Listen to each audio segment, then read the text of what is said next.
A family conspiracy turned me from heaven's favored son into a prisoner in shackles. 5 years of tempering left me possessing earth-shaking abilities. Once released from prison, I will make all those who wronged me pay the price. She flaunted her superiority in front of me under the guise of calling off the engagement. And I, simply and quietly, accepted that letter of annulment. She thought I would always be just a waste, but little did she know. The one she relentlessly pursued, even willing to marry someone else for, was none other than me. Yet my woman is to be sent off for a political marriage. Then, don't blame me for bathing everything in blood. I am Xiao Junlin, the keeper of the evil valley on Penglai Island. This prison houses the most vicious criminals in the world. And I am the only one who can keep them in check. A wooden hut at the entrance of the Valley of the Wicked may appear ordinary, yet it instills awe in every prisoner. That day, a rare visitor came to the valley. A woman clad in the attire of a 5-star war god, valiant and imposing, exuding an overwhelming aura. Her name was Xia Yujiao, the Protector General of Jiangzhou. She was accompanied by a female guard, with a prisoner wearing an iron mask being escorted behind them.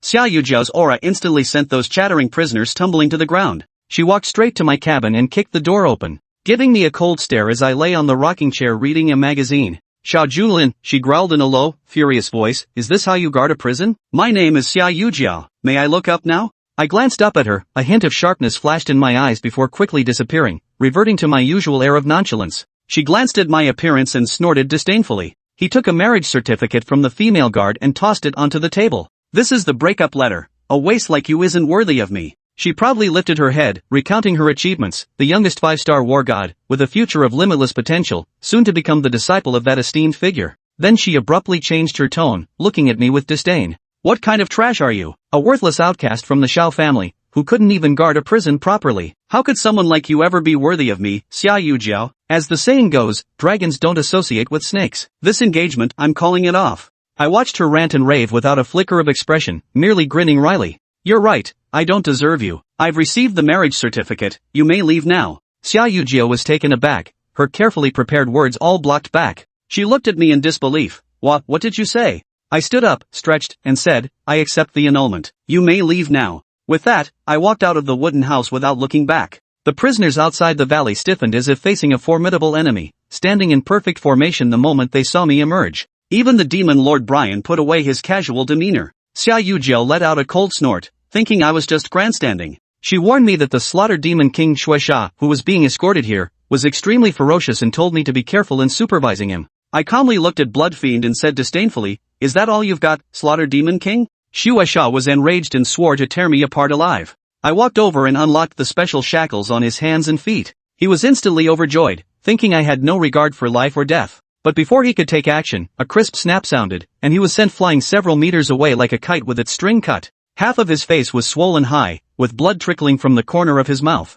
He wore an expression of utter disbelief. After all, he was a Grandmaster realm expert. How could someone knock him flying with a single slap and completely obliterate his combat strength? I shook my head with a touch of weariness and beckoned to Zhou Heilong. Old Zhou, drag him away. Zhou Heilong immediately fawned and stepped forward. Got it, boss. I'll make sure he learns the rules here. I nodded with satisfaction, looked toward the valley entrance, and silently thought, 5 years already, Qingcheng, wait for me. The next day, I left the Valley of the Wicked. At Jiangzhou Airport, I happened to run into Xia Yujiao. She looked at me with disgust. Xiao Junlin, you really never give up. You actually followed me all the way to Jiangzhou? You're destined to be a loser, while I am a proud dragon in the sky. We belong to two different worlds. With a calm expression, I walked straight past her without a word. Xia Yujiao flew into a rage and shouted, blocking my path. Don't think doing this will make me look at you differently. The man I want to marry is the Dark Emperor who repelled 1,000,000 troops with just one word. Helpless, I interrupted her, you're absolutely right. Can I leave now? Xia Yujiao started condescendingly criticizing me again. I couldn't take it anymore and took out a photo from my pocket. You have no figure, no elegance, just a violent shrew. Others may fawn over you, but I don't fancy you. I'm here for her. The person in the photo is Luo Qingcheng. Xia Yujiao sneered coldly, what? You still dare to compete with the Wang family's eldest son for a wife? Today is the day the Wang family's young master, Wang Feng, marries Luo Qingcheng. It's happening at Jiangzhou Hotel. She also proudly flicked the invitation in her hand while eyeing me with pity. You're just a worthless prison guard with no self-awareness, don't go looking for death. Damn it, Zhou Heilong. I was suddenly shocked, he actually didn't tell me such important news. Xia Yujiao thought I was frightened and smirked disdainfully. As long as you don't pester me, I can take you to Jiangzhou Hotel, but you mustn't cause me any trouble. I sneered, I'll handle my own affairs, there's no need for your concern. I followed Xia Yujiao off the plane, only to see the airport surrounded by heavily armed guards, with armored vehicles lined up on both sides. The scene was grand and imposing. As she walked, Xia Yujiao couldn't help but marvel inwardly. Despite being a 5-star war god, even she had never received such treatment. Suddenly, she saw a familiar face, one of the 4 great war gods of Xia, the Azure Dragon War God. She was extremely excited, thinking the Azure Dragon War God had come to pick her up. Quickening his steps, he approached and cupped his hands in salute. Xia Yujiao, at your service. Greetings, Azure Dragon War God. I am deeply honored and somewhat overwhelmed by your personal reception. The Azure Dragon God of War sized her up for a moment, merely giving a non-committal hum before falling silent. Xia Yujiao felt embarrassed but continued to flatter. The Azure Dragon War God roared impatiently, when will you two ever stop bickering? Xia Yujiao was utterly stunned, finally realizing that the Azure Dragon War God had never come to pick her up. At this moment, yawning and clad in a white tracksuit, I stumbled over bleary-eyed. I waved at Qinglong. Xiaolong, you're here. Xia Yujiao looked at me in shock, cursing inwardly, are you crazy? How dare you call War God Qinglong Xiaolong? When War God Qinglong saw me, his originally stern expression instantly changed. He clasped his fists and bent his right leg, performing a precise military salute. He nearly blurted out the words Your Majesty, but quickly changed his wording upon remembering my instruction to keep your identity concealed. Mr. Xiao, I'm here to assist you. Xia Yujiao felt nothing but a tingling scalp, her eyes bulging wide like brass bells. The mighty Azure Dragon War God actually bows so deeply to a worthless prison guard. I passed by Xia Yujiao and gave a faint smile. Miss Xia, this is rush hour, so it's not very convenient to hail a taxi. If you'd like to take the bus, turn right 500 meters ahead. With that, I got into the luxury car prepared by Qinglong Junlin and drove off in style. Xia Yujiao stood frozen in place for 2 minutes, then stomped her foot hard enough to shatter the floor tile. The woman beside him spoke up, could it be that the boy's identity? Xia Yujiao gave a cold laugh and interrupted, what kind of bullsh** T status is that? It's just a fox borrowing the tiger's terror, he's nothing without the Xiao family's backing. Without them, he's worthless. In the opulent VIP private room of the Jiangzhou Imperial Dynasty Hotel, Luo Qingcheng sat by the window in her bride's attire, her beautiful eyes brimming with tears. A pockmarked makeup artist shoved her with a curse. Hurry up, young mistress, or else young master Wang will lose his patience, and you won't like the consequences. Today is a joyous occasion. What kind of behavior is this with you crying and sniveling? She had no idea that this should have been the most beautiful moment of her life, yet Luo Qingcheng was being relentlessly harassed by a makeup artist. Chapter 4, Red Leaves from the South. I'm truly sorry, I must have gotten too excited and let my emotions get the better of me. Just give me a moment, I'll be right out. The bride uttered these humble words, but the makeup artist beside her only gave a cold snort. She slammed the door shut with a bang, muttering one last complaint before leaving. What a spoiled princess. Without young Master Wang, she wouldn't even be fit to be a hostess. Harsh words cut like a June frost. The bride's name was Luo Qingcheng. She was the very person who had saved Xiao Junlin years ago. She once had a happy family in Jiangzhou, where her parents ran a small business and lived in contentment. But during a family tragedy, her parents died and the household fell into ruin. Their estate was carved up by the powerful, and Luo Qingcheng herself was forcibly sold by her uncle to the Wang family of Jiangzhou. Now, living under someone else's roof, she had no choice but to bow her head. Whenever she felt the bitterness of her situation, Luo Qingcheng would take out the notebook in her hand. Within the notebook lay a single crimson maple leaf. That single red leaf held endless thoughts. Qingcheng, remember this, we have never truly met. Consider these days nothing more than a dream. Now that I'm persecuted and have nothing left, I place this red leaf beside you as a memento. Back then, Luo Qingcheng had gone to South Mountain to gather herbs. By chance, she encountered the gravely wounded Xiao Junlin. Defying others' objections, she brought him home and tended to him with care. Though she shared beautiful moments with Xiao Junlin, dreams must always end. One morning upon waking, Xiao Junlin had already vanished from the room, leaving only this notebook behind on the desk. Inside were but a few sparse lines, along with a single crimson leaf. That was the moment the dream ended. Beginning with our meeting at South Mountain, ending with the crimson leaf. This crimson leaf from South Mountain shall forever dwell in my heart. I said, you damn, will you ever stop? Crying and whining don't keep the young master waiting. If you don't come out now, don't blame us for being rude. The Wang family's security guards were already pacing impatiently at the door. Outwardly, Luo Qingcheng was the Wang family's eldest daughter. But within the household, her status was no better than a purchased maid. Even a security guard or a lowly servant could beat, scold, or give her the cold shoulder at will. I understand. I'll come out immediately. Luo Qingcheng wiped the tears from her face and stepped out with light, measured strides, slowly pushing open the door. Facing the room filled with distinguished guests. She could only carry that red leaf southward, forever hiding it deep within her heart. Outside the Imperial Dynasty Hotel, guests came and went incessantly, luxury cars parked in a row. Xiao Junlin parked his car at the entrance and walked toward the hotel. Smiling at the same time, he gazed at the autumn leaves drifting before the courtyard gate and turned to ask, Xiaolong, is the gift I asked you to prepare ready? The Azure Dragon War God nodded urgently. Rest assured, Your Majesty. It's all ready and can be presented at any time. Upon hearing this reply, Xiao Junlin said no more. How could he not prepare a generous gift for the wedding of his beloved? Especially for the Wang family. This gift would be far beyond their means. As Xiao Junlin finished his instructions, a security captain standing beside the entrance of the Imperial Dynasty Hotel instantly shot him a cold stare. At this moment, all those coming and going from the Wang family were prominent figures in Jiangzhou. Each was dressed in tailored suits, exuding an air of opulence. Xiao Junlin, however, was dressed in ordinary athletic wear, looking decidedly unremarkable. Sir, get lost. The security chief seized the opportunity, hoping to impress the major entrepreneurs of Jiangzhou. But as he brushed past Xiao Junlin, that single word, get lost, struck him like a thunderbolt, leaving his eyes numb. The Imperial Dynasty Hotel was unquestionably the premier establishment in Jiangzhou's culinary scene.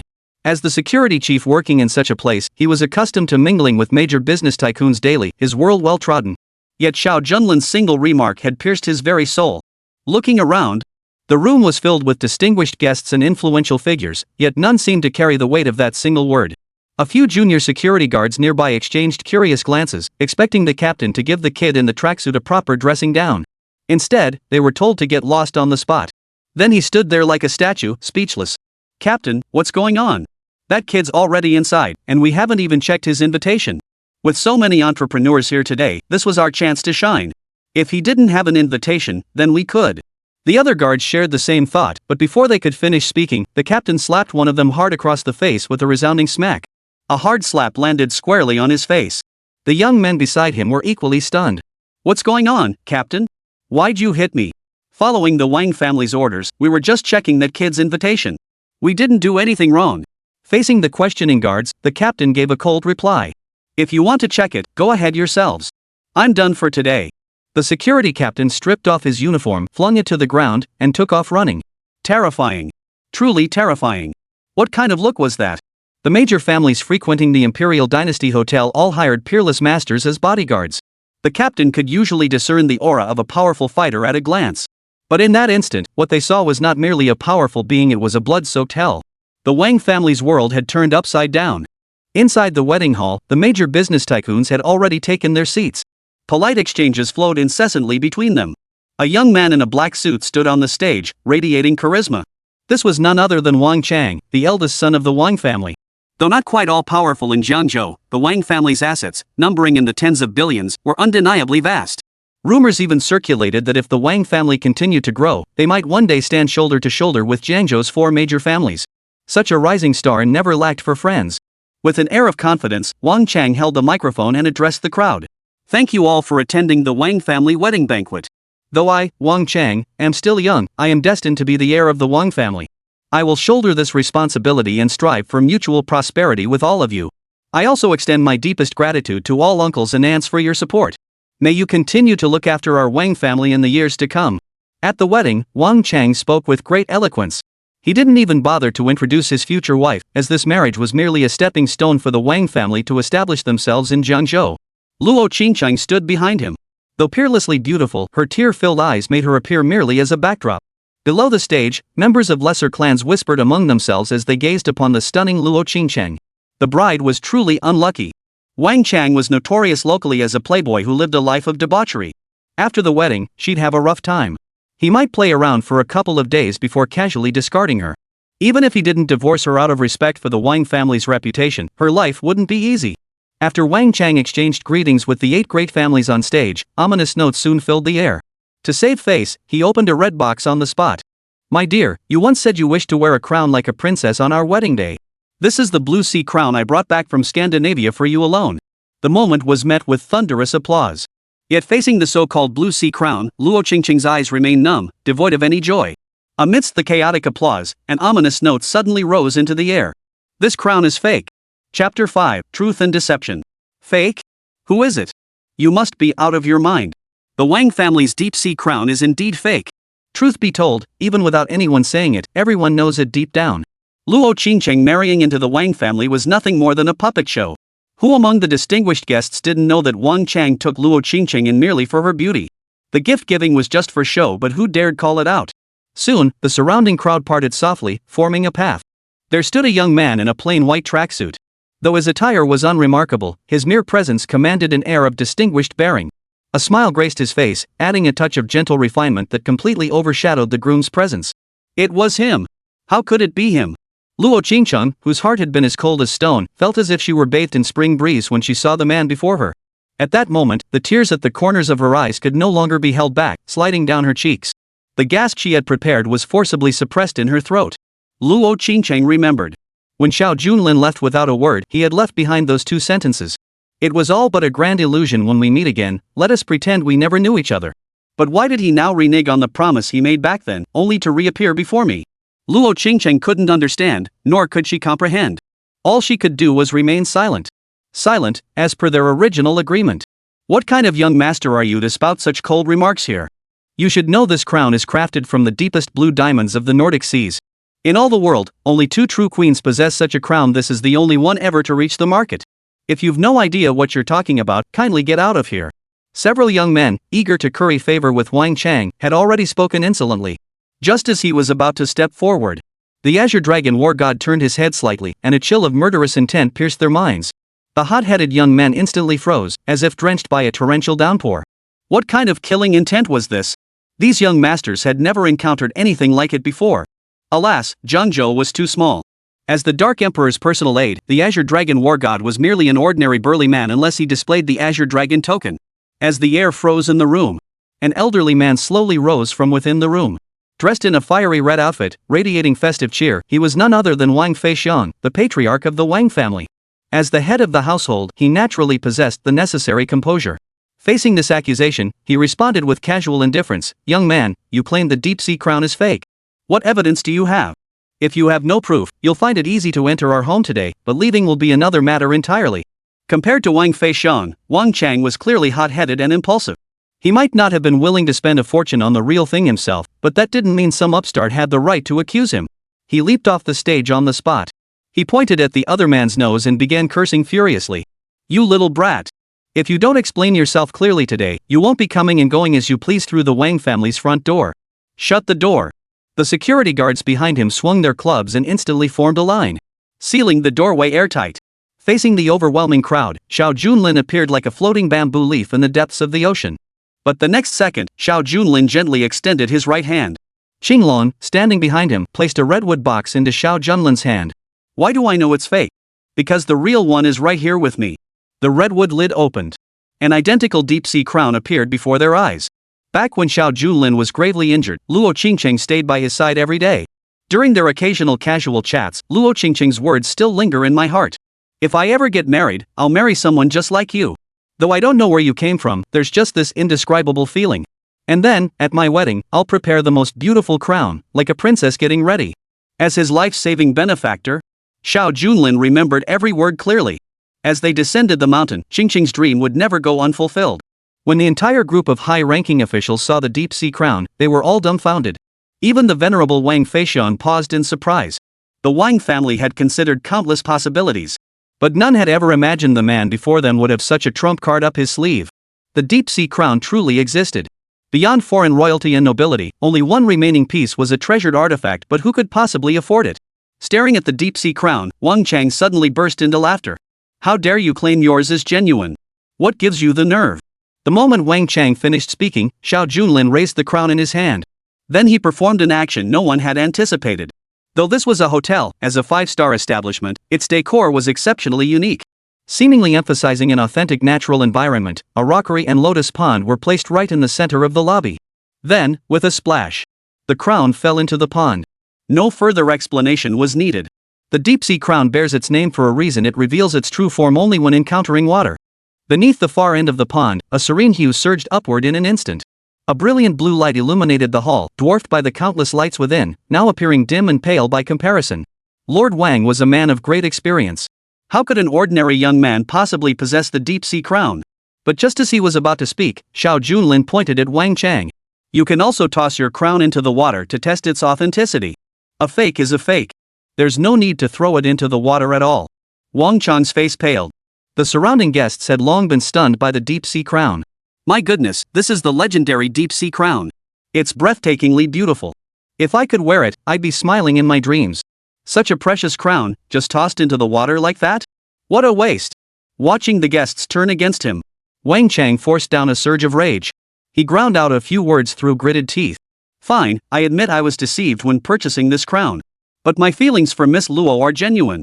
I prepared another gift for Miss Luo, the Flying in Perfect Harmony painting. The Flying in Perfect Harmony painting was originally created by a great master painter of the ancient dynasty. But I'd heard it had long vanished into the currents of history. At these words, the crowd's attention was once again drawn to Wang Chang. Next, a painting of phoenixes soaring side by side appeared before everyone's eyes. Yet upon seeing this scene, Xiao Junlin smiled once more. What a coincidence! This is fate too. Chapter 6, Unstoppable. He couldn't hold back any longer. The incident with the deep-sea crown had made Wang Chang look like a complete fool in front of everyone. Now he'd hoped to pull out another scroll to salvage his reputation. But then Xiao Junlin declared it fake again. The Buddha has 3 kinds of wrath and Wang Chang is no Buddha, so he immediately charged toward Xiao Junlin. You little brat, I'll see what you're up to. No sooner had Wang Chang spoken than another scroll appeared in Xiao Junlin's hands. It depicted the same pair of phoenixes soaring together, even the smallest details identical. The genuine work was in his hands again? The same effect. How could history repeat itself so strikingly? You came prepared, didn't you? And you dare claim this portrait is genuine? Xiao Junlin smiled faintly, gently shaking the scroll in his hand. Turning to the crowd, he boasted, of course. As everyone knows, this painting, 2 phoenixes flying together, was created by a master artist. That master only sold 3 paintings in his lifetime and had an extremely eccentric personality. Before his death, he destroyed all his other works, making these 3 paintings incredibly valuable. After the master's death, the painting fell into the hands of a wealthy family. To prevent theft, the owner made a certain modification to the painting. No sooner had Xiao Junlin finished speaking than he ripped the painting clean in 2 with a sharp tearing sound. The crowd gasped in unison, eyes widening in shock.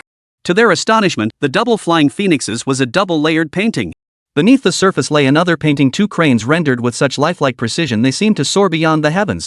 Though the brushwork was somewhat crude, the profound atmosphere it evoked defied description. Everyone, did you see that? To prevent outsiders from seizing the painting, the wealthy patron hired another master to create a false layer over the original work. After the rich man's death, the portrait circulated, but only the double phoenix flight version ever surfaced. Over time, those ignorant of art genuinely believed this piece depicted 2 phoenixes. In truth, the 2 birds flying side by side depicts 2 cranes utterly unrelated to phoenixes. Care to display your painting too?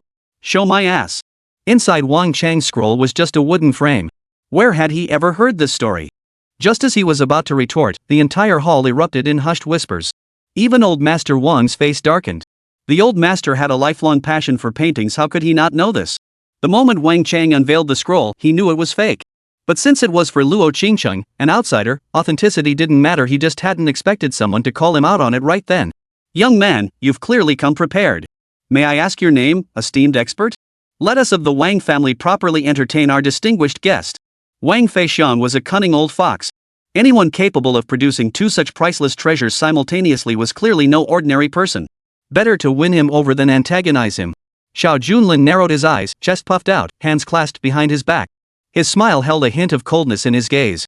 Old Master Wang, who I am matters little. What matters is that I've come here today to find someone. With those words spoken, Xiao Junlin fixed his gaze straight ahead directly toward Luo Qingcheng. With a thunderous roar, the crowd's minds exploded. Had he lost his mind? Even a fool could see that the person this young man was seeking was none other than the bride, Luo Qingcheng. Wang Feixian's previously polite expression instantly turned grim. The Wang family. In Jiangzhou, aside from the 4 great families, none had been more formidable in recent years than the Wang family. Most business clans treated them with utmost deference, fearing any slight might invite catastrophic consequences. And now, on the very day of the Wang family's grand celebration, someone dares to come snatch away their bride? Wang Chang suddenly turned to Luo Qingcheng, his eyes red with rage, erupting in a torrent of curses. I knew you were trouble, you. When did you start seducing some outsider brat? I bought you, Wang family property. Even in death, you're still a ghost of the Wang family. At that moment, under Wang Chang's gaze, a steward approached. The steward produced a contract, his expression smug as he presented it to Xiao Junlin. The moment Luo Qingcheng saw the contract, her gaze deliberately averted. Look! The Luo family went bankrupt, penniless. The Wang family lent them money, but now they can't repay it. That's why Luo Qingcheng is here to settle the debt. To put it nicely, Miss Luo is considered young Master Wang's wife, worthy of being addressed as young miss to outsiders. To put it bluntly, she's nothing more than a dog of the Wang family. Now, if you don't clarify your relationship with this lowly woman today, things are going to get ugly. Within the Wang household, Luo Qingcheng held virtually no standing. Even a mere steward could speak with such cruelty, revealing how miserable and wronged her life had become during these years. How could one who once saved her life be subjected to such relentless humiliation? Before the steward could finish his sentence, Xiao Junlin vanished from his spot with a flash, appearing before Steward Wang in an instant. Keep calling her A, and you won't be able to speak at all. With a sharp crack, a swift hand strike sent the steward's jaw crashing to the floor, blood splattering everywhere. Quick! It all happened too fast. Simultaneously, the Azure Dragon War God declared on the spot, House Wang, you operate a loan shark syndicate, systematically oppressing the common folk, even seizing people as debt repayment. Not only that, you routinely kidnap decent women under the pretext of unpaid debts and sell them overseas. What a family! Your methods are utterly ruthless. The Azure Dragon War God instantly flung a stack of documents before the crowd. In recent years, every illegal transaction and human trafficking scheme involving the Wang family was documented in meticulous detail. Knowing your enemy is the key to victory. The Blue Dragon War God had thoroughly investigated the Wang family's operations long before arriving. Even without the sovereign's intervention, the Wang family's fate was already sealed. Wang Feixiang's face turned deathly pale. Who could have imagined such a covert operation could be so easily uncovered? This man must not be spared. Son, we'll discuss Luo Qingcheng later. Have Elder Chen come out. These two mean business they won't leave alive today. Inside the hall, everyone watched Wang Feixiang's furious rage and his intent to silence witnesses. That list must be of utmost importance. Who dared linger for more of this spectacle? The Wang family, my dog's birthday is today. I'm outta here. Old Master Wang, my grandmother is giving birth today, I must go assist. What? My house is haunted. Excuse me. With a swish, the surrounding guests rushed out the door in an instant, terrified of stumbling upon some unthinkable secret and being silenced on the spot. In the blink of an eye, more than half the guests at the Wang family gathering vanished. At the same time, an elderly man approached behind Old Master Wang. Dressed in a dark blue traditional Chinese robe, he was nearing 70. Though not tall, his footsteps echoed with a thunderous resonance, clearly a master of internal martial arts. Several security guards' expressions changed upon seeing Old Chen. This kid was in for trouble. Old Chen was the Wang family's top enforcer, rarely seen outside the household. Now that the Wang family's secrets had been exposed and the patriarch was furious, this kid was likely looking at death. Chapter 7, Where are the Masters? Wang Chang, spotting Old Master Chen's arrival, immediately broke into a smug grin, his arrogance swelling. He pointed at Xiao Junlin's nose and began cursing viciously. You little bastard. On my wedding day, you're here to ruin the show, huh? And you hit our old steward too. You've got some nerve, showing up with just 2 people for this whore. Wang Chang seemed to have forgotten how the steward had been beaten. Old Chen narrowed his eyes, appearing utterly composed as he stepped forward. As an internal martial arts master hired at great expense by the Wang family, his grand entrance was only fitting. Besides, in recent years, he rarely needed to intervene personally. Thus, he strolled leisurely to the front of the stage. But before he could even hear the crowd's praise, a loud "what" echoed. The towering Wang Chang instantly had his arm twisted into a painful twist by Xiao Junlin, agony shooting through his brain. I'll say it again, if you can't speak properly, never speak at all. Seeing his former subordinate suffer such humiliation, Xiao Junlin's rage had already boiled over. There was no way he would show mercy now. With a thud, he twisted the man's arm and slammed him to the ground. Wang Chang's internal organs felt shattered, and he vomited a mouthful of blood. What kind of strength was this? A burly man, beaten into helplessness. Old Chen, what the hell are you doing? Old Master Wang roared in fury. Year after year, Old Chen had paid handsomely for his services. Now, with his son beaten to a pulp right before his eyes, what respect was there left to speak of? Old Chen froze upon hearing the family head's words. This wasn't part of the script. What he never expected was that this kid would strike so ruthlessly. With a clatter, Old Master Chen leapt from the upper floor, light as a swallow. Then, in a hoarse voice, he declared, "Release the man. I'll grant you a swift end." Before he could finish, Xiao Junlin suddenly raised his index finger to his lips and hissed, "Shoo. Today, I'm here for the Wang family. This has nothing to do with you. I'm here for the Wang family's man. Others are irrelevant." Old Chen couldn't stand this, roaring fiercely, "Looks like you're refusing a polite offer." Before he could finish, a loud crack echoed as Xinlong's kick sent Wang Chang flying, landing him right before Old Chen. Xinlong sneered coldly, "My lord already told you to shut up. Seems you won't listen." Wang Chang flew backward like a tattered rag. Old Chen caught him mid-air, but the brutal impact sent him reeling back several steps. At the same time, it felt like my 5 viscera were boiling over. A mouthful of blood instantly spewed onto Wang Chang's face. We were indistinguishable from one another. Hit! Just one strike, even striking an object from a distance. What kind of power was this? Old Chen watched the young man before him. A clash of masters, decided in an instant. The Wang Cheng in his grasp had ceased breathing, clearly dead. And Old Chen had merely intercepted him from a distance. Had it been a direct confrontation, Wang Cheng would have been dead without a doubt. Old Master Wang stared down at his son, whose breath had ceased. With a crack, he crushed the armchair in his hands. You killed my son. A day of great joy turned to wailing. No matter how magnanimous old Master Wang might be, he could never bear to witness this. Old Chen, kill them both. Avenge my son. Old Chen narrowed his eyes, suddenly seeming to age significantly in an instant. A bitter smile touched his lips as he shook his head. Enough, old Master Wang. My years are many. It is time for me to retire to my hometown. What's going on? Not only Wang Feixiang, but the security guards behind him were all dumbfounded. Though severely wounded, Old Chen's injuries were internal. With everyone's attention fixed on Wang Cheng, no one noticed Old Chen's condition. Now, after uttering those words, Old Chen opened the back door and walked out alone, ignoring Old Master Wang's calls. The scene was utterly incomprehensible. Have they all lost their minds? Old Chen quit?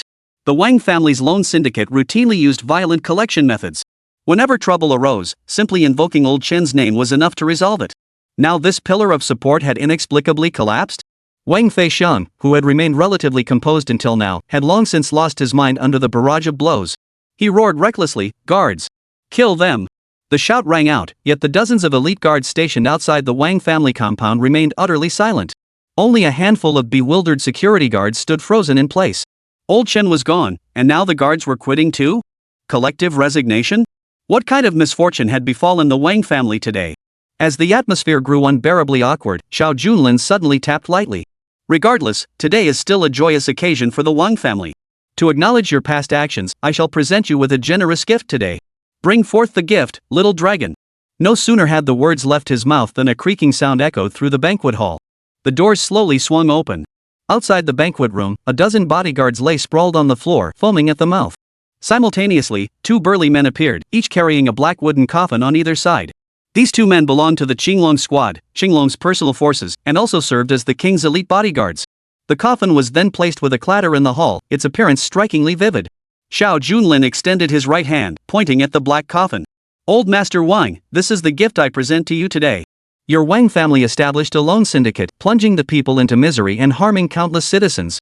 Families like yours should have been eradicated long ago. From this day forward, the Wang family shall cease to exist within Jiangzhou. Every word Xiao Junlin spoke carried an overwhelming force. In Luo Qingcheng's eyes, Xiao Junlin seemed to have undergone a profound transformation over the years. The Xiao Junlin of old was merely a wounded patient, cautious and reserved in his family affairs. When had he become this bold and decisive, standing like a general among mortals? Wang Feixiang's face drained of color, but within seconds, he erupted into maniacal laughter. Young man, you are indeed remarkably bold. But to speak of annihilating my Wang family, isn't that a bit too grandiose? Do you understand? The reason my Wang family dares to operate a loan syndicate here, to engage in such activities, is absolutely not because of some old man Chen. My eldest brother now commands the Jiangzhou Guard Regiment. With that military rank, no one in Jiangzhou would dare touch this old man. The Wang family can speak of being on equal footing with the four great families precisely because we have military ranks in our household. It is this collusion between military and civilian that has brought about today's situation. Luo Qingcheng, who had been wearing a faint smile, turned ashen as death upon hearing these words. Though Luo Qingcheng had only met Wang Feixiang's elder brother once, that single encounter had left an indelible impression, a man commanding 100 fully armed soldiers, radiating unparalleled authority. The rank of regiment commander alone was enough to make all major enterprises in Jiangcheng bow in submission. The realization sent Luo Qingcheng scrambling off the stage. Ignoring the astonished stares, she immediately seized Xiao Junlin's arm. The shadow of the past reappeared. Before her eyes, this gentle tug held boundless tenderness. Let's go. You once said we'd never acknowledge each other again. Our connection ends here. The Wang family has the military backing them, you can't win against them. I'll handle today's affairs. You must leave now. Watching Luo Qingcheng's tear-filled eyes, Xiao Junlin reached out his right hand, gently stroking her silky hair while turning his gaze toward Wang Feixiang. So you have connections in the military after all. What a coincidence. Chapter 8, Coincidences Everywhere. The last time Xiao Junlin uttered the word coincidence, Wang Cheng met a mysterious end. Now, hearing those words again, Wang Feixiang froze for a moment. But after all, he was old Master Wang, a prominent figure in Jiangzhou. He wouldn't be intimidated by a mere remark. He quickly regained his composure, stroking his full beard as he pulled out his phone. Could it be, young man, that you have connections in the military? If you had antique paintings and claimed to be the son of a wealthy family, I might believe it. But honestly, I can't fathom how you keep stumbling upon such things. As he spoke, Xiao Junlin glanced back at the Azure Dragon War God beside him. Without a word, the War God also dialed a number. And the War God's call seemed to connect even faster. After just one call, the Azure Dragon War God nodded to Xiao Junlin. Qingcheng, let's go back. Xiao Junlin smiled as he took Luo Qingcheng's arm, then began walking toward the door. Wang Feishan watched the baffling young man stir up trouble, kill his son, and then try to leave. How could he possibly agree? Stop him. My elder brother is leading his legion here right now. Whoever tries to stop him. As Wang Feishan shouted, his other line had already connected. The few remaining bodyguards at the door, though their hearts leapt at the promise of rewards, saw the gaze Xiao Junlin and the Azure Dragon War God cast upon them, a gaze as vast and blood-red as an ocean. Who dared to intercept him? They'd likely earn their fortune but never live to spend it. One by one, they quickly pretended not to hear and retreated to the side. Meanwhile, on the other end, Wang Feishan's expression had turned utterly numb. He heard his older brother on the other end of the line erupting into a tirade the moment the call connected. Fei Xiang, I've told you time and again with these loan sharks, you have to know when to stop. You just wouldn't listen. I've always covered for your messes before, but now you're so desperate for cash, so desperate it's in your bones that you dare take money from anyone. You've even got the 9-star Azure Dragon War God silver in your hands. You won't live long enough to spend it all. I can't handle this mess. Big brother Wang Feishan had always looked out for Feishan, but this time his rage was unprecedented. But none of that mattered anymore. What matters is what brother Wang just said. The Azure Dragon War God? How could such a figure appear in Jiangzhou? Wang Feishan was utterly dumbfounded, while Xiao Junlin had already pulled Luo Qingcheng away from the Wang family banquet. What was even more terrifying was that the Azure Dragon War God maintained an attitude of utmost respect and deference toward the young man who had just spoken. Who exactly was that young man? Wang Feishan felt as if his entire body had gone numb. Just moments after Xiao Junlin departed, a thunderous crash echoed. Windows and doors throughout the 5-star hotel shattered instantly as countless heavily armed warriors burst through the entrances. Clad in pitch-black armor, wielding black blades. Back in the border wars, the Azure Dragon Squadron guarded the frontier, ensuring lasting peace. This black armor was the very emblem of the squad. The moment Wang Feishan witnessed this scene, he finally sensed impending doom. By the war god's command, the Wang family, who committed atrocities under the guise of the no-death law, had long entrenched themselves in Jiangzhou. Today, they would be utterly eradicated. As the door closed, Xiao Junlin did not let Luo Qingcheng witness what followed. After all, it wouldn't do to let a young lady witness such a bloody scene. He entrusted the Wang family matter to the Dragon God of War for handling. After stepping out of the hotel room, Xiao Junlin personally drove the car, whisking Luo Qingcheng away. It was sunset now. The glow of the setting sun, bathed in the autumn breeze, slowly illuminated the car. Yesterday and today, within these doors. Each evening brings a different tale. Xiao Junlin drove while glancing at Luo Qingcheng in the passenger seat. After all these years, she had grown even more radiant. Back then, Xiao Junlin was in dire straits, preoccupied with his own troubles. He had believed their connection would end here, along with the red leaves drifting south. Yet now, meeting again at such close proximity, he found himself at a loss for words. What are you looking at? Is there something strange on my face? In the end, it was Luo Qingcheng who broke the awkward silence. Xiao Junlin gave a faint smile and gently took Luo Qingcheng's arm. Long time no see. I'm back. From now on, no one will dare to trouble you again. Hearing Xiao Junlin's words, Luo Qingcheng felt a wave of warmth wash over her heart. Yet this warmth didn't last long. Had this happened 5 years ago, perhaps they would have fallen for each other. But now, things were different. Too much had transpired over those 5 years. Recalling how she'd been abruptly pulled from the Wang family, so many matters remained unresolved. Mr. Xiao, you've taken me this far, that's enough. Mr. Xiao? Xiao Junlin could clearly sense the tenderness Luo Qingcheng had just revealed. Why did she turn so utterly cold in the blink of an eye? Even back then, Luo Qingcheng had never addressed him this way. Sir, please stop the car. Seeing Xiao Junlin's unresponsive state, Luo Qingcheng seemed to grow even more anxious. The vehicle had now exited the highway. But it hadn't entered the heart of Jiangzhou, only an old residential neighborhood. Qingcheng, I still have so many questions for you. What on earth is going on with you? Your family's Baikatang in Jiangzhou is renowned. Why sell yourselves to the Wang family? Seizing this moment, Xiao Junlin's mind was now filled with 1,000 questions. Back then, Luo Qingcheng had rescued him in the wilderness and brought him back to the Luo family. At that time, the Luo family operated a chain of pharmacies called Baichao Hall throughout Jiangzhou. While not exceptionally large, it was well known. Moreover, Baikatang prioritized the common people, offering quality goods at affordable prices. They even frequently provided relief to the poor, earning them great prestige. Overall, they weren't wealthy beyond measure, but they certainly hadn't fallen into such destitution. Facing Xiao Junlin's questioning, Luo Qingcheng remained silent. She gently pushed open the carriage door and walked away. "Qingcheng!" Xiao Junlin shouted, but her footsteps did not pause. The moment Luo Qingcheng stepped out of the car, she had already covered her face and wept. The family was no longer what it once was. Above all, certain matters must remain unsaid. Otherwise, it would inevitably invite mortal peril. At that very moment, Xiao Junlin, seated in the carriage, suddenly received a call from the Azure Dragon War God. "Reporting to your majesty, the Wang family has been fully apprehended. Those who resisted were executed on the spot." The Azure Dragon War God always handled matters with thoroughness and impartiality. Xiao Junlin expressed satisfaction, but immediately responded. "Little Dragon, investigate immediately who is currently in charge of Baichao Hall. Report back to me as soon as possible." A prestigious establishment like Baichao Hall was more than sufficient to sustain the family's finances.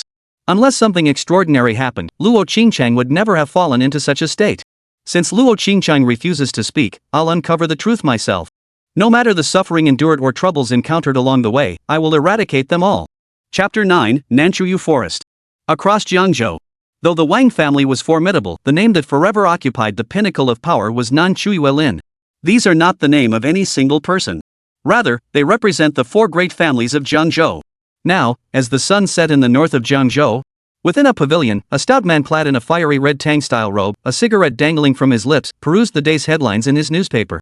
A golden glow illuminated the ancient path, lending it a certain charm.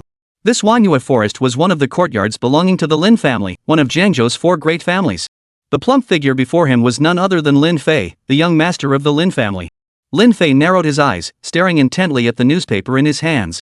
The Wang family detained for illegal business operations? Reading the headline, Lin Fei felt as though he had grasped some crucial piece of information. Truly, this world holds every kind of strange occurrence. The Wang family's loan sharking operation had been running for so many years without collapsing. Rumor had it they even had connections within the military. Something just didn't feel right about this. "Bro, can you cut the crap? I've got this feeling our Jiangzhou is about to see some major upheaval." The man addressed as brother by Lin Fei was physically the opposite, much thinner. But he was notoriously lecherous. He paid no heed to his brother as he romped through a grove of trees, chasing and playfully wrestling with several naked beauties. Lin Xiao, known as the Lin family's eldest son, grabbed a nearby beauty, about to warm up, but upon hearing his younger brother's words, he shoved her away. "Why do you always have to ruin my fun? Military affairs? How could I possibly explain that? In the military, one mountain is higher than another. The Wang family's patron inevitably offended others, so their downfall was inevitable. Remember when the Wang family rose to power? They used their military connections to get so arrogant they were practically challenging our four great families. Now they've been wiped out, they deserved it." Though Lin Fei, the fat one, wasn't the most presentable in the family, he was quite cautious in his dealings. He propped his chin on his hand, pondered for a moment, then shook his head abruptly. Why did this happen now? Just when the Wang family announced their marriage to Luo Qingcheng? I recall this as the Luo family of Baichao. Could it be connected to the events 5 years ago? At these words, Lin Xiao's expression abruptly changed. But it was only for a moment. He shook his head again. "We're just doing this on someone else's behalf. Besides, he's nothing but a stray dog. Even if he somehow managed to return, what trouble could he possibly stir up? Tonight I found a bar with some new girls. Let's go have some fun. Forget about all this messy business." Despite his boss's words, the fat man remained silent. He quickly made a phone call. "You lot go check things out. In 3 days, it's Miss Moron's auction. We can't have any trouble at this critical juncture." Jiangzhou, nestled along the coast and river, had blossomed into a bustling metropolis in recent years. Yet even in such prosperity, old, impoverished neighborhoods lingered. To the north of the city stood a row of historic, aging apartment buildings. Most residents here were impoverished families and elderly individuals.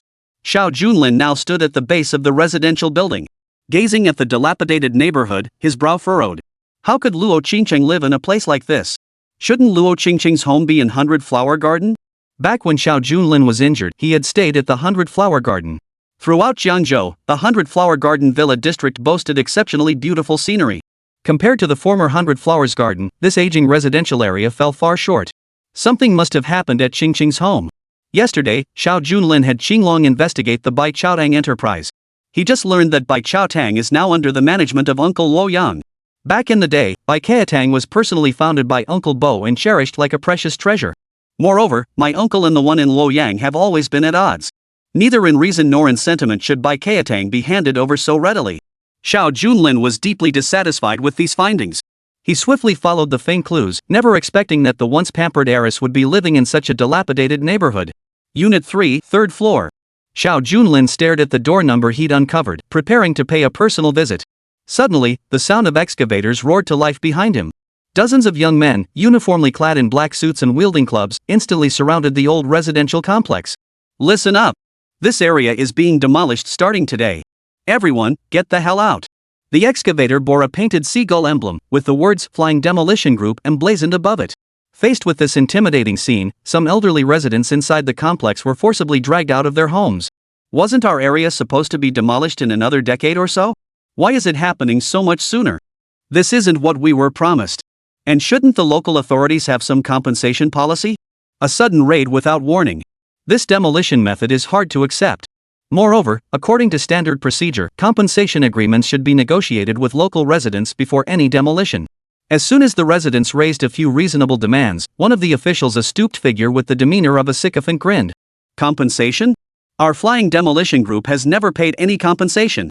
If you want money, old man, come over here. An elderly gentleman frowned, leaning on his cane. Slowly, he made his way toward the man.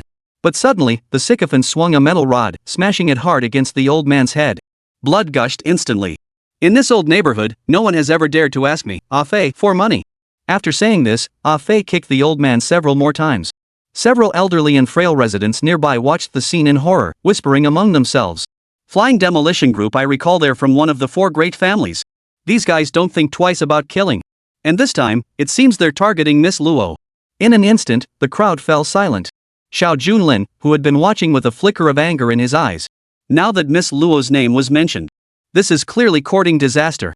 Hey, you over there. What was that about Miss Luo you just mentioned?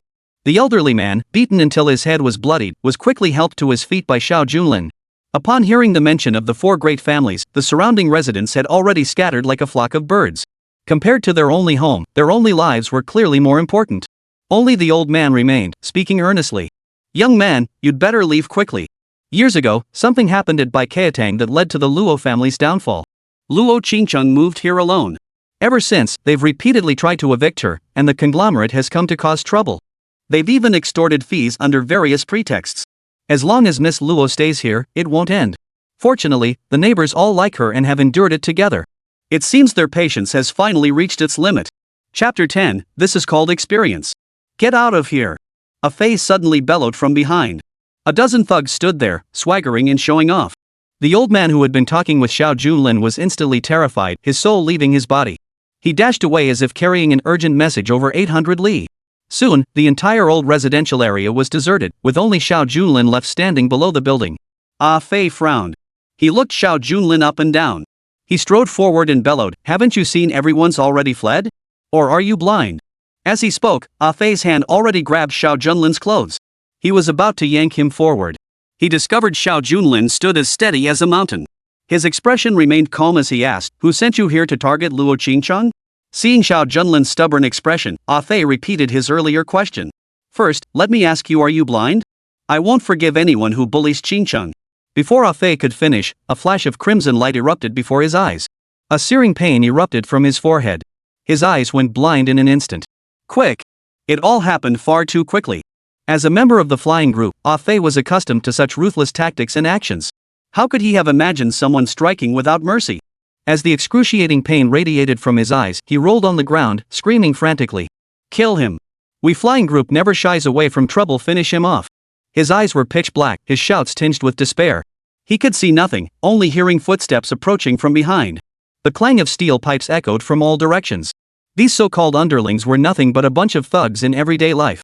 With Feixiang Group's powerful backing to intimidate others, they became utterly lawless. Beat him. Beat him hard. Don't kill him. I'll cripple him and make him suffer. Fei was nearly driven mad, laughing wildly at the sounds of the fight around him. But less than 2 minutes later, something felt off. The sounds of struggle grew fainter. And fewer and fewer. What the hell? Who told you to stop? Keep fighting. You're a tough little bastard, not even a single scream. Just as he was spouting his arrogance, a hand suddenly tapped lightly on Fei's shoulder. Blinded, Fei shuddered violently. Who? Simultaneously, a sharp crack echoed. The moment the sound of cracking bones echoed, excruciating pain shot through his shoulder. You want me to break your legs, huh? If you're so fond of cruelty, then I'll see it through to the end. In the pitch-black darkness, Ah Fei couldn't even scream before a sudden, excruciating pain shot through his legs. Adding to his agony was the overwhelming despair of his entire body going limp. His limbs were completely paralyzed. Terror washed over his face. Why was this happening? Where the hell were you freeloaders? Where are you? Where the hell did you all go? Silence. Below the old residential district, there was nothing but silence. The residents here had all been driven out long ago. But Ah Fei's men seemed to vanish into thin air. An indescribable dread seeped into every fiber of Ah Fei's being in the darkness. What Ah Fei would never know was that the only reason his mind hadn't shattered was because his eyes couldn't see. Otherwise, gazing upon the corpses strewn across the ground, he would have long since descended into madness. Yet what cannot be seen is often the most terrifying. A sharp blade pressed lightly against Ah Fei's face. Simultaneously, he felt the sensation of the blade's flowing blood brushing past him on both sides. I've already sent your men to where they belong. I'll ask one more time, who's after Luo Qingcheng? This time, Ah Fei truly couldn't hold back. Compared to the physical pain, this fear cut deep into his very bones. I don't know, boss. I'm just following orders. Our boss at Flying Group is named Sun Ming. I'm just doing my job for the money. Xiao Junlin pulled out his phone. He shoved it right in front of Ah Fei's face. Give me your number, I'm calling your boss. Inside Flying Group's conference room, Sun Ming was surrounded by several female secretaries, openly displaying his lecherous nature in broad daylight. Boss, I've been by your side all this time. You said you'd marry me when? Sis, don't talk nonsense. How could a big boss like him ever fancy someone like us? Just being by his side is already a blessing. Two women dressed in extremely revealing outfits gently lifted their miniskirts and leaned against Boss Sun. Just then, the phone on the desk rang urgently. Ugh, who's calling at a time like this? So insensitive. Just hang up. The woman beside him reached out to answer it, but Boss Sun pushed her hand away. The caller ID displayed Ah Fei's phone number. What do you women know? Young Master Lin said that pulling this off will bring our group hundreds of millions in investment. Compared to beautiful women, endless wealth was what Boss Sun truly desired. Besides, working for the four great families was an honor in itself. The moment the call connected, what came through was sheer terror. Boss, you gotta come over. This is bad. Some ruthless thug emerged from the old residential district and slaughtered all my men. Killed them all? The demolition gang frequently clashed with others over eviction issues. But with the Lin family backing them, they've always acted with impunity. Fights and brawls happen all the time, but murder and robbery? That's a first. Especially since Ah Fei brought over a dozen men for this demolition. What kind of ruthless thug could wipe them all out in broad daylight? Ah Fei, hold them off. I'm on my way. Black Tiger, get out here, we've got work to do. As soon as Boss Sun finished speaking, the door behind him swung open to reveal a foreign man muscular, with skin as dark as night. He was Black Tiger, the company group's top enforcer. Rumor had it he was a mercenary veteran, his sheer muscle mass alone could pierce through steel plates. He was in a completely different league from Ah Fei's thugs. Though terrified by the murder plot, Boss Sun knew no one in Jiangzhou dared touch his men. This was clearly an insult to his entire group. Black Tiger, it's been a while since you last got your hands dirty, hasn't it? How's your kung fu? Black Tiger said nothing, suddenly punching the air. A lamp over 2 meters away shattered instantly. A single strike across the void, transforming energy into a fist. Seeing this, a faint smile touched Mr. Sun's face. He's made progress again. Good. Come with me today and show off your skills. Mr. Sun's mind was already filled with vivid imaginings. The Lin family's plan to demolish the old residential area must be targeting someone. Whoever it was. If we can resolve this beforehand, the benefits offered later won't just be financial. Chapter 11, A Place to Stay. Your Majesty, Miss Luo left early this morning to buy groceries and has yet to return. After handling the Wang family affair, the Azure Dragon War God followed Xiao Junlin to the old residential district. At that moment, Ah Fei still lay on the ground, suffering a fate worse than death. As Qinglong delivered his report, he passed by the man's body without so much as a glance. Xiao Junlin remained silent, his expression grim. As the Dark Prince's personal bodyguard, the Azure Dragon War God was somewhat privy to the Luo family's affairs. He looked up at the dilapidated old district and sighed softly. Your Majesty, the Baichao Hall in Jiangzhou is quite renowned locally. Even if the Luo family is exceptionally low-key, they wouldn't reside in a place like this. Qinglong's words struck a nerve with Xiao Junlin. Why live in a place like this? All these years, while Xiao Junlin had been stationed at Evil Valley, what exactly had transpired in Jiangzhou? This very matter was precisely what Xiao Junlin intended to investigate upon his return to Jiangzhou. If your Majesty does not mind, I shall go and escort Miss Luo back immediately. Qinglong, fearing the sovereign's impatience, spoke up to remind him. Xiao Junlin still shook his head. No need to rush. I'll find her myself. Luo Qingcheng has waited all these years, I have no reason not to wait a little longer. But remember this, no matter how dilapidated this neighborhood may be, it remains Luo Qingcheng's home. Dispatch the Qinglong squadron to guard it diligently. Though Luo Qingcheng had merely stepped out to buy groceries, 2 hours had now passed without a trace of her return. Xiao Junlin, growing impatient himself, instructed Qinglong to wait here while he headed alone toward the market. Meanwhile, in a dilapidated office, a young man sat with his legs crossed, sunglasses on, a cigarette dangling between 2 fingers. His name was Zhang Wen, the administrator of the old district. Surrounded by a few thugs, he grabbed Luo Qingcheng and shoved her into a corner. The suddenness of it all made a hint of panic flicker across Luo Qingcheng's face. Miss, I called you here with no ill intent. Many residents of the old quarter have complained about you living there, and Flying Group keeps stirring up trouble. This place is no longer safe for you. I'm giving you advance notice, you'd better find somewhere else to stay. Flying Corporation was a subsidiary of the 4 great families. The neighborhood committee of the old district dared not confront the 4 great families directly, so they could only pick on the weak. The Luo family went bankrupt. Bai Qiatang underwent a generational change. Luo Qingcheng now faced family hardship, penniless, with the old district being her only option. Though she claims it's a move, her empty pockets leave her unable to sustain it. Mr. Zhang, the old neighborhood isn't scheduled for demolition at all. Yet Feixiang Group keeps harassing us. As property management, you should handle this. Besides, I've never heard of any resident complaining about me. Why this sudden accusation? And dragging me here in broad daylight, isn't that a bit excessive? Poor Luo Qingcheng had originally gone to the market to buy some discounted vegetables. Little did she know that on her way back, she was suddenly shoved into a van by a group of people. Before she knew it, she was brought to the property management office in the old district without any explanation. Just as Luo Qingcheng was seething with anger, Zhang Wen struck first. With a loud thud, he kicked over the desk. He removed his sunglasses and snarled, "Looks like you're choosing to drink the punishment wine instead of the complimentary wine." That's right. I'll tell you straight today, our property management and Flying Group are in cahoots. This old district was built with Flying Group's investment back in the day. Do you really still think you're the spoiled princess of Bai Qiatang?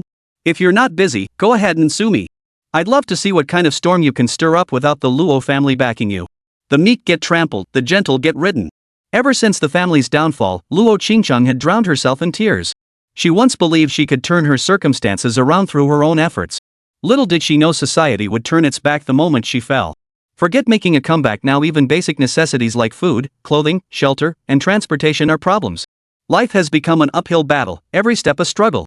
Facing such blatant bullying, Luo Qingcheng had seen far too much of it over the years. She could only nod faintly and slowly push open the property management office door. But the very next second, 2 thugs instantly blocked her path. Zhang Wen's face twisted into a malicious grin.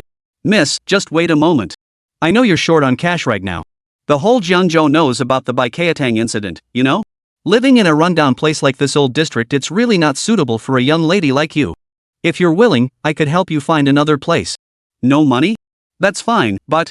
Ever since Luo Qingcheng moved into the old district, Zhang Wen had been secretly observing her. A lady of such noble birth, now fallen on hard times, is not someone anyone would dare to covet. Back when Baichao Hall was thriving, someone like Zhang Wen wouldn't have dared to speak out of turn. But now that Luo Qingcheng was alone and vulnerable, Zhang Wen's lustful thoughts surged instantly. As he spoke, his right hand reached forward to grope. A chill ran through Luo Qingcheng's heart. She dodged while shouting, "Mr. Zhang, please restrain yourself." Now that the lamb had fallen into the tiger's mouth, how could it possibly leave unscathed? Luo Qingcheng scrambled backward. But Zhang Wen only grew more aggressive. He lunged forward in a single stride, grabbing Luo Qingcheng's arm with an iron grip. His face had twisted into a grimace even before he spoke.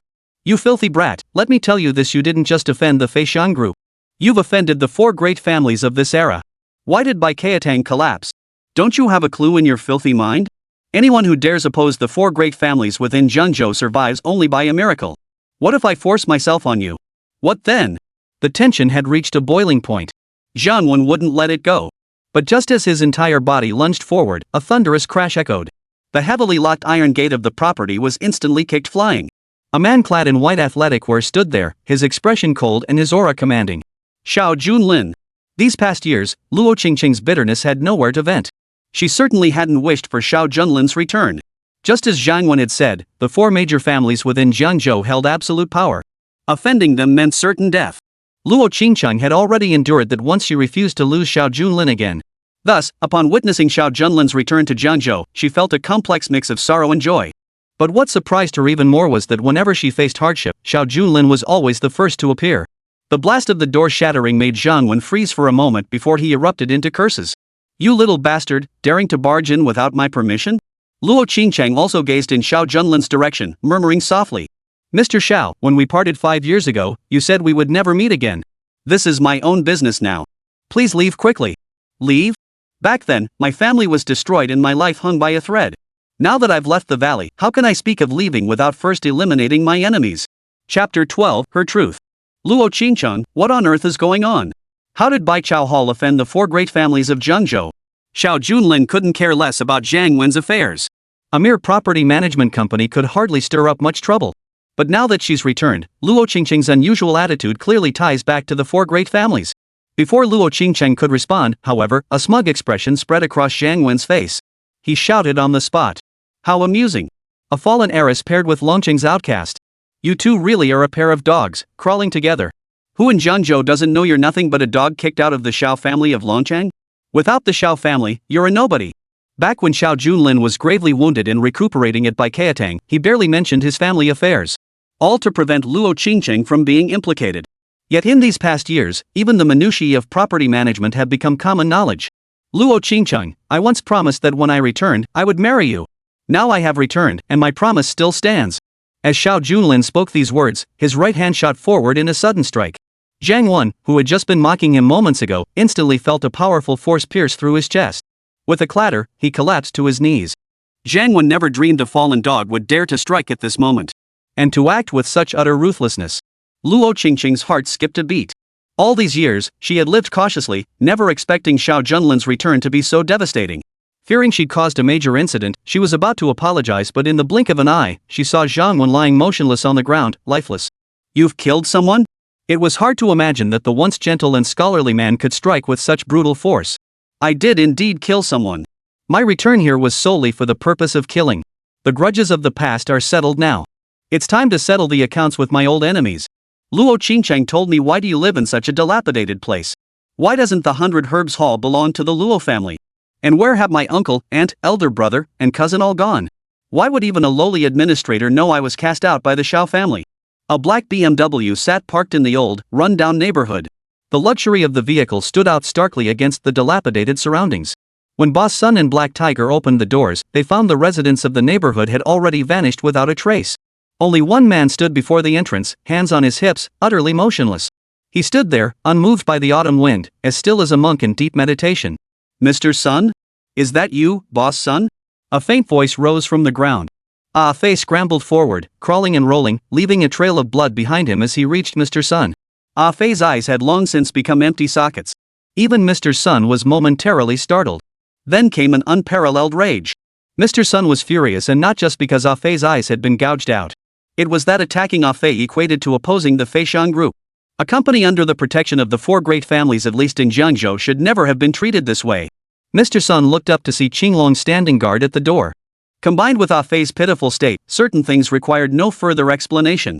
"You hit my employee? You don't know that flying group isn't someone to mess with." Qinglong the war god appeared to be a burly figure. But for flying group, such formidable warriors were never in short supply. Moreover, Black Tiger's strike-through mountains technique had long been honed to perfection. With that skill alone, whoever stands in his way will meet the same fate. "I'm asking you a question." Mr. Sun's voice grew louder and louder. He drew ever closer to the Azure Dragon war god. When he was less than 2 meters away, the Azure Dragon suddenly spoke. "My sovereign has decreed, the old city district shall not be demolished." Among Xia Kingdom's 4 great war gods, Xiao Junlin chose Qinglong as his personal bodyguard not because he was a 9-star war god. Rather, it was because he was a straightforward man. Simple enough to obey the sovereign's commands unconditionally. Upon hearing this, Boss Sun paused slightly. As a demolition company operating within Jiangzhou, Flying Group could tear down any property it desired. There had never been a case where demolition couldn't be done. Especially in the old urban districts. With no connections or backing, demolishing this area was as easy as crushing an ant. With Black Tiger in command, Mr. Sun burst into laughter. He deliberately stepped over the body of the Green Dragon war god. He stared at the cluster of houses behind him and snorted coldly. "What if I insist on tearing it down?" Mr. Sun was provoking them, and Qinglong's response was even simpler. Any member of the flying group who dares to enter will be killed without mercy. The dragon god of war hadn't acted yet because the time hadn't come. Mr. Sun found Qinglong increasingly intriguing. Beside him, Black Tiger suddenly stepped forward. A formidable aura coalesced in his right hand. A battle was about to erupt in an instant. Mr. Sun suddenly patted Black Panther on the shoulder. This is interesting. Hold off on killing him for now. Let's play a little longer. I'll see just who in this world dares to speak the words "kill without mercy." Mr. Sun then made a phone call. Within minutes, several henchmen arrived at the scene in excavators, their engines roaring. It was clear from the phone call that these lackeys already knew everything. Especially the three leading the way, each wielding a sledgehammer. "Uncle, allow me to introduce us today. We're all from Flying Group. Not only am I going inside, but I'm going to tear this building down right in front of you. Guys, the boss gave the order not a single brick or tile is to remain. Get to work now." The three men swung their hammers as they swiftly crossed into the alley of the old residential area. They had barely stepped through the doorway. Whoosh! Three men appeared out of nowhere. Clad in black armor and wielding military sabers, they drew their blades through the air with a light flick. It all happened in the blink of an eye. Then, everyone could clearly see three heads arc through the air before tumbling to the ground like soccer balls. The autumn wind ushered in a profound stillness. The old residential district was enveloped in an unprecedented stillness. Even Black Tiger's eyes sharpened in that instant. He really killed them. It was that simple, that straightforward. Only now did Boss Sun realize he'd bitten off more than he could chew today. "Who the hell are you? Where the hell did you people come from?" Mr. Sun screamed frantically, his voice tinged with impotent rage. The group of thugs who had run over from the group stood frozen in place. They were here to beat people, not kill them. This clearly contradicted what the boss had said. Chapter 13, Picking the Wrong Foes. I think we should take a long-term view on this matter with Boss Sun. Black Tiger was undoubtedly a worldly man. He's no stranger to the violence of the underworld, but such decisive action is still rare. Mr. Sun hesitated for a moment. Soon, a fierce glint flashed in his eyes. He came here today to serve the four great families. Success would bring immeasurable honor and profit in the future. Moreover, as a demolition group, tearing down an old neighborhood was perfectly justified. Keep pushing forward. Use the road roller to bulldoze straight through. Whoever breaks through gets a year-end bonus of 300,000 yuan. Money talks, that saying holds true anywhere. One burly man hesitated for less than 2 seconds before leaping over the roller in one bound. The multi-ton roller rumbled incessantly. Though not particularly fast, its sheer weight was enough to crush everything in its path. Just as everyone watched helplessly, anticipating the roller's imminent path of destruction, the Azure Dragon War God suddenly bent his waist slightly. The movement resembled a sumo wrestler's stance. Though no one dared believe it, that crouching stance clearly signaled his intent to go head-to-head with the steamroller. Mr. Sun must be out of his mind. No matter how skilled he is, he can't possibly match up against a machine like that. I bet he'd be crushed into bloody pulp in one hit. Mr. Sun roared with laughter, ready to witness the brutal spectacle. But then, everyone saw it clearly, the road roller suddenly froze in place. The engine was clearly still burning. Wispy black smoke still curled from the fuel tank area. Yet from the rear view, it looked as if the engine had died. "Dazhuang, what are you doing? Step on the gas pedal all the way. Didn't you hear Mr. Sun speak? If you run someone over, you won't be the one paying." Within Flying Group, this man named Dazhuang was known for his ruthless fighting spirit. Back in the day, he'd beaten 2 neighbors to death with his bare fists. It was precisely because Boss Sun recognized his fighting prowess that he kept him close, sparing him punishment. Why was he afraid now? This kind of fear could only be truly understood by experiencing it firsthand. The moment Dazhuang approached the Qinglong war god, the first thing he saw were the other's eyes. They were definitely not human eyes. In the depths of that gaze lay what seemed like a sea of blood and a battlefield. If his earlier thoughts had been mere imagination, the moment Dazhuang watched the road roller slowly lift off the ground, he was utterly dumbfounded. This terror was no mere paranoia, it was stark, undeniable reality. A pair of hands gripped the front wheel of the roller tightly, sparks flying from the contact, before effortlessly lifting both man and machine into the air. The king had declared, any intruder entering Flying Group's premises would be killed without mercy. Next, the several-ton roller, man and machine alike, soared into the air. In the hands of the Azure Dragon War God, it was as insignificant as a toy. Boom! An explosion echoed, reducing everything to dust in an instant. The burly man who had just pressed the accelerator was crushed to death beneath the road roller's wheels. The wheels kept rolling relentlessly, each rotation crushing the man's abdomen and internal organs. The tires, once pale blue, were now stained crimson. The four great families must be mocking you, Mr. Sun. Attacking objects from afar works on people, but not monsters. Black Tiger, who had been so calm moments ago, now looked like a sickly cat. No business owner in the world would ever speak or act like a low-level thug. Otherwise, they wouldn't be called bosses. Mr. Sun also sensed something was amiss. This task the four great families had given him didn't seem like a cushy gig at all, it was a pitfall waiting to happen. Heed advice and you'll live to eat your fill. Just as Boss Sun was about to return to his BMW, he suddenly noticed another figure had appeared beside the vehicle. The Azure Dragon Squad. This man bore no difference from the killer who had just struck, still clad in full armor. The blade rose and fell with deadly precision. But when the sparks in the air finally settled, a BMW had been cleaved clean in two. Then, the Azure Dragon War God spoke slowly from behind. Our sovereign also said, if the boss of Flying Group arrives, he won't be leaving. Brother Xiao, less than a week after you left by Kaitang, my entire family, 5 of us, were torn apart. My wife and children scattered, my body and head separated. On the way back to the old residential district, Xiao Junlin halted his steps. After repeated questioning, Luo Qingcheng finally revealed the truth. Yet even that opening sentence alone sent chills down Xiao Junlin's spine. What did you say? Are you saying uncle and aunt? Back when Xiao Junlin sought investment for Bai Kaitang, the Luo family had unanimously opposed it. Only Luo Qingcheng's family had been wholeheartedly supportive, willing to back him unconditionally. Especially Luo Qingcheng's father. To treat Xiao Junlin's injuries, he spared no expense, using Bai Kaitang's most precious medicines and exhausting every possible treatment. During that period, nearly half of Bai Chao Hall's precious medicines were depleted solely for Xiao Junlin's treatment.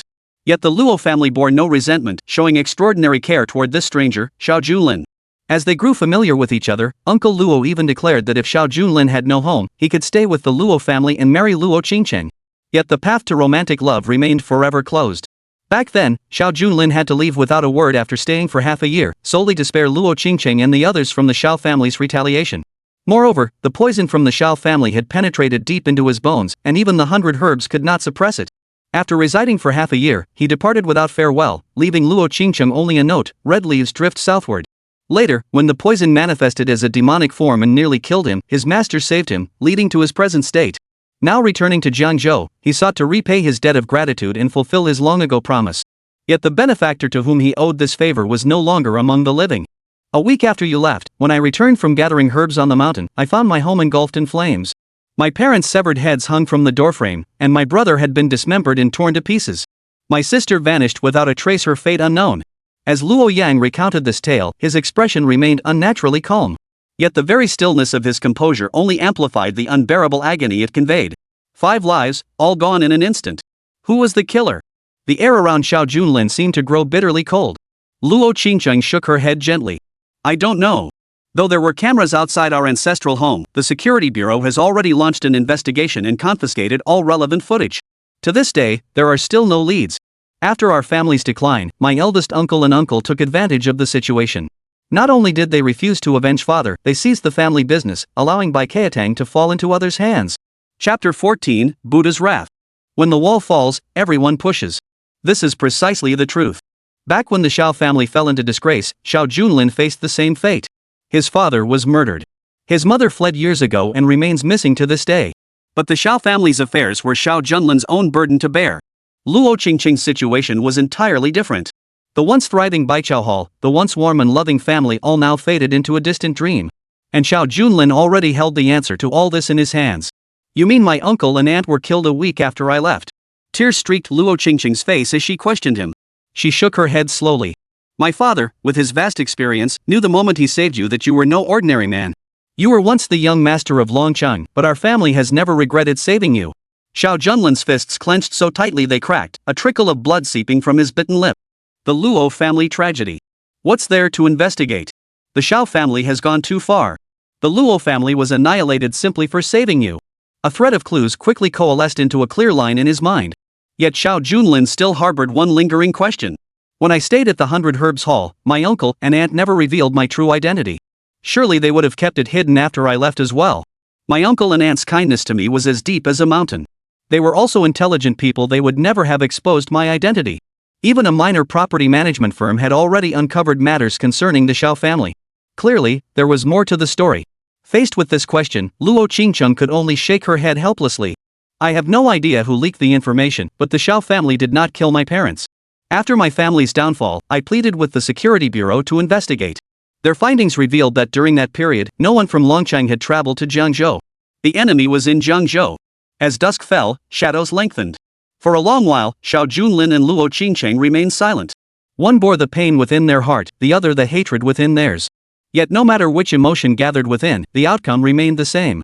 This debt of blood must be repaid with blood. Rest assured, Qingcheng. I have not failed that day.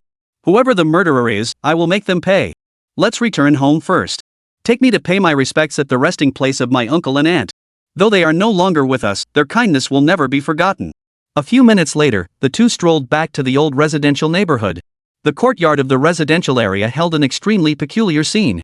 The Azure Dragon war god and several members of his squad still stood in formation. A road roller emitted faint blue flames. Beneath it lay a crushed body. The surrounding thugs had long since lowered their weapons, staring at Qinglong as if he were some kind of monster. Xiaolong, from Flying Group? Only Flying Group would cause trouble in this old residential district. Reporting to His Majesty, the enemy forces are now completely surrounded. The dragon god of war returned to the city, still radiating that frontier aura. Xiao Junlin glanced toward Boss Sun, only to see Black Tiger already in tatters. Had Xiao Junlin not intervened in time, Black Tiger would have been on the brink of despair. Abnormal. Absolutely insane. Black Tiger sensed trouble brewing and had prepared to leave with Boss Sun minutes earlier. But the Azure Dragon war god stood his ground, impenetrable as a mountain. Merely standing his ground. Mr. Sun and his men realized escape was impossible. Whether it was striking a bull across a mountain or retrieving objects from afar. Skills once thought to be unparalleled, yet before this man, they proved utterly ineffective. Black Tiger's composure was nearly shattered. Who knew what kind of moves he'd just unleashed? Since he began studying martial arts, he'd exhausted every conceivable technique in his mind. Yet he couldn't break through the defenses. Who exactly ordered Flying Group to target the Luo family? The old city district was still over a decade away from demolition. And Jiangzhou hasn't contracted any new real estate projects for this area. Taking on this task for no apparent reason is clearly a thankless task. It was obvious even with my eyes closed that Flying Group was targeting Luo Qingcheng. The moment Xiao Junlin uttered those words, Black Tiger beside him stirred. The moment he clashed with Qinglong, Heihu realized they weren't even on the same level. The question was no longer whether they could defeat their opponent. The question was how to escape. The Green Dragon war god stood clad in black armor, radiating overwhelming power even in casual stance. By comparison, Xiao Junlin's appearance was gentle and scholarly. From any angle, he did not resemble a warrior forged on the battlefield. As the saying goes, to capture the bandits, first capture their leader. The moment Black Tiger spotted Xiao Junlin, he leapt forward without hesitation, unleashing a powerful strike aimed squarely at his opponent's chest. Even the Azure Dragon war god hadn't anticipated Black Tiger's move. Yet the Azure Dragon war god remained motionless. Not only did he not move a muscle, but a faint smile even touched his lips. The instant that smile touched his face, Black Tiger's heart plummeted to the depths. Though he had fought the Azure Dragon countless times and lost every battle, he had never once seen a trace of a smile on the Azure Dragon's face. That face seemed carved from stone, forever numb and expressionless. Yet now, it smiled. Such an eerie smile. The instant that smile appeared, Xiao Junlin had already struck. Get lost. Having heard Luo Qingcheng's tragic ordeal, Xiao Junlin had no desire to waste time with the other party. His attack was brutally direct. With a swift swish, he moved like a breeze. Black Tiger's eyes widened in shock. Before his internal energy could erupt, he felt a surge of force instantly pierce through his chest. Attacking the ox from across the mountain? Could you also be a master of internal martial arts? Before Black Tiger could voice his question, it dissolved into a cold corpse lying on the ground. Mr. Sun was almost speechless. Today truly felt like encountering a ghost. He had genuinely believed that completing this task would earn him generous rewards from the four great families. But now it seemed this wasn't just a pitfall, it was a massive pit of fire. Sir, I truly didn't recognize a mountain when I saw one. The Lin family of the four great families ordered me to do this. I'm merely taking their money to do their bidding. As for the specific grudges and grievances involved, someone like me wouldn't know. Xiao Junlin had never heard of the four great families. Nor did he understand why such deep enmity existed. But since others seek to kill him, he can't just sit back and wait for death. If you don't know, then go ask. If you can't get answers, then die. When it came to enemies, Xiao Junlin never showed mercy. It was precisely because of mercy that so many tragedies were allowed to unfold. Upon hearing there was a way out, Boss Sun scrambled to leave immediately. The one who could instantly kill Black Tiger was absolutely not someone Mr. Sun could handle. Whatever connection the great families had to this monster before him, it was certainly not something Flying Group could meddle in. No problem, I'm outta here. As he said I'm outta here, Boss Sun actually rolled on the ground. Little did he know, a chill crept up his spine the very next moment. Since you've come this far, leave a little something behind before you go. Chapter 15, named Morong. Just moments ago, Boss Sun was ecstatic with joy. The next second, he felt a chill descending from above. Then, inexplicably, an arm flew 2 meters away. Blood flowed unceasingly across the floor. Mr. Sun's face contorted into a grimace. I'll take the interest, and by the way, I'll immediately announce to the city that demolition of the old residential area is prohibited. That afternoon, several neighbors stood in the courtyard, staring at the undisturbed old neighborhood, their faces filled with bewilderment. Luo Qingcheng's woman offended flying group. Our houses should have been demolished. Why are they still standing? I think we should all move out. Just because nothing happened today doesn't mean trouble won't come later. That girl Luo Qingcheng is so pitiful. Bai Keatang was destroyed, and now she's all alone. We can't just kick her out to avoid trouble. While the neighbors were still discussing, another row of BMWs pulled into the courtyard of the old residential area. The neighbors trembled in fear. Then they saw Ah Fei, both eyes blind, hurriedly opening the car doors with over a dozen henchmen in tow. But this time, they didn't bring weapons or insults. Instead, they brought all kinds of congratulatory gifts. Oh dear, neighbors, we're terribly sorry.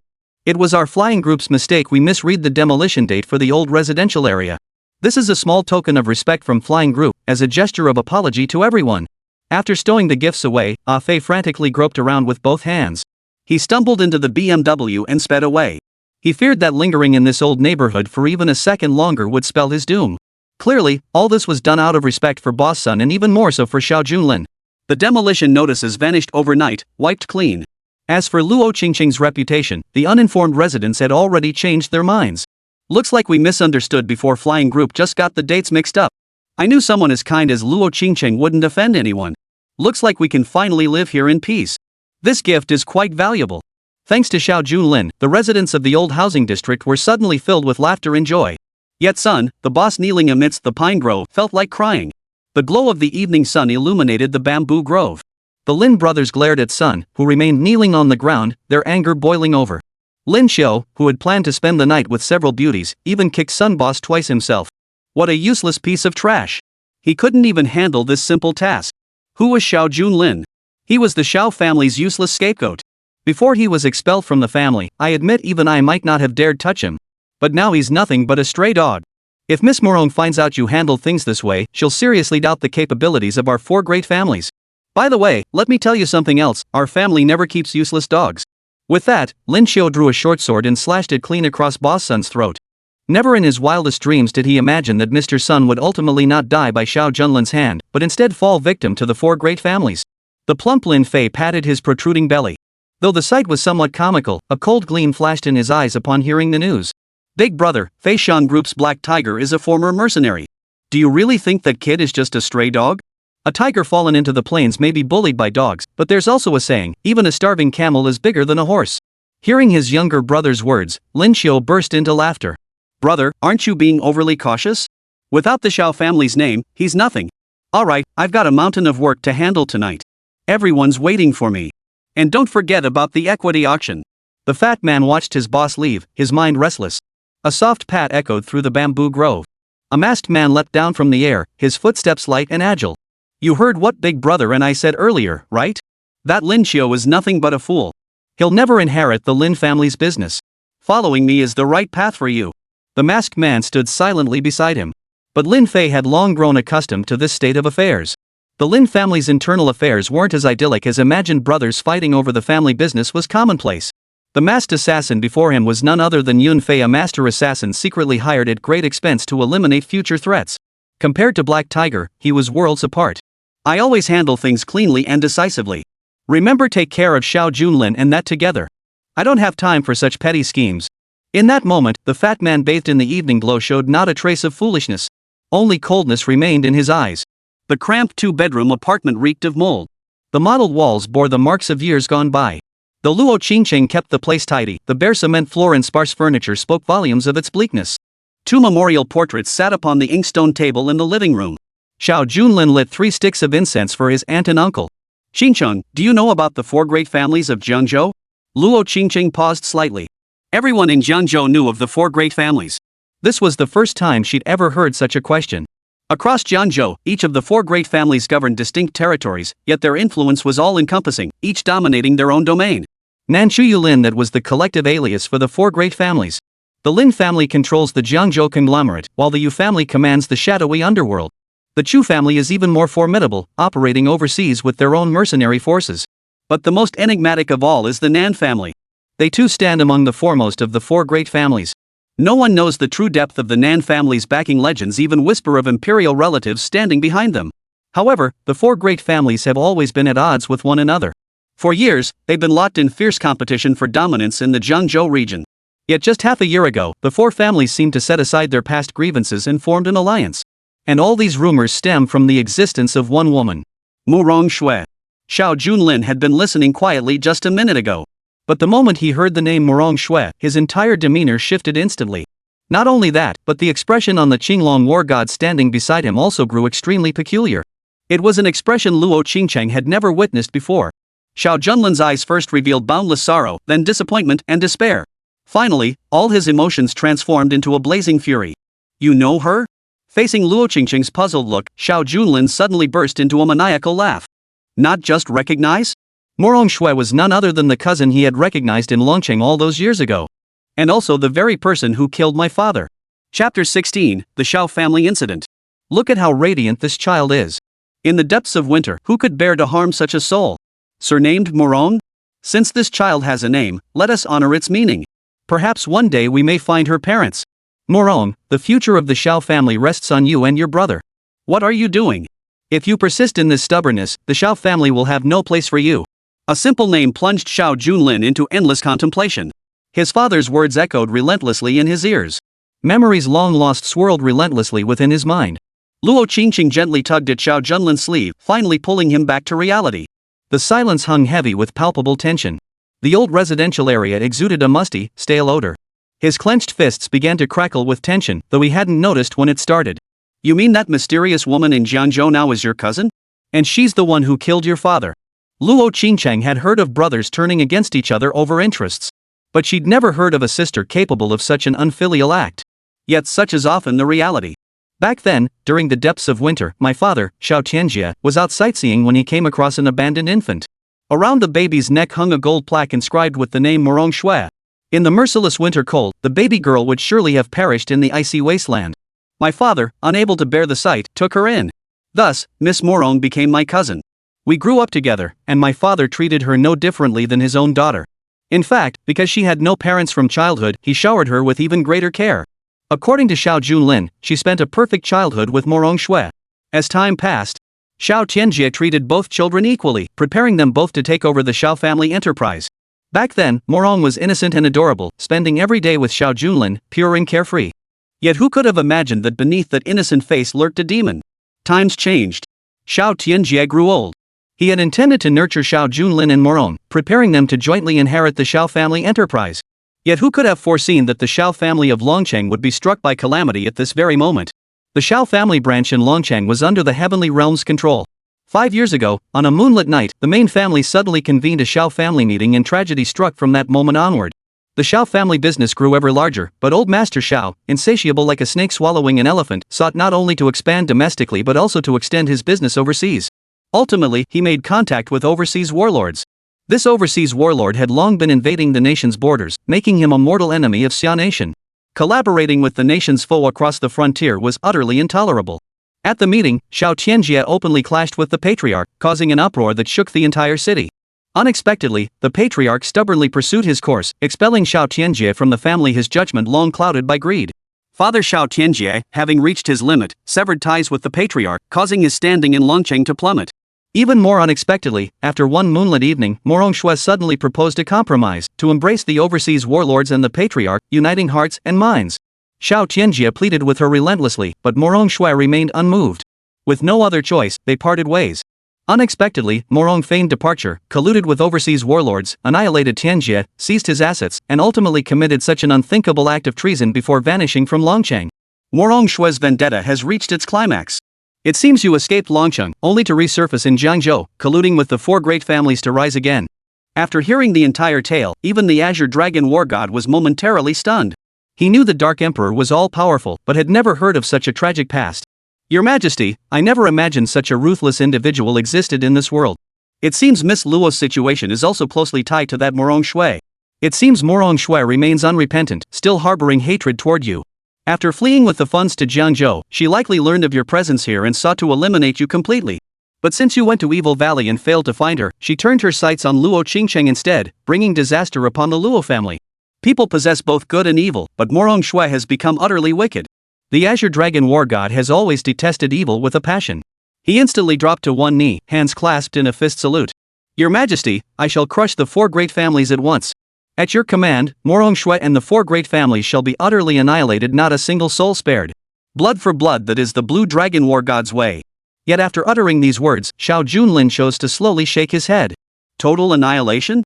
Not a single soul spared? Little dragon, my experiences over the years have made me no saint. Why should I do good deeds? Xiao Junlin's expression remained utterly impassive, yet within that calmness, an unfathomable depth suddenly emerged. Even a legendary 9-star war god felt a chill run down their spine when meeting Xiao Junlin's gaze. What a line, I'm no saint, so why bother with kindness? Qinglong's eyes flinched slightly as he bowed his head. May I ask, Your Majesty, what is your decision? Xiao Junlin narrowed his eyes, gazing into the distance as he spoke slowly. Morong Shuiren and the 4 great families annihilated the Luo clan, yet deliberately spared Luo Qingcheng, my beloved. They must have done so to subject her to endless torment. Since my cousin could commit such a heartless act, we shall repay them in kind. Keep my identity concealed. Let them taste hope, only to plunge into despair. Destroy the leaves and uproot the tree. If the 4 great families are towering trees in Jiangzhou, then Xiao Junlin will sever them leaf by leaf, root by root. Xiao Junlin's cryptic words left Luo Qingcheng beside him utterly bewildered. What was this talk of annihilating the 4 great families? Why did it sound as though wiping them out would be as easy as crushing an ant? If Xiao Junlin had the backing of the Xiao family, perhaps none of this would be an issue. But Xiao Junlin's father had long since severed all ties with the Xiao clan, banished from the family estate alongside him. Without the backing of the Longcheng clan, how could he possibly stand against the 4 great families? My father once said he never regretted what happened back then. So Xiao Junlin, heed my words, leave Jiangzhou immediately. I never imagined you and that Morong girl shared such deep, blood-soaked enmity. If that woman learns you still exist, it might be too late to flee. Luo Qingcheng's eyes brimmed with tears as she cried out, but the next moment, Xiao Junlin pulled her tightly into his embrace. The overwhelming killing intent vanished instantly, replaced by the gentlest whisper reaching his ears. Xingchang, your family sacrificed so much to save me back then. I swear to you, everything the Luo family lost, I will reclaim with my own hands. Chapter 17, Old Acquaintances. Autumn leaves painted by the night rain. Jiangzhou Cemetery took on a somber air in the night rain. Late at night, a black sedan pulled up before the cemetery gates, its presence adding an eerie touch to the darkness. Xiao Junlin and Luo Qingcheng pushed open the door, gazing at the distant cemetery with a flood of emotions. Back when we parted ways, I still murmured to myself, hoping to return soon and properly honor my uncle and aunt. Without them, I would not be where I am today. Alas, now the place remains, but the people are gone. Xiao Junlin sighed, then suddenly turned to look at Luo Qingcheng beside him. Qingcheng, I recall your family home was called the 100-Flower Garden? 100 flowers blooming in the 100 Flowers Garden. Back then, Luo Qingcheng's residence was in Jiangzhou's largest villa district, known as the 100 Flowers Garden. But after Luo Qingcheng's parents passed away, the family business was torn apart, and even the villa they lived in was seized. It all seemed like a fleeting dream.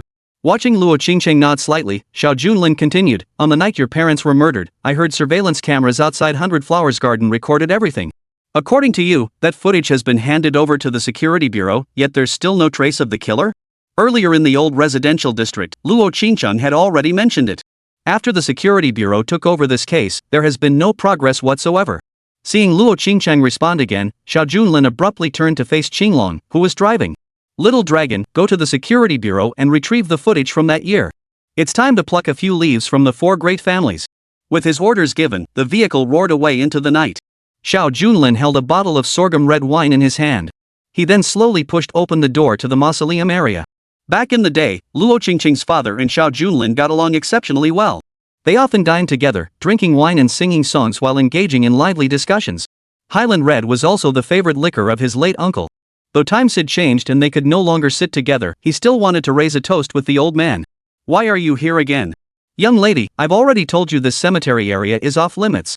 Just as the two were about to step inside, an elderly man suddenly staggered out of the security booth. The old man was clearly the security chief of the cemetery. Xiao Junlin's expression turned slightly puzzled. Old man, we're here to pay our respects to the departed. Why can't we perform memorial rites in the cemetery? Seeing Xiao Junlin, the old man paused slightly before turning his gaze back to Luo Qingcheng. Young lady, it's not that I won't let you in. The 4 great families have explicitly forbidden you from offering incense or visiting graves here. They also said that if you came again, they would destroy your parents' graves. I'm an old man, and making a living isn't easy. Please spare me. At the mention of the four great families, Xiao Junlin's expression instantly turned icy. The graveyard, shrouded in nightfall, already carried an eerie atmosphere that sent chills down one's spine. Yet the chill emanating from Xiao Junlin himself sent an even deeper shiver down the spine. The old man who had been talking to Luo Qingcheng unconsciously shifted his gaze toward Xiao Junlin. His expression shifted from confusion to utter shock. Could you be Mr. Xiao? You have some nerve, boy. Back then, the four great families hunted you down with your photo, and the Luo family was destroyed because of you. All the suffering Luo Qingcheng endured these years was because of you. Her parents are buried here, yet the four great families blocked her from seeing them. How dare you return? The old man's words were cut short as the sound of footsteps grew steadily louder in the distance. Seeing this, the old man grabbed Xiao Junlin's arm, his expression turning intensely anxious. Young man, even I beg you leave immediately. They're from the patrol squad, notorious local thugs in Jiangzhou. Especially that captain just out of prison not long ago. Worse still, he's a murderer. Patrol squad?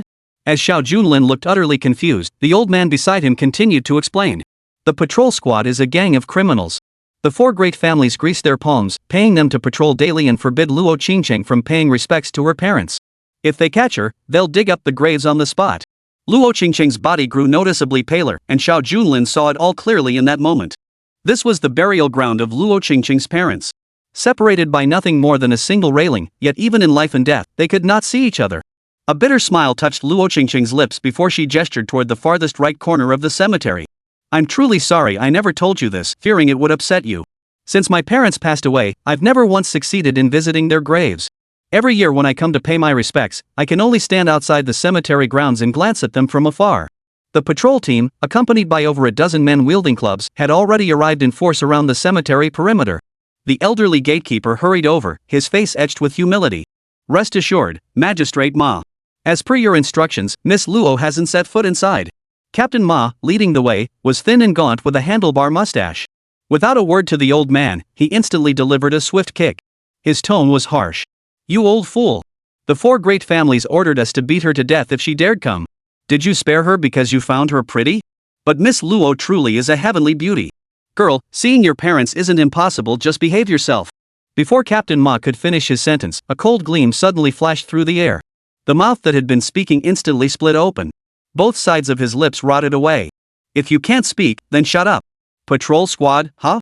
Give me one reason not to kill you all. So domineering? The officers behind Captain Ma were frozen in shock. Though they were local criminals forming a gang, the four great families' reputation meant ordinary folk dared not cross them.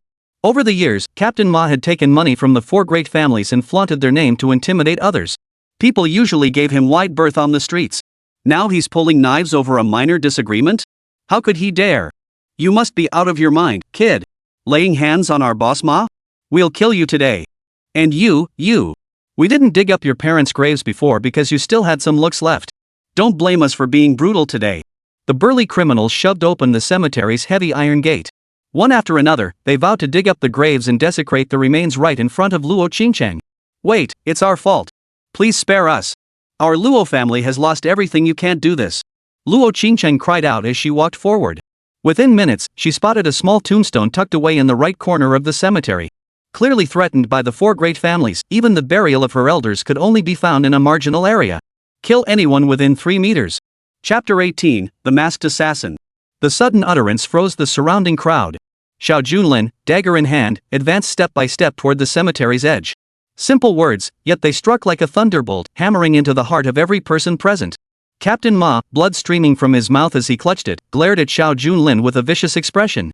Kid, you think you can play tough with me? Let me tell you, my brothers and I just got out of prison. We don't fear death. Today, old Ma will dig this grave clean before your very eyes, and then that. Captain Ma kicked aside several henchmen as he spoke, stumbling toward the edge of the grave. 2 burly men had just crossed the 3-meter line when Xiao Junlin, who had been standing directly before Captain Ma, vanished without a trace. If encountering a ghost in a graveyard is terrifying, then encountering Xiao Junlin is absolutely more terrifying than ghosts. A living person vanished into thin air, only to reappear just as suddenly. Only this time, as he materialized, the dagger in his hand sliced lightly through the air, and 2 heads rolled simultaneously onto the ground. Crossed the line. Xiao Junlin spoke only one sentence, and only one sentence was needed. The burly man, who had been charging forward with fierce momentum, halted instantly. The patrol squad was, after all, a band of hardened criminals. They've always been the stuff of nightmares, the very mention of them sending shivers down spines. But now, looking at these so-called criminals, they seemed as docile as little lambs, couldn't be any more well-behaved. Just like Captain Ma, who moments ago looked like a fierce demon, Yututu felt her jaw wasn't hurting quite so much anymore. Kneel here. As soon as Xiao Junlin uttered those words, Captain Ma and the surrounding crowd crashed to their knees with a thud. Once upon a time, Luo Qingcheng could only glimpse her parents from afar. She never imagined that the so-called patrol squad would one day kneel before her parents' graves. Luo Qingcheng, remember this, before long, I will make the 4 great families and my cousin kneel before your parents' graves, bowing their heads in apology. A cup of sorghum wine, its aroma drifting through the air. As Xiao Junlin poured it out, the liquor seeped into the earth. Old master, I'll drink another cup with you. From this day forward, the affairs of the Luo family are my affairs. A cool night breeze blows in. All is still and silent. The old man who had just been guarding the cemetery witnessed this scene and suddenly felt tears welling in his eyes. Luo Qingcheng, this must be the young man your family once saved. I misjudged him, but saving him was not in vain. As the old man stood there reflecting, a sudden breeze swept in from behind, chilling him to the bone. Luo Qingcheng also sensed something amiss. The instant she turned her head, a shrill scream pierced the air. Captain Ma and the dozen prisoners who had been kneeling on the ground moments before remained in the same kneeling posture. But the problem was every single one of them was now headless. The initial 2 burly men had indeed been killed by Xiao Junlin himself. But while Xiao Junlin was offering toasts to his uncle and aunt, more of them were being killed. Clearly, things were starting to go terribly wrong. Good heavens! Was this some sort of haunting?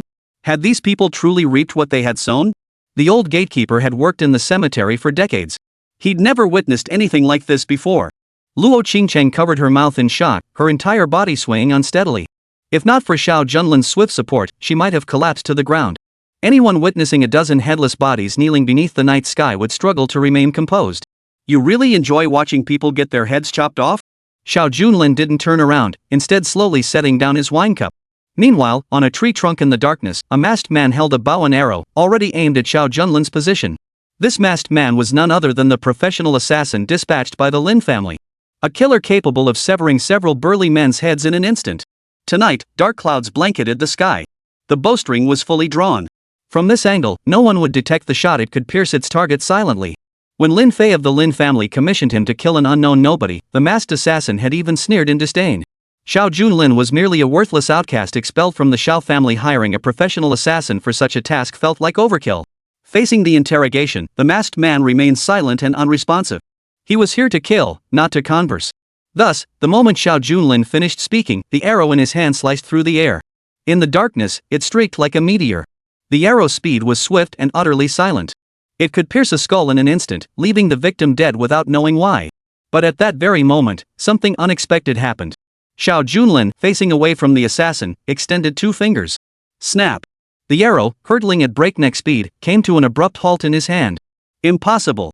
This was the so-called useless waste spoken of by the 4 great families? Back then, masked assassins had united under the 4 great families' orders to attack the Luo family, setting the 100 Flowers garden ablaze. They searched every corner but found no trace of Xiao Junlin. They even claimed he had narrowly escaped death. But now, was that truly the case? If he had been present back then, could the annihilation of the Luo family have proceeded so smoothly? The masked assassin felt a flicker of hesitation, but as a professional hitman, he would never abandon a mission simply because one assassination attempt had failed.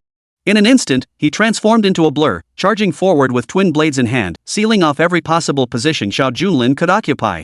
The masked assassin moved swiftly, but Xiao Junlin was always faster. The moment the assassin raised his blades, Xiao Junlin's dagger had already pierced his throat. He didn't glance back once. His gaze remained fixed on his uncle's tombstone. With a light flick of his right hand in the air, the razor-sharp dagger instantly made the masked assassin's throat spurt blood 3 feet high. When death approaches, words become kind. The masked assassin clutched his throat, utterly incapacitated, as blood bubbles continuously welled up from the wound. Though his expression remained hidden beneath the mask, his face twisted into a hideous grimace. Lin family, you made a grave mistake. You've provoked a monster you should never have touched. The masked assassin's eyes closed forever. Xiao Junlin kicked the body toward his uncle's tombstone. Uncle and aunt, this is the first gift I bring you. Within 3 months, all 4 great families will kneel here, bowing their heads in confession and vowing to mend their ways. Also, old man, please erect a new tombstone for my uncle and aunt in the most prominent spot within this ancient burial ground. And prepare a few more empty plots. The cemetery won't hold them all for long. Chapter 19, Forest Fire. Captain Yi, a tourist group is trapped in the Baiyun Mountain forest fire. The arsonist is an international criminal known as Fire God Alan. At Baiyun Mountain in Jiangzhou, Yunnan, night had fallen, yet the area remained brightly lit. Yet these very lights now engulf the entire mountain peak. The mountain, standing over 800 meters high, was completely sealed off. Captain Yi of the Jiangzhou Security Bureau, dressed in uniform, gazed at the distant green mountains ablaze with firelight, yet his mood was deeply unsettled. Zhang Saixia, didn't I order the firefighting team to go up? Why haven't we heard anything yet? Our top priority is rescuing the hostages from the tour group. At the mere mention of Fire God Alan, every member of the Security Bureau felt a splitting headache. Strictly speaking, the man dubbed the Fire God was nothing more than a psychopath from overseas. His hobby was setting fires. From birth to his current age, he was either on his way to start a fire or in the midst of one. In just 3 short years, over a dozen countries in the West had suffered forest fires of varying severity. The mastermind behind it all was Fire God Alan. Originally, this matter had no connection to Xia Nation. Yet just months ago, the deranged Alan managed to infiltrate Xia Nation disguised as a tourist, only to be detected by border guards. Unfortunately, the discovery came too late. Having infiltrated Xia, he ignited over a dozen fires across 3 provinces in less than a month. And now, this legendary criminal was drawing ever closer to the Jiangzhou Security Bureau. Tonight, on Jiangzhou's White Cloud Mountain, the fire god has left his mark. Reporting to Captain Yi, our team lost contact after ascending. Fears are high for their safety. I'm reorganizing a firefighting team to request deployment. No sooner had Zhang Saixia finished speaking than Captain Yi suddenly lit a cigarette. A peculiar gleam flickered in his eyes. Firefighting isn't our security bureau's responsibility. Moreover, the firefighting team is already missing, their fate unknown. We can't act rashly. We've already mobilized additional firefighting teams from outside the province. We'll just have to wait. Even if those so-called provincial firefighting teams were dispatched at full speed that very night, they might not arrive in time. Zhang Saixia grabbed Yi Fan by the arm. Captain Yi, this is a matter of life and death. Yi Fan had barely finished speaking. Suddenly, another deputy captain hurriedly appeared before them. Reporting to Captain Yi, the 9-star war god Qinglong requests an audience. Upon hearing this, Yi Fan instantly forgot about the firefighting situation. Excitement flashed in his eyes. 9-star war god? A figure of such stature was far beyond Yi Fan's station to meet. Not even the entire Jiangzhou region possessed the proper protocol to receive him. Are you serious? Hurry up and take me there. Without another thought, Yi Fan spurred his horse to leave the scene at full gallop. Only Deputy Captain Zhang Saixia remained behind. Zhang Saixia had only been on the job for 2 years. Fueled by sheer passion, she had quickly earned repeated commendations and secured the deputy captain position. Now, watching the raging fire on the mountain and Captain Yi standing idly by, she was already beyond impatient. I'll take command. Organize a firefighting team immediately. We must get up the mountain to rescue them, no matter what. Several team members beside her expressed concern, but with time running out, they had no choice but to follow Zhang Saixia's insistence and move forward together. Under the streetlights, Xiao Junlin, having seen his uncle and aunt, felt a complex mix of emotions. On the path leading to the old residential area, Xiao Junlin suddenly halted. Qingcheng, would you like to visit Bai Qiatang? The unexpected question made Luo Qingcheng pause slightly. Bai Qiatang. What a familiar yet unfamiliar name. Once the banner of her family's prosperity, now it stood as a grim reminder of her parents' deaths and the forcible seizure of the family business. Even hearing those 3 words now stirred a wave of sorrow. Seeing Luo Qingcheng's silence, Xiao Junlin continued, do you want this business back? Hearing Xiao Junlin's words, Luo Qingcheng remained silent. When the family fell into disarray, my uncle forcibly seized the enterprise. It was utterly despicable. But reclaiming it now? That was easier said than done. Luo Qingcheng had witnessed Xiao Junlin's methods firsthand. Precisely because she had seen them with her own eyes, she dared not respond. After all, he was her uncle. No matter how despicable he was, they shared blood. Killing someone of her own flesh and blood was something she simply couldn't bring herself to do. Qingcheng, rest assured I have my own way.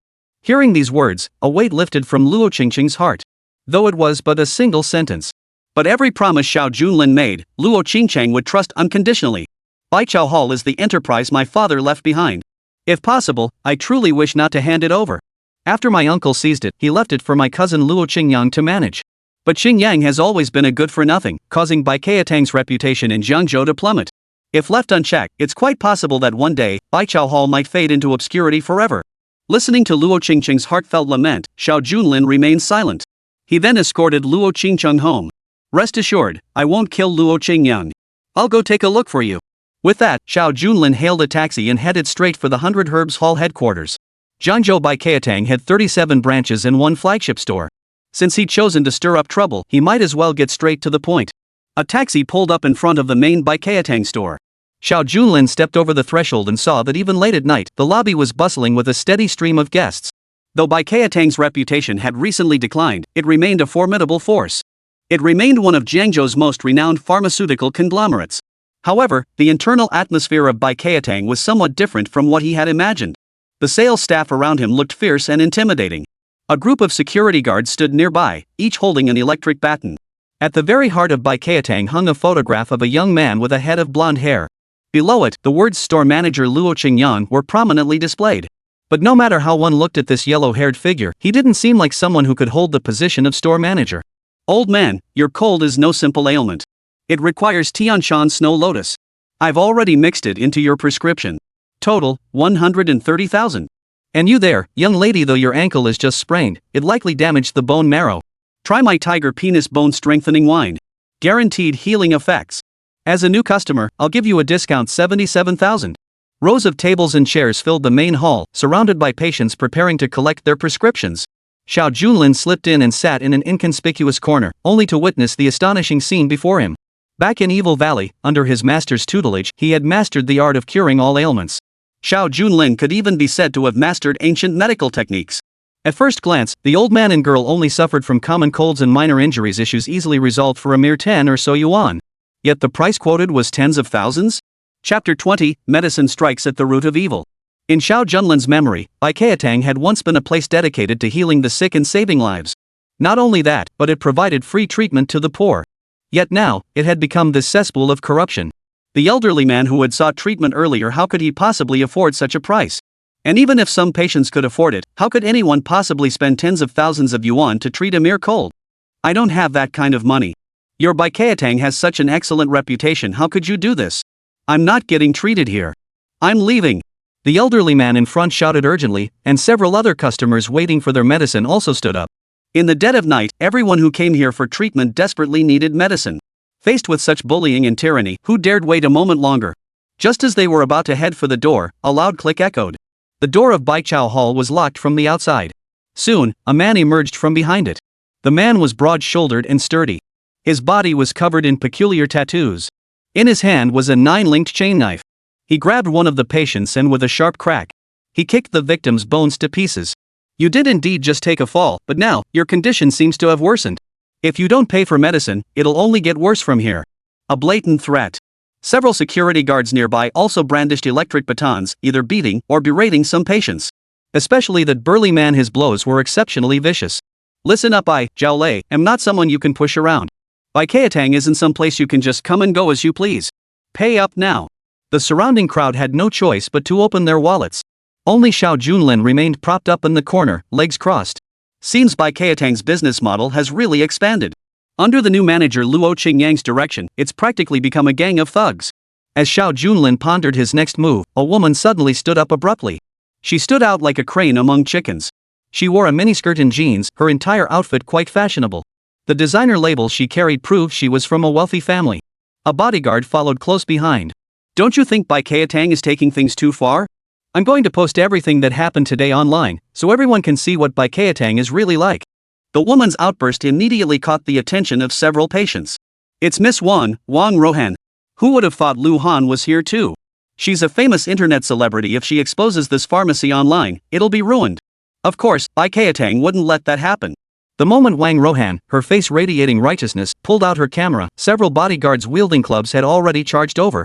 But the next second, the man beside Wang Rohan met 2 kicks midair. He instantly knocked both bodyguards to the ground. This instantly drew the crowd's attention. This time, Baikatang had seriously messed with the wrong person. Miss Wang had hired Taekwondo expert Jean Kaitao as her bodyguard. We absolutely must teach Baikatang a lesson. Word is that the current manager, Luo Qingcheng, is running amok. As longtime customers, we couldn't believe it, but this is outright robbery. Jean Kaita's circular angle technique instantly lifted several bodyguards. He turned and stood before Zhao Lei. Bring out your store manager. I demand Baikatang provide an explanation to my young lady and every citizen here. Internet celebrities sprout like mushrooms after rain in this era. They appear densely and incessantly.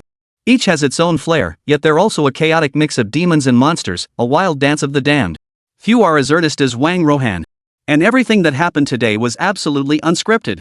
Faced with the question, Zhao Lei suddenly pointed at himself. Mr. Jean, I saw you win second place in Taekwondo on TV. Who'd have thought you'd end up as a bodyguard for an internet celebrity and still speak with such authority? You may not know my name, Zhao Lei, but you've surely heard of the Jiangzhou martial arts group. When Jean Kaitai heard this, his expression visibly shifted. The Martial Arts Association on the surface, a group of martial arts enthusiasts. In reality, it functions as a mercenary group. The Wulin Association's purpose is virtually indistinguishable from that of a mercenary group. Though its members practice martial arts, they've long since forgotten the virtue of integrity. As long as the money is right, they would do anything. And precisely because Bai Keatang had amassed enormous wealth through illegal means over the years, it certainly wasn't short on funds. This is precisely one reason why Bai Keatang, now under Luo Qingcheng's control, can act so brazenly. Excuse me. Miss Wang, I'm sorry, but I'm done for today. Wang Rohan froze for a moment. Jean Kaitao may be a taekwondo runner-up, but working for an internet celebrity was merely a means to make money. Crossing paths with the martial arts group was hardly a wise choice. Wang Rohan, radiating righteous indignation, flinched slightly. Just as she opened her mouth, Zhao Lei's speed was faster. The chained blades in his hands instantly slashed forward. Mr. Jean, since you're here, let's exchange 3 blows. No one could have anticipated Zhao Lei striking first. His cleaver sliced through the air. Jean Kaitao was caught completely off guard. A sudden, excruciating pain surged through him as the blade struck, severing him cleanly at the waist. The bloody scene splattered across the hall. The air fell deathly silent. Zhao Lei kicked the corpse aside with a single blow, then glared fiercely at Wang Rohan. Hold this woman down. Everyone who came tonight sick or not, buy them medicine. Zhao Lei sheathed his weapon as if nothing had happened and settled back onto the comfortable sofa. The crowd, witnessing the gory scene, could only reach into their pockets and hand over their money. Wang Rohan seethed inwardly, but pinned down by several burly men, her camera smashed to pieces, her sense of justice suffocated. Cold medicine. I'll take some. Just anti-inflammatory drugs will do. Surrounding patients endured their physical pain. Though they came to buy medicine, it was nothing more than throwing money away. Bai Keatang's drugs cost hundreds of times more than those on the open market. Even if forced to buy, they could only afford the cheapest options. I want Tianshan Snow Lotus, Black Jade Bone Mending Ointment, Gentian Liver Draining Pills, and yes, 13 pairs of top-grade deer antler velvet. The calm hall was suddenly pierced by these bizarre words, leaving the surrounding crowd utterly dumbfounded. Who didn't know the current prices at Baichao Hall? Even the herbs mentioned earlier would command astronomical prices at any ordinary pharmacy. You want to buy this stuff here? In the corner, Xiao Junlin had silently produced a prescription pad and scribbled down the order. A flicker of secret delight had just appeared in Zhao Lei's eyes, but his brows suddenly furrowed. The herbs Xiao Junlin mentioned were rarely seen even in ordinary times. Even Baichao Hall might not have them readily available. What are you staring at? Go get the herbs. If your 100 herbs hall can't even stock these few herbs, what's the point of staying open? Demolish it today. Chapter 21, Who's More Insane?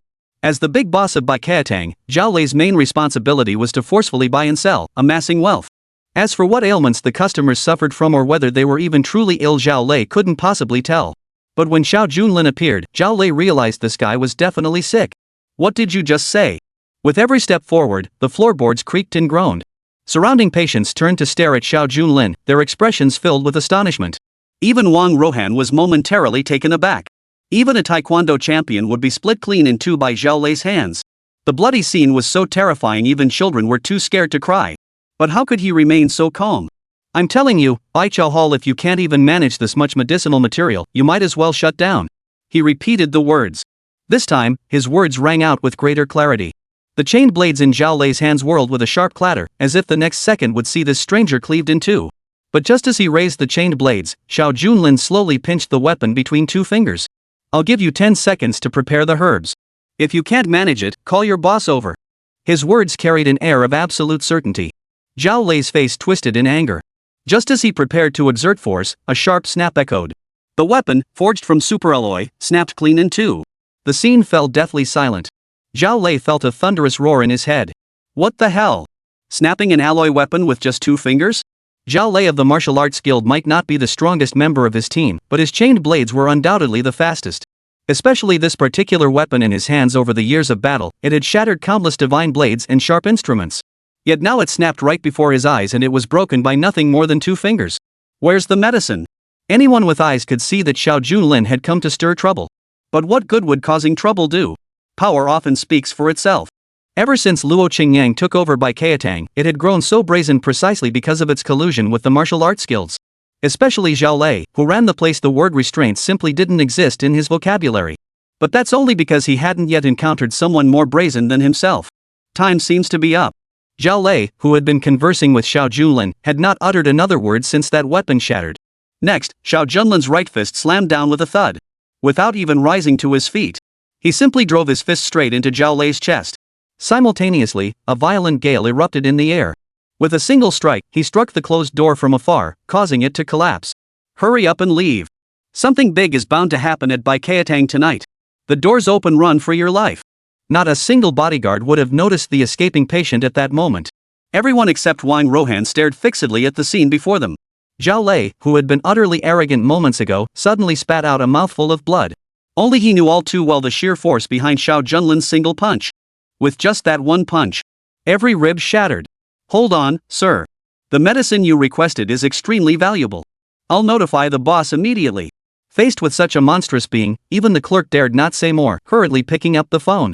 Meanwhile, at a nightclub, Luo Qingcheng was wrapped around two beauties, lost in passionate embrace.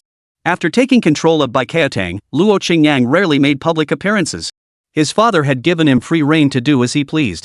Rather than running Baiqiatang night after night, he preferred revelry and song. Just as they were preparing for another round of passion, the bedside phone suddenly rang urgently. What brings you here so late, Mr. Zhao? It's about the pharmacy. Zhao Lei served as Baiqiatang's manager, and calls at this hour usually concerned the pharmacy. Though Luo Qingcheng didn't know martial arts, he'd spent a fortune hiring Zhao Lei. Therefore, she didn't mince words. But today, before she could finish her sentence, a furious shout erupted from the other end of the line. Boss, get to the store immediately. Something's happened. If you don't come now, you'll die too. The vicious words instantly sobered Luo Qingcheng, as if a bucket of cold water had been poured over his head. Even now, beneath the star-studded night sky, even though Luo Qingcheng was drunk and indulgent, never returning home day or night, he felt as though he'd been injected with adrenaline. What do you mean something happened at Baiqiatang? Is it someone from the four great families? But as soon as the words left his lips, Luo Qingcheng dismissed the thought. It seemed unlikely. If it truly involved the four great families, Zhao Lei would never have had the chance to call her. After all, their methods were far too ruthless. Got it. I'll notify the Martial Arts Alliance immediately. Whoever causes trouble at Baiqiatang tonight won't leave alive. Baiqiatang was destined for a sleepless night. Meanwhile, Baiyun Mountain was destined for a day of blazing lights. Amidst the swirling smoke and fire, Zhang Xixia covered her nose with her gloves, each breath carrying searing heat. The raging inferno ahead was simply too fierce, just as Captain Yi had said. It was indeed an impassable direction. At that very moment, rows of dark green jeeps slowly arrived halfway up the mountain. A man in military uniform opened the door and scanned the scene ahead. Though nearing 60, his eyes burned with intensity. Behind him, the firefighting team stood fully equipped. Deng Yue. Colonel Deng. If there was anyone in Jiangzhou whom the four major families dared not offend, it was undoubtedly Deng Yue. Deng Yue was neither a businessman nor had any ties to underground syndicates. His very presence here carried weight, for he was the commander of Jiangzhou's Guard Legion. Every city in Xia Nation maintains its own guard corps to uphold local public order. With the raging inferno now engulfing White Cloud Mountain, there was simply no reason for Commander Deng not to personally arrive at the scene. Captain Zhang, I hear you're the deputy commander of the local security bureau. You've been working hard. The flames are raging fiercely. This is beyond the bureau's capabilities. You should return first. Watching the guard regiment don their protective gear, Zhang Xixia made her own decision. I wish to join the advance. I intend to set an example for Captain Yi. Zhang Xixia had always been deeply dissatisfied with Captain Yi's actions, and precisely because of this, she wanted to prove everything through her own actions. Deng Yue found no reason to refuse an ambitious young soldier. Minutes later, a 100-strong firefighting team, including Zhang Xixia, marched deep into the flames. Several security guards nearby hurriedly flattered them. Commander Deng, whether it's the fire god or the thunder god, with you here, any challenge will be easily overcome. The blaze will surely be extinguished in no time. But before the flattery could reach its peak, Deng Yue's expression turned grim. Fire god Alan is indeed formidable, but our border defense team can still handle him. What we fear most isn't the fire god, it's that man.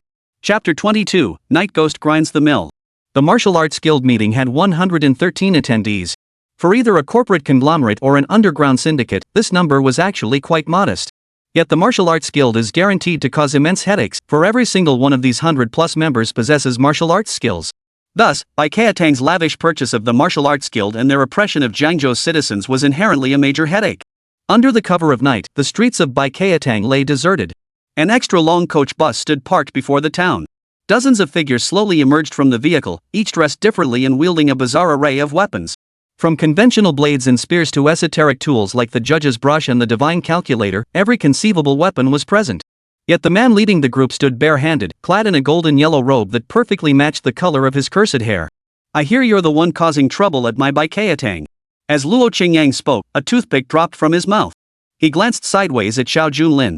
The elite warriors of the Martial Arts Alliance stood in formation before him. "The 100 Herbs Hall belongs to Luo Qingcheng." Xiao Junlin uttered only these words. It was enough for everyone to understand. Luo Qingyan's expression shifted from initial shock to uncontrollable laughter. Crouching low, he seemed to have heard the funniest joke in the world. "Xiao Junlin? The good-for-nothing of the Luo family? I thought some blind fool dared offend the 100 Herbs Hall. Turns out it was you dog." Back when Xiao Junlin faced hardship, the Luo family rallied to his aid. Yet across the entire Luo family, from the patriarch down to Luo Qingcheng's eldest uncle and uncles, not a single one raised objections. Especially Luo Qingyang. In his eyes, Xiao Junlin back then was nothing more than a cripple lying in bed, covered in injuries, and dependent on Luo Qingcheng's care. Even after learning Xiao Junlin hailed from Longcheng, it made no difference to him. A man expelled from Longcheng by the Xiao family held a status and standing often lower than that of a local thug from Jiangzhou. "How dare you? When the 4 great families searched all of Jiangzhou for you, you ran away. Fine, become a rat on the run, forever hiding in your hole. Maybe you could have saved your life. Who'd have thought you'd dare return today? So, what is your plan regarding the 100 Herbs Hall?" As Luo Qingyang's question hung in the air, Xiao Junlin merely stroked the dagger in his hand. He never once lifted his head. "You should know how your father acquired the 100 Herbs Hall. I know you hold no real power in this matter. Return and tell your father to hand over the 100 Herbs Hall to Luo Qingcheng. Then go to your uncle's grave and kowtow in repentance." If the same joke is repeated over and over, it becomes utterly unfunny. The smile had vanished from Luo Qingyang's face. Even the surrounding martial arts masters began to wonder if this man before them had lost his mind. Though not all members of the Martial Arts Alliance had arrived, the dozens of masters present could crush this outcast from Longcheng as easily as squashing an ant. Yet Xiao Junlin before them showed no fear whatsoever. Instead, he sat cross-legged before the 100 Herbs Hall, as if perched high above them all. As if he were the true master of the 100 Herbs Hall. While Luo Qingyang couldn't muster a smile at Xiao Junlin's response, the surrounding masters laughed until tears streamed down their faces. A few talkative fellows gripped their spears, pointing them forward. "You know, Jack. Baikatang is under young Master Gui's control because it's under the orders of the 4 great families. And even if the boss wanted to hand it over to you, he'd have to ask the 4 great families for their approval. You're nothing but a worthless outcast kicked out of Dragon City. What trump card do you think you have to brag about here?" As he spoke these words, Xiao Junlin slowly rose to his feet. He clapped his hands lightly. Simultaneously, 2 Qinglong warriors emerged from within Baikatang. Clad in armor, their steps were light and agile. Yet the killing intent radiating from their bodies engulfed the entire space. The crowd that had been mocking him moments ago froze, their smiles frozen on their faces. Among masters, victory is often decided in the first exchange. Yet facing these 2 guards, every martial artist felt only a chill run down their spine. That aura alone was enough to make anyone pale. Watching the 2 guards, Luo Qingyang suddenly burst into applause. "Interesting. No wonder you could make a comeback. You hired masters from outside. But you're not bad at math, are you? You only have 2 people by your side. Can you really afford this deal? 2 people?" Xiao Junlin shook his head lightly, replying only with a single sentence. "I can't see them." Luo Qingyang, lacking martial arts training, couldn't sense the aura emanating from the Green Dragon warrior. Yet the Martial Arts Alliance experts behind him began glancing around nervously. When the Azure Dragon warrior appeared, not a single expert present had sensed his presence. Who knows how many more lurked in the shadows? If 10 or 8 such monsters suddenly appeared, even the Martial Arts Alliance would likely be overwhelmed. "You little brat. Back then, I was being polite when I called you brother-in-law. You really took my kindness for granted. Looks like after getting kicked out of the Longcheng family, you came begging my sister for handouts, but didn't realize her family has been ruined for good. So what if you have a little money? You dared to cause trouble at my Baichao Hall. Today, I'll fight you to the bitter end. Bring out whatever cards you have left." As Luo Qingyang shouted, Xiao Junlin remained unhurried. Suddenly, he extended his right finger toward a man beside Luo Qingyang. The man held a long sword. Clearly, he practiced the clear wind sword technique. Though his skill wasn't exceptional, it proved remarkably effective in combat. "Kick him twice first." As Xiao Junlin uttered these words, the surrounding crowd instantly exchanged bewildered glances. The man wielding the long sword was named Zhang Chang. He was a member of the Martial Arts Guild. But the problem was the Martial Arts Guild was Luo Qingyang's own men. Ordering Luo Qingyang's own men to attack her, if that's not madness, what else could it be? Several skilled fighters even began to question whether attacking a fool might tarnish the reputation of the Martial Arts Guild. But in the next instant, a Qinglong warrior slowly opened the black leather case. Inside the case lay neither swords nor spears. Nor were they various thermal weapons. But it was indeed something extremely effective. It was filled to the brim with cash, at least several million yuan. To be clear, the martial arts guild may have a noble-sounding name, but in reality, it's nothing more than a local group of martial artists who practice in the civilian world. They run amok when someone pays them. In reality, these nighttime thugs shouting threats and violence might be office workers by day, or even construction laborers. For ordinary families, where would they ever see $1,000,000? Chapter 23, Late Night Betrayal. Beneath the starry sky, moonlight glinted off the crimson bills, stirring a flutter in every heart. Luo Qingcheng had indeed spent a considerable sum on the Martial Arts Association. But if divided among every member, it was hardly a large sum. At most, it amounted to a few thousand per month. Yet for these Martial Arts Alliance members, why not? They could train in martial arts and earn money at the same time. Consider the office workers here, the construction laborers, even the janitors enduring constant scolding from bosses and forced overtime, yet earning no more than this monthly. Helping out at Baichao Hall, on the other hand, required little more than putting up a good front to earn wages equivalent to their regular pay. There was simply no reason to refuse. But now, everything has changed. That black box contained millions in funds. For ordinary people, it might be an amount they couldn't earn even working their entire lives. And behind Xiao Junlin stood not just one black case. Shouldn't martial artists dedicate their skills to righteous causes? This moralizing remark left some scratching their heads. But the moment Xiao Junlin casually pulled out a wad of cash and tossed it in front of Zhang Chang. Zhang Chang, like a dutiful student, nodded eagerly. I think this gentleman makes a valid point. Those who practice martial arts should primarily focus on strengthening their bodies or eliminating evil and suppressing violence. They shouldn't glorify fighting and killing. Luo Qingcheng watched the two men exchange words with wide eyes.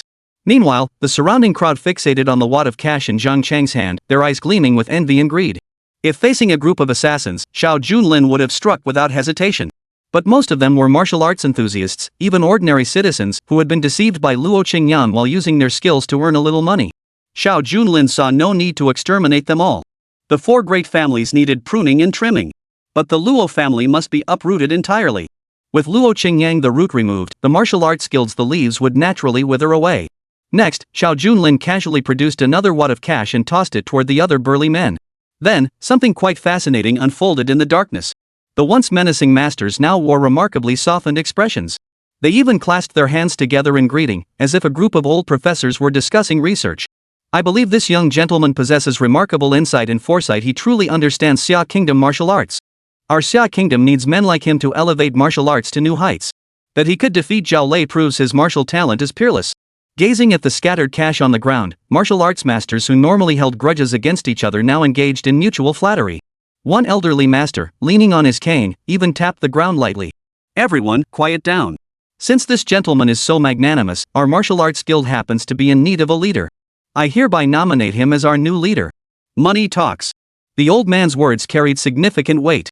The surrounding crowd immediately nodded in agreement. They were practically ready to carry him on their shoulders. Only Luo Qingcheng, standing amidst the crowd, was utterly dumbfounded. What the hell is going on? I brought you here to fight, so why are you suddenly electing a martial arts alliance leader? And even if you must nominate someone, why the hell are you nominating the enemy? Shut up, all of you. You idiots. I invited you here to get things done. Luo Qingcheng roared furiously into the night. The old man beside him covered his ears and shook his head silently. Young master, you did indeed hire us for a job, but the meager payment from Baichao Hall hardly motivates us to work. Besides, that gentleman already said martial artists can't just start fighting. Before the old man could finish his sentence, Xiao Junlin abruptly interrupted him again. Shaking his head, he approached on foot. Old man, I must take issue with that statement. Martial artists aren't forbidden from fighting. They must know when to eliminate tyranny and restore peace, just like the heroes of Water Margin. When action is needed, they must act. Take this scoundrel, for instance, preying on others' misfortune to seize my wife's family estate. He's the very embodiment of someone who needs to be stopped. To reward your heroic spirit, whoever punches him gets 20,000. A kick earns 30,000. If blood is drawn, it's 100,000, but he must remain alive. As Xiao Junlin finished speaking, the Qinglong warriors behind him slowly opened the black leather case. The other 6 or 7 boxes were all filled to the brim with cash. For the Dark Emperor, money was never in short supply. Such a mere drop in the bucket was enough to leave everyone utterly stunned. As the martial arts group emblem turned to look, Luo Qingcheng's expression began to shift. From the beginning, he had been the boss, but now he was just a restricted young man. The moment Xiao Junlin pushed one of the black boxes toward the crowd, Luo Qingcheng's perception of him shifted again from young man to treacherous villain. As the proprietor of Baichao Hall, you've been conducting such schemes behind closed doors. You are unworthy of selling medicine. Today, I'm here to uphold justice. What followed required little explanation. The so-called martial arts sects surrounding him launched a coordinated assault on Luo Qingcheng. Even in his worst nightmare, Luo Qingcheng could never have imagined that after leading his grand procession and inexplicably promoting Xiao Junlin to martial arts alliance leader, he would end up suffering such misfortune.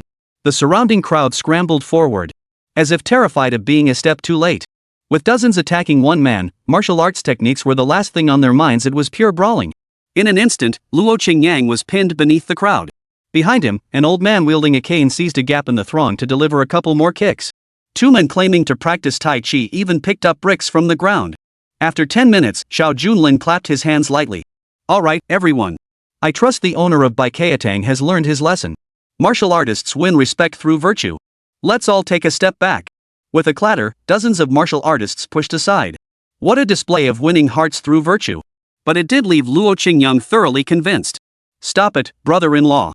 I know I was wrong. Stop hitting me. Pain is often the most effective way to extinguish the flames of arrogance.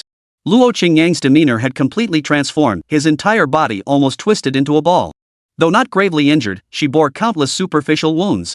Amidst the falling leaves and autumn breeze, she lay coldly on the concrete ground. This also fulfilled Xiao Junlin's promise. He would never lay a hand on her. And indeed, throughout the entire process, Xiao Junlin never laid a finger on her. As for whether others would strike Luo Qingcheng, that was none of his concern. Chapter 24, The Ultimate Expert. You know you're wrong? That wasn't what you were saying earlier. Xiao Junlin, who had never once raised a hand, now spoke with each word like the Grim Reaper demanding a life. Luo Qingcheng trembled uncontrollably from head to toe. The night air was cold, but her heart was colder still. Brother-in-law, this matter truly isn't up to me. Baichao Enterprises was entrusted to me by my father to manage as store owner. He said I was young and needed proper training. Luo Qingcheng's father and Luo Qingcheng's uncle. His name was Luo Zhenhai. Since it's your old man's decision, I'll give you 10 minutes to bring him here. Otherwise, I'll assume you're unrepentant and let these martial arts experts teach you another lesson. Luo Qingcheng had no desire whatsoever to experience that bone-piercing agony again. Thus, he grabbed his phone at lightning speed. At the same time, in a luxurious villa complex, Luo Zhenhai, who had long since fallen asleep, suddenly received his son's call. Half opening his eyes, he answered with a hint of grogginess. Son, calling me this late at night. You're not causing trouble at the bar again, are you? Luo Zhenhai knew his son's character all too well. Though he claimed it was gaining social experience, it was nothing more than a life of debauchery. Getting into trouble was nothing new. I'm not at the bar. I'm at Baichao. Hurry over.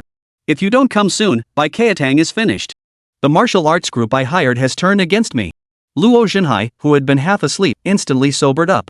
If this had happened in a bar, it could be dismissed as a minor skirmish. At worst, it would be his son's personal affair. But if Baichao Hall was involved, that was an entirely different matter. Besides, the martial arts guild, though a loose collection of miscellaneous individuals, had never been known to turn against their own. Got it. I'm heading there immediately. After saying this, Luo Zhenhai dialed another number. A few minutes later, a man stood before the mansion, clad entirely in black. He appeared without a sound, his entire being devoid of emotion. If the martial arts guild was merely a gathering of martial arts practitioners, then the man before him was undoubtedly a professional assassin. He was a completely different breed from the others. Let's get to work. Luo Zhenhai uttered these words before driving away in a black sedan, slowly heading toward the direction of Baichao. Meanwhile, the situation on Baiyun Mountain was extremely grim. Deng Yue glanced at his watch. Over half an hour had already passed. Yet the firefighting team that had rushed in remained completely silent. Second squad, third squad. Where are you? Respond immediately. While Deng Yue waited, several figures suddenly burst out of the flames. Engulfed in flames, they rolled and crawled toward safety. Surrounding employees quickly helped the fire team extinguish the deep flames. Yet what was more horrifying than the raging fire were the wounds that cut deep to the bone. Such injuries wouldn't occur if they were merely fighting a fire. Did you see Fire God Alan? I said before, the moment you spot Alan, temporarily halt firefighting and tackle the crisis first. Deng Yue couldn't possibly be unaware of the principle, to catch the thief, first catch the king. His longtime subordinates understood it just as well. Yet several young men revealed utter terror in their eyes, their hands trembling slightly. Reporting to Commander Deng, Baiyun Mountain seems haunted. Shortly after we entered, we suddenly felt a breeze brush past us, and then one after another, our brothers fell to the ground, never to rise again. It was as if a scythe in the gale had invisibly cut us all down. Several brothers were even dismembered on the spot, slain by demons. Hearing this, Zhang Caixia froze in shock. As a member of the security bureau, she absolutely refused to believe in any demons or ghosts. Yet Deng Youwei's men were elite soldiers, far beyond anything the security bureau could muster. What on earth could possibly lurk within Baiyun Mountain to instill such terror even in them? Deng Youwei's face suddenly drained of color upon hearing this news. Even the captain of the guard unit had to focus his full attention on the matter. Inform all soldiers to immediately return to the mountain base and temporarily abandon the firefighting operation. If even Deng Youwei abandoned the rescue, then those on the mountain were truly beyond saving. Zhang Caixia refused to do this. She wouldn't allow herself to do so either. Just 2 days ago, I saw the news reports about a major figure arriving in our Jiangzhou, the female god of war from Xia Nation. I believe that if the goddess of war were here, no matter what demons or monsters lurk on that mountain, they would be easily vanquished. Please, Colonel Deng. A tremor of tears edged Zhang Caixia's voice. As a champion of justice, she absolutely could not face failure or despair. Tonight's events were far too bizarre. Only by handing them over to the goddess of war could we ensure absolute safety. Yet after making this plea, Deng Youwei's expression remained serene. She still shook her head slightly. No. White Cloud Mountain is far too dangerous now, no matter who it is. Deng Youwei paused, his gaze drifting into the distance as a figure suddenly flashed through his mind. That figure had been glimpsed 3 years prior during an overseas military exercise involving Deng Youwei and his security team. That time, in the vast ocean, they had accidentally stumbled into a pirate zone. Hundreds upon hundreds of pirate ships formed a tight, impenetrable ring around them in the vast ocean. It was hard to imagine any chance of survival. At the time, the military contingent consisted only of Deng Youwei and another regiment commander, with a mere handful of men under their command. They fired every bullet and shell they had, yet made no dent in the enemy's ranks. Just as death seemed inevitable, they witnessed a man striding effortlessly across the water's surface toward the coastline, as if a god had descended. That man from Xia truly lived up to his divine reputation. With every gesture, he utterly annihilated every last pirate. But dreams are sweet, reality is always cruel. Faced with this predicament, Deng Youwei could only let out a long sigh. Good fortune could not last forever. If only he were here. If only it were him. A sigh echoed across the river, followed by a surge of murderous intent. A woman in fiery red armor emerged from behind, striding forward. A glimmer of hope flickered in Zhang Caixia's despairing eyes. War god of Xia Kingdom. Xia Yujiao. A forest fire in Jiangzhou was a sight rarely seen in a century. Such flames would inevitably catch Xia Yujiao's attention. The moment she arrived at the scene, a voluptuous woman beside her glanced at Deng Youwei and snorted coldly. The esteemed commander of the Jiangzhou Guard Corps can't even extinguish a fire? Does it really require my family's war god to step in personally? Chapter 25, Not Even Allowed In. Though Xia Yujiao harbored deep hatred for Xiao Junlin in her daily life, she maintained a pleasant demeanor toward others. Seeing the cold remarks under the tree, she grabbed the other person's arm. Captain Deng, who'd always worked tirelessly for the nation and its people, why spew such cold, unfeeling remarks? Come with me inside. Let's get this over with quickly. With the goddess of war's single command, everything seemed settled. Zhang Caixia saw a hero in the firelight. Tears welled in her eyes as she hurried forward. Reporting to the goddess of war, I am Zhang Caixia, deputy captain of the security bureau.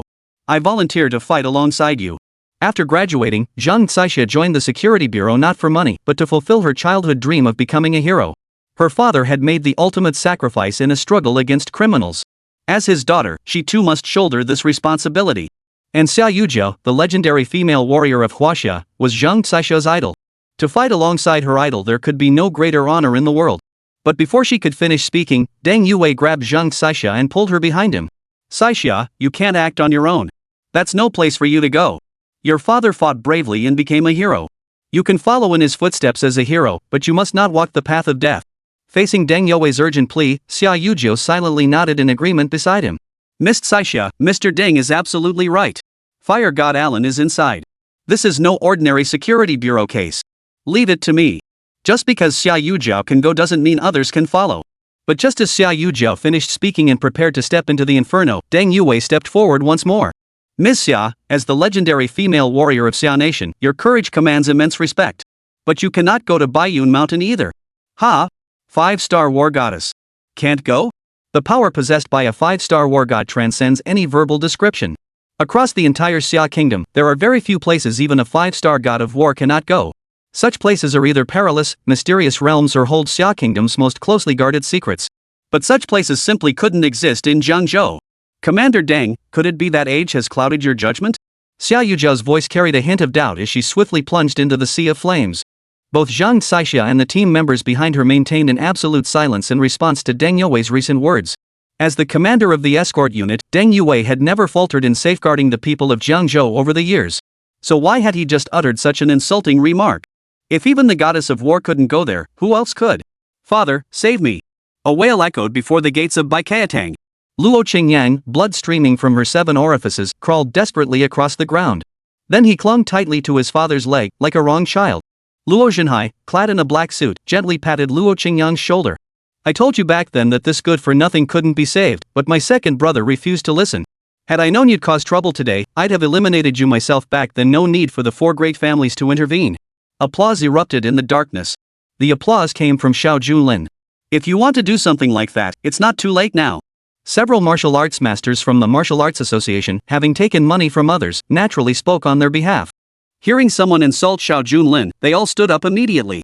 Your clan forcibly seized another's enterprise, an unforgivable crime. Today's inferno will deliver divine retribution. How dare you speak to our martial alliance leader like that? Don't you fear twisting your tongue? Their faces radiated righteous indignation until the very next second, when every voice of condemnation abruptly fell silent. A man stepped out from behind Luo Zhenhai. For the martial arts guild members, this was merely a side gig to earn pocket money, so the identity of Baiqiatang's owner held little significance. But for this man, it was entirely different. If anyone within the martial arts guild was the most terrifying figure, it was undoubtedly Nightbat. Nightbat wasn't an actual bat, but a codename. His name came from his blinding speed, especially in the night, allowing him to kill silently. Even a fool would recognize Nightbat as a professional assassin. Every so-called master present was merely a martial arts enthusiast. Compared to a professional assassin, they were no match. Thus, the moment Nightbat stepped forward, everyone obediently chose to keep their mouths shut. Sir, I'm terribly sorry, but I'm feeling under the weather today. We'll have to postpone this matter until another day. Mom called me home for dinner. Gotta go. My dog's having puppies, and my wife wants me to come home and take over the shoveling. The Martial Arts Alliance members came swiftly and departed just as quickly. In the blink of an eye, the area before the 100 Grass Hall was once again completely deserted. Only Xiao Junlin remained, standing alone before the door. With every step Nightbat took forward, the killing intent grew heavier. It's not too late now. Speak. Any last words? As Nightbat questioned him, Xiao Junlin adopted a solemn expression and glanced back at the 100 Herbs Hall. First off, the background behind the Baiqiao Hall signboard should be replaced with red. Vibrant red symbolizes celebration. Get it redone soon. Additionally, at least a red carpet should be laid at the entrance. While running a business requires cost saving, maintaining a proper appearance is essential. Most crucially, as a place dedicated to healing and saving lives, Baiqiatang absolutely must not tolerate price gouging or exploiting the common folk. This must be rectified. These words caused Nightbat and Luo Zhenhai beside him to pause in slight surprise. Was this a last will and testament? But it sounded more like the head of Baiqiatang was discussing plans to rebuild the enterprise. Moreover, after Xiao Junlin finished speaking, he deliberately glanced back over his shoulder. Nightbat asked with an air of great importance. Judging by your aura, you must be a professional assassin, no doubt well-traveled and experienced. What do you think of my decor style? How was anyone supposed to respond to that? Though he neither shouted nor cursed. Every word Xiao Junlin uttered felt like a barbed dart, clearly mocking the Taoist. Any true master would find this unbearable, let alone Nightbat, a professional assassin. Tonight the moon is full. The night was deep. Both timing and terrain favored Nightbat. The next instant, Nightbat vanished before Luo Zhenhai's eyes. Like a bat in the air. His body was nearly invisible. In the blink of an eye, it leapt beside Xiao Junlin. Extending its right hand, armed with an iron hook, it executed the black tiger heart-piercing technique, lunging fiercely toward his chest. The super-alloy iron hook in its hand was the Nightbat's most formidable weapon. Who knows how many hearts this iron hook has ripped out? Old and young, beating and shattered. Hearts of every kind, in the very instant they were hooked out, lost their lives forever. Yet the Nightbat could never have imagined. In the instant the iron hook extended. What it hooked out was none other than its own heart. Chapter 26, Hidden Control. Nightbat couldn't comprehend the situation unfolding before him. His right arm, which he had just extended, had been cleanly severed at the shoulder. He didn't even know when it had happened. Xiao Junlin now held his severed arm still attached to the iron hook, using it to tear open his own chest and hook out his heart. Nightbat's terror stemmed from his unique method of killing. He forced victims to witness their own hearts being dug out, then watched helplessly as their enemies mercilessly destroyed them. Even if one wished to beg for mercy, they could only open their mouth, the words stuck in their throat. Now, the night bat's thumping heart lay in Xiao Junlin's hand. With a light flick of the iron hook, the entire heart split cleanly in two. Luo Xinhai had never wanted the night bat to act because its methods were simply too brutal. But witnessing Xiao Junlin's methods now, Luo Xinhai felt his legs go weak. He finally understood why his son had been so terrified. "Son, hurry away." Stumbling over to Luo Qingcheng's side, he grabbed his son and pulled him up, racing off in the opposite direction. How could the speed of a father and son possibly match Xiao Junlin's? The moment Luo Xinhai's right hand reached for the car door handle, the other hand clamped down on his arm with equal force. Next, Luo Xinhai felt a piercing, excruciating pain. Xiao Junlin clenched Luo Xinhai's hand with brutal force, his right hand tightening into a fist while Luo Xinhai's arm went limp as if turned to mush. The scene had nearly robbed Luo Xinhai of his courage to fear, leaving him paralyzed and collapsed on the ground. "If you kill my 4 great families, I won't let you off. If you want Baikatang, I can give it to you, but it will be nothing more than an empty shell. If you don't believe me, go inside Baikatang and look at our business license." Without another word, Xiao Junlin seized the man's arm and dragged him forcefully into the depths of the 100 Herbs Hall. The entrance to Baikatang father and son had passed through it countless times. Especially after seizing it from Luo Qingcheng's home, it became their daily pilgrimage for nearly months on end. Countless times, the thought of the long-coveted Baichao Hall soon becoming their own property had them grinning from ear to ear. But today was entirely different.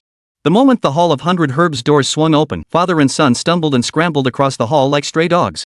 Luo Qingcheng swiftly placed the business license before Xiao Junlin, nearly weeping. "Look at this business license. Though it bears my name, the shareholder has absolutely no connection to our family. Originally, the 4 major families in Jiangzhou competed and interfered with each other, maintaining some balance. But since they united, they've swallowed up countless businesses, big and small, including our Baikatang. Currently, all family shares of Baikatang are controlled by the Lin family of the 4 great families. And in 2 days, the Lin family will hold a share auction. They call it an auction, but it's nothing more than handing these shares over for free straight into the hands of Miss Morone. What a cousin indeed. They've truly devoured everything." Xiao Junlin held the share certificate silently. The document was indeed crystal clear. Baikatang had long been a mere shell in name only. On the surface, father and son managed it, but in reality, they held no controlling stake whatsoever. "Brother-in-law, this is the location of the equity auction." Luo Qingcheng acted on impulse, hastily pulling out a flyer and placing it before Xiao Junlin. Xiao Junlin merely gave it a cursory glance. "Jiangzhou venue." Then he gave a cold laugh. "Get ready to welcome the new chairman in 2 days." With that, Xiao Junlin swept the flyer up and strode away. Watching him depart, Luo Qingcheng urgently grabbed her father's arm. "Father, what should we do now?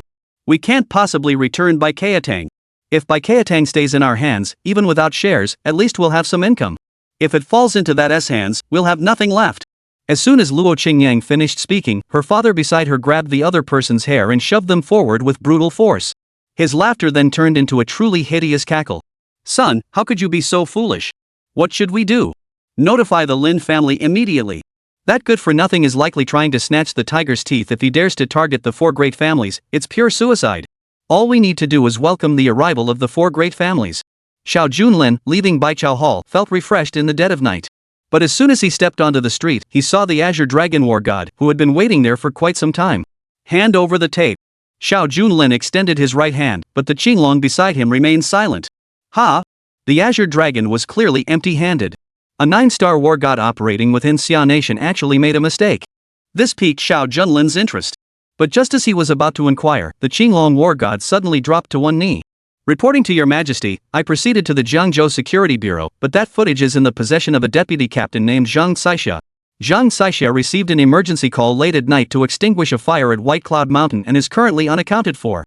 This subordinate will immediately lead the Azure Dragon Squad to conduct a thorough search of Baiyun Mountain." Baiyun Mountain? The night air carried a faint scent of smoke. Xiao Junlin had noticed this long ago, though he hadn't paid it much mind. Now, with Qinglong's report, it seems necessary to go personally. "Alright, I'll handle this matter. Also, prepare a suit for me. In 2 days, we're heading to the Jiangzhou venue. White Cloud Mountain, Blazing Fire Division." Zhang Xixia held a weapon in one hand, while the other shoulder bore the very same Xia Nation's goddess of war. Who knows how things got this way? Zhang Xixia stubbornly followed Xia Yujiao, eager to witness the war goddess's prowess firsthand. And indeed, Xia Yujiao, the war goddess of Huaxia, lived up to her reputation. In just 2 rounds, he had defeated the fire god Alan, and the flames were already beginning to die down. The next task, naturally, was to escort the internationally wanted criminal back to his cell. But the problem was that from the burning, ruined forest emerged a stranger. His appearance was nearly identical to Alan's, save for hair tinged with a hint of snow white. The goddess of war could defeat one Alan, and she could certainly defeat a second. After all, Xia Yujiao was a 5-star goddess of war.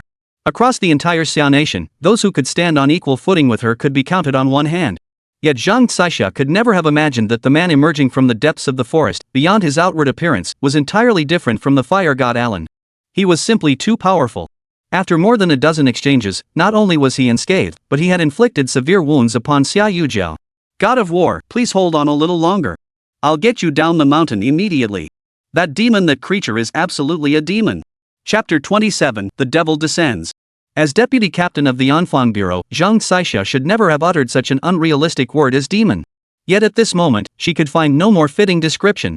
The man emerging from the flames was utterly terrifying. Though sharing the same face as Alan, he had managed to intercept Xia Yujiao's attack and, after over a dozen exchanges, seized the perfect moment to counterattack successfully. Captain Zhang, follow this path down the mountain.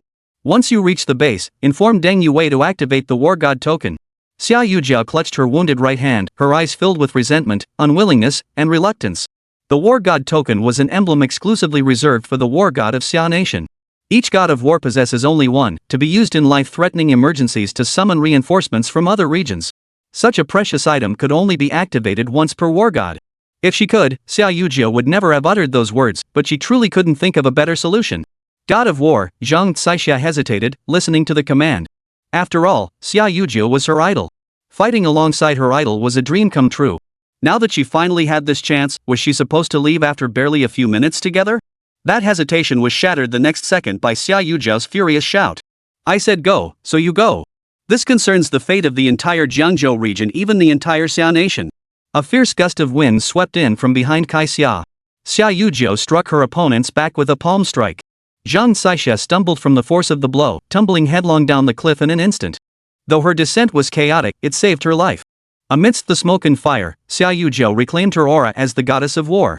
Her eyes blazed like rainbows as she charged forward, her long sword dancing with the wind. Whoever you are, fight. At this very moment, Deng Yue watched the flames gradually die out, still unwilling to lead his soldiers up the mountain.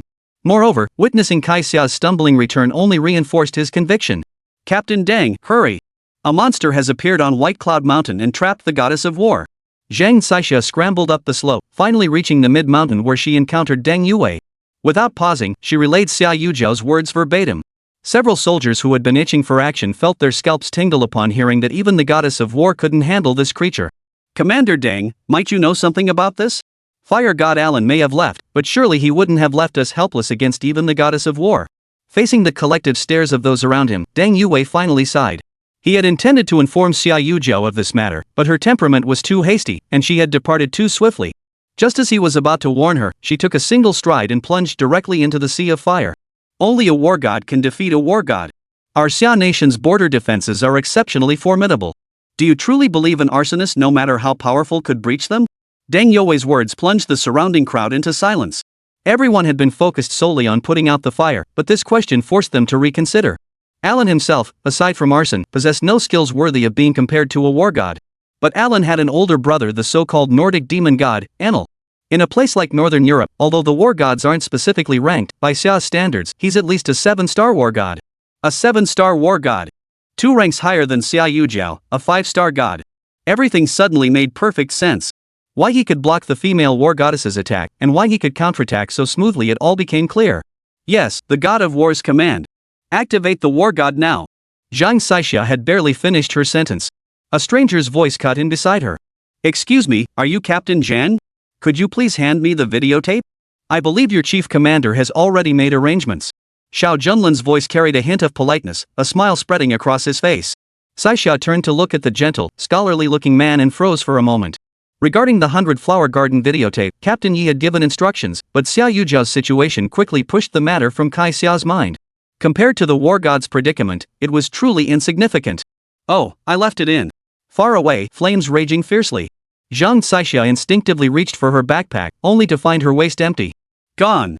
She had followed Captain Ye's instructions. The black backpack contained the original tape. But during the battle with Enel, it had accidentally fallen deep into the mountains. I'm sorry, sir, the recording was accidentally left behind in the mountains. Please return first, we'll deliver it to you once we locate it. Lost? Lost in the mountains? The thing was practically within reach. Why turn back now? Ah, then I won't trouble you. I'll go up myself. Kai Xiao was about to nod when she suddenly froze. Go up and get it myself? Do I have too much time on my hands? Absolutely not. Baiyun Mountain is extremely dangerous. As Kai Xiao finished speaking, she saw Xiao Junlin already striding swiftly toward the peak. Hey, did you even hear me? If you're playing deaf, I won't hold back. Zhang Caixia couldn't stand by and watch someone throw their life away. She had to stop him, even if it meant using force. She grabbed Xiao Junlin's shoulder and executed a shoulder throw. Practice makes perfect. Zhang Caixia might never match the female war goddess in combat, but within the Anfang Bureau, she was a formidable heroine. Her grappling skills were particularly formidable. Countless criminals had been brought to justice within 3 moves. Now, the same technique came effortlessly. Just as she was about to grip his shoulder, a gust of wind swept by, and Xiao Junlin vanished before her eyes. You know martial arts? No matter whether you do or not, you absolutely cannot go up Baiyun Mountain. Having received the news, Xiao Junlin had no reason to linger any longer. Once he'd made up his mind, there was no turning back. Behind him, Kai Xia unleashed 18 grappling techniques in a dazzling display, yet none could halt Xiao Junlin's ascent up the mountain. Each grab missed its mark, without exception. Ha! What was wrong with this man? What kind of martial arts was this? 2 minutes later, Kai Xia was nearly out of breath. Fortunately, they had reached the mid-slope of Baiyun Mountain, where Deng Yue had already sealed off the entire peak airtight, as they say. Commander Deng, a civilian, forced his way into the mountain. Stop him immediately. From afar, Deng Yue, who had been about to activate the War God token, suddenly froze in place. Shock flashed in his eyes, followed by a gleam of excitement as if a child had just spotted a coveted toy. Mr. Xiao, the Nordic demon god is currently wreaking havoc on the mountain. I implore you to intervene personally. Chapter 28, The Norse Demon God. Zhang Caixia was utterly dumbfounded. Back then, when Xia Yujiao tried to enter Baiyun Mountain, Deng Yue had gone to great lengths to block her. But what on earth was she saying now? Had her ears deceived her? Under the night sky, Caixia tapped her ears. If her ears weren't malfunctioning, then her brain must be. A place even the goddess of war couldn't reach, and now he wanted an ordinary person to go up there. Mr. Deng. What are you doing? Zhang Caixia's cry bordered on a shriek, but Deng Yue had no time to heed her now. His entire focus was fixed on Xiao Junlin. Facing Deng Yue in his military uniform, Xiao Junlin also halted his steps. Who are you? As he asked, Deng Yue suddenly crouched down. Just as he was about to kneel on one knee, Xiao Junlin grabbed his arm. Mr. Xiao, I am the commander of the Jiangzhou Guard Regiment, responsible for the city's security. Foreign elements have invaded Baiyun Mountain, setting fires and trapping people. Even the goddess of war is trapped inside. I implore you, Mr. Xiao, no, I implore the Dark Emperor to go and rescue them. People might not know who Mr. Xiao was, but they absolutely knew who the Dark Emperor was. Especially for Deng Yue, that name held extraordinary significance. Back then, during overseas operations, when he had exhausted all ammunition and faced certain doom, a man crossed the sea, annihilated major pirate gangs, and rescued Deng Yue from peril. That man was none other than the Dark Emperor Xiao Junlin. That scene emerging from the sea, floating amidst white clouds, remained etched in his memory forever. For years afterward, Deng Yue had relentlessly pursued Xiao Junlin's whereabouts using military resources, desperate to repay the debt of gratitude personally. Now, Deng Yue even rubbed his eyes, wondering if it had all been a dream. Ah, Miss Xia has also ascended the mountain? You should retreat. The fire on the mountain is too intense. Staying here is futile. I'll escort Miss Xia back once this is over. If Xiao Junlin said it was useless, then it truly was useless. Deng Yue relented, waving his hand to signal the soldiers scattered across the mountainside. Everyone, retreat. Soldiers might not understand, but they couldn't disobey orders. Yet now, the soldiers who had been grim-faced moments ago on the mountain looked perplexed. Only Deng Yue let out a long sigh, feeling an immense sense of relief. As the crowd began to disperse, Zhang Caixia stared wide-eyed, her gaze fixed intently on Deng Yue. As the captain of the guard, how could he just leave like this when the matter was still unresolved? Zhang Caixia absolutely could not accept this. Earlier, the late-night wind had muffled their conversation, and their vague words left her guessing what could possibly have changed Commander Deng's mind. Stop right there. As a Jiangzhou guard, you stood by and did nothing, refusing to help someone in mortal danger. Activate the War God Order immediately. The War God Order was something even Deng Yue had to report up the chain of command for approval before executing, unless the War God himself contacted him directly. As for the local security bureau, they had no authority whatsoever. If Deng Yue didn't intervene, it would be no different from watching Xia Yujiao die with his own eyes. As Xia Yujiao's idol, Kai Xia would never tolerate such an outcome. Throughout the entire tug of war, Deng Yue remained impassive as he stated, "The matter has been resolved. There's no need to continue waiting here and risking unnecessary casualties." This was indeed true. Amidst the roar of artillery on the battlefield, there was no point organizing a cold weapon squad to charge in and offer themselves up as easy targets. Yet Kai Xiao witnessed it all. How was this any different from irresponsibility? Resolved? How could it be resolved? The goddess of war hasn't returned yet, and you're abandoning her? If you try to send me away, I'll file a complaint against you right now. From start to finish, only that man had gone to rescue her. Expecting someone with a little martial arts to take on a Norse god? That's the biggest joke in the world. Seeing Kai Xiao's unreasonable outburst, Deng Yue couldn't reveal the Dark Emperor's identity without permission. After much deliberation, faced with her persistence, he decided the best course of action was to make a clean getaway. With a sharp click, the car door slammed shut. A roar of the engine followed as it sped away. He's leaving? Zhang Saixia watched as everyone descended the mountain, feeling rather helpless herself. She wanted to rush after them, but found that although the flames in the forest had nearly died out, thick smoke still billowed everywhere, making it impossible to take even a single step inside. She could only glare fiercely at the departing convoy and shout, "You wait! I'm going to report you! I'm going to report you right now!" Amidst the thick fog drifting through White Cloud Mountain, Enel stood clad in a white robe. He held up a mirror to examine the bloodstains on his face, shaking his head slightly. "Truly worthy of the title war goddess, you've wounded me." To Xia Yujiao's ears, this compliment sounded almost entirely like mockery. Xia Yujiao now bore multiple wounds, her armor shattered. Compared to Enel, she resembled a warrior bathed in blood and scorched by flames. 7-star god of war. Jiangzhou, why would such a creature appear here? Xia Yujiao didn't know, nor did she want to know. Just moments ago, she had mustered every ounce of strength to slay Alan, yet now, facing Enel, she was utterly powerless. Compounded by the smoke's interference and her lung injury, even breathing had become a struggle. No, if this continues, I'll lose in a protracted battle. All she could hope for was one final, all-out strike. Xia Yujiao took a step back, channeling all her strength into her right hand. One strike to end it all. The earth beneath her feet began to crumble. The full might of the 5-star war god erupted, unleashing a tempest that swept across the charred landscape. Trees, reduced to blackened stumps, seemed to succumb to this overwhelming force, toppling one after another. The deep craters gouged into the earth bore witness to the full might of Xia's female war goddess. In the blink of an eye, her foot missed the ground. Xia Yujiao's body shot skyward like a cannonball, streaking across the heavens like a meteor chasing the moon. Good timing. Enel had no choice but to take notice. This move truly packed a punch. Dig your own grave. Just as Xia Yujiao launched her full-force attack, a familiar voice echoed from behind. We keep running into him everywhere. What's that good-for-nothing doing here? Xiao Junlin's voice filled Xia Yujiao with resentment, especially since the scene at Jiangzhou airport was still vivid in her mind.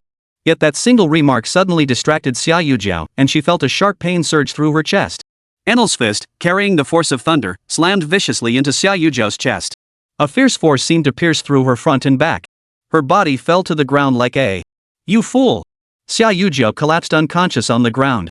Enel shook out his arm, his eyes fixed on Xiao Junlin. The man wore neither armor nor any distinctive weapon. After staring for a long while, he finally shook his head. The goddess of war was right, you really are an idiot. Coming here alone, unarmed, there's no other word for it but fool.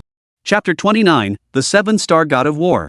One who could be called a Norse dark god possessed combat prowess sufficient to be known as a 7-star war god. Such a figure appearing in Dragon City would certainly warrant intervention from Xia Nation's top-tier war gods. But precisely because of this, Enel's chosen location was merely the obscure Jiangzhou. Even if the big shots from Dragon City personally intervened, the journey alone from Dragon City to Jiangzhou would be enough for Enel to unleash a tidal wave of chaos. I don't think you should have come to Jiangzhou. The Nordic god of war, an internationally wanted criminal, has committed heinous crimes across more than 20 nations. Not for revenge, not for plunder, but for the sheer pleasure of killing. Xiao Junlin stood with his hands clasped behind his back. He listed each of the man's crimes one by one. Enel paused, slightly taken aback. He hadn't expected some nobody to even remember his name. And to have his every deed laid bare in such detail. But this shock lasted only a moment. Seems I underestimated you. Who knew my reputation reached even Xia Kingdom? Since you remembered my name, I'll grant you the courtesy of revealing yours before you die. Facing the inquiry, Xiao Junlin remained as calm as ever. My name should be a bit more renowned than yours. Even bigger? Enel was completely stumped. Before arriving in Jiangzhou, he had investigated the prominent figures of Xia Kingdom. Across the entire Xia Kingdom, there were 27 war gods. Figures like Xia Yujiao were negligible, while the other top-tier leaders were now all far removed from Jiangzhou. It was precisely because Enel possessed this intelligence that he dared to wield such power at White Cloud Mountain. And among those war god leaders, Xiao Junlin's name was definitely not present. This statement left Enel utterly dumbfounded. But he quickly snapped back to reality, a savage grin spreading across his face. Interesting. I didn't expect you to not only have the guts, but also the audacity. Knowing full well you're doomed, yet you dare to puff yourself up with baseless titles. Whether you truly have the skill or not, the moment you move, the truth will be exposed. Thunder Fist. His right hand shot into the air, crackling like lightning. From the day Enel was born, he possessed unique abilities that set him apart from others, qualities worthy of a Norse god. For instance, the power to command thunder and lightning. Though not a superhuman, when his fists were enveloped in thunder's fury, it was enough to strike terror into any opponent. Amidst flashes of lightning and sparks, the thunderbolt had already arrived beside Xiao Junlin, the surrounding air nearly scorched. The sleeves scorched by the lightning carried a faint scent of gunpowder. This punch wasn't Enel's full power. Yet it was more than enough to defeat the goddess of war. Yet in the very next instant, Enel felt the overwhelming force of a raging flood. In the void, it seemed as though he had plunged into an abyss of 10,000 fathoms. Like a sea of minced beef, it vanished without a trace. As they drew near, Enel lifted his head and met Xiao Junlin's gaze. Behind those eyes lay a veritable hellish sea of blood. Even Enel felt a chill run down his spine at that moment, instinctively retreating 100 meters away at lightning speed. Who the hell are you? Enel naturally didn't believe Xiao Junlin's words. But while words could deceive, the murderous intent revealed in those eyes held no possibility of falsehood. Others call me the Dark Emperor. Here, Xiao Junlin saw no need to continue hiding his true identity. The consequence of this revelation was that the right hand of a 7-star war god trembled slightly, his eyes revealing a look of utter despair. If he could, Enel wished only to turn back time. Wait, don't come any closer. I'm the Grand Taoist's disciple. If I die, the Grand Taoist will never let you off the hook. Even he wasn't entirely certain if Enel's master could avenge him. He only recalled that upon first mastering his cultivation, the Grand Taoist had warned him, no matter where he went in the future, he must never offend a man named Dark Gentleman. Unfortunately, Enel hadn't consulted the almanac before setting out. Besides, who could have known he'd encounter such a formidable opponent in this small town? Setting fire to the mountain, slaughtering the people, I have absolutely no reason to spare you. Xiao Junlin stared at the charred corpse, now nothing but a blackened husk within the raging flames. Veins bulged on his temples, his eyebrows twitching. Enel had no chance left now. His only option was to give it his all. Thus, the instant Xiao Junlin spoke, all his power coalesced into a single point, crackling like lightning and thunder. In the blink of an eye, he was upon his target. Enel was certain this attack possessed perfect power and speed. It was vastly more powerful than any previous strike. Yet within the blinding lightning, he saw the man with the piercing eyes casually wave his hand in midair. It was as if a contemptuous force had gently sliced through the air. Then, both arms slowly fell to the ground. He was the 7-star war god. Yet he never dreamed he could be so utterly defeated. Though he'd heard tales of the Dark Angel from his master, he now realized legends were utterly unreliable. 2 minutes later, Enel lay across from the blood-red expanse, vanishing into the flames as well. As his life drew to a close, a bitter smile touched his lips. Legends, indeed, were nothing more than legends. The Dark Emperor was far stronger than he had ever imagined. Having accomplished all this, Xiao Junlin paid no heed to the smoke billowing through the forest. Amidst the scorched earth, he finally found a black backpack. Inside lay the very tape recording of the Luo family's massacre all those years ago. Unfortunately, the tape appeared damaged in the boundless inferno. Inside the security bureau at the foot of White Cloud Mountain, Zhang Xixia had been pounding on the office door for 2 hours. Captain Deng, as the head of the security detail, has failed to act. This matter absolutely must be reported to higher-ups. Captain Yi, are you even listening to me? Inside the room, the captain lay as if dead to the world. Not a single word had been uttered until now. Left alone, Zhang Xixia paced back and forth in the corridor. She even regretted encountering so many strange occurrences today. Deng Yue was always extremely responsible, yet today he inexplicably abandoned his post.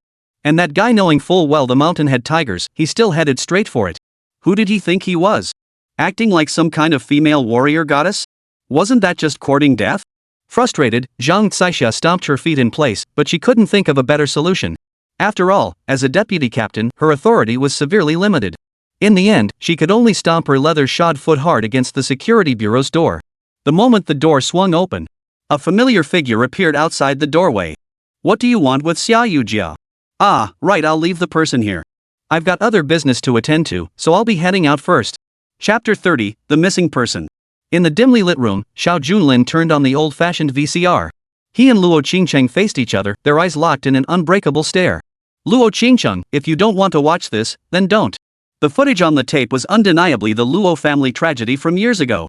5 years had passed, yet this event remained a shadow in Luo Qingcheng's heart. If he could, Xiao Junlin wouldn't want to dig up the shadow in his heart again and replay it before Luo Qingcheng. No, I must see it through to the end. As a descendant of the Luo family, I cannot bow my head. 2 years ago, Luo Qingcheng would never have uttered such words. Yet after spending time with Xiao Junlin, Luo Qingcheng found her mindset gradually shifting. The videotape wasn't particularly clear. Amidst the raging flames, the colors distorted the image, causing it to gradually blur. Still, it was barely watchable. The scene depicted dusk on the day of the incident. Luo Qingcheng had gone out to gather herbs and thus hadn't returned home. As the sun dipped below the horizon, faint footsteps echoed near the gates of the 100 Flowers garden. A group of masked figures slowly emerged from the surrounding corners. Indeed, they were not from the Xiao family. With Xiao Junlin's current cultivation level, he could tell at a glance that these assassins were not from Longcheng. As the scene shifted, one masked man stepped forward first. Several other assassins followed closely behind. Though his features remained hidden, his movements unmistakably matched the masked assassin Xiao Junlin had eliminated not long ago. Soon, the assassins entered the room, followed by waves of agonized screams. Luo Qingcheng's eyes, fixed on the television screen, slowly welled up with 2 clear streams of tears. Unconsciously, she leaned against Xiao Junlin's side. He became her sole support. Soon, her uncle and aunt, covered in blood and scorched by flames, escaped through the villa window. Aunt Luo, in particular, clutched Luo Qingcheng's younger sister in her arms. Her uncle, however, was dragging a young man slightly older than himself, Luo Qingcheng's older brother, Luo Xuanji. Back then, Luo Xuanji and Xiao Junlin hit it off like old brothers. Alas, none of that could ever be reclaimed. The family of 4 escaped the assassins surrounding the 100 Flower garden, but the attackers refused to relent. Amidst the chaos of blades, Uncle sacrificed himself to shield his eldest brother, Luo Xuanji, using his own blood-afflicted body to brace against the enemy's blade. His aunt placed his younger sister in Luo Xuanji's arms. Stumbling and falling, they finally broke through the railing of the 100 Flower garden and fled westward at full speed. The video abruptly ended there. Xiao Junlin placed the handkerchief before Luo Qingcheng. Luo Qingcheng, from the footage, your eldest brother risked everything to save your sister. Where did they go afterward? Luo Qingcheng wiped away her tears and shook her head softly. My brother is dead, and my sister remains missing to this day. When I returned, the 100 Flowers garden was engulfed in raging flames. My parents' bodies had been decapitated and hung on the doorframe. My brother had gone to the hospital for treatment, but ultimately succumbed to a fatal stab wound to the chest. By the time I managed to contact my brother, he was already dead. As for my sister, her whereabouts remain unknown to this day. A once happy family of 5 is now torn apart. All thanks to the 4 great families. Rest assured, your family is my family. This debt will be repaid. No sooner had the words left his mouth than a series of urgent knocks sounded at the door. Luo Qingcheng hurriedly opened the old door. Outside stood an elderly man, well into his 60s. The old man placed a gray bag before Luo Qingcheng. Young lady, I'm too old and useless now. Please accept this small token of my gratitude. The old man sported a goatee. As soon as he finished speaking, he glanced toward Xiao Junlin inside the doorway. He noticed Luo Qingcheng, who was slightly frowning at the presence of another person in the house. Luo Qingcheng, have you found yourself a boyfriend? Why bring someone home so suddenly? In this day and age, you must keep your eyes wide open when choosing a boyfriend. You should have waited for him to return, but I know you're young. When your family faced trouble back then, I wasn't in a position to help. The old man rambled on, but then Xiao Junlin stepped to the doorway with a faint smile. Master's son, Master's son. The words, Master's Sunday. The old man felt as if a thunderclap had struck his mind. He then scrutinized Xiao Junlin from head to toe. Within mere seconds, tears streamed down his aged face. Without even pausing to remove his shoes, he stepped into the room and embraced Xiao Junlin tightly. You little rascal. Why did you take so long to come back? Old man, I'm going to beat you senseless. The old gentleman's name was Sun Honghai. If Bai Keatang was the most renowned pharmacy in Jiangzhou, then old Master Sun's traditional Chinese medicine clinic was the famed Shijie Hall. It's a sad story. Sun Honghai was a long-standing client of Baichao Hall, bound by years of contractual agreements. Each year, Baichao Hall supplied Sun Honghai's enterprise group with corresponding precious medicines. Particularly since his uncle was exceptionally generous, the two gradually became close friends who shared everything. When Xiao Junlin faced hardship years ago, old Master Sun often came to his aid, personally treating many of his severe injuries. Alas, there was one thing he could not help. You little rascal, just being back is enough, just being alive is enough. I've spent my entire life as a traditional Chinese medicine practitioner, yet I still couldn't cure the poison you were given back then. Xiao Junlin had been secretly poisoned by the Xiao family, suffering from a deeply entrenched, highly unusual toxin. Even old Master Sun, hailed as the foremost authority in Jiangzhou, was powerless to help. That moment in Xiao Junlin's heart became an eternal knot within him. Soon after, the Luo family faced calamity. Outnumbered and outmatched against the four great families, the old patriarch could only watch helplessly as Baichao Hall changed hands and all ties were severed. Worse still, their aide to Xiao Junlin's clinic drew retaliation, making them a target for the four clans. In recent years, they could only scrape together meager funds from family businesses to help Luo Qingcheng weather the storm. Master Sun, it's been years, how have you been? I trust your fishing skills are still as sharp as ever. Xiao Junlin's face broke into a hearty smile. The old master had always loved fishing. After Xiao Junlin's injuries improved, he often accompanied him. During that period, Xiao Junlin was nearly silent and gloomy due to the Xiao family's persecution. It was the old master who taught him fishing to lift his spirits and bring joy to his heart. Fundamentally speaking, though he only taught him the skill of fishing, Sun Honghai was still like a half-master to Xiao Junlin. Now that you've returned, you little rascal, we'll celebrate two happy events today. My daughter's engagement is the day after tomorrow. I originally planned to invite Miss Guo to the wedding banquet. Since you're here too, why not add another pair of chopsticks? Sun Honghai's long-awaited daughter. He cherished her like the apple of his eye. Back when they used to fish together, that little girl would always be by his side. Never imagined that in the blink of an eye, she'd already reached marriageable age. Xiao Junlin immediately stiffened at this happy news. Rest assured, old Master Sun, I'll be there without fail. Chapter 31, The Wound Doesn't Match. Xiao Junlin saw old Master Sun off at the gate. Overnight, he found himself filled with a new sense of melancholy. The Luo family was practically a mirror image of the Xiao family, a tiger fallen from grace, abandoned by all when the wall crumbled. After the incident involving his uncle and aunt, Bai Keatang underwent a generational shift. Not only outsiders, but even their own kin had turned their backs. Now, the one most concerned about Luo Qingcheng was none other than the former Mr. Sunday. Setting aside personal feelings, Mr. Sun had merely been a business partner back in the day. He had long since ceased collaborating with Bai Keatang. Yet, he still showed such concern for the fallen Luo Qingcheng. Such a heart was truly rare. Revenge for wrongs, gratitude for favors, this had always been Xiao Junlin's way. Returning to the sofa, the night had grown deep. Bai Keatang, which belonged to his family, must be reclaimed. Since the shares were no longer in his hands, he would go straight to the Lin family to reclaim them and see what became of that so-called good sister. The Luo family tragedy continued to play out on the television screen. Though the tape had ended, the broadcast had looped back to the crime scene. Xiao Junlin truly didn't want to watch it again. Just as he was about to turn it off, he suddenly paused.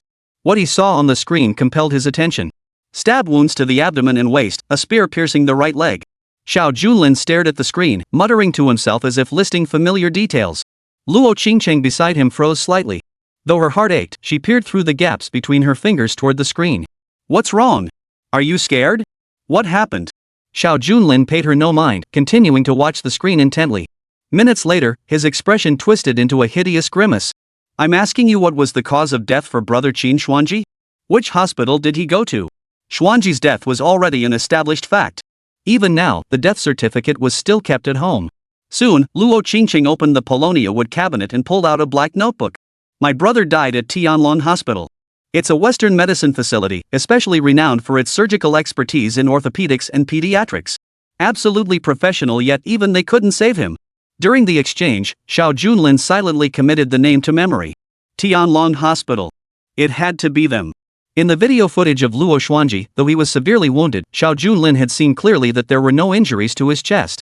It was impossible for him to have died from cardiac rupture and excessive blood loss. In other words, Luo Xuanji's fatal wound appeared after he escaped the pursuit of the four great families. Luo Qingcheng, I'm heading out. Also, regarding tomorrow's Lin family auction, I'll personally reclaim every share belonging to our Bai Keatang. Heading to the venue? Luo Qingcheng froze. Has he lost his mind? Going to the four great families' venue? Xiao Junlin had already uncovered the truth. The Lin family was merely climbing upward, scheming to connect with the Longqing family to ascend step by step. After the Luo family's downfall, they seized control of Bai Keatang's shares only to hand them over to Morong Shui. This so-called auction was nothing more than a mere formality. Since he was going in person, he naturally had to make preparations. In the dead of night, Xia Yujiao slowly awoke within the Enfang Bureau, accompanied by a cool breeze. Before she could push open the restroom door, the persistent clamor outside had already reached her ears. Deng Yue must be reported. That bastard stood by and did nothing. Inside the Enfang Bureau now, no one paid Kai Xia any mind. Turning to look at the female warrior, her face flushed with excitement, she hurried off at a jog. Reporting to the goddess of war, after you entered Baiyun Mountain, Deng Yue. Xia Yujiao had already heard everything clearly inside the room. Enough. There's no need to dwell on this matter. How did I return? During the questioning, the staff members at the door also looked utterly perplexed. Then, gesturing wildly, they mumbled incoherently. A young man brought you here. He looked to be in his early 20s. His face? A bit fatter than this chopstick, but much thinner than this plate. After talking for ages, the few of them still hadn't made themselves clear. Just then, Captain Yi returned from his office with a sigh. I recall when Deng Yuwei contacted me, he mentioned that fellow's name was Xiao Junlin. He also asked me to pass on a message, because someone under Mr. Deng's command had been seriously injured on White Cloud Mountain and rushed to the hospital. He hadn't had time to say goodbye to the war god. He apologized. Upon being reminded, Zhang Saixia exclaimed excitedly, that's right, his name is Xiao Junlin. It's strange, ever since the demon god appeared on White Cloud Mountain, Deng Yuwei forbade anyone from approaching. Yet when that man went there, not only was he not stopped, but it seemed as if they deliberately let him in. What on earth is going on? Xia Yujiao suffered a complete defeat in the Battle of White Cloud Mountain. But according to everyone's accounts, there were only a handful of people on the mountain. And since she was carried down by Xiao Junlin, could it be that he defeated the demon god? Only a fool would believe such nonsense. Now, Kaixia paced alone in her room, her voice slow and measured. Commander Deng has always been meticulous in his actions. Could it be that man named Xiao Junlin is no ordinary fish in the pond? Crash! The desk and chairs inside the Anhui bureau shattered instantly under Xia Yujiao's furious pounding. Impossible! If Xiao Junlin was truly behind it, then it must be the work of the Azure Dragon War God, a supreme 9-star war god capable of defeating a demon god. That's the only possibility. There were simply too many unanswered questions. At that moment, Xia Yujiao suddenly received a phone call. She nodded slightly beside him. Tomorrow marks the auction day for the Lin family and Morong Shui. Morong must be from Dragon City. His superiors have assigned him the task of safeguarding the venue's internal security. As the morning sun rose, the owner of a funeral attire shop quietly locked the shop door. The shop's name, Funeral Parlor, carried an ominous ring, yet it stood on Jiangzhou's bustling business street. Some celebrated weddings and housewarmings, while others prepared for burials. Where there was need, there was always business. But not today. The old man shook his head, about to close the room, when a young man suddenly pushed his way in. Seeing the young man, the owner sighed. It seemed someone in his family had passed away. What terrible timing! Amidst the sigh, Xiao Junlin paused in surprise. Birth, aging, sickness, and death are natural processes. Why is there such a thing as inopportune timing? The shopkeeper showed no intention of doing business, instead closing the door tightly. Hold on, boss, that's an interesting point. Even if someone has passed away, wouldn't buying items be perfectly normal? Are you giving up on your business? The shopkeeper, nearing 70, sighed and shook his head hastily. No, I dare not. Today is the day Miss Morong and the Lin family convene their meeting. They say they're taking over a Jiangzhou enterprise group. On this auspicious occasion, the Lin family has ordered that no funeral arrangements be sold. I beg your indulgence for a few more days, sir. Chapter 32, A Generous Gift. No funeral services? The world is full of strange occurrences, but even Xiao Junlin had never heard of such a thing before. What a pair of the four great families. They control conglomerates and underground syndicates. Now they even dictate others' births, deaths, and illnesses? The Lin family's methods were truly ruthless. And those who go too far often meet their end sooner. Xiao Junlin let out a cold laugh before opening the black case, revealing it filled to the brim with cash. Old man, I need to make several tokens. Is this enough? It's urgent. Money makes the devil grind the millstone, and the owner of this funeral shop isn't exactly a saint either. Since opening the shop, I've never seen such a pile of cash. He glanced around cautiously. Young man, if you're in a hurry, it's not impossible. But don't let the four great families find out. Come see the goods. As the shopkeeper spoke, he opened the warehouse door, revealing a complete array of funeral goods. Several black spirit tablets were of decent quality. Xiao Junlin picked one up casually and nodded silently. Just these. Pack them up for me. It was quite unusual for someone to want to sell out the entire shop's stock of spirit tablets first thing in the morning. But given the price Xiao Junlin offered, it wouldn't have been unreasonable to buy not just a few spirit tablets, but the entire shop. The shopkeeper's head bobbed like a chick pecking at grain, beaming with delight. All right, sir. I'll pack them up for you right away, though I'm not sure what to write on the spirit tablets. Before he could finish, a loud bang echoed. A burly man wielding a cleaver smashed through the door in an instant. Spotting a box of cash and the spirit tablets on the floor, he snorted coldly. You old fool. Didn't you hear the Lin family's orders today? On this joyous occasion, the sale of funeral goods is strictly prohibited, didn't you hear? The four great families never lack men to do their bidding. Clearly, the man before him was one of those hired by the four great families. The shopkeeper instantly dropped to his knees, trembling all over. Mr. Ma, it's my fault, but my family can barely scrape by. We can't survive without doing business. Could you please show mercy? Before he could finish, the man named Ma kicked him hard. For today's grand event, the Lin family had made thorough preparations and cultivated a joyous atmosphere. They'd also spent a pretty penny hiring a group of guards to maintain order at the scene. Captain Ma was one of them. Cut him some slack? Who do you think you are? Captain Ma swung a nearby stool, smashing it down with a thud right in front of the boss. But at that moment, a cold voice emerged slowly from behind. You work for the Lin family? Xiao Junlin seemed oblivious to the commotion within the room, his left hand clutching the spirit tablet as he remained utterly silent. For someone like Captain Ma, working for the Lin family was an honor in itself. Even without being asked, he would have declared his allegiance. Of course. Besides the Lin family, who else do you think has the capability? Looks like you're loaded, kid. Consider today a gift to me. These weren't guards at all, they were clearly a band of bandits. But that seemed to matter little. Xiao Junlin pretended not to notice, continuing to clasp the spirit tablet tightly in his hand as he questioned. Money can be given. What's your name? Captain Ma heard the offer of money and found no reason to refuse. After all, no one turns down money. I'm Ma Gu. You're showing some sense. Rest assured, once you pay up, this street is mine to run. The Lin family is too big to handle such trifles. From now on, if you need anything, come straight to me. Ma Ghost wasn't afraid to offend businessmen, but he certainly didn't want to cross a wealthy patron like Xiao Junlin. If possible, the more wealthy friends he had by his side, the better. But just as Ma Ghost finished speaking, Xiao Junlin's right hand swept across the spirit tablet with a sharp swish. The technique was peculiar, almost like the yin-yang finger. Ma Gu admired wealth, but faced with martial prowess, caution was essential. Maintaining an air of curiosity, he leaned closer to Xiao Junlin's position and peered at the spirit tablet. The words on that pitch-black spirit tablet were written with crystal clarity. Damn it! Would the spirit tablet bear one's own name? No one would be pleased to see their name on this plaque. Just as Ma Gu was about to speak, the spirit tablet in his hand snapped with a crack, instantly being pressed into his chest. You could even see the ribs pierce through. What's your name? Killing a horse demon seemed easier than killing a dog. Though Ma Ghost had several thugs trailing behind him, these ruffians were merely tagging along with Captain Ma for easy gains. They were always the first to flee when trouble arose. And this man before them was terrifying beyond belief. As street thugs who fought daily, they were no strangers to blades and guns, yet they'd never seen a spirit tablet kill a man. You'll pay for this. You've offended the Lin family. You're finished. The thugs spat out threats, yet fled faster than rats scurrying down the street. Only the shopkeeper remained deeply troubled. This is trouble. You've offended the Lin family. I fear. The shopkeeper's words were cut short as his eyes widened to the size of copper bells. In the blink of an eye, Xiao Junlin seemed to have inscribed every spirit tablet with a name. His gaze returned to the spirit tablets. With a sharp crack, the shopkeeper felt his entire body go limp, paralyzed and unable to move. What on earth are you doing? These are the two young masters of the Lin family, this is the steward of the Yu family, and what's more, the patriarch of the Chu family is here too.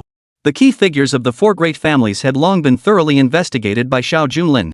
Now, seeing these names one after another, no matter how he looked at them, they were utterly shocking. I don't know you. We've never met. The shopkeeper forcibly pushed Xiao Junlin out the door. With the spirit tablet complete, a faint smile touched Xiao Junlin's lips. Every single person on that memorial tablet was a sworn enemy. Meanwhile, inside the Lin family's venue, Jiangzhou's massive sports arena served as the temporary venue. Outside, a red carpet stretched out in a festive display. Luxury cars of every kind lined the stadium entrance, too numerous to count, while prominent business figures gathered at the gates, mingling and networking. This time, it was said that the Lin family patriarch himself had come to meet Miss Moron, who had arrived from Longcheng. Though called an auction, it was essentially a free transfer of Bai Xiaotong's shares to Moron Shui. With this ironclad deal, which entrepreneur would dare to bid against it? Numerous reporters and auction house representatives were present, but the so-called fairness and impartiality were nothing but a joke. Just as one man voiced his complaint, a black sedan pulled up before them. Spotting the Lin family vehicle, he instantly fell silent, but alas, he was already too late. The window rolled down, revealing a man surrounded by women. At such a crucial event, the women in the car remained completely naked. Only Lin Qiu of the Lin family could pull off such extravagance. Chapter 33, The Soul-Snatching Impermanence. The loose-lipped middle-aged man, upon seeing the Lin family patriarch, hastily covered his mouth. He desperately hoped his earlier words hadn't been overheard, his face flushing crimson with rage. Lin Qiu remained silent, watching the vehicle before him slowly glide past the man's side. With a sharp swish, a steel hook, chained to a padlock, shot out through the car window. Then, the steel chain drew an arc through the air. In full view of everyone, the man's head rolled to the ground. Comrades from the same group unit who witnessed the scene first let out a startled cry. Then they saw the driver's face half black, half white, looking utterly bizarre. Good heavens! How could you speak so carelessly in front of him? That man is the Grim Reaper. He's the Lin family's top bodyguard, a first-rate assassin. He's ranked on the Heaven and Earth Assassin list. The Heaven and Earth rankings were a peculiar list rarely heard of by respectable families. It was the World Assassin Organization's list of fame and fortune. Though it contained only a mere 100 names, everyone who made it onto it ranked among the top 100 assassins globally. The Reaper may no longer be on the list, but anyone fortunate enough to have been ranked there is undoubtedly a master among masters. The surrounding businessmen watched their companion's head tumble across the ground, then glanced at the Reaper.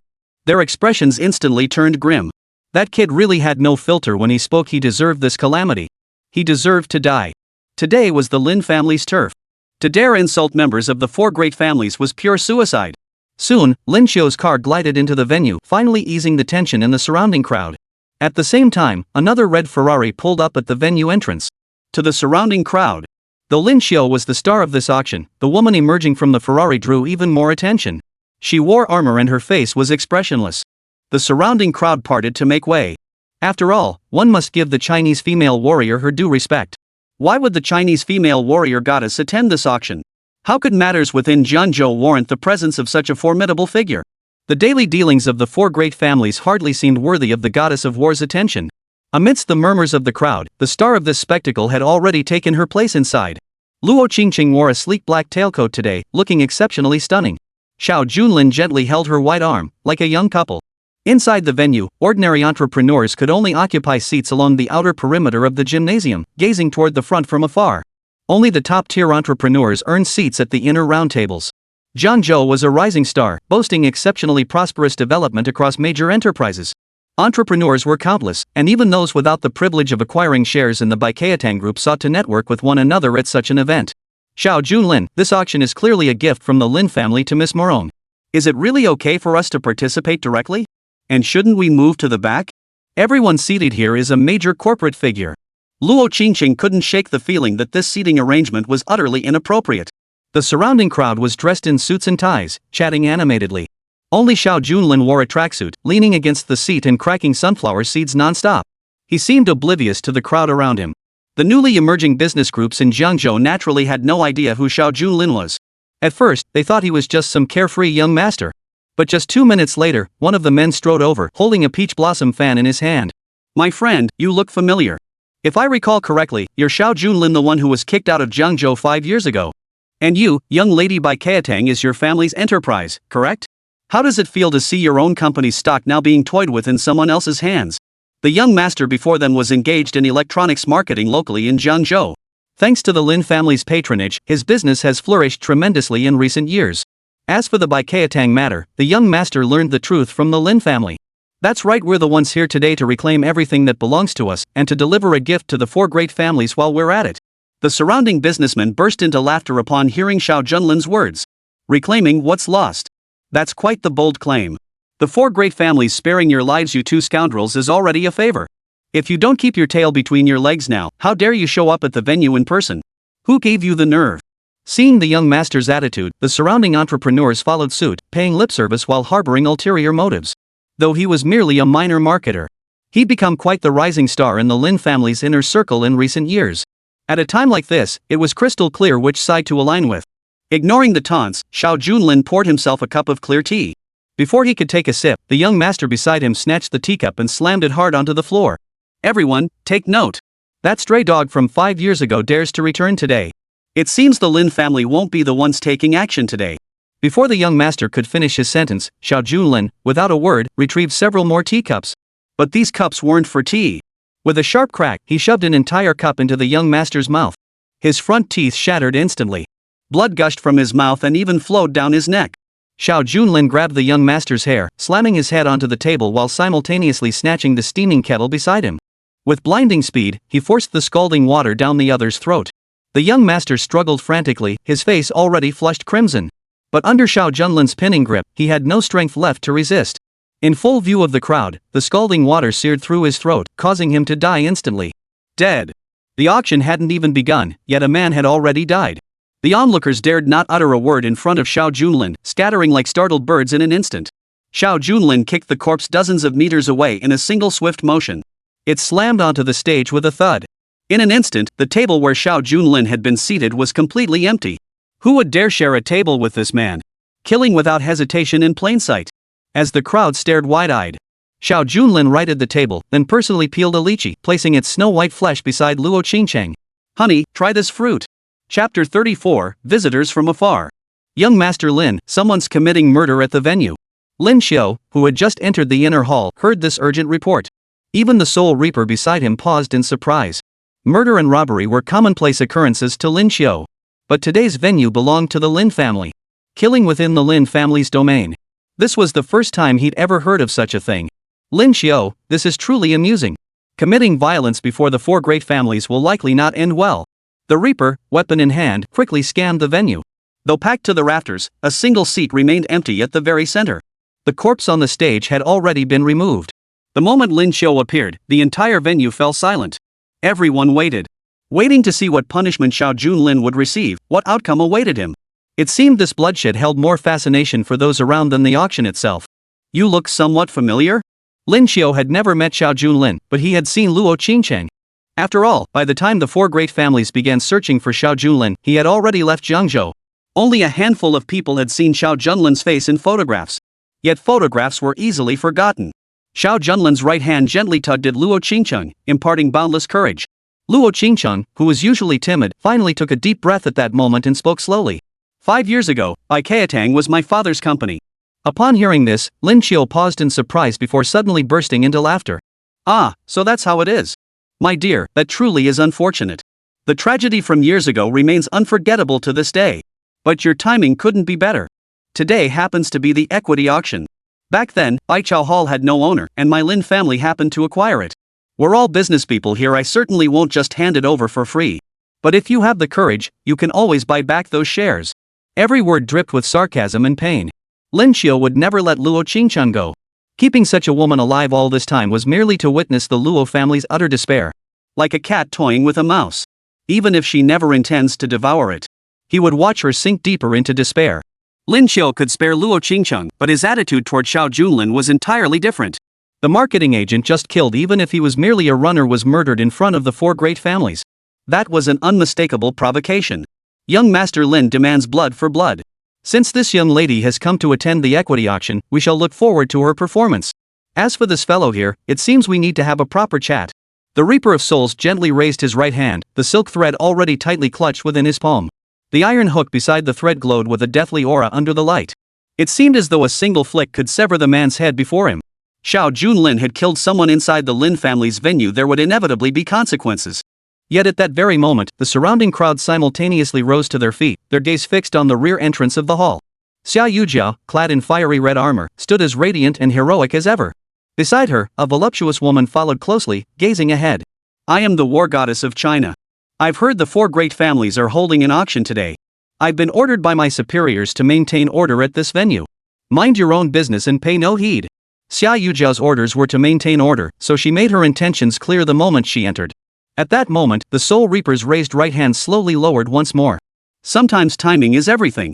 The instant Xia Yujiao stepped inside, she first caught sight of Xiao Junlin nearby. A cold smile suddenly flashed across her face. Perhaps their relationship wasn't particularly close, but looking around, Xia Yujiao didn't recognize a single person from the so-called four great families.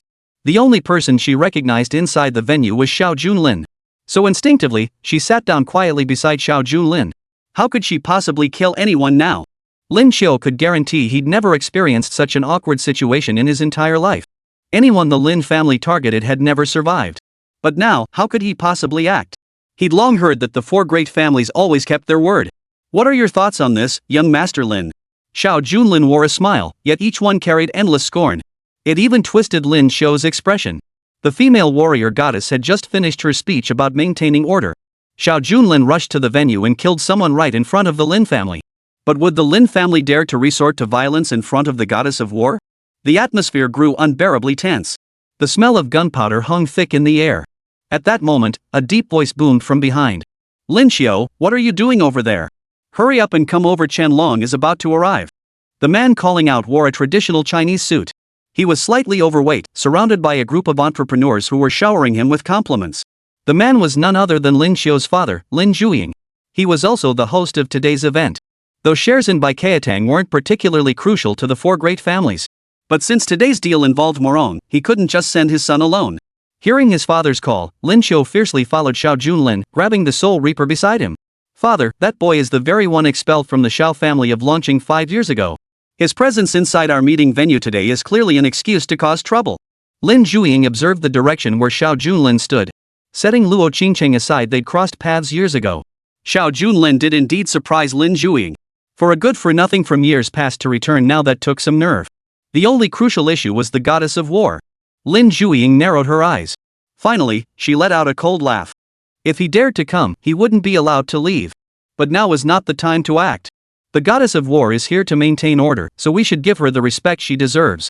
But whatever happens outside the venue is your responsibility to handle. Lin Xiao understood his father's meaning upon hearing these words. He gave a slight smile. He quickly ignored Xiao Junlin and the others, walking back to the front of the stage. "Ladies and gentlemen, today marks the auction of the Lin family's stake in Baichao Hall. The rules remain unchanged, the highest bidder wins. Additionally, we have the honor of welcoming a special guest today, Mr. Chen." Originally, Miss Morong was to co-host this event, but she encountered a delay en route. For the time being, Mr. Chen Xing will step in to organize proceedings on her behalf. On the surface, Chen Xing is Miss Morong's man. Yet he was a mere 20-something. He possesses a certain handsomeness. He was clearly a freeloader, or more accurately, Miss Morong's toy. Chapter 35, Rising Tide. On stage, Chen Xing, clad in a white suit, still wore a smile. As the saying goes, when the tide rises, all boats float. Though merely a freeloader, he commanded considerable respect under Miss Morong's reputation. Chen Xing deliberately adjusted his sunglasses, his words echoing Lin Xiao's almost perfectly. "We truly owe our gratitude to Mr. Lin for organizing this auction. I wonder how the ranking price for Baichao will turn out." Hero, watching from behind, paused in surprise. This auction was originally meant to be handed over without a fight. It was merely a formality. The contract explicitly stated a price of 1 cent. Other entrepreneurs might hesitate to bid freely, but who knows if Luo Qingcheng might suddenly raise the stakes. Hero could only offer a vague response. "Baichao is quite renowned in our Jiangzhou. Based on market value, it's estimated at 300,000. At that figure, the surrounding crowd erupted in a thunderous roar. Whispers spread like wildfire. In this awkward situation, even though the price had risen, it was still a mere drop in the bucket compared to Baichaotang's total value.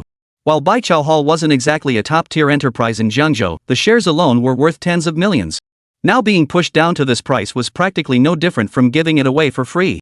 "Mr. Lin, this doesn't seem quite right compared to what we agreed on earlier, does it?" This amount of money was nothing to Chen Xing. But given the collusion between both parties earlier, it was essentially a free giveaway.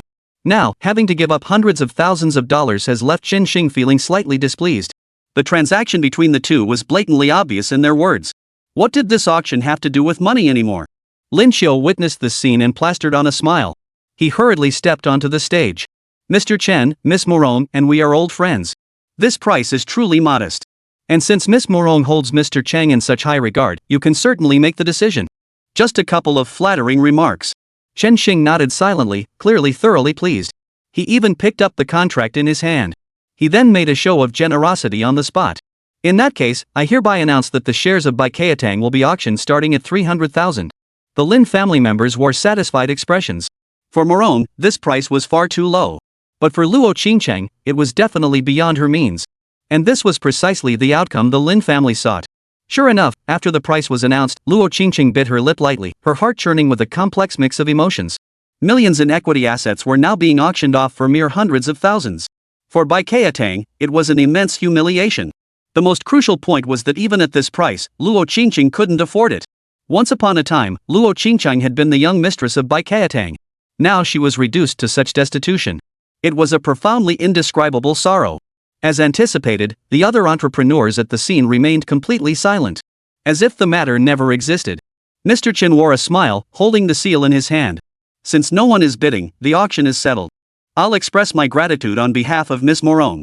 Before he could finish, Xiao Junlin abruptly raised his hand. "I bid 5 million. The unexpected declaration instantly caused the surrounding crowd to widen their eyes in shock. Even Chen Xing frowned. Everyone knew this auction was merely a formality, so none of the major entrepreneurs dared to bid. Especially with the Reaper present. Whether the young man who just killed someone in public would even survive to see the auction through was anyone's guess. And now he was actually making a bid. Reporters instantly trained their cameras on the spot Xiao Junlin had indicated. Before Lin Xiao could utter a word, Xia Yujiao beside him frowned. Over $1 million? Let me make this clear, I'm here today to ensure security for the auction. Don't try to pull a fast one on me. Can you even afford that? Hearing Xia Yujiao's outburst, Lin Xiao acted on the situation. Thank you, War Goddess. As the head of the organization, I confirm this $1 million fund does indeed comply with the rules. But if you can't produce it, this is clearly disrupting the venue. The Lin family members had long since clenched their fists, seething with rage, wanting nothing more than to tear Xiao Junlin limb from limb. He then approached Xiao Junlin, gently placing a black card before Xia Yujiao. Since the auction must be fair, once the capital verification concludes, it will prove I've earned the right to bid, correct? By the rules, that was indeed the case. Xia Yujiao narrowed her eyes and snorted. With your attitude, you sure know how to put on a show. I'm acting on company business today. If there's no money in this card, don't blame me. Watching someone court trouble right in front of the female warrior, why not enjoy the show? A female secretary nearby slowly approached and retrieved Xiao Junlin's black card. Only Luo Qingcheng showed concern, gently tugging at Xiao Junlin's sleeve. But when she entered the card number, the secretary's expression shifted slightly, nearly dropping the laptop she held. This wasn't about whether there was money or not. That string of numbers represented an astronomical sum. Even as a secretary for one of the four great families, she had scarcely ever witnessed such figures. But capital verification could only confirm the amount matching the auction item, nothing else could be disclosed. The secretary looked at the Lin family, and everyone else could only grit their teeth and nod silently. Forget buying a stake in Baikatang. Even if they bought all of the Lin family's shares, it would still be more than enough. This was a problem. Money wasn't the issue, nor was the price. There was simply no reason not to sell. Lin Xiao blared fiercely at Xiao Junlin, grinding out the words through clenched teeth. Are you sure you want to buy? Why won't you sell? The two traded barbs, each uttering a single sentence. The matter was now set in stone. The entrepreneurs trailing behind them, witnessing the scene, each acted according to the situation. I'll offer 8 million. Originally, the entrepreneurs dared not approach the four great families for antiques, but snatching them from Xiao Junlin was another matter entirely. Regardless of where Xiao Junlin got the money, buying the shares now and gifting them to the four major families, even if it's just a roundabout deal, or even a money-losing venture, would definitely secure a favor. Xiao Junlin, let it go. We can't outmaneuver them, we won't get our hands on those shares. Luo Qingcheng's face fell with sorrow, but that was the harsh reality. If Xiao Junlin truly had the money, Xia Yujiao had little more to say. As one bidder after another began escalating the price, Xiao Junlin suddenly held up a single finger. Gentlemen, bids can only go up, not down. The current bid had already surpassed the total value of all 100 Herbs Hall shares. Xiao Junlin's single finger waved lightly in the air. 100 million. At this point, the crowd fell silent in shock. If the price skyrocketed to this level, no matter how valuable Baixaotang's shares were, whoever bought them would be taking a loss.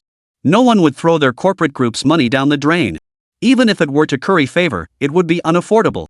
Xia Yujiao had just started cursing when, before she could even stand up, the female secretary beside her nodded lightly once more. The implication was crystal clear. Even hundreds of millions of dollars, this card holds it all. Chapter 36, Money Galore. If Xiao Junlin's bank card held 1 million yuan, Xia Yujiao might have understood. After all, Baikatang once belonged to Luo Qingcheng. The fact that the two of them were sitting here together already spoke volumes about their relationship. Even if Xia Yujiao harbored resentment, her task was merely to maintain order at the event, not to interrogate Xiao Junlin and Luo Qingcheng about their relationship. Therefore, Luo Qingcheng offering 1 million yuan as a congratulatory gift wasn't entirely implausible. But 100 million? Even Jiangzhou's top enterprises couldn't just pull that kind of money out of thin air. Mr. Xiao, I request an explanation regarding the source of funds for this card. Xiao Junlin stretched lazily, appearing utterly unconcerned. He even took a sip of the black tea before him. Is there that much money here? Within Evil Valley. Compared to the lavish gifts bestowed by the 8 great lords, this black card was but a drop in the bucket. Yet when Xiao Junlin mentioned it, he made it sound like mere pocket money for daily expenses so insignificant it sent shivers down the spines of the surrounding entrepreneurs. Miss Xia, how I acquired my wealth is none of your concern. If I recall correctly, our engagement was already dissolved. I ask you all, is this sum sufficient to secure the shares? Of course, if any entrepreneurs still wish to drive down the price through bidding, feel free to step forward. But a stake worth tens of millions had now been inflated to hundreds of millions. Which entrepreneur would be so foolish as to keep bidding? But none of that mattered anymore. What mattered was Xiao Junlin's declaration that their engagement was off. Even Lin Xiao and Lin Zhuiying felt their scalps tingle at the sight. Is this even possible? An engagement with the current female war goddess of Xia Nation? As members of the 4 great families, no matter how much they wanted to kill Xiao Junlin, they couldn't possibly make a move in front of the warrior woman. As the host, Xin Xing could only steel himself and step forward to respond. Since this gentleman is willing to pay this price, the Lin family certainly has no objections. His words jolted everyone awake. Lin Xiao, who had been glaring fiercely at Xiao Junlin just a moment ago. Now, Chen Xing's words snapped him back to reality. Though the shares hadn't been successfully transferred to Miss Morong. Overall, the Lin family wasn't losing out. Selling shares worth tens of millions for over 100 million, one could even say they made a killing. Of course, our Lin family's auction operates on the principle of the highest bidder wins. Since this gentleman has offered such a price, we have no reason not to sell. Let's finalize the transaction right here. Watching the family business shares return to their rightful owner, Luo Qingcheng couldn't help but feel a quiet thrill of joy. Yet she gently tugged at Xiao Junlin's sleeve, her beautiful eyes flickering with a hint of reluctance. Why? And on what grounds? Bai Keitang was indeed part of her uncle's corporate group. Later, it was forcibly seized by enemies through illegal means. And now, even if it could be reclaimed, it required Xiao Junlin to spend a fortune. Why must he pay to buy back something that clearly belonged to her family? Yet Luo Qingcheng knew full well that without Xiao Junlin's presence today, she wouldn't even have been allowed into the auction hall. In that moment of inner turmoil, Xiao Junlin extended his right hand, performing a gesture of materialization. The black card, which had been resting beside his secretary, now floated effortlessly toward him. Simultaneously, he retrieved two black leather briefcases from behind him and placed them gently on the table. Since the Lin family speaks so plainly, our transaction will naturally proceed smoothly. Click. The black briefcases opened, revealing their interiors filled to the brim with cash. This scene first stunned everyone present. Then, including the Lin family, every face wore an utterly priceless expression. Those black suitcases? Far from being traps upon closer inspection, they were both packed to the brim with joss paper. The Buddha's wrath is threefold. Lin Zhuiying descended from the stage with her son, the Soul Reaper following closely behind. The venue fell deathly silent, so quiet you could hear a pin drop. What kind of move was this? It was clear the four great families had already endured beyond endurance, yet now the other side was pushing their advantage. Xia Yujiao, standing nearby, watched Xiao Junlin with utter contempt in her eyes. She even deliberately cleared her throat lightly, breaking the silence hanging in the air. Xiao Junlin, let's be clear, though my duty is to maintain order here, if anyone stirs trouble, I'll treat them equally. Our betrothal has long since vanished into thin air. I won't show any favoritism based on personal feelings. Xia Yujiao slapped her right hand down. The tabletop instantly shattered into pieces. Then, a jet-black armor glistened coldly under the sunlight. When the war god roars, the 8 corners of the world tremble. Even members of the 4 great clans instinctively took a step back. Since this gentleman has even invoked the war god, I demand you retract your earlier words and apologize to everyone present. Our 4 great families' auction hall has always been strictly solemn and dignified. Your earlier words were nothing short of provocation. Lin Zhuiying, as the presiding speaker, pontificated from above. Xiao Junlin slowly set down his teacup. The moment he looked up, his face flashed with a murderous intent. What if I refuse? One sentence. The pent-up anger among the crowd had reached its peak. Xia Yujiao's expression instantly turned icy, as if Xiao Junlin had ignored the murderous intent that had just filled the air. Fine. Today I'll make it clear, don't think you can run amok just because I'm here. Using my name to challenge the 4 great families? Your Jiangzhou affairs, you handle them yourselves. Xia Yujiao shot him a look of contempt before striding toward the outer perimeter of the auction hall. Luo Qingcheng sprang to her feet at the sight. But before she could speak, Xiao Junlin gently pulled her arm and guided her back to her seat. This scene even drew sighs of dismay from the surrounding businessmen. This kid brought his wife along to commit suicide today. If he'd followed the war god out just now, he might have had a sliver of hope. After angering the war god, who could possibly back him now? As Xia Yujiao departed, the palpable tension in the room thickened. Only Lin Xiao's face betrayed a hint of defiance. Lin Zhuiying, standing beside him, gave Lin Xiao a gentle pat on the shoulder. Her son must give the goddess of war some face. He couldn't kill the man today, but he couldn't let him walk away unscathed either. Lin Xiao understood immediately. He turned and glared at Xiao Junlin. You little brat heard that, didn't you? You rushed over to cause trouble in front of the 4 major families. I'll give you credit for your guts. How do you want to settle this? Speak up. No sooner had Lin Xiao finished speaking than a shadow suddenly flickered through the air. Next, Lin Xiao felt a sharp pain in his throat. A sharp pain shot through his neck. Then, Xiao Junlin descended like a god, closing the distance in a single stride. He reached the highest point of the stage, seized the other man by the throat with one hand, and hoisted him high like an eagle carrying a chick. How do you propose to resolve this? I'd like to ask you 4 great families, how did you resolve the grudge against the Luo family back then? Chapter 37, Kill One First. In Jiangzhou, countless entrepreneurs lived lives of constant competition and rivalry. Business is like a battlefield. Though no bullets fly, the slaughter never ceases. The defeated are forever lost in the dust, while the victors write the future chapters of corporate history. Everyone remembers the Baikiatang incident and the tragedy wrought by the four great families. That they can now gather peacefully under one roof is precisely because Baikiatang belongs to the past, while the four great families govern the present and future. Thus, this matter has never been brought up openly. Now, with Xiao Junlin's single remark, it was as if memories buried deep beneath the dust had been stirred.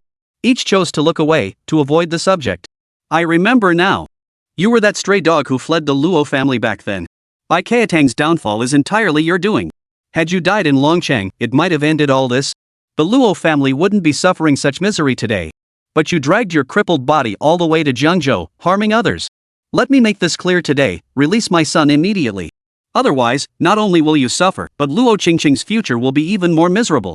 The tyranny of the four great families has become commonplace. Even now, they still wear that look of entitlement. And this very moment, Xiao Junlin wanted to hear those words. Though he had witnessed everything on the videotape, hearing it spoken directly by the four great families provided irrefutable proof. My return today is to settle the grudges of the past. With these 2 boxes of joss paper, I hope young Master Lin can live freely and comfortably in the afterlife, never wanting for money. Xiao Junlin's words were utterly matter-of-fact, yet beneath that calm surface lay an endless threat. Lin Zhuiying sensed something terribly wrong. She glared fiercely at the Soul Reaper. If you don't act now, are you waiting until my son is dead? The next second, a single silk thread in his hand was casually flicked. It shot toward Xiao Junlin's face at incredible speed. The deadly, invisible arc was displayed to its fullest extent. But just as Xiao Junlin was about to be entangled by the wire, he suddenly flicked it aside with his dagger. The invisible steel wire instantly traced an arc through the air. Chen Xing, who had been holding the microphone on stage just moments ago, boasting loudly, didn't even have time to comprehend what was happening before he felt a slight chill on his neck. The steel wire, which had been aimed directly at Xiao Junlin, instantly shifted in midair to target Chen Xing's neck. Xiao Junlin's dagger made a light slash through the air. The steel wire, no longer under the control of the Reaper, instantly severed Chen Xing's neck. His head swung through the air. The Lin family, one of the four great clans, stared in stunned silence. Chen Xing was Miss Morong's man. Regardless of whether he was kept as a pet, even a dog couldn't be killed without its master's consent, could it? How would Miss Morong explain this when she returned? But soon, the crowd ceased to care about this. Their attention was drawn to Xiao Junlin's right hand, which steadily tightened its grip. Lin Xiao, his eyes bloodshot, writhed helplessly on the ground. His legs spread wide. His throat was already constricted, unable to breathe. Save him. Quick, save him. And you little bastard. I don't care who you are, if my son comes to any harm, you'll die. Lin Zhuiying roared with fury, and the ancient soul-stealing poet had now moved. As Lin Xiao's personal assassin, he had always been ruthless in his actions. Both his character and methods bore a striking resemblance to Lin Xiao. Yet at this very moment of action, the Soul Reaper suddenly realized, despite having killed countless people, he was utterly incapable of saving a single one. Flawless, those four characters seemed tailor-made for Xiao Junlin. Those two invisible hooks, no matter the angle of attack, were effortlessly parried by the dagger. He could only watch helplessly as Lin Xiao, the eldest son, gasped for breath with increasingly weak breaths and dwindling strength. Meanwhile, outside the guild hall, the borrowed room's door stood wide open. A white Rolls-Royce was parked before it. The woman stepping out of the car commanded the attention of all who saw her. She wore a snow-white tailcoat, her long hair flowing like snow. Her brow held a touch of heroic spirit, while her flawless skin and slender figure made countless men drool. Yet even the most lecherous men dared not meet her gaze directly, for she was Morong of Dragon City. Rumors swirled around Morong. Some claimed she was from the Xiao family, having come to Jiangzhou merely to unite major corporations and expand the Xiao enterprise. Others whispered of even greater powers backing this woman. Legends abounded, yet her alliance with Jiangzhou's four major families remained an indisputable fact. Morong Shui had already arrived at the door. Each time she appeared, the four major families would greet her with great enthusiasm. Regardless of the chairman's rank, red carpets were rolled out, countless servants attended, and even the head of the family personally greeted her. Yet today, the hall was eerily silent. Every pair of eyes seemed fixed on the depths of the stage. No one paid her any mind. Especially when Morong Shui pushed open the door, she saw a stranger on the stage, his back turned to her. His right hand held Lin Xiao aloft. As his face turned ashen, the surrounding guards stood frozen in place. What a sight to behold! Put him down! Morong Shui's voice carried an air of authority. Regardless of who this man was, or his ties to the four great families. But often, a single word was enough in Jiangzhou, no one dared disobey. Such was the authority of Morong Shui, proven time and again throughout history. Yet today, the moment she uttered those words, they became Lin Xiao's death sentence. Snap! The sound of a brittle stem snapping echoed through the hall. Crystal clear. Lin Xiao's entire body, limp as a rag, was tossed lightly across the room by the man. After several tumbles, he landed precisely. Landed directly before Morong Shui. His final spurt of blood splattered onto the snow-white leg of her trousers, starkly visible. Son! Xiao, I'll tear you limb from limb. Kill him. No matter the cost, he must die. Lin Zhuiying descended into madness, while these words sent Mu Rongshui reeling in shock. Since arriving in Jiangzhou, how many years had it been since she'd felt this way? That single word alone. It plucked at the strings of her heart. Simultaneously, over a dozen guards wielding cleavers instantly charged toward Xiao Junlin's side. Yet a faint smile curved on Xiao Junlin's face. Seems like quite a few people are eager to meet their maker today. Chapter 38, The Beginning of the Cataclysm. Everyone, stop right now. Several guards immediately rushed toward Xiao Junlin. Just as they were about to reach him, a spear suddenly struck from behind. Like the sound of tearing through the wind. The whistling never ceased. It instantly pinned a guard's broadsword to the wall. Then, another woman with an extremely voluptuous figure appeared before the door, swaying her hips as she frowned deeply. Xia Yujiao, the female warrior goddess, had just stormed off in a huff, but duty called. And this voluptuous woman, as everyone had witnessed, was none other than the deputy general who had followed Xia Yujiao. In Xia Yujiao's presence, the voluptuous woman's radiance was usually overshadowed and unremarkable. Yet when viewed alone, a woman capable of standing beside the war god could hardly be ordinary. This was none other than Manhwa, the female commander who had once fought in the border wars. As the war god's long-serving deputy, her words often carried the weight of Xia Yujiao's own. By order of our war god, no fighting is permitted within this assembly today. The war god's command was to maintain order. If the venue descended into carnage, it would be utterly unacceptable. Though standing outside the door, Manhwa kept her ears open, listening intently to the commotion within. The moment blades and axes were drawn, she sensed trouble and rushed in. General Ma, you know this little bastard killed my son. As the head of one of the four great families, am I to stand by and watch my son die before my very eyes? As Lin Zhuiying looked up in grief, her expression froze in surprise. She saw a ripple flicker across Miss Morong's previously expressionless face. Such an expression had never been seen before by the four great families. And this expression appeared only because of the man standing before her. Xiao Junlin. Cousin, it's been a long time. You've really made something of yourself in Jiangzhou these past years. Yet when Xiao Junlin saw the source of it all, anger did not rise within him. That calmness felt like the calm before the storm. A storm is brewing. So it was you who caused such a ruckus at the banquet, my cousin. How many years has it been? Seeing you safe and sound, your little sister can finally relax. Your visit to Jiangzhou must mean you're here to enjoy the excitement. Morong Shui was no longer the same person. As the head of one of the four great families and a key liaison, she was no longer the naive little girl of the Xiao family. Though brother and sister reunited, everything had changed beyond recognition. The last shred of kindness lingering in my heart gradually faded away in the breeze. My cousin certainly deserves to make a grand scene. I'm sure my father's spirit in heaven would want me to make a scene too. Since we've met today, as your cousin, I'll give you a gift. Xiao Junlin spoke these words before swiftly producing another black leather suitcase and opening it slowly. Inside the case lay not gold or silver treasures, but row upon row of black spirit tablets. In Jiangzhou, countless people have come to offer gifts since ancient times. Especially the offerings presented to the four great families, which were invariably of immense value. But presenting spirit tablets? That was likely a first in all of history. This gift, I'm sure, will be most pleasing to my cousin. At this point, over 100 tokens were laid out before them. Each spirit tablet bore the names of the four great families and their respective contacts. Among them hung a pink spirit tablet, bearing the name Morong Shui engraved upon it. Even more uniquely, each spirit tablet bore a corresponding date inscribed on its reverse, all of them set in the future. I've prepared these spirit tablets for the four great families, a labor of love. I hope my cousin will accept them. Your time is running out. I hope you can make the most of what remains and truly enjoy life. As for the shares of Baikayatang, I'm taking them back for now. Lin Zhuiying's deceased son's shares she had willingly given to Morong Shui were now being snatched away? How could such an outrage be tolerated? Then, accompanied by the Soul Reaper, he stumbled and hurried to the door. You think you can just walk away, trying to pull a fast one? The Reaper beside him had already lost face. As an assassin, if the target were to walk out scot-free like this, even if the four great families remained silent, such an act would constitute a grave dereliction of duty for an assassin. Especially when the target was an assassin who'd once graced the heaven and earth rankings. If he couldn't stop Xiao Junlin today, he might as well start looking for a new line of work. Today, I challenge you to a duel in my personal capacity. This has nothing to do with the four great families. I hope General Ma will not interfere. The Reaper glanced back at Ma Lanhua. Though the four great families boasted countless masters, at least within this arena, as long as Ma Lanhua remained uninvolved, the Soul Reaper was utterly confident he could defeat his opponent with all his might. Lin Zhuiying remained silent. Ma Lanhua merely frowned. The Soul Reaper, who was waiting for approval, hadn't even made a move when Xiao Junlin turned back and added one more sentence. "Oh, I nearly forgot to set up a spirit tablet for you." As he spoke, he produced a jet-black spirit tablet, his right hand gliding lightly through the air. The Soul Reaper's name appeared on the tablet before everyone's eyes. And the time of death inscribed upon it was now. The moment Xiao Junlin completed the ritual, the dagger in his hand pierced straight through the other's chest. The Soul Reaper, who had descended from the heaven and earth rankings, didn't even have time to react.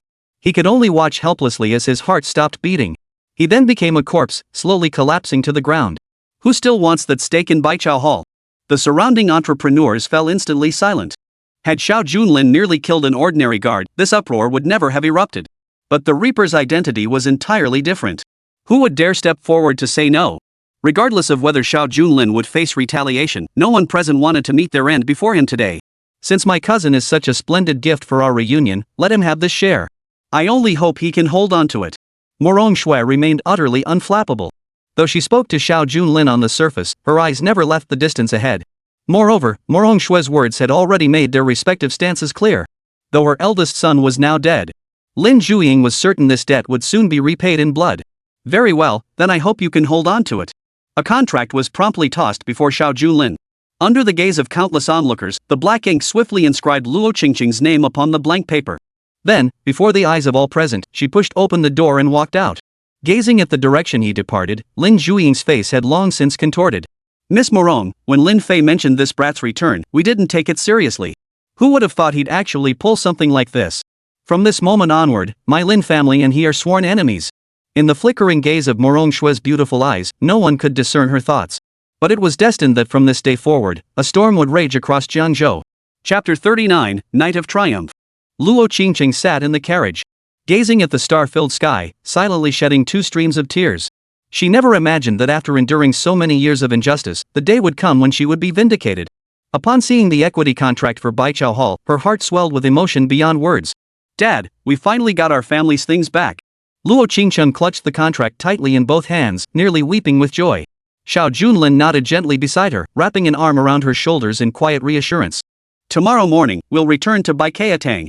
Now that we have the shareholding contract, we'll reclaim everything that belongs to us. And those old enemies are settling scores, one by one." Having spoken these words, Xiao Junlin swiftly arrived at the parking lot surrounding the old residential district. The moment he stepped out of the car, he spotted the Azure Dragon War God, who had been waiting there for quite some time. "Little dragon, you've arrived just in time. I have a task to entrust to you. Investigate two things for me. First, which hospital did brother Luo Qingcheng go to back then? Who was the attending physician? The other is Qingcheng's cousin. Find her at all costs. Although my cousin died in the hospital back then, the wounds on his body clearly didn't match the cause of death listed on the hospital's death certificate. As for that cousin, her whereabouts and fate remain unknown to this day. She's always been on Luo Qingcheng's mind." Upon receiving the news, the Azure Dragon War God departed immediately without a word. Luo Qingcheng, standing nearby, froze in surprise. Who exactly is he? And where on earth have you been all these years?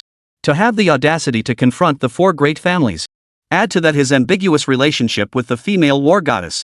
Xiao Junlin was now shrouded in mystery from head to toe. But if he were to reveal everything, it would likely keep him awake all night. After all, Xiao Junlin has experienced far too much over the years. "Oh, I joined the military, honed my skills, and now I'm back to back you up." "That guy earlier? My comrade in arms." A dismissive remark. Luo Qingcheng believed it without a doubt. The moment the two parked their vehicle in the lot, a sudden crash echoed. Outside the old residential complex, a luxury car suddenly slammed into them from behind, its engine roaring as it rammed into their rear. Xiao Junlin was in an exceptionally good mood today. There was really no need to make a fuss over a mere fender bender. He rolled down his window, about to speak, when he saw a young man in a black suit. The man first eyed Xiao Junlin's luxury car, then immediately started yelling. "Are you blind? How could you park here? Look at my Ferrari, brand new, paid in full." This was getting interesting. Xiao Junlin had clearly parked his car safely by the roadside. This rear-end collision was clearly the Ferrari's fault no matter how you looked at it.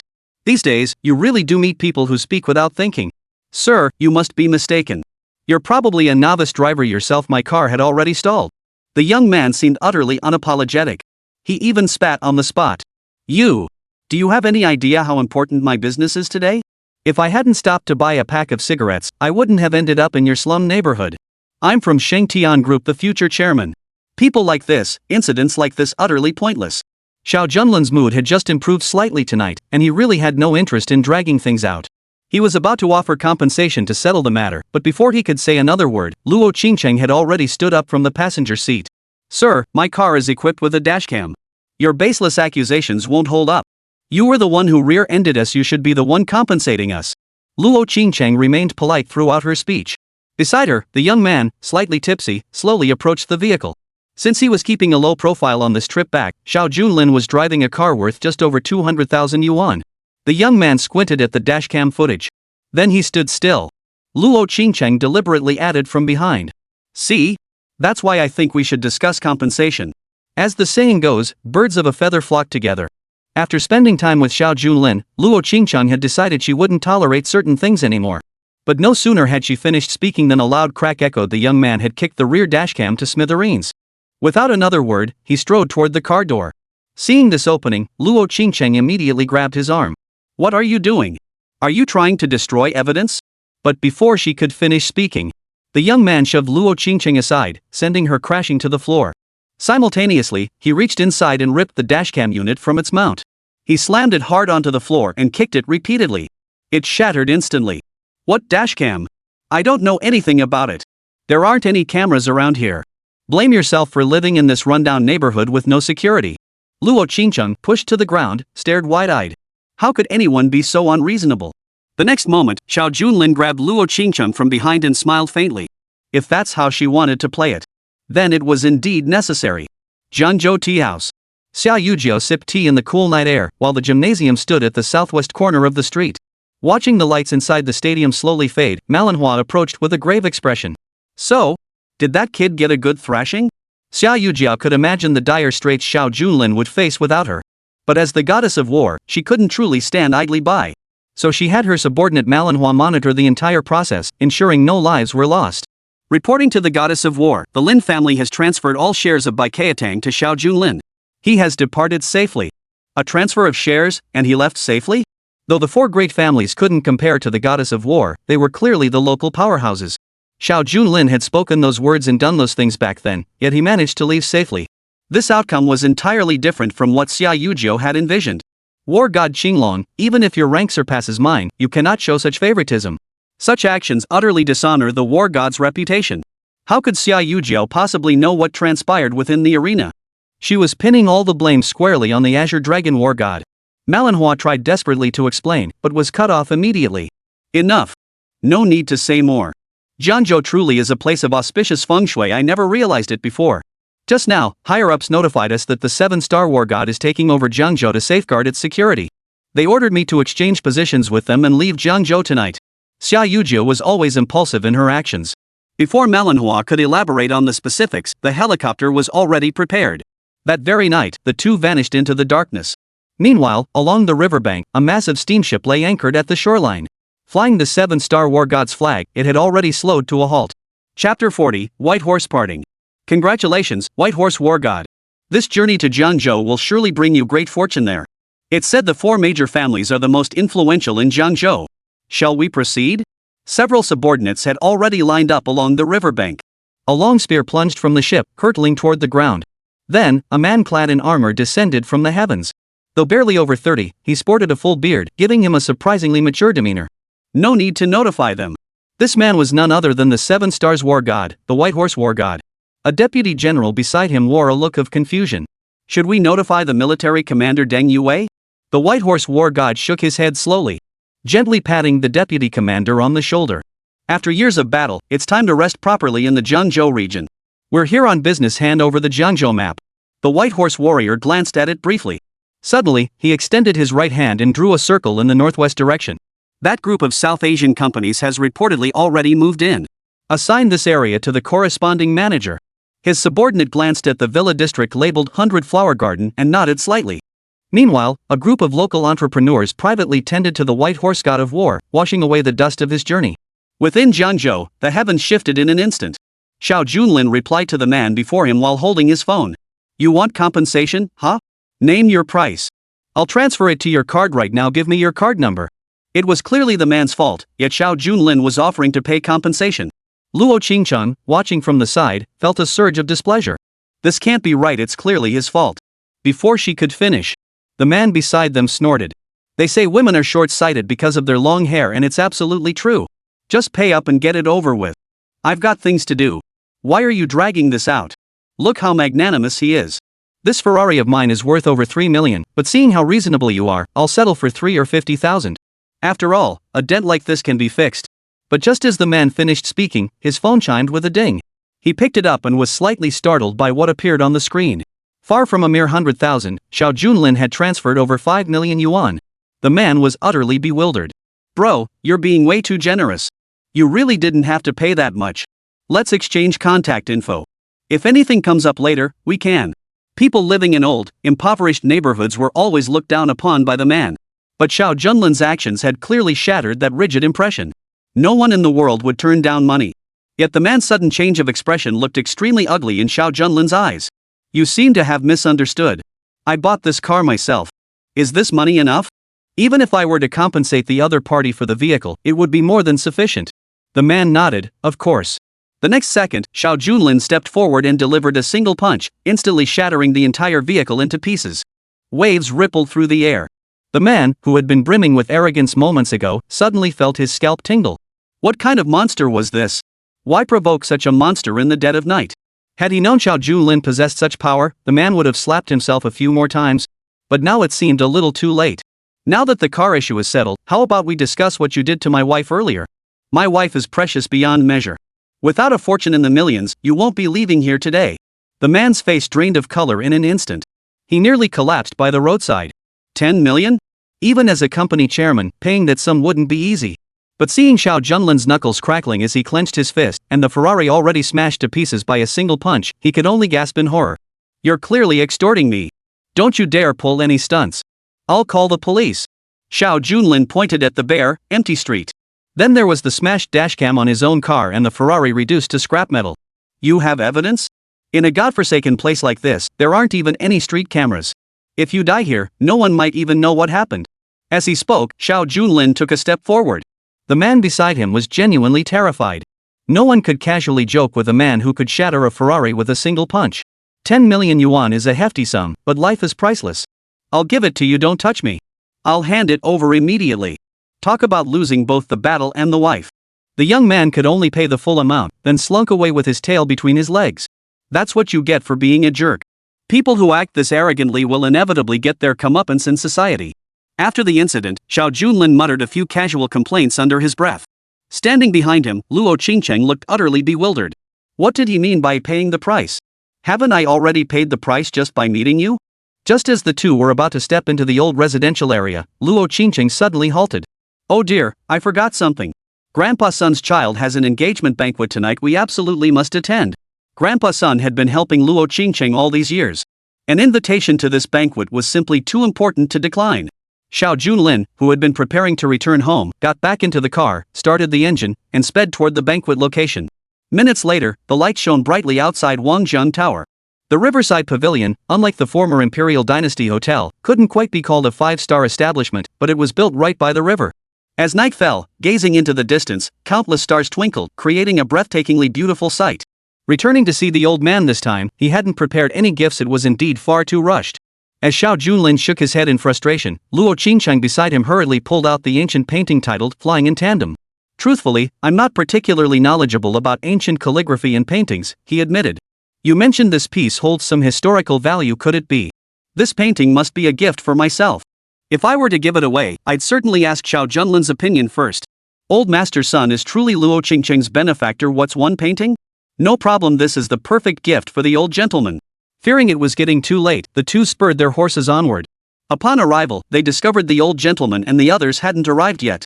Luo Qingcheng decided to enter first. But just as Luo Qingcheng passed through, Xiao Junlin was about to follow when he was stopped by a security guard. No entry for those dressed inappropriately. What did improper attire mean? Xiao Junlin's attire, while not extravagant, was certainly proper. At the very least, it was athletic, where far superior and neater than the security guard's uniform. That remark was rather inappropriate. Talk about judging a book by its cover. The security guards saw Xiao Junlin as unremarkable. They even brandished their batons. Enough with the nonsense. Anyone who can get into Wangjiang Tower, doesn't their outfit cost at least 30 to 50,000? Your tracksuit is worth maybe 3 to 5,000. You don't meet the minimum standard, so you can't come in. Chapter 41, Wangjiang Beihai. What are you doing? We're here for the banquet. Watching the two security guards block the entrance, Luo Qingcheng frowned slightly. While she explained, two young security guards stood behind their captain, watching coldly and whistling. Miss, if you say you're a VIP, we'll believe you. You can come and go as you please. But this guy? No way. Just look at his outfit, it's completely out of place with Wangjiang Pavilion standards. What if he ruins the experience for other guests? That's just nonsense. The security captain nodded silently in agreement. Exactly. Little Wang's words may be harsh, but every bit of it is true. What kind of place is Wangjianglu? Exactly. We can't just let any punk walk in. Hey, sweetheart, if you want to come in, we're just security guys, but trust us, the boss isn't here, so we call the shots. The security captain's eyes gleamed with lust as he extended his right hand, preparing to grope forward. Xiao Junlin suddenly seized the man's wrist. Like an iron clamp. The security chief strained with all his might, yet couldn't budge an inch. Well done, security chief. Are you here to provide security, or to chase away customers? You're acting like a dog and still think you're superior. Snap. The security chief's right hand snapped clean off. Wailing in agony, he knelt on the ground, bloodshot eyes fixed intently on Xiao Junlin. As if he wanted to devour him alive. You dare touch me? You think you can come cause trouble at Wangjiang Tower, huh? Tell the brothers to come out. Today, I'll make this brat crawl out on his hands and knees. Amidst the chaos, Luo Qingcheng hurriedly grabbed Xiao Junlin's arm, pushing him into an empty corner. She whispered softly in his ear. Don't do this. Today's a joyous occasion for old master's son, his daughter's engagement. This kind of commotion isn't appropriate. If it really doesn't work, maybe we shouldn't go in. We could wait outside for a bit? As she spoke, a strange gleam flickered in Xiao Junlin's eyes. Of course we're going in, it just seems we'll need a different approach. As it happens, the old master was incredibly kind to our family back then. On this joyous occasion, we ought to add to the celebration. With that, Xiao Junlin pulled out his phone and dialed the number for the dragon warrior. No one could hear what Xiao Junlin said on the call. Within mere minutes, security personnel surrounding the entire Wangjiang Tower instantly surged outside. They surrounded Xiao Junlin so tightly he couldn't move an inch. That brat actually dared to break my hand. Today, I'll make sure he can't walk out of here. Go ahead, guys. Whatever happens, it's on me. At that very moment, at Jiangzhou People's Hospital, a man in a white suit had his wound roughly bandaged. His mouth still spewed curses. You little bastard.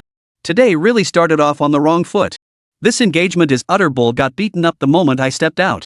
The young man was Su Zetian, the young master of the Su family. In Jiangzhou, he was involved in the electronics industry, owning over a dozen chain stores.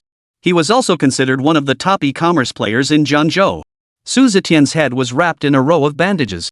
If Xiao Junlin were here, he'd instantly recognize him as the guy who got beaten up in the parking lot. Son, though our Sun family has little to boast about, we must show some consideration when marrying into another household, right? Did you bring the gift? A wealthy woman adorned in gold and silver stood at the doorway. Though it was an engagement ceremony, the Su family clearly couldn't care less. If it weren't for their son Su Zetian's infatuation with Miss Sun's beauty, Su Jia might not have even glanced their way. Don't worry, I brought it. If we're talking a few years back, the Sun family's hospital was still somewhat thriving, and Sun Honghai was a respectable figure. But alas, he insisted on aiding the Luo family, only to set himself ablaze in the end, facing blows from all sides. That the four great families spared the Sun family's life was nothing more than a desperate clinging to existence. Facing Su Zetian's taunts, the mother didn't even attempt to intervene. Instead, she beamed with pride. Though it was an engagement ceremony, the Su family showed utter disregard by sending only their son alone. Son, you're absolutely right. If we don't keep them in line now, what if that girl becomes unmanageable after they marry? Still, it was thanks to his son's skill. With just a few sweet words, he could wrap that girl around his finger. Time passed as the black BMW slowly made its way toward Wangjiang Tower. Little did they know, the air inside Wangjiang Tower was already thick with the stench of gunpowder. Brothers, charge! Those who serve as security at the Riverside Pavilion are no slouches. It wasn't just about being physically strong. The young man charging at the forefront wielded his nunchucks with fierce, powerful swings. As the whistling sound of the attack approached, Xiao Junlin raised his leg. Before the young man could even deliver his line, he was already flying through the air, headfirst. A warning shot across the bow. What the hell is going on? Captain, this kid's got some serious skills. The security captain's broken arm throbbed faintly. He stared fixedly at the man knocked down by his own men. You useless bunch. Do we keep you around just to drink tea? Get moving, or I'll fire every last one of you. Facing the prospect of losing their jobs, several young men steeled themselves and charged forward. Xiao Junlin still kept his hands behind his back. He kicked them like soccer balls, one after another. Though the Wangjiang Pavilion was a highly luxurious hotel, its security guards looked down on people like dogs. Passers-by who dared to glance at the hotel were met with vicious verbal abuse. Now that Xiao Junlin had intervened, a crowd instantly gathered, erupting in applause. This young man has truly avenged us locals. But this kid might be asking for trouble. The strongest enforcer of the Riverside Pavilion hasn't shown up yet. That guy is in a completely different league from these puny security guards. A few minutes later, dozens of security guards writhed in agony, wailing in pain. The security captain, his face twisted with frustration, kicked several of his men hard. You lot are a bunch of useless trash. Kid, if you've got the guts, don't you dare leave, stay right here. After uttering these words, the captain pulled out his phone. His face, which had been grim and menacing moments ago, suddenly broke into a broad smile. Brother Wolf, there's trouble at the Riverside Pavilion. Could you come over? We just can't handle this, and it wouldn't look good if the big boss heard about it, you know? The man called Wolf Brother was already at the Riverside Pavilion. The call had barely ended. The surrounding crowd instantly grew uneasy. He called Wolf over, that guy's a professional boxer. We're in deep trouble now. Chapter 42, The New Boss. Jiangzhou was home to numerous hotels. But each one had its own top enforcer stationed inside. Wolf Brother is precisely Wang Jianglu's professional enforcer. Compared to the tough guys at other hotels, he was even more ferocious. A knife scar ran across his face. Though his bare-chested frame didn't appear massive, it was densely packed with muscle. His gait clearly marked him as a professional boxer. Wolf Brother was the one who knocked all my brothers to the ground. Brother Wolf narrowed his eyes, the sun glinting off his scar to make his face look even more menacing. His fists whipped through the air, cutting through the silence with a series of sharp whistles. Kid, martial artists are a dime a dozen in this world, but plenty of so-called masters have ended up on their knees before me. You're in for a world of pain today. The surrounding crowd parted. On either side, Luo Qingcheng gently held Xiao Junlin's arm, her face filled with worry. Wolf Brother flexed his muscles. He slapped on boxing gloves and pointed them straight at Xiao Junlin's face. Since you've got the guts, don't back down today. I'll let you land the first punch. If you've got the guts, shoot right here. Wolf pointed to his forehead as he spoke. As a professional boxer, he learned to take a punch before he could throw one. Brother Wolf ranked among the best in professional matches, and his ability to take a beating was second to none. Even skilled martial artists who landed blows on him often found them barely noticeable. The more Wolf Brother taunted, the more arrogant he became. Xiao Junlin shook his head with a faint smile. Hitting you in the head would be too boring. Making someone pay for their words is never as simple as knocking them unconscious. If it were the four great families, Xiao Junlin would show no mercy. But facing a bunch of security guards? A lesson would suffice. Xiao Junlin extended a single finger lightly, pointing toward the opponent's abdomen as if plucking cotton. For a boxer, the abdominal muscles are typically the most robust. Even a punch landing there wouldn't inflict significant damage. Seeing this, Wolf Brother's expression grew even more ferocious. I'm letting you throw one punch, just one. If you hit my head, you might have a chance. Are you sure you don't want to change your mind?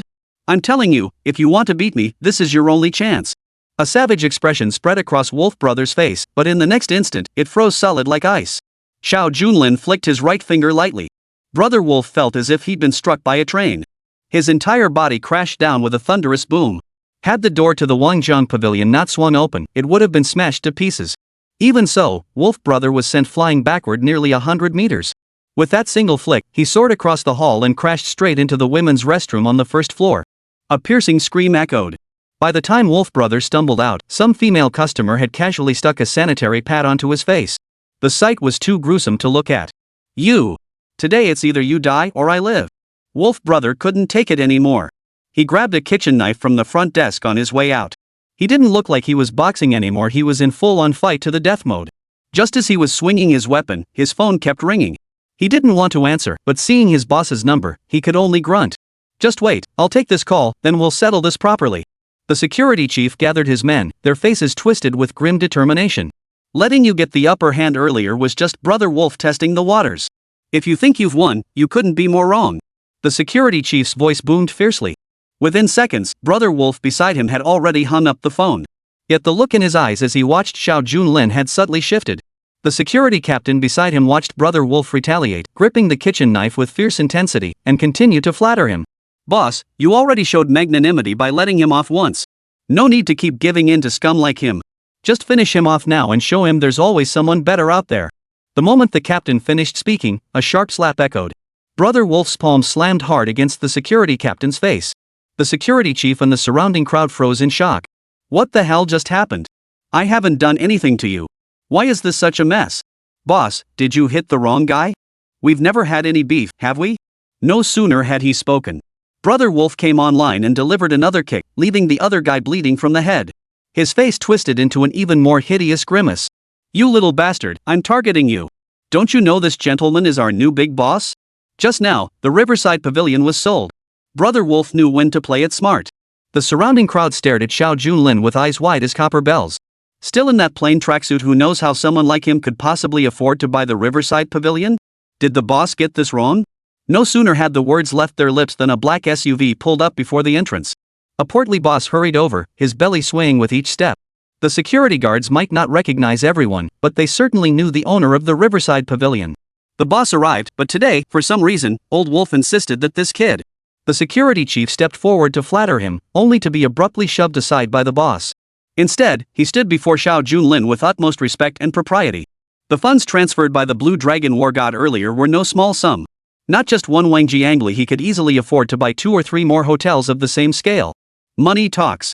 The big boss who received this sum had absolutely no reason not to be exceedingly gracious. Ah, sir, you mentioned it on the phone earlier. I came here today specifically to sign the contract. The Riverside Pavilion's business has suddenly taken off. Congratulations to this gentleman on his gains. If Wolf Brothers' earlier words had left people half believing, half doubting, the big boss's attitude now confirmed it as fact. Luo Qingcheng's eyes widened as she turned to stare at Xiao Junlin in astonishment. She was about to speak. But then she recalled the auction at the Four Great Families estate. He'd casually pulled out hundreds of millions. Buying a hotel would be a mere drop in the bucket. Don't list my name as the owner. Please register it under my master, Sun Honghai. As Xiao Junlin spoke, he deliberately glanced at Luo Qingcheng. He recalled how the Sun family had endured immense hardship to help him. They even nearly lost their hospital. This modest congratulatory gift is hardly excessive compensation. Following Xiao Junlin's instructions, the owner hastily wrote down Old Master Sun's name. Brother Wolf beside him quickly stepped forward. Oh my, boss. I didn't recognize your stature earlier. Just call me Little Wolf from now on. If anything happens at Wang Jianglu. Before he could finish, Xiao Junlin narrowed his eyes at the security guards. Brother Wolf was just trying to make a quick buck, so he was going through the motions. But these guards actually dared to lay a hand on his wife? That would be a whole different story. Chapter 43, The Teacher Makes an Appearance. All these security guards are fired effective immediately. The icy words struck like a bolt of lightning. The security chief's eyes widened instantly. Wujiang Tower's wages were more than double those of other hotels. And it was extremely prestigious. Once dismissed from Wang Jianglu, these guards would struggle to find employment elsewhere. Boss, I made a mistake. Please forgive me and spare me a way out. I just took out a loan to buy a car. If you fire me, how will I make the payments? The security guards were practically on their knees, begging for mercy. Xiao Junlin narrowed his eyes. A smile curved his lips. Right, Little Wolf, I've got another task for you. Get these security guards out of here. Wolf Brother had been waiting for those exact words. The boxing champion's skill was instantly laid bare. Fists flew, whistling through the air. In less than 2 minutes, the crowd at the entrance was nearly bloodied and battered, some tumbling and crawling down the steps. Alright, Little Wolf, from this moment onward, Wangjiang Pavilion is open to all. Regardless of status or rank, every guest shall be welcomed. Beyond that, Old Master Sun is the true owner of the Riverside Pavilion. From now on, you'll follow his lead. Wolf had been rolling around in the underworld for years. Though I don't know Old Master Sun personally, the big boss's words have already proven their relationship. Rest assured, I'll make it happen. Xiao Junlin gave a slight nod. As for Wang Jianglu's security staff, they would naturally need to be rehired. Brother Wolf had just returned when a taxi pulled up at the entrance. He went to see an elderly gentleman wearing a black vest. Though frail and aged, he still possessed remarkable vigor. This elder was none other than Sun Honghai. Beside him stood another woman, dressed in the utmost simplicity, who continued to offer instructions even as she stepped out of the cab. When you meet Mr. Su later, you must be polite. If you ever join a prominent family, you can't act like a wild child. The woman speaking was Zhang Xiaomei. By relationship, Xiao Junlin should address her as master's wife. Though she taught only life skills, respect for one's teacher was a lifelong obligation. The girl standing behind them caused Xiao Junlin to pause in surprise. She was completely different from the past.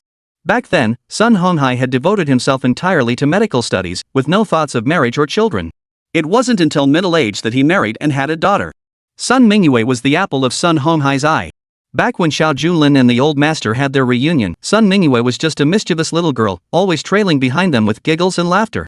In the blink of an eye, she had blossomed into a graceful young woman. Dressed in a black tailcoat with her hair neatly pinned up, she exuded a dignified aura, radiating the poise of a mature woman. Old Master Sun, it's been ages. The old man, who had been speaking moments ago, froze in place. The moment he saw Xiao Junlin, he took him in from head to toe once more. His expression, previously calm, suddenly became intensely emotional. He took a step forward and gripped Xiao Junlin's shoulders tightly with both hands. My dear Junlin. I'm so sorry I couldn't help you all these years. Sun Honghai had always harbored deep regret over the events of that year. Though he had done his utmost to assist Xiao Junlin and the Luo family, his abilities were ultimately limited, and he had even suffered repercussions as a result. Zhang Xiaomei, who had just been giving instructions to Mingyue, immediately turned around. She suddenly slapped her thigh. Oh my! Isn't that your apprentice? All these years, people outside have been saying you were dead. It's good you're back, so good you're back. Zhang Xiaomei was kind-hearted, and her concern for Xiao Junlin was genuine. Yet amidst her heartfelt emotion, a sudden icy voice struck her like a bucket of cold water. Are you certain this is something to celebrate? The Luo family's downfall was precisely because they faced the combined hostility of the four great families. Xiao brother, I know your relationship with my father. But our family's business has suffered these past years. It was at your request. I'm truly grateful you're attending my engagement banquet. Could I ask? How much did Sun Mingyue's words chill Xiao Junlin's heart? Where had that innocent little girl of yesteryear gone? Though harsh, every word rings true. Had Xiao Junlin not returned back then, none of this would have unfolded. And our family fortune wouldn't have suffered such a blow. What are you saying, child? No matter what, he's still your brother. How dare you speak so disrespectfully?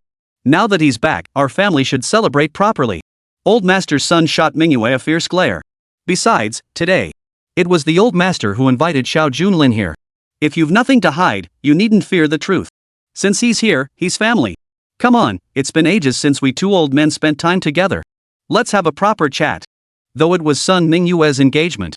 But the old man wanted to make a grand gesture, so he'd already covered the hotel bill himself. He quickly ushered Xiao Junlin into an ordinary private room. The old man placed great importance on this engagement, reserving over a dozen tables in the entire room. Yet aside from some distant relatives from the family's wealthier branches, not a single member of the groom's family seemed to have shown up. Judging by the time, that kid should be arriving soon, right?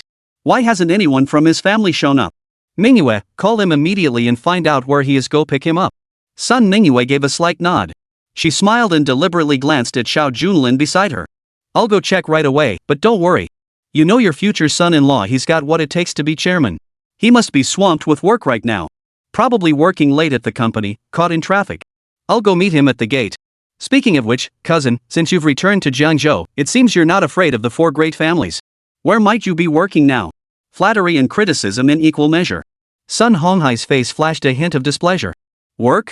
What kind of job would Xiao Junlin need? As the Dark Emperor himself, his conglomerate already boasts countless international enterprises. But strictly speaking, Xiao Junlin rarely got personally involved. Which specific conglomerate he controlled, or which top international enterprises bore his name, was he really clueless about all that? No job. A boss doesn't work for others. Sun Mingyue's expression visibly shifted. You and my fiancée are close in age. Now that you're back, you really should find a job. Forget it. Let's not bring this up now. It's good enough that the four great families aren't making things difficult for you. Sun Honghai slammed his hand on the table. What's gotten into you? Why bring up such things on such a joyous occasion? It's enough that he came back today to see this old man. Hurry and go pick them up. Don't keep the Su family waiting. No sooner had Sun Mingyue left than the old man beside him grabbed Xiao Junlin's hand, his grip warm and restrained. After so many years apart, there seemed to be an endless stream of things to say. Oh, and old man, it's been ages since we last met. Today, Qingcheng and I, on this joyous occasion, we'd like to present you with a gift. Chapter 44, That Anticipation. Honey, where are you? Why haven't you arrived yet? My parents are already waiting impatiently.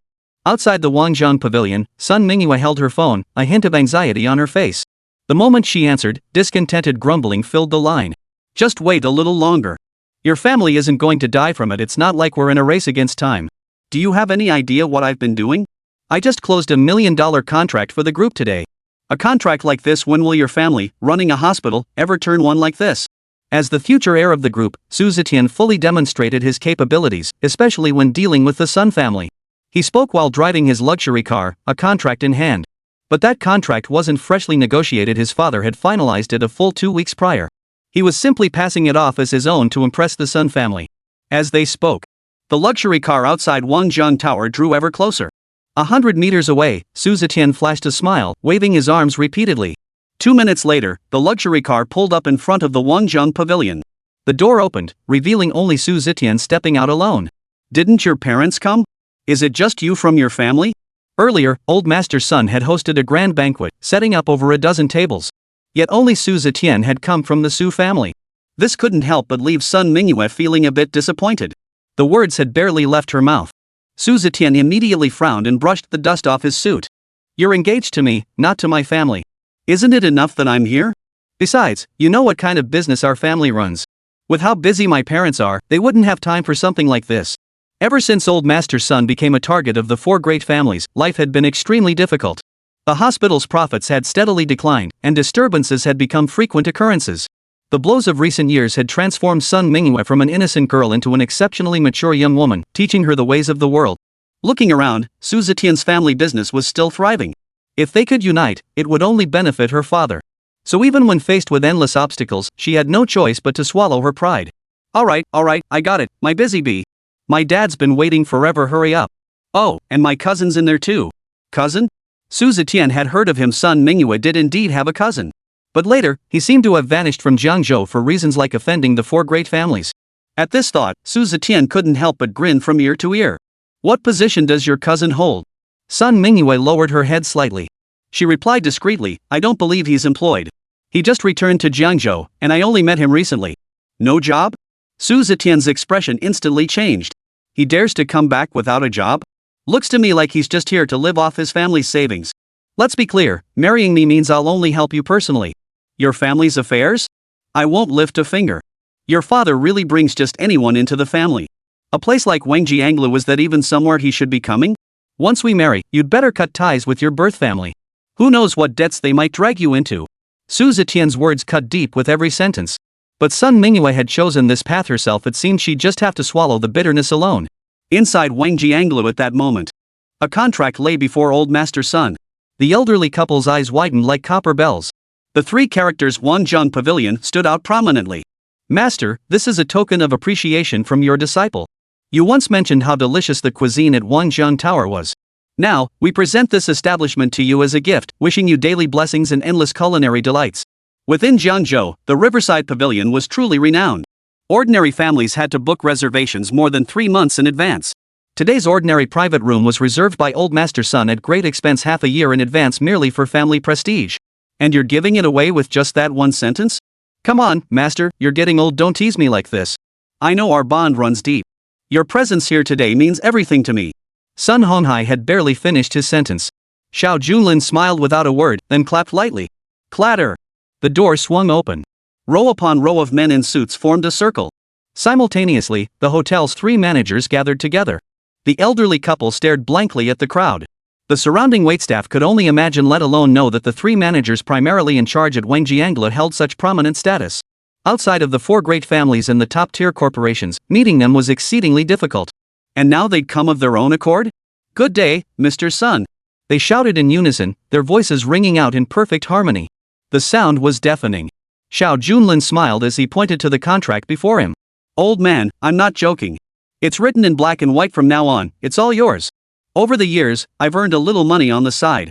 It's nothing grand, but I offer it as a token of my respect. May you live a long and prosperous life. Unbelievable. It's hard to believe. This is Wangjianglu. Even if I sold my own hospital at a premium price, I couldn't afford 2 rooms here under normal circumstances. And now this entire grand restaurant is ours? Zhang Xiumei scrambled to her feet, her voice trembling with disbelief. Good heavens, old man, your apprentice has really made something of himself. Such precious items we could never. Xiao Junlin's expression instantly turned cold as he deliberately interrupted with feigned formality. I returned today solely to repay your kindness. If you refuse to accept this, it would truly wound our bond. Also, old master, you cherish ancient calligraphy and paintings. I have a piece here depicting 2 birds flying side by side. Qingcheng and I are here before you both as witnesses. Consider it a keepsake. An ancient painting of 2 cranes flying side by side. 2 cranes soar amidst white clouds. The old gentleman truly cherished these antique paintings and calligraphy from the bottom of his heart. He leapt from his seat in excitement, examining it closely. A priceless treasure. The Wanjiang Pavilion is valuable but has a price. This painting, however, is truly priceless. Well, this is a gift of immense value and deep sentiment. This old man will gladly accept it. What began as an engagement turned into an unexpected delight. For a moment, the old man couldn't put it down. At that very moment, a phone rang urgently. Seeing it was Qinglong war god Xiao Junlin, he immediately stood up and walked to an unoccupied corner. Reporting to your majesty, Captain Deng Yue of the Guard Regiment has a wounded subordinate on White Cloud Mountain. He is receiving urgent treatment and has invited renowned physicians from Jiangzhou. What kind of news is this? He's treating his own illness. Why report it to me? Just as Xiao Junlin was puzzled, the next sentence revealed the crux of the matter. That renowned physician is none other than the very doctor who treated brother Luo Xuanji back then. Chapter 45, The Physician's Indifference. Back then, when my elder brother was hunted down and stabbed multiple times, he fought for his life and barely survived. Yet when he was rushed to the hospital, the resuscitation efforts failed. Moreover, an additional wound appeared where his chest should have been. This was clearly a setup. At this thought, Xiao Junlin's blood boiled with rage. Meanwhile, footsteps slowly approached from below the Wanjiang Pavilion. Su Zetian stood tall and straight. He cleared his throat deliberately. The elderly couple from the Sun family also stood up simultaneously. Xiao Su has arrived? Why are you alone? Come sit down. The waitstaff had already stepped away to prepare the dishes. Su Zetian casually opened his briefcase and placed the signed contract on the table. Uncle and aunt, I'm terribly sorry, work's been hectic. I just closed $1 million deal. Frankly, a place like Wangjianglu isn't really within your budget, you know? Getting into debt over a single meal just isn't worth it. If you really want to come, since we're family now anyway, I happen to have a bronze membership card. Take it gets you discounts. The elderly couple exchanged bewildered glances. A membership card for their own restaurant. Giving it to them? And a bronze card at that. In Su Zetian's mind, a place like Wangjianglu was absolutely beyond the reach of two elderly couples. A bronze card would surely make the two seniors ecstatic. But when he pulled out the card, he suddenly noticed why were their expressions so utterly unremarkable. Mr. Sun, is the bronze card not sufficient? You must understand that this restaurant only has 3 membership tiers. Though bronze is the lowest tier, even across the entire Jiangzhou region, this card is extremely valuable. The White Cloud membership is only accessible to top-tier enterprises, and as for the gold membership, fear not, but even the 4 great families wouldn't dare lay claim to it. Su Zetian deliberately emphasized the words "for great families" as he spoke. Sun Mingyue chimed in from the side, anxious to avoid displeasing Su Zetian, and hastily helped her father retrieve the card from his hand. Dad, say something. I closed $1 million deal tonight, and this membership card is way out of our league. Even his own daughter was speaking this way. The old father's face instantly lost all color. Su Zetian deliberately mentioned the $1 million contract in passing. Mingyue, your parents just run a hospital. It's only natural they've never seen such a large-scale project before. Once you marry into our family, you'll rise with the tide. Even if we gave this $1 million contract to the old couple as a gift, we could take them traveling to broaden their horizons. Just don't embarrass the Su family when the time comes. How could a younger generation speak like this? The couple's faces darkened to the point of ugliness. How could they possibly feel even a shred of goodwill toward this so-called son-in-law? Su Zetian seemed oblivious, until he turned and suddenly spotted Luo Qingcheng. Luo Qingcheng had been silent until now, but upon closer observation, standing beside his wife Mingyue, the contrast was like night and day. This was the true beauty. The two had actually just met not long ago in the old city district. But with Xiao Junlin's overwhelming presence and the dim lighting at the time, he hadn't even registered Luo Qingcheng's features. Now, seeing her beauty as ethereal as a celestial being, everything that had just transpired was instantly forgotten by Su Zetian. My dear, I must ask your name. I never imagined the Sun family could boast such a stunning beauty. Su Zetian slowly took a step forward in front of his fiancée. He was about to sit down beside Luo Qingcheng. Sun Mingyue hurriedly interjected from the side. Oh dear, you've misunderstood. This is my cousin's fiancée. She's not part of our family. Cousin? The guy who just said he doesn't have a job. An unemployed guy managed to snag such a gorgeous fiancée even prettier than his own wife? Out of politeness, Luo Qingcheng stood up to shake hands. Su Zetian, however, stood with his hands behind his back, wearing a bitter smile. Oh dear, this young lady is as beautiful as a heavenly maiden, but alas, it's like a flower stuck in cow dung. I've heard all about it. Your fiancé doesn't even have a job. Beautiful women, you know, they're all pretty, but their eyes aren't exactly sharp. Truth is, a man needs someone like me to be truly successful. Seeing you're about Mingyue's age, don't go down the wrong path. Let's exchange numbers. I'll guide you properly when I have time. Su Zetian's condescending demeanor was almost unbearable. And that lecherous grin on his face. The elderly couple watched coldly from the sidelines. Even Zhang Xiumei, who was usually exceptionally polite, couldn't hold back any longer and interjected. Mr. Su, she said, you came here today to discuss an engagement with my daughter, correct? We should be discussing marriage matters, not constantly mentioning Miss Luo. Su Zetian snapped back to his senses. He cleared his throat, but quickly regained his composure, his aloofness returning as he realized the implications for his family's standing. Aunt, you speak too harshly. I merely wish to have a proper conversation as someone who has been through it. Besides, throughout history, what powerful family hasn't had multiple wives and concubines? Many claim to be monogamous, but in reality, they're just poor. Talking about having multiple wives before you're even married? In front of the bride's parents? Sun Honghai immediately snorted. Daughter, you mustn't marry someone like this. You'll suffer after the wedding. I don't think we should have come to Wangjianglu for this match today. I've never been in favor of it. Su Zetian paid no heed whatsoever to the words of this future uncle-in-law. His tone grew even colder. Old man, you're overthinking things. Without our family's backing, your fortune would likely vanish before long. You'd truly fall from grace. Our family maintains close ties with the 4 great families and holds considerable influence. Without that backing, how long do you think you could possibly last? Sun Mingyue clung stubbornly to her deeply ingrained beliefs. Instead, she immediately clung tightly to Su Zetian. She stood firmly against her father. Father, I think the young master is right. Honestly, all he needs to do is treat me well. Besides, in today's world, few men don't stray. We need to change our mindset. These words made the old man's face turn red with fury. Who would have thought his own daughter would turn out like this? Su Zetian, hearing Mingyue's words, grew even more emboldened. He grinned at Luo Qingcheng.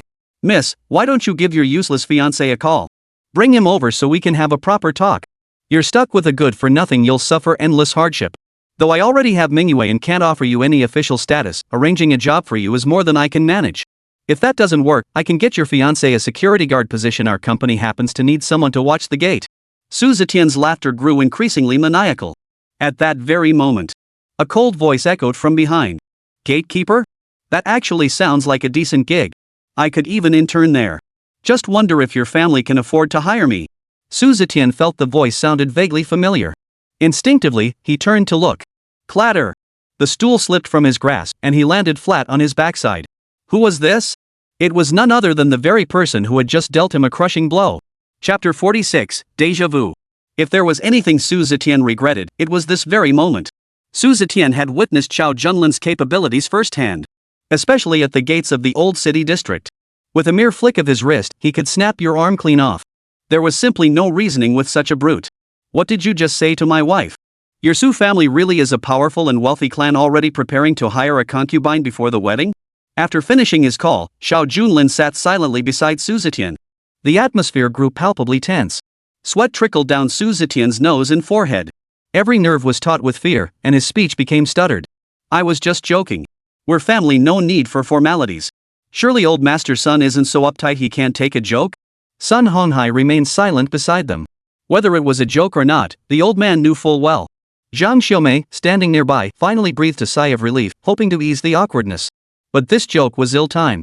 Today is the day you and my daughter become engaged. We should be discussing serious matters. With a few words, the earlier incident was temporarily put to rest. But Su Zetian's thoughts turned elsewhere. Xiao Junlin was the one expelled from Longqing back then.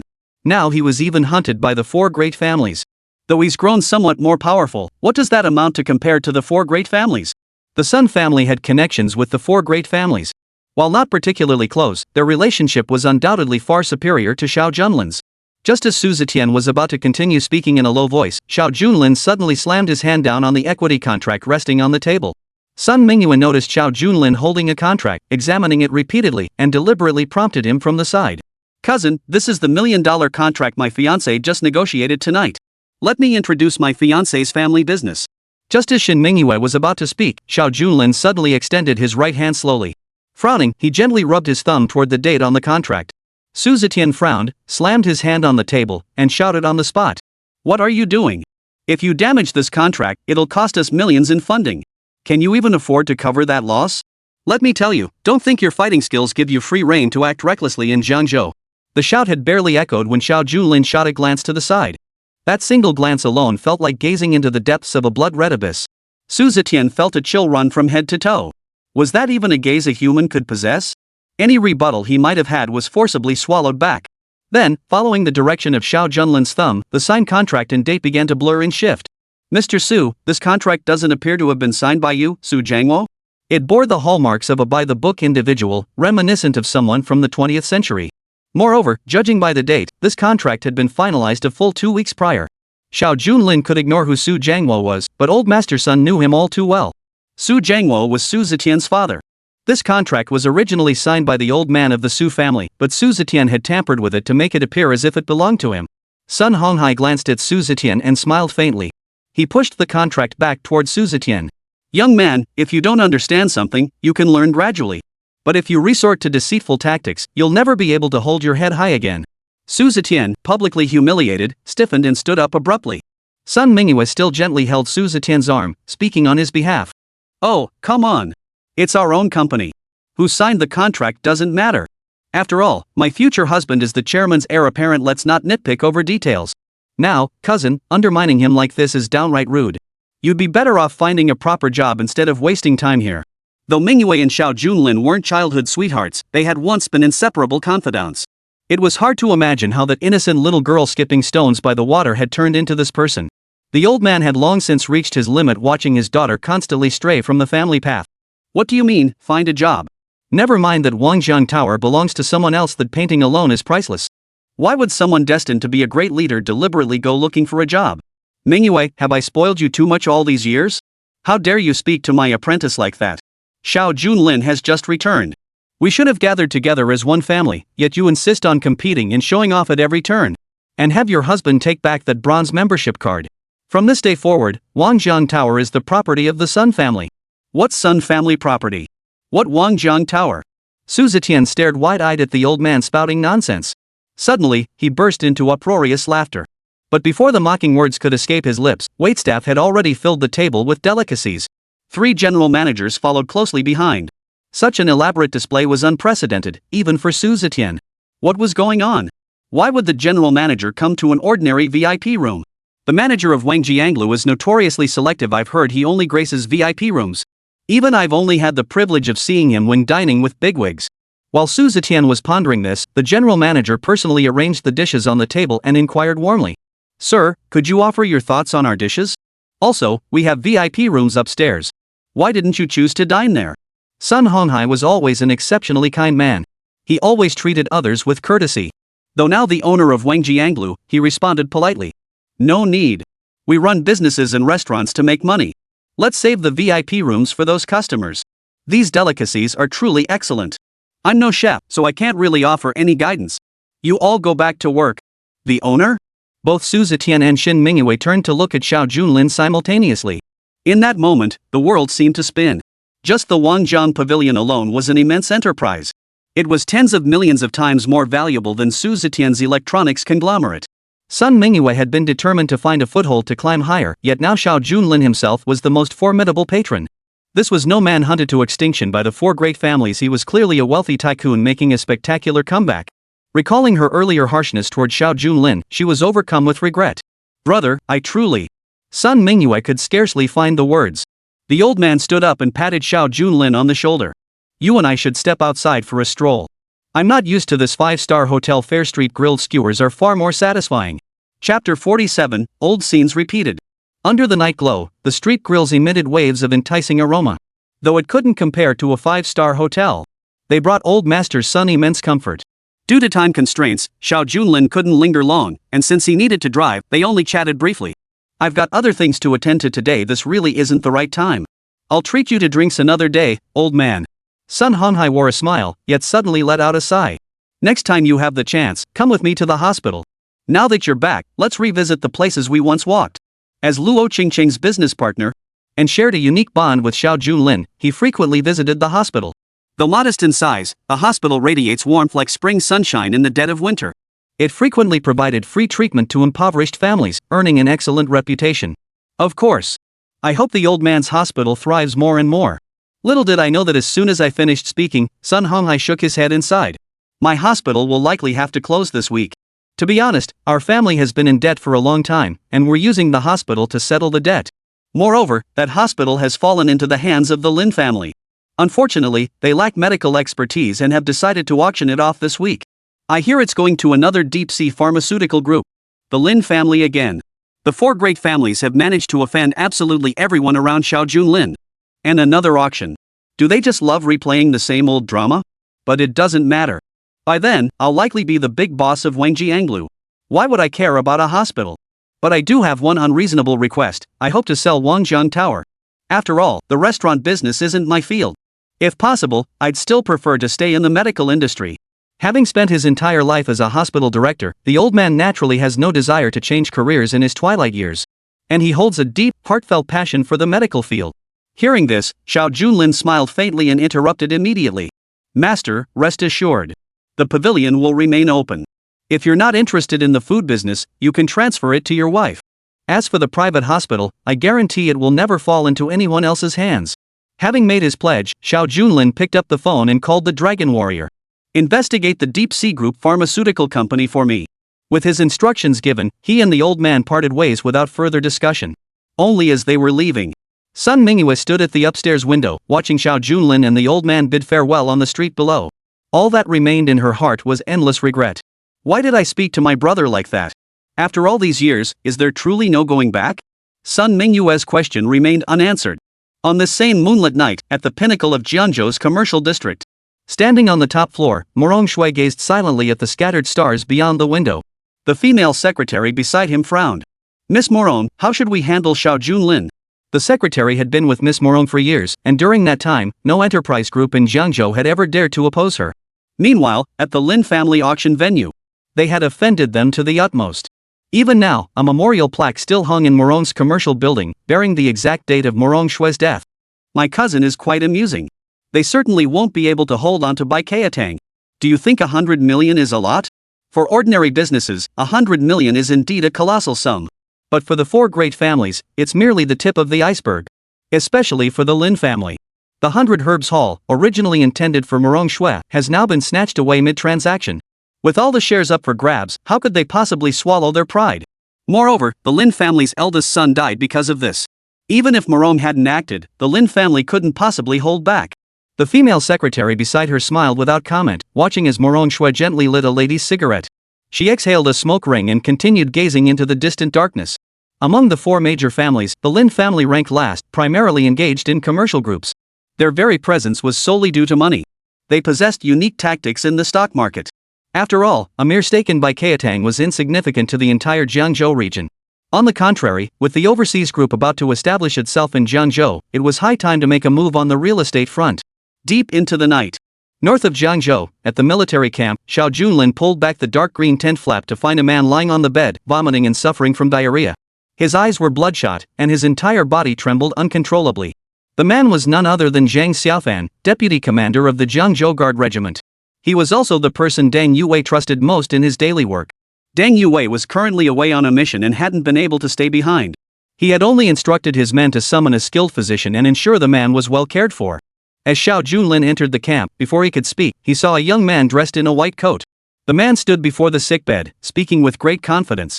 Mr. Zhang's condition is quite straightforward. He suffered smoke inhalation poisoning after breathing excessive fumes on White Cloud Mountain. I have a dose of Chinese medicine here that can counteract the poison with poison. Once administered, within 3 days, Mr. Zhang's condition will fully improve. The young man swiftly produced a packet of herbs and displayed it before several soldiers. Several young soldiers immediately gave him thumbs up and showered him with praise. Truly worthy of being called Mr. Qian, a young prodigy and one of the top 10 renowned physicians of our time. His top ranking among renowned physicians is well deserved. He diagnosed the condition with just a glance. The man before them was named Qian Duo. Though his name might suggest a business tycoon, he was indeed one of Jiangzhou's top 10 young and outstanding physicians. Yet behind the scenes, Qian Duo possessed a remarkable quality. He never treats ordinary people. He had served the four great families, major conglomerates, and even the military, yet he only treated the wealthy and powerful, using medicine as a stepping stone to climb higher. Now, upon hearing of a gravely ill patient in the military camp, he had essentially come uninvited. Truly worthy of being the renowned physician invited by Colonel Deng, his methods are extraordinary. Our Deputy Commander Zhang has served Jiangzhou with utmost dedication. Please do whatever it takes to cure his illness. Zhang Xiaofan lay on the hospital bed, his face deathly pale as he endured excruciating discomfort. Beside him, Chen Duo froze slightly upon hearing the soldier's conversation. What? Deng Yue personally invited him? Shen Duo had casually learned that the deputy commander was ill within the military barracks. He couldn't miss this chance to build connections. Thus, he came in person. He hadn't anticipated that Deng Yue had already consulted a renowned physician long before this. Now that he was already here, Shen Duo decided to see his lie through to the end. Deng and I go way back, old friends, you know. When he needs help, I'm there. Chapter 48, The Depths of the Ocean. Shen Duo had already placed the brewed medicine before Zhang Xiaofan. 2 soldiers were about to help him take it. Suddenly, a cold voice rang out from behind them. Countering poison with poison requires having the poison ready beforehand. If that dose is swallowed, death will come within half an hour. The abrupt remark instantly drew the attention of the surrounding crowd. Xian Duo's expression changed. Several soldiers nearby looked utterly confused. What does that mean? Who sent you here, sir? The soldiers exchanged bewildered glances. Undoubtedly, what astonished the crowd even more was that Xiao Junlin had apparently been present for some time without anyone noticing. As members of the guard regiment, they not only underwent rigorous training year-round, but the barracks also harbored their share of skilled fighters. To be approached so silently was astonishing enough. Perhaps one of the soldiers, worried about the deputy commander, had summoned a doctor. But one shouldn't seek help recklessly. He didn't look like a doctor at all. Xiao Junlin arrived still wearing his tracksuit. His appearance and attire certainly didn't suggest he was a doctor. The surrounding soldiers naturally assumed he was a last-minute, makeshift doctor pulled from some clinic for emergency treatment. But with Qian Yuan Duo present now, other doctors were naturally unnecessary. They immediately began persuading him. With Dr. Yu Qian here, our patient is in the best possible hands. We're terribly sorry for making you come all this way for nothing. Please accept this small token of appreciation as a house call fee. One of the men pulled out several hundred yuan, preparing to slip it into Xiao Junlin's hand. Xiao Junlin ignored him and fixed his gaze on the hospital bed. Money matters little. If Mr. Zhang actually swallows that concoction, even the gods couldn't save him. So young, yet relying on a bought reputation, he dares to prescribe recklessly without even understanding the illness, treating patients like guinea pigs. What a fine example of a great physician. Xiao Junlin had come to treat the illness, but he had also come to stir trouble. According to intelligence from the Azure Dragon War God, back when Luo Xuanji was dying, he had been personally treated by a doctor with discerning eyes. However, Shen Duo appeared younger than expected. If he were 5 years younger, it would contradict the facts. Therefore, he chose not to act hastily but instead opted to observe and wait. Questioning my medical skills? How amusing. In Jiangzhou, someone actually dares to question my medical skills. Which backstreet clinic do you work for? Do you even have a medical license? Xian Duo frowned. Xiao Junlin raised an eyebrow. I don't actually have a medical license. I'm here to save lives, not to be interrogated. Xiao Junlin's voice grew colder, his gaze sharper. The battle-hardened soldiers surrounding him suddenly felt an ominous foreboding, and many even drew their weapons. Sir, please step outside. This is a warning. An unidentified man appearing in the military camp late at night was indeed cause for caution. Xiao Junlin merely smiled without a word. One soldier grabbed his shoulder, preparing to push him out forcefully, only to find him as steady as a mountain, not budging an inch. A flicker of astonishment crossed the soldier's eyes. Clearly, only someone with training could achieve such stability. Subsequently, he unconsciously increased his strength. Yet he found himself unable to budge Xiao Junlin even an inch. Who exactly are you? Several nearby soldiers sensed something was amiss and took a step forward. A young man suddenly shouted from behind. Hold on, there seems to be some misunderstanding. I also saw him while carrying out a mission on Baiyun Mountain. Moreover, he entered the depths of Baiyun Mountain with the approval of Colonel Deng. The young man speaking had stood by Deng You's side throughout the blaze, attending to his every need. Though I'm unaware of the nature of their relationship. But the Baiyun Mountain Inferno occurred just 2 days prior. Amidst such flames, even ordinary soldiers could scarcely advance an inch. Moreover, gaining permission from Deng Yue to ascend the mountain often signified a person's unique status and exceptional circumstances. Since this gentleman suggests our deputy regiment commander Zhang's illness stems from other causes, might he offer some insight? Xiao Junlin did not respond to the soldier's words. Instead, he fixed a cold stare on Xian Duo. Knowing both yourself and your enemy ensures victory in every battle. Xiao Junlin always approached matters with thorough preparation.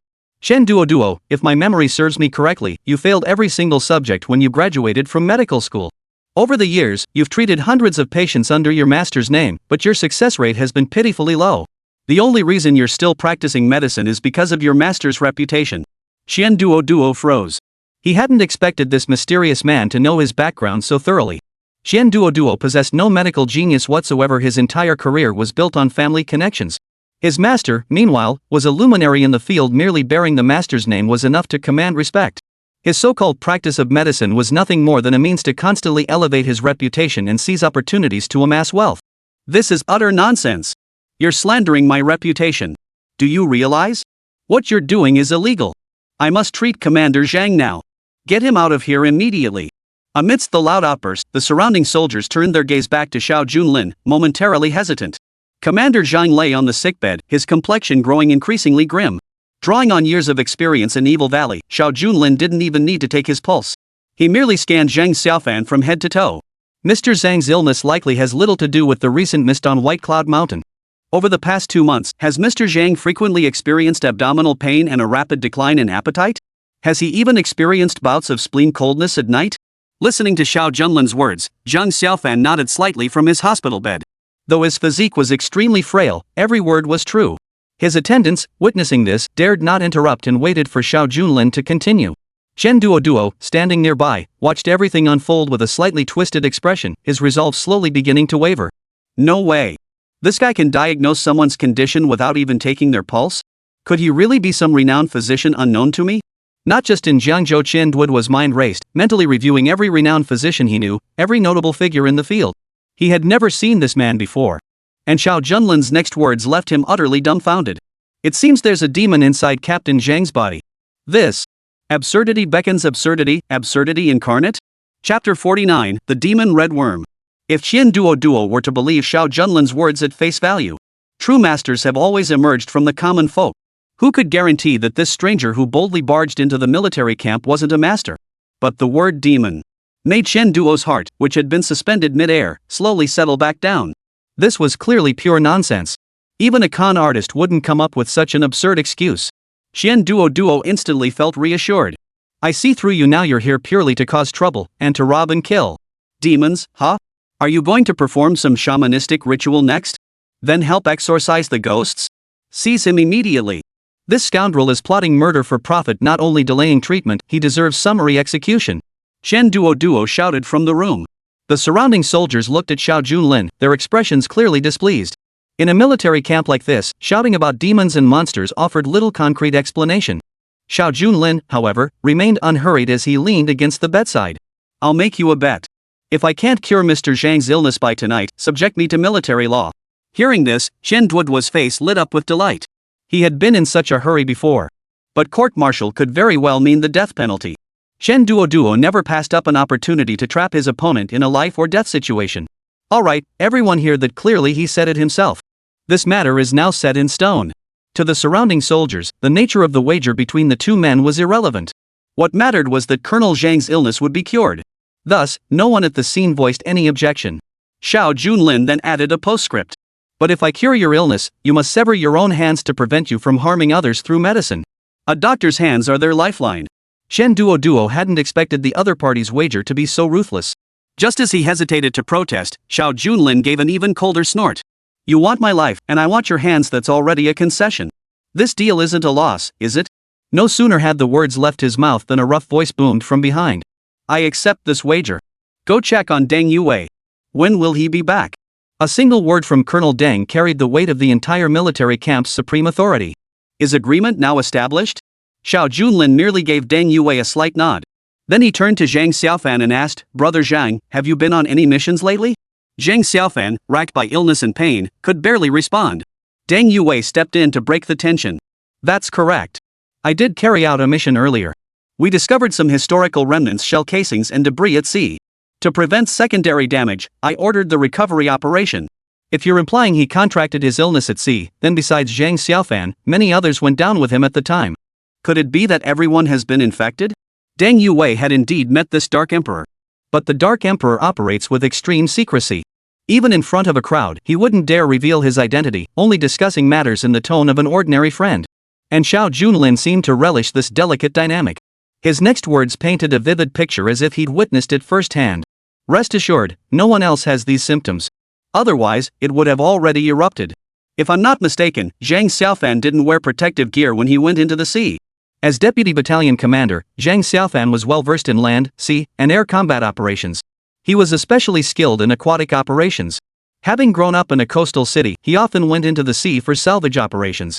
To work faster, he didn't follow regulations and wear protective gear, instead diving in completely naked. Seeing Xiao Junlin growing more animated by the minute, Chen Duoduo hurriedly interrupted him mid-sentence. Colonel Deng, this guy actually claims demons exist. Whether as a doctor or as a soldier, you surely cannot accept such a conclusion. If this isn't clarified today, it's unlikely to end well. Qian Duoduo's eyes locked onto Xiao Junlin, searching for any cracks in his words. The surrounding soldiers had indeed heard everything clearly. They were deeply skeptical of this claim. Indeed, this gentleman did mention demons. But what connection could our Commander Zhang possibly have with demons? Faced with a barrage of questions, it was difficult to offer a reasonable explanation except for Deng Yue, who remained unflappable. As the commander of the security unit tasked with protecting the peaceful lives of ordinary citizens, Deng Yue frequently studied news from the society pages. Indeed, there were numerous negative rumors surrounding Qian Duoduo. Deng Yue had always looked down upon those who climbed the ladder through money, and naturally, he wouldn't speak up for Qian Duoduo now. Facing such questions, Xiao Junlin remained unhurried. Suddenly, he extended his right hand and lightly tapped Zhang Xiaofan's abdomen. Simultaneously, he swiftly activated several vital acupoints. Soldiers might be excused for not knowing, but you're a doctor and internist, no less, and you don't even know what a demon is. In the deep sea, there exists a human parasite known as the demonic redworm that is its scientific name. Infection by the demon redworm is extremely rare, but that doesn't mean it doesn't exist. This parasite infiltrates the skin through seawater and concentrates in the stomach, feeding on gastric acid. This creates a false sense of fullness, causing loss of appetite all to produce more gastric acid as sustenance for the parasite. This disease is indeed extremely rare. And Qian Duoduo had never heard of it either. Watching Xiao Junlin explain it so convincingly, an uneasy feeling immediately washed over him. He rushed forward and shouted loudly. Wait a minute. What demonic redworms? You didn't just make this illness up, did you? Just as the ink dried on the inscription, Zhang Xiaofan suddenly lunged over the bedside and began vomiting violently. Xiao Junlin pressed several major acupoints on the back of the person. Piece after piece of crimson flesh was vomited onto the floor. Though the scene looked disgusting, there was no strange smell. Deng Yue frowned and asked. Zhang Xiaofan, you haven't eaten anything these past few days. How could you vomit up so many residues? As soon as the question was asked, the crowd squinted at the red chunks of flesh on the ground. At first glance, they saw nothing unusual. Then, as they looked closer, the chunks began to separate automatically, one by one, transforming into countless tiny worms crawling across the ground like earthworms. Even the most seasoned soldiers covered their mouths at the sight, feeling a chill run down their spines. Good heavens, such a strange affliction truly exists. How could this be treated? Xiao Junlin gently patted the other man's back. Fortunately, most of the worms had already been purged through vomiting. The remaining ones could be fully eradicated with a course of deworming medication. Thankfully, that herbal remedy contained no toxic components. Otherwise, the poison could have triggered a parasitic uprising within his body, potentially even perforating his stomach and intestines. Chapter 50, A Price Paid. Could you boil me a packet of instant noodles? I'm kinda hungry. Zhang Xiaofan, who hadn't eaten for a week straight, speaking now proved the medicine had worked. Deng Yue watched his subordinate recover, feeling immensely satisfied. He burst into laughter on the spot. Just instant noodles? Get some proper food and drink ready. We need to make up for all the nutrients lost these past few days. Just as the scene was filled with joy and harmony, Xiao Junlin suddenly grabbed Qian Duoduo's arm beside him. It was clear the other party was preparing to slip away. Hold on, we agreed to win or lose by the rules. Now that the patient's recovery is in full swing, how can you just walk away? This is the time to celebrate with everyone. A horse stumbles at the last hurdle. Qian Duoduo had no idea the other was a genuine master physician. His expression twisted into a grimace. Commander Deng, it was just a joke earlier. How could you seriously threaten violence? I admit your medical skills are truly exceptional, but as a doctor, your duty is to save lives. How could you possibly kill? Xiao Junlin was never a doctor to begin with. Seeing the grave expression on the other man's face, Qian Duoduo could only plead with Deng Yue. But who was the Dark Emperor? How could Deng Yue possibly incur a debt of gratitude to the Dark Emperor over a mere physician? Accepting the consequences of a wager is only natural, but shouting threats of violence in front of so many people is truly inappropriate. As Qian Duoduo listened to Deng Yue's words, a glimmer of hope finally flickered in his heart. She thought that with Deng Yue standing by her side. But who could have guessed that in his next sentence, Commander Deng would pat Zhang Xiaofan on the shoulder. We're starving after all this time without food. Let's celebrate tonight. Head out to the wilderness for a bonfire party. With a rustle, Deng Yue pulled back the tent flap and strode out with the surrounding soldiers. As if to echo his earlier words, shouting threats of violence in front of so many soldiers was simply inappropriate. But now, every soldier in the tent was gone. Shen Duo, do you choose to disable your own hands, or shall I do it for you? With a clatter. Xian Duo, seeing Xiao Junlin's earnest expression, scrambled to climb out. He even shouted for help at the top of his lungs. Alas, Deng Yue had already led his legion away long ago. Outside the tent in the dead of night, there was no one in sight. Before he could flee, he felt his hands being seized tightly by Xiao Junlin. Simultaneously, a sharp crack echoed. Both arms were torn off as though they were made of paper. Blood instantly splattered across the tent. You dare harm me? My master won't let you off. He's a leading authority in the field. He's the most renowned figure in the medical world, and I am his disciple. Blood flowed unceasingly. Xian Duo could barely speak anymore. Xiao Junlin pulled up a stool and sat down before him, calm and unhurried. Your master? Back in the day, did you two ever see a patient named Luo Qingcheng? Tell me what truly happened during the treatment. Under the relentless pursuit of the four great families, Luo Qingcheng barely escaped. He overcame countless obstacles to stay alive, only to die unexpectedly in the hospital. Especially that fatal wound to his chest explain it clearly to me. Only then did Xian Duo realize the true nature of the person before him. It was closely tied to the Qin family tragedy of years past. In an instant, all hope seemed to vanish. Wait, I didn't know about this. I was just assisting back then. It was my master who pushed Luo Qingcheng into the operating room. When the doors opened after the surgery, the patient had already been pronounced dead. As for what actually happened inside the operating room, I have absolutely no idea. Xiao Junlin clicked his tongue. Like master, like disciple. Even if Qian Duo was unaware, his corruption and abuse of power to persecute patients were enough to warrant 100 deaths. Xiao Junlin's kick instantly shattered the man's kneecap. Xinglong warrior. At the command, two warriors materialized in the void, seizing the victim's shattered shoulders, one on each side. Xian Duo, who had thought escape was possible, now stared with utter despair in his eyes. I truly know nothing about this hero. Go find my master. He flies all over the world. Even if you capture me, I won't know where he is. Xiao Junlin couldn't be bothered with further nonsense. I'll make your master come find you himself. Since he's such a luminary in the medical world, I'm sure he'll be able to mend every bone in your body. The moment the words left his mouth, the Qinglong warrior understood. In an instant, a flurry of punches sent Xian Duo crashing to the ground, barely clinging to life. Not a single bone in his entire body remained intact, almost everyone was shattered. Why this? I was merely assisting my master at the time, I had no idea what happened. This has nothing to do with me, why drag me into it? His voice grew hoarse with the shouting. Xiao Junlin, however, continued to watch with cold indifference. Nothing to do with you? The four great families are seeking revenge against me. What does that have to do with Luo Qingcheng's family? What connection could the deaths of my uncle and aunt possibly have to any of this? Back when assassins stormed the 100 Flowers Garden, they never showed mercy. They were slaughtered in the most brutal ways imaginable. What Xiao Junlin is doing now is merely what they did back then. Xiao Junlin took the spirit tablet from a soldier's hands and placed it before Qian Duo's eyes. If your master doesn't appear within 3 days, this will be your spirit tablet. After Qian Duo was escorted away, Deng Yue's bonfire gathering returned at just the right moment. Only this time, Deng Yue entered alone. The royal bonfire gathering is ready. Care to join the festivities? Xiao Junlin smiled faintly. No need for festivities, I have matters to attend to. Today's matter is settled, my thanks. Even a fool could tell that Yue had just turned a blind eye on purpose. Now that Xiao Junlin had stepped out of the military camp, the tent maker followed closely behind. First, congratulations to the Luo family for reclaiming their shares in Baikatang. Even so, our local guard unit is in urgent need of a batch of emergency medicinal herbs. We hope to procure them from Baikatang. The Guard Corps purchases a batch of medicinal herbs annually for stockpiling. Over the years, as Baikatang's influence grew, all cooperation had long since ceased.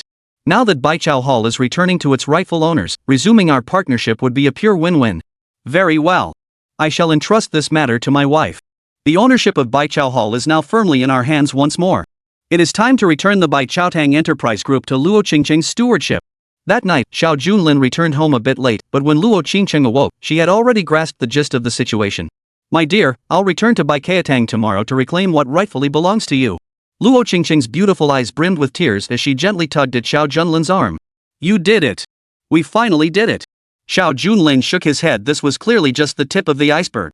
Honey, this is merely the first step of a 1,000-mile journey. Soon we'll bid farewell to this old neighborhood, and our original 100 Flowers villa will be ours too. Chapter 51, Return to Baichao. Inside a sauna room. Steam swirled through the air. A woman stood nearly half naked, her purple twin ponytails swaying. Her fox-like eyes glowed with a golden light.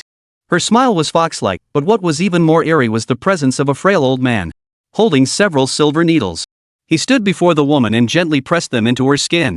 Her skin began to radiate an unusual glow, making her fox-like eyes appear even more bewitching. Yu Guing, this array I've devised can beautify the complexion, prolong life, and works for both men and women. Look at me at my age, I'm still as vigorous as ever. Yu Gushan was the eldest daughter of the Yu family, one of the 4 great clans. Her physique appeared as petite as a little girl's. Some even suspected she was underage. Yet in truth, she has long passed 30. Under the elder's acupuncture, she maintains an eternally youthful beauty. Vigorous in old age? Not that it shows. Care to test it? Yu Gushan flashed a seductive smile, then draped her right leg lightly over the old man's shoulder. Just as Yu Guing had said, though frail in appearance, the old man was still robust and full of vigor. This elder was none other than Qianduoduo's master, a towering figure in the medical world. Though beyond his medical practice, he occasionally extended special favors to the 8 great families. The old man's eyes gleamed with lecherous intent. As the saying goes, old age doesn't mean an old heart. But just as he was about to embrace her, his phone suddenly began ringing incessantly. Initially, he dismissed it, but after several rounds of back and forth, his interest waned completely. "Miss, I'll step out to take this call." The old man answered the call. His expression shifted from calm to grave. "What's wrong, sir? What could be so urgent?" The old man gripped the receiver tightly in his right hand, his eyes flashing with ferocity. "My apprentice has been kidnapped. It's connected to the incident involving the 4 great families years ago." The return of Xiao Junlin to Jiangzhou had reached the ears of all 4 families. But aside from the Lin family, none had truly interacted with him yet. Upon hearing this news, Yu Guing gently furrowed her brows, then flashed a coy smile. The Lin family is quite something. They let Bai Keitang's shares be snatched away without batting an eye. Truly remarkable composure. "Old master, fear not. Should you desire your disciple, simply send him forth. I shall present you with 2 masters." No sooner had Yu Gushan spoken these words than a man and a woman suddenly materialized from the air, both wearing masks. Their yin-yang masks radiated an icy chill. "Allow me to introduce them, the black and white duo. They've been my bodyguards all along, utterly different from ordinary assassins. Since Xiao Junlin enjoys playing games so much, let's play them properly. I'll see just how accurate the spirit tablet prepared for our family truly is." A breeze swept through the air. Amidst swirling leaves, Xiao Junlin and Luo Qingcheng arrived at the headquarters of Baichao Hall early in the morning. In his hand, he held the shareholding contract. He now held over half of Bai Keitang's shares. With this single contract, he could undoubtedly seize control of the entire enterprise once more. Gazing at the towering skyscrapers with a sense of triumph, Luo Qingcheng felt a mix of emotions welling up inside her. Just as she was lost in thought, she noticed the welcome sign already displayed at Bai Keitang's entrance. "Welcome the 4 great families. And Miss Morong to our tour." Xiao Junlin snorted coldly at the billboard before him. "Seems your uncle's intel is seriously outdated. He probably still thinks yesterday's auction handed the shares over to Morong. Throughout history, no one in Jiangzhou dared to antagonize the 4 great families. Since it was known long ago that these shares would pass into Morong's hands, there could be no exceptions. Thus, the board handover ceremony was prepared early this morning, with welcome banners hanging everywhere at the entrance. The moment the 2 entered the group headquarters to inquire, a coquettish woman suddenly appeared. Dressed in a red qipao, she swayed her slender waist as she stood before the elevator doors. Her right arm was linked with a stout man.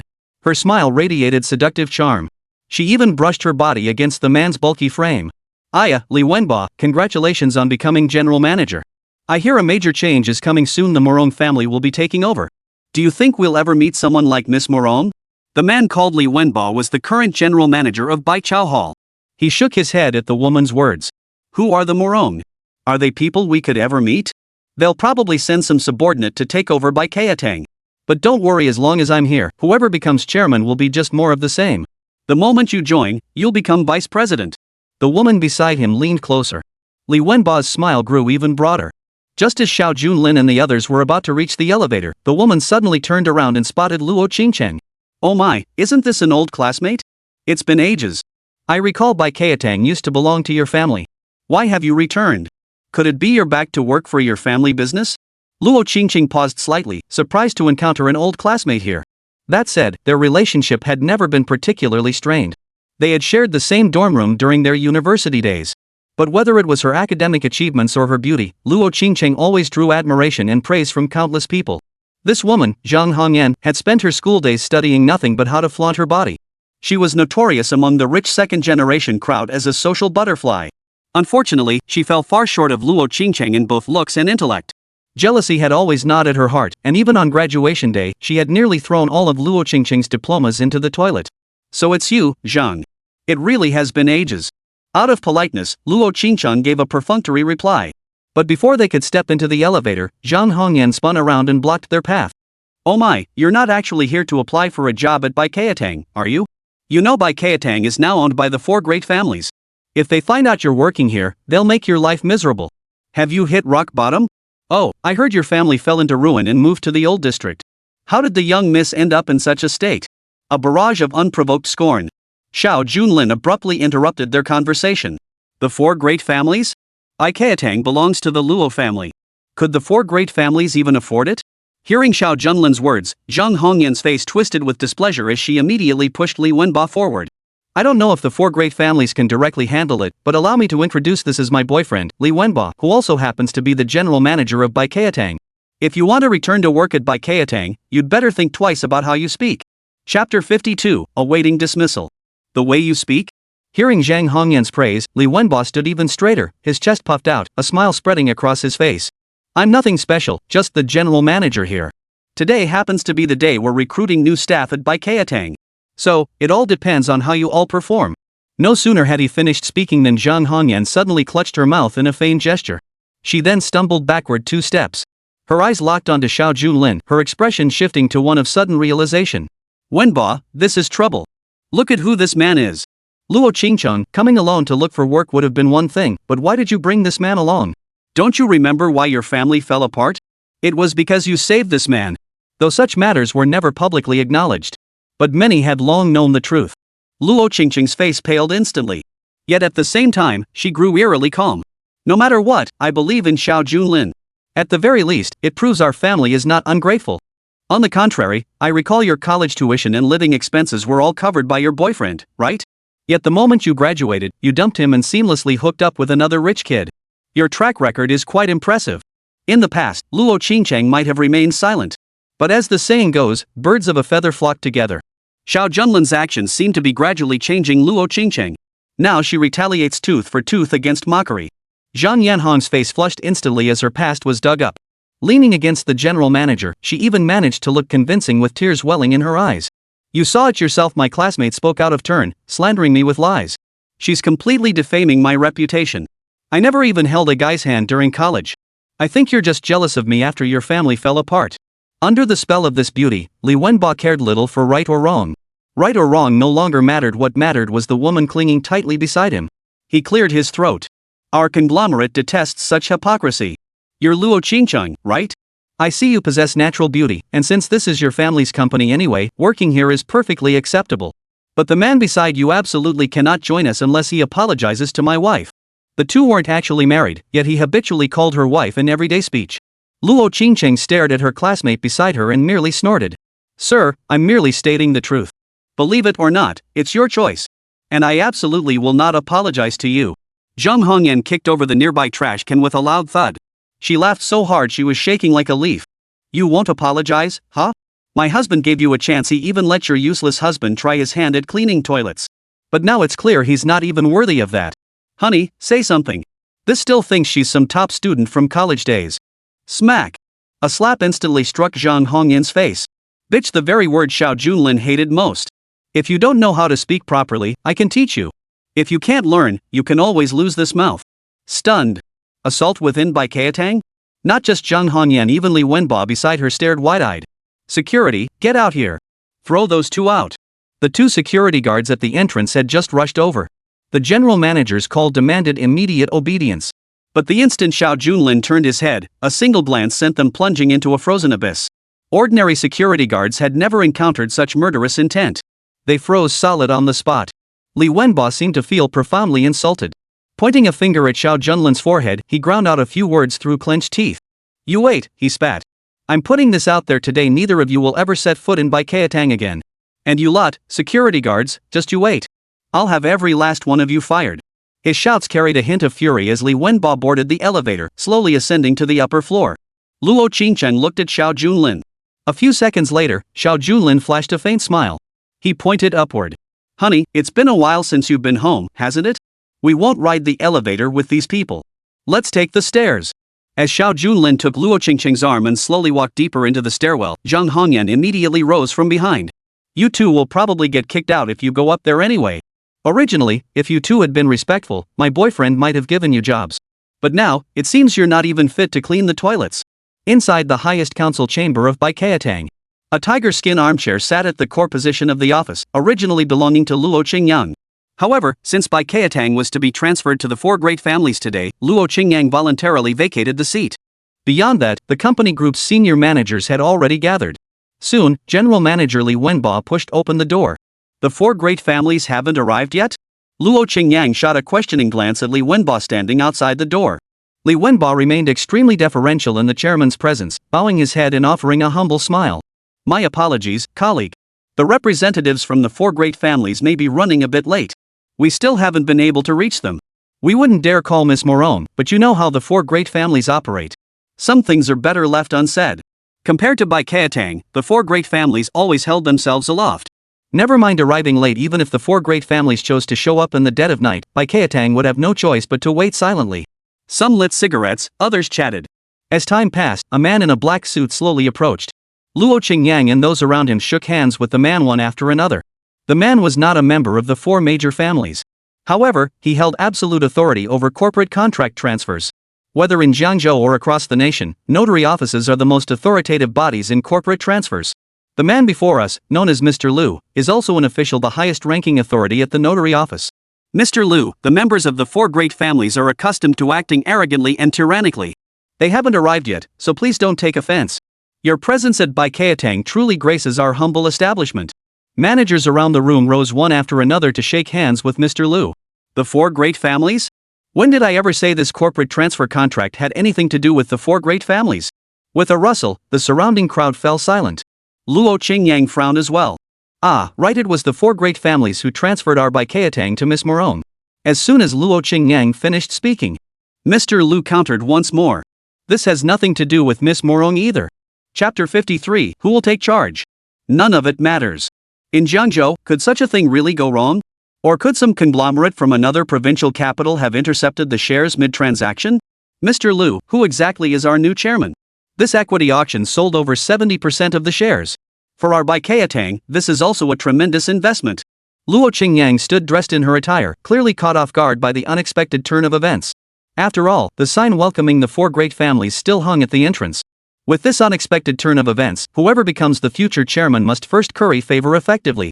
Amidst the surrounding crowd's discussions, the door suddenly swung open. Xiao Junlin pulled Luo Qingcheng along as they stepped forward. Inside the conference room, under everyone's gaze, Xiao Junlin strode confidently to the center of the room. That was the chairman's seat. A tiger-skin swivel chair. What the hell are you doing here? What do you mean by this, cousin?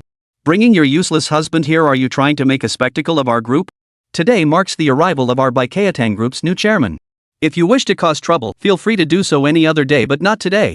Luo Qingyang pointed at Luo Qingcheng and spoke sharply, while Xiao Junlin had already taken a seat on the swivel chair with graceful composure. He swiveled the chair, frowned, then tossed the tiger skin aside. In this sweltering heat, why on earth would you use a tiger skin sofa? Tell the finance manager our group has no need for extravagant waste like this. Every word Xiao Junlin spoke carried the weight of a chairman. Li Wenba, present at the scene, stared wide-eyed. Is this guy out of his mind? He failed his interview downstairs, and now he's sitting in the chairman's seat? This is clearly looking for trouble. I wonder who dared to take that seat. Chairman, this guy came to apply for a job at our Baikiatang. I saw he was good for nothing but causing trouble, so I didn't even give him a toilet cleaning position. Before the new chairman was appointed, the chairman Li Wenba referred to was naturally Luo Qingyang. Hearing this, Xiao Junlin froze for a moment before hastily standing up to help Luo Qingcheng back into her seat. My apologies, I nearly forgot the chairman isn't me, it's my wife. How about it, honey? Is this seat comfortable? It's more than just comfort. All these years, the loss of Baikiatang to others had forever cast a shadow over Luo Qingcheng's heart. This seat was originally meant for her father, but the succession had fallen to her. Though she had returned today, everything seemed transformed. That excitement had instead dissolved into a kind of calm. Beneath that calm lay sorrow. Xiao Junlin gently patted Luo Qingcheng's shoulder, and soon a corporate planning contract was placed before her. Ever since Luo Qingyang took over Baikiatang, it had practically rotted to its core. With Luo Qingcheng back in charge, the most urgent task was to overturn all the old rules. From this day forward, Baikiatang's medicines would prioritize saving lives. Compared to market prices, they could only be lower, never higher. For urgent medical needs from the military, government agencies, or impoverished mountain regions, Baikiatang will establish dedicated channels for special supply, with fees waived or reduced based on circumstances. Second, Baichao Hall must recruit knowledgeable herbalists internally, rejecting unqualified individuals. We will restore our hall's tarnished reputation and launch a door-to-door herbal medicine delivery campaign, distributing complimentary health maintenance medicines to elderly residents in neighborhoods. These words first bewildered Xiao Junlin. Now back in Jiangzhou, Luo Qingcheng struck Xiao Junlin as a fragile woman. She even wept frequently over perceived injustices. Yet the moment she sat in the chairman's seat, all traces of fragility vanished. This series of measures revealed the seasoned veteran of corporate warfare she truly was. Even some board members found themselves nodding in agreement. Our Baikiatang Group's performance has been declining year after year, and our reputation has suffered. Indeed, the first thing we must restore is our dignity. We cannot let people think the conglomerate has forgotten its roots after making money. These 3 proposals will truly turn the tide. As one capable individual after another boasted eloquently, Li Wenba suddenly slammed his teacup onto the floor. He deliberately stood in front of Luo Qingcheng to boast. All just empty talk on paper, utter nonsense. Besides, what gives this woman the right to point fingers at our Baikiatang? The plans may be sound, but she holds no standing whatsoever. Luo Qingcheng responded with a cold laugh. Cousin, even though you've been expelled from Baichao Hall, you've been dreaming of becoming chairman all these years. I never imagined you'd scheme up so many plans. But let me make this clear, neither I nor the current chairman will tolerate your meddling. And rest assured, none of these proposals will ever see the light of day. As soon as Luo Qingcheng finished speaking, Xiao Junlin's lips curled slightly upward. If they aren't adopted, you can leave immediately. Surrounding general managers, including Luo Qingcheng, flashed expressions of shock. Li Wenba's eyes widened. He grabbed a nearby stool and charged straight at him. I'll tell you this is a society governed by law, and Mr. Lu is right here. I'll beat you senseless for spouting such nonsense. Before the chair could swing down, Xiao Junlin seized his wrist with one hand and twisted it gently. A sharp crack echoed, the sensation of pain piercing his heart. Li Wenba immediately dropped to one knee. Bone was nearly visible through his arm. Several executives nearby tried to seize the moment to curry favor, but upon witnessing this shocking scene, they all froze as if doused with a bucket of cold water. Who dared approach now? Luo Qingcheng slowly turned toward Mr. Lu's direction. Mr. Lu, you saw that, didn't you? This guy is causing trouble right here. He's clearly disrupting the meeting. The man called Mr. Lu promptly displayed a contract before everyone. Internal planning within your group is beyond the oversight of our supervisory committee. Whether or not to execute the chairman's orders is beyond my oversight authority. I am here today solely to announce the new chairman of the Baikiatang shareholding group. Congratulations to Miss Luo Qingcheng on becoming the future successor of Baikiatang. Luo Qingcheng. I even began doubting my own ears. How could the new chairman not be our main team's leader, let alone Miss Moron's subordinate? But Luo Qingcheng. Luo Qingcheng's eyes widened like copper bells. Li Wenba even forgot the pain in his arm. Before the doubts in people's minds could be voiced, Xiao Junlin seemed to have found the answer first. You saw correctly. My wife is the chairwoman of Baichao Hall, not newly appointed, but merely returning to her rightful place. Have you all forgotten Luo Qingcheng's existence after just a few years apart? Have you forgotten that Baichao Hall was built by Luo Qingcheng's family with their own hands? Chapter 54, Immediate Dismissal. Back then, Baichao Hall was founded entirely by the Luo family. It is only fair that the items be returned to their rightful owner. The managers around him all looked extremely grim. But now that the facts are laid bare, whether they agree or not, they have no choice but to acknowledge them. Miss Luo, I believe it would be far more reassuring to leave Baikiatang in your hands. You handle matters with the utmost prudence, more so than anyone else in our family. Baikiatang was founded for healing and medical practice. While our corporate group primarily seeks profit, a gentleman loves wealth but acquires it through proper means. The surrounding crowd instantly shifted allegiance like grass swaying in the wind. Li Wenba watched the scene unfold, still unable to snap out of his numbness. Xiao Junlin glanced at Luo Qingcheng and asked softly, My dear, there are some matters I've long wished to disclose. I wonder if you, as chairwoman, would permit it? Luo Qingcheng, too, remained lost in her joy. Hearing Xiao Junlin's words, she immediately broke into a smile and hastily gestured for him to proceed. Are you kidding? If Xiao Junlin hadn't returned today, how could Baikiatang possibly be restored? Not just a few words, even an all-night discussion would be entirely appropriate. Xiao Junlin nodded lightly, then tapped the tabletop with his right hand. What Baikiatang needs is genuine expertise, not empty talk. If you wish to continue working here, there is only one condition: you must possess a pharmaceutical qualification certificate. I'm sure the 4 great families haven't skimped on placing their people within the group over the years, but we don't need freeloaders here. All of them are fired. In an instant, more than half the people present froze in shock. Whoever heard of needing a pharmaceutical license at Baikatang? Most managers just want to keep their jobs for another day to collect another paycheck. You're completely out of your mind. If you do this, nearly half of us will leave. Without staff, how could Baikatang sustain its operations? But the silence lasted only a moment. If we lose employees, we'll simply hire new ones. Our group needs fresh blood. Li Wenba, head of HR, effective immediately. You are no longer an employee of this group. The moment Luo Qingcheng took charge, Li Wenba seemed to have anticipated this outcome. His eyes bloodshot, he leapt to his feet, pointing at Xiao Junlin and the others as he launched into a tirade. Fire me from Baikatang? It won't be long before it collapses. You worthless woman have no right to manage Baikatang. Just as Li Wenba turned to slam the door, a large hand suddenly seized his shoulder with brutal force. A sharp pain shot through his shoulder. Xiao Junlin seized the man's body like an eagle snatching a chick, lifting him high in an instant. I expect you to show my wife some respect. Only upon close inspection did Li Wenba realize why the security guards downstairs dared not approach. The murderous intent radiating from Xiao Junlin's eyes was like a blood-red abyss. Even the worldly wise Li Wenba could only force a nod at this life or death moment. I'm sorry, I wasn't being thoughtless just now. Rest assured, I'll never set foot in Baikatang again. Being able to reclaim the family business. It was the happiest day of Luo Qingcheng's life. She certainly didn't want to see bloodshed within this company. She then gently tugged at Xiao Junlin's arm and shook her head silently. Since what belongs to us has been reclaimed, let him go. Luo Qingcheng's words caused the son of slaughter to abandon his murderous intent. Li Wenba dared not utter a word, scrambling down the stairs in a panic. By the time he reached the hall, his earlier swagger was gone, and he looked like a rat scurrying through the streets. Everyone was calling for his blood. Oh dear, how's my husband? The new chairman has arrived, right? What position did you arrange for me? I thought about it earlier. While the vice president role is decent, I still want to be the finance manager. I heard that in a conglomerate, only the finance manager holds the reins of the company's finances. Zhang Hongyan was still basking in her daydream when, the very next second, a sharp slap echoed. Li Wenba delivered a vicious slap across her face. You little! I gave you 3 inches, but you took a mile. If it weren't for you, I wouldn't be in this mess today. Get out! Li Wenba didn't even know Xiao Junlin. He'd only picked a fight because of Zhang Hongyan. Now, he dumped all his resentment onto Zhang Hongyan. After a barrage of insults and curses, he left her alone in the wind, reeling in disarray. That night, after work, Luo Qingcheng drove back to the old residential area. It had been ages since she'd felt this kind of exhaustion.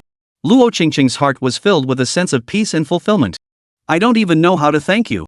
Luo Qingcheng's heartfelt words were met with a simple shake of the head from Xiao Junlin. I told you before, this is merely the first step of a 1,000-mile journey. Now that you're the chairman, there's no need to keep living in this old neighborhood. It's time to return to 100 Flower Garden. Baihua Garden was as prestigious as Baikatang, originally the villa where Luo Qingcheng resided. But after the family's downfall, the 100 Flowers Garden villas were forcibly repossessed, forcing her to relocate to this dilapidated neighborhood. As these words left her lips, a rare flicker of resentment flickered in Luo Qingcheng's eyes. The situation with 100 Flowers Garden differs from 100 Grass Hall. I truly should reclaim it. Especially the real estate conglomerate that was the final straw that broke the camel's back. That rare atmosphere made Xiao Junlin feel a slight sense of dependence. For Luo Qingcheng to be this upset meant this matter was no ordinary affair. A few minutes later, 2 cups of tea were placed on a square table. Luo Qingcheng recounted the family's circumstances once more, but this time her eyes burned with fury instead of tears. Yang Kaitao. Back when Baichao Hall was at its peak, a friend of my father's named Yang Kaitao returned from another province. His business had failed, and he sought help from my father. Without hesitation, my father not only provided financial support and business guidance but also helped establish the most powerful real estate conglomerate in Jiangzhou, the Phoenix Group. Even now, Xiao Junlin recognized the Phoenix Group name plastered across highway billboards. Whenever a new development project emerged within Jiangzhou, Phoenix Group was invariably involved. But who could have imagined that this very Phoenix Group would become entangled with Luo Qingcheng? After my father was hunted down and killed by the 4 great families, our corporate empire was swept away and plundered. Back then, I was left penniless, struggling even to afford food. My only option was to sell off the 100 Flower Garden, hoping to raise a pot of gold and make a comeback. Little did I know that Yang Kaitao would utterly extinguish my last shred of hope. Chapter 55, Betraying a Benefactor. Back then, when Yang Kaitai learned Luo Qingcheng intended to sell the 100 Flowers Garden, he personally intervened. He even verbally guaranteed he could sell it at a premium price. Naive and unaware of the world's treacheries, the young Luo Qingcheng transferred ownership of the 100 Flower Garden to Yang Kaitao for management. But after waiting a long time with no news, when she inquired about the Garden of 100 Flowers again, To her utter shock, Yang Kaitao had already completed the property transfer behind her back, registering it under his own company's name. As for the money, not only did he not pay a single cent, but he responded with cold words. He severed the last shred of hope. Had it not been for old Master Sun's repeated assistance, the current Luo Qingcheng might never have endured long enough to meet Xiao Junlin. Crack! The teacup in Xiao Junlin's hand cracked with a series of crevices. Yang Kaitao of the 100 Flowers Garden, is it? Rest assured, everything that belongs to us will soon be returned in full. First, restore Baichao Hall to its former glory. I believe under your guidance, Baichao Hall will flourish. Having spoken these words, Xiao Junlin had already etched Yang Kaitai's name onto the spirit tablet. Meanwhile, footsteps echoed down the residential corridor. Xiao Junlin was extremely perceptive and sensed someone at the door. Just as he stood up, he saw a red slip of paper being shoved through the crack in the door. Probably just another flyer. In old residential buildings like this, advertisers plaster all sorts of junk everywhere. As Luo Qingcheng spoke, just as she was about to open the door, Xiao Junlin swiftly pulled her behind him. He simultaneously took the red slip into his hand. Written in bold black brushstrokes were the words, "The Yu family of the 4 great clans, in collaboration with the medical luminary, invites you to a dinner gathering. We hope you will arrive punctually as promised." The leading authority in the medical field. Within Jiangzhou, the only physician worthy of being called a luminary was Xia Pahong, the venerable old master Xia. He was also the last physician my elder brother saw before his passing. Just as Xiao Junlin tucked away the envelope, bursts of laughter suddenly echoed from outside the building. A masked man appeared, wielding an iron hook. "Didn't expect this, did you, kid? Eagle Hook Sailboat?" This banquet was personally invited by the 4 great families. Too bad you probably won't get the chance to attend. The man narrowed his eyes. He glared fiercely at Xiao Junlin, boasting loudly. "Let me tell you, this envelope contains my deadly poison. Touch it with your skin, and within a minute, you'll collapse. No antidote can save you. A stray dog like you has no right to return to Jiangzhou, much less attend the banquet of the 4 great families." Xiao Junlin's right hand clenched the crimson bedsheet with deadly force. The Lin family matter wasn't resolved, and now a Moon family has emerged. He shook his head with regret and sighed softly. "I will settle accounts with each of the 4 great families one by one. Are you people getting a little too impatient? The order and timing of deaths were already clearly written, yet some people in this world just love to cut in line." By the time Xiao Junlin finished speaking, over a minute had passed. The assassin at the door frowned. Looking at Xiao Junlin's vibrant demeanor, there wasn't a trace of poisoning to be seen. Little did they know that during his training in Evil Valley, Xiao Junlin had long since become immune to all poisons. This poison was child's play to him. "I shall keep my promise tomorrow." No sooner had Xiao Junlin finished speaking. The flyer in his hand instantly flew toward the other person's face. The assassin's eyes flashed as he hooked the air, tearing the leaflet clean in two. Simultaneously, a cloud of white powder billowed out from within the leaflet, drifting toward his face. "What is this?" When the assassin applied the toxin, he only coated the surface of the bedsheet. As for this white powder, it was not the assassin's doing. But now, his drunken eyes clouded his judgment, catching the assassin off guard. He flung it away. "One more thing, if you have any business, come find me. But if you disturb my wife's rest again, I'll kill you on the spot." Xiao Junlin slammed the door shut with a bang. The assassin outside was left reeling in the wind. What's going on? Was he really being shut out like this? The assassin had been sent to eliminate Xiao Junlin, but seeing this display, he suddenly felt uneasy. He shook his head and walked alone outside the building, about to notify his clan, when a sudden, excruciating pain struck his face. He grabbed a handful of flesh, and suddenly a piece of skin peeled away like cracked jelly, casually draping itself across his palm. Blood and flesh seemed to separate of their own accord. Impossible.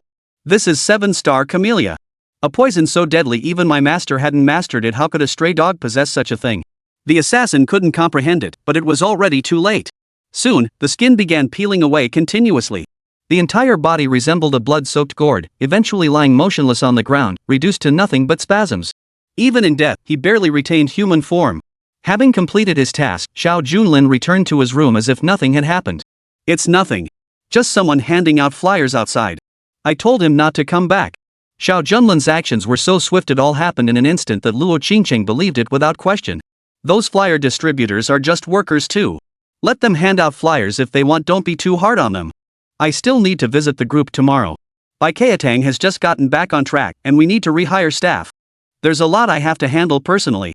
After saying this, Luo Qingcheng lay down on the bed and soon drifted off to sleep. Xiao Junlin was gently tucked in by the other person. Yet while some slept peacefully in the dead of night, others lay awake, unable to find rest. Xia Pahong paced anxiously within his villa, his hands clasped behind his back. That bastard is nothing but a stray dog, yet he dared to come after me and kill Chen Duoduo. My disciple was the most outstanding among my students. Several young men in white robes now gathered around Xia Pahong within the villa. Each was a disciple of a renowned master. But Chen Duoduo was undoubtedly Xia Pahong's favorite. To make Xiao Junlin pay for his crimes with blood, they sent an invitation in the name of the 4 great families, smearing it with venom. Yet the assassin dispatched had still not returned, an unspoken unease settling over them. Amidst the waiting, a gentle breeze swept through the courtyard and opened the door, allowing a woman to stroll in. This was none other than Yu Guiying, the one who had massaged the old master earlier. She wore a kimono that was almost translucent, and her fox-like eyes radiated an endless allure. Yu Gushan was the youngest of the Yu family and also the most extravagant. Every time he saw the woman before him, he was overcome by an indescribable feeling. Chapter 56, Playing Pretend. My, miss, what brings you here so late? The old man immediately wore a lecherous grin. Yu Gushan, half smiling as she surveyed the young men around her, suddenly halted in her tracks. Though not exceptionally beautiful, Yu Gushan possessed an innate allure. As she spoke, she even took a fan's handkerchief and pressed it lightly in the air. Old man, why bother with formalities about meeting times? You've always been as vigorous as ever. This remark sparked endless speculation among the crowd. Among them, a young man had long been captivated by Yu Gushan's beauty, staring at her with wide eyes. But in the very next instant, 2 silver needles suddenly shot out from the handkerchief, piercing straight through the young man's eyes. A cry of agony erupted as he tumbled blindly across the floor. Yu Gushan's voice remained as enchanting as ever, yet now it sent a chill down the spine of anyone who heard it. Where do you think you're looking? Not everyone can gaze upon this lady. Old master, you agree, right? Though Xia Pahong was a towering figure in the medical world, before the 4 great families, he had no choice but to bow his head. Even on his own turf, after blinding his own disciple, he could only join in the sycophantic flattery. Miss, you have a point. My apprentices are useless. I'll give them a proper scolding another day. This isn't the place for such talk. Shall we move inside?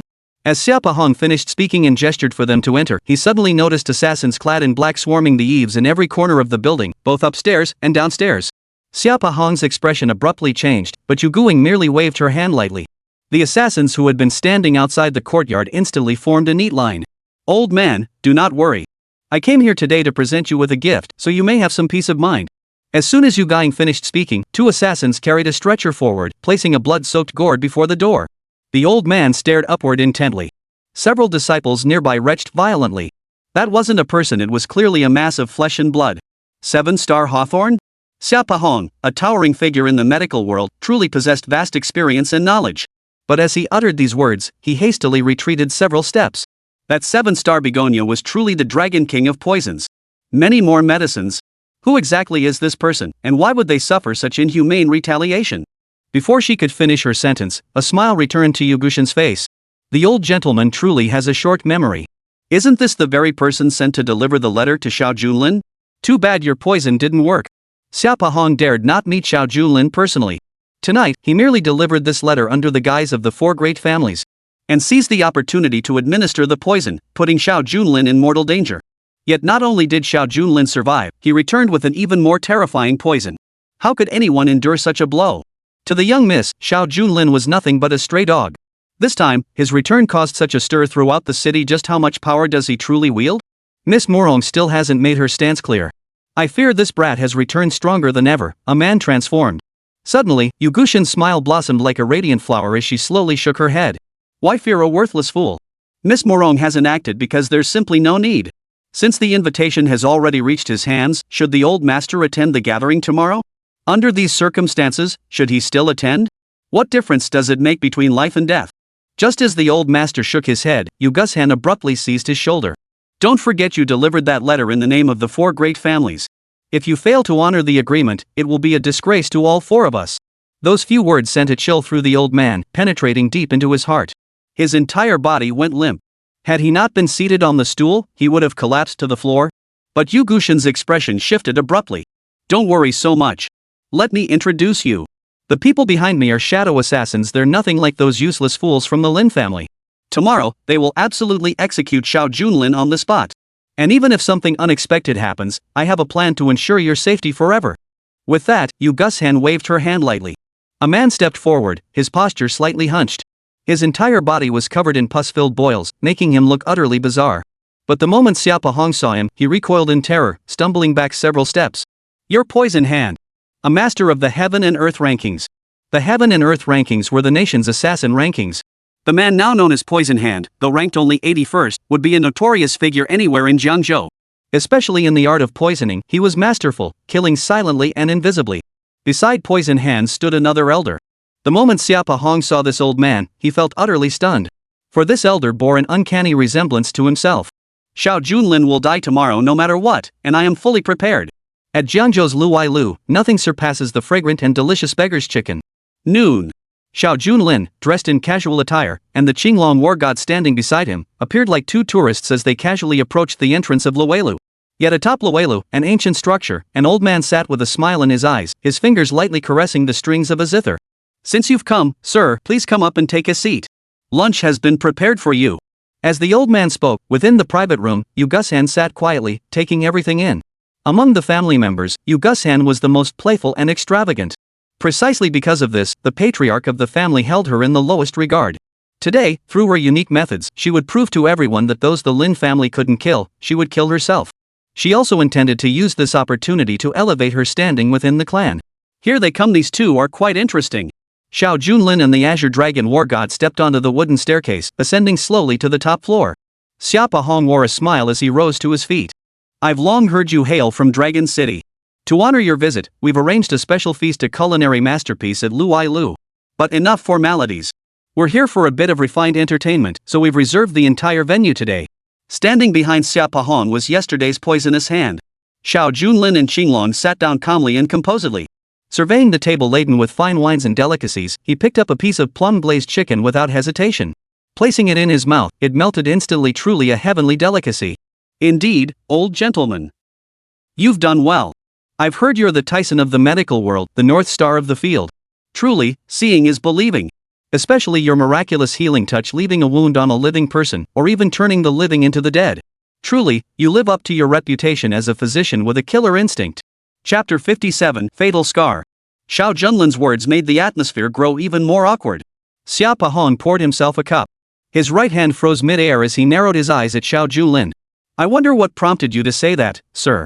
During the exchange, Xiao Junlin returned the stare with equal intensity. His gaze was like the vastness of the ocean, yet also like a black hole that could not be seen at all. After mere seconds, Xiao Hong had to avert his gaze. What does this mean? The old gentleman didn't invite me here today just for tea, did he? Xiao Hong placed his teacup back on the table. He cut straight to the point. I heard recently that you made quite a show of your skills, even detaining my apprentice Qian Duo. I'd like to know exactly where my apprentice crossed you. That's why I've arranged this banquet, to offer my apologies first. Though he spoke of apology, not a trace of contrition flickered in Xiao Hong's eyes. The atmosphere in the room grew intensely tense. Xiao Junlin's right hand tapped lightly on the tabletop. Since you brought this up, old master, I'd like to ask about the past.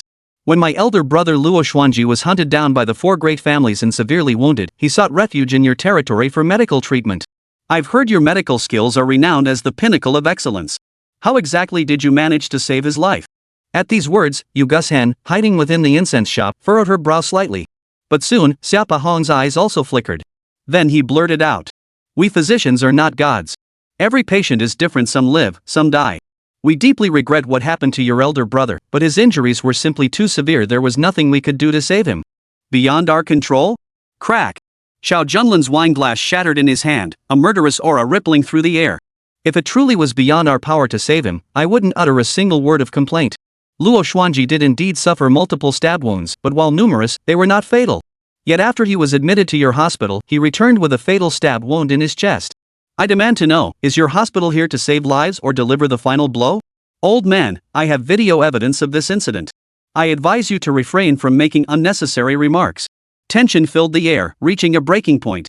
Though Xiao Junlin remained silent, his quietness radiated an endless aura of lethal intent that spread through the air. Xiao Hong was momentarily at a loss for words, while simultaneously, the earpiece in his ear emitted intermittent sounds. Yu Gaiying relayed her words through the earpiece. I came today to see what Xiao Junlin is really made of. If there's something to say, speak plainly, no need for deliberate concealment. Hearing Yu Gaiying's words, Xiao Hong felt a weight lift from his heart, his demeanor once again becoming supremely aloof. He looked at Xiao Junlin and smiled faintly. Since you've put it that way, sir, I'll be completely honest. When Luo Xuanji was brought to our hospital, he was indeed critically injured, bleeding profusely. But with all possible medical efforts, his life could have been saved after all. His major meridians remained intact. Alas, Miss Morong had already issued her decree. Anyone who dared to aid you would face the execution of their entire family. Killing only your elder brother's household was already showing mercy. With the four great families' decree in place, this old man was powerless to intervene. Yet, at this banquet, I must offer one piece of earnest advice: depart Jiangzhou swiftly to prevent the tragedies of the past from repeating themselves. Xia Pahong blurted out everything he had to say in one breath. Beside him, Poison Hand was poised to strike.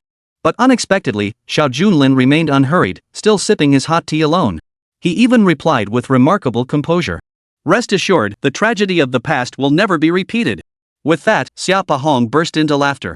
Young man, recognizing the times makes you a true hero. They say you're a stray dog from Longcheng, but I see you have some wit after all. At least you know when it's time to back off. Xia Pahong mistakenly believed Xiao Junlin was preparing to withdraw from Jiangzhou. A smile spread across his face as well. Little did he know that the very next moment, Xiao Junlin would peel open half a clove of garlic, eating it while shaking his head? When did I ever say I was leaving Jiangzhou? The assassin standing behind the old man froze in surprise. So you're saying you won't leave Jiangzhou, yet you expect the four great families to leave? Are you delusional? The retort was only halfway out. Xiao Junlin slowly shook his head again. I won't leave the four great families, nor can I. This pause even caught the attention of Yu Gusheng in the adjacent room, who couldn't help but show a hint of surprise. Xiao Junlin then added another sentence. Members of the four great families must die in Jiangzhou. Didn't Miss Morong give you spirit tablets and altars? Yu Gusheng had indeed received them, but dismissed them as insignificant. She dismissed it as nothing more than a petty trick born of anger. Like a 3-year-old knocking on someone's door and running away, a trivial farce. Yet Xiao Junlin's words now carried a weight entirely different, not a shred of jest in them. Xia Pahong remained silent for a long while before letting out a sigh. I take back what I just said. If you had left, Chen Duoduo's matter could have been dropped. But now it seems you're not just not smart, you're downright stupid. You knew this was a trap, yet you dared to walk right into it. That takes guts, but it's guts without brains. What else would you like to eat? Order freely, after all, a last meal should be a hearty one. With that, Xiao Junlin actually brought over the menu. This action caught the surrounding crowd completely off guard. Xiao Junlin then narrowed his eyes as he studied the menu, selecting several signature dishes with deliberate precision. Since the old gentleman has invited me to dine, I shall not refuse. The onlookers narrowed their eyes, utterly baffled by the hidden agenda behind his actions. Fully aware this was a trap, he still managed to savor every bite. Knowing full well this was a last meal before execution, yet he remained utterly oblivious to his surroundings. Within minutes, Luo's kitchen delivered the dishes with remarkable speed. The table was laden with several courses of delicacies from land and sea. Xiao Junlin, oblivious to the tension, turned to look at the Azure Dragon War God. Picking up his chopsticks, he pointed forward. You should eat more too. After all, Xia Pahong represents the four great families' warm hospitality. Xinglong remained silent throughout, merely tasting the food beside him with his chopsticks.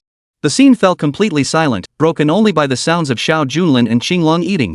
Not only Xia Pahong, but even the assassin beside him began to grow impatient. After several minutes, Xia Pahong finally couldn't hold back any longer.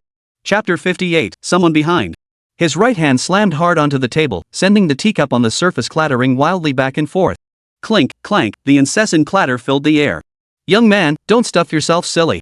Is this short-haired girl particularly tasty? Have you even grasped the situation? One word from me, and you'll be dead on the spot. Xia Pahong glared with bloodshot eyes. Xiao Junlin's silence and composure only made Xia Pahong's own calm slip away. Only upon hearing the other's words did Xiao Junlin slowly lower his chopsticks. He narrowed his eyes, gazing toward the northwest wind. In the northwest corner of the hall stood a screen adorned with a vivid landscape painting. Though the area behind the screen had remained utterly silent since their arrival, Xiao Junlin seemed to possess an uncanny ability to discern hidden dangers. I know there are at least a dozen elite assassins hiding behind that screen. Every single one is a professional assassin. The moment you speak, they'll instantly surge in from all directions to strike, right? Hearing Xiao Junlin's words, Xia Pahong froze again, while the poison hand beside him furrowed his brow. What was going on? This was indeed the scenario orchestrated by the four great families Yuguiying. But these masters had long been concealed in the rear courtyard of Luoilu. With years of experience and skill, concealing their presence was no challenge. The question was, how did Xiao Junlin know all this? From start to finish, he'd only eaten and sipped tea, yet the entire situation seemed to be under his control. The calmness radiating from his every move sent a bad feeling through Xia Pahong's heart. He even found himself unable to remain seated, rising abruptly and speaking urgently. Young man, you truly possess some skill. No wonder you dared to challenge the four great families and even snatched Bai Keitang from their grasp. But what assurance do you have you'll walk away alive? Even if you know all this, what good will it do? Just as Xiao Hong had said, those dozen assassins wielding cleavers would be instantly killed the moment they moved. No one could escape such blade work. It was precisely because Yu Gushan wanted to ensure absolute certainty that she had laid this inescapable trap. Facing this statement, Xiao Junlin offered no reply, merely returning a faint smile. How can I escape? Words alone are no proof. Some things are better seen than heard. Old man, feel free to try it yourself. This feeling was deeply unsettling. It was as if a gun were pressed against someone's temple. Yet the one being held feels no pressure, while the one holding the gun feels trapped. As if pulling the trigger would kill not the other person, but oneself. In the silence, a bead of sweat formed on the old man's forehead. But soon, a cold laugh echoed. Then I'd love to see how you manage to escape. Xiao Hong suddenly rang the bell on the table originally meant to summon the waitstaff. But this bell clearly served another purpose. The moment the bronze bell rang out, every corner of the entire Lu could hear it loud and clear. A savage expression flashed across Xiao Hong's face, vanishing without a trace in the blink of an eye. Instead, a look of confusion slowly replaced it as he gazed toward the scene behind the screen. Beside him, Poison Hand clearly displayed the same state of confusion. What was going on?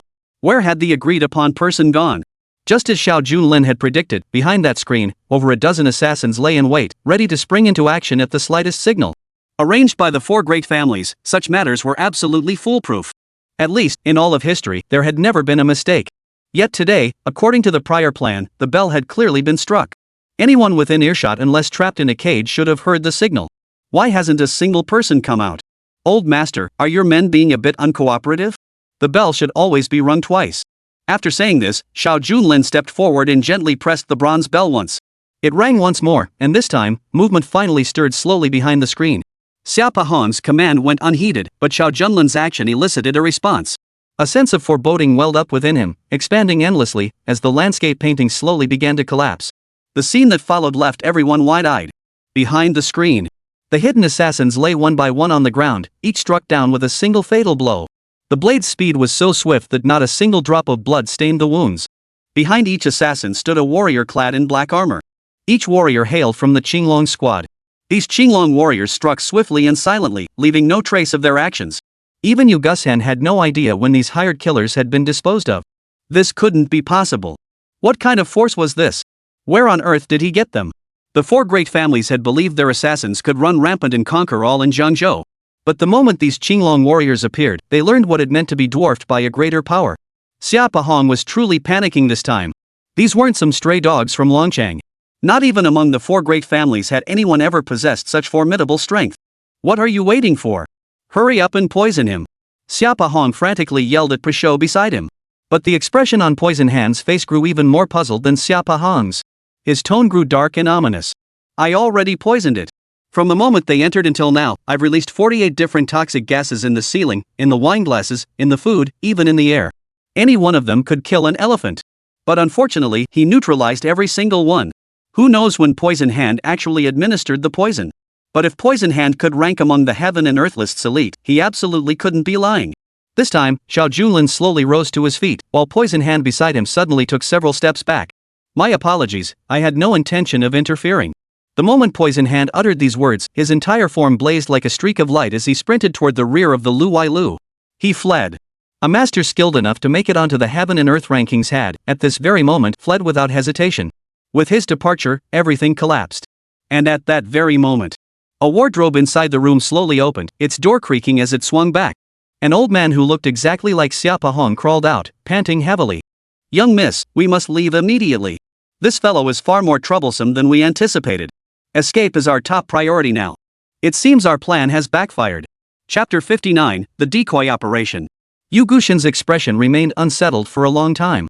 Whether it was the hidden expert behind the screen or the poisonous hand from the heaven and earth rankings, everything had been meticulously prepared. Yet, in the blink of an eye, it all turned to ashes. Even the four great families would never have suffered such a crushing defeat. As the young mistress, Yu Gushan had always been fiercely competitive, yet now she could only silently nod in acknowledgement. With all her plans now shattered, waiting any longer would bring no benefit whatsoever. Let's go! As she spoke, Yu Gushan suddenly moved to the edge of the wall and pressed a button lightly. Soon, the wall opened a small crack. Beyond that crack lay a hidden door, leading directly to the rear courtyard of the Lu. Meanwhile, in the main hall, the moment Xiao Junlin stood up, the old man before him was so terrified he instantly sat back down on the floor. In his panic, he grabbed his own face and forcibly ripped off his skin in full view of everyone. After that horrifying scene, it became clear that the face that had once belonged to Xiao Pahong was now utterly ruined. Beneath it was an ordinary old man sporting a goatee. Don't kill me. I'm not the Xiao Pahong you're looking for. I'm just a vegetable seller. Someone paid me to disguise myself. Everything I said earlier was just orders from someone else. As the boss spoke, he frantically grabbed his ear and violently smashed a surveillance device onto the floor. The real Xiao Pahong was clearly not here. Just as the green dragon war god reached for his weapon, Xiao Junlin intercepted him. Xiao Junlin could see clearly that the old man's fingernails were indeed stained with mud, proof of years spent planting vegetables and digging in the soil.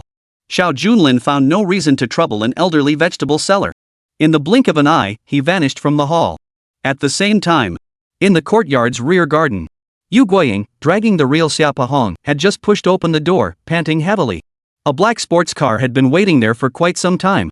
This was Yu Guxian's contingency plan. Though intended merely as a precaution, Yu Guxian never imagined it would actually prove necessary at this critical moment. Xiao Pahong stumbled along behind them. Despite his mastery of medicine, his body was still frail and aged. He watched as Yu Guxian opened the car door, just a step away from escaping. But at that very moment, a flying dagger whistled through the air, heading straight for him. The old man never imagined that in the very moment he glimpsed the western sky, despair would once again engulf him. The dagger pierced through his chest with a sharp crack, shattering his heart. Bright red blood splattered beside the luxury car. An ordinary girl would have screamed in terror, but Yu Guxian of the four great families forced herself to remain calm. She pushed aside Xiao Pahong's lifeless body. With a roar of the engine, she sped away. Damn it, what kind of monster is this? The four great families' judgment was completely unreliable. Warong Shui, and you didn't kill him back then. Now that he's returned, I'll see how you plan to play this out. Xiao Pahong had believed that with his plan to swap the prince for a cat, coupled with the trap he'd set, Xiao Junlin was as good as dead. Yet even as his last breath left him, he never imagined this banquet of treachery would end with his own death. Yu Guxian gripped the steering wheel tightly, speeding straight ahead.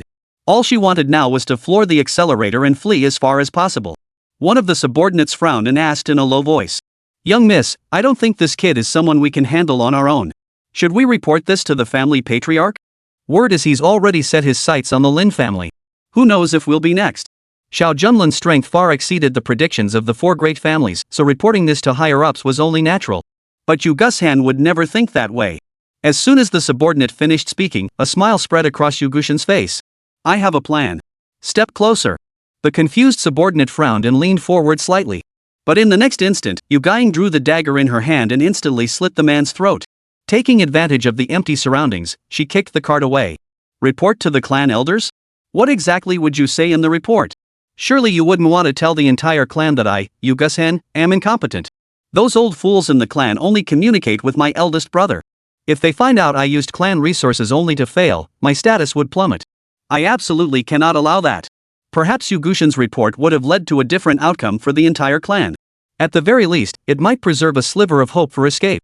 Alas, that hope was utterly crushed by Yu Guxian's selfishness. Inside Lu, Xiao Junlin and the Azure Dragon War God approached Xiao Pahong's corpse. Clean this place up. With just that single command, the Qinglong squad and the Opportunity squad charged off in different directions. After completing their tasks, the Azure Dragon War God narrowed his eyes and suddenly reported. I hear you intend to reclaim the 100 Flower Garden, but according to my intelligence, the 100 Flower Garden real estate sector is currently under overseas control. Shall we deploy troops for a preemptive strike? Hearing this, Xiao Junlin patted the man on the shoulder. Why do you spend all day thinking about fighting and killing? I've said it before, I'll reclaim what's mine by my own hand. If the four great families want to play games, I'll gladly play along with them. Now that Luo Xuanji's vengeance is served, it's merely a superficial resolution. Moreover, my wife's younger sister, still a child, was reportedly separated from us during the clan's crackdown. Use this time to find her. A young girl, alone and helpless, wandering the streets, it's impossible not to worry. Upon receiving this order, the Azure Dragon War God dared not delay. Rest assured, Your Majesty. I shall begin the search immediately. Shortly after the war god Qinglong departed, Luo Qingcheng's call suddenly rang out of nowhere. Seeing the call, Xiao Junlin's face flashed a hint of confusion. At this hour, my wife should be working in the office. Could something unexpected have happened since she took over by Kaitang? With that thought, Xiao Junlin answered the call. Soon, an anxious voice rang out. Sorry to bother you, but remember those by Chaotang shares we bought recently? For some reason, they're suddenly under constant pressure. Many of our partners are now expressing concerns about Xiaotan's stock performance and are considering terminating our contracts. Hearing this, Xiao Junlin hurriedly opened his phone to check today's stock market performance. Stock fluctuations were the most natural thing in the world. But when he saw the current situation, Xiao Junlin froze slightly. This was absolutely abnormal. Since yesterday, Baiqiatang had been back on the market for less than a day, yet its stock price kept falling. To claim no one was pulling strings behind the scenes would be a joke. Chapter 60, Stock Market Turmoil. Baiqiatang's Executive Boardroom. Following the previous financial crisis, fewer than 10 managers and executives remained within Baiqiatang. To date, Baiqiatang has been working tirelessly to rebuild the corporate group and steer it back onto a stable course. After a thorough corporate shakeout, most of those remaining were genuinely skilled and dedicated employees. Unfortunately, before Baiqiatang could restore its corporate standing, new troubles began to surface. As Xiao Junlin pushed open the door, he saw Luo Qingcheng, who had just returned from a government meeting, already looking deeply troubled. Several executives around her also wore frowns. Our stock has plummeted more than twofold in a single day. If this continues, it will be worthless. There's clearly manipulation behind the scenes in the stock market. Look at these companies, they're obviously targeting us for retaliation. One executive walked over and pointed at the computer screen displaying several pharmaceutical companies whose stock prices were skyrocketing. These companies were also in the pharmaceutical industry, but they were usually by the book and virtually unknown throughout Jiangzhou. Compared to Baiqiatang, they held no competitive edge whatsoever. Yet after Luo Qingcheng became Baiqiatang's chairman, these companies, despite having no foreign trade transactions, saw their stock prices skyrocket. Conversely, Baiqiatang's trade volume plummeted. A stark inverse relationship had formed. The four great families were behind this, only they possessed such capability. To date, our overseas pharmaceutical distribution channels and sales routes have been deliberately blocked by relevant personnel. Both logistics and drug production are severely disrupted. The drug supply chain has broken down, and the stock market continues to plummet. If this continues, Baiqiatang's stock market will completely collapse within 3 days. The scene was filled with palpable anxiety. Xiao Junlin narrowed his eyes as he watched the stocks fluctuate between red and green, a stark contrast. He simply replied, "Honey, don't worry. After your uncle took over Baiqiatang, its reputation became synonymous with the Xia family. Although it has now returned to its former status, there will inevitably be a transition period. Trust me, this adjustment period won't last long. I expect everything to return to normal by tonight." While Baiqiatang did indeed need time to stabilize, Luo Qingcheng, as an entrepreneur, could tell whether this decline was a normal adjustment or something else entirely. Just as she was about to speak, she saw a fiery gleam ignite in Xiao Junlin's eyes. Whenever that look appeared, no matter the difficulty, it seemed he was destined to prevail, cutting through obstacles effortlessly. Luo Qingcheng's lingering doubts dissolved slowly at his reassuring words. She also observed the senior executives following suit. Everyone, rest assured. Baiqiatang has only recently taken over, and a longer adjustment period is indeed expected. This phase won't last indefinitely. We must have faith in our own enterprise. Baiqiatang is a century-old brand, its reputation won't be shattered so easily. As Luo Qingcheng continued to reassure everyone, she turned to find Xiao Junlin, who had been standing beside her moments ago, had vanished without a trace. Meanwhile, at the equity trading market, a man in a black suit sat cross-legged on a leather sofa, sipping coffee while watching the stock market gains. Several scantily clad women lounged beside him, fanning him and massaging his shoulders. The entire scene transformed the equity trading floor into a nightclub. What the hell is this guy up to? What kind of boss is so arrogant? Does he think this equity trading market is his personal fiefdom? Don't talk nonsense. That guy clearly has powerful connections. I saw him drive in earlier. His license plate belongs to one of the four great families. At the mention of the four great families, the surrounding crowd fell silent in an instant. The man remained utterly oblivious to the astonished expressions and murmurs of the onlookers. Deep Sea Group's drugs are solid, pouring 1 million shares in immediately. No sooner had he spoken than Deep Sea Group's stock, which had been in freefall, began skyrocketing. Simultaneously, Baiqiatang Group's stock plummeted further. Witnessing this, people's eyes widened in disbelief. They realized that simply following the man's buy and sell signals meant they could practically sit back and watch their profits roll in. Wait a minute, I know who this guy is. He's our very own Jiangzhou stock guru, Lu Fengyun. Turns out it was Mr. Lu. Word is Fengyun has created miracles in the stock market. Any stock he buys is guaranteed to win. If we just follow his lead today, we'll win every time. Shouts of excitement soon filled the air. The crowd didn't mind Lu Fengyun's arrogant demeanor. One by one, they rushed to his side, hoping for his guidance. But at that moment, with a creak, Xiao Junlin walked through the door. In stark contrast, Xiao Junlin wore a pristine white tracksuit. Having just finished eating, he still held a toothpick in his mouth as he plopped down casually on the bench. At that moment, Lu Fengyun shouted. Next up is Tianmen Pharmacy. The stock price of this pharmacy will keep rising, absolutely no loss. Most of those present were stock market investors with considerable knowledge of pharmaceuticals. As one pharmacy after another saw its stock soar, it seemed as though the pharmaceutical stock market had gone completely mad today. The surrounding crowd began shaking their heads, frantically dumping their other stock holdings. I heard Baijiatang just changed its chairman, and I thought things might be different now. But it seems it's still the same old story. In my opinion, we should dump all Baijiatang shares and invest the remaining funds elsewhere. Baijiatang is probably done for.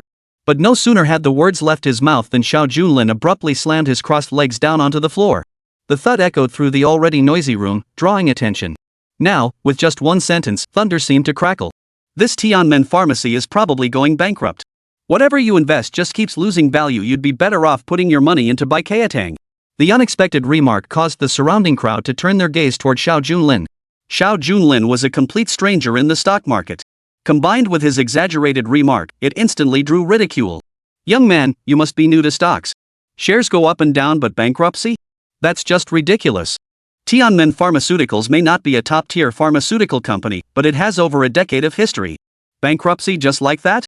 Besides, let me tell you, Tianmen Pharmaceutical Group is Mr. Lu's company. It was personally designated by Lu Fengyun himself. That man is our very own stock god here in Jiangzhou. Mr. Lu is a frequent guest at the Lin family's estate. Even the four great families hold him in high regard. If you're not joining the investment, that's your choice, but why spout such cold-hearted remarks here? Chapter 61, Ups and Downs. The clamor of the stock trading crowd forced Lu Fengyun to pay attention. He observed Xiao Junlin's unflappable expression. Lu Fengyun merely offered a faint smile. It's perfectly normal for this young man's stocks to fluctuate wildly. If someone just starting out doesn't understand that, well, that's exactly how it should be. Why be so hard on him? Everyone has to start somewhere. Paying a little tuition to learn the ropes is only natural. No sooner had he finished speaking, Lu Fengyun turned his attention away from Xiao Junlin. After all, today's mission was to secure all equity holdings of Baijiatang on behalf of the four great families. But with a thud, Xiao Junlin slammed a dark-skinned man to the ground. The box opened to reveal it was stuffed full of cash, at least 100,000 or more. Mr. Lu, how about we make a wager? To be fair, if you win, this entire box of cash is yours. If you lose, you pay me double. Lu Fengyun's behind-the-scenes manipulation of shares was also orchestrated by the four major families. It was a sure thing, with no risk whatsoever. Now that he saw this box of cash, which was clearly no small sum, why not take it himself? The onlookers turned their gaze to Xiao Junlin, each one spreading rumors and stirring trouble. Mr. Lu, go ahead and take him on. This kid looks like a spoiled rich boy. Too bad he's just out in the world and doesn't know anything about its treacherous ways. But today's lesson will cost him dearly. Just don't regret it later, kid. Xiao Junlin shook his head, once again gently patting the black leather briefcase. A gentleman's word is as good as gold. I certainly won't regret it. Lu Fengyun pondered for only a few seconds before suddenly bursting into a loud, hearty laugh. He grabbed the black briefcase and pulled it close. Young man, this thing was given to me for free today. Mark my words, Tianmen Pharmaceuticals will definitely outperform Baijiatang. And it won't take long, the stock will move in 3 minutes. Lu Fengyun narrowed his eyes, staring intently ahead. A few minutes later, the stock market had indeed shifted, but the change was unexpected. Not only did Baijiatang's stock show no sign of decline, it began to rise steadily. Tianmen Pharmaceutical, on the other hand, remained stagnant. Within the blink of an eye, 5 minutes passed, and the stock prices of the two conglomerates had actually reached parity. Mr. Lu didn't seem to be on our side. This round ended in a draw, Xiao Junlin casually remarked. The surrounding crowd glanced at Xiao Junlin, a flicker of confusion crossing their faces before vanishing. Mr. Lu, undoubtedly dubbed the stock king, enjoyed overwhelming fame. The crowd continued to shower him with flattery. That kid's got some luck, he managed to hold out for 5 whole minutes. Look, Tianmen Pharmaceuticals has already overtaken Baijiatang. If he'd held on just a few seconds longer, he'd have lost.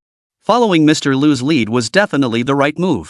If there were no time limit, this entire crate of cash would have been transferred long ago. Lu Fengyun stared intently at the stock chart. According to the rules of backroom manipulation, Tianmen Pharmaceuticals should have far surpassed Baijiao by now.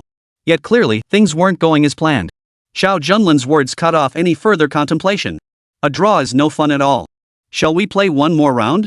Lu Fengyun narrowed his eyes as the surrounding crowd continued to cheer. Mr. Lu, no matter which stock you bet on, we'll all follow you. Interesting. They say a calf born yesterday isn't afraid of tigers, but this little calf seems stubborn today. Looks like he won't rest until he loses every last penny. Amidst the clamor, Lu Fengyun narrowed his eyes and casually pointed to another pharmaceutical company. Heroic Pharmacy, I guarantee its stock will surge within half an hour. Which stock does this young brother fancy betting on? Within Jiangzhou's borders, most pharmaceutical companies have already been bought out by the four great families. Which stock will rise with just an extra investment? It's that simple. Throughout the arc welding process, Xiao Junlin kept his eyes fixed on Baiqiao Hall.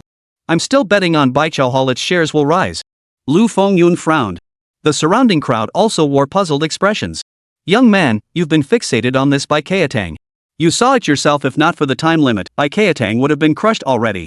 Betting on Baiqiao under these circumstances, how is that any different from throwing money away? Xiao Junlin remained utterly composed. Baiqiao Hall and I share a connection. I once worked there myself. He stopped mid-sentence. The surrounding crowd suddenly understood. Ah, I see. Judging by your youthful appearance, you must have been a manager there. It must be said, back when Baiqiao was founded, they truly treated their people well. Whether for patients or employees, it felt like coming home. But those were different times. The marketplace is a battlefield. A nostalgic soul can never achieve great things. Mr. Lu, if that's the case, you should teach that youngster a lesson. Making him suffer today might just snap him out of it sooner. That would be a good deed on your part. Sometimes what people can't handle is being praised to death. Everyone understands the principle that the higher you fly, the harder you fall. Yet when you actually stand in that position, it becomes less clear. A smile spread across Lu Fengyun's face as his gaze returned to Xiao Junlin's briefcase. Hero Pharmaceuticals and Baiqiao Pharmaceutical Group, let's place another wager. Half an hour slipped away unnoticed, and this time, everything seemed to unfold exactly as everyone had anticipated. Hero Pharmaceuticals' stock showed clear signs of rising, while Baiqiao's continued to fall. The black leather briefcase in his hand would naturally be claimed by Lu Fengyun. You've learned your lesson this time, young man. They don't call me the stock god for nothing. Let me tell you straight, you stand no chance of victory against me. These stocks before us, whichever one I want to rise, will immediately follow my command. People always like to boast when they're winning. Xiao Junlin, however, remained unhurried and composed. He then placed a bank card on the table. Sorry, I've never been one to admit defeat. Let's gamble again. This card holds 10 million in funds. A black card lay before him. Everyone understood clearly, only those with assets exceeding 10 million were eligible for this card. Absolutely no exaggeration. A young master like this, offering himself up so readily, was bound to catch the attention of every spectator. What kind of background does this kid have to casually pull out a black card? Chapter 62, The Final Gamble. Lu Fengyun couldn't help but take notice. Xiao Junlin, not yet 30 years old, carried himself with such ease and confidence. Especially after just losing 1 million in funds, yet he remained completely unfazed. In any other city, encountering such a figure would make Lu Fengyun reconsider his approach. But this was Jiangzhou, the realm ruled by the four great families.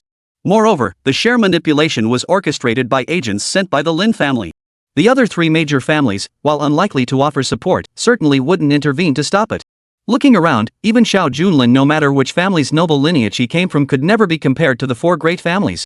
Should any trouble arise, simply invoking the prestige of the four great families would resolve it effortlessly. In all my years navigating the stock market storms, I've never met a more stubborn bastard than you. Since you're so eager to wager against me, what else do you want to bet on? Xiao Junlin narrowed his eyes. Suddenly, he pointed at the other man's forehead. I'll bet your life. After that single sentence, Lu Fengyun froze for a moment. But the surrounding crowd quickly erupted into loud laughter. This kid must be out of his mind, betting his life. Even if I put my head right in front of you, would you dare to strike? Several spectators even deliberately gestured with their right hands to their throats. Xiao Junlin paid them no mind, mere bystanders.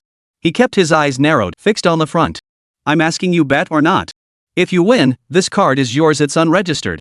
No one would refuse a black card. This card represents not only the money it holds, but also the status and prestige that come with it. Only Jiangzhou's top entrepreneurs could possess this black card. Though the four great families rule the realm, forging ties with top-tier enterprises can only be advantageous. Interesting. You want to take me down?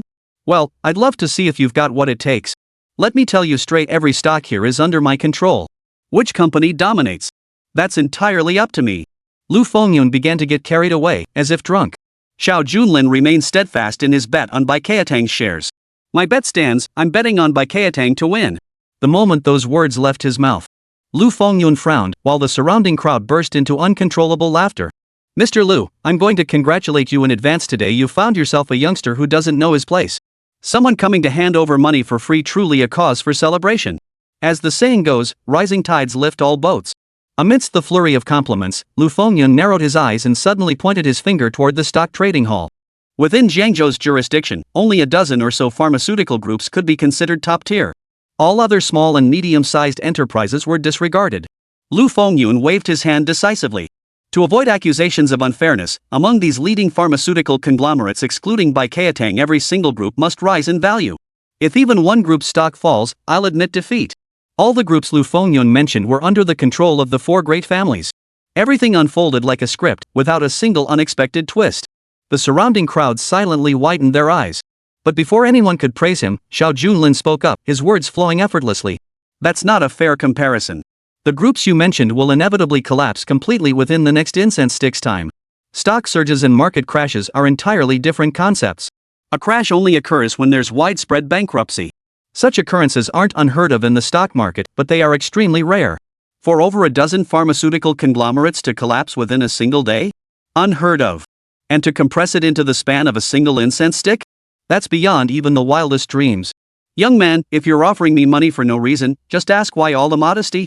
Alright, since this is such an intriguing proposition, I'll take the wager. I'm eager to see what you'll use to take my life. And to all my friends here, since things are so lively today, why not join in?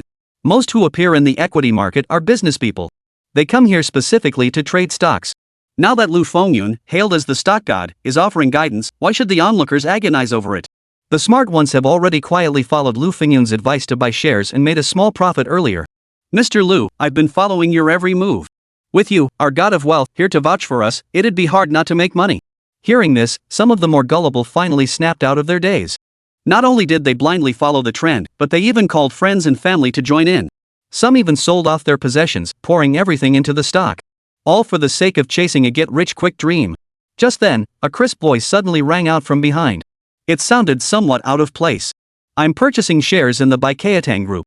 Though it's only a few tens of thousands of yuan, it's a token of my support. A sweet-looking girl slowly approached Xiao Junlin's side. In the securities trading market, she exchanged the cash in her hand and invested it on the spot. Xiao Junlin was momentarily startled by her arrival. She had met this girl once before, Wang Rohan, the internet celebrity she'd encountered at Baijiatang. Sir, you demonstrated such righteousness and healing prowess at Baijiatang. I trust your judgment. As an influencer, Wang Rohan enjoyed considerable fame, and her income naturally reflected that status. In her spare time, she also made small investments.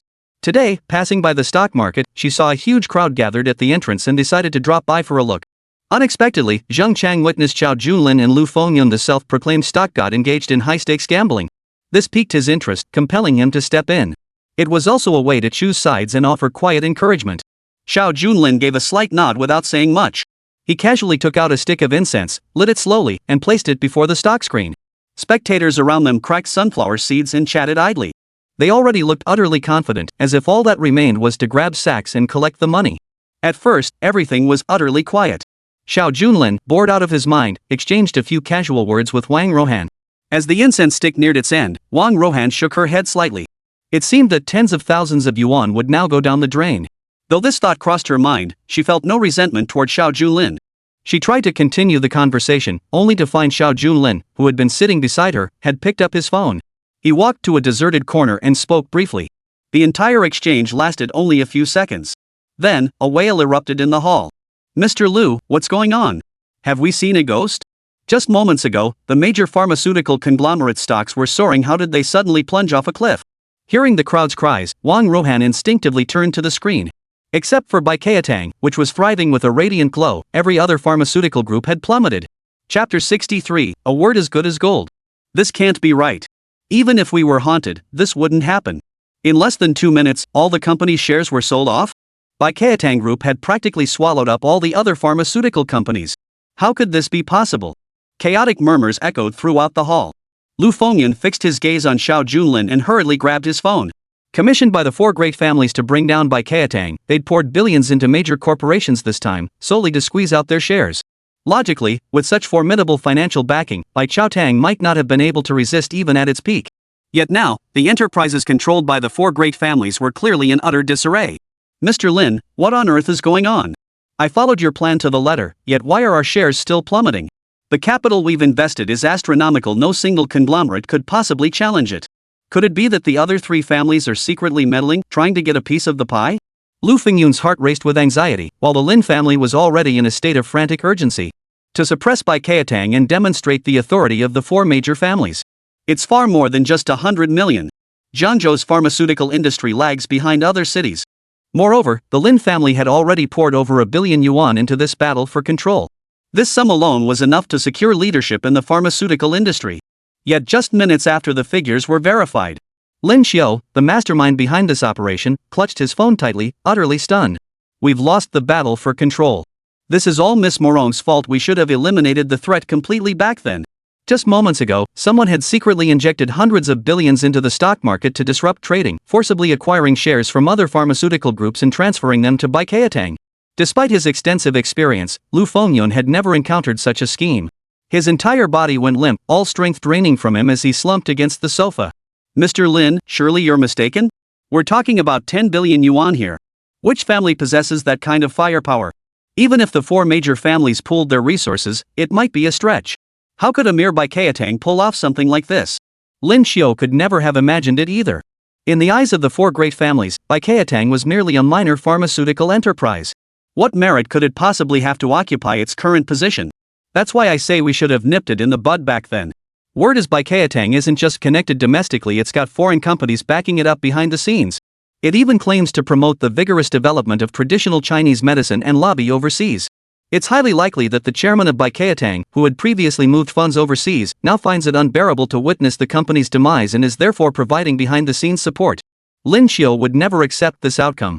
For a company that was once trampled underfoot or used as a stepping stone, it's simply impossible for an ordinary enterprise to stand up to the four great families. Such a thing simply cannot exist. Thus, that self-comforting notion had become the only plausible explanation. Regardless, perhaps that was the only way. As the phone hung up, Lu Fengyun remained unsettled for a long time. Meanwhile, the crowd around him finally came to their senses. They had just sold everything they owned. Listening to Boss Lu's words, they'd practically poured every last penny into this venture, only to end up with nothing to show for it. Mr. Lu, we've been your loyal followers all this time. How can you just abandon us like this? Our families were counting on this money to get by. Following your investment advice has always been a sure thing. Why did this happen? The crowd around him shouted one after another. In the face of money, so-called honor meant nothing. Fists clenched, they yearned to strike out at the front. Lu Fengyun stared intently at Xiao Junlin, his mind swirling with 100 questions. If overseas companies truly backed Bai Keitang, what connection could this young man possibly have to the matter? He didn't look like he came from any major overseas corporate family. The most perplexing figure of all was Wang Rohan, who supported Xiao Junlin. She'd made a killing. Though she didn't know exactly what had transpired, she'd certainly made a killing. Wang Rohan never expected to win. She'd only invested a few thousand yuan to show support for Xiao Junlin. Yet now, while other stocks plummeted, Bai Keitang shares soared to new heights. Seeing this, her initial investment multiplied instantly, not just a few times over. Wow, you're my lucky charm. This trip today made way more money than my live streaming ever did. I'm sticking with you from now on. Xiao Junlin laughed heartily. His expression quickly shifted as he glanced toward Lu Fengyun's direction. He didn't elaborate much to Wang Rohan, only replying casually. Since we've met twice now, I suppose it's fate. As for making money, help us promote Bai Keitang, and we'll collaborate in the future. But right now, we have some troubles to handle. Miss Wang, we'll see you another day. As a seasoned streamer, Wang Rohan had seen it all. After 2 encounters, she had gained some insight into Xiao Junlin's character and began to back down. In that case, we'll meet again someday. Watching Wang Rohan exit the room, Xiao Junlin suddenly realized he hadn't even exchanged contact information. But since she'd be promoting Bai Keitang, they were bound to cross paths again after this. Wang Rohan departed to join the commotion ahead, which had already reached its peak. The crowd had seized Lu Fengyun, screaming and shouting as if they wanted to devour him alive. At that very moment, Lu Fengyun suddenly drew a pistol and fired 3 shots into the air. Stock trading carries inherent risks. It's your own fault for not thinking things through. If this keeps up, don't blame me for being ruthless. Anyone who wants to die, come over here now. Facing the black muzzle, the surrounding crowd instantly fell silent. The security guards at the stock exchange also backed away. This was clearly no longer a joke. Money matters, but staying alive matters more. Soon, the crowd began retreating in waves. In the blink of an eye, only Xiao Junlin remained at the scene. Lu Fengyun glared at Xiao Junlin. He pointed the gun directly at the other man's face. You little bastard, who the hell are you? How could you control these stocks? If this question remained unanswered, Lu Fengyun would be unable to sleep a wink all night. Mr. Lu, I must apologize. The so-called overseas companies never existed. That $100 billion investment was entirely my own doing. Lu Fengyun wasn't a 3-year-old child, he wouldn't believe such nonsense. And it was simply unacceptable. Chapter 64, Turning the Tables. Mr. Lu, I must apologize, the so-called overseas company never existed. That 100 billion yuan investment was entirely my own doing. Of course, Lu Fengyun wasn't a 3-year-old child, he wouldn't believe such a thing. Moreover, it was simply too hard to swallow. After hearing Xiao Junlin's words, there was a pause of several seconds, followed by a burst of maniacal laughter. You having 100 billion yuan? That's pure fantasy. Even if the 4 major families pooled their resources, they wouldn't come close to that. If you truly controlled the shares and equity, how could you have lost our bet? The earlier best of 3 format was indeed factual. Xiao Junlin was well aware of this reality. You call yourself a stock god, so of course you have your pride. I chose to play the first game with you precisely to pique your interest. You'd surely assume this bet was just a fluke win for me, and that I'd deliberately lose the second one to put your mind at ease. These words were spoken casually, yet they cut deep. Lu Fengyun had confirmed Xiao Junlin's identity in the second wager, nothing more than a rich kid. Yet every subsequent move Xiao Junlin made seemed utterly incomprehensible. Having confirmed his opponent was a rich kid, Lin Fengyun simply assumed he'd been blinded by the stakes of the wager. That's why he made such a bold claim. Are you saying this was all part of your plan? How could someone like this possibly exist in Jiangzhou? Masterful strategist. These 4 words perfectly described Xiao Junlin at that moment. Xiao Junlin narrowed his eyes. He casually replied. It seems the 4 great families aren't handling matters properly either. Haven't you received the corresponding spirit tablets? Lu Fengyun's disruption of the Jiangzhou stock market wasn't something he'd done overnight. Xiao Junlin had long since investigated this matter thoroughly. Regarding the spirit tablets, who didn't know the truth revealed at that auction? At first glance, Lu Fengyun saw Xiao Junlin as just an unremarkable young punk. Even the local rich kids didn't take him seriously. But now, with the audacity to challenge the 4 great families, Lu Fengyun could only stand in awe. Otherwise, Fengyun wouldn't have spent all these years acting as the lackeys of the 4 great families. So it was you. I've long heard of you. What happened today was my fault. As Lu Fengyun finished speaking and turned to leave, Xiao Junlin suddenly smiled faintly, his tone growing unexpectedly grave. Hold on, there's one thing about accepting the consequences of a wager, you can't just walk away like that. Now that the matter's settled, shouldn't we keep you around? Lu Fengyun's eyes widened. He'd long heard of Xiao Junlin's ruthless style, but never imagined he'd actually kill without hesitation. What are you doing? Do you really intend to start something here? I advise you to leave immediately. I lost this bet, but your Baikatang enterprise hasn't lost a penny. In fact, through this incident, you've certainly not suffered any losses. Profits are profits. But some things must be settled one by one. Xiao Junlin slowly rose to his feet and began walking toward Lu Fengyun. Facing this scene, Lu Fengyun felt a bead of sweat trickle down his forehead. He never imagined such an incident would occur at the equity trading conference, so he hadn't even brought bodyguards with him when he left. Now, he frantically drew the gun in his hand and pointed it straight at Xiao Junlin. If you take one more step, don't blame me for being ruthless. You're nothing but a discarded pawn of Longcheng. Before the 4 great families, you're powerless to stir up trouble. Think carefully about your position. As he finished speaking, Xiao Junlin continued advancing step by step. Witnessing this, Lu Fengyun showed no mercy. He pulled the trigger. A bullet instantly streaked through the air. Yet the instant the trigger was pulled, Xiao Junlin's head merely shifted slightly to the side, and the bullet whizzed harmlessly past. Lu Fengyun frowned, raising his pistol to fire several rounds in rapid succession. Xiao Junlin's movements weren't particularly large, yet each time he dodged perfectly, completely evading the bullets. Only a trail of bullet marks remained behind him. The trigger kept pulling, but eventually, only the clicking sound remained. All the bullets had been exhausted. Xiao Junlin seized the pistol in one swift motion, slowly tightening his grip. Lu Fengyun's fingers kept snapping, bones cracking as the pistol in his hand twisted into a mangled mass. You can't kill me. If you do, the 4 great families will never let you off. If you dare touch me. The last person who threatened Xiao Junlin like this now lies forever in a coffin. Xiao Junlin merely smiled faintly at the corner of his mouth as his right hand shot out. With a thud, his palm pierced through Lu Fengyun's chest. At that moment, Lu Fengyun stared at his shattered ribs, his legs slowly buckling until he knelt to the ground, his final breath escaping. The stock market storm subsided, and Baikatang's operations returned to normal. Yet the executives of Baikatang remained utterly unaware, having won this battle in utter silence. Stepping out of the stock exchange, Deng Yue also heard the gunshot. Leading the local troops, he quickly arrived at the scene. Upon seeing Xiao Junlin, Yue immediately dismissed all surrounding guards. Congratulations on Baikatang Group resuming operations. We've discussed matters these past few days. Here is the list of medicines our guard unit requires. Xiao Junlin gave the list a cursory glance. The quantities purchased annually by the Qingtan local guard unit were certainly not insignificant. However, with his wife now serving as chairman of Baikayatang, he wished to avoid excessive involvement. Send the relevant list directly to Baikayatang for my wife to handle. Regarding pricing, I'll make it clear business must be conducted strictly by the book. Deng Yue set out to carry out Xiao Junlin's instructions. Just as he was about to leave, Xiao Junlin casually asked another question. What has the Lin family been up to lately? They seem to have quieted down considerably. The stock market incident, though orchestrated by the four major families, was ultimately just a scapegoat to be eliminated. After the last incident, they seem utterly indifferent. Even the Yu family is growing restless. Deng Yue immediately frowned. They've just lost a son and are extremely busy. They'll be heading to Heroes Mountain in a week. Hearing this, Xiao Junlin smiled faintly. What a fitting name, Heroes Mountain. South of Jiangzhou, a mountain peak served as a burial ground, the area also known as Heroes Mountain. Yet since ancient times, only martyrs of past eras had been permitted burial there. Now, members of the four great families, who have committed countless evils, still want to be buried on Hero Mountain after death? Are they worthy? Seeing Xiao Junlin's expression, Deng Yue understood immediately and hastily explained. In recent years, the Heroes Hill Cemetery has also engaged in some business activities. Even with legitimate matters, it's difficult for us to intervene. Mid-explanation, Xiao Junlin raised his hand to interrupt. I understand. I won't make things difficult for you. Just let me know the exact date of their burial. I'll come and join the festivities.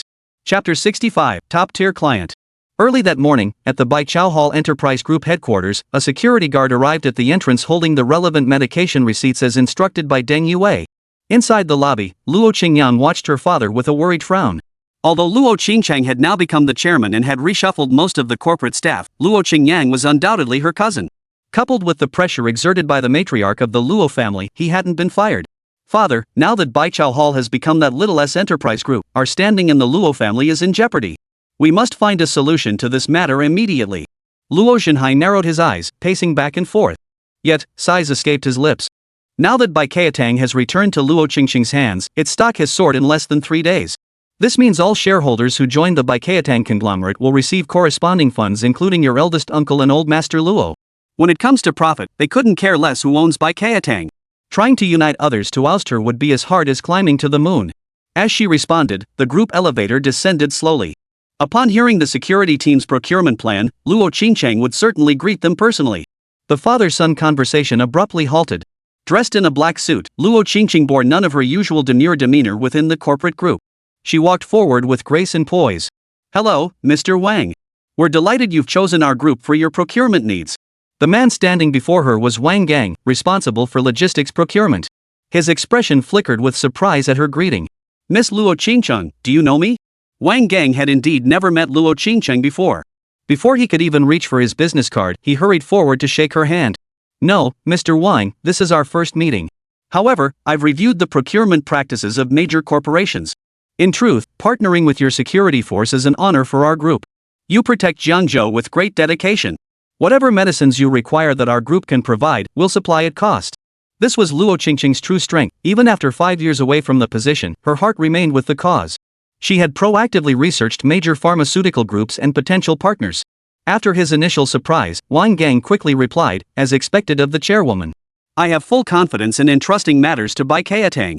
However, pricing based solely on cost is simply not feasible. Market rates must be followed. This was personally instructed by our commander Deng. We kindly ask for your understanding. Luo Qingcheng smiled and took the medicine list in her hand. The local housing bureau was remarkably generous. The list included everything from small items like methylguanidine to rare medicinal herbs, indicating immense demand. After all, every guard regiment has its own hospital, making this a bulk purchase. Most of these medicines are readily available here, and even the more unusual ones can be procured in advance. Perfect, no problem. So, Mr. Wang, are you here today to sign the contract? Wang Gang smiled faintly. Today is just a preliminary discussion. If the chairman has no objections, I'll bring the contract first thing tomorrow morning for us to sign directly. Then we'll meet at the same time tomorrow, without fail? The Guard Corps always preferred straightforward communication. After finalizing the matter, they departed immediately. Luo Qingyan, who had been watching from behind, immediately furrowed her brows. Look, the stock price keeps climbing, and now the Guard Corps is here to sign a contract. If this keeps up, we're in trouble. That woman's position will become unshakable. If we don't act now, there won't be any room left for us in the Luo family. Luo Xinhai hadn't given it much thought before, since the group had always been managed by his eldest brother, with Luo Qingcheng merely serving as an assistant. But now, with the eldest brother gone and Luo Qingcheng taking charge, good news has poured in within mere days. If this management model becomes entrenched, displacing her later would be as difficult as climbing to the heavens. The only solution is to seize this contract and claim it as your own. Besides, the other party is liaising with Baikatang, who handles the deal doesn't matter. Wang Gang's contract signing was set for tomorrow, and Luo Qingcheng might not relinquish it. Time was extremely tight. Easier said than done, but opportunities were scarce. Luo Xinhai paced back and forth in the room. After a few minutes, his expression shifted slightly. I do have a solution, though it's a bit troublesome. Have you heard of the legendary figure who crossed the river to become a dragon in our Jiangzhou years ago? At the mention of dragon crossing the river, Luo Qingyang, standing nearby, didn't immediately grasp the reference. But within seconds, his expression shifted subtly. Then his eyes suddenly widened. I've heard of the dragon crossing the river. In the neighboring coastal city, there was once a human trafficking ring. After being targeted by multiple crackdowns, it vanished completely. But that person died years ago, didn't he? I recall he jumped off a cliff during a joint operation by the Security Bureau and the Guard Corps. What does this have to do with our Baikatang? It sounds like apples and oranges. Yet Luo Xinhai narrowed his eyes, scanning the surroundings. Seeing no one nearby, he pulled his son into a secluded corner. That man never died at all. He changed his identity afterward and continued in the same line of work. Not only that, but he even built his own team, shifting his kidnapping targets from ordinary citizens to wealthy young ladies.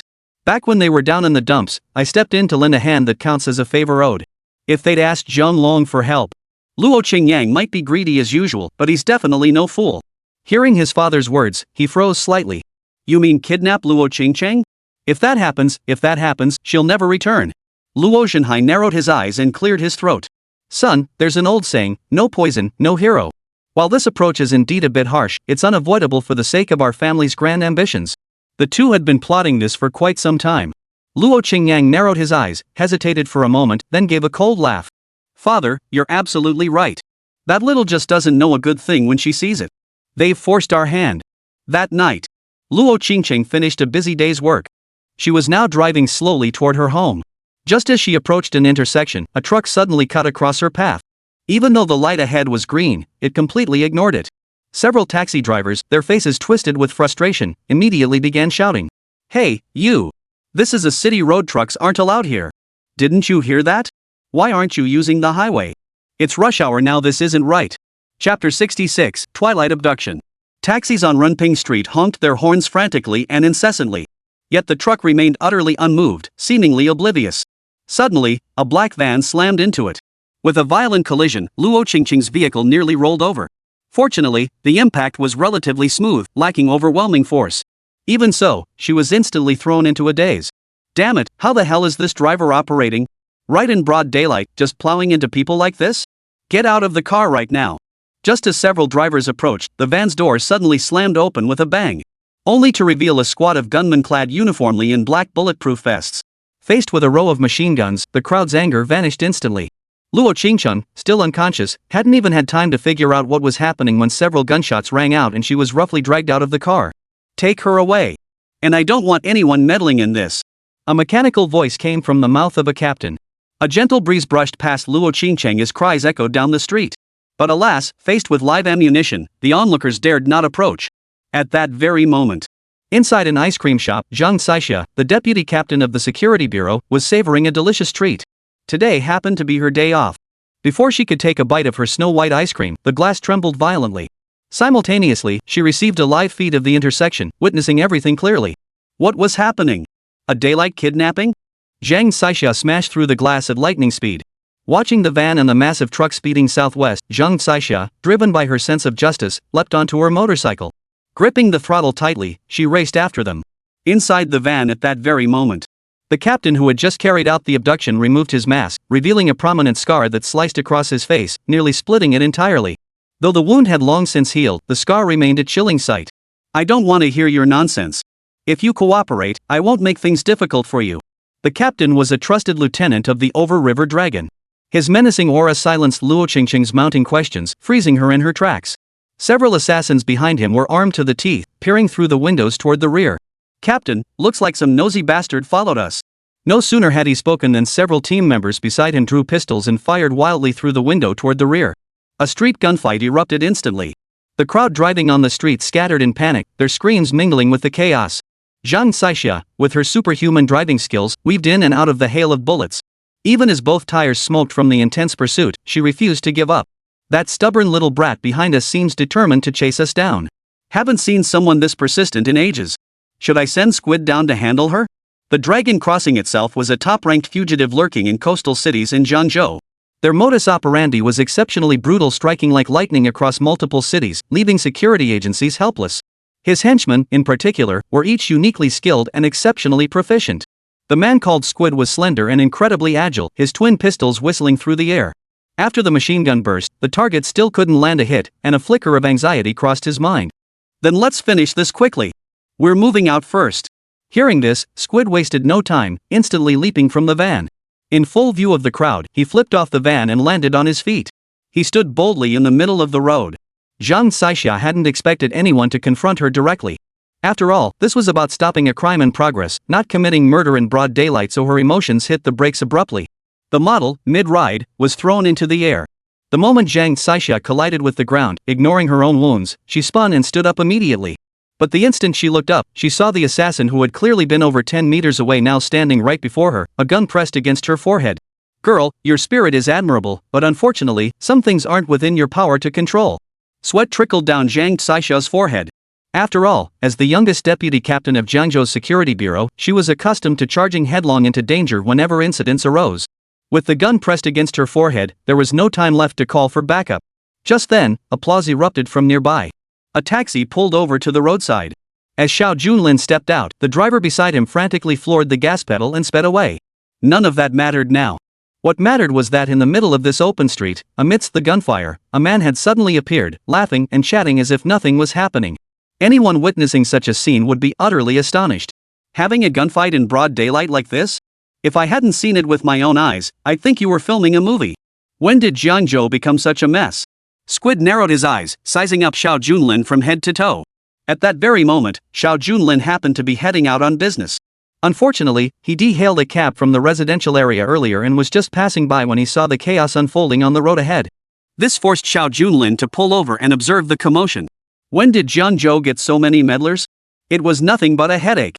Zhang Xia and Xiao Junlin had met once before at the foot of Baiyun Mountain. Seeing this scene, her eyes widened in shock. Why is it always you?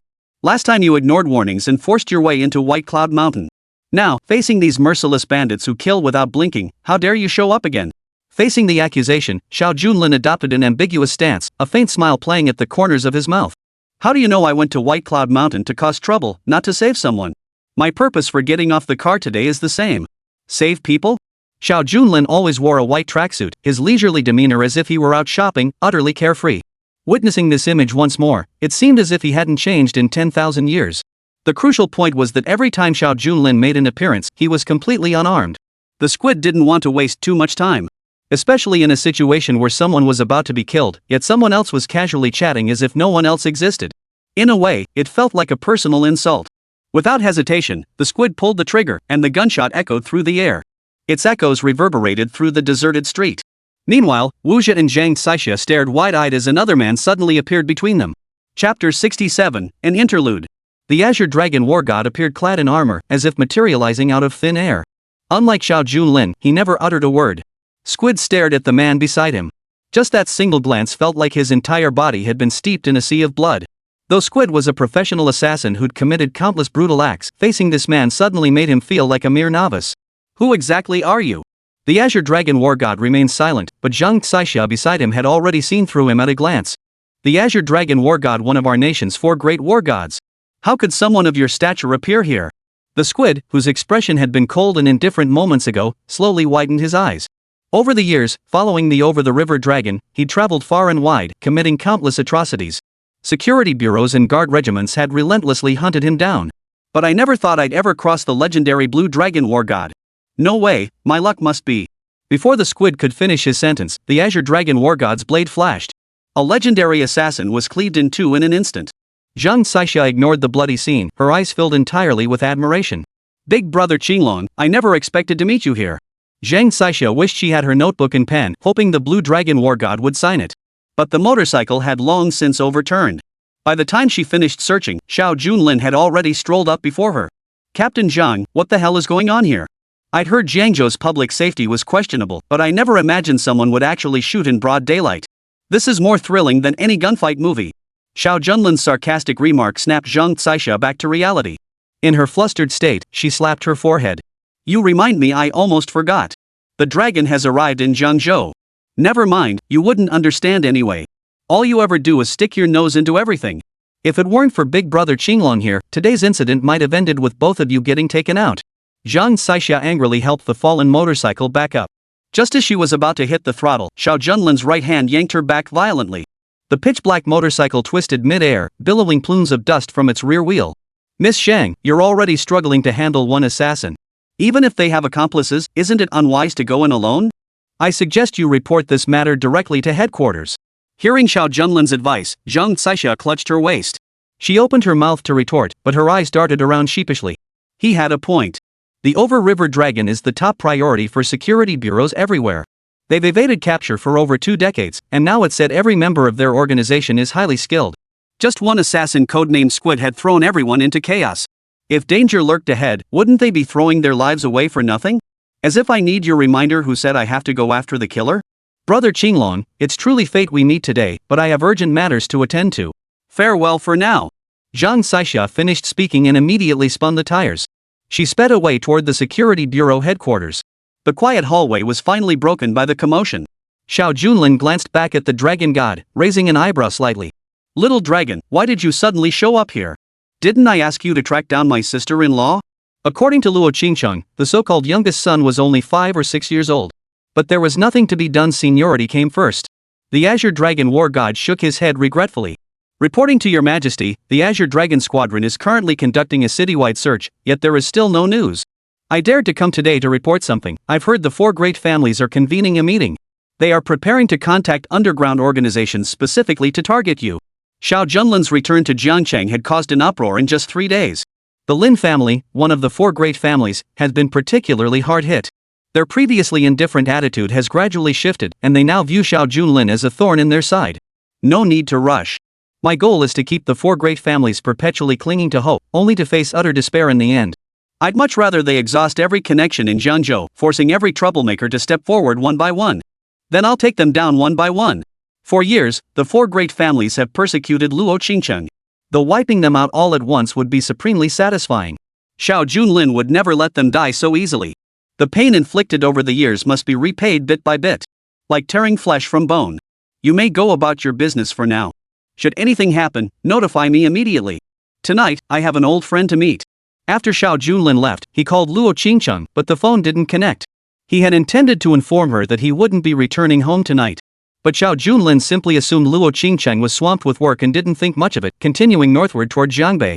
Meanwhile, Wang Rohan, who had already agreed to assist Xiao Junlin, arrived at the vicinity of Baikayatang with a camera in hand, ready to conduct a special interview. She intended to help promote Baikayatang while she was at it. As the saying goes, you never know what might come of it. Just as Wang Rohan was about to approach with her camera, a sudden commotion erupted from an old city alleyway, the sound of shouting and scolding. You little brat! I told you to wash the dishes, why aren't they clean?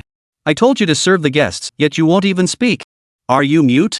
Mark my words, you've been eating and drinking off me all this time. If you dare run away, I'll skin you alive. A middle-aged woman wielded a stick, striking relentlessly. Curiosity drawing her closer, Wang Rohan edged toward the alley's edge, peering ahead with her camera.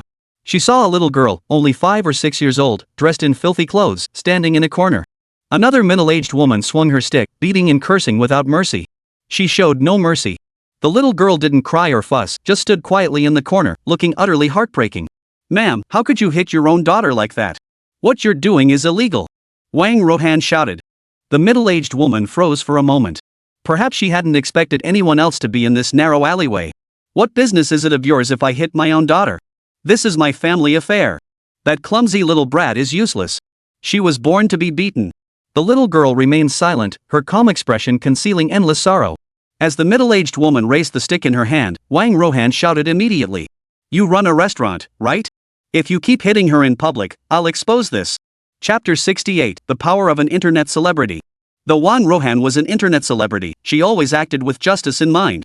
Even during her live streams, most of her content featured uplifting and positive videos. She was also quite well known locally in Jiangzhou.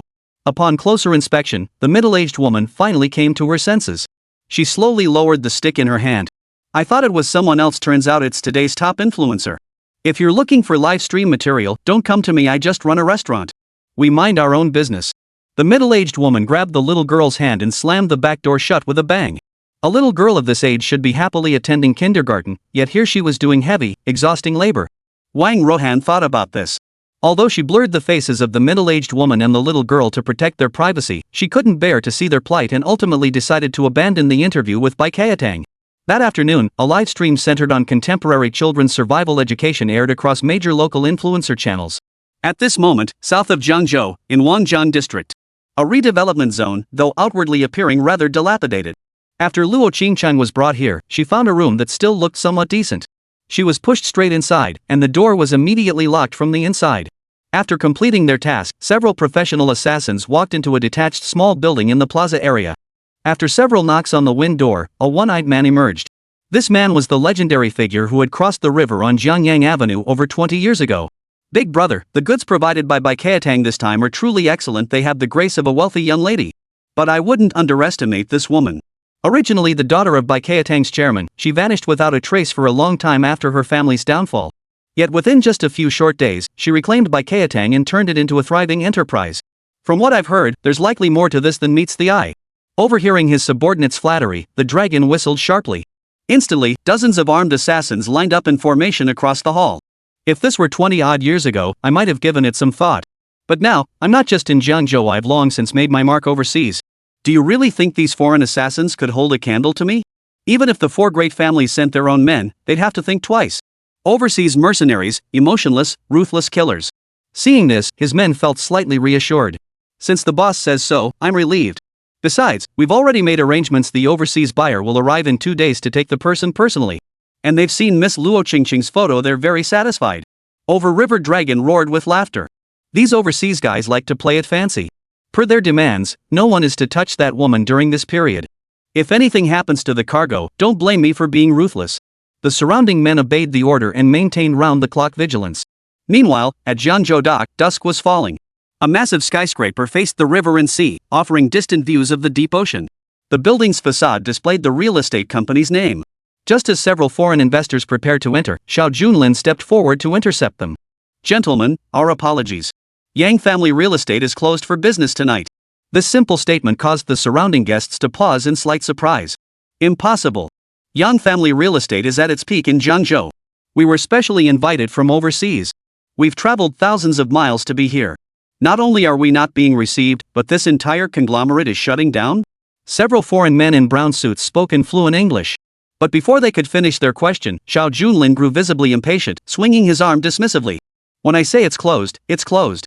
From this day forward, there will be no Yang Family Real Estate in Jiangzhou. Observing Xiao Junlin's icy demeanor, a burly man over 2 meters tall beside him clenched his fists, making them crackle. Clearly, they were the personal bodyguards of the overseas bosses.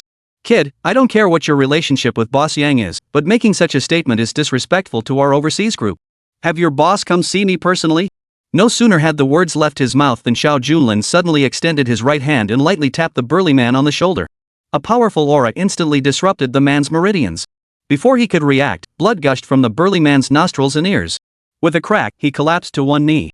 The burly man was a professional wrestler overseas, undefeated throughout his career until retirement. Now, he was being slowly pinned to the ground by a single hand, leaving the surrounding bosses staring in astonishment. Who the hell are you? One boss cautiously asked, while Xiao Junlin beside him pressed down firmly on the burly man's shoulder, continuing to pin him down. The burly man, weighing over 100 pounds, couldn't lift his head at all. Then, with a thud, his shoulder blades shattered instantly, followed by a wail of agony as he rolled convulsively on the ground. You overseas conglomerates attempting to acquire 100 Flowers Garden at rock-bottom prices, such monopolistic illegal transactions will never be tolerated in our country. From this day forward, the Yang Group ceases to exist. The 100 Flowers Garden is now mine. If any of you wish to stay, you're welcome to join me for a little practice. The sight of that burly man's pitiful state sent a chill down the spines of the surrounding overseas bosses. Who dared utter a word of protest? Alright, I'll personally contact Boss Yang about this matter. The Yang family group must give me a proper explanation for today's events. Though his words rang with defiance, the businessmen had already fled in disarray. At the very top of the Yang group, A man with a goatee, dressed in a black suit, sipped Longjing tea. The table was already laden with premium fruits, while a group of scantily clad beauties stood nearby, introducing themselves as meeting attendants. This man with the goatee was none other than Yang Kaitao, a former friend of Luo Qingcheng's father. However, with the Luo family's downfall, he not only deceived Luo Qingcheng but also pulled off a sweet deal, annexing the 100-flower garden villa district they once inhabited under his control. He now planned to illegally sell this land to overseas elements. Today, the overseas negotiation experts were about to arrive, and the price they offered was extremely satisfying to Yang Kaitao. Old Luo, I told you people must move forward. You stubbornly refused to sell 100-flower garden to me, yet in the end, it still belongs to me. Besides, we're now the strongest real estate power in Jiangzhou. Look around, who could possibly rival me? Even the 4 great families can't interfere with this deal. Yang Kaitai shook his head, sighing as he reminisced, when suddenly an urgent call came through. The moment he answered, his smile vanished in an instant. Chapter 69, The Return of the 100 Flowers. Mr. Yang, I'm afraid our collaboration will have to be postponed this time. Moreover, it seems your group isn't exactly welcoming us. Before we even stepped through the front door, you gave us a taste of your power. Looks like your 100 Flowers garden isn't all that eager to do business after all. What's going on? A video call came through immediately, leaving Yang Kaitai beside him utterly bewildered. Why would overseas corporations, who should be scrambling to welcome us, suddenly kick us out for no apparent reason? But just as he was about to ask, he noticed the burly Jack beside him was already a bloody mess. His entire body was wrapped in bandages, his injuries severe. Faced with this scene, he was momentarily speechless. Mr. Yang, let's leave it at that for now. Once your company's internal matters are resolved, I'll come back. As the partner hung up, Yang Kaitao felt a chill run down his spine. What did this mean? The acquisition of 100 Flower Garden wasn't just driven by overseas companies, there was an even more mysterious figure orchestrating it all. If they offended this powerful figure, forget about the deal, the company might not even survive leaving Jiangzhou. Gather everyone here immediately. Someone's causing trouble downstairs and drove away my client. Yang Kaita roared angrily. Then, a white-haired man appeared, a smile playing at the corners of his mouth. Hearing of the disturbance only heightened his excitement. Mr. Yang, in this day and age, for someone to cause trouble at your real estate company, how utterly fascinating. Though the man served as Yang Kaitai's bodyguard, his tone held not a shred of deference. This was because the man himself was provided by an overseas company and was a top-tier expert. The disruption only heightened the white-haired man's excitement, as if he'd been waiting impatiently for this moment. Minutes later, over 100 men armed with iron rods gathered in the rear courtyard of the Yang group. Each was broad-shouldered and muscular, radiating ferocity. Yet every single one of them was a foreigner. Everyone, after being with the Yang group for so long, we finally have work to do. Don't let Boss Yang down. The white-haired man stepped into the crowd, his eyes half closed in a faint, unsettling smile. Surrounded by this menacing crowd, even Yang Kaitao dared not utter a word. To sell the 100 Flowers garden at a premium price and maintain business connections both domestically and internationally, Yang Kaitai had no choice but to spend a fortune hiring these mercenary bodyguards from overseas. Though these men were older, mostly retired mercenary squad members, they were still 100 times more capable than ordinary security guards. As the saying goes, train soldiers for a lifetime, use them for a moment. Facing the overwhelmingly hostile crowd, Yang Kaitao issued his orders on the spot. I'd like to see who has the audacity to touch our people and disrupt the business of the Yang family real estate. This operation is straightforward. I'll have logistics retrieve the surveillance footage. Whoever dares to cause trouble at my doorstep won't die peacefully. To acquire the 100 Flowers garden, Yang Kaitao has been a villain to the very end these past years. Now that he'd finally found a buyer willing to pay a hefty sum, the deal was within reach only to be brutally disrupted. No one could remain calm in such a situation. With a single command, the leader of this group of professional assassins gave Boss Yang a light tap on the shoulder. Rest assured, you know my style, Ripper. I'm renowned across the heaven and earth rankings. My men's skills in tracking and counter-tracking have long reached the pinnacle. Before long, we'll have the troublemakers at your door thoroughly exposed. No sooner had the Ripper finished speaking than a thunderous crash echoed near the lobby entrance. The company's front door shattered instantly, several security guards left bloodied and battered. Before they could crawl away to report, a vicious voice barked from behind. No need for all this trouble. I'm right here, why bother searching? The surrounding crowd turned in unison toward Xiao Junlin. The 2 security guards were kicked like soccer balls, each sent flying over 10 meters away. The man known as the Ripper flashed a smile. Bring out all your men and show yourselves. Yang Kaitao narrowed his eyes, sizing up Xiao Junlin from head to toe. Yet he found the man before him utterly unfamiliar. Xiao Junlin shifted his stance slightly, only to find nothing behind him but shattered glass. Show off? There's only me here.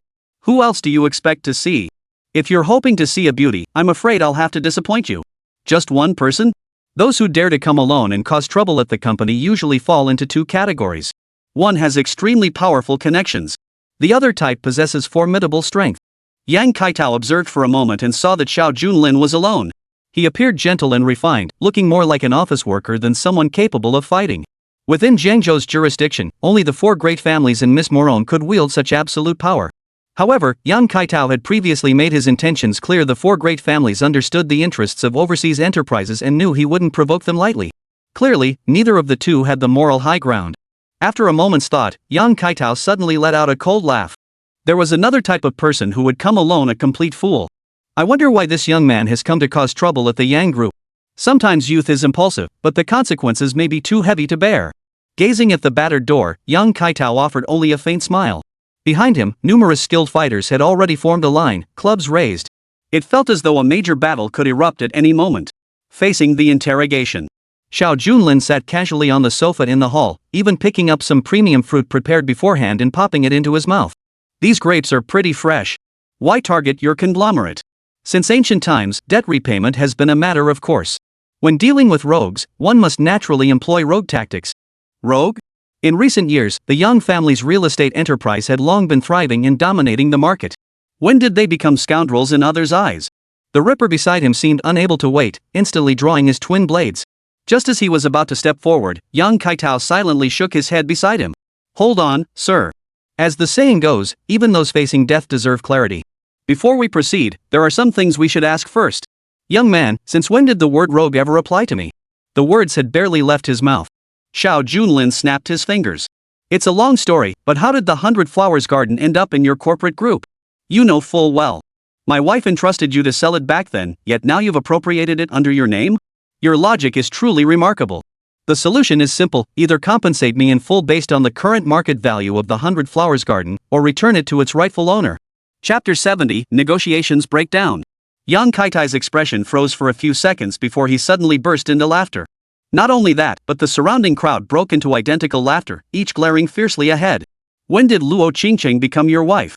Wait, I remember now. Years ago, a down-and-out man stayed at Luo Qingcheng's home. It was supposed to be a minor incident, but it ended up bringing down a colossal disaster. And now you have the nerve to return? You do have some guts. Xiao Junlin gently set aside the fruit he had been eating. What does any of this have to do with you monopolizing the 100 Flowers Garden? The smiles on the surrounding crowd gradually faded. Yang Kaitao paced back and forth in the hall, his hands clasped behind his back. Whether it matters or not is irrelevant. What matters is that the 100 Flowers Garden now belongs to my company. It is mine. If you want to wrest it back from me, you'll have to prove you have the ability.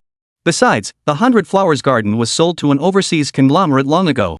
If you have any regrets, blame yourself for not exercising the buyback option. Forcibly seizing it, yet now he speaks with such righteous indignation. But power often speaks with such arrogance. All these words are merely excuses to absolve yourself. Xiao Junlin rose slowly from the sofa. Since Mr. Yang has spoken so bluntly, there's truly nothing left to discuss. My uncle once showed you immense kindness, yet you repay that kindness with enmity. I truly cannot fathom what reason someone like you has to exist in this world. Just as he spoke these words, one of the assassins beside him advanced forward, club in hand.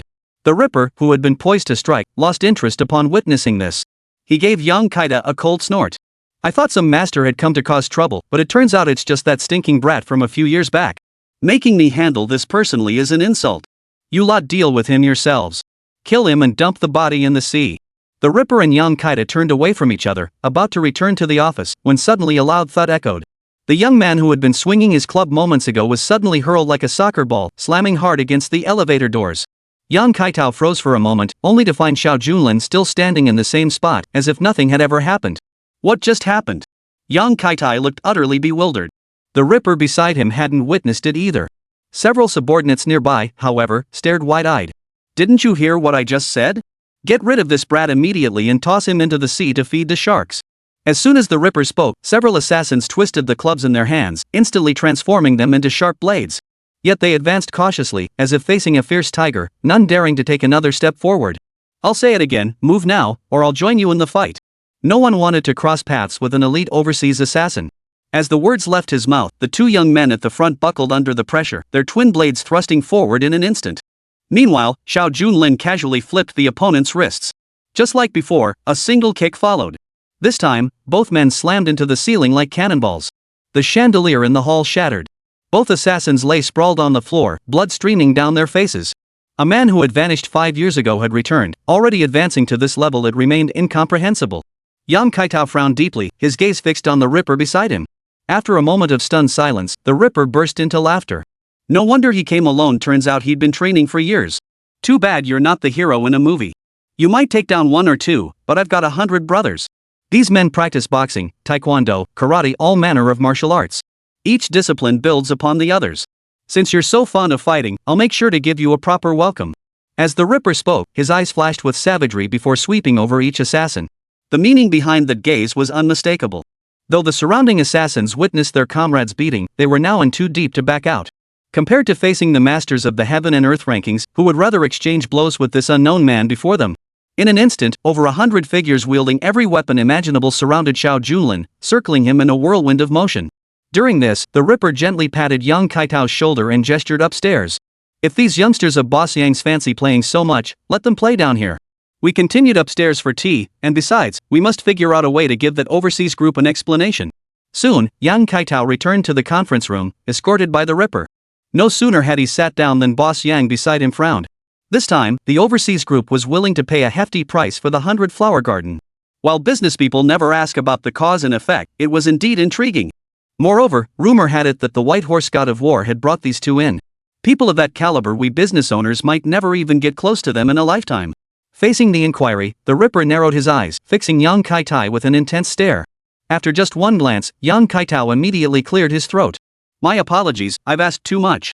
The two men locked eyes. After an awkwardly long pause, the Ripper suddenly relaxed his guard and leaned back. As long as you understand, Boss Yang. Money's money, why ask more? But since you're a Shenzhen partner, I suppose I can tell you. That overseas group is called Deep Sea Group. The words Deep Sea Group were etched deeply into Yang Kaitao's mind. He hurriedly pulled out his phone to verify the information. The information displayed on the screen sent a chill down Kaita's spine. So that's the kind of company it is. They never mentioned that before. A toxic gas research company planning to build in the 100-flower garden would indeed cause major trouble. After all, that was prime downtown real estate. Yang Kaitao had barely finished his complaint when the Ripper beside him abruptly placed 2 items on the table. A short knife and a box brimming with cash. Mr. Yang, this is precisely why I said some matters shouldn't be probed too deeply.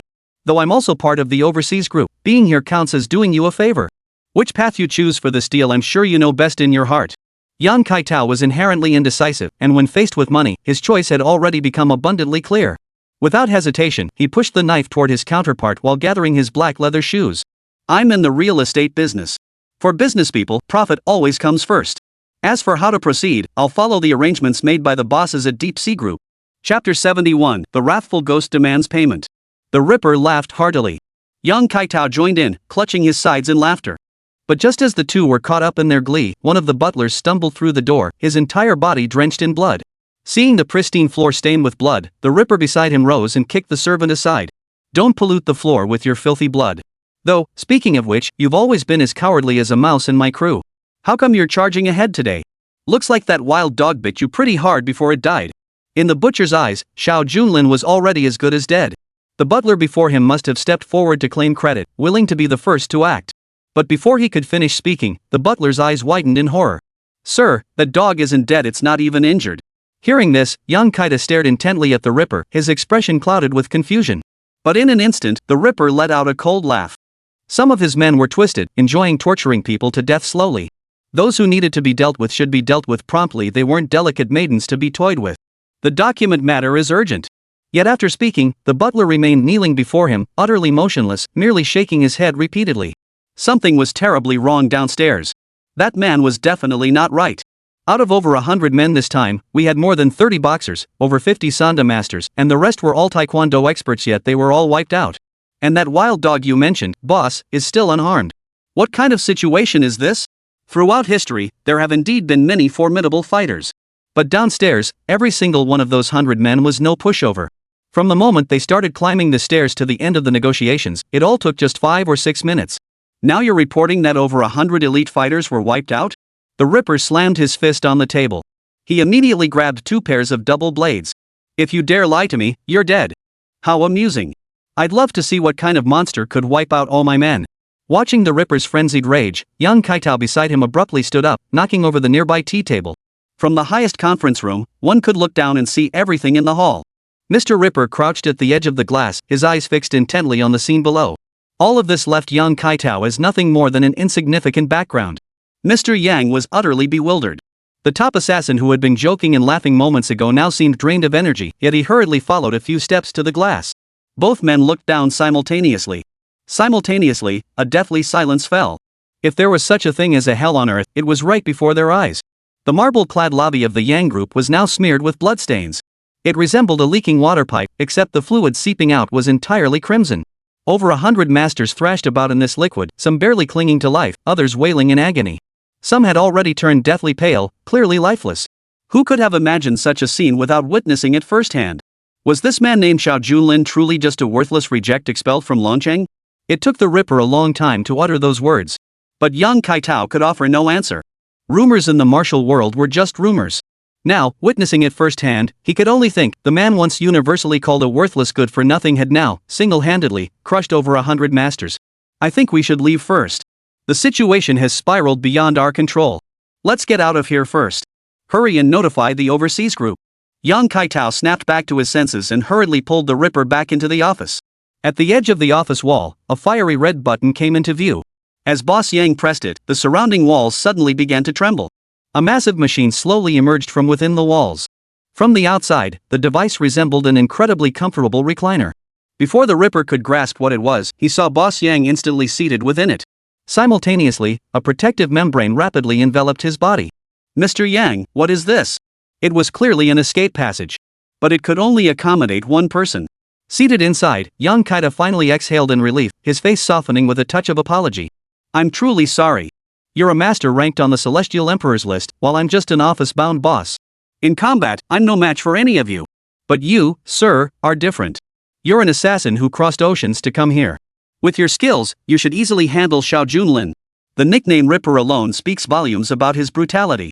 Overseas, those he executed always ended up with their bellies ripped open. Though Xiao Junlin below has defeated hundreds, piling on another 100 ants doesn't mean he can slay a single tiger. Yet Boss Yang's actions were undeniably ruthless, though I cannot swallow this humiliation. Mr. Yang, as an assassin, what I despise most isn't the target, it's you backroom bosses who think standing behind the scenes lets you control everything. Before I finish that worthless piece of trash, you should be the one to go first.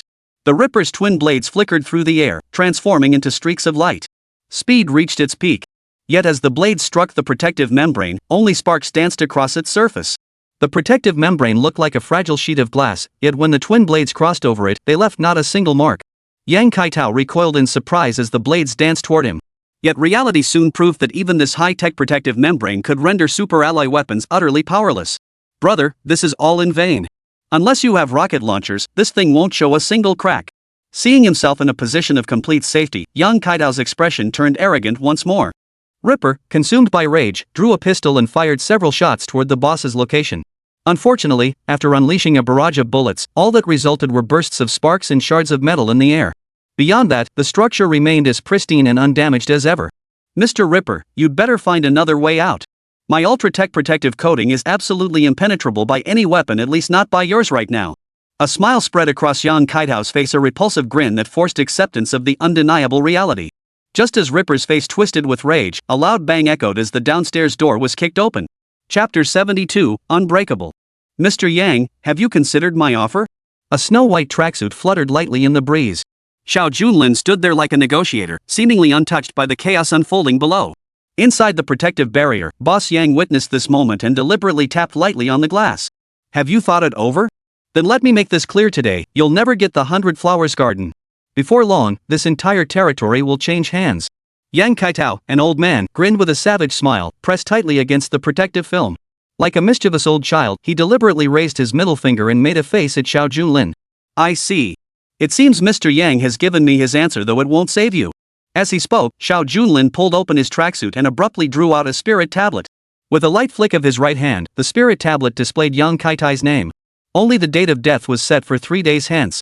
I've always been a merciful man, so I'm giving you 3 days, enough time to savor the last 3 days of your life. The spirit tablet slammed down with a thud. It slammed hard onto the desk. Simultaneously, the base beneath the tablet sank deep into the desk. The Ripper, unable to pierce the protective barrier, now vented nearly all his fury. 2 twin blades pointed toward Xiao Junlin's location. Before you two bosses start chatting, may I say something first? How should I put this? You two, stop talking. You're both going down today. As a professional assassin, Jack the Ripper had completed at least a dozen overseas missions. Each time, he'd collected a hefty bounty. But at this very moment, even without orders, Ripper decided to send both men to meet their maker by his own will. Xiao Junlin turned to face the cold weapon before him and let out a sigh. I never prepared a memorial tablet for you, but if you really want to cut in line, I can arrange a special spot for you. Yes, in corporate terms, it's called the fast track. The very next second after Xiao Junlin finished speaking, the Ripper kicked a table over. The entire table spun wildly as it hurtled toward his face. Simultaneously, Xiao Junlin's right foot snapped down with a crack. The entire desk split cleanly in two. The instant the desk shattered, the butcher's hand vanished from where his eyes had been fixed. As a chill breeze swept past, the Ripper's twin blades emerged from behind him. I said I'd kill you first before dealing with Boss Yang. The two of you just keep getting more and more annoying. The twin blades gleamed like rainbows. With the force of a bamboo-splitting wind, both blades aimed for Xiao Junlin's waist, piercing through with pinpoint accuracy. Just as the Ripper's face twisted into a savage grin, his eyes slowly widened. He watched helplessly as the blades pierced through Xiao Junlin's waist, and that hollow sensation spread throughout his very being. In that instant, the Ripper felt a chill seep into every cell of his being, from head to toe. Impossible. My blades struck. Two blades sliced through the air before his eyes. What he had just believed to be piercing his opponent's body was merely an afterimage left behind. The mantis stalks the cicada, unaware of the sparrow behind. By the time the Ripper regained his senses, only a wave of pain surged from his abdomen. He looked down. A blade had pierced his abdomen at some point, severing his internal organs. The gleaming white blade tip looked eerily familiar. He looked down at the weapons in his hands and discovered that the steel blade in his right hand had been split cleanly in two at some point. The broken half had returned to its rightful owner. Unfortunately, it had returned to the core of his abdomen. Interesting. The four great families, you've truly provoked someone quite intriguing this time. Even on our heaven and earth rankings, his prowess would undoubtedly secure a top position. These words became the Ripper's final testament. The moment his body hit the ground, his breath ceased. The nurturing master inside the protective membrane witnessed it all. Were it not for the high-tech equipment shielding him, he would have wet his pants in terror long ago. But despite that, his earlier arrogance had vanished without a trace. Brother, we can discuss this calmly. Besides, the 100-flower garden isn't solely under my control. Mr. Yang kept explaining as if talking to himself, while Xiao Junlin gently stroked his right hand, gazing at the glass enclosure before him. Then he fell silent. Thud. His other hand clenched into a tight fist and slammed against the protective barrier. Who knows what kind of force that was? It felt as though the walls throughout the entire building trembled in waves. The protective membrane, which had shown no cracks even when struck by super alloy weapons, suddenly emitted a white glow. Instead of fading, the light spread outward in all directions. Boss Yang's mouth gaped wide enough to swallow an egg. A genuine crack appeared on the surface of that supposedly foolproof high-tech product. Brother, please don't act rashly. Let's discuss this calmly. Regarding the 100-flower garden. Xiao Junlin seemed unwilling to give the other party much leeway. The moment his second punch landed, the crack spread like a spiderweb, covering every corner of the protective membrane. Hold on, stop fighting.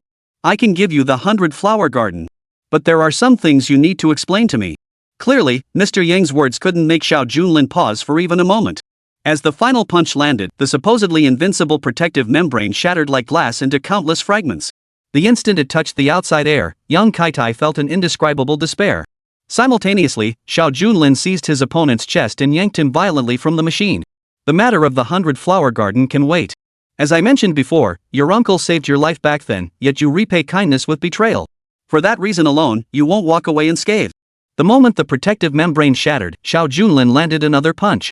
This time, however, the blow landed squarely on Yang Kaitao's chest. The sternum connected to the ribs below, and the successive cracking sounds echoed crystal clear throughout the room. From bone to marrow, it seemed to flow down to his feet, shattering like broken machinery into fragments. Blood flowed unceasingly from his chest as Yang Kaita lay twisted on the floor. Mr. Yang, Xiao Junlin said, that punch was the consequence of your treachery. I assume you're not dead yet.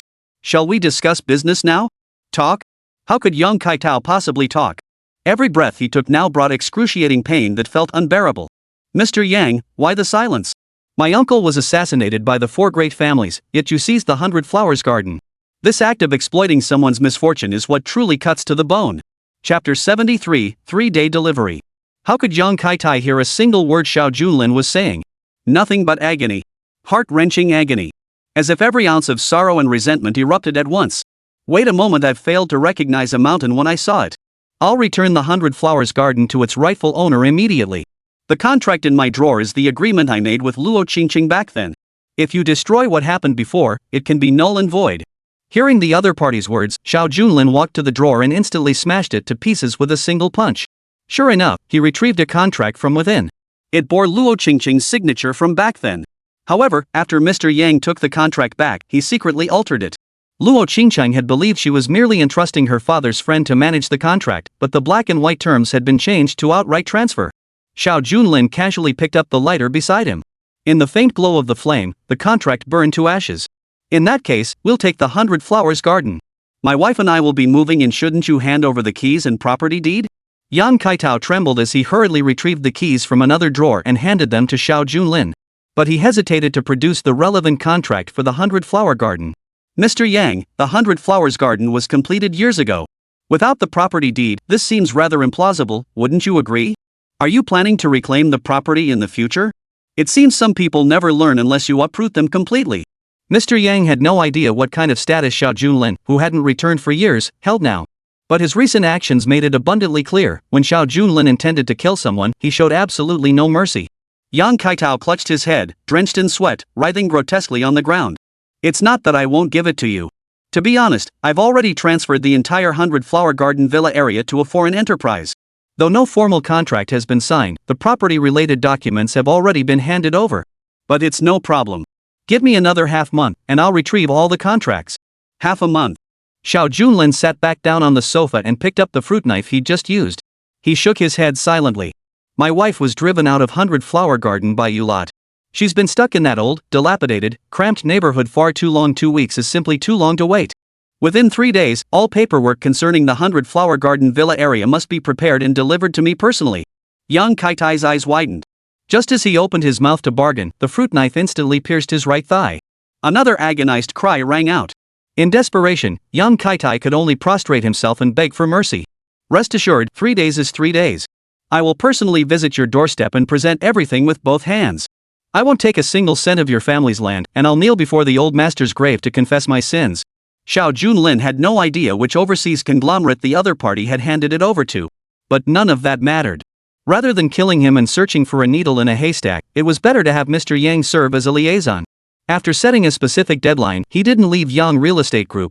Xiao Junlin had 2 primary objectives for coming to the coastal region tonight. Besides reclaiming what rightfully belonged to his family, he also intended to present Qingcheng with a gift. Years ago, Luo Qingcheng had mentioned her fondness for the diverse shells found in the deep sea. North of Jiangzhou lay a coastal zone teeming with goods, especially the bustling morning market along the seafront, which thrived with activity by midday. Unfortunately, it was already late afternoon. Fortunately, Xiao Junlin decided to stay the night here, purchase some local specialties tomorrow, and then return. Early this morning. Inside the Baikayatang group, Luo Zhenhai and Luo Qingyang had already arrived in the lobby, dressed in black suits. Today marked a crucial occasion, the formal signing of the pharmaceutical contract with Deng Yue. Upon arriving at the group, Luo Zhenhai headed straight to the secretary's office. Today is the day the security team signs the contract. Bring out the contract draft prepared by the chairman yesterday. It was already getting late. Deng Yue and his team would likely arrive within half an hour. This contract was of immense value to Baikayatang, we couldn't afford any mishaps. As Luo Zhenhai spoke these words, the female secretary beside him froze in surprise. Wait a moment, today is indeed the contract negotiation day, but I recall the chairman was personally handling the negotiations. With the chairman absent, retrieving the contract now seems rather inappropriate. Besides, the office door key is still with the chairman. We don't have permission to open it, nor do we have a spare key. Luo Zhenhai, having anticipated this, had already prepared a solution. He slapped his thigh, his face now tinged with exasperation. What on earth is Luo Qingcheng thinking? How careless can she be? The keys and access card aren't even with me. Last night, Luo Qingcheng called me saying she had to go on a business trip today to research drug pricing in Linhai City, so she entrusted this matter to me. She only explained the task over the phone, but failed to hand over the crucial contract. Why does she always leave things to the last minute? Luo Zhenhai pretended to dial her number on his phone. But clearly, Luo Qingcheng, who had obviously been kidnapped, couldn't answer. After 2 or 3 failed calls, Luo Zhenhai immediately put on an impatient act, stomping his foot in place. Luo Qingyang was utterly baffled. My cousin, how careless can she be? She doesn't even answer her phone. The more urgent things get, the more problems arise. Soon, the security team arrived. We can't even see the contract. This is unacceptable. If necessary, break down the door immediately. The female secretary at Baikatang naturally worked for Luo Qingcheng. Seeing Luo Qingcheng storming toward the chairman's office, she hurried to intercept her. Wait. You can't do this. Even though you have a close relationship with the chairman, company procedures must still be followed. Without the chairman's approval, the chairman would never agree he's already been kidnapped. Even if you called 100 times, no one would answer. Luo Xinhai seized the moment, his tone growing harsh and even drawing attention. It's just a door. If it gets broken, we'll just fix it. If we lose the bigger picture over this minor issue, can you really take responsibility for that? Moreover, this matter was personally assigned to me by the chairman today. Do you, as his secretary, really need to interfere? Since Baikatang's founding, we've never once conducted business with government entities. If our progress is hindered because of you, I expect you to provide a reasonable explanation to the entire company. Chapter 74, The Contract Dispute. Luo Xinhai deliberately raised his voice. Soon, senior executives from Baixaotan's corporate group gathered upon hearing the commotion. In a few words, Luo Qingyang and Luo Xinhai explained the situation amidst their stubborn and unreasonable behavior. The surrounding executives looked at each other in disbelief. With the chairman currently unreachable, and no other suitable proxy available within the Baikatang group, it was only fair and reasonable for Luo Xinhai to step in temporarily. After all, Luo Xinhai was Luo Qingcheng's senior. Moreover, missing this opportunity wouldn't just mean losing the contract, it could even give the impression that we didn't take this matter seriously. Baikatang Group's reputation might suffer as a result. The surrounding executives' analysis, both in principle and in practice, was precisely this. The female secretary beside him dared not say much more. Luo Qingyang seized the moment to press her advantage. Did you hear that? All the executives have spoken. Are you suggesting a group corporation should be controlled by a mere secretary? With the chairman absent, you're clearly seizing this chance to seize power. How dare you, with just one sentence, try to dash everyone's hopes on such a crucial matter? The female secretary before them was Luo Qingcheng, a recent college graduate with limited experience who had been hired only recently. Amidst the barrage of voices, she simply couldn't turn the tide. I absolutely did not mean that. I was only thinking of the chairman's best interests. Since all the executives insist so strongly, then so be it. As the secretary stepped aside, Luo Qingyang, who had been waiting impatiently beside her, kicked open the chairman's office door. Simultaneously, he retrieved the contract signed by Luo Qingcheng along with all related documents. Father and son entered the reception room. Before Deng Yue and the others arrived, they reported today's good news to the old man, inevitably adding a few embellishments. I told you, old man, Luo Qingcheng is far too young to handle the role of chairman. Today was supposed to be the meeting with the security team, but that girl Luo Qingcheng didn't even show up. My father had to step in as her proxy. But rest assured, once this contract is finalized, our Baikatang Enterprise Group will flourish and become highly prominent throughout Jiangzhou. A loud response echoed.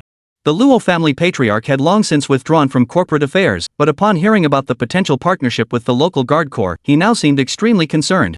On the other end of the line, a stern warning was issued. Very well. Have your father prioritize this matter above all else for our family? When the time comes, I will convene a family gathering to formally commend him. If this matter is handled properly, I will reconsider my stance on the Baikatang Group. Everything was ready, all that was needed was the right moment. The task is complete. The appointed hour had arrived. A dark green jeep pulled up in front of the gate. As the head of the security detail, Deng Yue was perpetually swamped with work, so naturally, he delegated the contract signing to his subordinate, Wang Gang. Upon seeing Wang Gang in his dark green military uniform, Luo Xinhai and Luo Qingyang both rose to their feet with a soft sway. Their faces lit up with satisfaction.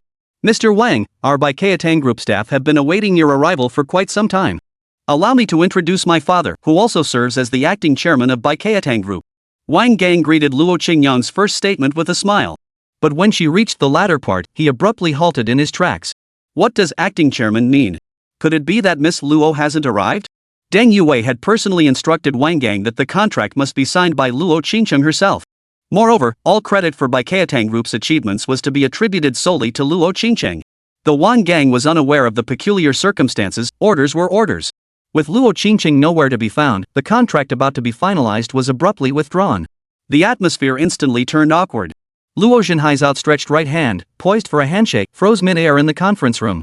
Several executives nearby, sensing the awkwardness, quickly interjected with advice. Captain Wang, it doesn't matter who signs the contract. Luo Xinhai is Luo Qingcheng's uncle and the former chairman of Baikatang. Luo Qingcheng left on urgent business last night and has yet to return. With no way to contact her, the acting chairman is fulfilling her duties. As the captain of the security team, Wang Gang was highly sensitive to many matters. The contract signing was scheduled for today, and yesterday everything seemed perfectly fine. Yet suddenly, the other party had backed out. This was far from normal. Gentlemen, I apologize, but per Captain Deng's orders, this contract is to be signed solely with Miss Luo.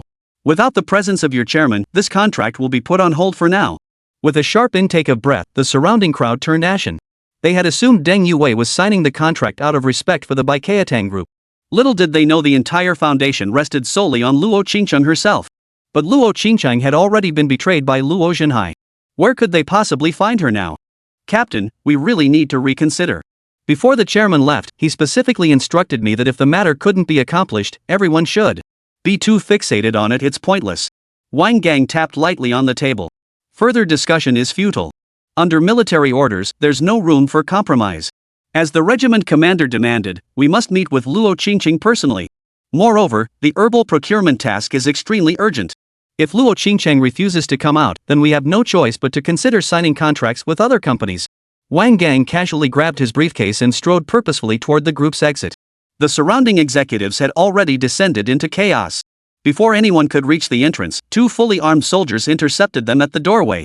The situation was now clearly set in stone. Back in his car, Wang Gang promptly reported the incident to Deng Yue. Deng Yue, who was handling official business, sensed something was amiss upon hearing the news. He issued a special order. It seemed that Luo Qingcheng's so-called uncle was completely unreliable, trying to claim credit for himself. No matter what methods they use, notify them explicitly. If Luo Qingcheng isn't found by tomorrow, we're canceling this contract. Deng Yue had long heard of Luo Zhenhai's reputation in Jiangzhou. Luo Qingcheng's sudden disappearance and Luo Zhenhai stepping in was clearly against all logic. Moreover, how could the Dark Emperor's personal instructions be altered casually? Not even the slightest oversight could be tolerated. News of the security details order quickly spread throughout the Baikayatang Corporation, casting gloom over every face. Father, what should we do next? If Deng Yue and his people insist on signing the contract with another company, the old man will likely blame us for everything. And if this deal goes through, it benefits everyone without harm. If it's uncovered that we sabotaged it, we'll be in big trouble.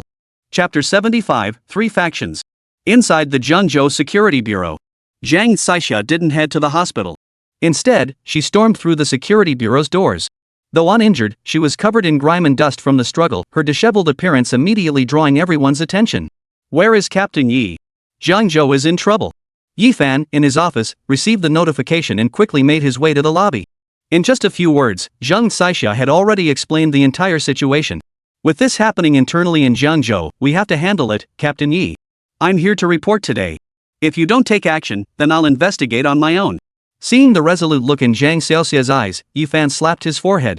At just 30 years old, Yi Fan had taken the captaincy merely to collect his salary and wait for retirement. He usually operated by the principle of avoiding trouble whenever possible. Now, as Zhang Xiaoxia finished her report, he initially rushed forward, electric baton in hand, ready to storm out the door. Before she reached the doorway, Yi Fan grabbed her shoulder. Zhang Xiaoxia, where do you think you're going? Are you planning to charge in alone and get yourself killed? You're far too impulsive in your actions. Haven't I told you to mind your own business? Zhang Xixia never expected Captain Yi, who rarely even showed up for duty, to say such a thing. Just as a look of confusion flashed across her face, Yi Fan snorted. Remember the Baiyun Mountain incident? That was an internationally wanted criminal. Going there was pointless. You insisted on going alone and nearly sacrificed yourself for nothing. And if it's just a bunch of bandits like you claim, why would the Jiangzhou Security Bureau stand idly by? We must act, but we must understand what it means to exercise discretion. Besides, do you even know who those bandits kidnapped or where they took them? Under Captain Ye's barrage of criticism, Zhang Xixia beside him froze momentarily. So much time had passed since the kidnapping, and they still didn't know the whereabouts of the hostages. Yi Fan quickly approached the computer and activated the full surveillance footage. After investigating, he discovered that the section of road Zhang Xixia had mentioned did indeed have a group of robbers.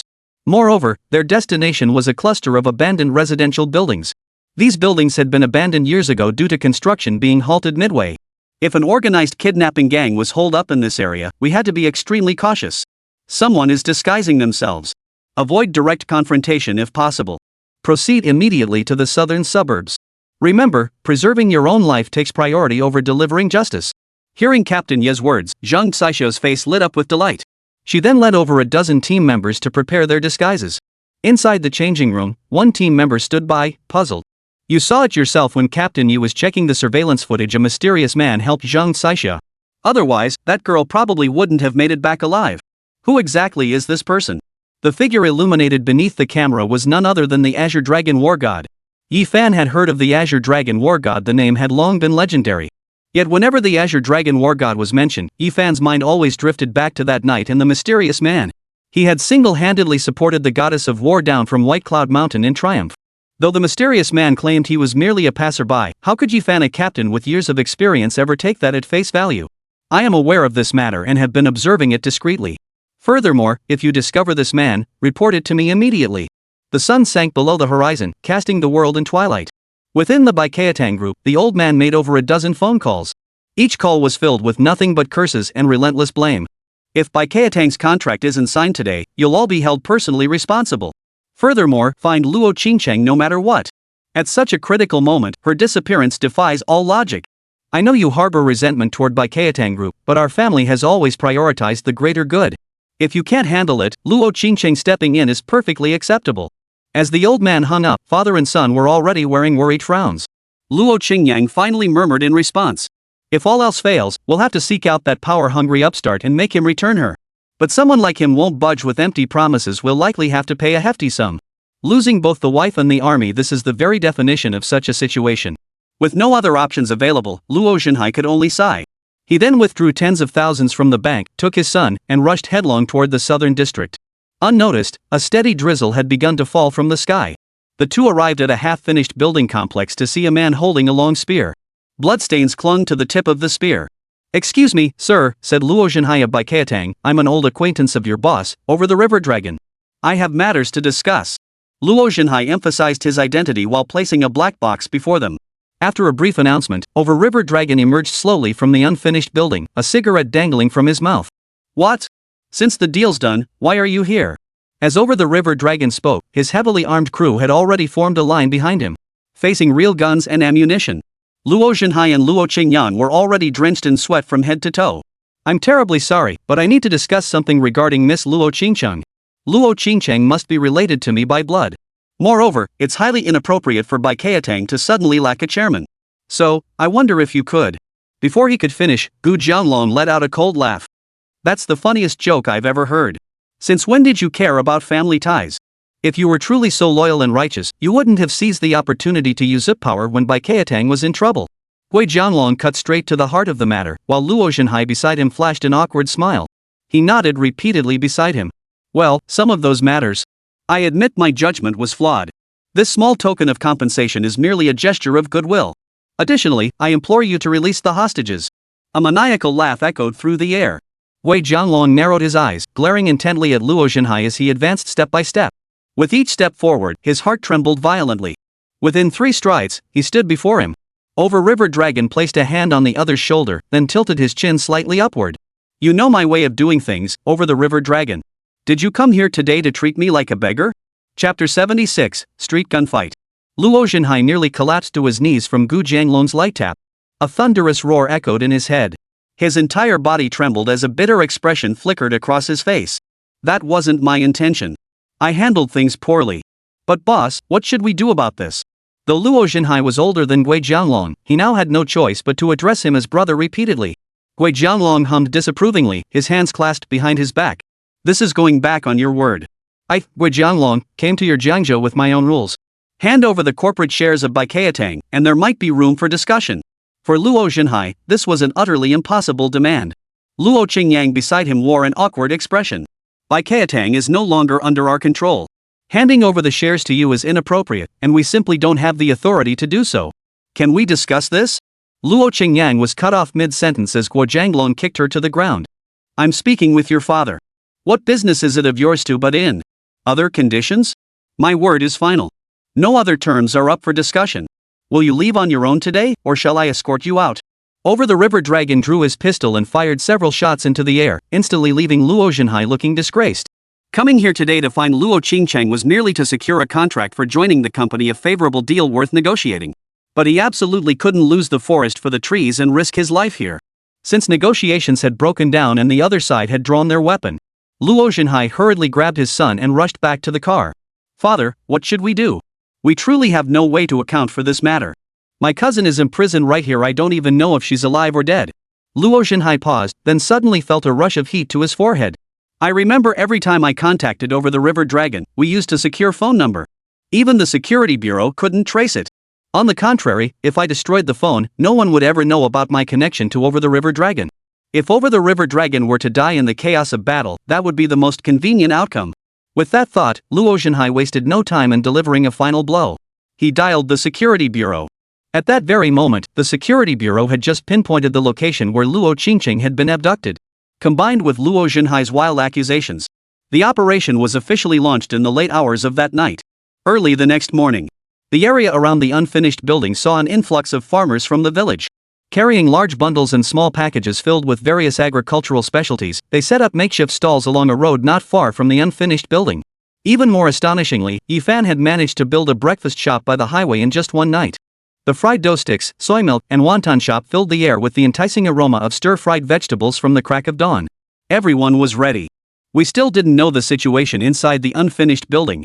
If we charged in blindly, we could wipe out the entire force. The over-river dragons are notorious human traffickers overseas. They can't hide forever. Inside that unfinished building, the moment they emerge will be our prime opportunity. Tonight, everyone will have to push through. Tomorrow could very well be the decisive moment. At dawn, everyone waited in silence. Soon, the aroma from the breakfast shop began drifting through the air, carried by gentle breezes. The scent of real food had already whetted the appetites of the assassins inside the unfinished building.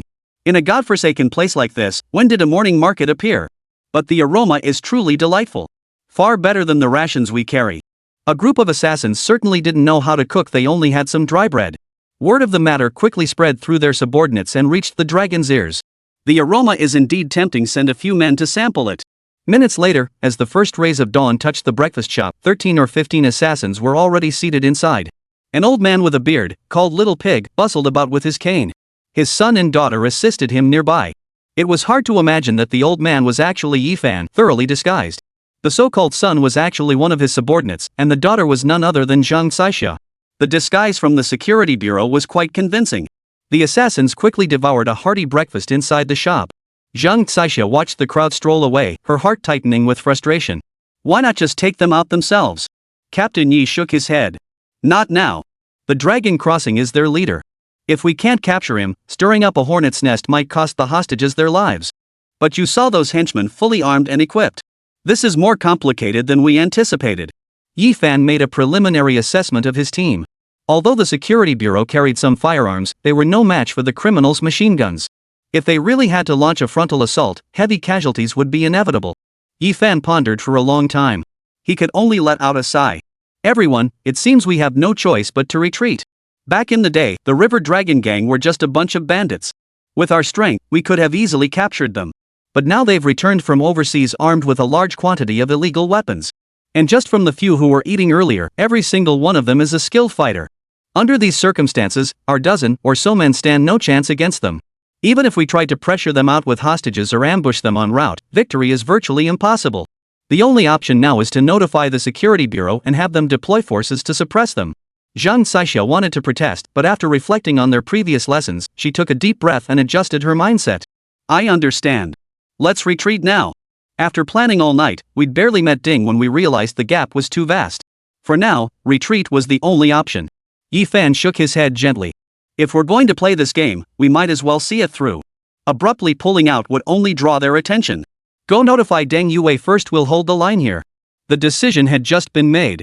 With a creak, the breakfast shop door swung open once more. From start to finish, the crowd had been fixated on the unfinished building, noticing no one moving about. At this hour, the only ones likely to come for breakfast were genuine customers. As they say, play the part to the end. Though Zhang Xia was displeased, she still approached the customer with the menu. What would you like to order, sir? Before she could finish speaking, the man in front of her held up one finger. He ordered a bowl of small wontons. But that wasn't the issue. What mattered was that the moment Zhang Xia locked eyes with the man before her, she froze in place. How could it be you? The exclamation immediately caught Captain Ye's attention. The surrounding crowd turned their gaze toward the man. Yifan suddenly recalled the man he'd seen on the surveillance footage. Sir, are you Xiao Junlin? Yifan had never met Xiao Junlin personally, only hearing about him through Zhang Xia's descriptions. Beyond that, his only impression came from the surveillance footage. Yet Xiao Junlin's sudden appearance seemed to startle people even more than bandits bursting onto the scene. Chapter 77, An Unexpected Guest. At this moment, Xiao Junlin should have been resting in a 5-star hotel. In fact, he had indeed booked a room. But just as he was about to drift off to sleep, he realized Luo Qingcheng hadn't called him. Under normal circumstances, Luo Qingcheng wouldn't need to maintain constant contact. But today was the day Xiao Group and the Guard Corps were collaborating. On such an occasion, there was simply no reason for her not to call and share in the joy. Therefore, Xiao Junlin deliberately picked up his phone and called Luo Qingcheng back. Only now, her phone was completely turned off. Since his return, Luo Qingcheng's phone had never once been turned off. A sense of foreboding welled up within him. Soon after, he raced back to the group headquarters in the dead of night. He then gained a rough understanding of the situation. Under the watchful eyes of the Green Dragon War God, this newcomer had nowhere to hide. The explanation for all this was straightforward enough, but the relentless pace of events was something only Xiao Junlin himself could truly comprehend.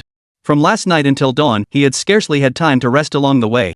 Only after arriving at the dilapidated, unfinished building to bathe did he finally find a moment to catch his breath. I didn't expect you to show up here. Could it be you know who's being held captive inside? Yi Fan didn't give Xiao Junlin a warm welcome. Several employees nearby formed a loose circle around them. Yet as he listened to the other man's words, Xiao Junlin found it rather laughable. I'm still young, my mind is sharp, I wouldn't forget my wife's face. The mention of Xiao Junlin's wife undoubtedly referred to the chairwoman of Xiao. Zhang Xixia paused slightly. The surrounding crowd opened their mouths wide, eager to chime in and conduct a special interview. Do you know who actually controls this area of unfinished buildings? Have you heard of the code name Over the River Dragon? Has your wife or the Xiao Group ever had any beef with Over the River Dragon? Captain Yi Fan stood nearby, ready to conduct a thorough investigation. But Xiao Junlin's expression clearly signaled he had no desire to answer any more questions. If there are no dumplings to eat, then there's no need to trouble yourself. Xiao Junlin stood up after saying this and headed toward the dilapidated residential building. But as soon as he reached the doorway, Yi Fan and Zhang Xixia blocked his path, flanking him on either side. Sir, I understand you must be feeling extremely agitated right now, but we cannot allow you to act recklessly. The strength of the Over River Dragon has exceeded our expectations. We're coordinating with the security team to assemble personnel. As soon as they arrive, they'll execute the mission to ensure your wife's safety. Over 100 fully armed hostile elements were simply beyond the Security Bureau's capabilities to handle. But the Security Bureau certainly won't let Xiao Junlin act recklessly alone. By any measure, it's impossible to take on over 100 armed militants with bare hands. This isn't just the Security Bureau, even a 3-year-old child could see that. Did you even hear me? Xiao Junlin spun around and immediately stepped out of the breakfast shop. Yi Fan witnessed this and instantly reached out with his right hand, grabbing Xiao Junlin's arm. But in that instant, Yi Fan felt a surge of energy spreading through his right hand, instantly rupturing his veins. Yi Fan stumbled back 2 steps. The team members behind him started to rush forward, but the captain grabbed them by the collar. Hold on, don't chase him. That guy knows martial arts. Xiao Junlin knew martial arts. Zhang Xixia had known this long ago. Hearing Captain Yi utter those words, however, was far from reassuring. Captain, we know he's skilled, but we can't just send him to his death. We've got over a dozen officers from the Security Bureau and we can't handle him. He's a force to be reckoned with. What good will it do for him to go alone? Zhang Xixia shouted loudly, while several employees nearby exchanged equally puzzled glances. Yet despite this, Yi Fan remained unmoved. He merely clenched his right hand. He slowly walked out of the breakfast shop and lit a cigarette. Forget about that guy. Notify me if anything happens. I'm heading back to headquarters to contact the security team. The rest of you listen to my orders. Until I give the next directive, everyone stays put. After Yi Fan spoke these words, Zhang Xixia beside him was furious but powerless to do anything. She could only watch as Captain Yi returned to his vehicle and drove slowly away toward headquarters. Only after disappearing from view did Yi Fan pull over to the curb, clutching his right hand. Though Yi Fan often took a laid-back approach to tasks, his skills as a captain were undeniably genuine. Not only was his thinking meticulously cautious, but he was also a formidable martial artist, having even won championships in the military before his discharge. Yet now, in this deserted corner, the hand Xiao Junlin had pushed away still trembled uncontrollably. Unconsciously, he recalled the words his drill instructor had once spoken. Xiao Fan, I made you squad leader because you were the top performer in this group. You handle tasks with extreme caution, unlike reckless brutes who rely solely on brute force without strategy. But remember, there are always those beyond your reach. Some martial arts aren't forged through physical training alone, they harness the energy within. If you ever face someone like that, run for your life. Recalling those words, Yi Fan slammed his fist hard against the steering wheel. This tiny Jiangzhou. After graduation, I came to this place to serve, seeking a quiet life and the chance to care for my family. Why do such ruthless figures keep emerging from this tiny backwater? Inside the unfinished building, Gui Jianglong sat with his legs crossed, still watching the breakfast shop outside the window from within a room. Soon, a man emerged from the breakfast shop, approaching step by step toward his location. A subordinate whispered a warning in his ear. "Boss, looks like you were right about everything. That's not a breakfast shop, it's probably a front for the local security bureau." Gui Jianglong was extremely cautious in his dealings. This inexplicably appearing breakfast shop couldn't help but arouse suspicion. Gui Jianglong narrowed his eyes, staring out the window. His expression remained grave. Just one person? As far as I know, the captain in charge of Jiangzhou Security Bureau is Yifan. He even ranked first during training back then. Could it be that the security bureau's people are so arrogant, thinking that just because they rank top in their class, they can take on our entire unit by themselves? The subordinate beside him gave a faint smile. "Don't worry, boss. There are at least 3 snipers in the courtyard and over 50 fully armed machine gunners. Even if their entire squad comes at us, they'll be wiped out in an instant." Chapter 78, Black Blade's Mercilessness. Halt! One more step forward, and you'll die without a doubt. Inside the unfinished building plaza, a squad leader commanded over 50 professional assassins, all aiming their machine guns at Xiao Junlin. But the moment the loudspeaker blared, the captain's expression abruptly changed. Xiao Junlin's stride didn't falter. Instead, a black blade materialized in his right hand.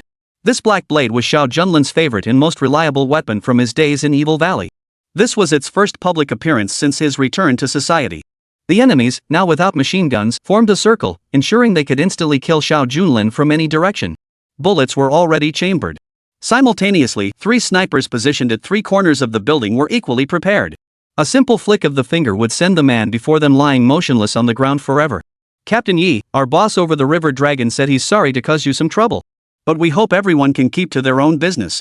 First thing tomorrow morning, everyone will leave Jiangzhou immediately. During this time, we hope you'll turn a blind eye. A generous gift will be delivered afterward." It seemed as though the surrounding crowd had mistaken Xiao Junlin for Yifan. After all, in all of Jiangzhou, few possessed such audacity. Amidst the tense atmosphere, Xiao Junlin's face bore a faint smile. His right hand weighed the black blade in his grasp. "Isn't the gift I desire right here? Why go through the trouble of anything else?" The crowd exchanged nervous glances. Originally, they had hoped to bribe their way through this predicament. Yet aside from machine guns and murderous intent, there was nothing else to be found. Before the captain up ahead could react, Xiao Junlin's next words rang out. "The best gift you can give me is your heads, including that of the dragon himself." Xiao Junlin, who had been standing before the Zhongying group, vanished the moment he uttered those words. Hundreds of eyes witnessed it all, each one seeing it clearly. Yet not a single mind could comprehend how a person could vanish into thin air on solid ground. By the time the crowd reacted, Xiao Junlin had already arrived before the armed militants. No fancy tricks. The simplest of sword strikes. Instantly, heads rolled across the entire armed group. Those standing at the very edge could only see heads vanishing into thin air at the core of the chaos. It was hard to believe this was real. Even witnessing it firsthand made it difficult to accept. Fingers hovered over machine gun triggers, yet they never got the chance to pull. Too fast. It was beyond description, like trying to catch a bat in the night with the naked eye. You barely register a cool breeze sweeping past before your body can even savor its comfort. The head had already fallen limp from the shoulders. The 3 snipers on the rooftop watched as a dark line darted through the crowd. Within mere minutes, one by one, they became terracotta warriors. The sniper's forearm began to tremble uncontrollably. Despite having committed countless crimes overseas, they had never felt such profound fear as they did today. One of the men took a deep breath. "This man must die today. Otherwise, no matter where he ends up, he will remain a tremendous threat to us." The sniper's eyes locked onto Xiao Junlin, the muzzle now perfectly aligned with his forehead. The distance between them stretched over a kilometer. Yet at the very moment of perfect alignment, witnessing the impending kill, the ruthless man began to lift his head slightly. They stared at each other across the vast distance. "This can't be, I've been spotted? This couldn't be happening." The sniper forced himself to stay calm, but when Xiao Junlin pointed his weapon at him, no matter how unbelievable it seemed, he had to admit it was true. To describe him as a monster would be an insult to the man standing before him. All the fundamentals a sniper must consider: wind direction, angle, everything vanished from his mind. The trigger snapped back instantly. Simultaneously, just before that, Xiao Junlin's black knife seemed to flick lightly through the air. Next, a flash of light erupted in the air. Then, visibly to the naked eye, a spark vanished in an instant. From start to finish, Xiao Junlin remained perfectly still. But only the sniper knew that bullet had been cleaved clean in two the instant the blade swung through it. "Hey, guys, we should retreat. This guy is some kind of demon. You guys, say something. What the hell just happened?" The sniper leaned back against the wall. He simply couldn't muster the courage to face the demon downstairs again. But there was no response over the walkie-talkie. Within seconds, a bead of sweat trickled down the sniper's forehead. No way. What the hell are those two bastards doing? No sooner had he cursed under his breath than a loud clang echoed through the air. Then, from the building across the street, a man clad in black plummeted from the rooftop like a projectile. His entire body streaked like a meteor, crashing violently into the ground. That was his partner's body, the other sniper. When did he get there? The sniper rifle in his hands felt like a useless piece of scrap metal at that moment. Just moments ago, he had been down below, yet in the blink of an eye, he had already reached the rooftop of the building across the street. How on earth had he gotten there? His mind froze mid-air, just as another crackling static filled the walkie-talkie. Rhino, are you there?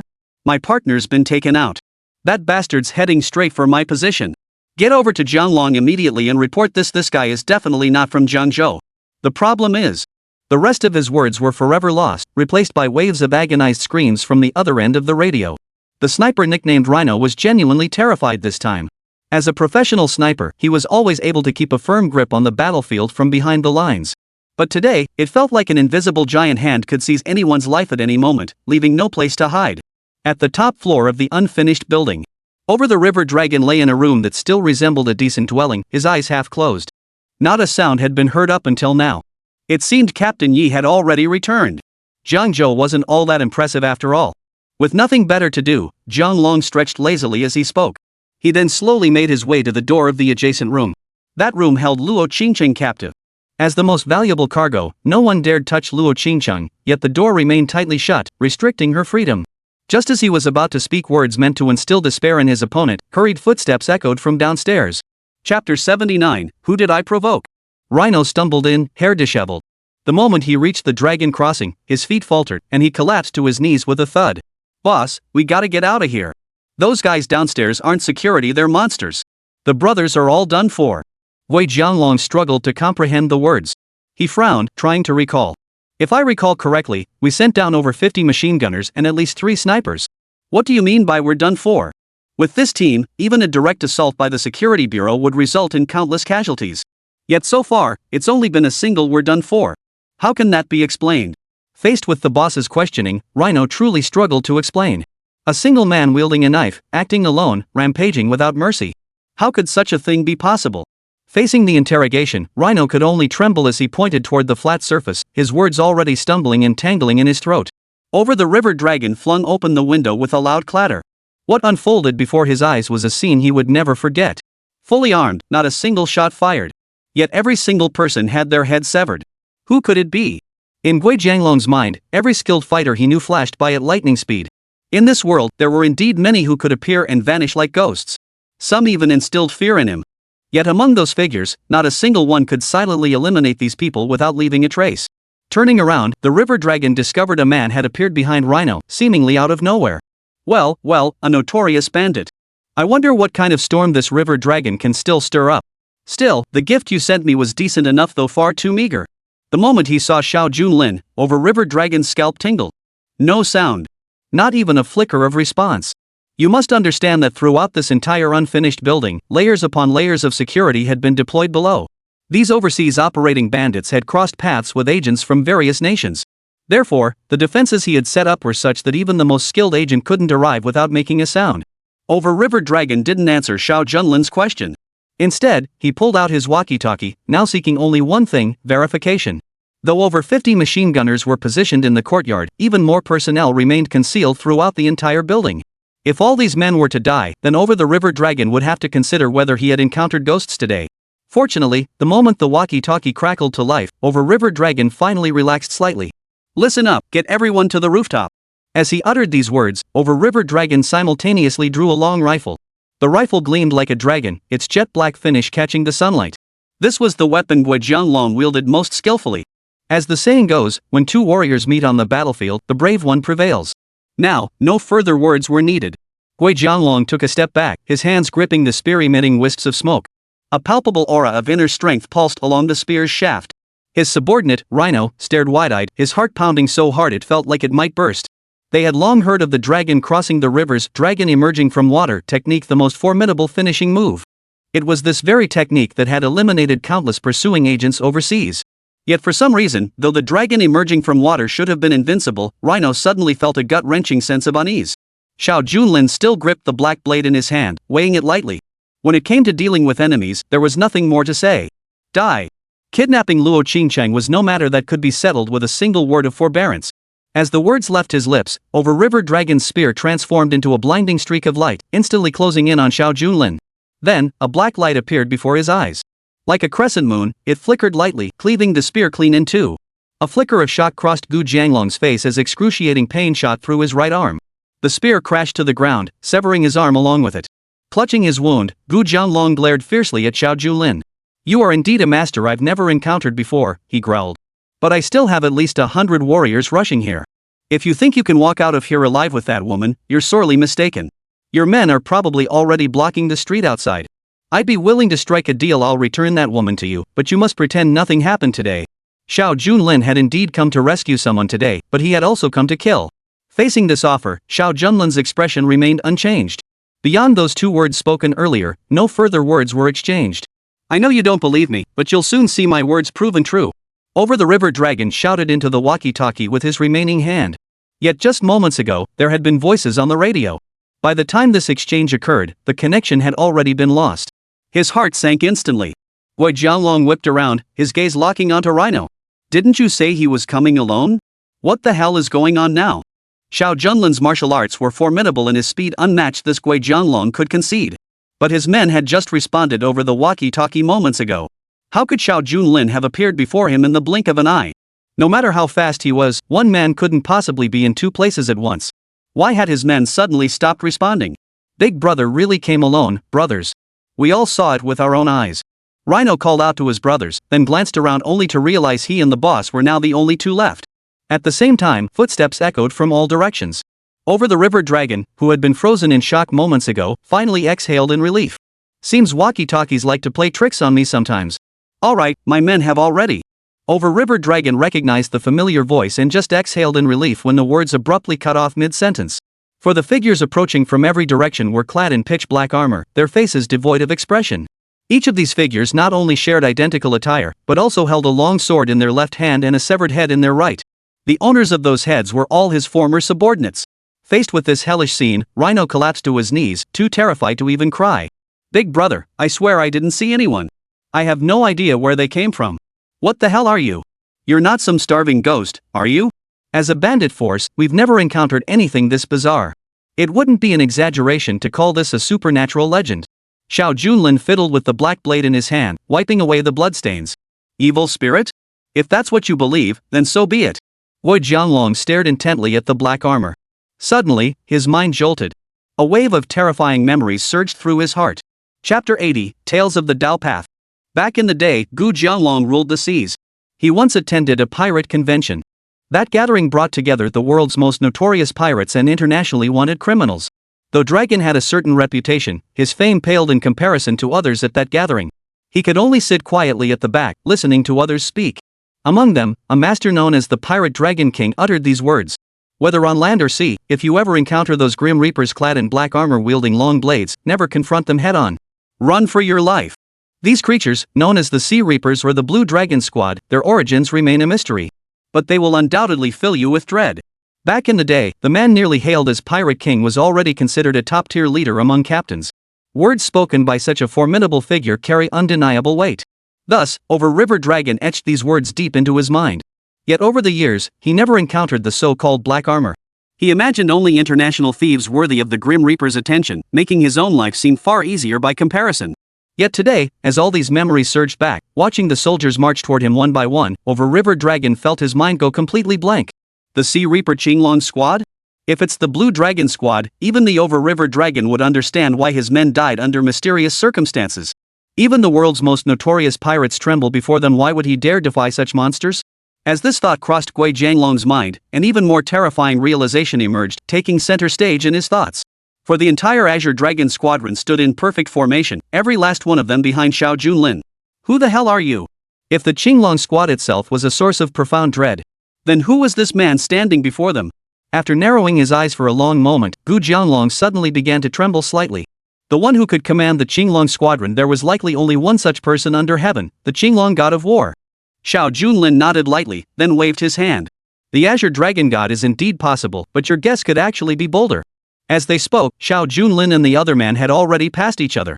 Only one name remained etched in Gu Jianglong's mind. That name felt like a black hole, capable of swallowing everything whole. Impossible. The Azure Dragon War God is a 9-star war god of the present age. The only one who could command him is the legendary Dark Emperor. But how could such a figure even exist? Xiao Junlin's smile grew eerily twisted. Wei Jianglong's expression shifted from terror to acceptance, ending in a faint smile of his own. Then, at his throat, a black blade had already been gently drawn across, its origin unknown. As death approached, Gu Jianglong wore a satisfied smile. To die by the hand of the Dark Emperor, this life had been lived without compromise. With that settled, Gu Jianglong swiftly opened all the rooms. Unfortunately, when he found Luo Qingcheng, she had already fallen unconscious. After all, no woman could remain composed upon seeing a group of men clad in black armor, each holding a severed head. Fortunately, Luo Qingcheng was unharmed. Xiao Junlin attended to her and ordered the Qinglong squadron to return to base for now. Xiao Junlin carried Luo Qingcheng to the backyard of an abandoned residential building. He then placed her in the passenger seat and started the vehicle. Zhang Xiaxia had been waiting for a long time. Unable to enter the abandoned area, she could only patrol the outskirts with her men. By sheer coincidence, she arrived at the rear courtyard just as the vehicle started up. She swiftly drew her pistol. It seemed a lone criminal had escaped. Taking down one target would be a piece of cake. Zhang Xiaxia led her team forward. Just as they reached the vehicle, Xiao Junlin rolled down the window and leaned out. "What are you doing now?" Seeing it was Xiao Junlin, both he and the team members behind him froze in surprise. Captain Zhang actually made it out alive? How did he manage that? Security here is supposed to be ironclad, it shouldn't be possible. Confusion spread across every face. Zhang Xiaxia hurried to Xiao Junlin's car window. She leaned in to look inside. Her watery eyes widened like copper bells. Seeing Luo Qingcheng asleep in the passenger seat, her mind raced. Why was Luo Qingcheng in his car? Hearing this, Xiao Junlin frowned. Luo Qingcheng is my wife, isn't it perfectly normal for her to be in my car? It would be strange if she were in someone else's car. You guys at the security bureau sure do things in a strange way. Two young men crouched beside the car door, their eyes locked. A voice chimed in from behind. Over the River Dragon, you came to Jiangzhou specifically to kidnap Luo Qingcheng. So by your own admission, you rescued her? And you did it alone? It wasn't just doubt, it was utterly unbelievable from start to finish. Luo Qingcheng was still shaken and needed to rest at home. Xiao Junlin cut her off before she could say more, then floored the gas pedal and sped away. Zhang Xiaxia tried to chase after him for a few steps, but alas, he was already long gone. Left panting by the roadside, two of her men rushed to her side. Captain Zhang, this feels deeply suspicious, but that woman was definitely Luo Qingcheng. But there's no way he could have survived alone against the River Dragon's men. Hearing these familiar words, Zhang Xiaxia fell silent for a long moment. Another team member made an even more startling suggestion. Captain Zhang, could it be possible that that brat is actually the River Dragon's friend? That they're in cahoots all along? Even if we take a step back, they must at least know each other, that's why the River Dragon let him go. Hearing this possibility, Zhang Xiaxia made a decisive choice. Forget it. Let's sneak in and check the situation ourselves. Don't tell the captain about this, just a quick look shouldn't be a problem. Even if Captain Yi had given orders. But given Zhang Xiaxia's temperament, how could she possibly follow orders obediently? Soon, she and two subordinates slipped quietly through the backyard into the abandoned residential area. But just then, the roar of engines echoed from the front courtyard. Combined with their cautious, step-by-step approach, their progress was painfully slow. Just as they were about to uncover the truth, a squad of light blue-clad guards had already formed a line. You're from the Security Bureau. This matter is beyond our jurisdiction. Our Commander Deng has personally intervened and sealed off the scene. The criminals inside have been neutralized. All non-essential personnel must leave immediately. The criminals have been killed? Given the chaos, Xiao Junlin naturally had to notify Deng Yue to handle the aftermath. With the area completely sealed off, Zhang Xiaxia couldn't see the truth with her own eyes. Just as she was about to speak, a team member beside her grabbed her arm. Sister Xiaxia, don't speak recklessly in front of these guards until we have evidence. Let's wait until we have solid proof before jumping to conclusions. Chapter 81, Request for Return. Inside the Jiangzhou Security Bureau. In the office, Zhang Xiaxia vividly recounted the entire the River Dragon incident from start to finish. According to the final leads obtained by the security team, the River Dragon and all his surrounding henchmen perished inside the abandoned building. Truly, Jiangzhou's security squadron outshines the Security Bureau in both weaponry and operational capability. It seems that bomb disposal and public security matters can only be handled by the security squad. However, we absolutely cannot afford to become complacent. I propose intensifying our training. Zhang Xixia, driven by a sense of justice, presented new demands for the security bureau. Upon hearing this, the team members groaned in unison. Deputy Captain Zhang, can't we just take a break? Honestly, what we fear most in security isn't failing to catch criminals, it's you voicing opinions during meetings. Frankly, someone as capable as you shouldn't be stuck in security, you belong in the guard squad. At the meeting, Zhang Xixia's proposal was swiftly met with opposition. Yet Yi Fan, the security bureau's chief, merely shook his head gently. Xixia, even though you were on the scene, you don't know the full picture. Deng Yue did lead his team into the abandoned building, and the enemy forces were indeed wiped out. But did you hear the gunfire during the engagement? The offhand question caught Zhang Xixia off guard. Back then, the intervention of the escort team had prevented them from investigating, forcing them to return without results. But now, recalling the incident, something felt off. Wei Jianglong's men were fully armed. Even if the security team was formidable, wouldn't a head-on confrontation still result in gunfire? Moreover, if Over River Dragon's men had surrendered completely, there wouldn't have been a battlefield littered with corpses. After all, surrender your weapons and you won't be harmed was a fundamental principle in military combat. As Jiangzhou's guardians, the security squad wouldn't violate such a principle. Surrounding onlookers wore expressions of astonishment as Yi Fan shook his head softly. Let me share a piece of information. When the security team arrived at the scene, they found nothing but a field of corpses. This single revelation nearly caused an explosion within the security bureau's internal meeting room. One by one, their eyes widened in utter shock. This couldn't be possible. Had someone already eliminated the newcomer before the escort team arrived? Who on earth could have pulled this off so silently? I recall that before the escort arrived, only one young man had ventured in alone, but he was just a single person. The idea of subduing the Over River Dragons single-handedly was beyond imagination. The name Xiao Junlin was all too familiar to Zhang Xixia. By the time she reached this part, her eyes were wide as saucers. Captain Yi, you don't seriously believe that kid could pull this off alone, do you? Yi Fan and Xiao Junlin had only met once, yet both had witnessed each other's prowess. But annihilating over 100 fully armed soldiers? That was beyond his wildest imagination. I doubt it either. Back at White Cloud Mountain, I heard the Blue Dragon War God had appeared. It's highly possible the Azure Dragon War God is right here in Jiangzhou, and the Azure Dragon squad he commands might very well be of this caliber. If it's the 9-star War God Qinglong, the very squad he commands is legendary in itself. Hearing this, everyone finally relaxed and accepted the reality. This explanation seemed the only plausible one, otherwise, not even Deng Yue and Jiangzhou possessed such power. It's just a shame that whatever happened back then, only that kid knows the truth and now he slipped away. The kid everyone spoke of had already carried Luo Qingcheng back to the old residential district. The car came to a stop beneath the residential buildings as Luo Qingcheng slowly regained consciousness. Opening her sleep-dazed eyes to see Xiao Junlin, the prophetess nearly gasped in shock before quickly regaining her composure. I'm back? Did you save me? To avoid overwhelming Luo Qingcheng, Xiao Junlin downplayed the situation. You should hire some bodyguards to follow you from now on. You encountered some human traffickers on your way home and were kidnapped. Fortunately, the security bureau arrived in time. Luo Qingcheng heard the news and nodded slowly. Everything that had happened over the past 2 days felt like a nightmare. He had assumed that stationing the Qinglong squadron to guard the old residential area would be foolproof. Xiao Junlin hadn't anticipated that Luo Qingcheng would face danger even on her commute to and from work. Just as he lifted his phone to instruct the Qinglong warriors, Luo Qingcheng beside him urgently contacted the Baikayatang group. I apologize for disturbing you so late. Please allocate funds from the company to help me hire a personal bodyguard.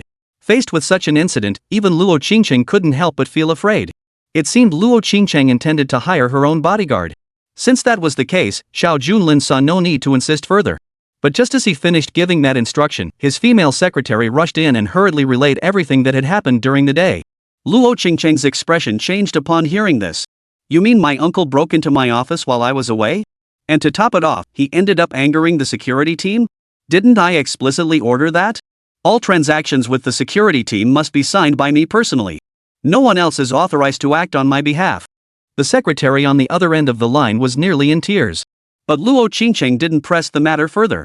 Alright, I'll handle this matter tomorrow when I come to work. This isn't your fault. Get some rest tonight. Luo Qingcheng and Xiao Junlin returned to their room. In less than a day, they were already overwhelmed. Seeing Luo Qingcheng's troubled expression, Xiao Junlin offered a gentle smile and placed a keycard lightly into her hand. Honey, you know this place holds sentimental value for you, but as the esteemed chairwoman, you can't stay in this old, run-down neighborhood forever. So I'd like to give you a gift. The moment Luo Qingcheng touched the key, her face flushed crimson, as rosy as an apple. Gazing up at the star-studded sky, she deliberately avoided Xiao Junlin's gaze. What's gotten into you? So late at night, still out renting a room? Luo Qingcheng clearly misunderstood Xiao Junlin's intentions, but the instant she saw the door card in her hand, her eyes widened like copper bells. Isn't this the room key for the 100-flower garden villa? The 100 Flowers Villa was a place my father's friend had swindled me out of. But why is this key card in your possession now? Amidst her shock, Xiao Junlin offered a faint smile. I see you're swamped with work, always looking so gloomy. So I thought I'd give you a gift to help you unwind. Chapter 82, Midnight Burglar. Luo Qingcheng clutched the room key card tightly in her hand, her eyes brimming with tears. This feeling of loving and being loved was indescribable. You're wasting money again. After the 100 Flowers garden was seized, prices will inevitably skyrocket. Why spend such a fortune? Just as Luo Qingcheng was about to complain, Xiao Junlin beside her shook his head slightly. Don't worry. I didn't spend a single penny. I told you what belongs to me will be reclaimed, not bought. Whenever Xiao Junlin uttered those words, his gaze grew profoundly intense, leaving Luo Qingcheng uncertain whether she felt unease or bliss. Unfortunately, this was merely the first step. The corresponding contract and property rights still required further waiting. But it won't be long before the 100 Flowers garden contract is officially transferred to your name. Even without the contract in hand, we can move in right now. Returning to 100 Flower Garden was truly a dream come true. This was a wish Luo Qingcheng had cherished for a very long time. Yet the moment her hands grasped the threshold, a sudden hesitation washed over her. Moving takes quite a bit of time, and I still have many important items displayed in the rooms that I must pack up myself. Plus, our family business, Ikeatang, is just starting to pick up. Moving is inevitable, but we'll have to wait a little longer. Once the company matters are settled, then we'll handle it. Xiao Junlin naturally agreed with Luo Qingcheng's reasoning. Luo Qingcheng also briefly summarized the events of the day. Unfortunately, the outlaw was nothing more than a tough guy even at death's door. He never revealed anything about Luo Jinhai. In the eyes of the couple, he was nothing more than an opportunist trying to take advantage of the situation. Luo Jinhai may be your uncle, but he repeatedly committed such outrageous acts without a shred of remorse. He should have been expelled from the group long ago. By my principle of settling scores, he deserved every bit of his fate. Upon hearing this, Luo Qingcheng shook her head urgently. I know this uncle of mine is completely unreliable, but even on his deathbed, my father still regarded them as brothers. We absolutely cannot defy father's wishes. Let's just drop it. Seeing Luo Qingcheng's gentle demeanor, how could Xiao Junlin simply let it go? Since he couldn't kill him and firing him was inconvenient, he simply called Deng Yue in the dead of night. After the call, he casually set the phone aside. Honey, don't rush back to the company tomorrow. Your uncle absolutely must give you an explanation. He'll be on his knees apologizing to you. The idea of Luo Jinhai kowtowing to him was unthinkable. Luo Qingcheng froze for a moment, wondering what underhanded tactics Xiao Junlin had pulled this time. Before she could ask, Xiao Junlin had already stepped out of the room and tucked a blanket around Luo Qingcheng. Alright, get some rest. We'll deal with matters tomorrow.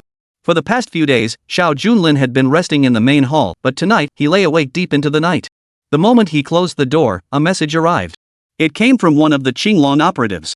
Reporting to your majesty, 3 suspicious figures have appeared downstairs in the old residential district. Should we eliminate them immediately? Upon his return, Xiao Junlin had already sensed something amiss in the old residential district. At least 3 skilled individuals had already entered the courtyard. Looks like they came prepared. Ignore them for now, just pretend you didn't see anything. Xiao Junlin casually remarked. Several guards chose to stand by and watch quietly. Meanwhile, 3 skilled individuals had already leaped over the surrounding trees. After a rapid climb, they reached the rooftops of the old residential area. The 3 experts appeared highly skilled at climbing, scaling 5 or 6 stories in just over 10 seconds. One of the men wore black night attire and carried a weapon. This guy lives down below. If he dares to cause trouble for Boss Yang, we'll make sure he vanishes completely into the night sky. After the assassin leader uttered these words, the 3 men slowly climbed over the rooftop railing into the corridor. But the instant their feet touched the ground, a shadow stood before them, as if waiting there for ages. What brings these 3 late-night visitors here? Xiao Junlin's sudden question caused 2 of the assassins to pause momentarily before charging forward at lightning speed. The outcome was obvious. Before the 2 assassins could react, an indescribable agony erupted through their bodies. 2 fists then struck each of their chests, shattering them instantly. Only the assassin captain remained. Facing this situation, he swiftly drew a pistol. Just as he was about to pull the trigger, Xiao Junlin gently raised his right hand and seized the man's wrist. Snap! His palm shattered, twisting together with the pistol into a twisted mass. Speak! Who sent you here? If your answer satisfies me, I'll spare your life. As Xiao Junlin questioned him, the man violently twisted his head. Then collapsed in an extremely bizarre posture. Only after cutting open their mouths did he discover that every assassin had a capsule inside, containing an antidote. The moment they were captured, they crushed the capsules, swallowed the poison, and died instantly. Xiao Junlin frowned as he watched the corpses twitching on the ground. These men were clearly more than just professional assassins. The resolve to die immediately upon mission failure was something ordinary killers could never possess. As he spoke, Xiao Junlin lifted the veils from their faces. Beneath the veil, he discovered a foreigner with white hair. Foreign assassins? Xiao Junlin frowned, then tried to access the body's information, only to find no corresponding identity details. At this realization, he sighed. What a bunch of unexpected guests. Assemble the Azure Dragon squad immediately. As he spoke, 3 guards stood before Xiao Junlin, gazing down at the 3 cold corpses on the ground. What do you think of these men's skill? Facing this scene, the Azure Dragon squad, usually expressionless, let out a cold snort. Overseas assassins with specialized training. If I had to take them down, it would probably take me 10 seconds to eliminate them all. Hearing this, Xiao Junlin nodded silently and began issuing orders. I need to know their identities. These men seem to have come here with a death wish. And this was merely the first wave of attacks. The surprises to come appear even more formidable. As for how to counter them, I trust you all know the answer. The Azure Dragon War God is hailed as a 9-star war god. The subordinates he has cultivated are certainly no slouches either. Nod in immediate response. Rest assured, the mission will be accomplished. We'll make them spill every last bit of information. Chapter 83, Bearing the Consequences. Late at night. Overseas Villa District. A man in a black suit gazed at the stars, occasionally checking the watch on his wrist. Mr. Yang, it seems you were absolutely right. Who would have thought this old residential area could be such a den of hidden talents? Who would dare snatch the 100 Flowers Garden right from your grasp? The speaker was clearly Mr. Miyamoto from Sakura country overseas. Mr. Yang Kaitao, had left the Shanghai group after taking over the 100 Flowers Garden area. Mr. Miyamoto, meanwhile, was a vice president of the Deep Sea Group. Mr. Miyamoto held a katana, his eyes gleaming with fierce determination. Behind him stood row upon row of assassins, no different from those who had previously come to their deaths. If Mr. Miyamoto isn't dealt with, even if the 100 Flower Garden were sold to you, you'd likely find no peace. Of course, Jiangzhou isn't a big place for you lot. Our resources are limited. If we could handle it, we'd gladly take care of things for you. But unfortunately, I'm truly powerless to help. With that, Miyamoto flung his watch onto the table. Seems those 3 overseas assassins I sent were nothing special. Good thing I have plenty more men. No sooner had Mr. Miyamoto finished speaking than another man emerged from below. The man was broad-shouldered and heavily built. His entire body seemed composed almost entirely of muscle. He lit a massive cigar, sat down beside him, and exhaled a smoke ring. Mr. Miyamoto, you've provided no small amount of support to our martial arts association over the years. Would you like our martial arts association to handle it personally? The man before him was named Wang Hu. Though based in Jiangzhou, he was the deputy grandmaster of the National Martial Arts Association. Whether it be Luohan Fist or Tiger Subduing Fist, he had long since mastered them to perfection. Mr. Miyamoto's business venture here has been thoroughly arranged for the Martial Arts Association. Thus, he serves as the strongest and most reliable backing. At this point, Mr. Miyamoto shook his head slightly. It's unnecessary, Mr. Wang. A formidable territory like yours is reserved for critical moments only. Throughout our history, the Miyamoto Group has faced many rivals trying to steal our business. But we usually handle it ourselves. If 3 men aren't enough, then we simply send more. No sooner had he spoken than Mr. Miyamoto gave a slight wave of his hand. Over 20 assassins behind him stepped forward simultaneously. You lot, move out together. I want to see how many rounds he can withstand. Let him know that stealing my business isn't so easily done. Early that morning, Xiao Junlin drove Luo Qingcheng to the company building. From a distance, several SUVs were already parked in front of the Baikiatang Group headquarters. This time, it wasn't Wang Gang who came for negotiations, but Deng Yue himself. Luo Qingcheng froze upon seeing this, then hurried even more. I didn't expect the commander to come personally today. Why didn't our group company notify us? With a hint of reproach, Luo Qingcheng was about to step out of the car when Xiao Junlin suddenly grabbed her arm. Honey, I'm just passing by Baikiatang today. My real destination is the amusement park. The words barely left his mouth before Luo Qingcheng's expression turned stunned. The amusement park? Today was clearly the day for contract negotiations. Going to an amusement park? Has he lost his mind? As she spoke, Luo Qingcheng tried to force her way out of the car, but Xiao Junlin held her arm even tighter, continuing his explanation. Rest assured, this contract is yours for the taking. And with your uncle being so unreasonable, he'll only push his luck further. If we don't give him a taste of his own medicine now, future negotiations will be impossible. Luo Qingcheng sighed. Luo Xinhai's actions were indeed utterly outrageous. Xiao Junlin's words weren't entirely without merit. Yet Luo Qingcheng remained impatient. Luo Xinhai's matter could be addressed later. Delaying business with Deng Yue would be disastrous, especially since the regiment commander himself had come. Despite her urgent expression, Xiao Junlin maintained a faint smile. "Rest assured," he said. "Deng Yue is a man of his word. If he doesn't see you, he absolutely won't do business with Baikatang. But once an agreement is made, he won't change his mind." Luo Qingcheng couldn't understand. A big shot like Deng Yue would be courted by any enterprise group. Now that he's already arrived at the group, Xiao Junlin actually intends to leave him waiting. Such audacity would be unheard of anywhere else. As this thought crossed her mind, Luo Qingcheng was about to speak when she suddenly sensed a peculiar calm in Xiao Junlin's eyes. Xiao Junlin cleared his throat. "Truth be told, Deng Yue and I have known each other for a very long time. We were comrades in arms from the same class." After all these years, Xiao Junlin had not returned, and his martial arts had grown significantly. This alone astonished Luo Qingcheng deeply, leaving her yearning to uncover the truth behind it. Xiao Junlin's answer now left Luo Qingcheng utterly satisfied. "So all these years you were gone because you joined the army?" Deng Yue could be called a battalion commander. He went through hellish training back then. "I never imagined you endured so much hardship too." Xiao Junlin knew nothing about this hellish training, but since she'd brought it up, he had no choice but to play along. The training was indeed grueling. "It's just a shame that while others rose to become regimental commanders, I never quite fit in. I was always stuck doing manual labor in the army." The fact that they could be considered old comrades in arms eased Luo Qingcheng's mind somewhat.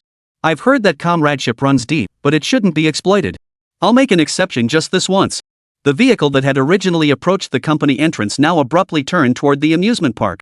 Meanwhile, news of Luo Qingcheng's rescue had already reached Baikatang. Deng Yue pushed open the door and entered.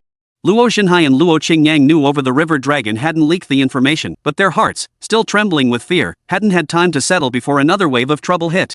The moment they stepped out to greet visitors, they saw Deng Yue and Wangang arriving in person. Before they could speak, Deng Yue slammed a contract onto the table.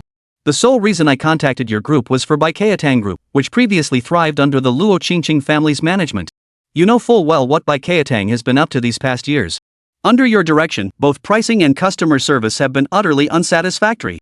Now that Luo Qingcheng has returned, we've carefully weighed our options and are giving you one last chance. Understand that we have over a dozen candidate procurement groups to choose from, spanning even other provinces." Seeing Deng Yue's expression, Wan Biao swallowed all his flattering words. Luo Qingyang could only shake his head silently beside him. "I'm calling the chairman right now." Chapter 84, Fire at the Doorstep. Due to Zhou Shun's presence today, the Jiangzhou amusement park wasn't particularly crowded. Xiao Junlin took Luo Qingcheng around to enjoy the rides, and the various attractions delighted her immensely. In that moment, it felt like they'd returned to their student days, savoring peaceful life beneath blue skies and white clouds. Putting aside the burdens of being chairman and the sorrows of the past, her face was filled with smiles. It had been years since she had felt such pure joy and delight. "Xiao Junlin, thank you.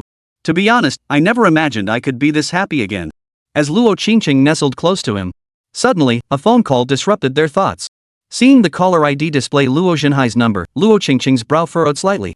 It seemed Baikatang Group couldn't wait any longer. What should she do now? Before she could finish her thought, Xiao Junlin snatched Luo Qingcheng's phone and hung up immediately. If they couldn't wait, let them fret a little longer. After all, the pressure was now squarely on his shoulders. Just as Xiao Junlin had anticipated, Deng Yue had already issued his final ultimatum. If the person wasn't found within the next 2 hours, the contract would be null and void. Meanwhile, the patriarch of the family, upon receiving this news, was so furious he was grinding his teeth and stomping his feet. "Luo Xinhai, you claim to be the acting chairman now. If this matter ruins the contract, you will bear full responsibility. I don't care where Luo Qingcheng is find her. Her deliberate avoidance of you is clearly your fault. Every relative in the family holds corresponding shares in Baikatang Enterprises.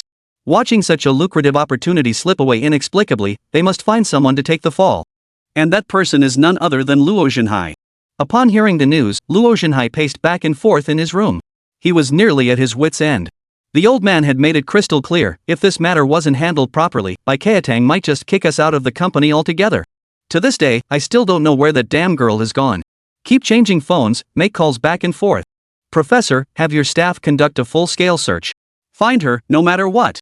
Just as his anxiety reached its peak, Xiao Junlin took Luo Qingcheng's arm and led her to the Ferris wheel. "Honey, let's ride the Ferris wheel. Don't worry about the contract, we'll handle it after the ride." After saying this, Xiao Junlin took Luo Qingcheng's phone and sent a text message to Luo Xinhai. The message clearly demanded a public apology at the conference venue. Father and son knelt simultaneously. Luo Qingcheng, witnessing this scene, wore an expression of utter shock. Kneeling? That doesn't seem quite right. I'm already very satisfied that I got them to apologize.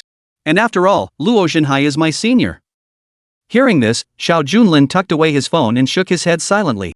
As your senior, kneeling is indeed inappropriate. But Luo Xinhai isn't apologizing to you, he's apologizing to the entire Baikayatang group. Attempting to seize your position as chairman without any authority was improper to begin with. And if it weren't for my connection with Deng Yuan, this contract would have been settled once and for all by now. Is it really too much to demand an apology from him? After Xiao Junlin's persuasion, Luo Qingcheng gradually found his reasoning sound. Though still hesitant, Xiao Junlin gestured toward the Ferris wheel. Let's ride the Ferris wheel first. I expect they'll give their response soon after we get off. Some responsibilities simply cannot be avoided. After discussing, the two looked up. At that very moment, the door of a pink cabin at the very top of the Ferris wheel suddenly swung open inexplicably. Simultaneously, a woman fell from above, accompanied by a piercing scream. Her descent accelerated rapidly. The surrounding crowd instinctively dodged the scene, while another man, dressed in casual clothes, rushed forward at breakneck speed. Don't jump! Falling from this height will break your hands even if you catch her. The crowd around him shouted frantically, but the lone man seemed oblivious. But the woman's descent was too swift. Though the man was still over 10 meters above the ground, it was already too late.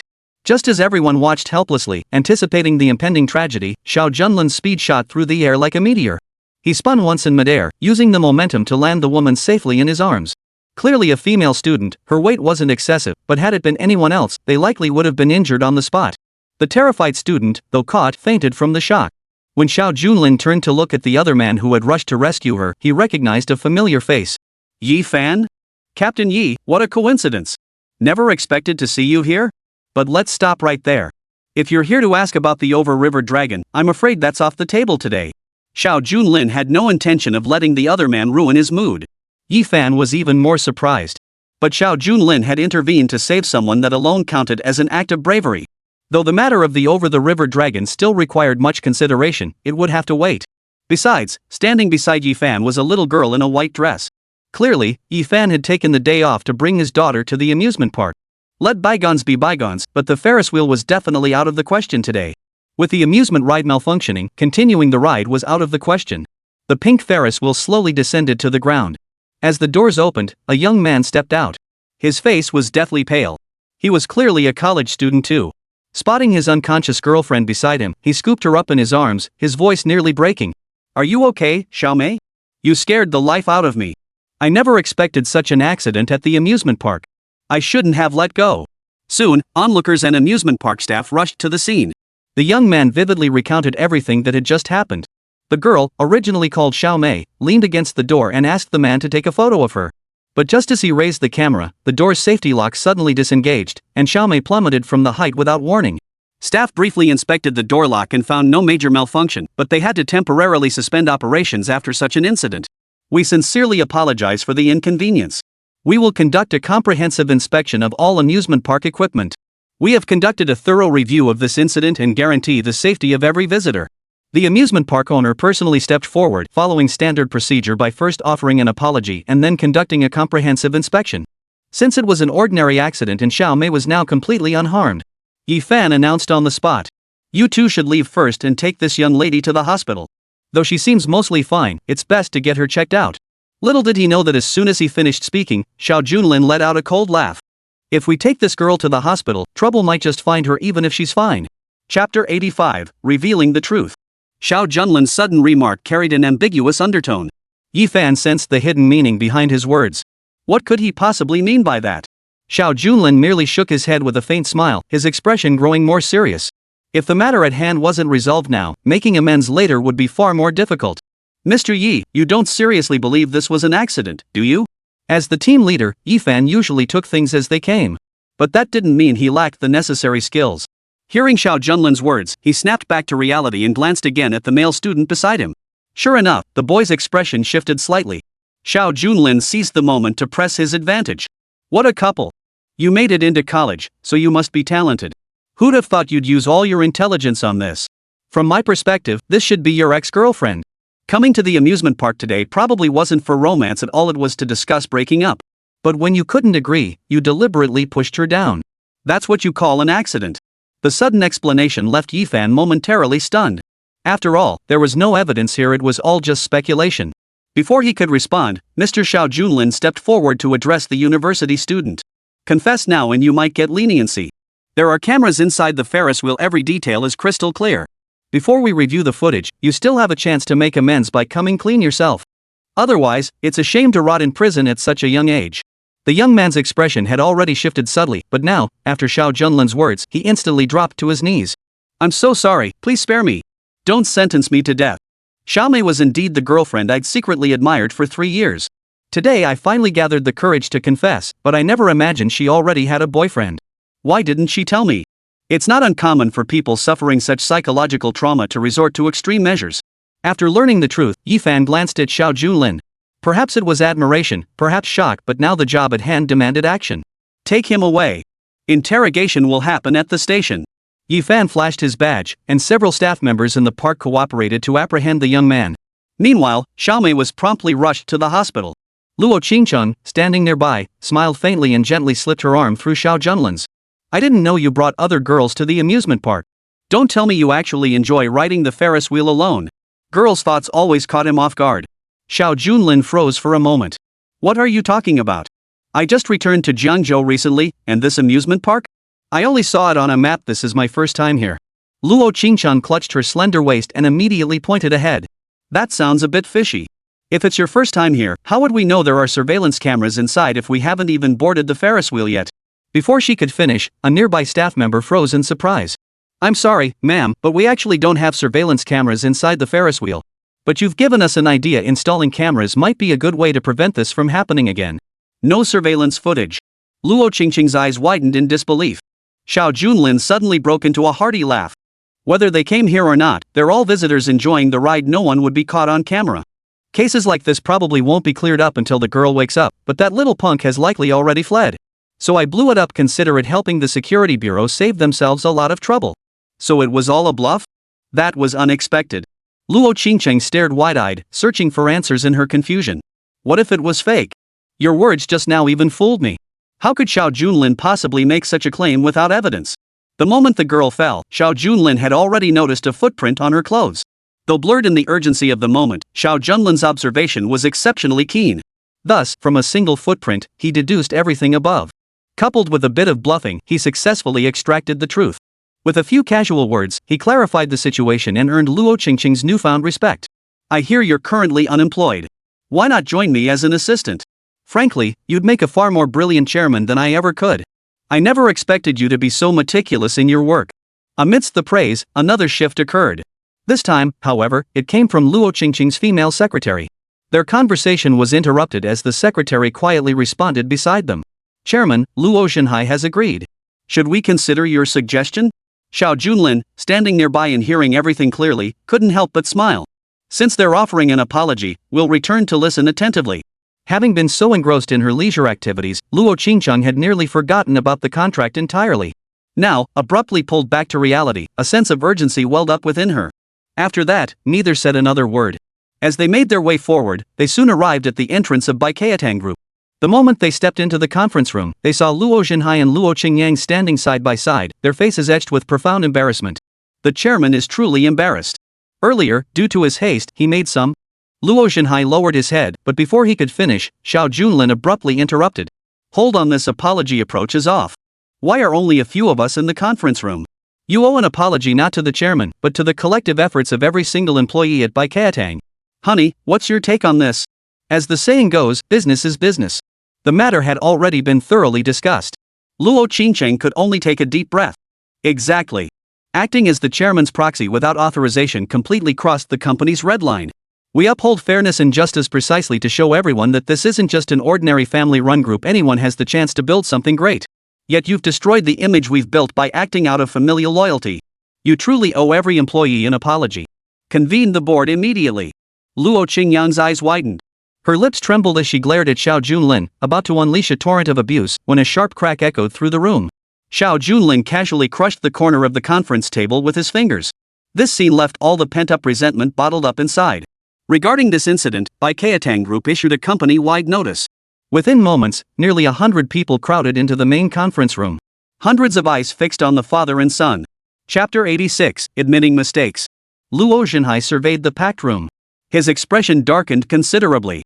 Apologizing to Qingcheng alone or even to Xiao Junlin might have been bearable. But facing the executives and countless employees before him, he found himself involuntarily backing down. Qingcheng, no matter what, I'm still your uncle. Can't we just let this matter blow over? Seeing the look of distress on his uncle's face, Luo Qingcheng did feel a twinge of pity. But recalling Xiao Junlin's words, she forced herself to hold her ground. Back when he was hunted down by the four great families, not only did Luo Qingcheng refuse to lend a hand, he swiftly distanced himself from the situation. He even seized the opportunity to seize control of the 100 Herbs Hall. If it were anyone else, they would likely have become sworn enemies for generations. But now, out of respect for this face, he had already backed down time and again. If this continued, the other party would likely take advantage of his leniency. But as this thought crossed his mind, his expression hardened once more, growing intensely stern. He turned and fixed his gaze on the uncle beside him. Company rules are company rules, and what you've done crosses our line. Had Deng Yue not been so careless, this deal would have fallen through. Remember, offending the guard corps means not only losing profits but also seeing your reputation plummet. Even if I can endure this repeatedly, I ask you all, could you endure it? The top executives within the Baikiatang group had long undergone a reshuffle. For the company's progress, I've heard about the family affairs within Baikiatang, particularly concerning the four major families. Though many harbored anger, none dared confront them directly. Now that Baikiatang has risen again, we must avenge past humiliations and transform our former state. I know you share a familial bond with the chairman, but we established this corporate group for mutual growth, not to seek unfair advantages. We place our trust in Luo Qingcheng, not you. If you refuse to apologize for this matter, then there will be no further business dealings. The cries rose in a chorus of fierce intensity. Luo Qingyang's expression darkened considerably. Why should father listen to them? Baikiatang is our family's enterprise. Why should we take orders from an outsider? Luo Qingcheng listened to his son's words, feeling his pride was at stake. And at that very moment, another urgent call suddenly rang out. The moment Luo Qingcheng's phone rang, a kindly, aged voice spoke from the other end. My dear Luo Qingcheng, I must apologize that son of mine has caused you so much trouble. Though I've long since retired, certain matters demand my intervention. I cannot stand by and watch our family business plummet just as it's been restored. Hand the phone to Luo Qingcheng. The caller was none other than the patriarch of the family. Upon hearing the voice on the other end, Luo Qingcheng's face broke into a smile. Though the patriarch wasn't known for fairness, he understood the value of weighing interests when it came to profit. Deng Yue came for Luo Qingcheng. Regardless of his motives, without Luo Qingcheng, this deal would have been dead in the water. In the face of immense profit, so-called family ties sometimes held little value in certain people's eyes. Following the old man's orders, Luo Qingcheng promptly handed the phone to Luo Qingcheng. She couldn't hear their conversation, but Luo Qingcheng's expression darkened noticeably. Even as Luo Qingcheng reluctantly hung up, the old man's furious shouts could still be heard on the other end. Mark my words, if you don't apologize today, then the head of Baikiatang Group won't be staying in their position much longer. Though the old man hadn't been seen in public for years, his authority remained absolute. As the call ended, Luo Qingcheng turned to the surrounding crowd and bowed deeply to Luo Qingcheng. Chairman, I am truly sorry. This is all my fault. I acted recklessly. I guarantee this will never happen again. In that instant of bowing, Luo Qingcheng appeared utterly sincere. Whether it worked or not, he had to put on a show. After all, with the old man's status looming over them, no one dared show the slightest disrespect. Luo Qingyang, watching her father like this, felt utterly humiliated. She glared at her cousin with fierce anger. Fine. We're family, yet you humiliate my father like this?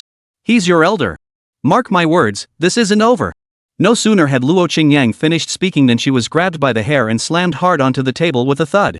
Luo Qingcheng was trying to find a way to keep them from leaving, but he hadn't expected his stubborn son to keep spouting useless words at a time like this. Without another word, he delivered a brutal beating on the spot. You little bastard, are you looking for death? Get down on your knees and apologize. Seizing the moment, Luo Qingcheng kicked Luo Qingyang to the ground, staging a dramatic act of self-sacrifice. He then grabbed Luo Qingyang's head and slammed it repeatedly against the ground. Blood spread relentlessly. The sight was horrifying. The purpose of today's meeting was to apologize, not to kill someone. Witnessing this, Luo Qingcheng urgently intervened. Alright, personally speaking, we're all family. There's no need to dwell on this from the company's perspective. The mistake has been acknowledged and rectified. Additionally, the finance manager will replace my door tomorrow. Remember, this kind of thing must never happen again. Luo Qingcheng understood what it meant to know when to stop. As the crowd slowly dispersed, she turned to thank Xiao Junlin, only to discover he had left the venue midway through the gathering. Where did Xiao Junlin go? Did any of you see him? Luo Qingcheng had intended to use this meeting to establish Xiao Junlin as the company's vice president. But the meeting had barely reached its halfway point when he suddenly vanished without a trace. Xiao Junlin glanced at his watch. The other auction of the four great families was about to begin. Back then, Master Sun Honhai's medical group had been seized by the four major families acting in concert. Now it was being auctioned off again. Naturally, he must reclaim it all. Yingbin Tower. Bathed in the blazing sun, the scene carries a touch of ancient charm. This was Jiangzhou's most distinctive restaurant, and also the venue for the Jiyuan auction. The patriarch of the Lin family, Lin Zhuiying, had even personally attended. According to Lin family tradition, with the second son now deceased, Lin Zhuiying should have held the funeral first. However, the assets intended for Marone had been intercepted by Xiao Junlin last time. To prevent further complications, the matter must be addressed immediately. Today's auction, however, was entirely different from the last. Lin Zhuiying, accompanied by his son, Lin Xiao, had already taken their seats inside the welcome pavilion. At that moment, a black sedan pulled up before the entrance. A slightly plump man was the true protagonist of today's auction. Chapter 87, The Assassin Organization. As the car door opened, the man emerged wearing a suit. His attire appeared remarkably understated, yet the suit alone was worth hundreds of thousands. The watch on his right wrist was even more remarkable, a luxury brand worth tens of millions. The man's line of work in Jiangzhou was exceptionally unique. Chairman of Universal Group. Global Group produced no tangible goods, instead specializing in information warfare. The bulk of its transactions involved buying and selling intelligence. In today's business world, intelligence is often crucial and commands exorbitant prices. The commercial spies under Universal Group alone were sufficient to sustain Jiangzhou's largest information industry. Moreover, Chairman Ma Wangtian, the mastermind behind the group, is renowned throughout Jiangzhou. Though its business model differs from other conglomerates, no player in the commercial arena can evade the necessity of intelligence. Therefore, no company wishes to antagonize Mr. Ma. Mr. Ma, you're here. I hear you've suddenly decided to switch careers and enter the medical industry. This is truly unprecedented. But congratulations in advance. This auction is being hosted by the Lin family. Given your relationship with them, there should be absolutely no problem. Amidst the surrounding flattery, Ma Wangtian merely nodded slightly, remaining silent.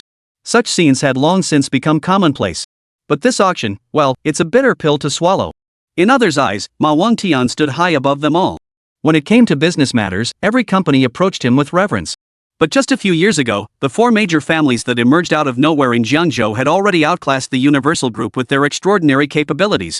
Moreover, with the support of Lady Morone from Longcheng, the four great families utterly disregarded the impending threat. This devastating blow left Ma Wangtian of Jiangzhou feeling a profound sense of crisis. Just 2 days prior, Lin Xiao had suddenly made a phone call. He was forcing the sale of a medical enterprise to him. To maintain fairness and impartiality, he was required to deposit over 200 million yuan at the auction. Such tactics were commonplace among the four great families, a habitual maneuver. Though Ma Wangtian had no involvement in the medical sector, under Lin Xiao's coercion, he had no choice but to scrape together hundreds of millions and reluctantly attend the auction. What's more, none of the groups present at the local auction today were even in the medical field. The outcome was as certain as iron plates nailed down. Though surrounded by flattery, Ma Wangtian felt no trace of satisfaction. Just as he was about to step into the reception hall, he suddenly heard the security guards behind him shouting, "Hold on! You're not allowed inside. Mingyue Medical Group? I've never even heard of this small-time outfit. Look at your state, do you even have the qualifications to enter the auction hall?" For a top-tier industry group to suddenly cause such a commotion inevitably drew attention. The crowd turned to look. They saw an elderly man, hunched over and leaning on a cane, walking slowly ahead. He held the corresponding Mingyue Group corporate contract in his hand. Yet this group wouldn't show up on any website in Jiangzhou. Because it was nothing but a shell company. Beside the old man stood a man dressed in plain clothes. He looked like a sturdy countryman. One of the security guards shoved the old man. In an instant, the guard felt a tremendous force that forced him to stumble back several steps. That old man was none other than Xiao Junlin in disguise. "Your Majesty, could you at least pretend better? Your white beard just fell off."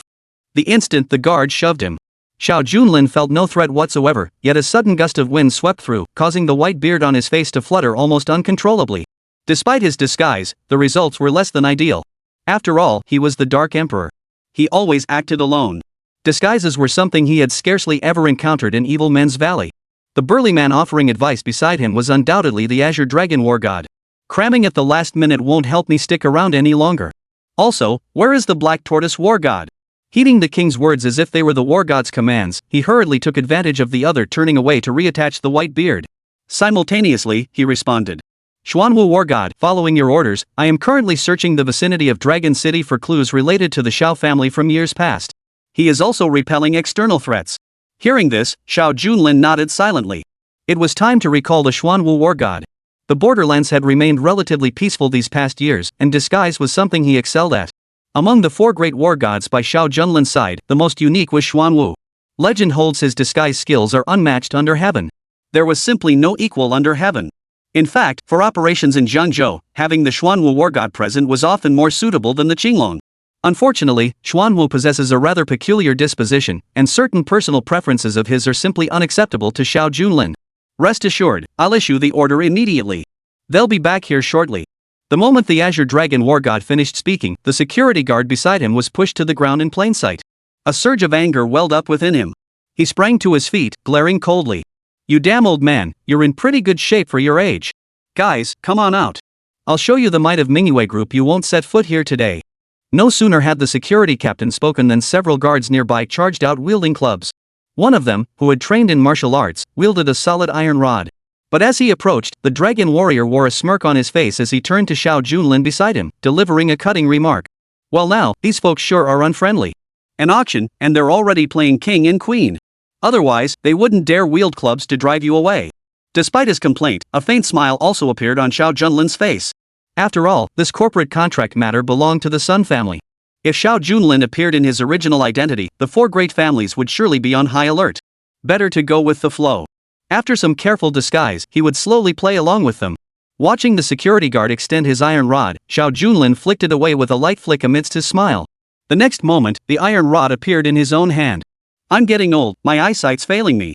Is that thing really a metal rod? It looks more like a metal ring to me.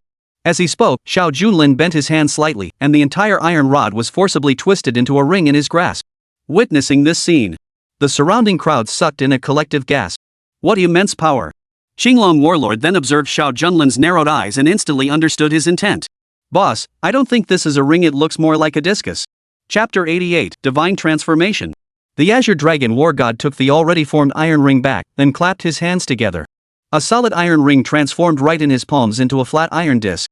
Merely witnessing this spectacle, the onlookers around them had long since widened their eyes in astonishment. Whispers began to ripple through the crowd. Were they members of the Martial Arts Association? I've heard many Martial Arts Association members disguise themselves as prominent businessmen to travel around. Just that skill alone is beyond the reach of ordinary martial artists. During the questioning, Ma Wangtian, who had been about to enter the room, halted in his tracks. He was deeply intrigued by Xiao Junlin and his companions. But then Xiao Junlin took the iron disc and, before everyone's eyes, squeezed it back into a solid iron ball. The perfectly smooth sphere glistened with a jet-black sheen under the sunlight, leaving everyone utterly speechless. The two of them giggled and joked, completely lacking any semblance of seriousness. Finally, Xiao Junlin held the iron sphere in his hand and examined it for a moment, but this time he didn't give it to the Azure Dragon War God. Alright, we're here for the auction. That was just a little acrobatic show for everyone. Security, come here. Since this weapon belongs to you, I'll return it to you now. Next, Xiao Junlin pinched the snowball between both hands and pulled it fiercely, stretching it up and down. After a series of magical transformations, the iron rod shifted shapes back and forth between their hands. The most astonishing part was that the final move restored it directly to its original iron rod form. Seeing this, the security guard dared not approach. As if he'd seen a ghost, he let out a yelp, instantly dropped it, and bolted away in his uniform. Captain, I'm sorry, but I need to get home to my child. I quit. This place is way too risky. The young people nearby watched the security guard who'd just been scared off, and they too were momentarily stunned. But upon reflection, a place like this reception area attracts big shots from all corners of the country. Who knows what kind of dangerous people you might run into? And just half a month ago, a young security guard got dragged into the ocean and chopped up to feed the fish after messing with someone connected to an underground gang. Who would dare work in such a high-risk job for a few thousand yuan a month? Even Comrade Captain and the surrounding guards scattered in an instant. Yet at that very moment, a smile spread across Ma Wangtian's face. This gentleman, which conglomerate might he belong to? Even though he claimed to be from Manhwa Group, such claims were commonplace. Now, Ma Wangtian of Universal Group certainly wouldn't take it at face value. Moreover, the man before him, Ma Wangtian, had pondered for quite some time. In all the intelligence he possessed, there was simply no record of this individual. For someone engaged in information warfare, such a gap was almost intolerable. Facing the inquiry, Xiao Junlin merely smiled faintly, tapping his walking stick lightly on the ground. Mr. Ma, I've just established a small enterprise. As it happens, I'm precisely in need of a hospital. I heard this auction features items perfectly suited to my tastes, so I took the liberty of attending. Ma Wangtian's face broke into a smile. The four great families were merely seizing this opportunity to amass wealth. As the saying goes, rising tides lift all boats. Mr. Ma offered 200 million yuan some ordinary people could never afford. Even if this little old man before me were a real tycoon who could actually afford it, the four great families would only feel deeply satisfied at receiving more money. Not only would they bear no responsibility, they would actually receive commendations. This deal was a surefire win, no matter how you looked at it. But who could have known? Xiao Junlin's next words were nothing short of astonishing. For this auction, I'll bid just 20,000 yuan. We country folk don't have much money, so this should suffice. I hope Mr. Ma will be magnanimous and not compete with me. Ma Wangtian's bloodshot eyes widened as he scanned the surrounding crowd. Everyone knew that Mr. Ma had long since coordinated with the four major families to attend this event merely to show support. Once Mr. Ma named his price, no one else dared to say a word. But now someone had offered a mere 20,000 yuan for a hospital. No matter how you looked at it, it was laughable. As the surrounding crowd looked on in bewilderment, Ma Wangtian immediately signaled to his men with a glance. Old gentleman, your words seem to carry a veiled threat. I'm afraid that's rather inappropriate. No sooner had he finished speaking than a man stepped forward from behind Mr. Ma. He resembled a pirate, with only one eye, yet was robust and muscular. The iron hook in his hand gleamed coldly under the sunlight. Kid, your moves look sharp. Care to spar? The crowd gasped at the sight of this bizarrely shaped man. Captain Ironhook. Ranked 67th on the Heaven and Earth leaderboard. With a man like that as his bodyguard, no wonder no one in Jiangzhou dares to cross him. As expected of Boss Ma to actually recruit someone from the Heaven and Earth rankings.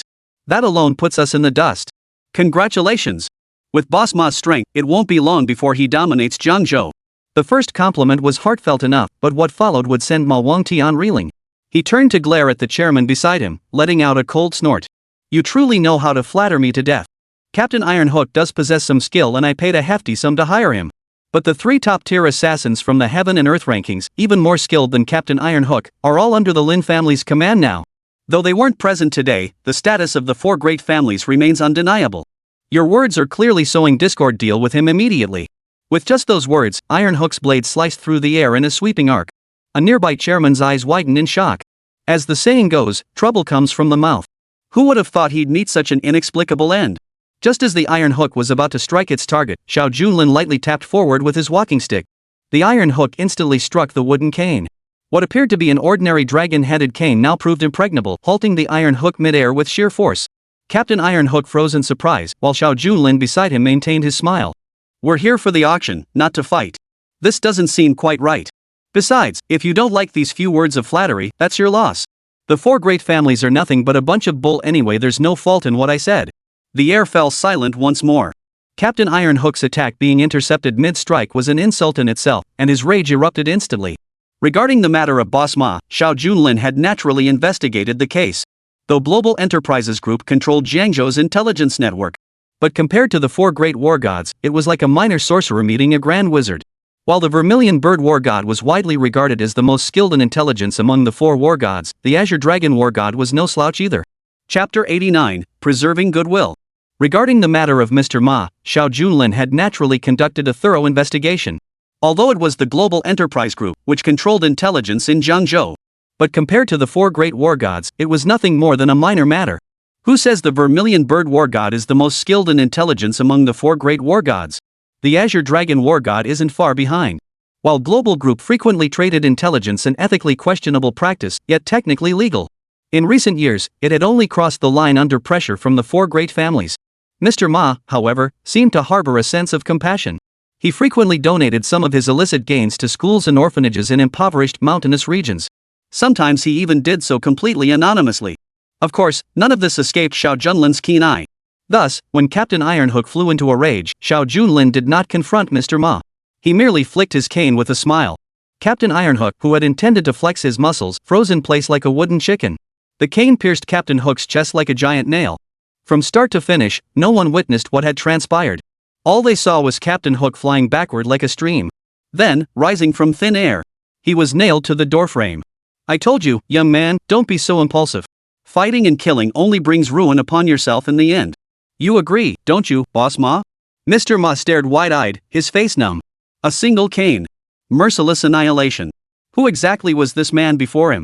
As Xiao Junlin spoke, the white beard began to fall off again, only slowly reattaching itself in front of Boss Ma. The movement was subtle, discernible only to Ma Wangtian. In Boss Ma's memory, the only one capable of killing silently with a single staff was likely the Heaven and Earth ranking 7th ranked master, Staff of Heaven. Are you a professional assassin? Why would someone of your stature appear in? Xiao Junlin certainly wasn't the so-called one strike to heaven. He'd never even heard that name before. However, a powerhouse ranked so high on the Heaven and Earth rankings was certainly not someone a small city like Jiangzhou could accommodate. Clearly, Boss Ma had misunderstood the situation.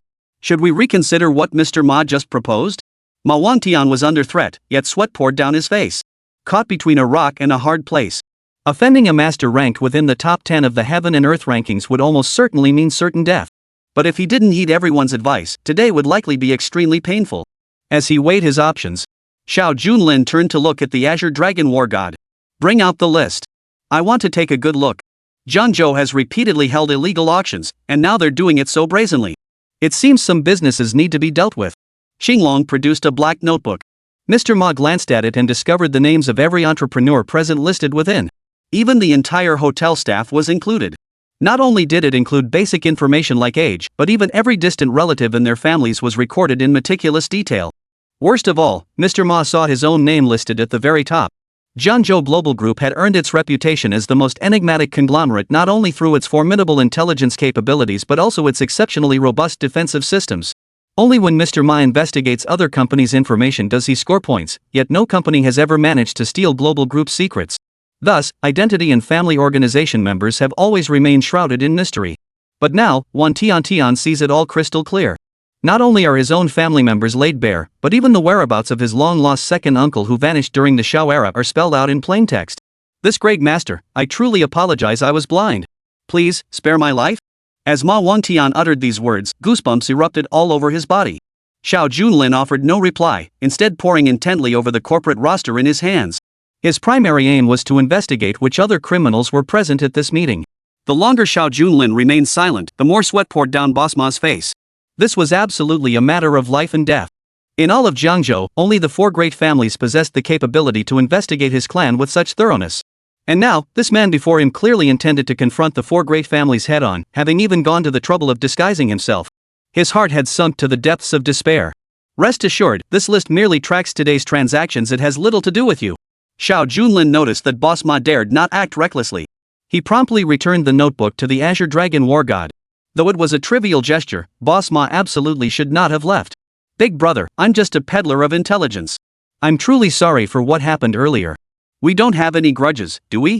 From now on, our Universal Group is willing to serve you faithfully. Whatever you need, just give the word, I'll make it happen. Now this was interesting. Xiao Junlin's intention was to prevent the other party from abandoning the auction. Who'd have thought this guy would willingly comply? He's even scared out of his wits. But consider this, across the entire Jiangzhou region, even with the Azure Dragon War God by his side, he remains far from the Emperor's reach. To truly take root among the common folk, he still needed to connect with local figures. Yet since arriving in Jiangzhou, the only person who truly held sway here was Deng Yue. As for Luo Qingcheng and Old Master Sun, one is my wife, the other my master. They absolutely cannot be treated like subordinates and sent to handle matters. If he could cultivate an intelligence network, why not seize the opportunity? With that thought, Xiao Junlin decided to go with the flow. In that case, I'll judge you by your performance in the future.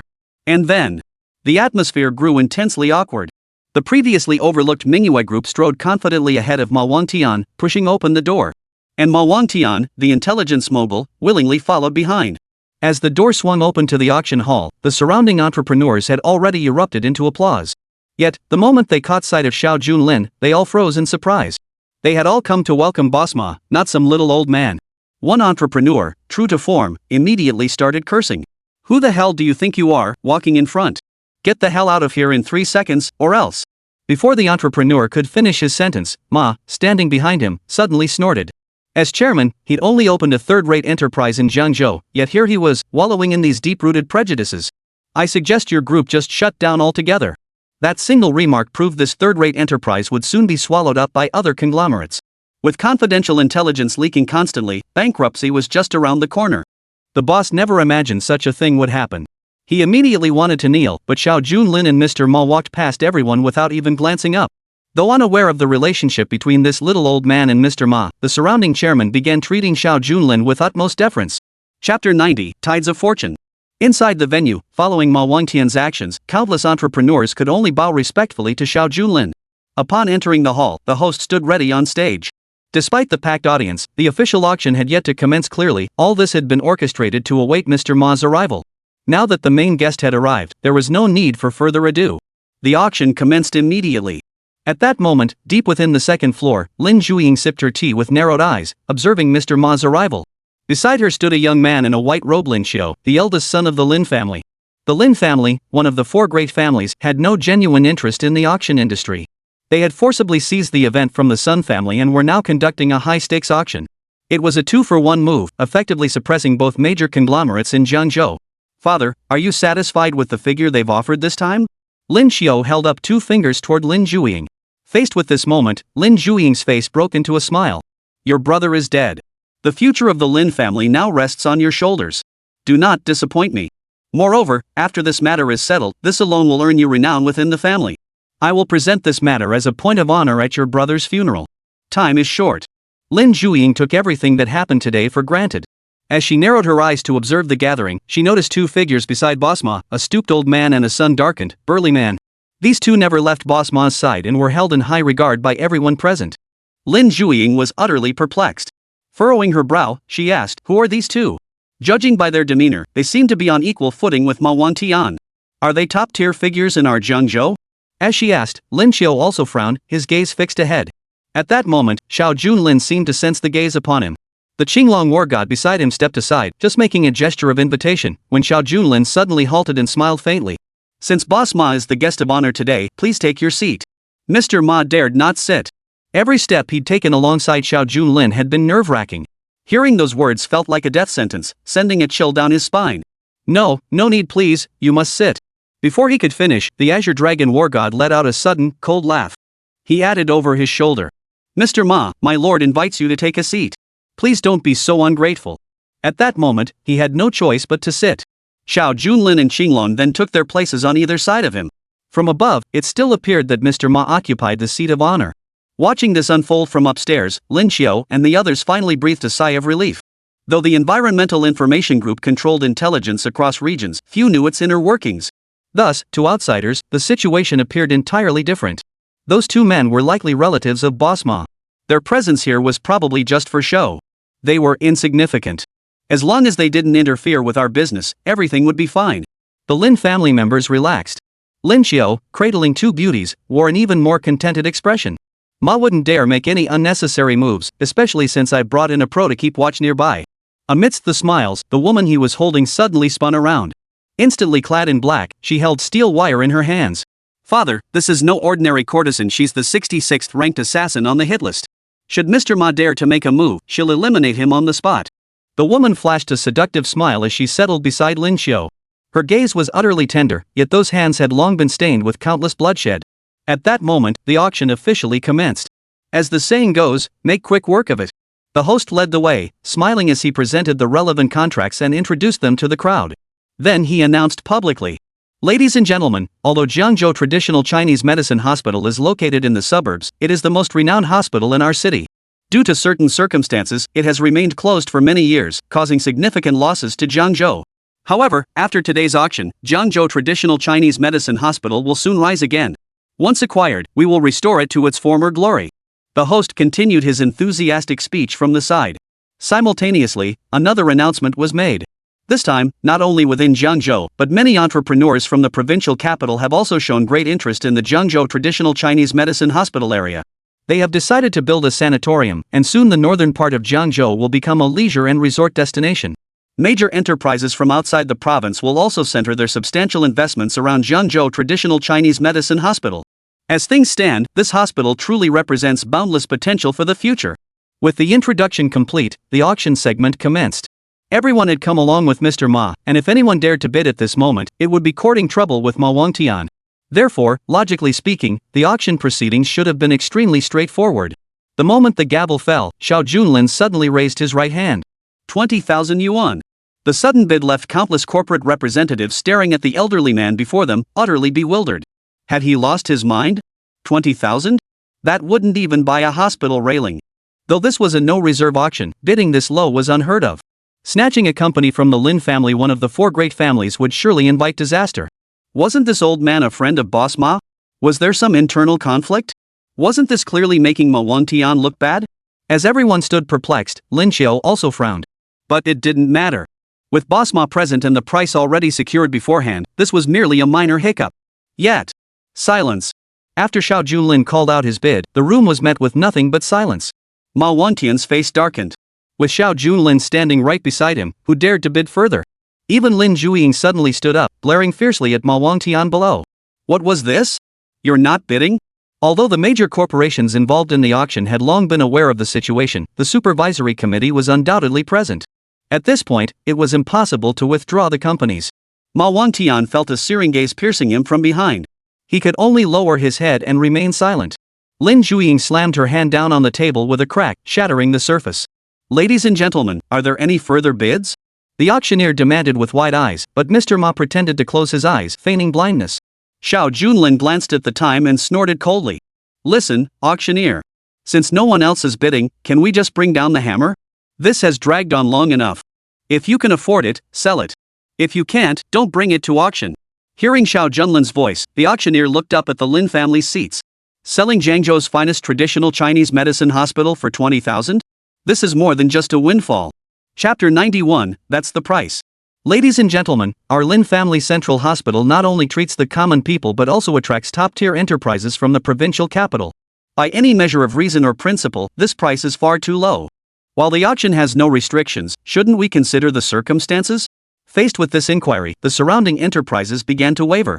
As the seller, I shouldn't interfere with the auction's fairness, but now that we hold the title of the four great families, we wield absolute authority. Just as several entrepreneurs were about to waver, the auction hall doors swung open midway. Bathed in sunlight, Deng Yue personally led his entourage onto the scene. The crowd reacted with astonishment at Deng Yue's sudden appearance. Yet, as the commander of the guard regiment and a figure deeply beloved by the people, no one dared to show him disrespect. Oh, Commander Deng. We're terribly sorry for not greeting you sooner. May we ask what brings you here? Could it be that you're also interested in this hospital? If so, just give us a heads up. The four great families would surely give you face. Why bother coming in person? Facing their flattery, Deng Yue's expression remained stern. He certainly wasn't falling for such tactics. He responded with a cold smile. I'm here on official business. There have been reports of illegal transactions and unfair practices at the auction. I've come to investigate. Whether it involves the four great families is irrelevant. I come in the name of the law. Deng Yue opened with official rhetoric. The four great families wouldn't dare openly defy the authorities. The subtle jabs that had been flying moments ago were instantly silenced. Of course, Deng Yue had been summoned by Xiao Junlin and his timing couldn't have been more perfect. Securing the auction without bloodshed couldn't have been more ideal. Seeing the moment had arrived, Xiao Junlin cleared his throat and said, with Commander Deng here, I feel much more at ease. I just auctioned off an item, but it seems the Lin family wasn't particularly keen on it. The bidding had been going on for ages without a final offer. What exactly was the Lin family playing at?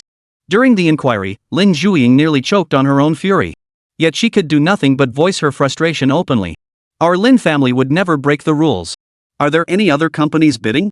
If not, we'll finalize the price now. Who knows what tricks the Lin family has up their sleeves? Businesses around us were eager to bid. Setting aside other factors, this hospital alone had attracted genuine interest from many competitors. But who dared speak up now? If they accidentally meddle in the affairs of the four great families, they risk having their families destroyed.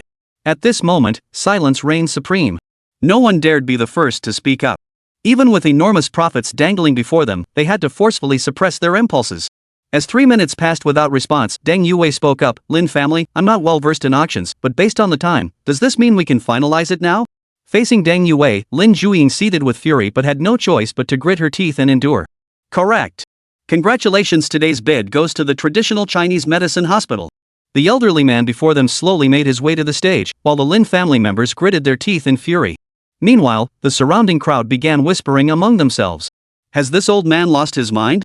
Even if he managed to secure the contract today, whether he could leave the venue was another matter entirely.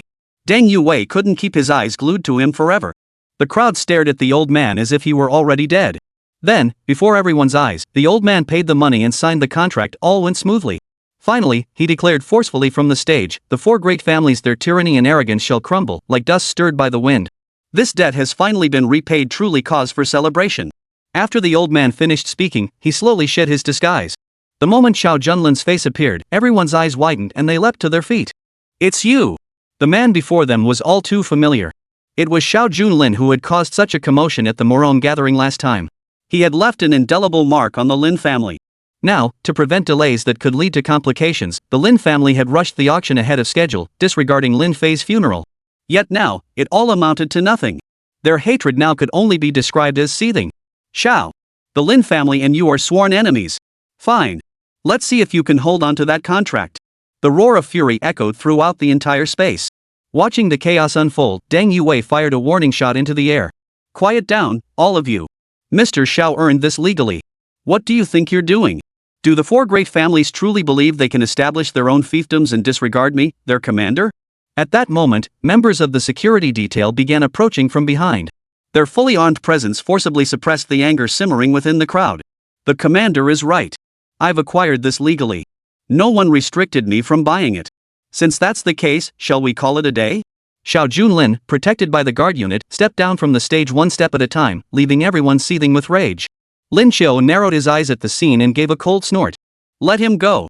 Though I'm quite curious to see just how far he can go." The auction hammer fell decisively. As one of the four great families, the Lin family could only watch helplessly as Xiao Junlin secured the contract. Gritting their teeth in frustration, they were powerless to stop him, their entire bodies flushing crimson. After securing the contract, Xiao Junlin made no lingering stay, exiting through the back door. Ma Wangtian followed closely behind. Now, he was truly bound to Xiao Junlin like a sacred grasshopper. Originally, the contract was supposed to be worth hundreds of millions. Instead, it cost only 20,000 yuan, a devastating blow. "Stay right here." Xiao Junlin's sudden remark sounded like a death sentence. Mr. Ma froze in place, utterly dumbfounded. Now that Xiao Junlin was gone, Boss Ma would inevitably become the target of the four great families. The outcome was all too predictable. But just as he tried to explain, Xiao Junlin turned back with a faint smile. "Stay close to the four great families," he instructed. "Keep a watchful eye on their movements. Rest assured, they won't kill you." Hearing Xiao Junlin's words, Ma Wangtian could only resign himself to the situation. He watched helplessly as Xiao Junlin and his companions drove away. At the same moment, a butler approached from behind. His expression was almost savage. "Hello, Mr. Ma. The head of the Lin family invites you to come over for a visit. Surely you won't refuse?" Hearing these words, Boss Ma drew a deep breath. With the Heaven and Earth rankings assassin already dealt with by Xiao Junlin, he now stood utterly alone. Even if he tried to make a sudden dash for it now, it would likely be too late. He could only offer a wry smile as he followed the butler step by step up the stairs. Inside the second-floor private room, the beautiful assassin had long since been escorted out, leaving only Lin Qiu and Lin Zhuiying behind. Chapter 92, Driving Tigers to Devour Wolves. Inside the second-floor private room, the beautiful assassin had long since been escorted out, leaving only Lin Qiu and Lin Zhuiying behind. Yet despite this, as members of the four great families, they still commanded formidable authority. They sat casually.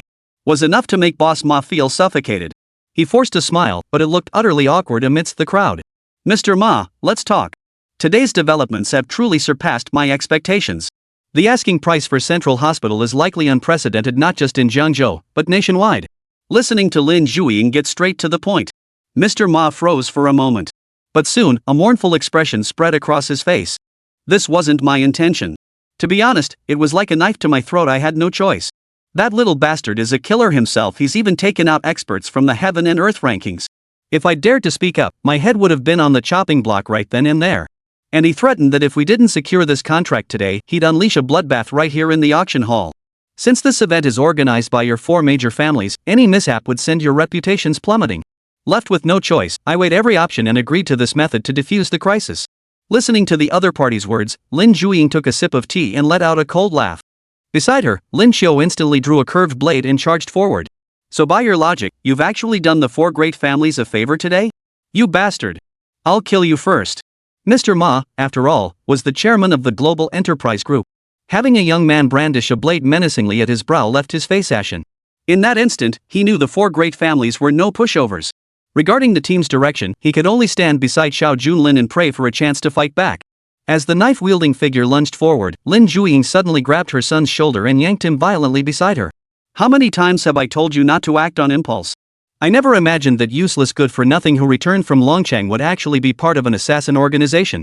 No wonder we suffered those consecutive failures. He'd been resentful that we never figured out his true capabilities. Initially, everyone assumed Xiao Junlin was merely a useless returnee. Now it seems his true identity and standing are entirely different from what we imagined. In the blink of an eye, Lin Zhuiying glanced at Ma Wangtian beside her and suddenly changed her mind. Mr. Ma, I have a task that could redeem your past mistakes. The fact they didn't kill you means there's still room for negotiation. That brat likely still has hidden cards up his sleeve. Only by knowing both sides can we win every battle. You'll be responsible for digging up more intel on them and reporting back to me at all times. Ma Wangtian had narrowly escaped with his life. In the rush, he agreed without hesitation. Lin Qiu furrowed her brow and approached her father to ask. If the other party is indeed an assassin, should we recall the Black Rose we dispatched? Black Rose was the assassin ranked on the heaven and earth list, the very woman who had been hiding within the family all along. Upon hearing this, Lin Zhuiying fell silent for a few seconds. There's no need for that. I'm actually curious, even if he is an assassin, how much of a threat is he really? Perhaps Black Rose could handle it too. As the saying goes, Lin Zhuiying struggles with the beauty test. The black market car raced toward the family residence. Qinglong War God began canceling orders and soon received a call. Reporting to your majesty, during your busy period, several waves of assassins have arrived. These scoundrels have been dealt with by our advance team. However, another squad is currently heading toward the old residential district. Ever since Xiao Junlin returned from the Jiangzhou group, these assassins have been appearing non-stop. Moreover, Yang Kaitao had already been warned to immediately return the 100 Flower Garden. Yet now, the deadline has passed, and Yang Kaitai remains silent instead. Wave after wave of assassins keep arriving. Their origins are all too obvious. After Qinglong Warlord finished his report, he narrowed his eyes and glanced behind him. A red Ferrari had been tailing them closely ever since leaving the venue. Clearly, they were from one of the four great families. Before the report could be made, Xiao Junlin had already understood the situation, and he smiled faintly. Wolves ahead, tigers behind, how amusing. Jiangzhou truly is no place for the faint of heart. The Blue Dragon War God hurriedly replied. Rest assured, with the Azure Dragon Squadron guarding the old residential district, they won't dare to act recklessly. As for that assassin behind us, I'll handle him. As he received the report, Xiao Junlin shook his head slightly, seemingly harboring other plans. No need for that. Let them live a little longer. I'm in a good mood today, perfect timing to stage a dog-eat-dog spectacle.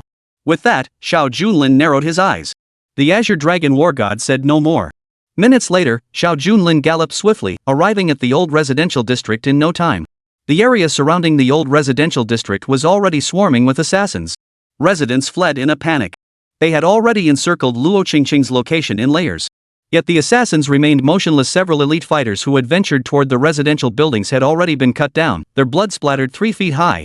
Several elite fighters huddled around a captain, frowning as they scanned the interior of the residential building. Captain, there are elite fighters guarding inside the residential building. Our men will likely die the moment they step in. We should reconsider our plan. Every member of the Azure Dragon Squad ranked among the elite. Ordinary assassins within Jiangzhou were practically like eggs hitting a stone. Though the assassin organization had mobilized a large force this time, facing such a hellish situation demanded careful consideration. While they deliberated, Xiao Junlin's black vehicle pulled up before the entrance. Simultaneously, the Faraday door behind him slowly opened, revealing a woman clad in black walking alone. Luo Qingcheng's call simultaneously reached Xiao Junlin's phone. Something seems to have happened inside the compound.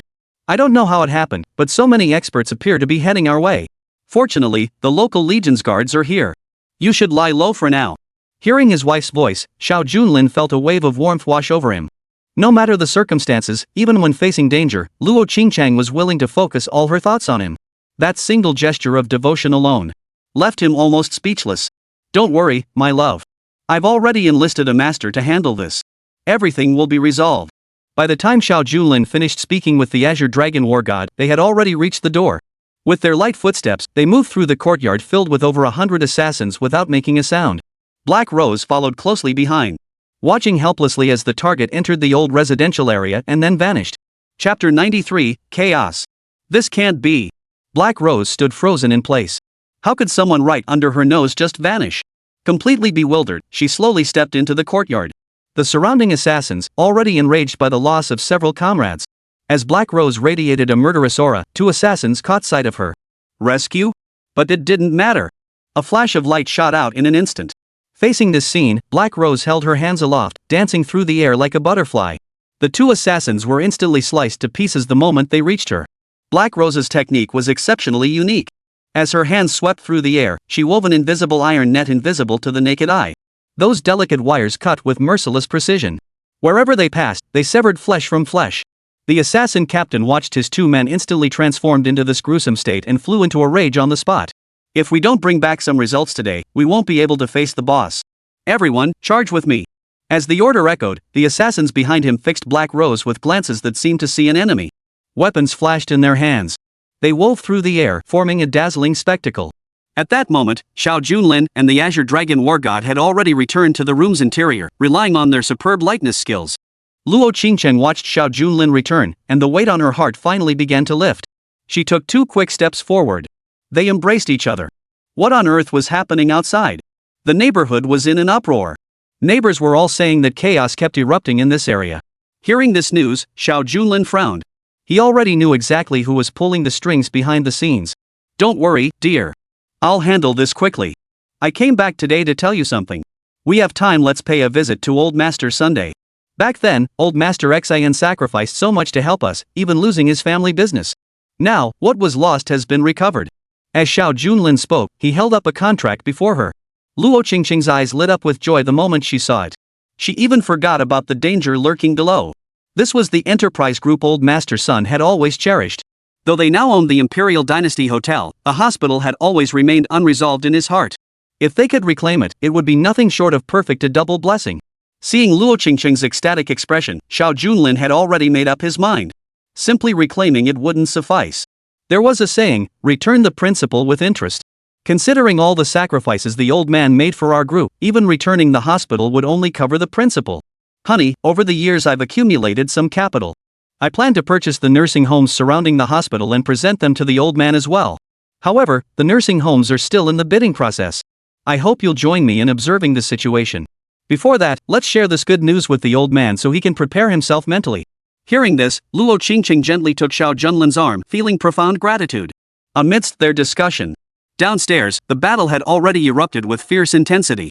Black Rose frowned, utterly unprepared for how formidable this target would prove.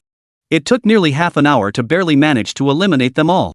But by now, Black Rose was already staggering, feeling her strength steadily draining away. It felt as though she might collapse at any moment. Gazing at the corpses strewn across the floor, Black Rose didn't rush upstairs. Instead, she suddenly bit her finger, drawing a strange skull pattern on the plane. Xiao Junlin peered down from the window and noticed Black Rose's movements were extremely peculiar. This woman had some skills, but what the hell was she up to? During the inquiry, the Azure Dragon War God gazed downwards, but soon let out a cold laugh. True to her status on the Heaven and Earth rankings, she actually knows such underhanded tricks. This is an array capable of creating illusions. Compared to this woman, I feel unable to confront her head-on. I can only compensate with some underhanded tricks. If I'm not mistaken, she'll soon set the building on fire. Then she'll force us out. The moment our feet step into the courtyard, we'll fall into her trap. Set the building on fire? Most residents in these old neighborhoods are ordinary citizens. Many even call this their only home. Once the flames consume it, who knows how many will be left homeless. Forget about setting the building on fire. Since they're so eager to see us, I'll go down and greet them personally. With that, Xiao Junlin, clad in a leather jacket, slowly stepped out from the corridor. 2 team members attempted to intercept him, but Qinglong warlord seized them in an instant. There's no need to stop him. This illusion is nothing compared to what he's capable of. No sooner had the words left his mouth, Xiao Junlin stepped out of the room and scanned the surroundings. All signs of labor had vanished, replaced by a vast expanse of mist stretching for miles. Amidst the white haze, the sounds of soldiers and horses echoed ceaselessly from all directions. Clearly, it was all an illusion. Meanwhile, to outsiders, Xiao Junlin appeared frozen in place before the door. As the Black Rose drew near, Xiao Junlin's grip on the dagger in his hand tightened. No matter how formidable he may be, under my illusion, he can only meet his demise. Black Rose remained confident. After all, Xiao Junlin now seemed as immobile as a piece of wood. Killing him appeared to be a simple task. Her steps steadily drew nearer, yet in the very next moment, her expression froze in shock. Before her eyes, Xiao Junlin seemed to melt away, replaced by a colossal, monstrous figure. Like a monster straight out of a movie, surrounded by zombies crawling in from every direction. This couldn't be real. This scene had to be an illusion. Why did I fall victim to my own illusion? Black Rose couldn't make heads or tails of it. Still, as the illusion's creator, she managed to maintain some composure. Yet even so, when she saw her own feet and hands gradually rotting away, with countless insects crawling over them, she finally couldn't hold back. She flailed her arms wildly in the air, spinning them back and forth. Her entire body felt like an ant on a hot pan. To outsiders, she must have looked like a madwoman, utterly lost and disoriented. See? This is the Dark Emperor. Such illusions are utterly unworthy of a sovereign. Chapter 94, A Whiff of Incense. Black Rose's weapon flailed wildly through the air. But it was all just flailing and hacking at thin air.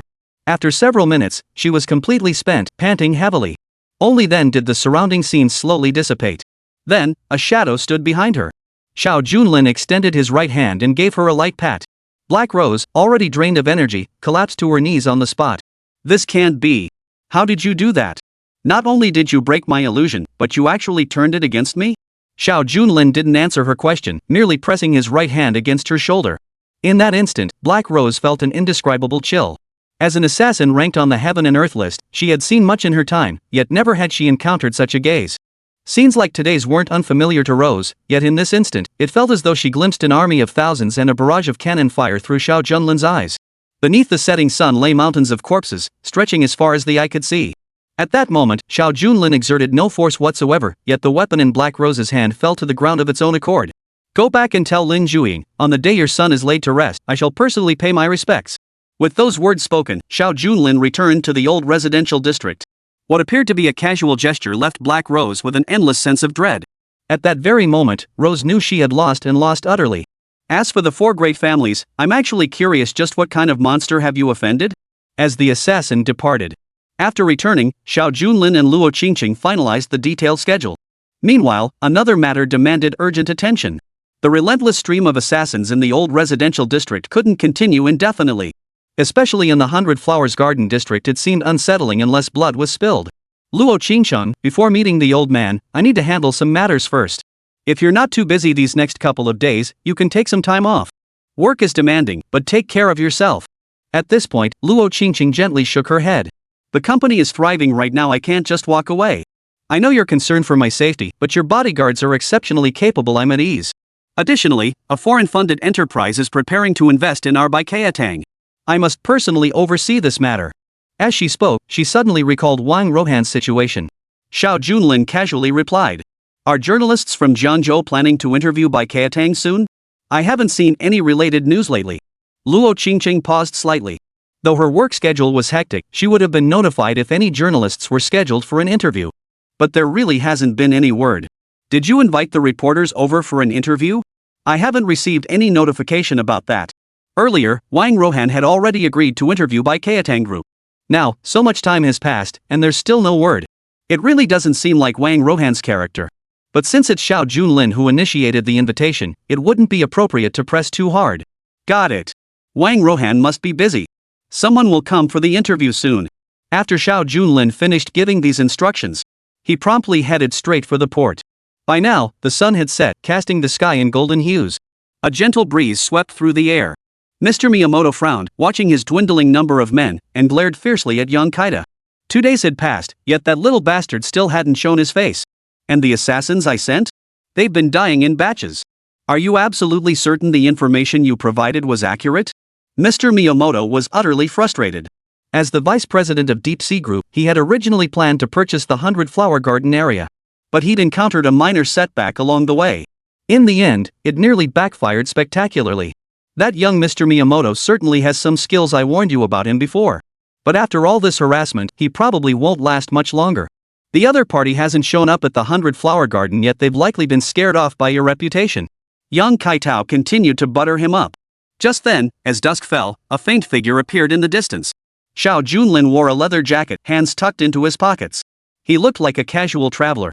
Mr. Miyamoto paid Xiao Junlin no mind whatsoever, but young Kaitao's eyes widened in shock. Mr. Miyamoto, this is the very young man who tried to seize the 100 Flower Garden. Young Kaitao felt as if a demon were screaming beside him. The mere sight of Xiao Junlin was enough to drench him in sweat from head to toe. Mr. Miyamoto frowned, his gaze fixed intently on Xiao Junlin. Mr. Yang, I hope you're not joking. This punk has you in such a bind? Enough. I'll kill him today. If we still can't secure the 100 Flower Garden project after he's dead, you'll be the one to answer for it.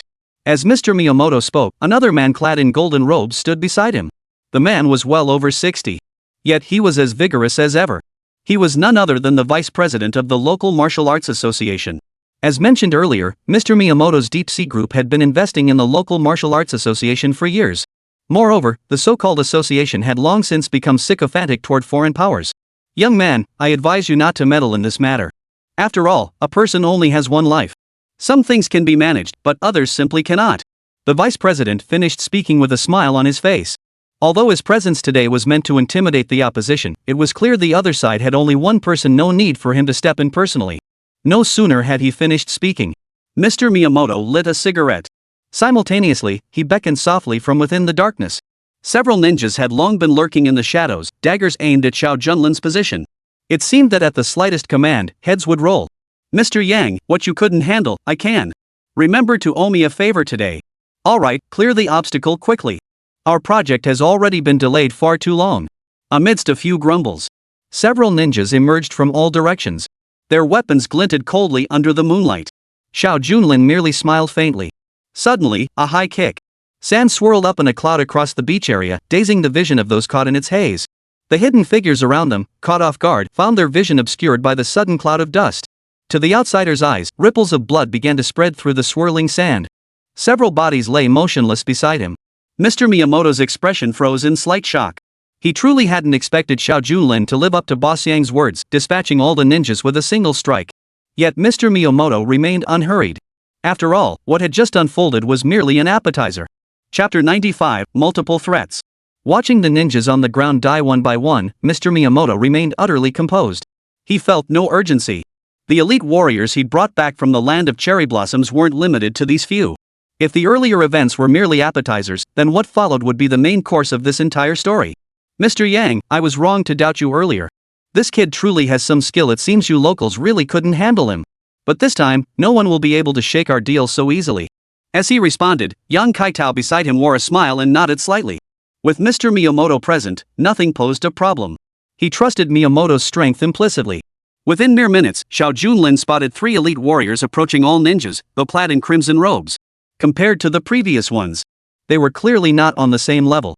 The instant one of the experts charged forward, Xiao Junlin braced for battle. Yet the figure vanished into thin air before he could react. Next, a chill swept over him from behind. As the killing intent struck, Xiao Junlin turned his head just in time, narrowly evading the fatal blow. Mr. Miyamoto, witnessing this, smiled from the sidelines. I never imagined he could evade even their attacks. But I wonder how long you can keep this up. These ninjas before him were clearly more advanced than the previous ones. Each time they attacked the central plains, they vanished before his eyes. The moment he sensed danger, the long sword in his hand had already descended before his eyes. Xiao Junlin's final move was to simply close his eyes and remain motionless. Mr. Miyamoto watched the scene unfold, his grin growing more maniacal. Young man, I must admire your courage refusing to yield even in the face of death. It seems you've closed your eyes, waiting to be slaughtered by us. However, I'm very impressed by the fighting spirit you just displayed. If you agree to become my subordinate, I can spare your life. Mr. Miyamoto possessed ample confidence. Having crossed oceans to arrive here, the Miyamoto phenomenon indeed possessed ample capital to justify such confidence. After all, the illusory killing array deployed by the surrounding masters. Such formations were unheard of locally. Even in actual combat, while it might not guarantee victory every time, it came remarkably close. Yet in the very next instant, Xiao Junlin, his eyes closed, suddenly moved in midair. A black blade materialized in his hand, casually swinging through the air. Then, one of the ninjas, who had been preparing to conceal himself, ended up emitting a wail of agony before collapsing to the ground, his entire body drenched in blood. Mr. Miyamoto's expression began to lose its smile. One of the ninja captains also began to frown. Impossible. Our concealment was flawless. That last strike must have been pure luck. Continue. He must not be allowed to return alive today, no matter what. Shouts echoed continuously as the crowd glared fiercely at Xiao Junlin. Initially, Mr. Miyamoto had been half joking, but now Xiao Junlin was gradually forcing him to take things seriously. Yet it turned out that Mr. Miyamoto's suspicions were entirely correct. Xiao Junlin continued, eyes still closed, dispatching one after another. Whether using illusions to appear on the ground, among the trees, or in the depths of the sea. None of it mattered before Xiao Junlin. Each time he raised his black blade, another figure would collapse, drenched in blood. If such a sequence could still be dismissed as coincidence, then these ninjas could only be described as fools. In truth, the ninja captain had long sensed something amiss and was already fleeing northwest at top speed. Fleeing when outmatched was the most basic principle. But Xiao Junlin seemed to dislike those who fled the battlefield without a fight. He kicked the ground, sending a stone flying like a paper ribbon, and sprinted madly toward the northwest. The ninja captain had barely exhaled in relief when an excruciating pain erupted from his back, piercing straight through his chest. All of Mr. Miyamoto's ninjas had been wiped out by now. A katana was instantly drawn from behind. Mr. Yang, why didn't you inform me sooner that Jiangzhou had such a skilled fighter? Yang Kaitao was completely dumbfounded. Mr. Miyamoto had initially dismissed them as insignificant. Now he was suddenly being called a master, and blame was even being placed on him. The atmosphere grew tense. Amidst this, the deeply experienced vice president of the Martial Arts Association offered a faint smile. This lad clearly has martial arts training. Mr. Miyamoto, you must understand he's always been extremely considerate toward our Martial Arts Association, constantly troubling this old man. Of course I couldn't just stand by and watch. With that, the elder stepped forward. A cloud of dust swirled up, and cracks began to form in the stone beneath his feet. The Martial Arts Association's vice president hailed from the provincial capital. A place like Jiangzhou was hardly worth his attention. I am Jin Yueluan, vice president of the Martial Arts Association. Since we are all martial artists, this friend, why not grant me the courtesy today? The Martial Arts Association is entirely distinct from the former Martial Arts Alliance. Whereas the former was merely a loose association of martial practitioners, the Martial Arts Association comprises formal martial arts sects.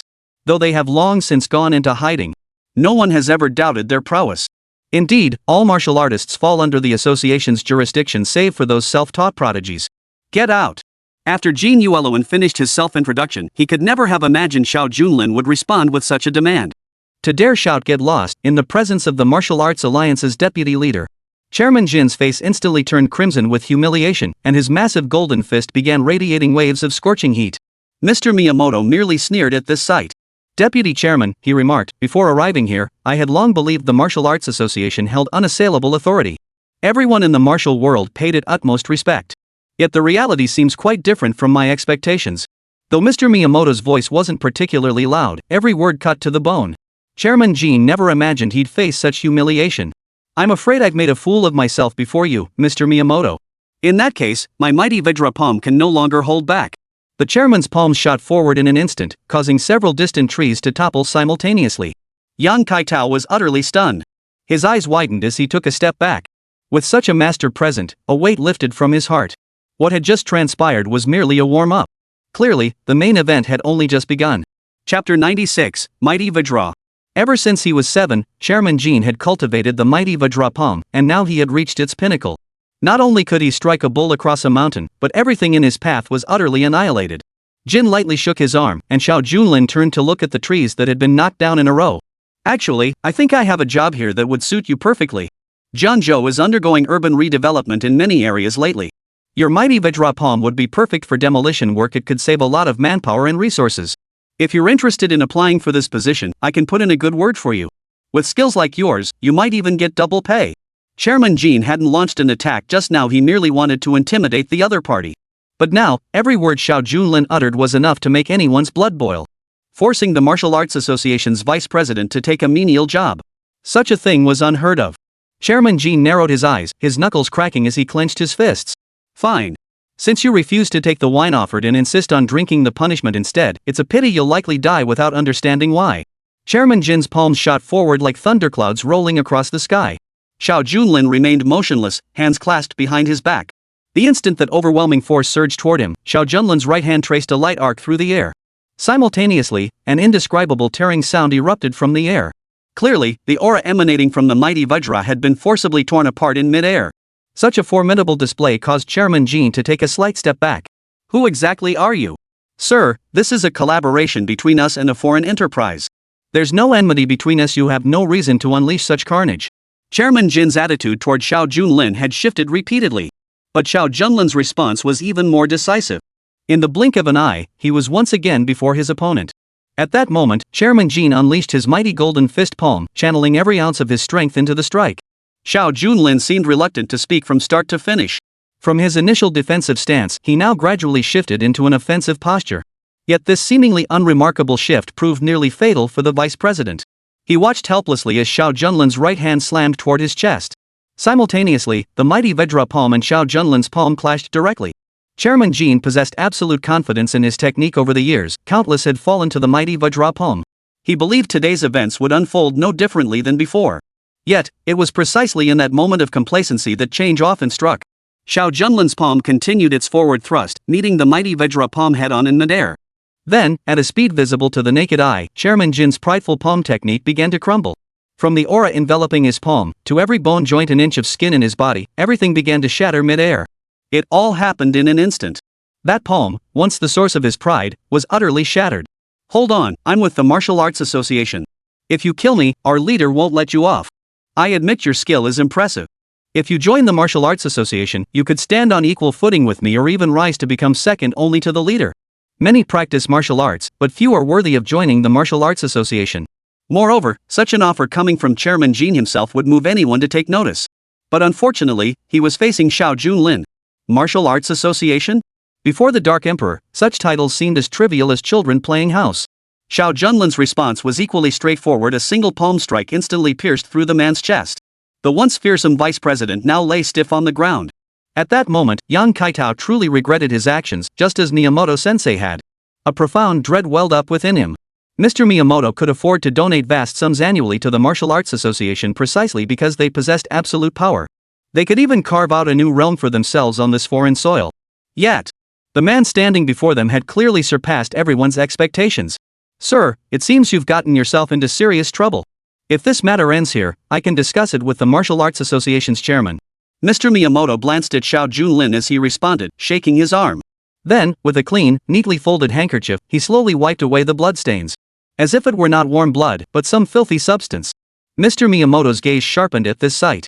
Rather than sitting idly by, it was a preemptive strike. The katana in his hand materialized out of thin air. This blade had been with Mr. Miyamoto for many years. Over the years, it had become as inseparable from him as his own life. As the saying goes, sword and master are one. When the sword perishes, so does the master. And indeed, this blade had severed countless heads. Mr. Miyamoto's most favored performance. Since you refuse to adapt, death is your only fate. The piercing wind sound came head-on, the blade plunging downward, trembling wildly. The instant the katana descended, Xiao Junlin's black blade met it head-on. The two blades met midair, clashing together. Simultaneously, a sharp crack echoed. The katana was now severed cleanly, its break utterly decisive. Were it not for Mr. Miyamoto's super alloy armor, he too would have been cleaved in two by that black blade. The armor was incredibly sturdy. It even allowed Mr. Miyamoto to narrowly escape death. Only his sternum was shattered. He wasn't split in two. But that was beside the point. What mattered was that Xiao Junlin clearly intended to spare no one here. I'm not one to refuse compromise. But some people simply aren't worth it. Your deep-sea group is nothing but a testing ground for toxic gases and poisons here. No one would ever tolerate such actions. Therefore, you must die. As Xiao Junlin uttered these words, Boss Yang beside him had already bolted for his life. In this situation, nothing could protect him. All he could do was hope that Xiao Junlin's Shandongbai maneuver would buy him enough time. He could only hope his legs would carry him faster. But just as he'd sprinted over a dozen meters away, Yang Kaitai found a man standing before him. The man's appearance was utterly bizarre. He possessed only one arm, while the other held a massive blade over 2 meters long, which he swung viciously through the air. And so, the ungrateful Yang Kaitao was cleaved in two by that great blade. Even now, he never knew whose hand had ended his life. After dispatching Yang Kaitao, the man strolled nonchalantly over to Xiao Junlin. I've already killed Mr. Miyamoto for you, Yang Kaitai. Leave him to us. Chapter 97, The War God's Shoulder. The man was remarkably young.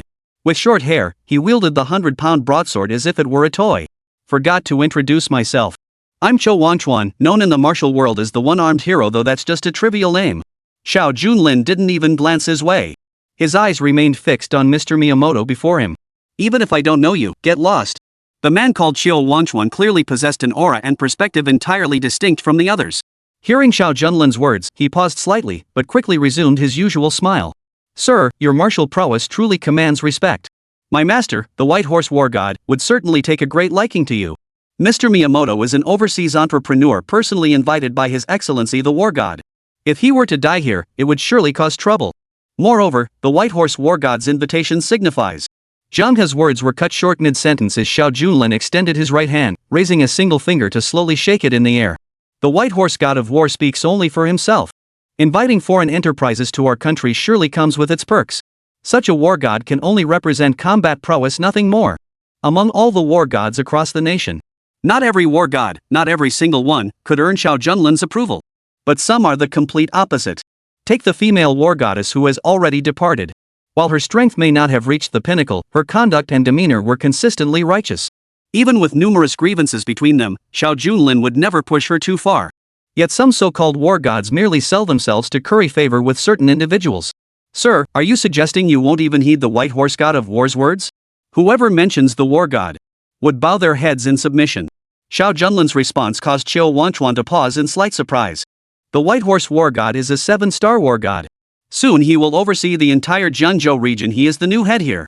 The consequences of opposing him, I believe, require no further explanation. If Deng Yue is the head of Jiangzhou, then the war god is the head of the entire province. Jiangzhou is located in Jiangbei province. It comprised 7 major cities.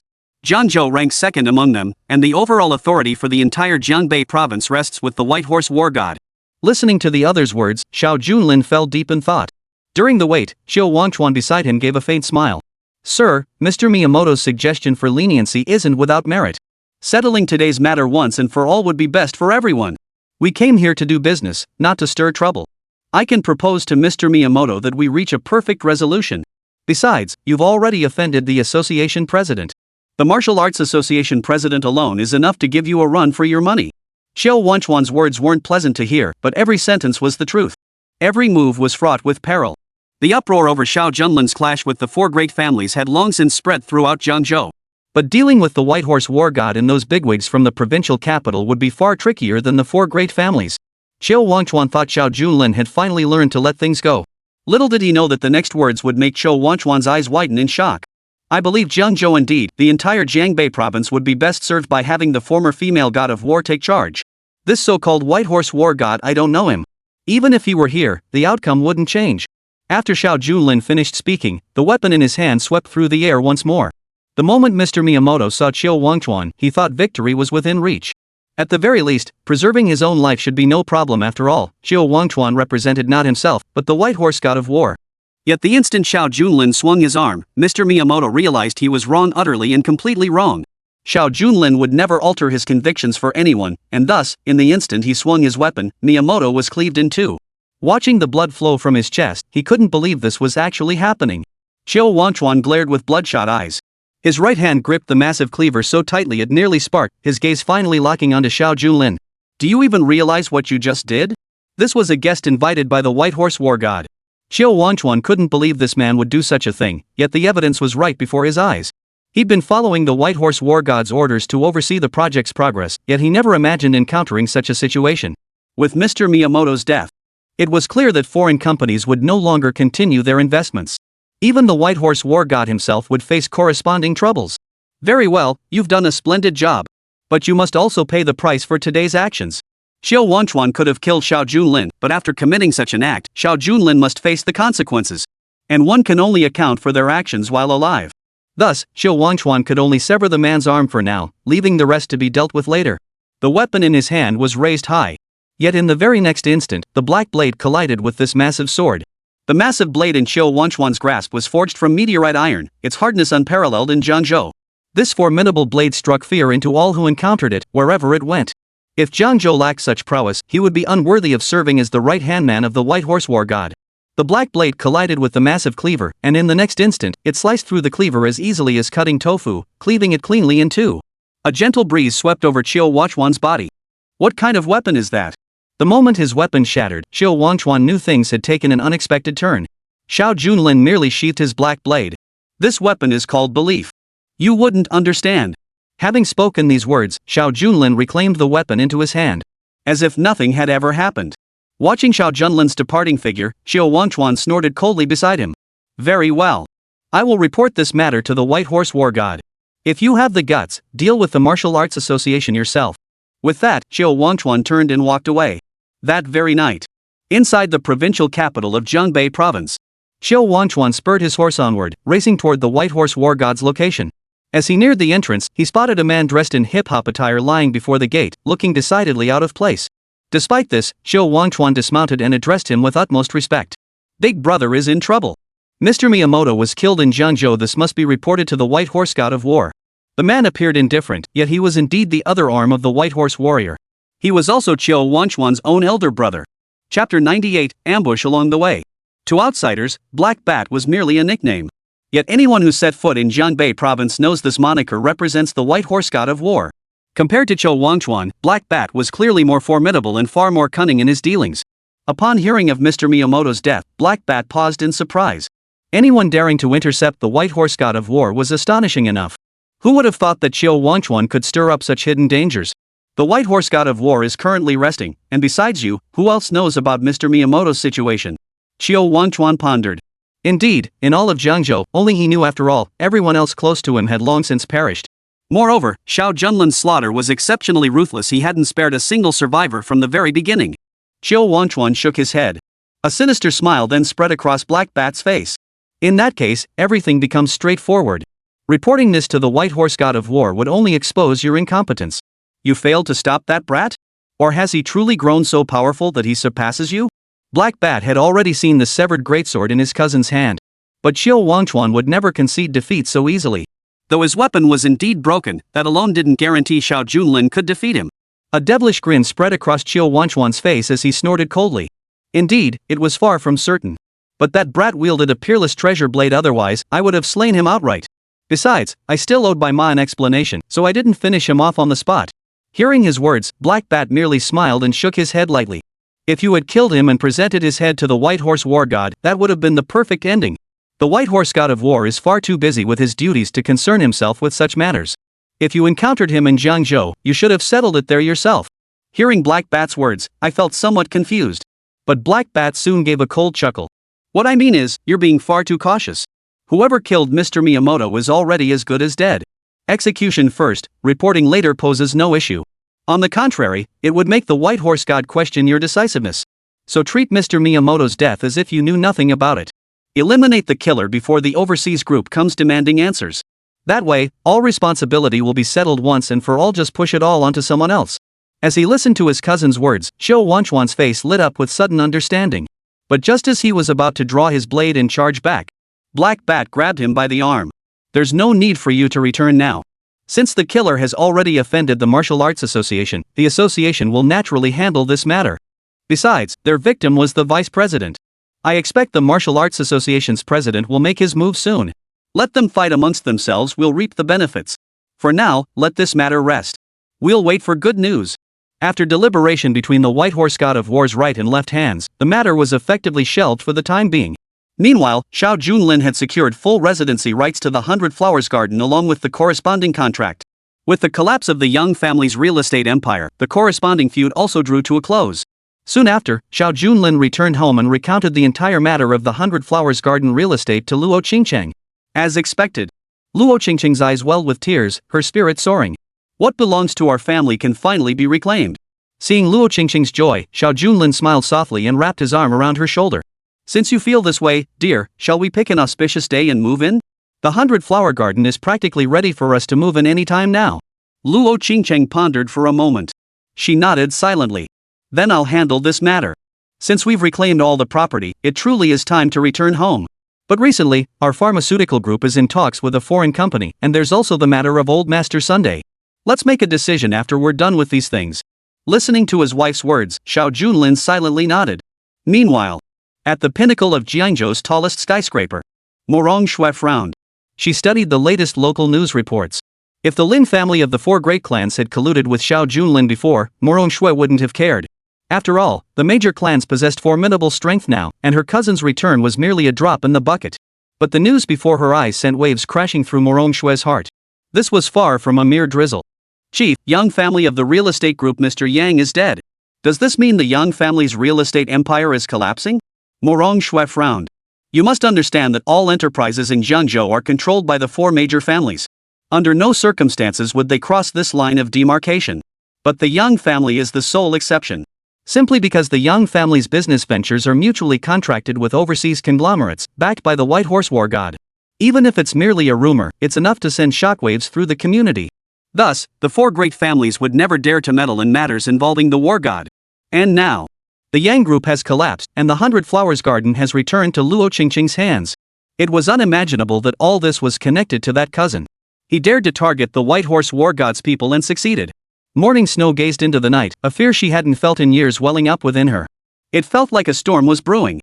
This time, the so-called useless waste everyone had written off had returned, and he might just unleash an unprecedented upheaval across the entire Jiangzhou region.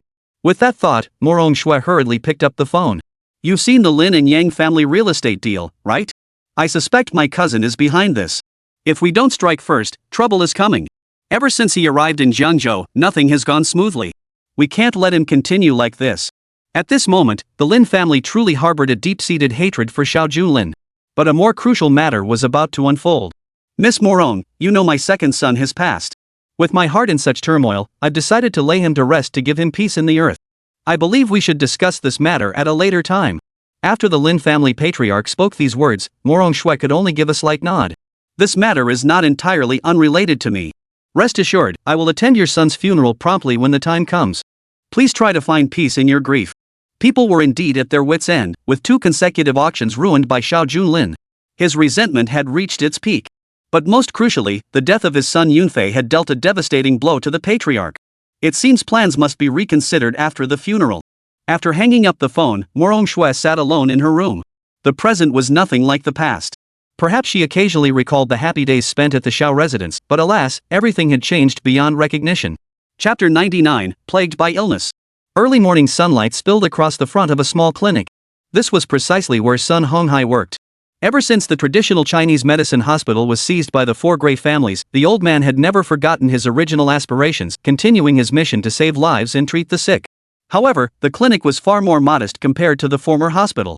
Usually, the clinic appeared rather desolate, with many patients too afraid to seek treatment due to the influence of the 4 great families. But this morning was entirely different. A middle-aged woman could be seen writhing on the ground. Clutching her stomach, she wailed incessantly. "Old man's son. No wonder they took your hospital back, you're nothing but a quack. I'm in agony, and you insist I'm not even sick. This hospital's sign? I say we smash it to pieces right now."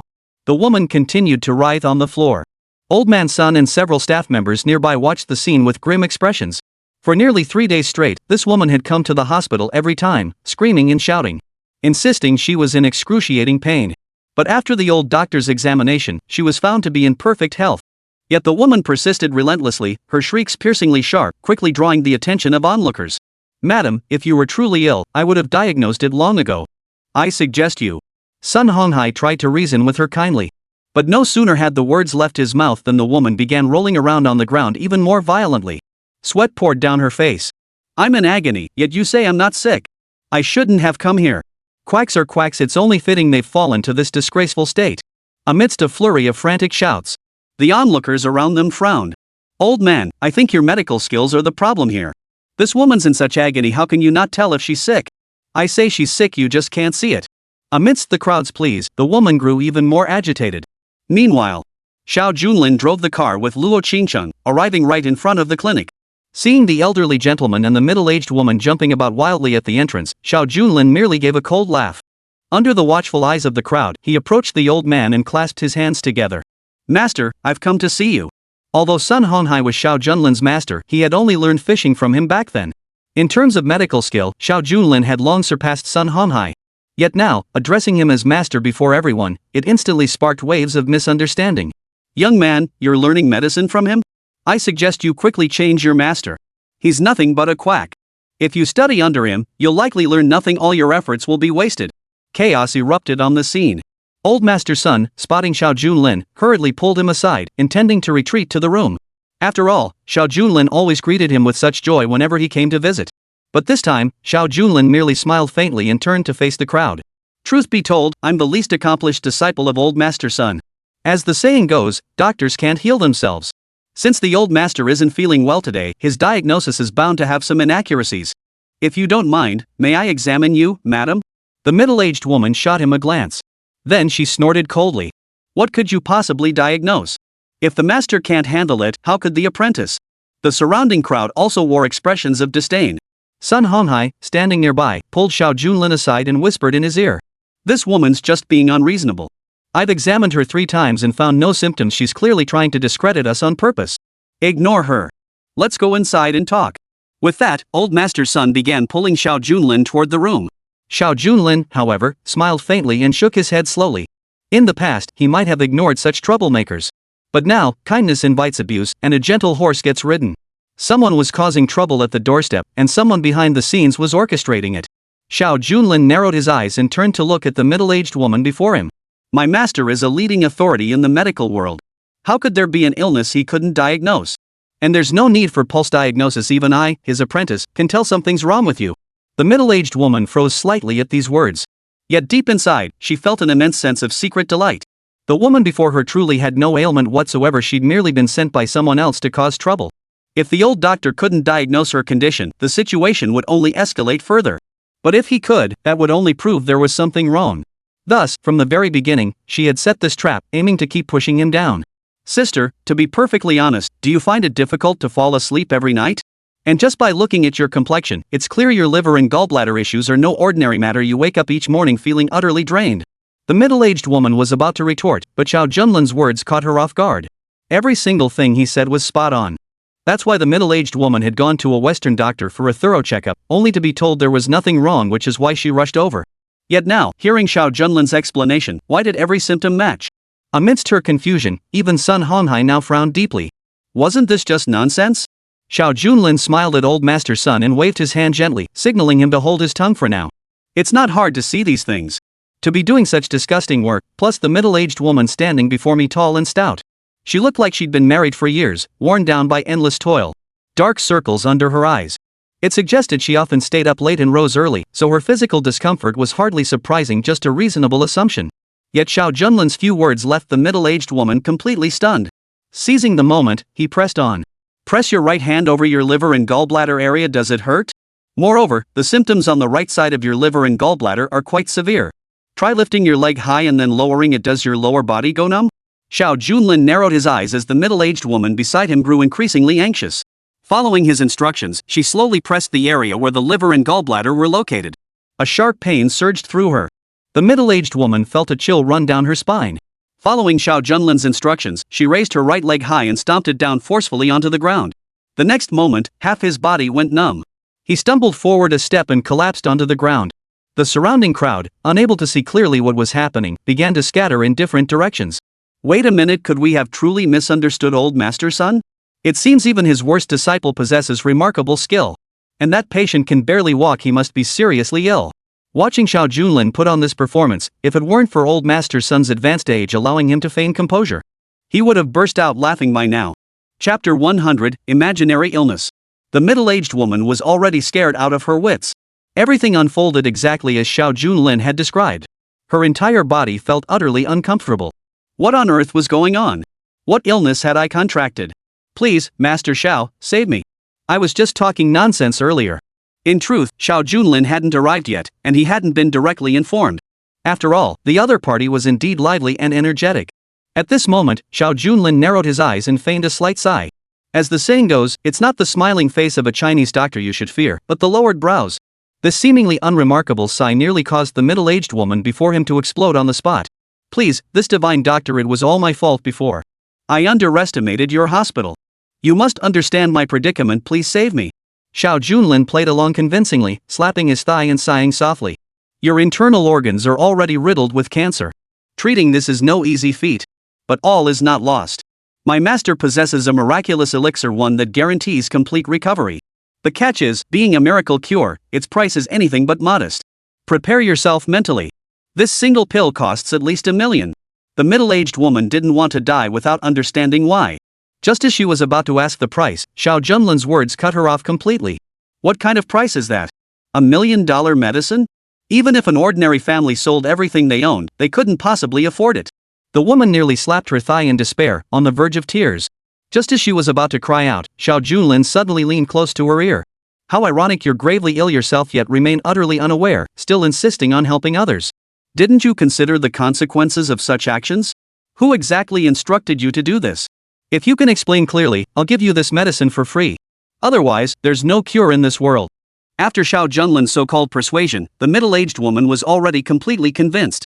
Coming here to cause trouble today was indeed on someone else's behalf. She would never have revealed such a thing under normal circumstances, but when faced with life or death stakes, it became insignificant. As the woman looked around nervously, Xiao Junlin beckoned her gently, motioning for her to follow him back to the clinic. A few minutes later, the woman recounted the entire incident clearly. It's actually the happy clinic next door on that street. They paid me to do this. The old man cured him with just one dose of medicine. The clinic across the street couldn't stand seeing that, so they resorted to this desperate measure. And we have the call records to prove it. The woman explained it cleanly and thoroughly. She had recorded the entire transaction with the owner of the happy clinic across the street on her phone, explaining it all clearly. Though this middle-aged woman looked like a shrew, she was anything but careless when it came to making money. As if to prevent the other owner from defaulting on payment, she had already prepared a complete recording. I understand. Out of respect for your sincere repentance, I'll save you today. But remember, this is a one-time exception. If you do this again, you'll reap what you sow. The middle-aged woman was practically sobbing uncontrollably. Even without Xiao Junlin saying anything, she knew exactly what to do. Xiao Junlin then produced a yellow pill and placed it beside the middle-aged woman. After taking this, your ailment will be cured. Remember, you must never do this again. Xiao Junlin certainly had no reason to torment a woman. She was merely resorting to improper means to earn a little money. As he spoke, he gently patted her shoulder. Soon, the woman felt a warm current surge through her body, radiating throughout her entire being. Her spirits lifted instantly. She felt radiant and full of life. This was harmless enough, but in that instant of contact, Xiao Junlin had infused a surge of internal energy into her body. At the same time, the woman swallowed the pill without hesitation. Alright, you may leave now. Remember what I said earlier. The woman who felt that warm current also had no face to linger here any longer. She then scurried away from the clinic like a rat caught in the street. Watching her retreating figure, old master's son frowned beside him. What on earth did you give her just now? Xiao Junlin smiled slightly, hands clasped behind his back. Just a laxative. He'll be running to the bathroom for a few days. A small punishment, I suppose. What should be done about the happiness clinic? The old man was kind-hearted. Hearing Xiao Junlin's words, he took a deep breath. What they did was indeed highly inappropriate, but let it go. Where there's room to spare someone, spare them. Now then, what brings you here this time? You young whippersnapper never visit without a reason. Hearing the old man's words, Xiao Junlin burst into laughter. Then he got down to business. Old man, did you know that soon your original hospital will be transformed into the city's largest convalescent home? And this time, a lot of bigwigs will be participating in the bidding. Of course old man's son knew about this. After all, that hospital had once belonged to him. Amidst his sighs, Xiao Junlin suddenly produced the invitation to the bidding event. Mr. Sun, we kindly request your presence at the venue on the final day of the bidding event. A surprise will be waiting for you then. Xiao Junlin phrased these two sentences with great subtlety. After all, Xiao Junlin intended to present the entire sanatorium to him on a silver platter. There was no need for the old gentleman to accompany him during the bidding process. Moreover, the scenic surroundings of the nursing home provided the perfect opportunity to take Luo Qingcheng on a leisurely tour during this period. Old Master Sun frowned, about to ask Xiao Junlin something, and then patted the other man on the shoulder. Certain things. Xiao Junlin didn't need anyone to refuse. After parting ways with Old Master Sun, Xiao Junlin's next destination was naturally the happiness clinic. Some matters Old Master Sun could let slide, but Xiao Junlin could not. Endless tolerance of such bullying would only embolden the perpetrator.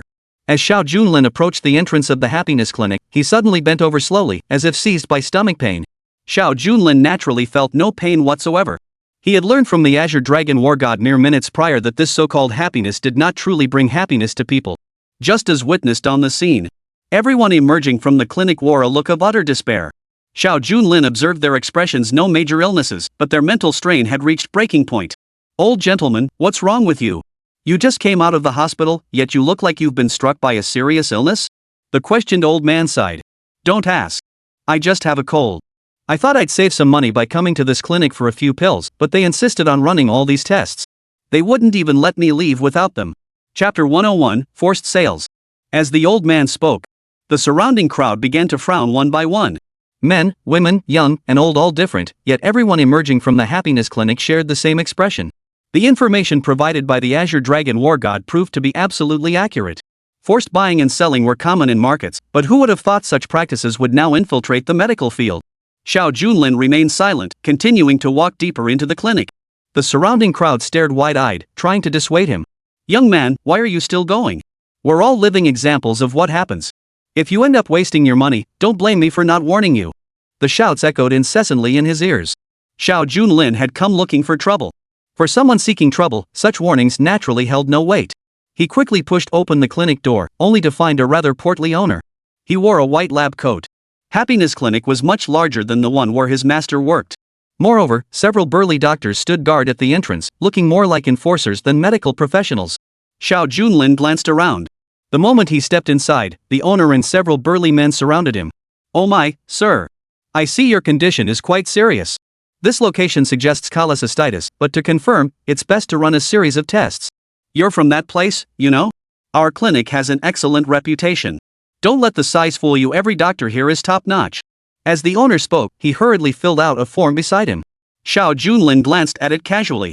He noticed the list included over a dozen medical imaging tests. The total cost listed was even higher than what a regular hospital would charge. Faced with this bizarre situation, Xiao Junlin flicked the paper aside. "I don't see the necessity," he remarked. "Since we already know it's cholecystitis, why bother with all these unnecessary tests? I'd like to ask, even if a systematic examination were truly needed, why would gallbladder pain require testing for heart function or even bone density?" The list of tests on the form was practically exhaustive. Facing the inquiry, the boss frowned. "You're the patient, not the doctor. What do you know? How can I prescribe medication without these tests?" Hearing this, Xiao Junlin stood up immediately. He retorted casually. "I know my own condition better than anyone. I only need medication for cholecystitis, nothing else is necessary. If you won't sell it, I'll just go to another clinic." No sooner had he finished speaking. The owner had already produced a packet of medication. It only costs a dozen or so yuan on the market. Just as Xiao Junlin opened his wallet, a burly man beside him spoke up. "If you just want to buy the medicine, that's fine, 30,000 yuan. 30,000 yuan? A product that should only cost a dozen or so yuan was being sold for tens of thousands?" Seeing this, Xiao Junlin felt there was no need to keep up appearances. He glanced at the medicine in his hand and casually tossed it onto the table. The crowd around him seemed oblivious to Xiao Junlin's change, their eyes fixed solely on the greed for profit. Then, Xiao Junlin's right hand began tapping lightly on the tabletop. "Interesting. Does the Drug Administration know about this price? I suggest you keep it for yourselves." Just as Xiao Junlin turned to leave, he was swiftly blocked by a row of burly men at the door. A menacing expression flashed across the fat boss's face. "Don't think you can just come and go as you please." Several burly men nearby drew clubs from their sleeves, clearly adopting a forced sale stance. Xiao Junlin turned to look at each of them. A smile spread across his face. He then slowly pulled out a bank card and placed it on the table. "If you want to buy medicine, that's fine. But isn't 100,000 or so a bit too cheap? This card holds at least 10 million. Why not buy more?" The surrounding crowd stared at Xiao Junlin, thinking he was joking. The shop owner's mouth twisted in disbelief. "You little punk, you're making fun of me? 10 million? Who do you think you are? This joke isn't funny at all around here." Amidst the mockery, a card reader happened to be beside the counter. Xiao Junlin casually swiped his bank card through the machine. The figure of tens of millions quickly appeared on the screen. The crowd that had just been mocking him froze in stunned silence. Though the happiness clinic frequently engaged in such illegal business, a client of this magnitude was unprecedented. Even the boss's demeanor softened slightly. "Who'd have thought we'd run into a young master like you? Since you're so generous, I can throw in some extra medicine for you. It all depends on how much you're willing to spend." During the inquiry, Xiao Junlin had already transferred 1 million yuan, enough to cover several years of the happiness clinic's revenue. Though the clinic had always forced sales, its notorious reputation had long driven away customers. Customers who came here were always from other cities.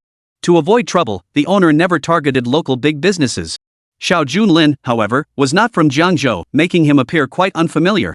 Just as the crowd thought they'd landed a big fish, Xiao Junlin, however, wore a smile on his face. He tapped the bank card beside him lightly. "Forget the medicine, I'm perfectly healthy. But that million just transferred? Consider it your medical bill." The surrounding crowd froze slightly at his words. The boss beside him frowned. The smile on his face began to twist into something more sinister. "You mean to say you're here to cause trouble?" As the boss spoke, one of the burly men, broad-shouldered, imposing, and standing closest with the most menacing look. Clearly, he intended to exert some pressure on the other party. Little did he know that the moment he took a step forward, Xiao Junlin grabbed his forehead and slammed it hard against his knee. With a crack, the burly man instantly became paralyzed from head to toe. Foam began to form at his mouth as he appeared to be on the brink of death. The sight of blood pouring from his 7 orifices left the surrounding crowd utterly stunned. "You dare to lay a hand on someone?" The boss had certainly pulled off such domineering acts before, but he never imagined Xiao Junlin would strike with such brutality. What he never imagined was that this was merely the appetizer. Xiao Junlin picked up the bank card again, then flicked it lightly through the air, sending it arcing through the air. The two burly men who had charged forward felt an excruciating pain surge through their throats. Simultaneously, both knees slammed to the ground.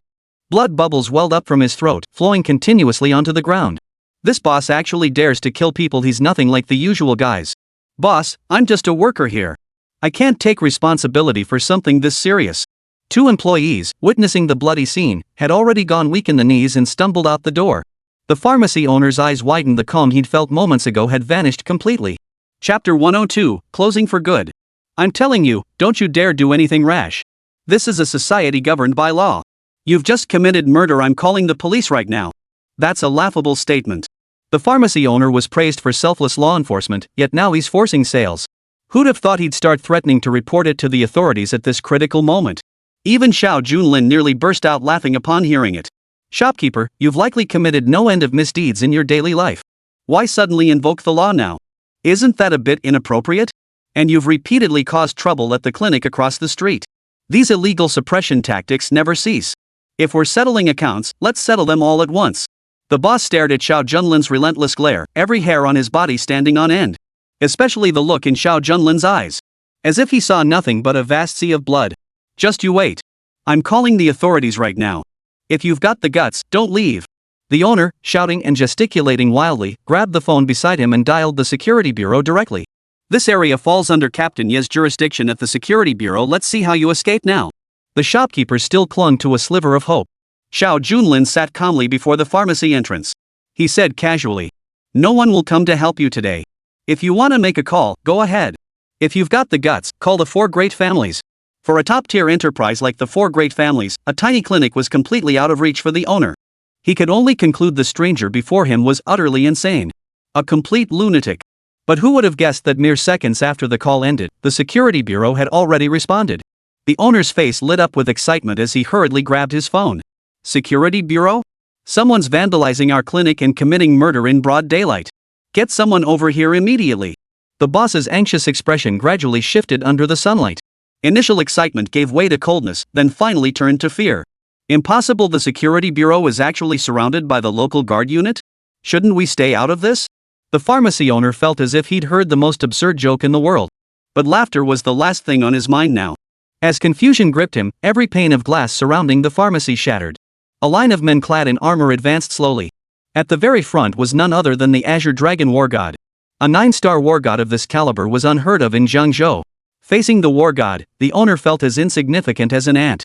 Yet, clinging to a sliver of hope, he suddenly lunged forward, confronting the Azure Dragon War God. "Great General, I beg you. This man must be executed immediately for murdering someone in broad daylight. As long as such a man remains in Jiangzhou, the common folk will never know peace." It was truly a case of the thief crying thief. The boss, who had been so domineering moments ago, was now weeping uncontrollably. He was putting on a show, pretending to be the wronged virgin, more innocent than Doi herself. Xinlong too didn't even turn his head. In an instant, he shook off the man's grasp and stepped before Xiao Junlin. His expression remained as cool and unchanging as ever. To the boss, this was hope. "General, please cut him down." The blue dragon war god's blade had already struck, yet after the blow landed, the boss felt a sharp pain shoot through his shoulder. His right hand slowly fell to the ground. Watching the blood spurt forth, he never dreamed his luck would run so terribly dry today. "Your Majesty, should we kill such a man? The king?" A mere apothecary from Jiangzhou had never heard such a title. But a man who could command such reverence from a 9-star war god, what manner of figure was he? At this moment, even a fool could discern Xiao Junlin's identity. The owner stared wide-eyed, his body trembling slightly, before finally dropping to his knees. "Your Excellency, I'm sorry, I'm blind as a bat. I'll shut this pharmacy down immediately. And from this day forward, I absolutely will not." Xiao Junlin shook his head gently. Watching the funds being transferred away, he smiled faintly, his expression as grim as death itself. "I said that money was your medical fees. When will you ever pay it off?" Facing such small fry, Xiao Junlin saw no need to waste his breath. He slowly walked out of the happiness clinic.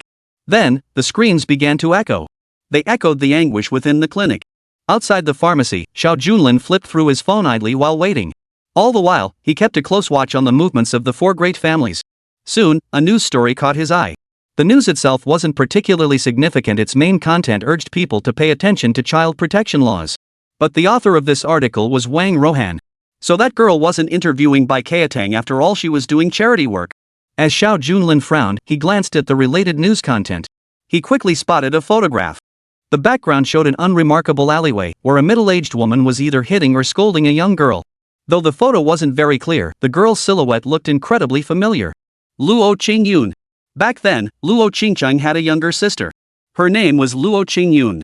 Though years had passed and the little girl's appearance had changed, Xiao Junlin would always recognize her instantly in that setting. Even now, she could only be around 7 or 8 years old. Ever since moving into Luo Qingcheng's residence years ago, when their family faced hardship, the sisters were separated and have remained missing ever since. So Luo Qingcheng had been in Jiangzhou all along. The evening breeze gently caressed the streets. Below the Jiangzhou newspaper building, Wang Rohan worked late again due to today's tasks.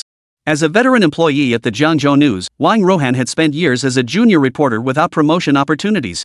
In terms of both ability and journalistic skill, Wang Rohan was undoubtedly the best.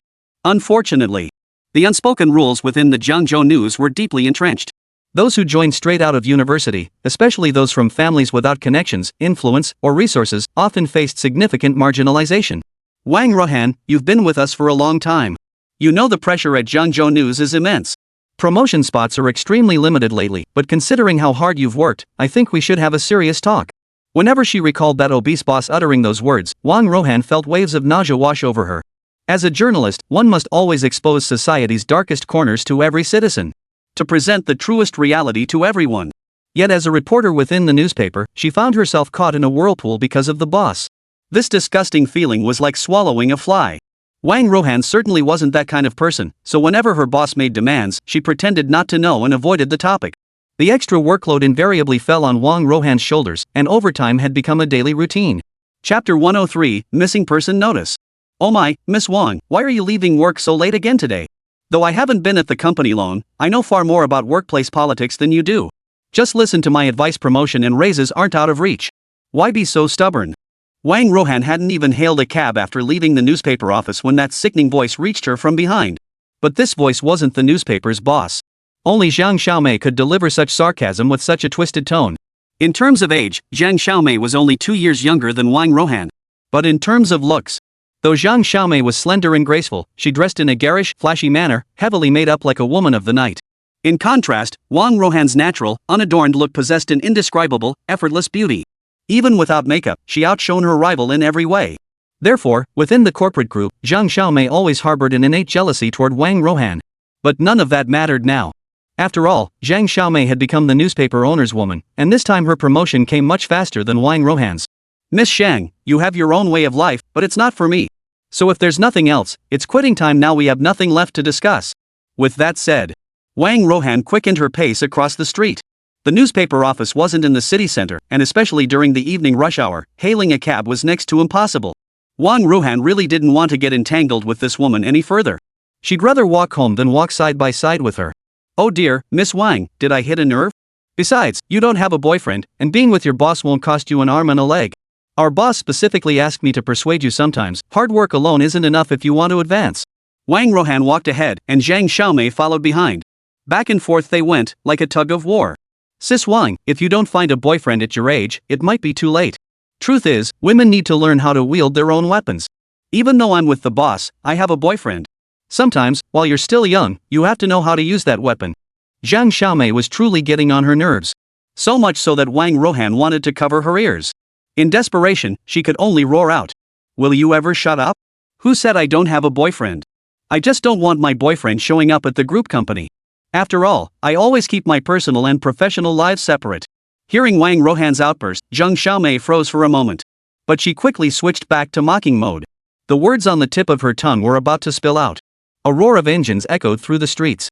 The distant rumble of a Rolls-Royce shattered the night's tranquility. As she watched the black, imposing vehicle, Zhang Xiaomei's eyes practically shot sparks. See? That's the kind of car rich people drive. Someone as clueless as you would probably end up with some boring, down-to-earth guy even if you had a boyfriend. Being with someone like that would only ruin your whole life. Wang Rohan glanced at the Rolls-Royce. It was undeniably luxurious, and apparently a limited edition model. But as she watched, something felt off. The Rolls-Royce suddenly made a sharp turn and came to a stop right in front of her. The door opened. Xiao Junlin's figure materialized before her eyes. You? Wang Rohan never imagined Xiao Junlin was this wealthy. Tonight's events were simply too much to process all at once. Miss Rohan, I need to speak with you. I'm afraid I'll have to keep you a little longer. With that, Xiao Junlin grabbed Wang Rohan's hand and started pulling her toward the car. Ever since learning about Luo Qingyun's situation, Xiao Junlin had been racing against time. Arranged by the Green Dragon War God, he switched to a high-speed sports car. They sped to the newspaper office at breakneck speed. But this very action made Zhang Xiaomei, watching nearby, feel as if her heart had been pierced. Oh, is that your boyfriend?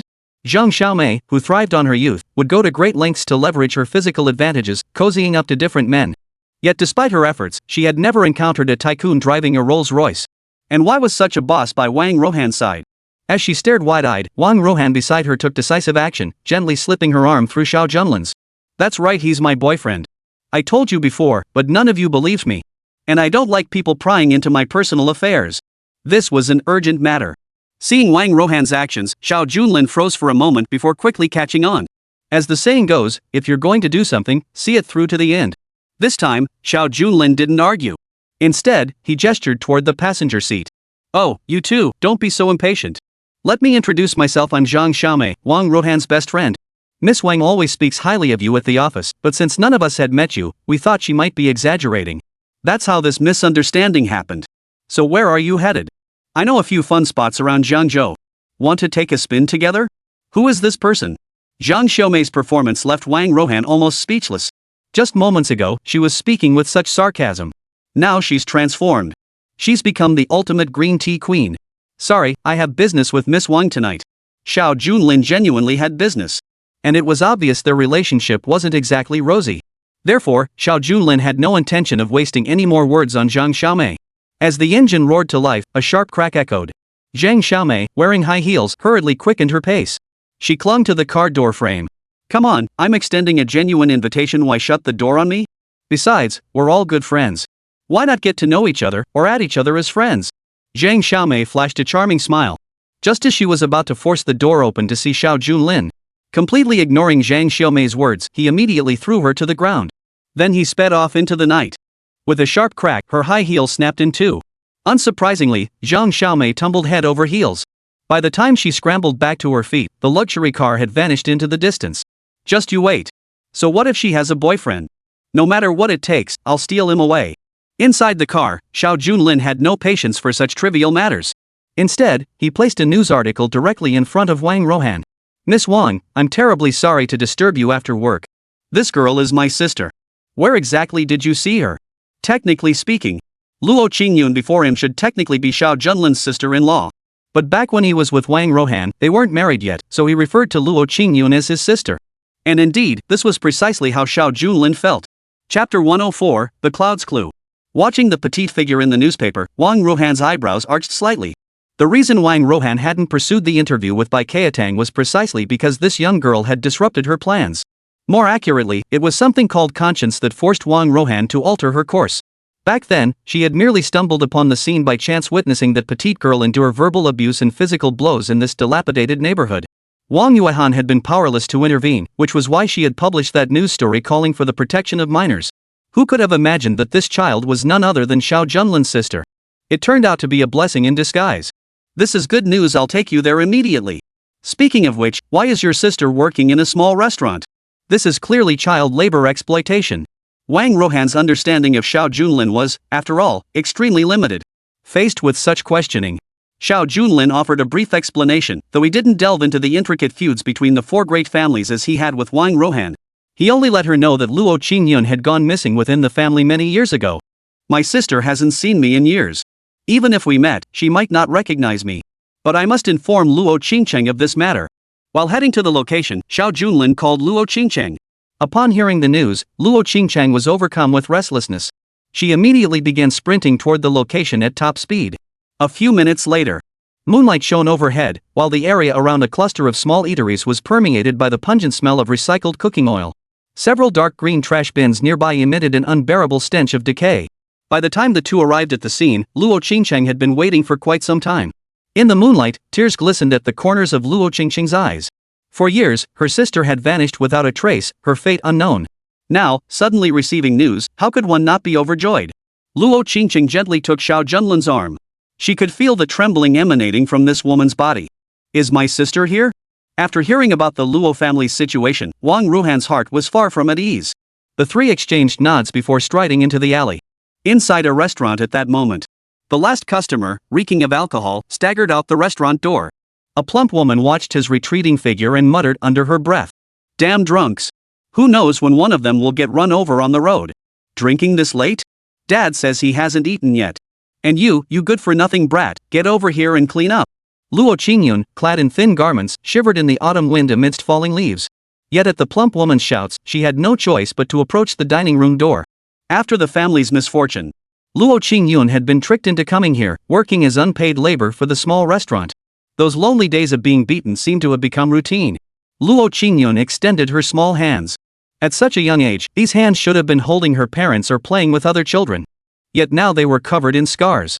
Washed countless times in cold water and detergent, they bore the marks of hardship.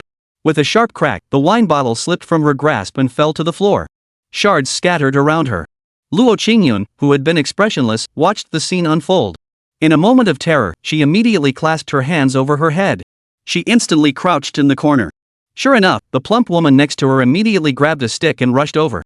You useless little thing can't even handle this much. I'll beat you to death today.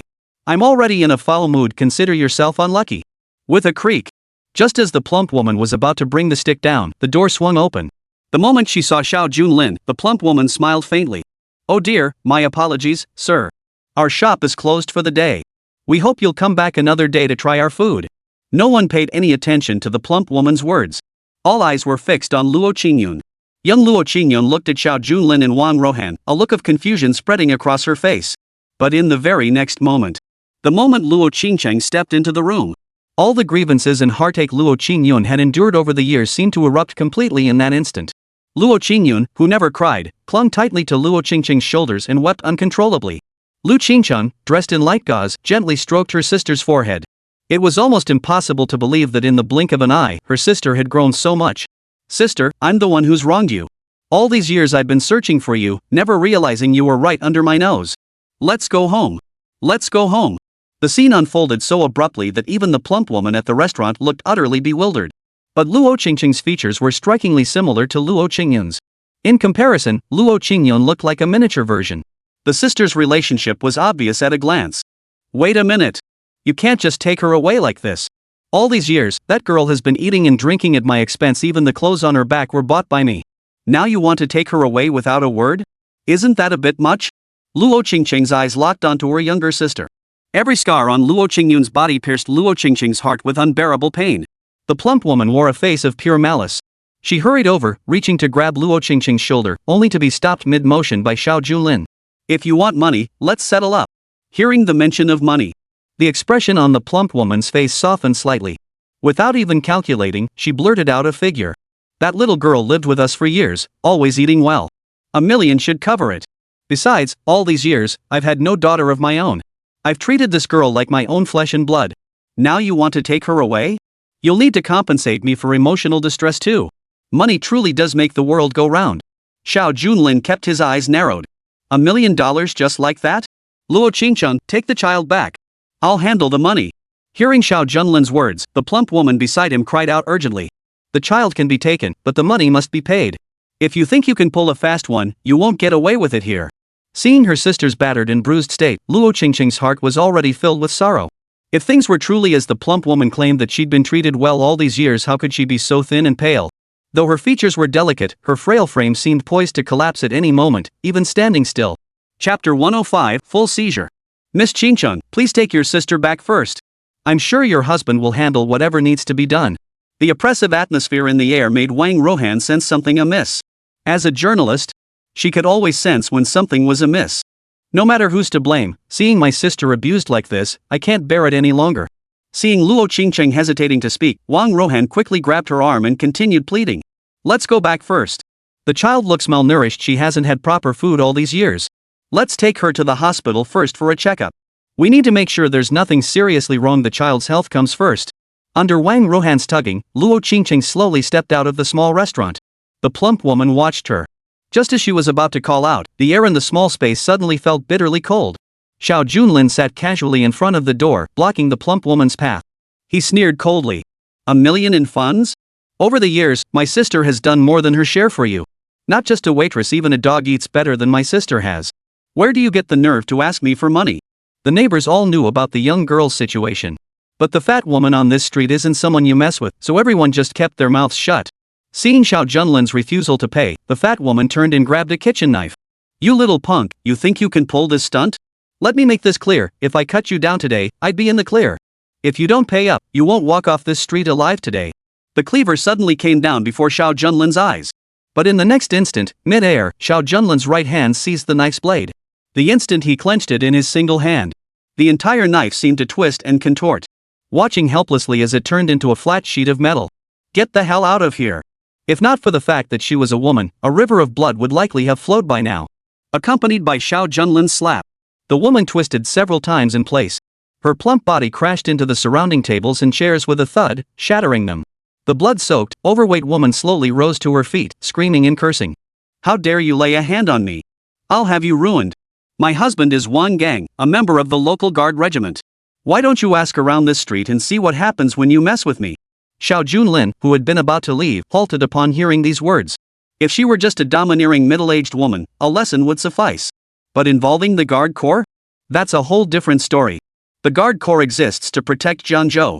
Now that they're colluding with each other, how could that be tolerated? So it was the guard corps after all, no wonder they've been acting so brazenly here. But I won't pay a single penny today, do whatever you want with the rest. The plump boss's face twisted with rage at these words. He then grabbed his phone. He glared fiercely at Xiao Junlin, pointing an accusing finger. If you've got the guts, don't you dare leave. Wait here for me. I'm calling my husband over right now. I'll see just how long you can keep up this arrogance. Xiao Junlin naturally chose to wait it out. As the saying goes, follow the trail to find the source. Meanwhile, the plump woman paced around the room, her face beaming with a smile, yet her mouth never stopped chattering. A few minutes later, a dark green jeep pulled up in front of the restaurant. Then a burly man pushed open the door and stepped inside. With a sharp crack, Wang Gang frowned, surveying the mess inside the room before glaring fiercely at Xiao Junlin. The plump woman looked as if she'd been wronged. She hurriedly rushed to Wang Gang's side and grabbed his arm. Is there no justice in this world? That bastard snatched our employee and trashed our restaurant. You're part of the guard corps, execute him right here, right now. Wang Gang stood tall. He'd seen plenty of this sort of thing in the comments section. He gave Xiao Junlin a thorough once-over before sitting down quietly across from him. He even casually pulled out a plate of melon seeds. As if the conversation they just had nothing to do with him. Speak up, kid. How do you intend to handle this? Are you planning to pay compensation, or break both legs? Xiao Junlin set down the fruit tray. You must already know what happened to your wife. Where did that child come from? No need to elaborate. This was an illegal transaction to begin with. And you, as a member of the guard corps, knowingly broke the law. Your crime is compounded. I advise you to resign from the guard unit first thing tomorrow morning. Given your actions, you're unworthy of serving as a guard. As he spoke, Wang Gang glared with eyes wide. To serve in the guard, one must possess the requisite skills. His fist slammed forward, shattering the tabletop into splinters. Interesting. Since when do commoners get to meddle in the affairs of our guard corps? Enough of this nonsense. I'll ask you one thing, are you going to pay for the damage? Xiao Junlin slowly raised his head, met the other's gaze, and offered a faint smile. I'd like to ask you the same, are you going to plead guilty or not? The counter question only fueled the fire further in the plump woman beside him. Wang Gang, you're part of the guard regiment. If you can't handle even this minor issue today, we might as well quit our jobs. I've made a fortune off my illness all these years. Seeing you show some promise, I'll let you marry into the family and inherit the estate. If you're just wearing the uniform without doing any real work, then I'll have to seriously reconsider our partnership. The plump woman certainly wasn't a looker. But after running a restaurant on this street for so many years, she's certainly saved up a decent sum. As an ordinary member of the security unit, his monthly salary was extremely limited. Wang Gang had no real reason to refuse this demand. The moment he heard about the money, it was clear both men were cut from the same cloth. Kid, you heard my wife. Pay up now, or get a beating first before paying? The outcome will be the same either way. Amidst the threats, Xiao Junlin merely smiled faintly. What if I choose the latter? Wang Gang thought the other party was paying up, but upon closer consideration, choosing the latter would mean getting beaten first, wouldn't it? His brow furrowed instantly as he stared at Xiao Junlin, as if looking at a sick person. I see it now, you're here to cause trouble today. With a swish, a series of military-style punches erupted before Xiao Junlin. The punches were fierce and powerful, cutting through the air. But just as the fist neared his face, Xiao Junlin suddenly seized the opponent's right hand and snapped it backward. You choose to resign voluntarily, or be forced into retirement after being crippled? Chapter 106, Dismissal of the Combat Unit. The instant Xiao Junlin twisted his right hand, Wang Gang felt an unprecedented agony. It felt as though it penetrated his very organs. Accompanied by the cracking sound of his arm snapping, he rolled twice on the spot. You know martial arts? I'll kill you today. Wang Gang gritted his teeth against the pain in his right hand, then threw another punch. But the outcome remained unchanged. Military boxing was merely the simplest form of martial arts within the military, and it had long been ingrained in Xiao Junlin's very bones. Within just 2 minutes, Wang Gang suffered multiple fractures and lay nearly paralyzed at the doorstep. Yet before the plump woman, Wang Gang refused to concede defeat. He immediately pulled out his phone. I've been able to run rushshot over the street, and it's not just because I can fight. What era do you think this is? Do you really believe a little skill lets you control everything? I'll call my brothers over right now. Let's see how many you can actually take on. Wang Gang spat contemptuously. He slowly pushed himself up against the wall, pulling out his walkie-talkie and starting to babble again. Guys, you there? I'm at my wife's restaurant. Some troublemakers are causing a scene. Come help out. This guy actually looks down on our security team? I'll make him learn what real power means. Bring the captain too. I won't make you guys run an empty errand in the future. Things were getting more and more complicated. Watching the other party hang up, Xiao Junlin found it quite interesting. He simultaneously pulled out a phone. The guard corps, huh? If you only send one captain, I doubt you'll be able to handle it. Why don't I just find you some more people? Xiao Junlin sent a text message from his phone. Wang Gang sneered at the other man's unflappable composure. No wonder you're putting on such an act, turns out you've got connections in the security detail.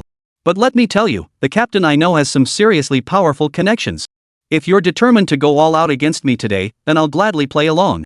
As if to demonstrate his own manly spirit, Wang Gang crossed his legs in a similarly defiant manner. He slammed his hand on the table with a determined look. Just wait half an hour. Once my brothers show up, we'll see what tricks you've got left up your sleeve. Wang Gang lit a cigarette as he spoke. But just as the smoke began to rise slowly, a row of jeeps pulled up outside the small restaurant. The already narrow alley now looked completely packed, with no room to move. Seeing this scene, Wang Gang was momentarily taken aback. He hadn't heard about this.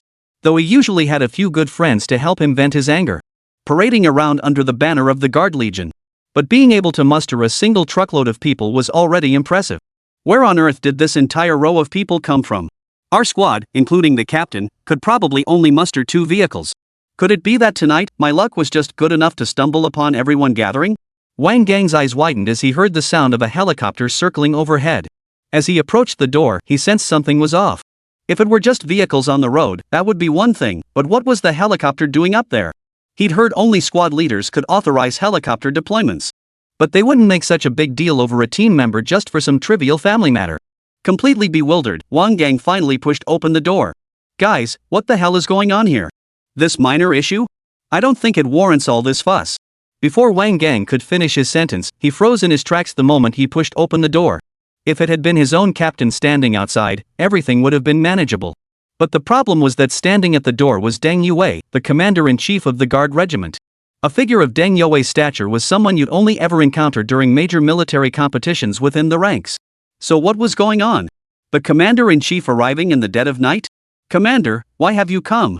This is just a trivial matter, it hardly warrants such a grand display.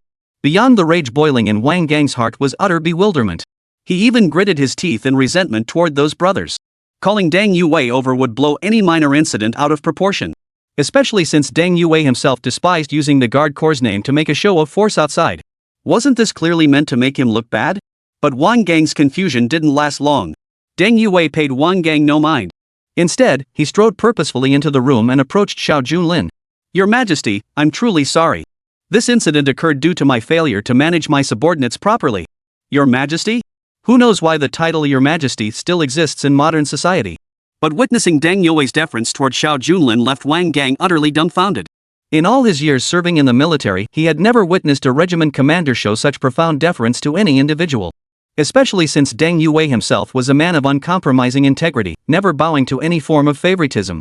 Colonel Deng, your Guard Legion exists to protect Jiangzhou's security. When did you become so corrupt?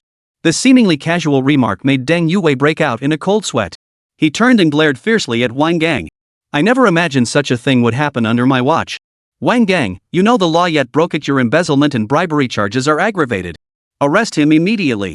Soldiers who had been waiting outside for some time now rushed in with a thunderous clamor, instantly pinning Wang Gang to the ground.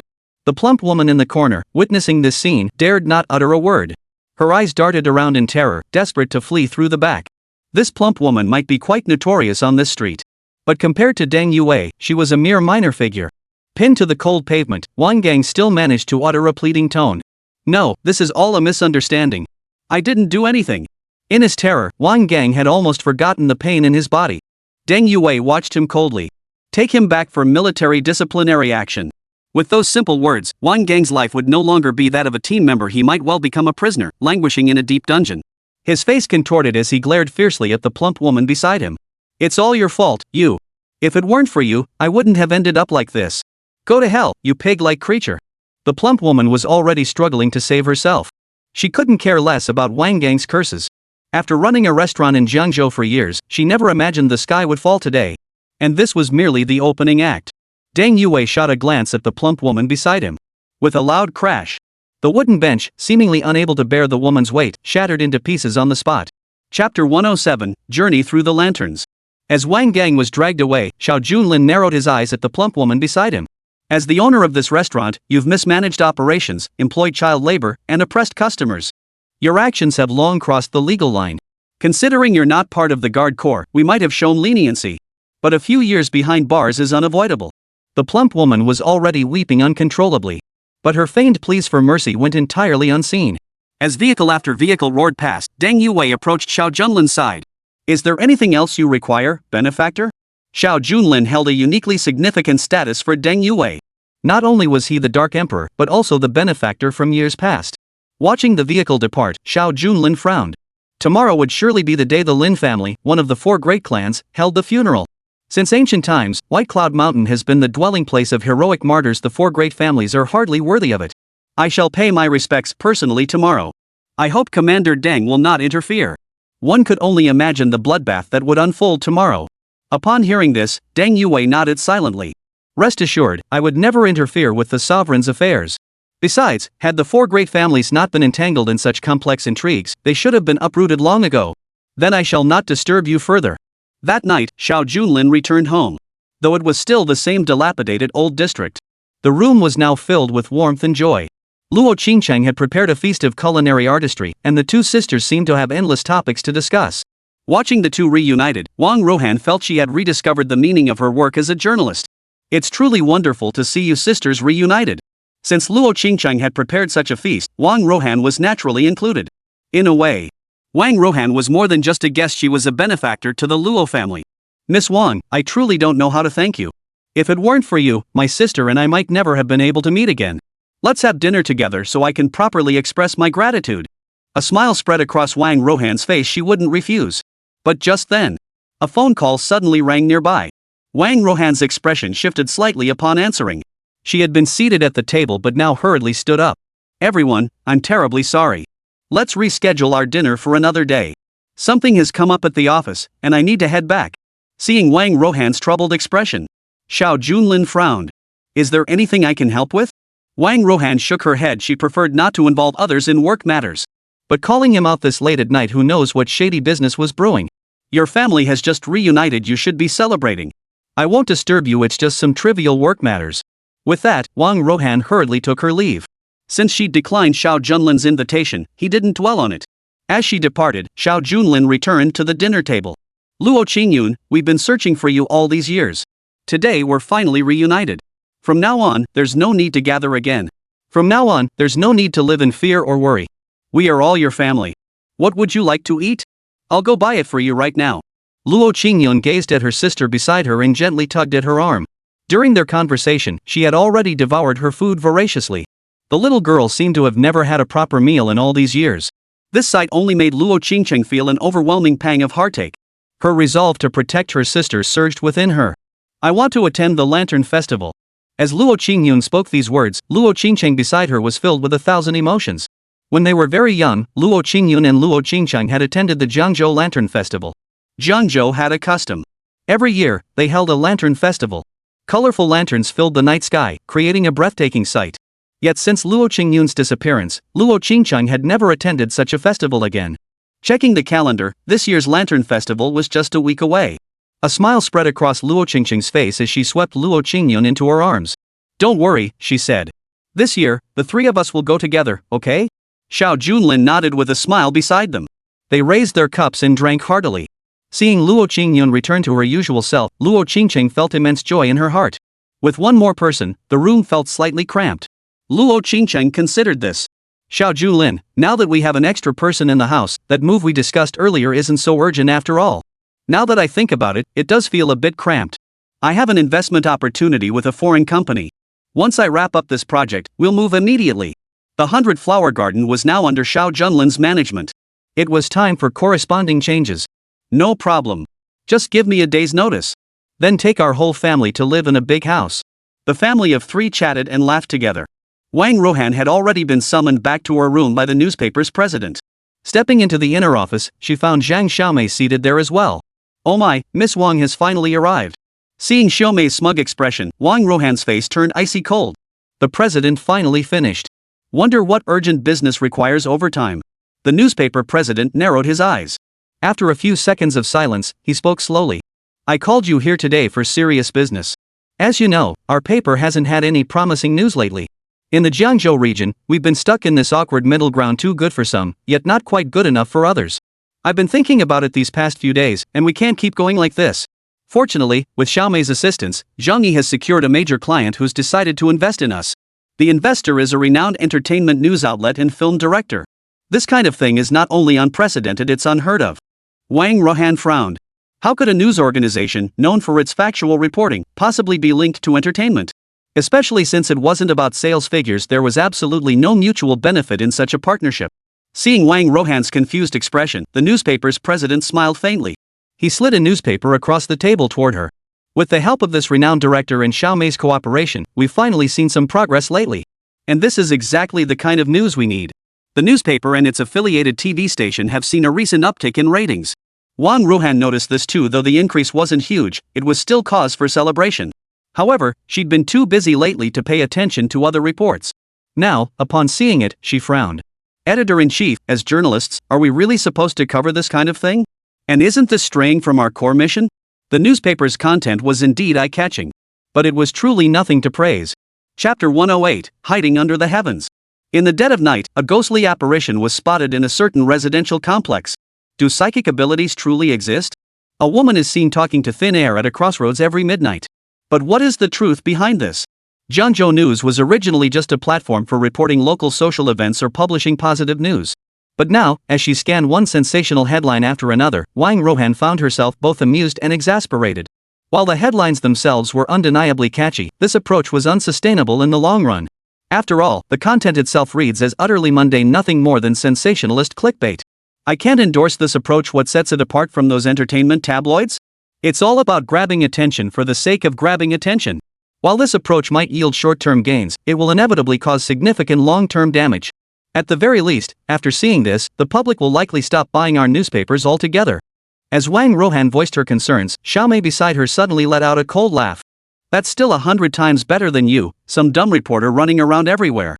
That Care for Children piece you published recently? Just empty platitudes like some public service announcement. Who's going to read that? Just as the two were about to erupt into an argument, the boss beside them gently tapped the table. Enough. Let's not discuss this matter further. Besides, Miss Wang does have a point. This approach only ensures our temporary cash flow, but the consequences it leaves behind are severe. The newspaper's president, Fugue, frowned. Though he showed particular favor towards Xiaomei at work, he had to be pragmatic for the sake of profit. Listening to Fugue's words, Xiaomei frowned and remained silent. Fugue then placed a file on the table before them. This is our investor, Linghu Young Master Linghu Chuan. He hopes to collaborate with us to generate more news. The headline and content of the recent news story were Mr. Linghu's idea. Furthermore, Linghu has long wished to meet with you. As a director, Linghu had met Xiaomei at a bar. They had several illicit encounters, with Xiaomei using him to try and secure her own financial gain. After several physical entanglements, Linghu Chuan finally agreed. However, while reporting the loss, he happened to see Wang Rohan's photo. That innocent, pure face deeply captivated Linghu Chuan's attention. Thus, he began scheming about Wang Rohan once more. Meeting up isn't a problem, but what specific instructions do you have for me tonight? As he inquired. Fugue narrowed his eyes and suddenly made a startling remark. In 3 days, the trade tower will be engulfed in flames. As a frontline reporter, I expect you to document and report on every moment of it. As a newspaper. Covering disasters is part of our essential work, and these high-risk assignments are usually handled by Wang Rohan. Thus, within the newspaper office, she was considered a formidable woman who charged into the front lines. But today, Fugue's words left her utterly bewildered. The commercial building is a prominent commercial hub in Jiangzhou, a multi-story complex housing hundreds of businesses. A fire there would undoubtedly be major news. But the question was, why would a fire happen 3 days later? Doesn't that seem odd? Such a future news story sounded utterly astonishing, yet when confronted with this question, Fugue didn't give a direct answer. Instead, a sly smile played across her face. This notice came from Mr. Ling Hu. Based on what we heard from him earlier, he has indeed provided us with corresponding benefits. From here on, we just need to follow his instructions. I don't know the specifics either. Faced with such news from the future, anyone would feel astonished. Wang Rohan frowned. Any attempt to ask further questions was nipped in the bud. Alright, you'll handle the interview when the time comes. This matter is settled. You must arrive at the scene ahead of time. This interview must beat out the other media outlets. Only then will we have a chance to stand out. It's getting late. You should go now. Fugue, arm in arm with Zhang Xiaomei, strode confidently out of the elevator. Wang Rohan was left standing there, utterly dumbfounded. At the same time, a terrifying thought began to take shape in her mind. Could they be trying to create a news story? Whether it's the investors or the dorm director, have you all lost your minds? White mist swirled around Baiyun Mountain. From early morning, a steady stream of mourners had arrived for the funeral. Lin Zhuiying walked silently at the front, with a black coffin placed behind her. Inside lay Lin Zhuiying's son. Today in Jiangzhou, virtually every major entrepreneur with ties to the 4 great families had gathered. However, Lin Zhuiying had not invited the other 3 major families to this funeral.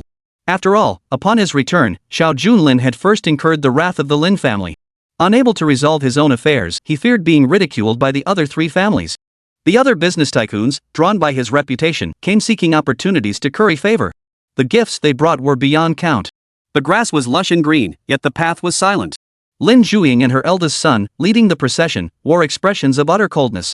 Yet as dusk fell over White Cloud Mountain, a woman in a black gauze dress stood before the gate, seemingly having waited for quite some time. Miss Morong, thank you for attending our funeral. Your cousin, well, it was about time he met his end. Morong Shui first offered her condolences, then nodded silently. He is not my cousin, and of course he must die. To aid the Lin family, I have specially summoned 3 elite assassins today. I hope you will graciously accept them. Behind Morong Shui, 3 assassins ranked on the heaven and earth list stood in a row. These 3 possessed extremely peculiar appearances. One was a fat man who appeared entirely made of flesh, yet when he ran, he moved like cotton candy, drifting with the wind. Another gaunt figure, though appearing frail and talentless, stood so solidly that 8 horses might struggle to pull him. Then there was a pale-faced scholar, dressed in plain white robes and holding a peach blossom fan, appearing gentle and refined. Yet he never walked through doors. His formidable hard qigong was so formidable that even if he collided with a copper wall or iron barrier, it would shatter into pieces. Individually, none of these 3 masters might rank among the top tier. But standing together, the intangible pressure and sheer power they commanded far exceeded the sum of their individual strengths. Thank you for your kindness, Miss Morong. Old Fu has already contacted Old Master Bai of the Underground Society. After the funeral, action will be taken. Chapter 109, Uninvited Guest. A worthless nobody from Longcheng to have the 4 great families so terrified? How amusing. Suddenly, an ominous voice echoed repeatedly from the distance. Lin Qiu whipped his head around, eyes wide. To utter such words before the 4 great families was an unforgivable offense. Yet upon recognizing the man before him, Lin Qiu merely sneered coldly and fell silent. The speaker was a man clad in a white robe, observing from a distant hillside. Though his voice wasn't particularly loud, it carried with crystal clarity. The man's name was Lu Leiming, representing what could be considered the 5th major family within the entire Jiangzhou region. The reason he wasn't ranked was because he was an outsider from another province, and his family's business was exceptionally peculiar. Behind Lu Leiming stood another man clad in a black traditional Chinese robe. The man was thin and frail, sporting a goatee. He was Lu Leiming's father, Luo Qingcheng. Though his son's words were hardly appropriate, Luo Qingcheng remained silent. He merely wore a smile. Those freaks from the Lu family. Lin Qiu snorted. Lin Zhuiying glanced back but said nothing more. Luo Qingcheng had come from outside the province, and the 4 major families would never meddle in the undertakings of his enterprise. The funeral industry. To outsiders, this line of work was considered utterly unlucky. No one of standing would ever touch it. Yet Luo Qingcheng, arriving from outside the province, had chosen precisely this funeral business and not merely entered it, but thrived spectacularly. He had even established a monopoly in Jiangzhou. Whenever life's inevitable partings occur in Jiangzhou, Luo Qingcheng handles it. This alone speaks volumes about the staggering profits involved. Moreover, he had extended his reach into related industries outside the province. Even today's Lin family affairs seemed entirely orchestrated by him. Since there was no competition within the industry, the four major families were unwilling to provoke excessive conflict with such an enterprise operating beyond provincial borders. Ignore the cold remarks. Preparations were already complete on White Cloud Mountain. Next, distinguished guests would arrive to pay their respects. At this very moment, a taxi came to a stop above White Cloud Mountain. Those present were all prominent figures. Luxury vehicles lined the area, creating an atmosphere reminiscent of a grand banquet. In stark contrast, a drab yellow taxi quickly drew the crowd's attention. And when the taxi door opened and the person stepping out was revealed, every single person's eyes widened in astonishment. At this funeral, the arrival of anyone else would have been unsurprising. But Xiao Junlin's presence alone made every single person's eyes widen. It was as if they had seen the devil himself. The once serene scene erupted as if struck by a thunderbolt. My God, how did this guy show up here? Where did he get the nerve? The murderer dared to show his face in person? He must be here to meet his end. Not only was Lin Zhuiying present, but Morong Shui had also come here. Why on earth would he show up out of the blue? Surely he wasn't here to beg for mercy? Even if he did, forgiveness was unlikely. This was practically walking into a trap. Xiao Junlin's appearance made Lin Zhuiying's eyes widen in shock. Standing nearby, Lin Xiu witnessed the scene and swiftly drew a weapon. Watching him charge forward, Lin Zhuiying grabbed her son's shoulder and pulled him back. Son, don't be so impulsive. Today is your brother's funeral. I don't want to see blood spattered everywhere here. Calling for violence at a funeral was an act of profound disrespect. Facing Xiao Junlin's arrival, Lin Zhuiying stepped forward. At that moment, all was still and silent. If you wish to die, choose another day. Lin Zhuiying saw her enemy. How could she speak politely? Another woman beside her immediately began cursing. You murderer! Your entire family deserves to die. How dare you attend my son's funeral? The woman, who had once been adorned in gold and exuded an air of nobility, now resembled a shrew. This woman was none other than Lin Zhuiying's wife, Zhao Caixia. No matter how composed one might be, encountering the murderer at their son's funeral would shatter any semblance of calm. Facing the furious scene, Xiao Junlin wore only a smile. I'm only here to offer incense today. At least your son didn't die in vain. As he spoke, the crowd parted to either side. Morning Su frowned silently from a distance. The events unfolding at the Lin family these past days were nothing short of earth-shattering. Everyone said Xiao Junlin was no longer the man he once was, but Morong Shui had yet to witness it firsthand. Before taking action, the wisest course was to understand the situation clearly. A gentle breeze swept across the summit of White Cloud Mountain, rustling the surrounding trees. And then, before the eyes of all present, Xiao Junlin truly stepped forward, one step at a time, and took out 3 sticks of incense. With a casual flick of his wrist, the 3 incense sticks landed precisely, standing upright at the very edge of the grave. Though the coffin had yet to be lowered, Xiao Junlin shook his head silently. Lin Fei, you fat bastard, committed countless evils. You truly deserve to die. I once thought that given your status, you weren't even worthy of burial beneath White Cloud Mountain. But then I thought, someone as wicked as you will likely be reborn as a dog in your next life. Serving as a watchdog for the heroes of White Cloud Mountain wouldn't be so bad. What kind of talk is this? Who could tolerate such words spoken at another's funeral? Lin Xiu's eyes blazed crimson. Had it not been for his father's presence, he would have charged forward to kill him already. From afar, Lu Laming witnessed the scene and froze momentarily. Luo Qingcheng, disregarding the tense atmosphere, offered a faint smile. This son of his must be Xiao Junlin from Longcheng. 100 hearsay accounts are no match for seeing it with one's own eyes. Truly fascinating. To come alone and cause trouble like this, now that's something I've never heard of. Lu Laming glared as he heard his father's praise. As the future 5th major family of Jiangzhou, they could not tolerate even a speck of sand in their eyes. And they certainly couldn't tolerate their father praising others. Among his brothers, Lu Laming stood first and foremost. As the most outstanding among them, all honors under heaven could only be his. Yet he still shook his head at his father's praise. This was what they called brave but foolish. He could come, yes, any beggar could come to this scene. Even pushing a wheelchair could have gotten him further up. But what difference would it have made? He'd still die here. As the air hung heavy with silence, a man suddenly stepped forward from the crowd. The man was bare-chested.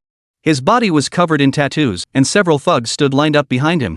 Seeing the man step forward, this time Lin Zhuiying did not intervene. His name was Lin Chang. Within the entire Lin family, he was merely a distant relative, yet he had no shortage of misdeeds to his name. With someone stepping forward, Lin Zhuiying could watch from behind. Chapter 110, Instant Kill. Lin Chang glared with eyes wide, his temper fiercely volatile, nothing like Lin Xiu's composure. Yet ironically, he was the perfect choice to step forward in this situation. After all, the opponent was merely a distant relative. Even if he lost a fight, it wouldn't reflect on the family's honor. Zhao Caixia, having been ignored until now, finally had someone standing before her. This moment unleashed her true shrewish nature. Lin Chang, kill him for me right now. Avenge your elder brother. The entire clan stands by and does nothing? It's utterly disgraceful. If you can handle this, I'll personally arrange for you to join our main family line. For a lowlife like him to join the main branch? It'd be nothing short of a miracle. Hearing this, Lin Chang grew even more arrogant. You little brat. Get down on your knees and kowtow 3 times to my elder brother today. I'll make sure you die painlessly. You've come to us of your own accord, a blessing beyond our wildest dreams. If you don't die, it's a crime against heaven. Facing the threats, Xiao Junlin's face remained calmly smiling. He ignored the thugs accompanying his opponent and addressed Lin Zhuiying directly. Today I'm merely escorting your son on his final journey. As the saying goes, see the Buddha all the way to the west. Today is merely a funeral. I haven't even brought a coffin. Why the rush? Lin Zhuiying said nothing, only shooting Lin Chang a death glare. Lin Chang waved his hand. Without a word, several thugs nearby grabbed clubs and charged straight toward Xiao Junlin. Within moments, a dozen thugs formed a tight circle around him. Not a single trace of the fight in sight could be seen. A sly gleam flashed in Lin Xiu's eyes. No matter how skilled he was, 2 fists couldn't fight 4 hands. That kid Lin Chang sure had some guts. If this attempt succeeded, granting him a title wouldn't be unreasonable. The words had barely left his mouth. The dozen assassins, clubs raised, suddenly froze in place. At first, the situation was unclear, but within mere seconds, like dominoes falling, row after row collapsed to the ground. This scene drew the attention of the entire Lin family. Xiao Junlin wasn't just skilled in martial arts, he was undeniably formidable. Though these dozen thugs hadn't trained in martial arts, there were no slouches in street fights. Yet now, they all fell silent and motionless to the ground. I'll say it again, I'm not here to kill today. But if anyone tries to kill me, I won't hold back. His words were spoken with casual nonchalance. Yet they delivered the greatest insult to the Lin family. Lin Chang felt a chill run down his spine at that moment, but with his back against the wall, he had no choice but to confront the situation head-on. He tossed aside his club, swiftly drew a cleaver, and charged forward. That's not for you to decide. While each fought their own battle, this time everyone saw it all crystal clear. Xiao Junlin's right hand shot out faster than his opponent's, slapping straight toward the chest. Then he caught it. Lin Chang froze completely in place. Blood gushed from his 7 orifices as he collapsed to the ground. The little old man behind Morong Shui snorted coldly. His heart meridian had been shattered beyond saving. Even without saying it, the naked eye could clearly see the truth. Several medical personnel rushed to Lin Chang's side, then silently shook their heads. The entire scene fell silent. Instant kill. Though Lin Chang was merely a gang leader, he was still a member of the Lin family. Lin Zhuiying frowned at the sight, while Lin Xiu beside her clenched her fists. Lin Xiu gritted her teeth, desperate to charge forward. Meanwhile, their mother was already sobbing uncontrollably. Lin Zhuiying, did you see that? He killed someone right here at our son's funeral, he killed one of our own. If you were a real man, you'd do something about this. What the hell are you doing? How could Lin Zhuiying not feel hatred?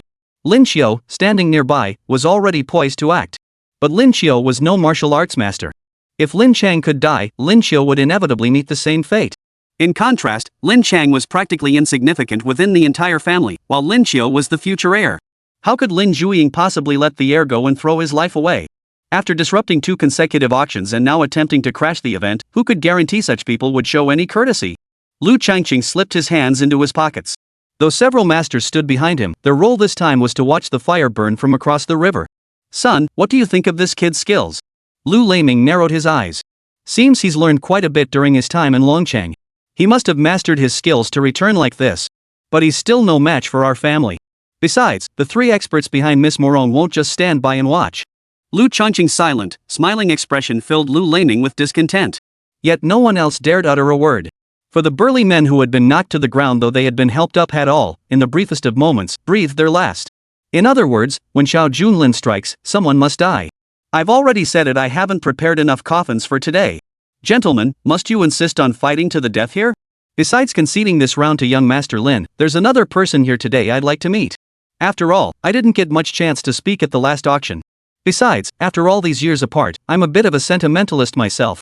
Wouldn't you agree, little sister? With that word sister, Xiao Junlin turned his gaze to Morong Shui beside him. She is Jiangzhou's most enigmatic woman, a woman capable of uniting the 4 great families. Though everyone knew of the relationship between Morong Shui and Xiao Junlin, the word sister still caused a slight stir among the surrounding crowd. It really has been ages, brother. They say absence makes the heart grow fonder. Now, after years apart, you've truly transformed beyond recognition. That we should meet again in Jiangzhou, of all places, is truly fate. There were 100 things to say from back then. But Xiao Junlin seemed to have no intention of bringing them up. In public, we only exchanged casual pleasantries, just like the unchanging brother and sister we once were. When we have the chance, we must catch up properly. There's so much left unsaid over the years. Shui merely nodded slightly, still as beautiful as ever. Her smile held an unshakable composure. Of course, if there's ever another chance. As Shui spoke, another skilled individual slowly approached from behind. Urged on by his wife, Lin Zhuiying now had no choice but to act. Of course, the one taking action was the strongest guard of the Lin family. If possible, Lin Zhuiying had already prepared to spare his own men as much as possible. He had already entrusted the matter to the underground syndicate. But now that Xiao Junlin had come personally, he couldn't stand by and watch his own men die in vain. He had no choice but to grit his teeth and confront him. Chapter 111, At the End of the Road. Lin Zhuiying gave a slight wave, and a man stepped forward from the crowd. The Lin family of the 4 great clans. Spectators around them sucked in a sharp breath, and even Lu Laming froze slightly. The man who emerged had a reddish-hued complexion all over his body. He was none other than the strongest bodyguard of the Lin family, one of the 4 great families. Fire Phoenix. Fire Phoenix was merely a codename, but as a bodyguard and assassin, one didn't always need a real name. Though merely a codename, it was etched into everyone's memory. Even Lu Laming had heard the legends surrounding him. The Fire Phoenix's blazing palm was truly unmatched, no one could withstand it. Father, I fear the Lin family has truly been pushed to the brink this time. If the Fire Phoenix dies, the other 3 major families will have no choice but to act. This person is the benchmark. Though Xiao Junlin had offended the 4 great families, the other 3 clans remained passive. Behind the scenes, they merely observed in the shadows. After all, in everyone's eyes, crushing Xiao Junlin was as easy as squashing an ant. No one would make a move over a mere insect. Fire Phoenix narrowed her eyes, striking the air with one palm. Flames surged between her hands. The crowd gasped in unison. Even the 3 elite warriors behind Morong wore expressions of admiration. Though this Fire Phoenix wasn't ranked on the Heaven and Earth leaderboard, with her current prowess, if she switched to being an assassin, she'd surely climb the ranks. A small place like Jiangzhou truly harbors hidden talents. This kid is doomed today. The 3 masters stood by, observing with casual detachment. Fire Phoenix charged forward in an instant. As the strongest guard in his clan, he always acted decisively. If he was going to kill, he would strike with his most powerful blow, aiming directly for Xiao Junlin's heart. The blazing flames in her palm were about to make direct contact with Xiao Junlin's skin. This blazing palm could penetrate his internal organs upon contact. This technique relied primarily on internal energy. It was no trivial skill. With the blazing palm alone, even those ranked on the Heaven and Earth list dare not engage head-on. As the palm slammed forward, Xiao Junlin smiled faintly and stepped forward to meet them. The palm slammed against Xiao Junlin's chest. The surrounding crowd stared wide-eyed, as if witnessing the final curtain. This time it's over, he's been hit hard. The gap between masters and ordinary men cannot be conveyed in words, only witnessed firsthand can one grasp its true awe. Several martial artists nearby boasted loudly. But their conversation trailed off mid-sentence. They noticed the Fire Phoenix's expression gradually shifting. He could clearly see the kick landing squarely, yet Xiao Junlin didn't budge an inch. Could the Fire Phoenix gauge whether the blazing internal energy could pierce through his opponent? Yet upon striking, she discovered a protected zone within Xiao Junlin, as if an invisible vortex continuously absorbed the force. In an instant, a chill surged from his chest. Xiao Junlin seized the opponent's shoulders with both hands. Truly the strongest bodyguard, he had mastered the art of redirecting internal energy. His unshakable confidence truly stemmed from extraordinary skill. Xiao Junlin offered praise, but the Fire Phoenix couldn't care less about such compliments. Next, she felt the coldness in her arms seep through her meridians and into her heart. Fire Phoenix's expression, calm at first, instantly twisted into terror. She tried to pull her hands back, only to find them trapped like in a black hole. She couldn't retreat even an inch. The onlookers, unfamiliar with the art, could not comprehend what was happening. All he could see was Xiao Junlin standing there, hands clasped behind his back, utterly unmoved. To bolster his bravado, he even resorted to spouting nonsense. See? That brat couldn't even fight back. How dare he use his bare flesh to test the Fire Phoenix palm? This is nothing short of courting humiliation. This blazing palm technique can incinerate every meridian in a person's body. Don't be fooled by his standing here, he's already a dead man. Amidst the discussions, Lu Laming did demonstrate some skill. He let out a cold laugh before the crowd. You've kicked a steel plate today, and you don't even realize it. The actions of the 4 great families are truly laughable. Do they only know how to deceive themselves? Every word from Lu Laming cut to the bone. Lin Qiu blared with bloodshot eyes. Luo Qingcheng pretended to pat his son's shoulder. Enough. Today is someone's funeral, and we're guests. Keep your words in check. Lin Xiao couldn't tell who had the upper hand. Yet a lingering doubt remained in his mind after all. Xiao Junlin's composure was almost unnervingly calm. Only the expert behind Morong Shui let out a cold laugh, breaking the silence. Looks like the Fire Phoenix has lost. Miss Morong, I believe the three of us must take action. If anyone else had spoken, no one would have believed them. But those around Miss Morong had no choice but to heed her words. A woman from Dragon City who could rally the four great families. Here, she holds absolute authority. Lin Zhuiying's expression shifted from confusion to shock, and then she watched as the Fire Phoenix stumbled backward several steps. Where her hair had been jet black moments ago, now her face bore the weight of a lifetime's weariness. As if she had aged a decade in that instant. With the inner energy draining from her body, such a state of collapse was only natural. Head of the Lin family, this matter is beyond my control. The Fire Phoenix turned and walked away. Lin Xiao was stunned by the scene. Especially Zhao Caixia, she had been so confident and hopeful, yet why did it end in failure time and again? The enemy was right before her eyes. Why couldn't they be killed? This bitter frustration could only be truly felt by Miss Xiao herself. She rushed to the foot of the mountain. You can't leave. You're the strongest guardian in our family. Why would you abandon us at a time like this? Our clan has never skimped on your pay. Fire Phoenix gave a bitter laugh. Madam Zhao, I have indeed received your generosity, but I will repay every penny in due time. Besides, staying here would be useless. I'm nothing but a cripple now. A cripple. Just moments ago, all of Fire Phoenix's power vanished. Even her formidable martial arts skills had been utterly nullified. At this moment, though they still had many skilled fighters, if even their strongest guard met such a miserable end, who would dare step forward? Moreover, those who serve as bodyguards for the four great families inevitably make enemies in their daily duties. Now that his martial prowess was gone, he no longer had the qualifications to hold this position. He could only resign, preserving his last shred of dignity. Everyone understood the fate awaiting such bodyguards. Once cast out from the four great families, enemies would soon hunt them down. Though still alive, their existence was scarcely different from death. Such a fate was enough to send a chill through everyone's heart. Head of the Lin family, shall we proceed with the funeral as planned, or change the location? Chapter 112, The Three Great Masters. Lin Zhuiying was utterly stunned. She had never intended to fight here, yet circumstances had forced her hand. And in the moment of confrontation, the strongest guard had been so easily incapacitated. Xiao Junlin's power surpassed all expectations, leaving even Morong Shui's expression turning grim. How could this be? Where had he been all this time? Miss Morong had always believed this brother had merely learned some martial arts to return and seek vengeance. It was like trying to crack a nut with a hammer. Today, she would seize this chance to gauge his true capabilities. Yet the defeat of her strongest guard had already surpassed Morong's wildest expectations. Miss Morong, this man cannot be spared. If we don't deal with him today, he may well become a threat to the other three great families in the future. From observer to participant. Such a shift often occurs in the blink of an eye. Under the watchful eyes of the crowd, Xiao Junlin approached the black coffin. Not a single person around Lin Zhuiying dared to move. Never had the Lin family of the four great clans suffered such humiliation. Lin Zhuiying could only turn to look at Morong Shui. Her eyes held a hint of pleading. As the liaison for the four great families, Morong understood the meaning behind it. She merely waved her hand lightly. At the same time, she looked at Xiao Junlin with profound regret. Brother, though I dearly wish we could catch up, it seems heaven won't grant you that chance. Honestly, it would be better if you were dead.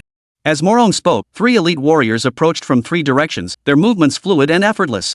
The once clear sky now churned with rolling thunderclouds, darkening the land. Facing this scene, Luo Qingcheng frowned. Son, I sense this man possesses remarkable abilities. If we could recruit him to our cause, he might prove invaluable to our family. The four great families are destined to surpass us. Why wouldn't we want to gain such a formidable warrior?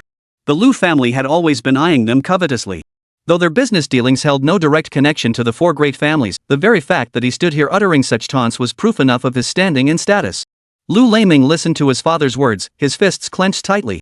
That won't work. He may be talented, but the three masters of the heaven and earth rankings aren't pushovers. Recruiting him now would mean declaring war on the four great families. Talent is valuable, but if it's not meant to be ours, why invite trouble? The head of the Lu family pondered for a moment before silently nodding in agreement. It must be said, Lu Laming's words held some truth. Rescuing this man would mean declaring open war on the four great families. If it were only the Lin family, we could strike while they're vulnerable and take them down in one fell swoop. But the other three families? They were no pushovers. Moreover, with Miss Morong present the very heart of the four great families, taking action now would bring far too many consequences. It would be a pity. As Luo Qingcheng finished speaking, Xiao Junlin stood before the three masters and spoke. Fatso, your lightness skills are impressive, but your foundational training is lacking. The pale-faced scholar, though appearing frail and delicate, possesses formidable hard qigong skills that have reached the pinnacle. Weird old man, you've cultivated immense personal magnetism your entire life, yet you don't know how to wield it. Xiao Junlin listed each of their strengths and weaknesses as if telling a story. The expressions of the three masters shifted from initial smugness to utter shock. Assassins on the heaven and earth rankings may have weaknesses, but those who make the list certainly don't reveal them easily. Yet Xiao Junlin could pierce through their secrets with a single sentence, or even a glance. This left the three masters utterly stunned. The three exchanged glances. Morong Shui frowned. The three knew there was no time left for idle chatter, and such people absolutely couldn't be kept around. With a whoosh. The next instant, the three vanished from the ground as if they had never been there, leaving only 3 pits behind. To force 3 great masters into a joint attack was an extremely rare occurrence under heaven. But what followed was even more extraordinary, and it had only just begun. If you had backed down just now, perhaps you still had a chance to make up for your shortcomings. But alas, you chose to abandon that chance. Before Xiao Junlin could finish his lie, the gentleman stepped before the fat man. It sounded simple enough, but the fat man possessed extraordinary agility. He leapt upward, soaring 10 meters high. But Xiao Junlin was faster. As the fat man looked up, he felt a shadow descend from behind. Then, a black blade in his hand sliced the fat man clean in two. Before the body could even hit the ground, the pale-faced scholar charged upward at breakneck speed. I'll see how you dodge that mid-air. The remaining 2 masters had no time to spare. Especially when the pale-faced scholar collided head-on with his stiff bow. Xiao Junlin, however, sheathed his weapon and advanced with bare fists. A brutal clash erupted mid-air. Xiao Junlin landed safely on the ground, while in mid-air, the pale-faced scholar, who had been attacking him, was sent flying backward like a stream. His dantian shattered by a single punch. He died mid-air. Damn it! Only that gaunt, strange old man, the instant Xiao Junlin touched down, aimed for his back and slammed both palms forward with brutal force. His strike landed squarely on Xiao Junlin's back. The strange old man was the highest ranked among the 3 assassins. But even so, there was no time left to ponder why he was so powerful. The instant the palm struck his back, Xiao Junlin instantly redirected his energy. A powerful shockwave surged through him. The strange old man spat out a mouthful of blood. Xiao Junlin dodged the blood in an instant. And the air returned to its usual stillness. From the start of the slaughter to now, merely a dozen minutes had passed. A cataclysmic shift had indeed occurred upon White Cloud Mountain. Lin Xiao had been about to act, but witnessing this scene now dispelled all such thoughts. He opened his mouth to ask his father about their next move, but hesitated mid-sentence. For Lin Zhuiying's expression was even more grim than his own. What plans? All the damned ones were already dead. Even the 3 elite warriors brought by Miss Morong had not escaped unscathed. What plans could possibly remain now? After slaying the 3 masters, Xiao Junlin merely glanced back. Morong Shui still wore her usual faint smile. Sister, I promised I'd visit you another day. We'll catch up properly then. If I were to die today, that wish would remain unfulfilled. I hope our agreement still stands. As he spoke, a cold gleam flashed in Xiao Junlin's eyes, causing Morong to flinch slightly. Morong Shui sensed it was fear. Since arriving in Jiangzhou, she hadn't felt fear in all these years. Now, that brother she had always looked down upon could actually radiate an aura that inspired dread. Chapter 113, A Grand Funeral. In the distance, Lu Laming fell silent. When all 3 of the heaven and earth ranking's greatest masters had perished, there was nothing left to say. Lu Laming had always believed himself to be the most outstanding among the younger generation. Yet now, this man before him evoked a sense of unattainable grandeur. This feeling was deeply unsettling. Yet he could do nothing about it. When he turned back, he saw his father had already walked over to Xiao Junlin's side. This young man's martial prowess is truly world-class. It's opened our eyes. Perhaps the Lin family truly harbors many wrongdoings. Indeed, White Cloud Mountain should not bear the burden of such a tainted body. Luo Qingcheng was highly adept at seizing opportunities. He had originally intended to recruit Xiao Junlin under his banner. But unwilling to antagonize the 4 great families, he held his tongue. Now, within 3 moves, 3 great masters have all perished. In Luo Qingcheng's eyes, such individual status and standing had suddenly diminished. His approach shifted entirely from attempting to recruit Xiao Junlin to treating him as an equal and cultivating a friendly relationship. This gentleman speaks with great insight. As the saying goes, you don't hit a smiling face. Back when the 4 major families had united in action, the Lu family had not been included. Combined with his recent words, Xiao Junlin truly had no reason to antagonize him. At the very least, they should maintain a clear distinction between gratitude and grievance for now. As the 2 men conversed, the heavens proved unkind. Suddenly, a bolt of lightning struck from the sky, hitting Lin Fei's coffin squarely. Fierce flames instantly engulfed the coffin. The few masters standing closest to the coffin were instantly reduced to ashes. This divine retribution proved the most formidable force of all.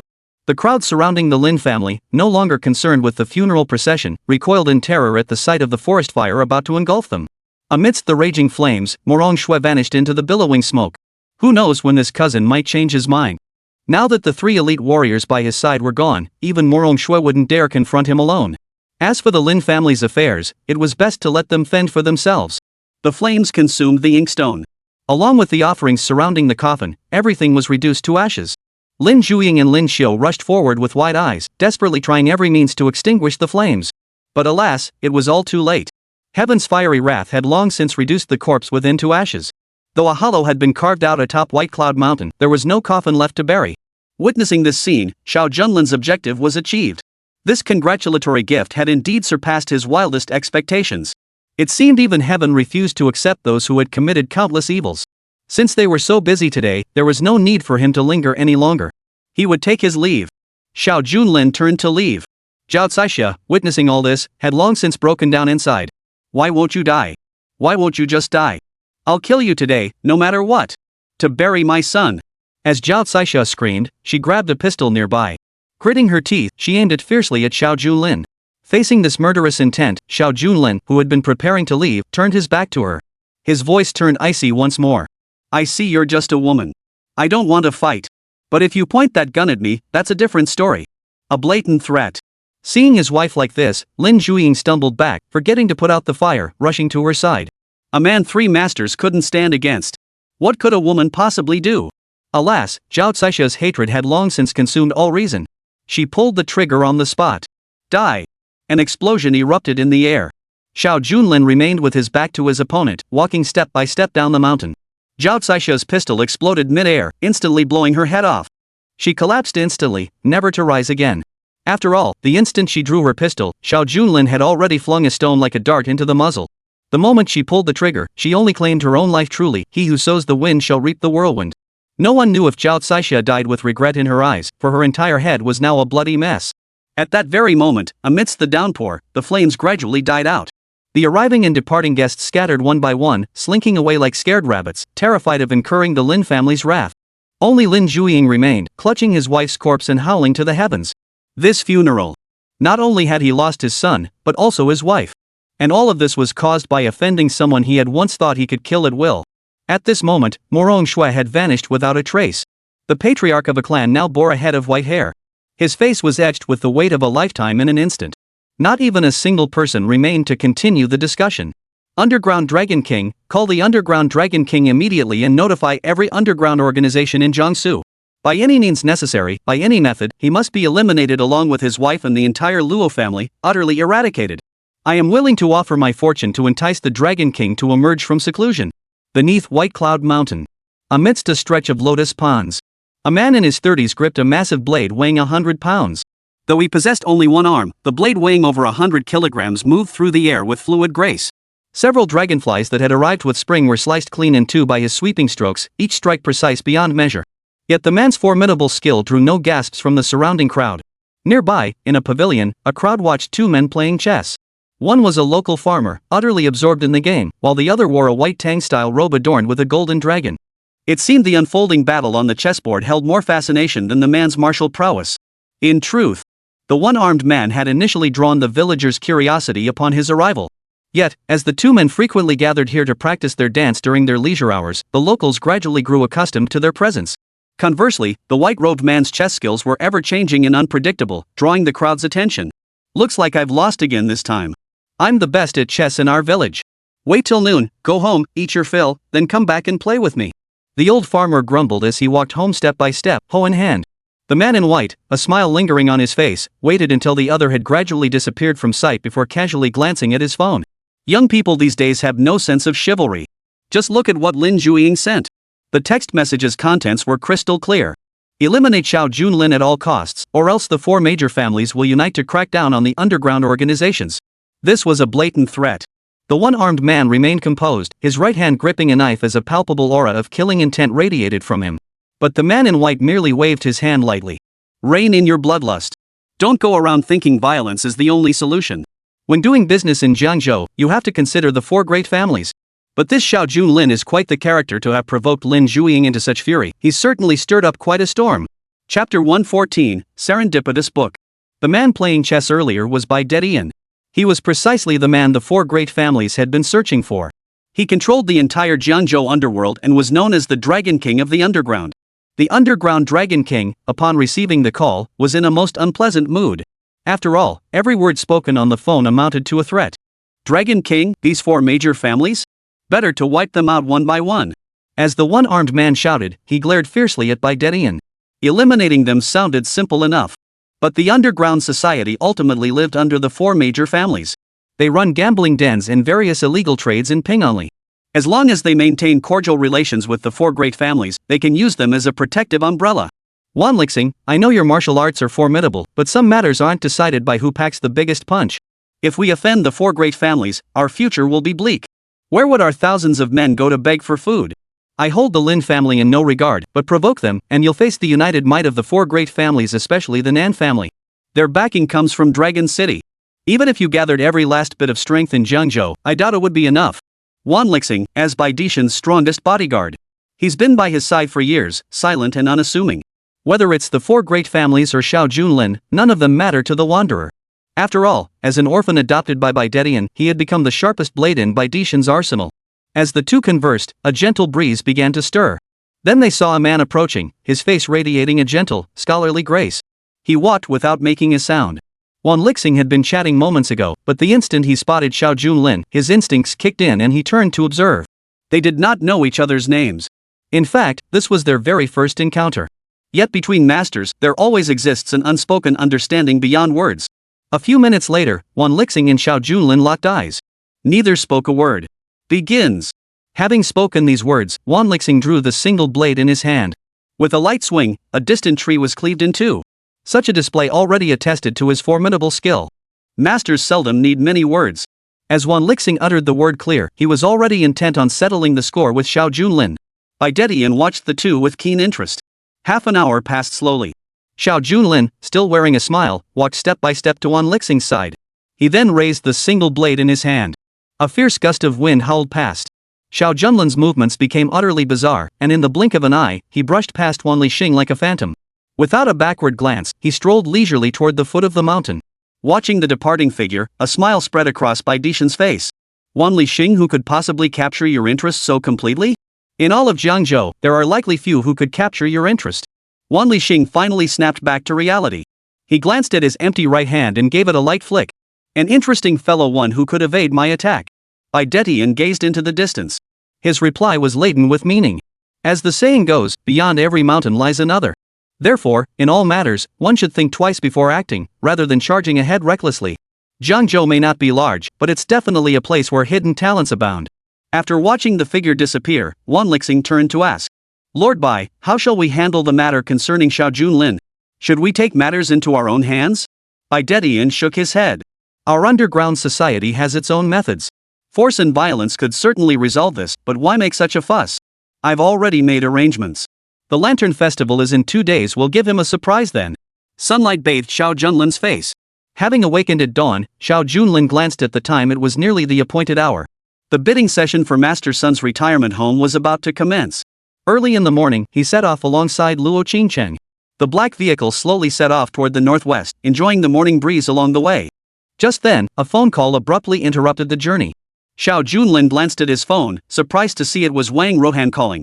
Luo Qingcheng glanced at the unfamiliar woman, gave a deliberate little smile, and moved closer. Who knew my big hero would have someone else looking for you? Looks like a girl's name, huh? Seeing Luo Qingcheng's jealous expression, her face flushed slightly. Xiao Junlin then gently stroked her silky hair. A female reporter I met by chance. We'd already scheduled an interview with Bai Chaohal, and it's also connected to our past grievances. He's the one who found your sister. Hearing this, Luo Qingcheng finally remembered. At the same time, Xiao Junlin answered the call. Wang Rohan was on the other end, getting straight to the point. My apologies for the interruption. Our Jiangzhou newspaper's editor-in-chief has assigned me a task, which will delay the Bai Chaotang interview. Xiao Junlin was never one to force his hand. He exchanged a few polite words on the other end of the line. No problem, Miss Wang. If you have work to attend to, go ahead. But then Wang Rohan frowned. She then reported the fire incident in full detail. Hearing this, Xiao Junlin's eyebrows arched slightly. Disaster news and about the future? I've never heard of such reporting unless someone has ulterior motives. Xiao Junlin's words trailed off mid-sentence. A chill ran through his heart. If someone deliberately broke the law to grab everyone's attention, such scenarios do exist. But it crosses the line of morality. Wang Rohan, send me the specific location and time of your interview to my phone. I'll arrive ahead of time. True justice lies in preventing crime, not in remedying it after the fact. Though this matter doesn't directly involve me, now that the company has been made aware, it can no longer stand idly by. Soon, all the relevant details and specific timing were received. As they continued on their way, the two had already arrived at the vicinity of the nursing home. A gentle breeze swept through. Green trees provided shade. Though it was the height of summer, the gentle breeze brought a refreshing coolness. An old-fashioned hospital came into view. Behind it stood a newly constructed convalescent home, connected to the hospital.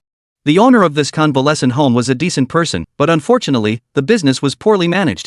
During its operation, excessive investment drained its operational funds, leaving it ultimately helpless and resigned to its fate. Chapter 115, Student Council President. Jiangzhou Sanatorium was one of the rare enterprises untouched by the four great families. Back then, the four great families seized this hospital from Old Master Sun as retaliation against the Sun family. They then auctioned it off to a local businessman at an extremely low price. After all, the Lin family, one of the four great families, had no involvement in healthcare, rendering the hospital useless to them. The entrepreneur who acquired it, however, proved to be a case of greed. During his inspection of the hospital, he discovered that despite its remote location, it had a large base of loyal patients. Moreover, the surrounding scenery was exceptionally beautiful. He decided to invest heavily, transforming it into a sanatorium. Unfortunately, his vision was far too ambitious. By the time the sanatorium was completed, there was no capital to fund its operation. He had no choice but to invite major corporate groups to bid on purchasing it. Xiao Junlin had just stepped out of his car. Before him, the entrance to the sanatorium was already lined with a variety of luxury vehicles. The number of companies attending this bidding event was as numerous as the hairs on a cow's back. Among them, a young gentleman in a black suit boasted loudly amidst the crowd. "Thank you all for coming today, distinguished chairman. My name is Sun Pang, and I serve as the general manager of this nursing home, overseeing its entire operation. As you can see, this nursing home boasts exceptionally beautiful scenery. Whoever purchases it is guaranteed to make a profit. I, Sun Pang, am currently authorized by the owner to act as the representative for this facility. Please feel free to contact me directly with any inquiries." Sun Pang, a young man with a smile on his face, was shaking hands with representatives from various major corporations. The entire resort is now poised for a major transformation. Regardless of which investor acquires this property, Sun Pang aims to establish strong relationships in advance. This will ensure his position remains unshakable. Let's go introduce ourselves. As the host, we should make the first move. As Luo Qingcheng spoke, she pulled Xiao Junlin forward. But just a few meters away from Sun Pang, Luo Qingcheng suddenly halted. Sun Pang and Luo Qingcheng locked eyes, both momentarily startled. "Honey, do you two know each other?" Xiao Junlin observed their expressions and asked. At the same time, Luo Qingcheng gave a slight nod, but the awkwardness was impossible to hide. She wanted to escape, but Sun Pang had already noticed her and strode over with purposeful steps. "Long time no see, Qingcheng. We lost touch after graduation. Looks like you've made it big now. Even your former student council president gets the cold shoulder now." Sun Pang's words were clearly half joking. Yet the awkwardness on Luo Qingcheng's face only grew more pronounced. Back in their university days, Luo Qingcheng and Sun Pang had met through the school, and Sun Pang had been the student council president. Soon after, during a student event, Sun Pang got to know Luo Qingcheng and launched an intense pursuit. But Luo Qingcheng had no interest at the time and flatly rejected him.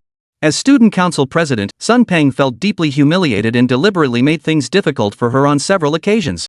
Fortunately, Luo Qingcheng possessed exceptional integrity and, with her classmates' help, managed to resolve each situation. As Xin Peng's longtime crush, Luo Qingcheng remained deeply affected by this rejection even years after graduation. "This is my classmate and the former student council president," Luo Qingcheng replied from the side. Xiao Junlin smiled and stepped forward to shake hands. Little did he know that the hand he'd extended froze mid-air beside him, his face now etched with a line of black. He then gave her a thorough once-over. "After all these years since graduation, I never imagined he'd already married and started a family. This must be Luo Qingcheng's husband. Miss Luo Qingcheng was the campus beauty back in the day. Being with her is truly enviable. Where might you be employed, sir? Where do you work?" Although Xiao Junlin oversaw the Baikatang Enterprise Group, he had never declared his intention to enter the workforce. Thus, his response remained unchanged. "Not working for now." Every word was true. But in an instant, Sun Peng's expression shifted slightly. He even shook his head slowly, a hint of regret visible. Back in college, Luo Qingcheng, so many people speculated whether you'd marry a wealthy man after graduation. A girl like you, beautiful as a fairy, deserves nothing less than the happiest ending. Yet now, to think you're marrying someone without a job, it's truly astonishing. How could he say such a thing? Who says things like that to someone they've just met? Back when he was student council president, Sun Pang always had the upper hand. He especially enjoyed using his position to bully classmates. His reputation at school was abysmal. Though I've graduated now, it seems old habits die hard. Upon hearing Xiao Junlin was unemployed, she instantly put on a different face. Ah, Mr. Sun, marriage truly hinges on shared values. Material things are hardly important. Additionally, this time we're looking to purchase a nursing home and discuss the bidding process. The bidding session would commence the following morning. Many entrepreneurs had already arrived 2 or 3 days in advance. Fortunately, the nursing home's hotel offered leisure and entertainment facilities all under one roof. Many people chose to stay here in advance, taking the opportunity to experience the surrounding environment. As they spoke, the two entered the sanatorium's hotel. Sun Pang, leading the way at the front, smiled faintly. I never imagined my old classmate would almost become my superior in the blink of an eye. But to be blunt, Bai Keatang has only just revived, and there are so many entrepreneurs competing here. Even though we're old classmates, I'd like to help, but the bidding process itself is fair and impartial. It's going to be tough. But if you're interested, I call the shots here. We can talk privately. As Sun Pang spoke, a lecherous glint appeared in his eyes. Xiao Junlin immediately cut him off. Bidding is all about fairness and impartiality. As a general manager, disregarding the boss's instructions and making decisions privately, isn't that a bit inappropriate? Of course, this is your company's internal matter. I'm merely offering a well-intentioned reminder. A simple statement. Sun Pang's smile vanished completely. He scrutinized Xiao Junlin from head to toe once more. Luo Qingcheng, when it comes to marriage, they say it's all about matching social status. You're right about one thing: only when worldviews align can two people tie the knot. In today's society, who doesn't leverage their connections to get things done? Where's all this talk of fairness and justice coming from? This gentleman is truly a frog in a well. Besides, I'm the boss's most trusted person. I know the nursing home inside out. Manipulating things behind the scenes is no problem at all. Their sharp exchange continued as they reached the lobby. After a few more words, Luo Qingcheng's expression darkened slightly. Chapter 116, Worldviews Collide. I believe my husband's words were entirely correct. Fairness and impartiality are paramount in bidding processes. If a corporate group engages in under-the-table dealings from the very start of the bidding process, then such power dynamics represent tacit approval from the outset. I believe fairness and impartiality are paramount. Every word Luo Qingcheng spoke hit the nail on the head. Yet each of those words sounded like nails on a chalkboard to Sun Pang's ears. Originally boasting loudly at the doorstep, he just wanted to show off. Little did he expect that the sense of justice within him would turn a blind eye to all this. As he listened to Luo Qingcheng's words, the smile vanished completely from Sun Pang's face. Sometimes justice doesn't prevail over everything, and society isn't as smooth as imagined. Gentlemen, if you insist on a fair and impartial bidding process, I can guarantee you won't secure this contract. Sun Pang was the head of this bidding session. His words now were clearly a threat. Luo Qingcheng hadn't expected that the former student council president remained unchanged. Old habits die hard. Before she could retort, Xiao Junlin stepped in to cut her off. Whether we win or not isn't up to you. The final outcome will decide. Waiter, please prepare 2 rooms for us. Though Xiao Junlin and Luo Qingcheng shared a marital appearance, they had yet to consummate their union. When traveling, they still instinctively booked 2 separate rooms. Xiao Junlin, having quickly obtained the keycards, flashed a faint smile at Sun Pang before gently linking his arm through Luo Qingcheng's as they stepped into the elevator. Watching them depart, Sun Pang gritted his teeth in frustration. He strode to the elevator doors, about to force his way inside. His mouth still chattered incessantly. I dare you to bet me this bidding is just a formality. In the nursing home district, I'll be the one deciding who comes out on top. Sun Pang, who had just stepped 1 foot into the elevator, continued cursing while trying to squeeze inside. Xiao Junlin turned around inside the elevator. He feigned a casual bump against Sun Pang, sending him flying backward. His shoe got caught in the elevator door, leaving him barefoot. He hopped angrily, glaring up at the ascending elevator. What, does every toad think it can snag a swan? You're way too green to mess with me. His former dream lover stood within arm's reach. Sun Pang felt this was fate's decree. He absolutely couldn't let this chance slip away. Fine. You chose to be with that loser instead of me back, then I'll make you regret it. With that thought, Sun Pang turned and headed straight for the front desk. He addressed the front desk manager without hesitation. Which room was that woman staying in? Get me a spare key to that room. This was blatant, open defiance of the law. The front desk manager looked up, slightly startled. Before he could speak, Sun Peng slammed his hand hard on the desk. Did you even hear a word I said? Do you even want to work here? Although the nursing home was about to relocate, the former owner remained extremely generous to his staff. The wages were several times higher than the industry standard. At this thought, the front desk manager remained silent, placing the spare key into Sun Peng's hand. Sun Peng, having received all this, glared with wide eyes. A sinister expression spread across his face. Since you refuse to follow me back then, I'll just consider this a free gift now. After the exchange, Xiao Junlin and Luo Qingcheng had already arrived at the room. You must be exhausted. Let's rest in our rooms first. We'll attend the bidding early tomorrow morning. Xiao Junlin finished speaking and was about to push open the door. Luo Qingcheng gently wrapped her arms around his waist. Do you think we can win tomorrow's bidding? Sun Peng isn't someone to mess with. Back in school, anyone who crossed him had a tough time graduating. He's already made it clear he's targeting us, and with his reputation for being ruthless, it'll be tough. Seeing Luo Qingcheng's worried expression, Xiao Junlin reached out his right hand to caress her cheek. Rest assured, the nursing home will be ours and it will definitely belong to old Master Sun. I've said it before, returning everything to its rightful owner is only fair. Seeing Xiao Junlin's confident expression, Luo Qingcheng had 1,000 words on her lips, but in the end, she nodded gently in reassurance before returning to her room. It seemed that since Xiao Junlin's arrival, many things had been destined to unfold as they did. After returning to their room, Xiao Junlin and Luo Qingcheng slept soundly for 2 hours. By the time they awoke, evening had fallen. A soft knock sounded at the door. When Xiao Junlin opened it, he saw Bao He dressed in a pink dress, radiant like a celestial being descended to earth, her beauty unparalleled. You're awake. That was quite a long nap. I'm starting to feel a bit hungry. I just looked at the nursing home's brochure. There's a Western restaurant downstairs. Shall we go try it out? Since we're buying the entire nursing home, we should conduct a thorough assessment. Besides, Xiao Junlin did feel a bit hungry. He nodded gently with a smile. Well, why not? Let's head straight over. And just as the two of them left, one of the waitstaff followed them suspiciously close behind.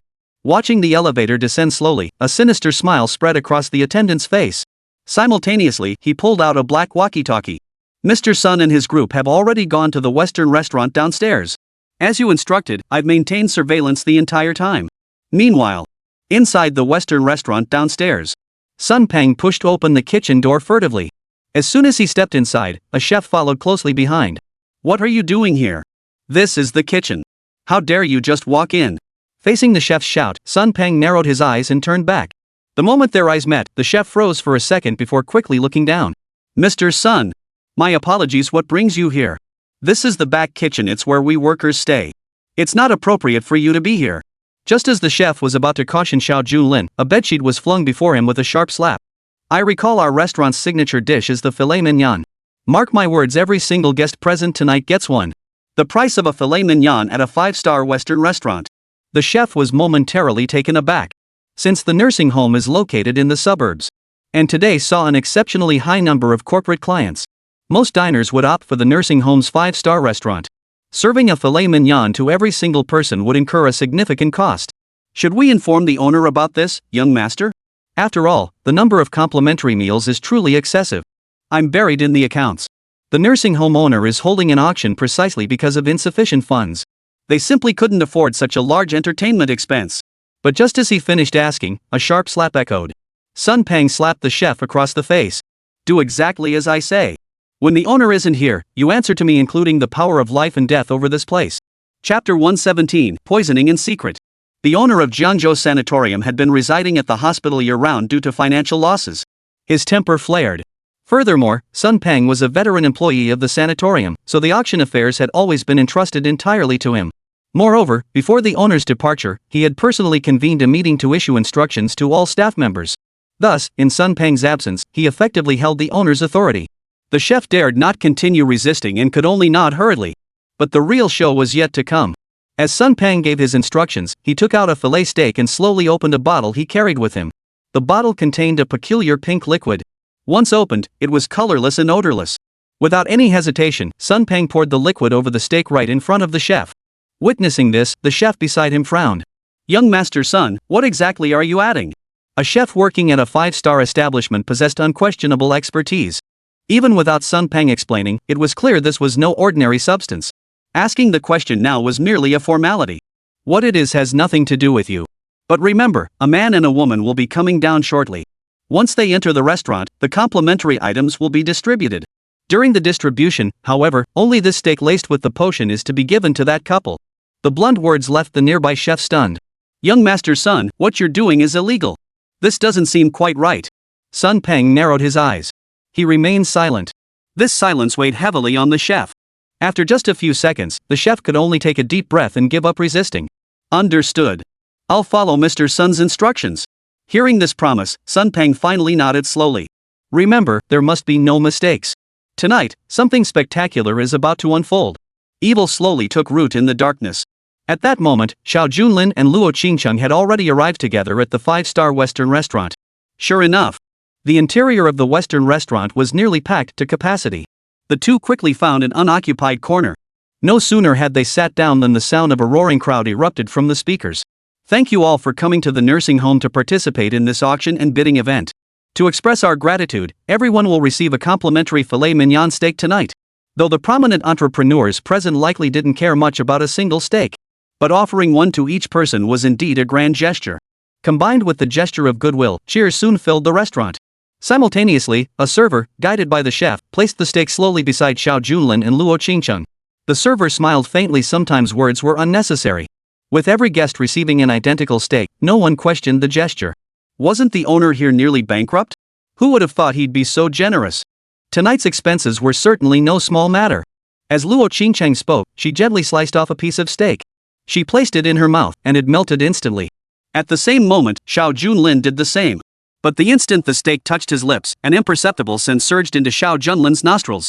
A love potion? As Xiao Junlin muttered to himself, Luo Qingcheng beside him froze slightly. Perhaps due to the noisy surroundings, she hadn't heard clearly.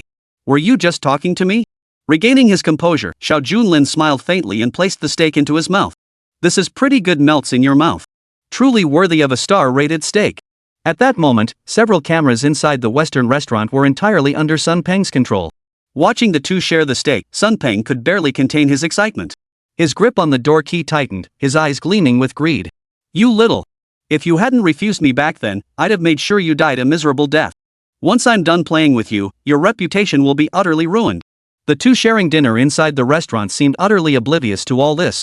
Due to her demanding work schedule, Luo Qingcheng was perpetually busy and rarely enjoyed such leisurely moments as today. The two shared a home-cooked meal in the Western restaurant, a warm and intimate dinner. But at that very moment, suddenly, an unsettling scene made Luo Qingcheng feel a wave of nausea. Xiao Junlin, how could such people exist in this world? Quick, look toward the southwest corner. Luo Qingcheng, who had been perfectly content moments ago, suddenly became intensely tense. But Xiao Junlin sensed no trace of hostility. Puzzled, he glanced in the direction Luo Qingcheng had indicated. What met his eyes next was a scene of utter despair. Even Xiao Junlin found this scene hard to explain. Several burly men from abroad, bare-chested and displaying their impressive muscles. Broad-shouldered and thick-waisted, they lived together, yet now they began hugging and embracing each other. And their manner clearly went beyond mere friendship. One of them was even dressed in women's attire, his bizarre appearance provoking waves of nausea. Ironically, the other muscle-bound men beside him watched with looks of envy, even finding beauty in the grotesque spectacle. Wow, baby, your muscles are so strong. Let me touch them. Don't be like that, you'll get your fill once we're in the room tonight. I bet you guys are just as excited. Luo Qingcheng covered her mouth, nearly unable to eat her dinner. Xiao Junlin found the scene equally revolting and had nothing to say. Those foreigners might look disgusting, but they certainly weren't breaking any laws. Besides, they were merely hiding in their own corner. Even Xiao Junlin hadn't found the right moment to interrupt. Never mind. We're almost done eating anyway. Let's take a stroll under the moonlight. The two of them really had no appetite left. After saying this, they settled the bill and left together. But they had barely stepped into the restaurant when Luo Qingcheng halted beside him, clutching her forehead as she leaned lightly against the wall. This is strange. I definitely didn't drink any alcohol, so why do I feel dizzy? This sensation was unmistakable, the effect of a mind-altering drug. But since this drug posed no harm to people, Xiao Junlin didn't intervene. After all, tit for tat was Xiao Junlin's specialty. As Luo Qingcheng drifted into haziness, Xiao Junlin gently supported her. It must be the heat causing heatstroke. We should get some rest early. We have the bidding tomorrow. The drowsy Luo Qingcheng nodded blankly. Then she returned to her own room. Under the moonlight, Xiao Junlin gazed at the sleeping Luo Qingcheng, then looked out the window. Mr. Sun, if you want to play this game, then I'll play it with you to the very end. Chapter 118, Unclear and Uncertain. The moonlight deepened. The jingling of keys in the VIP suite corridor echoed faintly in the distance. Sun Peng's eyes were filled with a greedy expression. All along the way, his mind was filled with scenes from his student days when he confessed his feelings to Luo Qingcheng. Whether it was private confessions, love letters, or even publicly presenting flowers. Sun Peng, the student council president, had been publicly rejected time and time again. Back then, with so many girls at school, I didn't even bother with them yet you, Luo Qingcheng, refused to give me the time of day. Tonight, you'll pay for your arrogance. Tonight, this once privileged young lady will likely see her reputation ruined. Sun Peng's face twisted into a vicious expression as he clutched a camera in his hand. The plan was flawless. The moment Sun Peng saw these two people in separate rooms, the plan had already taken shape in his mind. First, he would make Luo Qingcheng inhale a large dose of the sedative. Then sneak into the room late at night. Finally, after consummating the illicit act, he would secretly snap explicit photographs. By then, Luo Qingcheng would be completely at his mercy. Every time this thought crossed his mind, Sun Peng's smile grew more sinister. At the end of the corridor, two attendants stood waiting on either side. They immediately bowed and scraped upon seeing Sun Peng. "Mr. Sun, everything is ready. We've both gone back to our rooms to sleep." Not a sound had been heard since then. They must be fast asleep. Sun Peng nodded with satisfaction. Although the potion's effectiveness was unexpectedly potent, Sun Peng couldn't guarantee they wouldn't suddenly wake up during the act. Therefore, he resolved to take decisive action. "You two have worked hard tonight. You don't need to stand watch, go rest. Also, I tend to talk in my sleep, so whatever noises you hear don't come checking on me." As he spoke, Sun Peng placed a wad of cash before the two waiters. Money talks. The waitstaff who witnessed the scene couldn't help but let their lips curve upward. "Rest assured, Mr. Sun, we won't budge an inch. And we wish you a blissful night." Ever since the boss abandoned the nursing home, Sun Peng had become all-powerful. He hung out only with his cronies, conspiring and scheming together. Sun Peng cursed under his breath before ignoring the two. Following instructions, he had the two waiters turn off the surveillance footage immediately after they left. Even if, by some chance, someone did discover it, there would be absolutely no witnesses to testify. Watching as midnight passed, Sun Peng quietly approached Luo Qingcheng's door with a spare key. His ear pressed against the edge of the doorframe. After 2 minutes of complete silence, he finally relaxed. She really was out like a light. Summoning his courage, Sun Peng clicked the lock open. Bathed in moonlight, he saw Luo Qingcheng lying alone in her pajamas, still as a statue on the plush bed. Sun Peng's mouth watered so much it nearly dripped from the corners of his lips. He lunged forward, ready to rush over, when suddenly a man's voice came from behind him. "Good evening." Being greeted from behind in the dead of night could only mean trouble. Sun Peng, shrouded in darkness, turned just in time. Before he could make out the other's features, a thud echoed. He felt a heavy blow to the head. Stars danced before his eyes, and he was instantly knocked unconscious. Morning sunlight bathed Sun Peng's face. Glancing at the clock on the wall, it was already noon.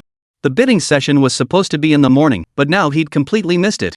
As the host, it felt like he'd downed a bottle of strong liquor last night. In his panic, Sun Peng recalled everything that had happened the night before, yet somehow it all felt worth it. After all, he had finally gotten his wish, the woman of his dreams. But the problem was, why did it feel so utterly unsatisfying? All these years, from his school days until now, he had been utterly captivated by Luo Qingcheng. Now that it was finally real, it felt like a dream. But the moment he sat up, he saw blood staining the sheets, followed by a sharp, throbbing pain in his buttocks. That pain brought back memories of last night. Something's wrong. Last night, I must have been knocked unconscious. The rustling sounds made by Sun Peng as he rolled over quickly drew the attention of the crowd in the bathroom. He saw the same foreigners from last night, shirtless and grinning lecherously at him. "My little darling, you sure could take it last night. Didn't expect you'd wake up so fast. The guys were just about to go for round 2? Fear and nightmares instantly descended from the sky. As the manager here, Sun Peng knew exactly which guests had checked in last night. These foreigners weren't here for the auction at all. Their real intentions were far from innocent. Since they paid handsomely, Sun Peng turned a blind eye. "Sweetheart, you were acting so proper yesterday. Who knew you were one of us? Enough with the act, let's have some fun." Seeing their lecherous stares, Sun Peng's heart sank to the bottom. Then he sucked in a sharp breath.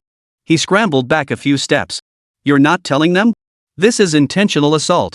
If you dare come any closer, I'm calling the cops. Don't think being foreigners means you're above the law."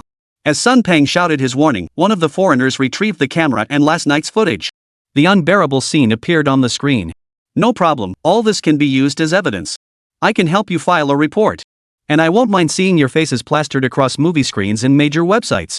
If this material ever surfaces, Sun Peng's life would be over. Seeing this scene, the sorrow in his heart reached its peak. Sun Peng instinctively stepped back, unknowingly retreating into the hallway. Just then, light footsteps approached Xiao Junlin and Luo Qingcheng, hand in hand as always, returning from the bidding event. The most humiliating moment.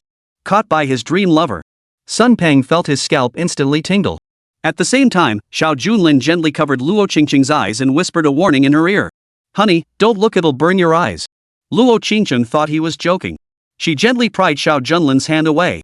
She even complained under her breath. "What do you mean it'll sting my eyes? Let me see." What Luo Qingcheng saw next was a sight she would never forget. She saw blood still flowing from Sun Peng's thigh. The two burly men who had been so revolting last night emerged from the room. After rebirth, she slowly embraced Sun Peng. "Baby, I told you we'd do it a few more times. Why are you running off now? Don't spoil the fun for your brothers." Though Luo Qingcheng appeared innocent, she was still an adult and instantly saw through the situation. Next, her stomach churned violently. "Old classmate, and you were once student council president? Who knew someone like you had such a kink? I don't want to see you, Luo Qingcheng covered her mouth. She hurried back to her own room. Xiao Junlin smiled and waved lightly. Last night, it was naturally Xiao Junlin who knocked the guy unconscious and dragged him to the doorstep of a few thugs. The foreigner even smiled gratefully. But Xiao Junlin had no desire to associate with such people. He hurried after Luo Qingcheng's footsteps. Sun Peng, left in despair, was dragged back into the room once more. Chapter 119, Ruined Reputation. The faucet in the room gushed water incessantly. When Luo Qingcheng emerged from the bathroom, traces of tears still clung to her cheeks. After all, the scene she had just witnessed was utterly revolting. It was something one would never forget. "Xiao Junlin, we should leave immediately.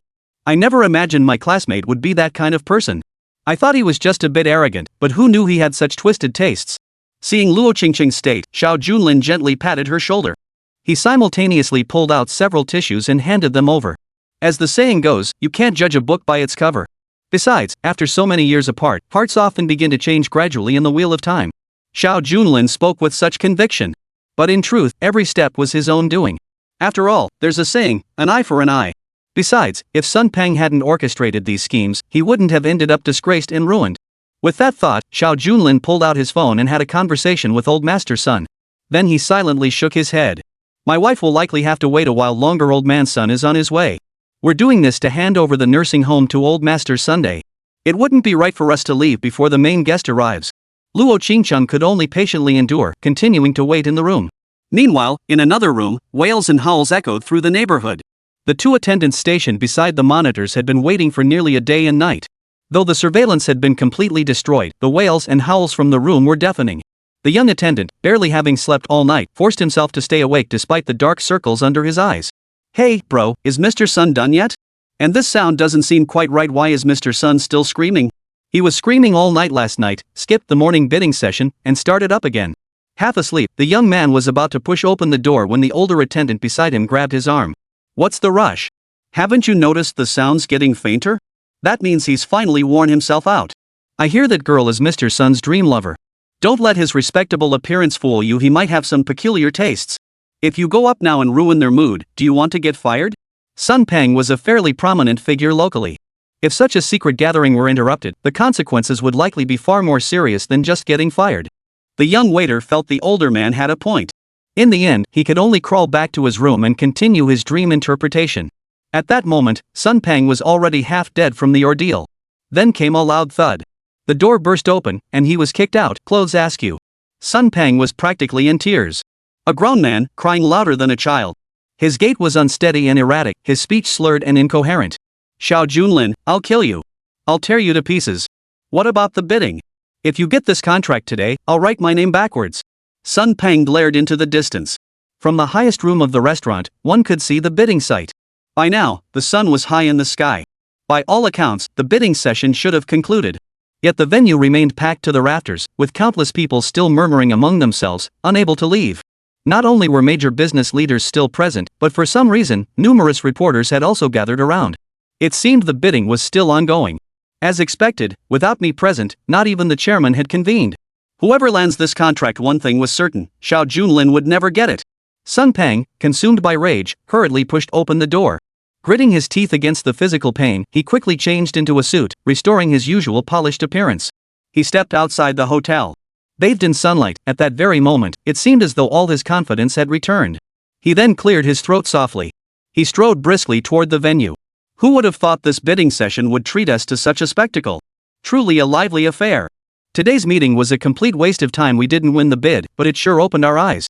Sun Peng walked forward while listening to the murmurs of the surrounding crowd. He couldn't shake the feeling that the topics of their discussions were odd. But did Sun Peng have time to dwell on such things now?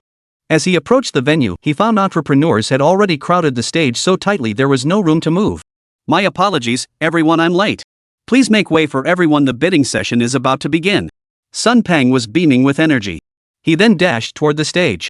But the moment he stepped onto the stage, he was completely dumbfounded. This wasn't a bidding venue at all. What on earth was playing on that massive screen? The incident from last night with those burly men had already been broadcast on the big screen, complete with vivid visuals and audio. No wonder it had drawn so many reporters. Mr. Sun was a well-known figure in the local community. And after today's uproar, he's been utterly destroyed. Meanwhile, the entrepreneurs below were covering their mouths and snickering. Even a few waitstaff in the distance were pointing and whispering about him. Stop watching. This is completely fake footage. No one should be watching it. Whoever played this, shut it off immediately. Or I'll fire every last one of you. Sun Peng, driven to madness, kept shouting, but the administrator below him couldn't do anything no matter how he fiddled with the computer. I don't know. It looks like we've been hacked. The video is autoplaying. Someone must have swapped it out midway. Sun Peng's fury couldn't change reality. He picked up a stone from the stage and hurled it violently at the screen. But unfortunately, the screen, built with massive investment and even made of bulletproof glass, a few bricks barely made a dent. Xiao Junlin, you bastard, I'm coming to kill you right now. I'll cut your head off right now. Stumbling and staggering, Sun Peng rushed deeper into the hotel. Just as he reached the entrance, he happened to see a group of waitstaff standing in a row, silent, as if they were blind to the disgraceful scene unfolding on the screen. At the same time, footsteps echoed from the end of the corridor. Xiao Junlin, dragging Luo Qingcheng, arrived at the first-floor lobby. Every single one of you, take him down. Beat him to death if it comes to it. I'll take responsibility. I'm the general manager here. I call the shots. Anyone who doesn't act will be fired on the spot. Chapter 120, A Dream of Yellow Millet. Sun Peng's shout carried a hint of hoarseness. Yet the surrounding crowd remained utterly unmoved. 2 rows of waitstaff stood clearly visible in the lobby, yet they seemed to ignore his words entirely. Sun Peng was already boiling with rage. Seeing this scene, he grabbed the security captain's uniform, eyes bloodshot, and erupted in a torrent of curses. Didn't you hear what I said? Shout it out loud. Have you gone deaf? His shout still drew no response, driving Sun Peng to the brink of madness. Just as he was about to spit blood from rage, the security chief shoved Sun Peng away. Mr. Sun, please control yourself. Mr. Sun's video from last night had already spread far and wide. The security guards looked at Sun Peng as if he were a fly, their expressions making one feel nauseous. And that look only pushed Sun Peng further into a frenzy. What's the meaning of this? Why are you looking at me like that? Do you know I was framed? You useless bunch. I'm the general manager, damn it. One word from me and you're all fired. As he shouted these words, Xiao Junlin approached step by step. The 2 men grew closer and closer. Sun Peng, eyes bloodshot, pointed at his own nose and began cursing. You little bastard. I'll kill you right now. Just as Sun Peng lunged forward, a security captain beside him delivered a flying kick out of nowhere. He didn't even understand what had happened. Sun Peng felt stars bursting before his eyes as blood gushed everywhere. He never imagined that these men, who usually fawned over him, would dare lay a hand on him now. Before Sun Peng could utter a word, the security captain beside him began lecturing him sternly. Get out of here. How dare you lay a hand on our chairman? What chairman? This time, Sun Peng was truly dumbfounded. The look of utter bewilderment on his face was unforgettable. Besides the security guards and waitstaff, where on earth was this chairman supposed to be? The security chief beside him, observing Sun Peng's state, offered a cold, curt explanation. The bidding meeting concluded long ago during the storm. Moreover, our former boss personally came here and declared Mr. Xiao as our new chairman. Xiao Junlin heard this, waved his hand lightly, and simultaneously produced a contract. The chairman isn't me, it's old man Sunday. I'm merely acting on his behalf. Sun Peng's eyes widened as he snatched the contract from Xiao Junlin's hand and scanned it word by word. The chairman's name and Xiao Junlin's name were written there, crystal clear. In a fit of rage, Sun Peng tore the contract to shreds. I refuse to acknowledge it. What gives you the right to be the chairman here? Without my consent, what gives you the right? Though the contract was destroyed, it didn't matter, it was only a photocopy. Moreover, Xiao Junlin had anticipated this very scenario. As Sun Peng raged, Luo Qingcheng, who had remained silent all along, finally stomped her foot in fury. Old classmate, aren't you being a bit too harsh? Isn't the entire convalescent home district owned by your boss, not you? You may have climbed to the position of general manager, but you're still working for someone else. What right do you have to act like you own the place? And between us, I never imagined you'd be such a disgusting person both in your tastes and your character. Coming from Luo Qingcheng, these words were undoubtedly a devastating blow. Sun Peng staggered back several steps. Student council president during his school days. After graduation, his career had been on an upward trajectory. He became the youngest general manager in the company's history. By any measure, his future looked bright. Yet now, with that videotape and today's events, everything vanished like smoke, a fleeting dream. All vanished into the dust. How could this happen? Why did it turn out this way? Why did you two come here? After screaming frantically, Sun Peng finally coughed up a mouthful of blood, collapsed on the spot, and lay twitching motionless. Several security guards nearby rushed over to check on him. Soon, the security captain shook his head silently. He's gone. To have someone literally die of anger, this sort of thing could only be found in novels. The pale-faced security guard snapped into action. Rest assured, boss, I can vouch for it, this guy literally got himself so worked up he dropped dead. Mr. Sun's health was already poor to begin with, and he had this peculiar hobby. I suspect he got overly excited last night, which caused his heart to stop. That's what you get for digging your own grave. The crowd forcibly dragged Sun Peng's body away. Perhaps none of them could have imagined such an ending. Meanwhile, outside the nursing home, an unremarkable black sedan was idling. Elder Sun, behind the wheel, squinted at the hospital in the distance. Truth be told, if it weren't for Xiao Junlin, I'd never have wanted to come here. Back in the day, as the hospital's director, he often saved lives and treated the wounded. But under the oppression of the four great families, all that has become a fleeting memory. Returning here now only left a lingering aura of sorrow. Come on, old son, stop moping around. If Xiao Junlin could secure the Imperial Dynasty Hotel for us, he'll definitely wrest that hospital back from the four great families. Besides, our daughter's wedding is just days away, you can't keep wearing that mournful face. At his wife's urging, Sun Honghai pulled out a handkerchief and wiped the tears from the corners of his eyes. Though he was now an old man, the sight of bygone days still stirred his emotions. Though he was reluctant, he gave his apprentice the courtesy of driving the car to the hospital entrance. Though the scenery remained the same. But now, everything had changed beyond recognition. The moment the old man stepped out of the car, he saw the security guards already lined up in front of the entrance. Excuse me. Upon arriving, Sun Honghai discovered that nursing homes and major corporate complexes had sprung up around the area. Amidst the chaos, he only knew a bidding session was being held here. He knew nothing of the specifics, having only heard of Xiao Junlin's request and come specifically for that. Little did he expect that the moment he spoke, the 2 rows of security guards standing at the entrance simultaneously bowed deeply. Not just the hospital staff, even the hotel employees next door rushed out in a flurry. Over 100 employees shouted in unison with resounding voices. Good day, Mr. Sun. Mr. Sun? Sun Honghai frowned, unable to believe his ears. At that very moment, Xiao Junlin and Luo Qingcheng emerged slowly from the hotel.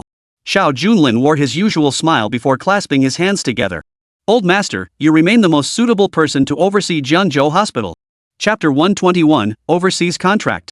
A man may shed tears, but not lightly, only when love runs deep. Sun Honghai had spent his entire career as a hospital director. From a vast hospital to a small clinic. It all felt like a dream. If the arrival of the 4 great families had been a nightmare, then Xiao Junlin's return was a beautiful dream. The surrounding waitstaff, security guards, and all employees beamed at Old Master Sun. Even Zhang Xiumei was so overcome with emotion that she grabbed Old Master Sun's arm, almost pulling him off his feet. Mr. Sun, you heard correctly. From this day forward, this hospital is yours, including all the surrounding nursing homes. The hundreds of employees here now belong to you too. Even at its peak, the entire Jiangzhou hospital never boasted such grandeur. Mr. Sun clutched Xiao Junlin's shoulders tightly. Tears welled up in his old eyes. The greatest blessing of my life was meeting you. You truly take after your father. Amidst overwhelming gratitude, Xiao Junlin's expression froze in momentary surprise. At the same time, Old Master Sun stared in astonishment. At that moment, Luo Qingcheng beside them had no idea why the air had frozen solid. After a mere few seconds, Xiao Junlin's eyes suddenly widened. Old Master, what did you just say? You're my father? You knew my father. The Xiao family of Longchang. Logically speaking, they should have absolutely no connection whatsoever to Jiangzhou. Yet today, such words came from Old Master Sun's mouth. Xiao Junlin's expression was filled with shock. He immediately gripped Old Master Sun's shoulders tightly, only realizing he'd hurt him when he saw the other man frown. Old Master, I need to ask you something. Xiao Junlin's expression was one of urgent impatience as he hastily pulled the old man into a private room at the hotel. Seeing Xiao Junlin's state, Sun Honghai sighed. I did slip up today. To be honest, my willingness to resist the four great families back then wasn't solely because of your character or Luo Qingcheng's. It was because I actually knew your father, though that was over a decade ago. Back then, when old master's son traveled to Zhanghai to practice medicine, he happened to meet Xiao Junlin's father. Xiao Junlin had traveled to Zhanghai for a conference but fell ill due to the unfamiliar climate. That's how he and the old master crossed paths. As they say, coincidence makes for a good story. After meeting, they discovered their connection went beyond doctor and patient, they were kindred spirits. From then on, Xiao Junlin's father frequently visited Jiangzhou to discuss the arts of music, chess, calligraphy, and painting with the elder gentleman, or simply to go fishing together. But alas, the good times didn't last. After several years of friendship, the Xiao family crisis erupted. From that day onward, all contact ceased. Hearing this chain of events, Xiao Junlin felt deeply moved. So, the old master had known my true identity all along, yet never revealed it to Luo Qingcheng. The old master nodded silently beside him. You didn't want to speak, so I remained silent. I understood your heart. I simply didn't want Luo Qingcheng to face retaliation from the four great families. But I miss your father deeply too, so I've been visiting you regularly as a partner. It's just a pity that with what happened to the Xiao family, there's really nothing I can do to help. There's another matter as well. Sun Honghai frowned as he spoke. Xiao Junlin grew visibly anxious at the mention of family affairs. Just as he was about to speak, the old man let out a long sigh. When your father was murdered in Longchang, did you ever return to see him? Xiao Junlin had indeed witnessed his father's murder firsthand. The circumstances bore some resemblance to Luo Qingcheng's family. Hearing this, Xiao Junlin's expression turned slightly puzzled. But the old man's next words struck him like a heavy blow to the heart. Though merely rumors, it's said that after your father's death, your mother fled and is still alive today. But where she went exactly remains unknown. But these are merely rumors without concrete evidence. Don't get too worked up, lest you end up hurting yourself. Hearing this, Xiao Junlin instead drew a deep breath, calming the turmoil within him. Though Xiao Junlin had witnessed his father's murder with his own eyes, regarding his mother she was truly neither seen alive nor found dead. The thought made his fists clench tightly. Simultaneously, he dialed the Blue Dragon War God. Qinglong War God, mobilize every single member of the Qinglong Squadron. Begin your investigation from the surrounding area. Any information regarding my mother, no matter how fragmentary, must not be overlooked. Additionally, besides the Black Tortoise War God, summon the Vermilion Bird War God as well to bolster our numbers. Especially the Black Tortoise War God. It's time to put on a show for the four great families. Whenever Xiao Junlin thought of the troubles at home, his rage knew no bounds. Just as Xiao Junlin finished his announcement, Luo Qingcheng beside him received an urgent message. I must return immediately. As I mentioned earlier, an overseas company intends to form a joint venture with us. It seems their chairman has changed plans and will visit Baikiatang earlier than expected. You can continue your conversation with old master's son for now. Luo Qingcheng couldn't bear to interrupt Xiao Junlin's reunion. But as soon as she stood up, Xiao Junlin rose to accompany her. Old master's son just took over the watchmaking academy and has much work to attend to. I'll accompany you back as well. Also, Miss Mingyue, why haven't I seen her lately? My cousin's son Mingyue usually stays by her master's side. Lately, whenever I've tried to meet her, she seems to vanish without a trace. This couldn't help but catch Xiao Junlin's attention. At these words, the old master's expression darkened slightly. Zhang Xiaomei hurriedly intervened from the side. Isn't that girl about to get married? The little girl is usually so wild and reckless, with no sense of propriety. They say she's worried about causing trouble after the wedding. So she went to the groom's house early to get acquainted. That wealthy family is no easy lot to please. She went to the groom's house before the wedding? Xiao Junlin wasn't particularly pleased with the Xia family. This particular incident had him frowning in disapproval. But today's youth had more progressive ideas. Besides, as he'd said before, if Su Mingyue agreed, Xiao Junlin would offer nothing but blessings. Since Luo Qingcheng was in a hurry, Xiao Junlin couldn't linger any longer. They both got into the car. Yet the matter concerning the Xia family was etched deeply in Xiao Junlin's mind. Son Mingyue, that girl, though her words might be a bit sharp, her heart was in the right place. I believe it's necessary to investigate that male-hosted establishment. If Miss Sun is truly willing, I have no objection, but I fear there might be some underhanded dealings involved. After getting in the car, Xiao Junlin headed straight for the Baikiatang group. To care for Luo Qingcheng's younger sister, the family had recently hired a nanny. The two of them wasted no time, heading straight for the headquarters. Speaking of Baikiatang group, Xiao Junlin suddenly had an idea while driving. Chapter 122, A Question. The vehicle slowly approached Baikiatang group under the twilight sky. Ever since Baikiatang was returned to Luo Qingcheng, Xiao Junlin had never interfered. But upon hearing about a potential partnership with a foreign company, Xiao Junlin couldn't help but grow wary. Securing the 100 Flowers Garden had cost Xiao Junlin no small effort. It was precisely because of assassins sent by overseas companies that countless casualties had occurred. Now that Luo Qingcheng mentioned foreign investment, Xiao Junlin couldn't help but sharpen his focus. Honey, Baikayatang Group was established in Jiangzhou, but as far as I know, even though it has penetrated markets in other cities, its performance hasn't been ideal. There's still a vast untapped segment of our domestic market. Isn't it a bit premature to suddenly pursue a partnership with an overseas conglomerate? Since ancient times, hasn't every company that managed to partner with overseas groups been among the nation's top enterprises? Baikayatang is renowned throughout Jiangzhou, especially within the city itself. Its reputation in other markets is clearly less than satisfactory. Listening to Xiao Junlin's words, Luo Qingcheng shook her head and sighed. Isn't this all the doing of the four great families? Previously, the four great families controlled the Baikayatang Group. Combined with my cousin's reckless actions, this led to profoundly detrimental consequences. As the saying goes, good news doesn't travel far, but bad news spreads like wildfire. In many cities, Baikayatang's reputation has been utterly ruined. 2 branch stores in different cities even went bankrupt during this turmoil. Baikayatang Group desperately needs financing now. If an overseas group wants to invest, we really have no reason to refuse. After listening to Luo Qingcheng's explanation, Xiao Junlin remained silent. The vehicle proceeded in silence for several minutes before arriving at the entrance of Baikayatang Group. The two had barely stepped out of the car and entered the lobby when a secretary in a tailcoat hurried toward them, documents in hand. Chairman, Mr. Luo has been waiting upstairs for quite some time. Please come up now. Luo Qingcheng led Xiao Junlin to the elevator doors without hesitation. But just as Xiao Junlin was about to step inside, the secretary beside him immediately wore an expression of profound awkwardness. I'm terribly sorry, but Mr. Luo has requested that this be a private business negotiation. He doesn't want too many people involved and wishes to hold a private meeting before signing the contract. The implication was clear. Others were to be kept out of sight. After all, this was the headquarters of Baikayatang Group. Special requirements for contract negotiations were perfectly understandable. As Luo Qingcheng hesitated, Xiao Junlin stepped back on his own initiative. Honey, you go ahead and take care of business. I'll wait for you downstairs. If anything comes up, just give me a call, I'll be there in a flash. The elevator doors slowly closed, and the secretary offered an apologetic look. It was already past quitting time, and most of the staff at Baikayatang had long since left, leaving the place nearly deserted. The once bustling lobby now felt noticeably quieter. Xiao Junlin casually plopped down in a seat at the front desk. A sudden surge of inspiration struck him. Online sales. We were already deep into the internet age, yet Baikayatang conducted its business using the most antiquated methods.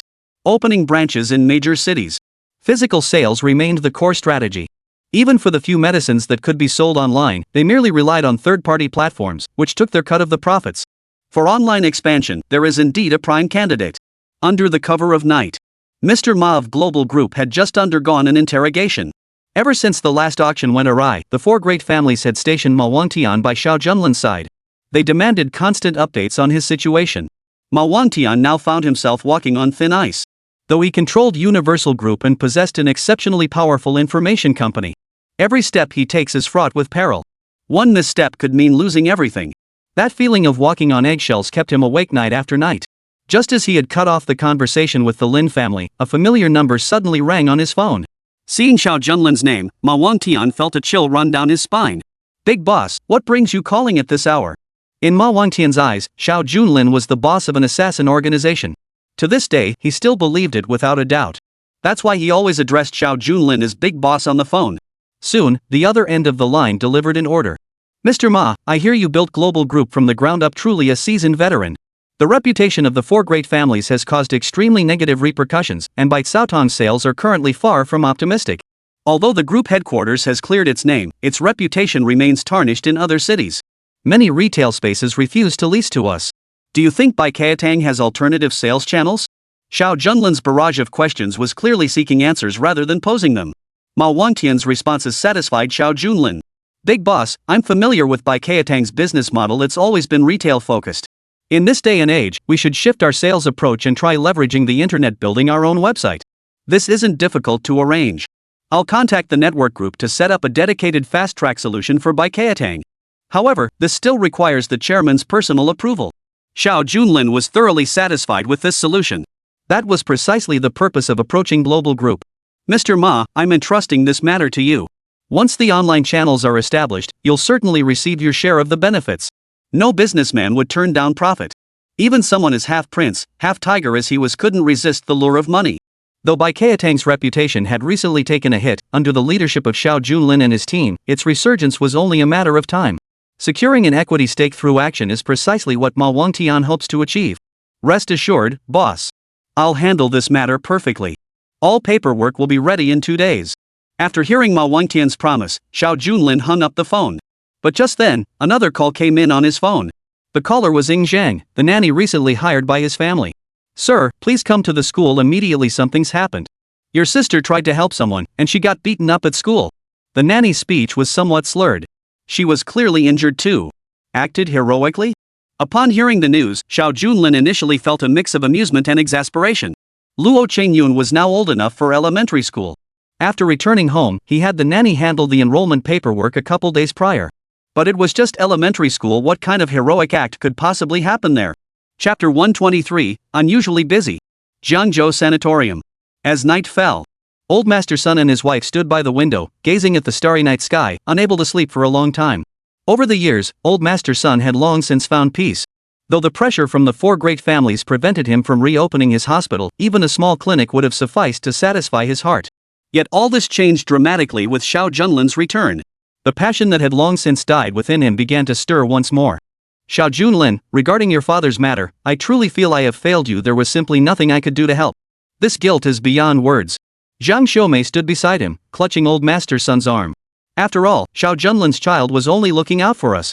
Had we revealed your connection to his father back then, the 4 great families might have done far worse than just stripping our hospital of its assets. But now, that thing his father left with us, shouldn't we return it to its rightful owner? At these words, the old man's expression abruptly changed. Simultaneously, he urgently pulled Zhang Xiumei closer. His expression grew incredibly grave as he spoke. Remember, this secret must never be spoken of again. The time is not yet right, the situation remains uncertain. One misstep could invite deadly consequences. During their conversation, below the Jiangzhou Sanatorium, a black car pulled up at the entrance. A broad-shouldered, burly man with a full beard gently rolled down the window. He glanced at the sanatorium and smiled faintly. As members of the Martial Arts Association, are you certain this is where we should begin? Is this the chairman's directive? The other man driving ahead was none other than Black Bat, a subordinate of the White Horse War God. Dressed entirely in black, he blended seamlessly into the night, concealing every trace of his presence. Black Bat wore a faint smile, shaking his head slightly. Vice President, your Martial Arts Association has always operated above board. Naturally, you wouldn't resort to such methods. But I'm a different story. That brat disrupted Mr. Miyamoto's business. The White Horse God will find out soon enough. By then, no one will be able to explain it away. If the God of War himself intervenes, that brat won't dare show his face. I hear the person residing here is his master. Targeting him here is the perfect move. At that moment, in the highest conference room of Baichao Hall, Luo Sun wore a burgundy suit, his blonde hair styled neatly, presenting an impeccably gentlemanly appearance. Though he'd insisted on a private meeting with Luo Qingcheng, several employees followed him up the stairs. Before anyone could greet him, Rosen had already slid a file across the table toward Luo Qingcheng. I wish to form a partnership with Baichao Hall to expand your pharmaceuticals overseas. Naturally, I shall take a certain percentage of the profits. Rest assured, this fee is extremely reasonable, even below market rates. I specialize in pharmaceutical distribution overseas and control dozens of advertising agencies. If we can build Bai Keitang's reputation, it will soon be a global sensation. Rosen's advertising group held considerable renown overseas. Over a dozen top-tier companies utilize Rosen's advertising services. Luo Qingcheng opened the other party's proposal and glanced at the commission terms. She nodded with satisfaction. Mr. Luo is truly magnanimous. The funding terms are fair and reasonable, and indeed below market rates. But you truly aren't charging any advertising fees? Luosun shook his head, adjusting his gold-rimmed glasses. Under the fluorescent lights, the frames glinted with a bright, pure light. Rest assured, if you were an overseas conglomerate, the advertising fees would be substantial. But Bai Keitang Group already enjoys a distinguished reputation and excellent word of mouth.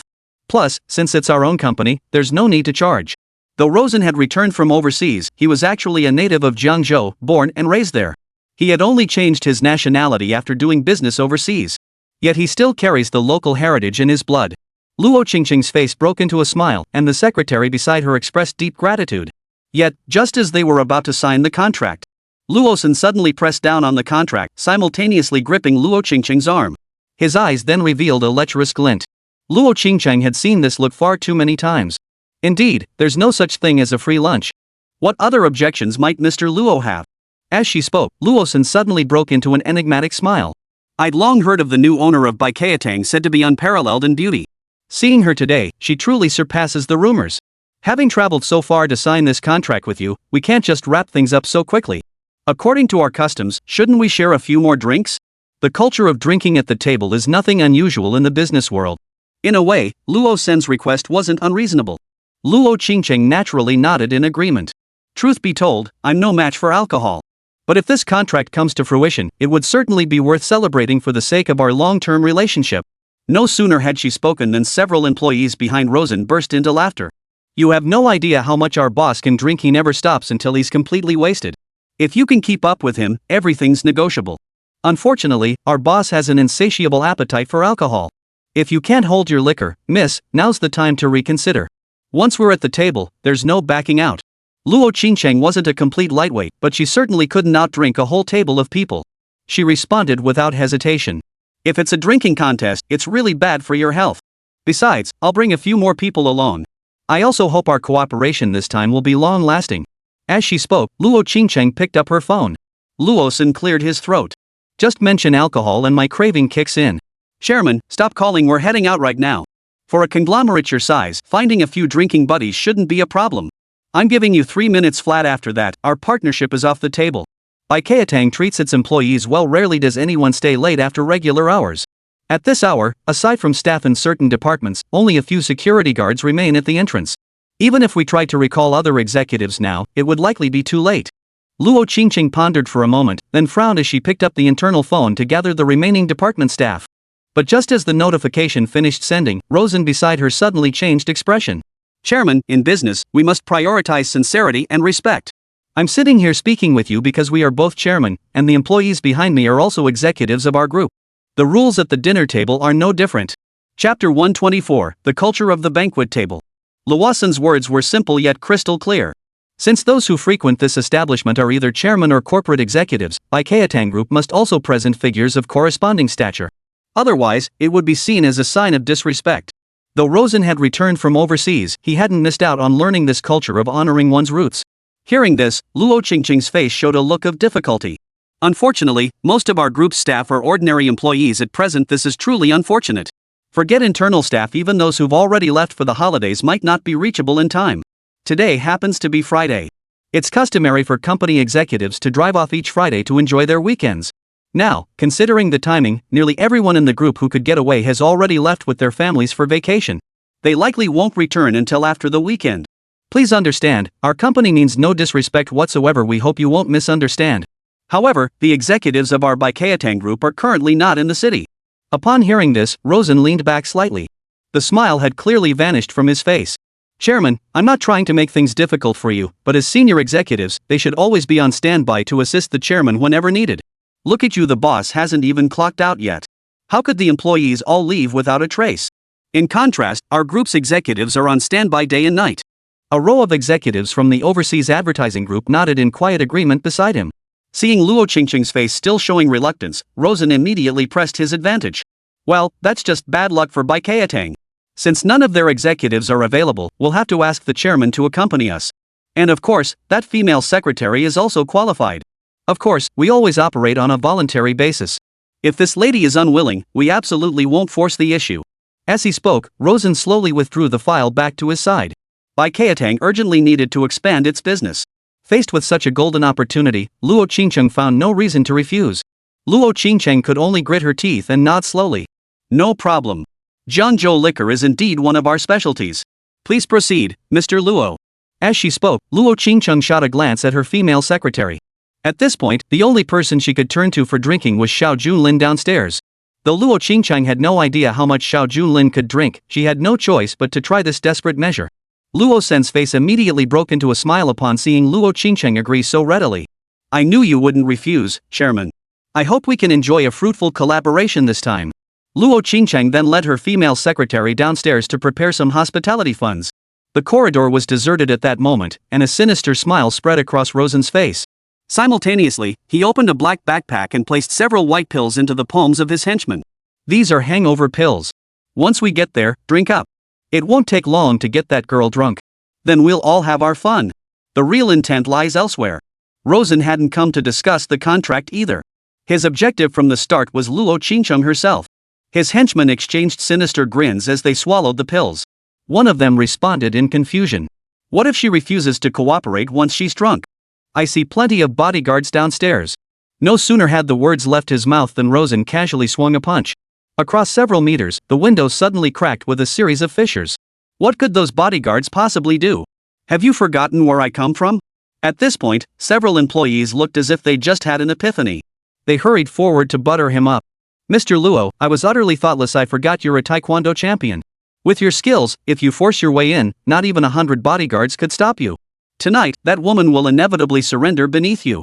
A lecherous grin spread across the man upstairs, but downstairs, Luo Qingcheng's face showed no trace of a smile. Now they suddenly wanted to compete in drinking. And it required employees at the executive level or above. Across the entire group, there were hardly any suitable candidates to begin with. Yet upon reaching the lobby, they discovered Xiao Junlin had already vanished. His female secretary shook her head in frustration. I've called several times, but no one's picking up. Luo Qingcheng's face twisted into a bitter smile, instantly feeling like she'd been set up. The secretary responded cautiously. Chairman, what should we do now? If it really doesn't work out, maybe we should just cancel the dinner party. The two of us women definitely can't drink them under the table. The opportunity is right before us. To give it up so easily would be unbearable. Luo Qingcheng could only grit her teeth. You've been on the phone this whole time. Xiao Junlin must have had to step out for something urgent. Let's head to the hotel we've prepared and sign the contract first. At the entrance of Jiangzhou Elementary School. The nanny beside her had long since broken down in tears, while Xiao Shui's Luo Qingyun stood before a group of young people. Across from Jiangzhou Elementary wasn't a middle school, but the International Student District of Jiangzhou University. Several international students wore peculiar expressions. Besides Luo Qingyun, another female student wearing black-rimmed glasses also looked extremely aggrieved. Just minutes earlier, the nanny had gone to pick up Luo Qingyun from school. Little did she know that just as they crossed the street, she witnessed several international students harassing a female student. The surrounding crowd adopted a better safe than sorry attitude, all avoiding the situation. Only the young Luo Qingyun witnessed the scene. Acting like a vigilante, she picked up a stone from the ground and hurled it with all her might at one of the international students. A little girl's stone didn't pack much force, but it only served to provoke the group's anger. One of the foreign students, sporting fiery yellow hair, charged forward and kicked Luo Qingyun. The nanny tried to intervene but ended up getting beaten herself. Within moments, the nanny was beaten to a pulp by the foreign student's fists and kicks. You little brat, not even fully teethed yet and already sticking your nose in business that's none of yours. Our young master can have any woman he wants. I'd love to see who dares to stop him. The surrounding students in white uniforms were clearly all members of the Taekwondo club. Their captain, Luo Chang, was a black belt master. Originally studying abroad, he got expelled for beating up a few foreigners and ended up paying to transfer schools back home. Yet now he remains stubbornly unrepentant, his lustful desires impossible to suppress. Spotting a female student passing through from Jiangzhou, he forcibly tried to lure her. The result was this scene. Several bystanders witnessed the entire incident. Though they wanted to intervene, they were helpless. Those foreign students were not only physically imposing but also skilled in martial arts, allowing them to watch the spectacle unfold from a safe distance. Chapter 125, What is Justice? You should take your child and leave immediately. These foreign students are notorious troublemakers around here. They're not worth provoking. Your child is incredibly bold, going and provoking university students. The onlookers offered their well-meaning warnings. The nanny tugged at Luo Qingyun from behind, urging them to leave quickly. But at that very moment, Luo Chang and his henchmen approached the female student who had just been involved. He grabbed her school uniform and ripped it to shreds on the spot. You refused the wine I offered, so now you're drinking the punishment wine. It's your good fortune that I even deigned to notice you. We're returnees from studying abroad, completely different from you and your poor family. Serve us well tonight, and I might even waive your tuition for the next few years. Luo Chang clearly wore the arrogant demeanor of a rich second-generation brat. In stark contrast, the female student he had grabbed looked ordinary and had an extremely introverted personality. The moment she was seized, she was utterly bewildered. Her eyes widened in terror as she scanned the room, pleading for help. Sadly, even those choosing to take photos nearby dared not intervene. Just as Luo Chang was dragging the girl toward the car, another rock smacked down on Luo Chang's head with a loud thud. Luo Qingyun stumbled over. You can't leave. Let go of that, sister. I absolutely won't let you villains get away with this. A small figure stood in front of the group of international students, a scene that left a deep impression on every passerby. Several college students passing by couldn't stand by any longer and immediately rushed forward. Release her. I don't care where you're from in Jiangzhou, you must obey our laws and follow our rules. You have the nerve to do this in broad daylight. Two of the students had just stepped forward. One of the international students stepped forward and kicked out. A loud thud echoed. Before the two male students could react, they were already flying toward the railing behind them. In an instant, their ribs were broken. Pain made their bodies tremble, sweat pouring down their faces. The crowd behind them, who had been advancing with fierce momentum, halted upon witnessing this scene. The price paid for courageous acts of bravery can sometimes be enormous. The remaining crowd couldn't help but feel a sense of awe upon seeing the skilled fighters. Luo Chang's face twisted into a wicked grin as he clapped his hands. Those two brothers who just beat you up have only been studying taekwondo for less than half a year, and they didn't even use their full strength. You useless bunch tried to interfere. Didn't you know your own limits? Quiet. A profound silence fell over the university gates. Luo Chang was a formidable black belt master. If two of his underlings were already so formidable, one could only imagine the outcome if Luo Chang himself were to act. As the two male students fell to the ground, Luo Chang narrowed his eyes and turned his gaze back toward the nanny's position. Can't even control a little brat? Kids are kids, I wouldn't stoop to hitting them. But you, as an adult, can't control them? You deserve a lesson. Just as several international students beside Luo Chang approached, another man suddenly delivered a flying kick that sent them crashing to the ground. The eyes of the beaten male students had been filled with despair, but seeing the man before them, they immediately sprang back to their feet. The president and his crew of international students knew a bit of martial arts and often ruled the roost on campus. Not only did they bully classmates, they also frequently harassed female students, and even teachers turned a blind eye. The man before them sported a crew cut and looked sharp and energetic, none other than the student council president of Jiangzhou University. Zhang Chong, the president, also held another title, leader of the traditional Chinese martial arts club. He held both titles simultaneously. Seeing the student president arrive, Luo Chang still didn't take him seriously. So it's the student council president. Who knew you liked meddling in other people's business too? You've been opposing me at every turn across the entire campus. Tonight is the perfect night to settle all our scores once and for all. Guys, no need to wait, just get to it. Zhang Chong was known for his righteousness within the campus. His Chinese martial arts were pure, unadulterated skill. As several international students approached, he unleashed a flurry of southern fists and northern kicks. Then he unleashed a series of bagua forms. By the end of his display, the foreign students couldn't hold their ground and collapsed one by one. The surrounding crowd erupted in cheers. Impressive. This is our traditional martial arts. Those international students deserved a lesson. Especially that Luo Chang. Last time I saw him snatching money from vendors outside the school gates. Who knew he'd be so brazen even on campus? Feeling the people's admiration, Zhang Chong was brimming with confidence.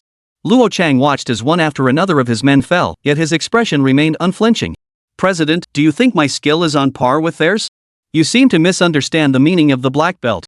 Luo Chang spoke these cryptic words while pointing directly at the president's face. President Zhang, next I'll strike your men, then dislocate your jaw. Finally, I'll break two of your ribs. Better brace yourself. Zhang Chong had already assumed a martial arts stance. But in the very next second, Luo Chang vanished before his eyes. The next thing Zhang Chong felt was excruciating pain erupting from his forehead. Simultaneously, his jaw cracked with a sharp snap. The speed was too fast. Though both practiced taekwondo, as a black belt, he was worlds apart from the previous exchange students. In the end, before everyone's eyes, just as Luo Chang had said, two of Zhang Chang's ribs were crushed, causing him to spit out a mouthful of blood and roll several times on the ground. As the president of the National Martial Arts Association, his traditional martial arts training allowed him to leverage strengths and compensate for weaknesses, giving him an edge over taekwondo. But against a master like Luo Chang, such strategic advantages simply didn't exist. Though he had studied many martial arts, he lacked depth in any single discipline. Facing a true master, his flaws were laid bare. Chairman, I've trained in taekwondo since childhood. It's nothing like your fancy, flashy moves. You haven't even mastered the fundamentals. What good are those fancy kicks and punches if you're as weak as a woman? Luo Chang cut straight to the heart of the matter. Zhang Chong seethed with resentment, but the pain now rendered him unable to stand. Throughout the entire Jiangzhou Academy, Zhang Chong was considered the face of martial arts. If even the head of the Traditional Martial Arts Association fell to this opponent, the rest stood no chance. The scene seemed unchanged, everything returning to square one. Luo Chang cracked his knuckles audibly as he walked back toward the female student. Next, another stone landed on Luo Chang's body. The crowd turned to look at Luo Qingcheng, their expressions bordering on madness. Where did this little brat get the nerve? Didn't she see none of the adults could beat him just now? Weren't we supposed to just take the little brat away? Now we've provoked her, what are we going to do?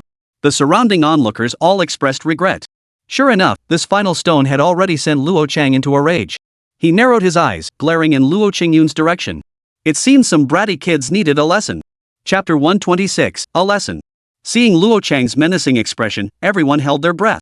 Even though the bystanders weren't his match, they couldn't suppress the righteous indignation welling up inside them. You're an adult.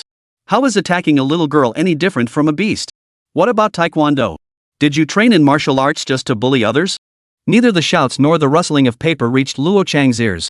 All he knew was that this little girl kept stepping in to stop him, time and again. His last shred of patience had long since vanished. Gritting his teeth, Luo Chang advanced toward Luo Qingcheng. Just as he raised his right hand to strike, a black sedan abruptly pulled up at the roadside. His right fist slammed into thin air with a thud. His arm struck only empty air. Luo Qingcheng, who had been standing beside him, was yanked by Xiao Junlin's grip on his clothes. They spun around with the car's tail, successfully dodging the attack. Brother, you're here. That exchange student is a real jerk. He's always picking on the older sisters. As if someone of Luo Qingcheng's age didn't know what foreign students represented? But since everyone else called him that, Luo Qingcheng followed suit. A smile spread across Xiao Junlin's face as he gently tapped Luo Qingcheng's forehead. You did very well, little sister. If it were any other parents, today's incident would undoubtedly have turned deadly. They might even have yelled at their own child and harshly criticized them. But Xiao Junlin truly had no grounds for blame after all. Luo Qingcheng's actions were an act of bravery. Such acts of bravery deserve commendation, no matter where they occur. Next time something this exciting happens, remember to call your big brother. Don't you dare sneak over here alone. Luo Qingcheng gave Xiao Junlin a thumbs up, but the surrounding crowd sucked in a collective gasp. This scene hardly looked like playful fun, did it? Especially Luo Chang, his veins were already bulging. He stepped forward, and the tiles beneath his fingertips began to crack. Anyone with half a brain could see the restraint Luo Chang had already pushed his anger to its absolute limit. By comparison, his earlier attack had been merely a warm-up. Everyone present who disliked Luo Chang was included in his calculations. Yet they had all witnessed Luo Chang in action. Even the martial arts-trained student council president couldn't resist him. Now, an ordinary person had suddenly appeared. The outcome would likely mirror the previous incidents. Young man, this guy is seriously dangerous. He's always bullying people with his martial arts. You should report him to the security bureau. We can't handle him ourselves. This guy's skills are the real deal. People were deeply concerned for Xiao Junlin standing before them. Xiao Junlin wore a plain white tracksuit. From any angle, he looked like an ordinary passerby. People like him tend to get hurt quickly. Luo Chang watched Xiao Junlin step forward, then narrowed his eyes. You can't hit the little girl, but you're an adult. If I beat you up, no one would accuse me of bullying a kid. As the words left his mouth, Luo Chang's flying kick shot toward Xiao Junlin in an instant. And his strike was aimed squarely at Xiao Junlin's jaw. It was clear Luo Chang meant no mercy. If an ordinary person took that kick to that spot, they might not die, but they'd likely be disfigured. The surrounding crowd squinted their eyes. They truly didn't want to witness Xiao Junlin getting hit. After all, there had been several cautionary examples before. Yet at that very moment, Xiao Junlin casually extended his right hand, seizing the opponent's ankle as effortlessly as catching a fly mid-air. Luo Chang was certain there had been no let-up whatsoever in his attack, no holding back. Just as astonishment flashed across his face, Xiao Junlin's right hand exerted a gentle yet firm pressure. A sharp crack echoed through the air. A searing pain shot through Luo Chang, radiating from his heel all the way up to his thigh. The sound of shattering bone and the agony it brought were beyond words. Get the hell back to your country. A simple sentence. Then Luo Chang felt the excruciating pain radiate up through the sole of his foot. He thought his second attack method was completely useless, lying on the ground twitching uncontrollably. Xiao Junlin glanced back at the beaten student council president and the surrounding compatriots. There was simply no reason to let the other side act with impunity. Step by step, he walked over. Each step felt like drilling into the other's heart. Don't come any closer, I'm telling you.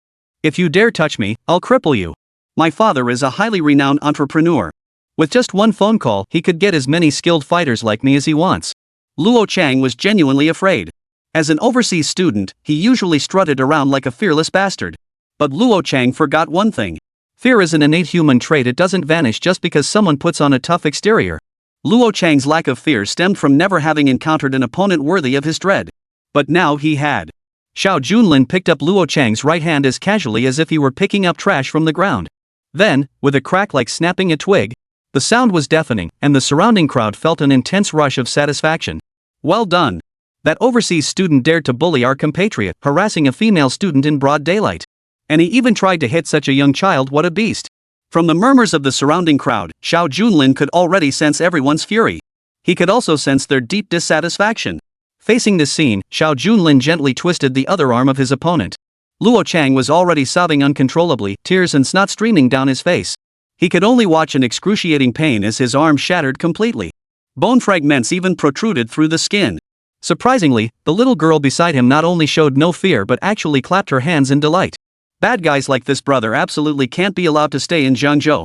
It was hard to imagine such a young girl possessing such a strong sense of justice. A smile spread across Xiao Junlin's face. As Luo Chang writhed on the ground, his henchmen around him instinctively parted to make way. At this moment, Xiao Junlin seemed like a warm, protective older brother to Luo Qingcheng. To the common folk, he was divine retribution from the heavens. And to these overseas students, he was the king of hell incarnate. Unless one was completely insane, no one would dare block the king of hell's path. Thus, when Xiao Junlin carried his sister back to the car, the previously ferocious international students now resembled docile lambs, trembling before the big bad wolf. Back in the driver's seat, Xiao Junlin had barely started the engine when he noticed over a dozen missed calls, all from Luo Qingcheng. Chapter 127, The Drinking Contest. A nightclub. Bathed in moonlight, it shone with extraordinary brilliance. Normally a bustling hub for singing and drinking. But now, the surrounding crowd had long been cleared out, leaving the area utterly silent. The private room was now filled with beer and wine.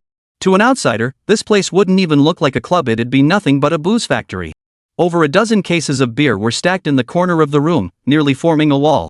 Luo Qingcheng and the female secretary beside her felt their hearts race just looking at that wall. At this rate, the chairman might drink himself to death. And I can't shake the feeling that Rosen has ulterior motives. The secretary kept whispering these warnings into Luo Qingcheng's ear as they walked. In truth, Luo Qingcheng had anticipated this very outcome. If it were merely a standard reception, there would be nothing to object to. But a scene where there was clearly alcohol but no food was nothing short of forcing someone to drink themselves to death. As for what might happen after getting drunk, Luo Qingcheng dared not even imagine it. I'm a man of my word. If we have a good time drinking tonight, this contract won't be a problem. A smile spread across Rosen's face. He led his entourage to sit before Luo Qingcheng. These so-called men were, of course, heavy drinkers. A dozen burly men dressed in suits and leather, yet they were beasts in human form. Each had already taken an anti-hangover pill before the banquet began. In contrast, Luo Qingcheng and her female secretary appeared utterly insignificant amidst the crowd. No problem, but please hold on a moment, our group has another vice president who will be here shortly. To avoid any complications, Rosen had initially been reluctant to wait. Yet upon hearing Luo Qingcheng's words, he felt it was reasonable enough. After all, it was just a vice president. After all, it was just one person. With only a dozen or so skilled fighters who could hold their liquor, one more wouldn't make a difference. With that thought, Rosen smiled faintly. No problem. I can wait another 10 minutes. Tonight, when I say drinking, I mean drinking. My hobbies aren't numerous, and this is one of the few I have. Luosen still wore that insincere smile. Meanwhile, Luo Qingcheng's mind was already preoccupied with another matter. Whether Xiao Junlin could drink or not was irrelevant. Since Rosen's true intentions lay elsewhere, suggesting they call it a night now would likely meet with unanimous refusal. Rather than burning bridges now, it was better to hold on to another bargaining chip. So thank you, Mr. Luo. Here's to a fruitful collaboration. After uttering these words, Luo Qingcheng resumed dialing numbers on her phone. Not a single one of the dozen calls went through. Who knows where Xiao Junlin, who was sitting downstairs just moments ago, has gone? If he didn't show up tonight, she'd have no choice but to grit her teeth and endure this bottomless pit of a drinking session. The 10+ minutes dragged on interminably for both parties. Luosen was anxious for the cocktail party to begin, while Luo Qingcheng was equally anxious. Would anyone come to save the day? Having smoked 2 cigarettes during the wait, Rosen slammed his sapphire watch down on the table. Chairman, let's just start drinking. Who knows how long we'll be waiting for that vice president of yours? We came here today to drink ourselves silly, not to wait for someone. No sooner had Rosen finished speaking than a sudden breeze swept through the room. The club doors slowly swung open, revealing Xiao Junlin standing in the doorway. He also delivered a perfectly timed remark. Well said, no turning back until we're drunk. Then let's get drunk. The moment she saw Xiao Junlin, Luo Qingcheng instinctively grabbed his arm even though she was in no danger. Like a pair of lovers, they clung to each other in mutual affection. Rosen instantly recognized the nature of their relationship. His initial good mood instantly dimmed. But glancing at the people behind him, coupled with the fact that Xiao Junlin had come alone, all his doubts dissolved once more. It didn't matter. After all, Xiao Junlin was alone too. One more person joining the drinking wouldn't alter tonight's plans in the slightest. Rosen stood up, exchanging a few polite words with a smile while gesturing behind him with his right hand. The implication was clear: to make a move on Luo Qingcheng, they first had to get the vice president drunk. As they shook hands, the surrounding crowd raised another round of beers. We hear you're the vice president of Baikayatang. We've been waiting for you. Since you're late, how about 3 shots as a penalty? How much can you drink? Everyone here can hold their liquor like a tank. We're just worried you might not make it out of this room if you overdo it. Luo Sen's words carried a double meaning. Xiao Junlin understood perfectly. Precisely because he understood, he wasted no time pulling out 3 bottles of beer and downing them in one go. He slammed them down on the table afterward. Well, I happen to enjoy a drink myself. As for my drinking capacity, I can see mountains and rivers in a single glance and swallow the sun and moon whole. After that remark, the surrounding crowd paused in slight surprise. I've seen arrogant people at the drinking table, but never anyone this brazen.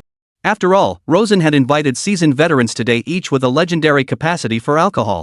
After a moment of stunned silence at these words, Rosen resumed his usual smile. Since this gentleman is so generous, let's talk about the rules. Before we proceed, how many of you will be taking the stage? As Rosen asked, Luo Qingcheng finally noticed a small shadow behind Xiao Junlin. Luo Qingyun. Who would have thought he'd bring his little sister along too? Seeing this, the burly men nearby nearly burst out laughing. Sir, we've agreed on the terms. If you truly can't get anyone else to come, we can wait a bit longer. But that little girl by your side absolutely cannot drink. We may enjoy our drinks, but we absolutely cannot include children in this. If something happens, who would be held responsible? Luo Qingyun's appearance did indeed cause the surrounding crowd to pause in slight surprise. But soon, Luo Qingyun sat down beside him, looking incredibly well behaved. She then took out only a glass of milk. She then quietly kept watch beside Xiao Junlin. Is Big Brother going to fight today? The people over there probably aren't enough, right? How could Luo Qingyun know the situation on the ground? But she knew Xiao Junlin was exceptionally skilled in a fight. After all, she had witnessed it firsthand before. Facing such formidable opponents, he defeated them with a single move.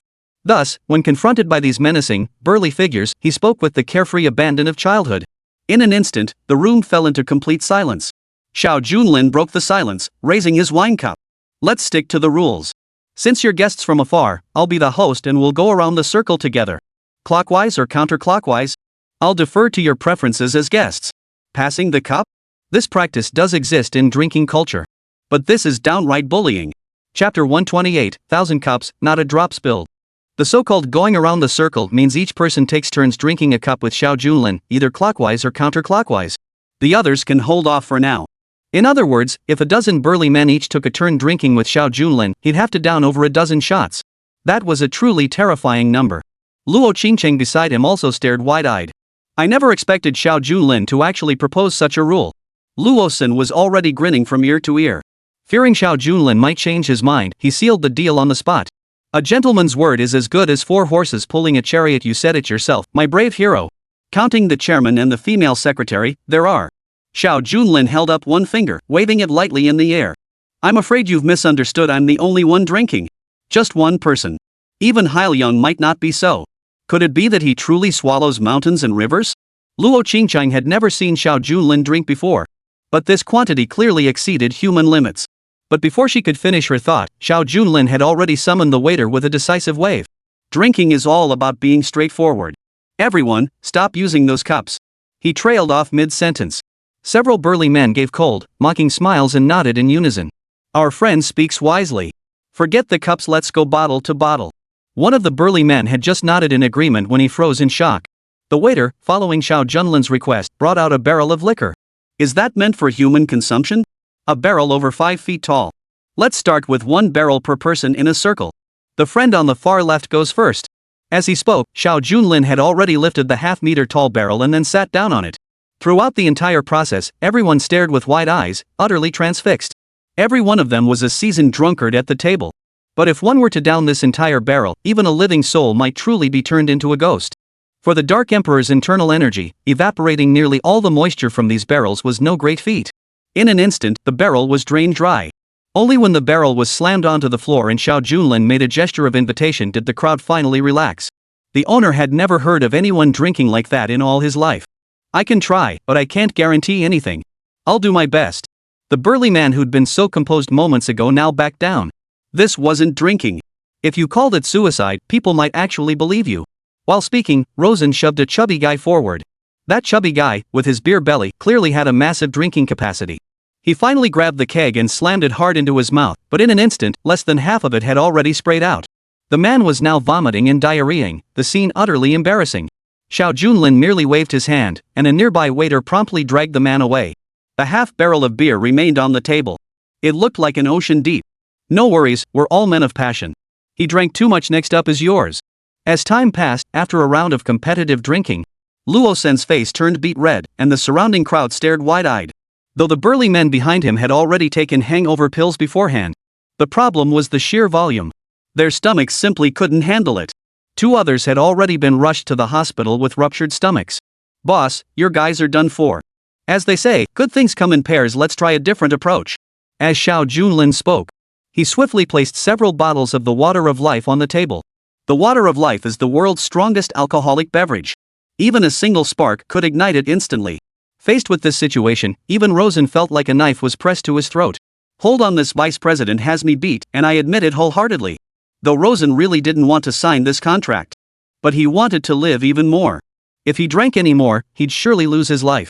Luo Qingcheng seized the moment and swiftly pushed the contract toward him. Mr. Luo, since that's the case, then we'll honor our word. This contract is still.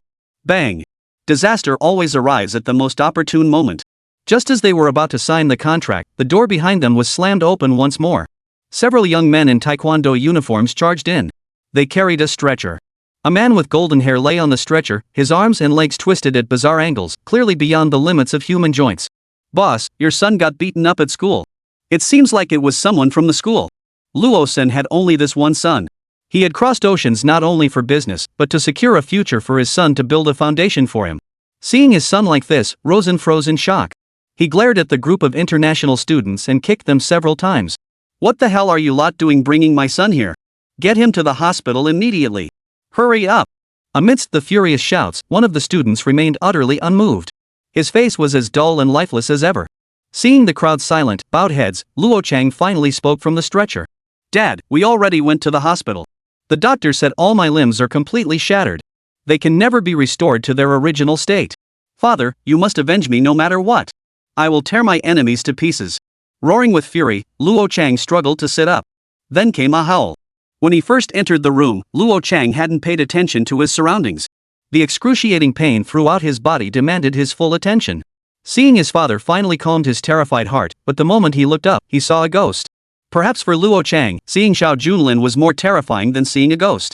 The pain that should have been fading under the effects of the anesthetic began to return. His eyes bulged like glass marbles before he gently rolled over. He collapsed onto the floor. At that very moment, Xiao Junlin, who had been several meters away, had somehow appeared beside him and swiftly helped Luo Chang to his feet. A smile spread across Xiao Junlin's face as he politely replied. This gentleman must be Mr. Luo's young master. You're badly injured, don't risk falling again. Xiao Junlin gently raised his right hand behind him.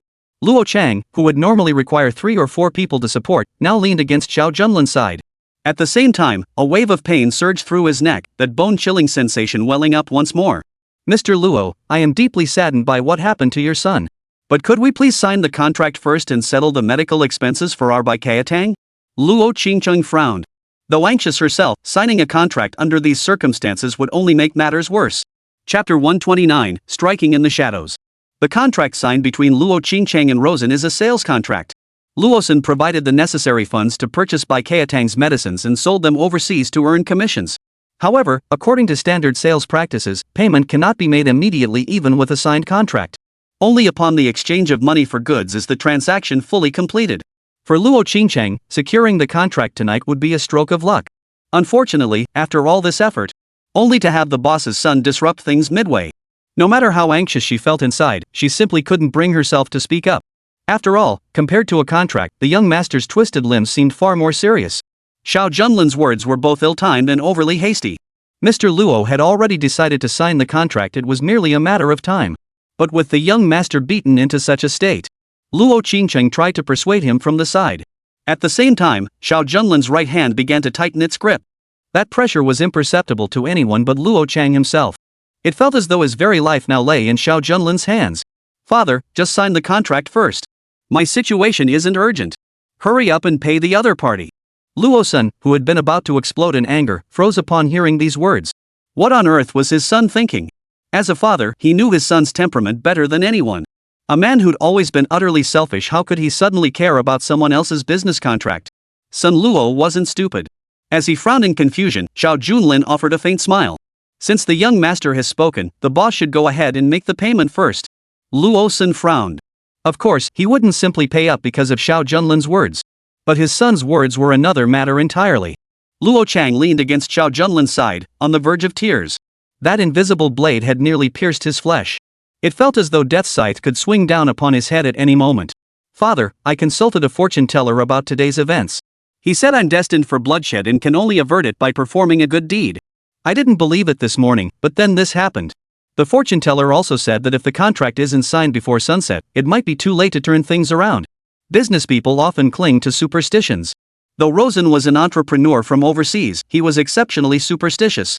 Hearing his son's words, he immediately acted without hesitation. He urgently notified the finance manager to transfer the payment to Baikayatang Group.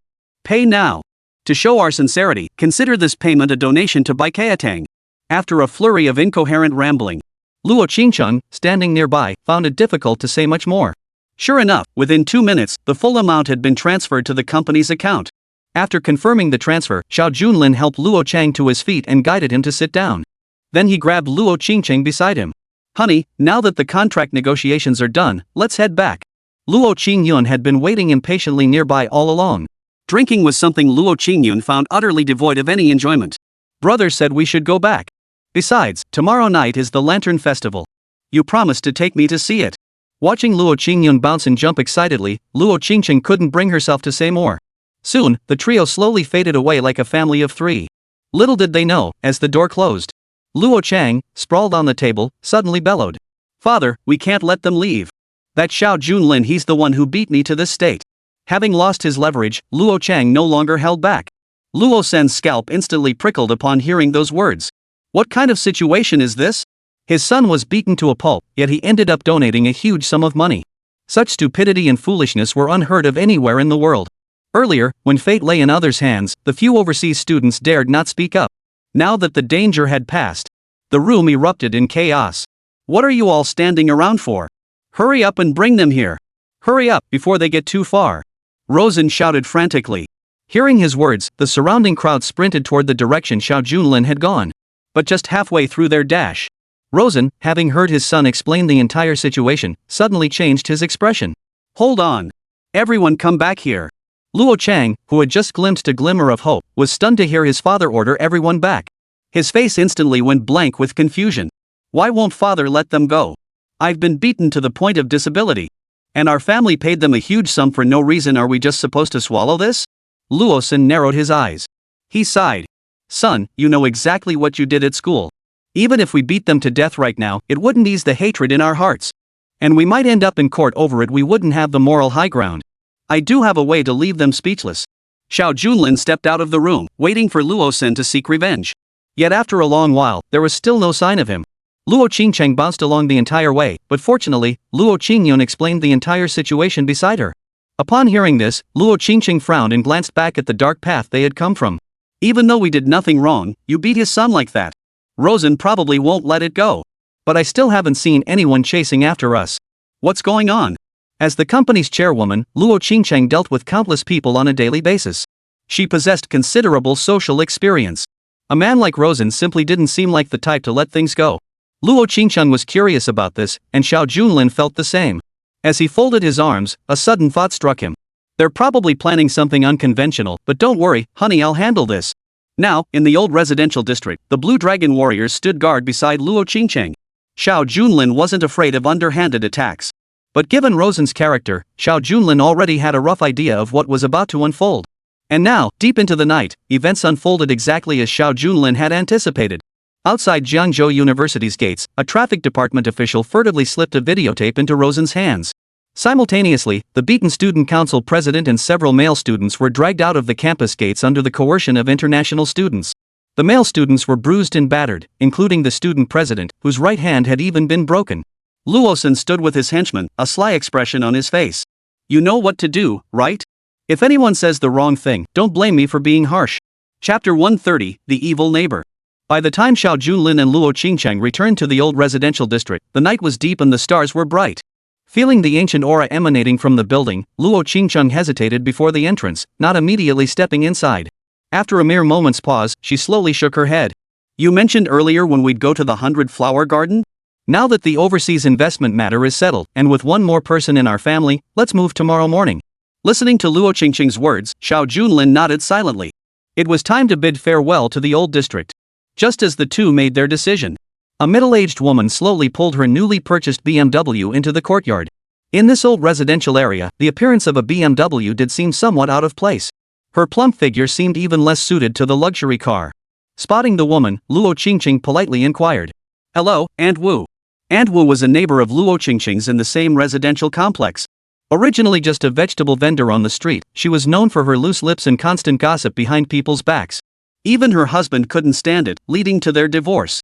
Aunt Wu's life wasn't exactly rosy, so she often took pleasure in slandering others behind their backs. It seemed as if seeing others suffer brought her the greatest joy. But recently, karma caught up with her.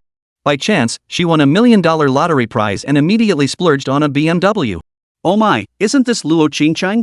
I heard you've got a man now. Everyone thought it would be some rich young master? We were waiting for you to move into a nice place. But who knew you'd still be living in this old neighborhood after all this time? Looks like your man isn't much of a catch." Luo Qingcheng, who had been polite up until now, was momentarily speechless at this remark. Out of nowhere, this mockery, no grudge, no reason. This situation was hard for Luo Qingcheng to stomach. But beside her, Xiao Junlin merely smiled and casually remarked, "We're moving out tomorrow morning." Aunt Wu froze slightly upon hearing this. All the mocking words she had prepared instantly fell silent. But her thoughts quickly shifted. Vicious words spilled from her lips. "After your Baikayatang group collapsed and with the 4 major family suppression, you actually think you're a golden couple? Young people these days just can't see the truth. Moving tomorrow? I'll be watching you all talk and no action." After winning the lottery, Aunt Wu had been living in her own world. Especially with millions in funds for a market vendor, it was simply beyond her comprehension. As for news about Bai Xiaotang's supposed return, Aunt Wu remained completely oblivious. Seeing Aunt Wu's attitude, Luo Qingcheng didn't want to dwell on it. Yet she still couldn't stop talking. "Right. Since you say you're moving tomorrow, a man of his word is as good as gold, no turning back. I have a few good girlfriends who live in the same neighborhood as us. At the very least, we should see you off properly. Also, ever since I won the lottery, I bought a 1-bedroom apartment in the Prime District. It's not huge, but the surroundings are absolutely gorgeous." Aunt Wu won $1 million in the lottery, but buying a place in the bustling district was still quite a stretch. To afford that 1-bedroom apartment, she had to take out a loan after paying for her BMW. Luo Qingcheng watched the middle-aged woman flaunt her vanity until she could no longer bear it. "Well then, we can leave together tomorrow. I'll call the movers first thing in the morning." Before Luo Qingcheng could finish, Xiao Junlin cut her off. "No need. We can just go directly tomorrow. I've already arranged all the furniture in the new place. Moving into a new environment deserves a fresh start. Leave the old furniture behind. Besides, the old apartment is still ours. We have no plans to sell it yet. If needed, we can live in both places." The furniture returned to 100 Flower Garden Street was merely a token gesture. Xiao Junlin was being perfectly honest. But in Aunt Wu's eyes, not a speck of dust could be tolerated. "Well now, young man, you've certainly prepared thoroughly. Just hope you drafted your boasts beforehand. We're moving tomorrow morning too. Since that's the case, let's do it together. And we'll get to see just how lavish your new place is." And so, the night passed without further incident. Early the next morning, Aunt Wu had already hired a moving company. To make a grand entrance, 2 trucks were already parked in the courtyard. She was whispering with the driver nearby. "When loading the furniture onto the trucks, make sure to cover everything with black cloth. Don't let anyone see it." Given the size of an old residential area, even emptying everything out wouldn't require 2 trucks. But to make a show of it, covering it with black cloth meant outsiders couldn't tell how much furniture was actually there. Though the method seemed somewhat ridiculous, it was actually quite effective. Several neighbors in the same complex were stirred up early in the morning by Aunt Wu's commotion. "Old Wu, you've hit the jackpot. Your life from now on will be nothing like ours. I heard that 1-bedroom apartments on that bustling street, though small, are worth their weight in gold. Selling our entire building here might not even buy you a single unit there." Listening to the women around her praise her, Aunt Wu's face lit up with a smile. She felt utterly satisfied. Meanwhile, Xiao Junlin and his family of 3 also stepped outside. This so-called moving was merely a visit to their new home. Aunt Wu spotted the main characters descending the stairs. How could she possibly miss this chance? "Oh my, isn't this Xiao Junlin? He mentioned moving last night, and here he is today. But it seems you really don't have much furniture to move. Why didn't you even hire a moving company? If you really can't afford it, I can take some of your more valuable items over in my car." As Aunt Wu spoke, the surrounding crowd stifled giggles behind covered mouths. What valuable things could possibly be stored in an old neighborhood like this? Probably nothing at all. Speaking of your Aunt Wu, she always raves about how hospitable you are. Wonder if her words match her actions. The crowd chattered noisily on the sidelines. Each pair of eyes gleamed with the anticipation of a good show. Xiao Junlin shrugged it off, walked to the car, and started the engine. He waved to the neighbors. If any of you want to come along, feel free anytime. As it happens, we live right on the bustling street. Chapter 131, The Busy Street. Moving house was supposed to be a joyous occasion. Xiao Junlin really saw no need to waste words with the neighbors.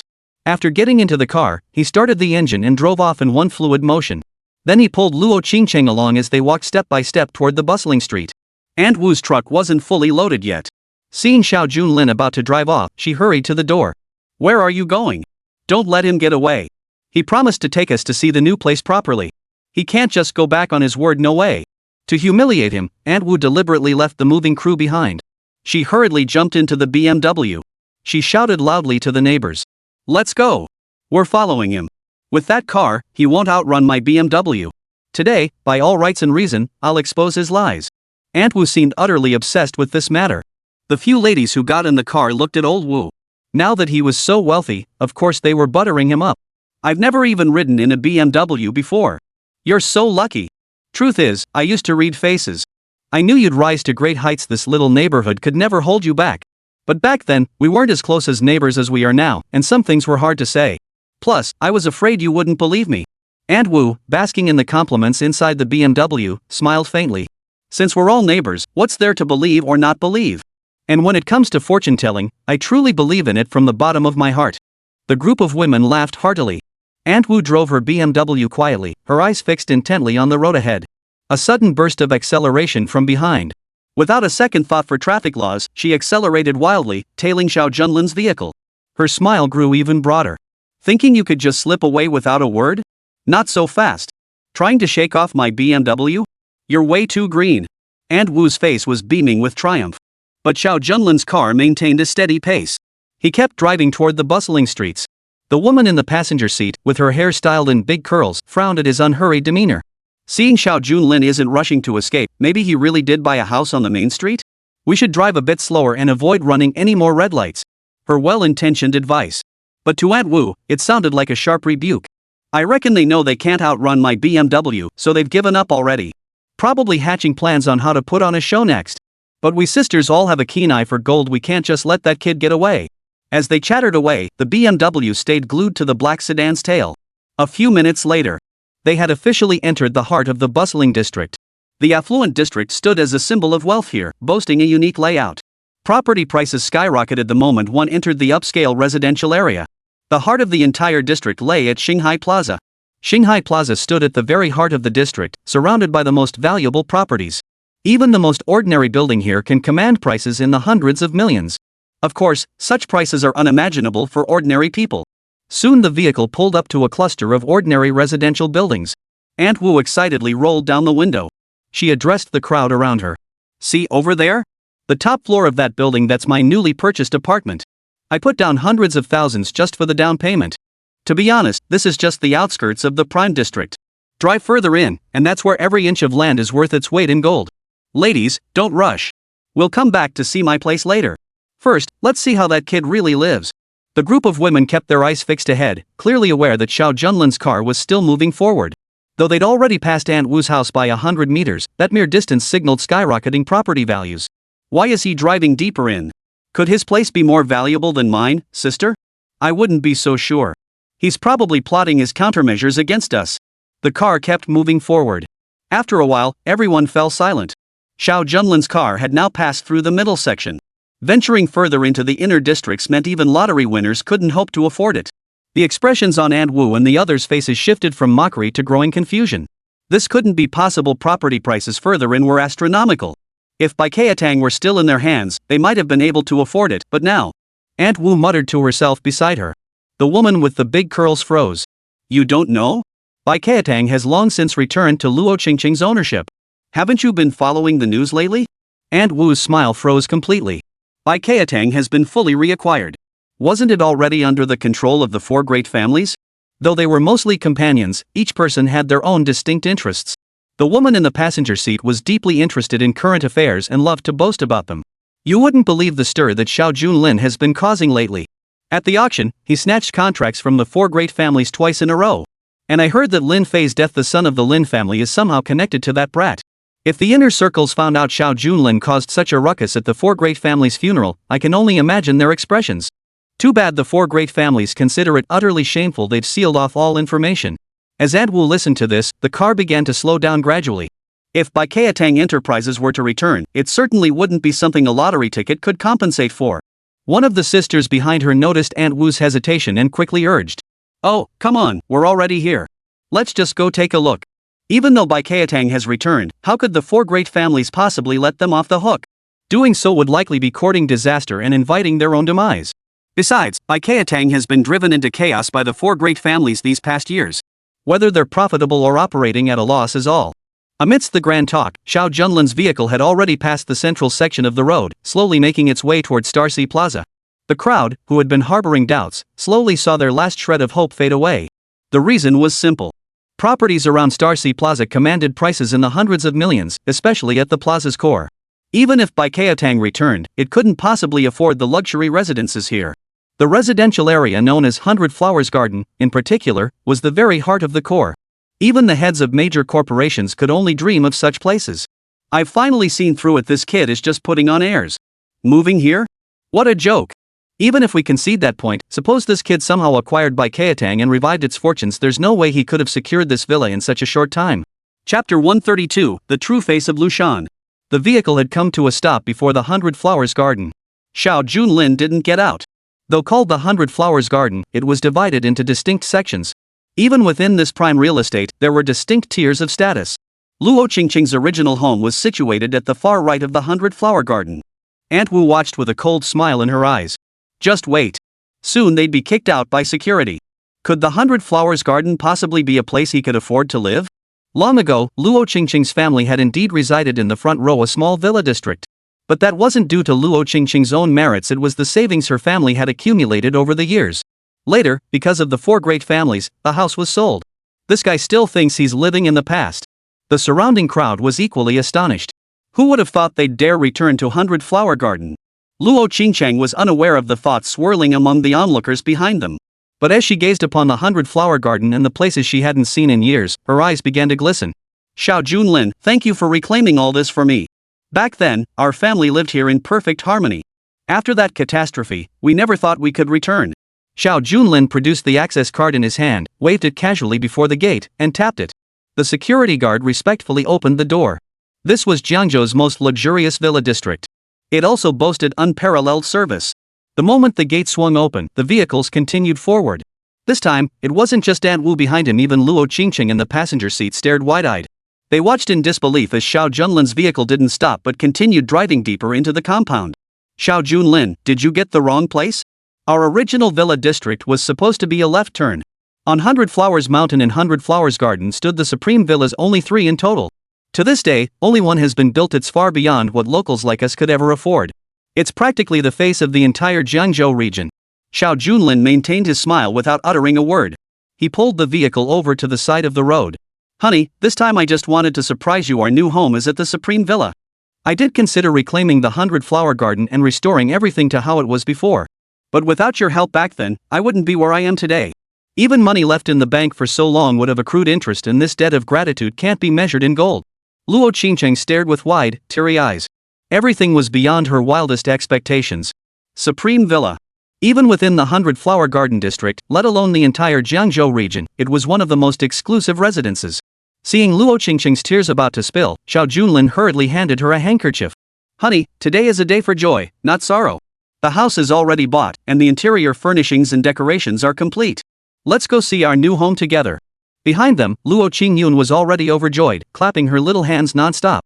Wu and the others watched from afar as Xiao Junlin stopped, his car lingering without disembarking. A slight curl appeared at the corner of her mouth. I see. They probably rented this place overnight last night. You know, in the 100 Flower Garden area, everything except the Supreme Villas can be rented. But even a single day's rent is exorbitant. Young people these days will really splurge just to keep up appearances. But fake is fake, it can't become real. Let's go take a look. As the group of women chatted, the vehicle finally came to a stop. The golden gates within the 100-flower garden slammed shut with a thunderous bang the moment Xiao Junlin stepped through. Caught off guard by the sudden occurrence, Aunt Wu froze in surprise. Simultaneously, the woman in the passenger seat let out a startled cry. "I told you they were heading to the Supreme Mansion. Unless you're an owner, no one gets in and they definitely don't rent to outsiders." Aunt Wu had merely intended to take this opportunity to mock Xiao Junlin, but she hadn't anticipated that his business had already skyrocketed to great success.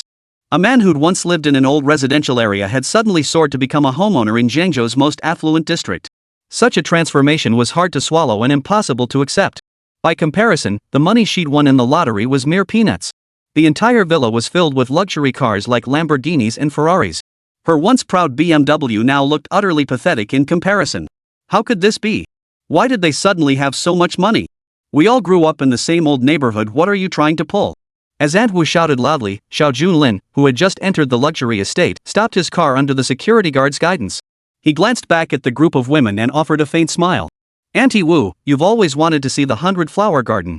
Would you like to come up with me? The view from the Supreme Villa area is pretty nice. What are you looking at?" Aunt Wu was now seething with anger. The other ladies around her found themselves in a difficult position. Truth be told, few in all of Jiangzhou could reach the pinnacle of the Supreme Villa area in 100-flower garden. How could these ordinary ladies not want to take a look? It was a chance to broaden their horizons. After all, even approaching the place normally was strictly forbidden. But now, with Aunt Wu's persistent clamor having created an adversarial situation, even the thickest skinned among them couldn't bring themselves to do it. So everyone could only return home in frustration. So what if he's got a few stinking bucks? What's so great about that? Let's go back. Aunt Wu whipped her head around, then, fueled by rage, floored the gas pedal. A loud bang echoed. The golden iron gate, struck by the BMW, instantly lost a corner. Aunt Wu froze in shock. Several security guards immediately rushed forward and yanked the car door shut. "Ma'am, we're sorry, but due to your actions, our property's iron gate has been damaged. We must request compensation for the lost gold at market value." Her so-called best friend and confidant, hearing the word compensation, widened her eyes in shock. Meanwhile, the security chief pulled out a calculator. After some quick calculations, a figure in the millions appeared on the screen. "Oh dear, I'm terribly sorry. I need to go home, I haven't picked up the laundry yet. I'll have to head back now. My husband's out drinking again. He's already in poor health, so I need to go call him back. We'll come back another day." In the blink of an eye, the group of besties had vanished without a trace. Only Aunt Wu remained standing there, frozen in shock. Out of nowhere, she found herself saddled with $1 million debt. Some grieve, some rejoice. The Xiao Junlin family had already pushed open the gates of the Supreme Villa. The three-story residence, complete with front and back courtyards, looked incredibly spacious. The interior decoration and furnishings had long been completed, with every design choice perfectly aligned with Luo Qingcheng's aesthetic preferences. This would be their home from now on. Chapter 133, Unexpected Neighbors. Sunlight flooded every corner of the rooms as Luo Qingcheng skipped joyfully through the vast courtyard. The family of three radiated pure joy, as if everything were a dream. Luo Qingcheng leaned gently against Xiao Junlin's side. A blissful smile lingered at the corners of her lips. Who would have thought all their dreams would come true? But if this truly was a dream, they hoped it would never end. Half-jokingly, Xiao Junlin gave Luo Qingcheng's arm a gentle pinch. In response to the pain, Luo Qingcheng deliberately pinched Xiao Junlin's thigh. "Why did you pinch me? I was testing if this is a dream. Pinching you should work the same way." A playful scene unfolded. Especially Luo Qingcheng. All these years, she had endured oppression, bearing too much at such a young age. Though Xiao Junlin had rescued her, their home in the old residential district remained unremarkable, their life uneventful. Gardens like this, resembling amusement parks, were something Luo Qingcheng had only seen when she was very young. All the oppression she'd endured over the years was finally released.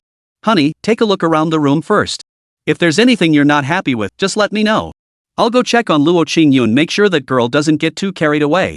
We still have to attend the Lantern Festival tonight." With that, Xiao Junlin hurried into the courtyard, watching Luo Qingcheng bounce and skip from afar.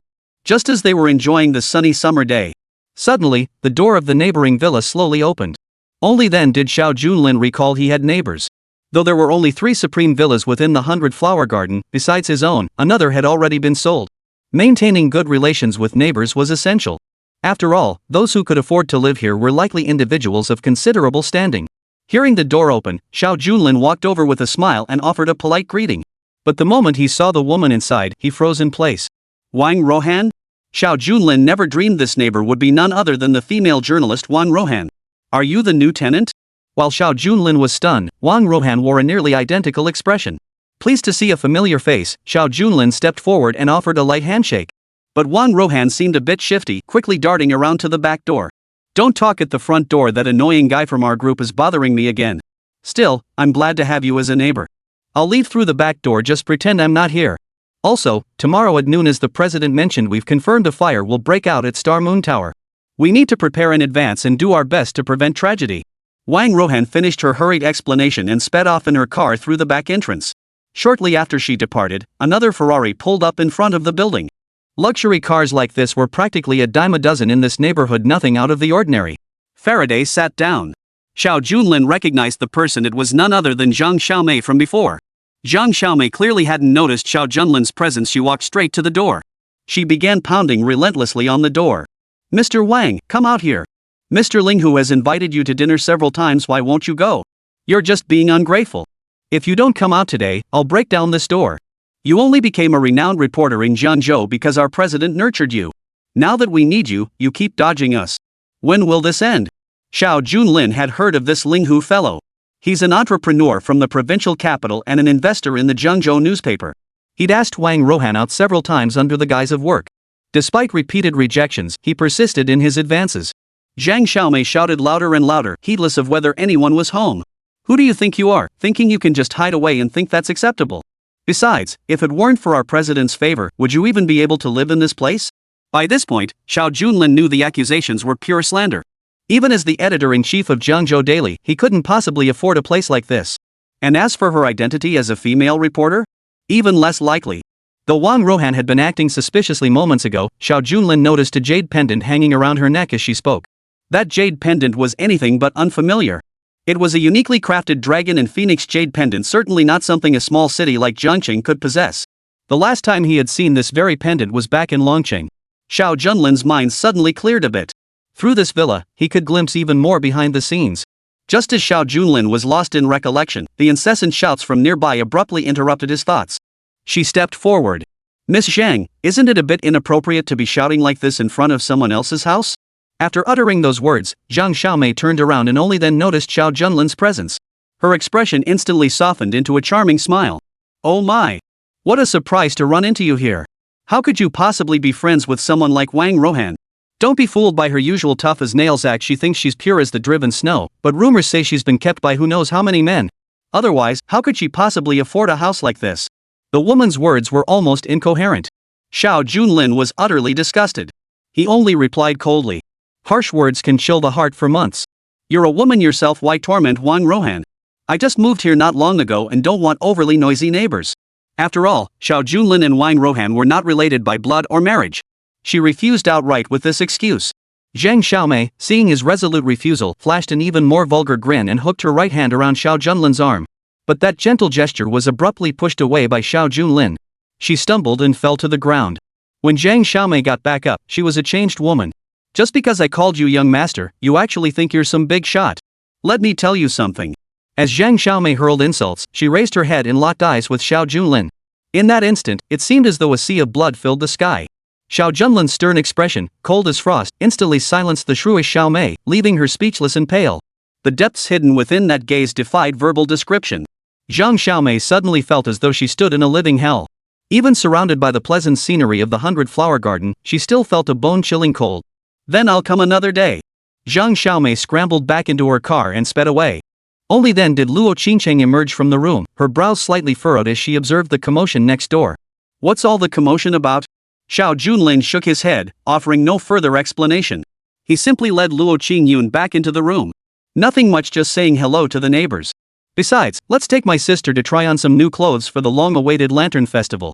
Chapter 134, Lantern Festival. Nightfall gradually descended. Tonight was the day Luo Qingyun would attend the festival. Though a gentle, joyful rain had begun to fall outside, it could not dampen the people's enthusiasm. The Lantern Festival was a special annual celebration held every Monday. It was also a cornerstone of local culture. As night fell, colorful lanterns soared skyward along the riverbank. The dazzling array of colors captivated all the guests, making them reluctant to leave. On such a festive occasion, not only the residents of Jiangzhou, but also many visitors from afar would drive here specifically to witness the spectacle. Not only Luo Qingyun, but even Luo Qingcheng and Xiao Junlin were eagerly anticipating the event. Yet, just before the gala was set to begin, inside a coffee shop, several figures sat together, plotting a deadly scheme. Baidetian, the Dragon King of the underworld, sat at the center of the table. He picked up a cup of coffee and downed it in one gulp. You all know the four great families keep piling pressure on me. If life gets tough for me as the Dragon King of the underworld, none of you will have it easy either. As the Dragon King of Jiangzhou's underworld, Baidetian effectively controlled all underground forces across the entire city. Even a mere breath from him could send countless people into a state of profound tension. The oppressive atmosphere within the coffee shop had now reached its peak. The three young men seated directly across from Baidetian wore fierce expressions. Rest assured, Dragon King. We will handle this matter. Your enemies are our enemies.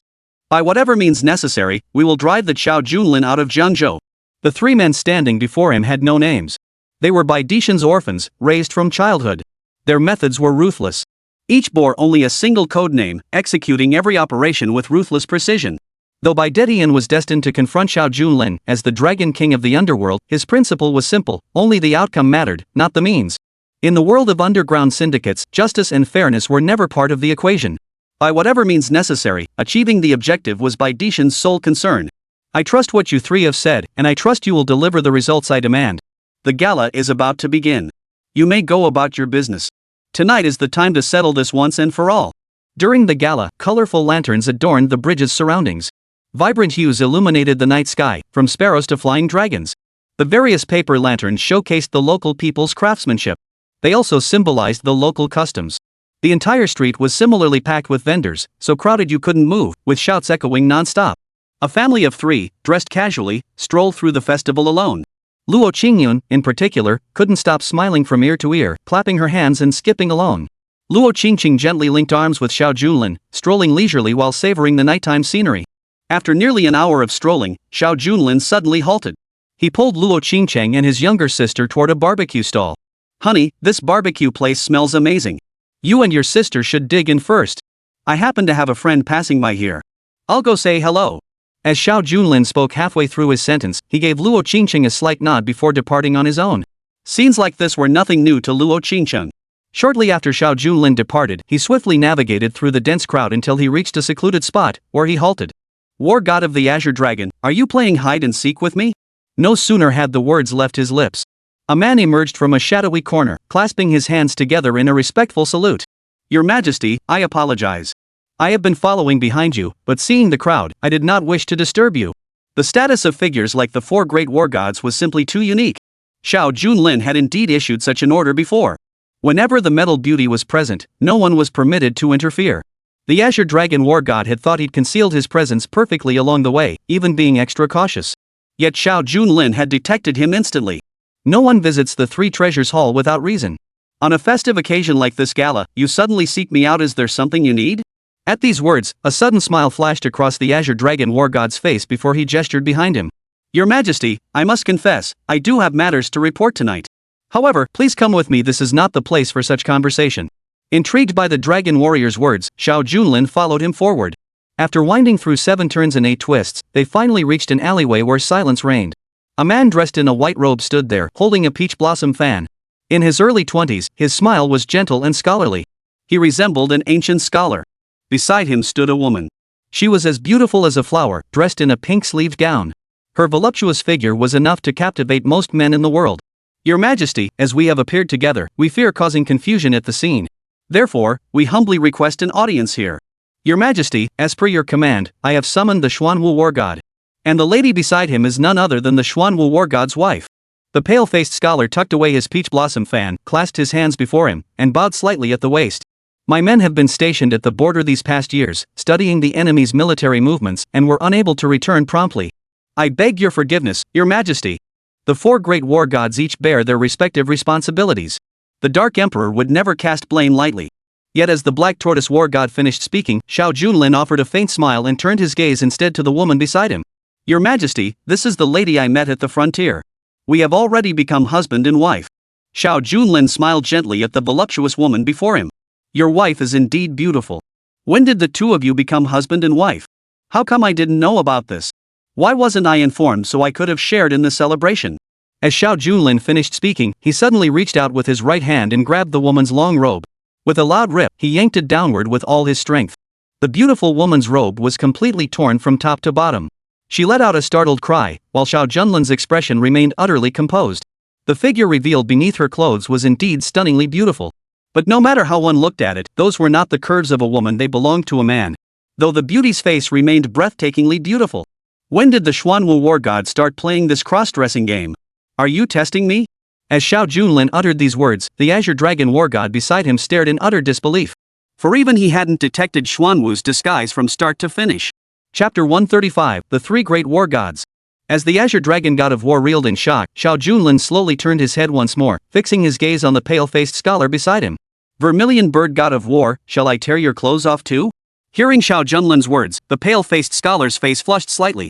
Surprisingly, he began undoing his clothes in the corner of the room. If I could earn the Dark Emperor's favor, wouldn't that be an honor? The scholar had barely undressed halfway when Xiao Junlin abruptly interrupted him. Vermilion bird god of war, your presence here is quite unexpected. The two figures before them were, in fact, a man disguised as a woman and a woman disguised as a man. Of course, all this was the work of the Black Tortoise War God. The Xuanwu War God, known as the Shapeshifting Star Lord, possessed 1,000 faces as unpredictable as shifting clouds. Under the heavens, the only one who could truly see the Black Tortoise War God was the Dark Emperor. Even the Xuanwu War God before them was not in his true form. Such is the power of the Xuanwu God. Through clever disguise, he could even slay foes from 1,000 miles away.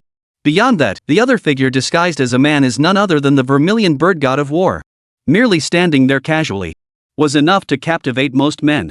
Though hailed as a war god, her beauty is unparalleled, capable of both gentleness and strength, her personality ever-changing. Both enlisted together and served in the military side by side. The relationship between Xuanwu and Zhu Ke was exceptionally close. Tonight, I'm truly sorry I was just playing a joke on you after so long apart. I never imagined the Dark Emperor could see through my disguise at a glance. Not even Brother Qinglong possesses such insight. Standing behind him, the Azure Dragon God of War snorted coldly at these words. Of course I wouldn't want to lose face. Who says I didn't know about your little charade? I'm just playing along with your little charade. Hearing Qinglong's words, Xiao Junlin burst into laughter. So the three of you great war gods joined forces to deceive me? At these words, the three great war gods simultaneously clasped their hands and knelt on one knee. Your subjects dare not, your majesty. Who could have imagined that 3 9-star war gods would gather in such an obscure place? If word of this reached outsiders, it would be a night that shook the world. Xiao Junlin waved his hand lightly, signaling the 3 brightness war gods to rise. It seemed that aside from the White Tiger, who had insisted on betraying us back then, the 3 great war gods were now gathered together. Xuanwu, I summoned you back this time because there is a mission only you can undertake. I need you to put on a show for the 4 great families. Xiao Junlin didn't reveal the entire plan. It was merely a preliminary warning. The Black Tortoise God of War smiled faintly. His voice no longer carried the gentle feminine tone, instead revealing its original forceful and resolute quality. Yet the deep, masculine voice seemed somewhat incongruous with the woman's cheongsam. Xuanwu obeys. I shall await your command, your majesty. Xiao Junlin nodded with satisfaction. Now that the man had returned, the charade with the 4 great families must continue. Tonight is a special festival in Jiangzhou. You may also enjoy the local culture and customs of this small place. Having said this, Xiao Junlin naturally returned to his wife and sister. But upon arriving at the barbecue stall, chaos reigned. Several nearby waitstaff had already been beaten bloody, and the owner stood there looking utterly bewildered. Looking around, there was no sign of Luo Qingcheng or Luo Qingyun anywhere. What on earth happened to the owner? The frightened owner stammered. But he managed to piece together the events. A van just came barreling in, plowing through everything. Many pedestrians were killed instantly on the spot. They came to that woman's place, grabbed the child without a word, and shoved them into the van. She was kidnapped. Xiao Junlin's eyes widened. He had thought that with him by her side, the Blue Dragon squad wouldn't be needed. He watched as his wife and sister were abducted by criminals in the blink of an eye. The night's program ended abruptly.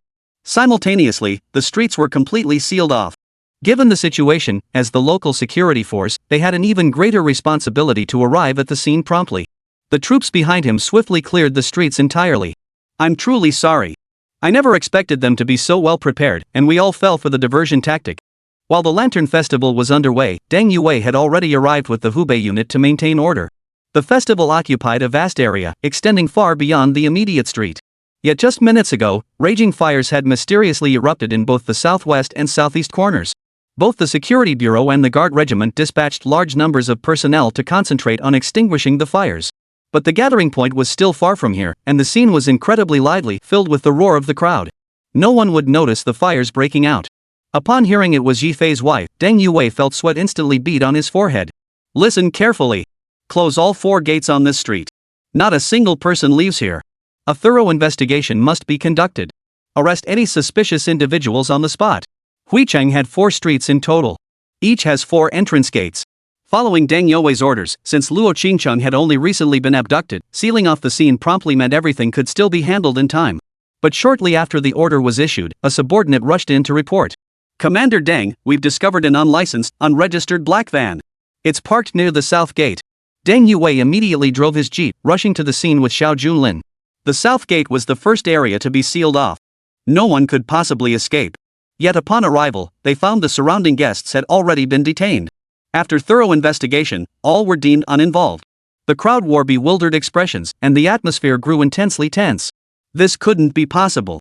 Though it wasn't broad daylight, under the security details lockdown, no one could have escaped. We're conducting a thorough search of the areas outside the venue. Once the kidnappers leave the venue, finding them will be next to impossible. Though every second counts. Everyone's heart began to slowly sink. Only Xiao Junlin gently tapped his right foot beside a nearby manhole cover. He noticed signs that the sewer had been activated. Mr. Deng, your priority now is to maintain order at the scene. I will handle matters concerning my family myself. Xiao Junlin saw through the mystery with a single glance, then walked away. Deng Yue, still in the midst of his plans, received new orders. Though confused, he had no choice but to obey. At that very moment, Xiao Junlin, having shaken off the crowd, stood before the 3 great warlords. Gentlemen, what do you make of the situation? The 3 great war gods stared straight ahead. Reporting to your majesty, we have pinpointed the location of the kidnappers. We move out immediately. With that, the 3 war gods vanished completely. A storm of bloodshed was already gathering outside the banquet hall. Chapter 136, Leave None Behind. Raven's hands gripped the steering wheel tightly as he drove another white van forward. Luo Qingcheng and Luo Qingyun were bound hand and foot. They were tossed into the back of the vehicle. Throughout the drive, the kidnapper known as Crow repeatedly glanced at the 2 through the rearview mirror. A hint of surprise flickered in his eyes. How peculiar these 2 women weren't making a single sound. The boss ordered us to kidnap them, but what are their backgrounds? For underground gang members, kidnapping and assassination were routine. The cries and pleas for help from victims were also commonplace. Yet today's events felt utterly bizarre. It wasn't just Luo Qingcheng. Even the little girl beside her was staring with wide, watery eyes. If they were untied, one wouldn't even suspect they'd been kidnapped. It looked more like a nighttime car ride for fun. Throughout the crow's questioning, Luo Qingyun neither screamed nor cried. Nor did she weep. Instead, she responded with remarkable composure. My brother will come to rescue me. No one can take me away from him. The Raven had been doing this for years, but such composure was a first. The man in the passenger seat, codenamed Shark, gave a cold laugh. Little girl, how can you be so confident? Do you really think your brother is omnipotent? Mark my words, soon I'll sell you overseas and have you cut into pieces. Scared? Shark watched Raven's visibly tense reaction and deliberately continued to intimidate the child. Luo Qingyun kept her eyes fixed straight ahead. I'm not scared. Not scared at all. Amidst the commotion, another burly man, codenamed Tiger, slammed his fist hard on the table. Are you lot ever going to finish? Talking to the cargo, no less. Get the person to the boss immediately. Don't take this lightly. No sooner had Tiger uttered these words. Suddenly, a loud crack echoed. A rock hurled from afar smashed through the van's window in an instant. Tiger's eyes widened as he saw a group of brats nearby smashing things with rocks. Their attacks were almost indiscriminate. Several of the children were clearly minors, yet they were even riding motorcycles in hot pursuit, hurling stones that flew through the air. Under these circumstances, Tiger had absolutely no reason to pay attention to these brats. But when several stones struck him consecutively on the head, the Tiger could no longer hold back. He kicked open the car door. You guys go ahead. Those damn brats, I'll catch them all later and haul them to the van. First thing I'll do is skin them alive. Tiger leapt down from the van with heavy footsteps. By now, his veins bulged with rage. Tonight's plan had been flawless. Tiger and Shark would abduct Luo Qingcheng and the others at the scene, then proceed through the sewer system. They would abandon the vehicle in the southwest corner. Raven was tasked with stirring up trouble at 2 other locations to draw Deng Yue's attention.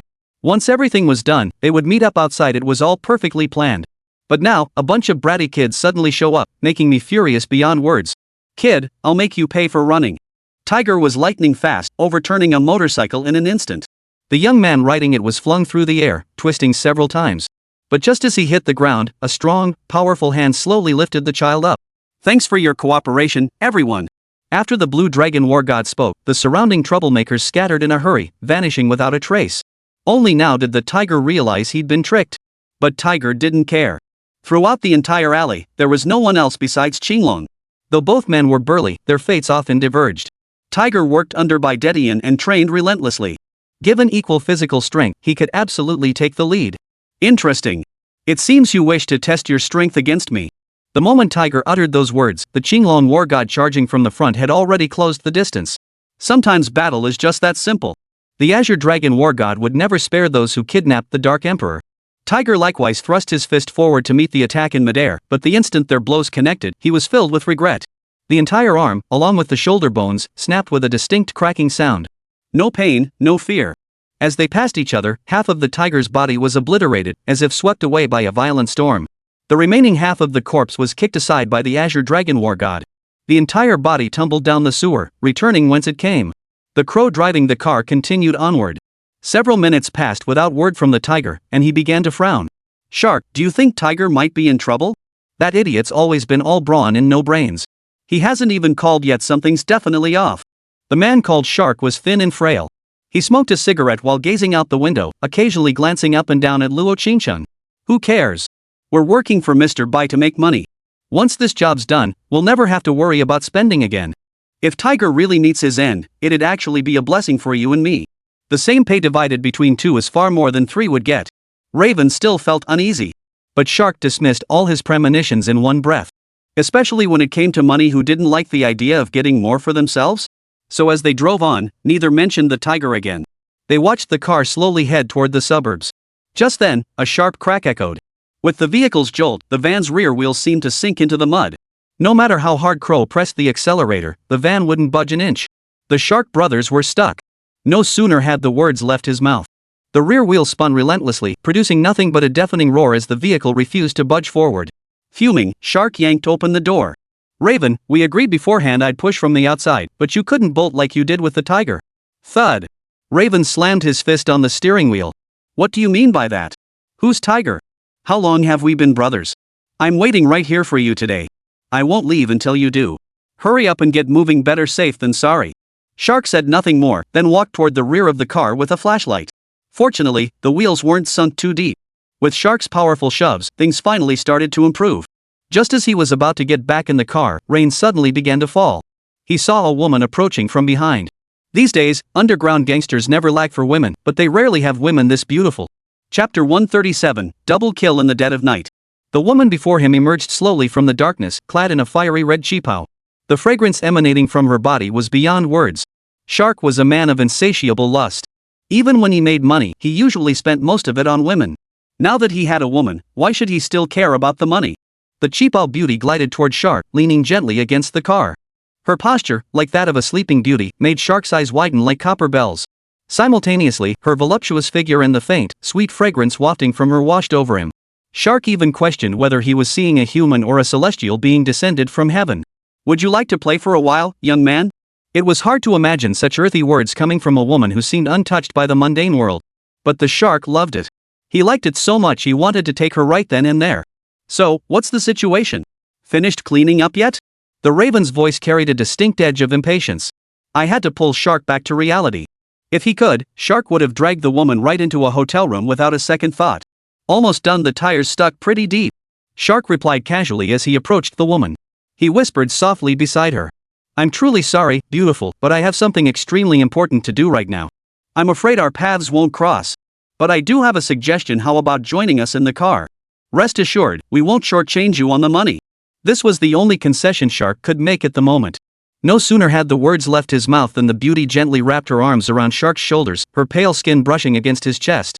The sensation was so pleasurable that the man closed his eyes. But in the very next second, her gentle arms suddenly tightened like steel, clamping down fiercely on Shark's throat. The shift from bliss to terror happened in the blink of an eye. Shark tried to speak, but only a hoarse rasp escaped his throat. To receive the favor of the Vermilion Bird War God, you should feel honored. The Vermilion Bird God of War. The sole 9-star female god of war.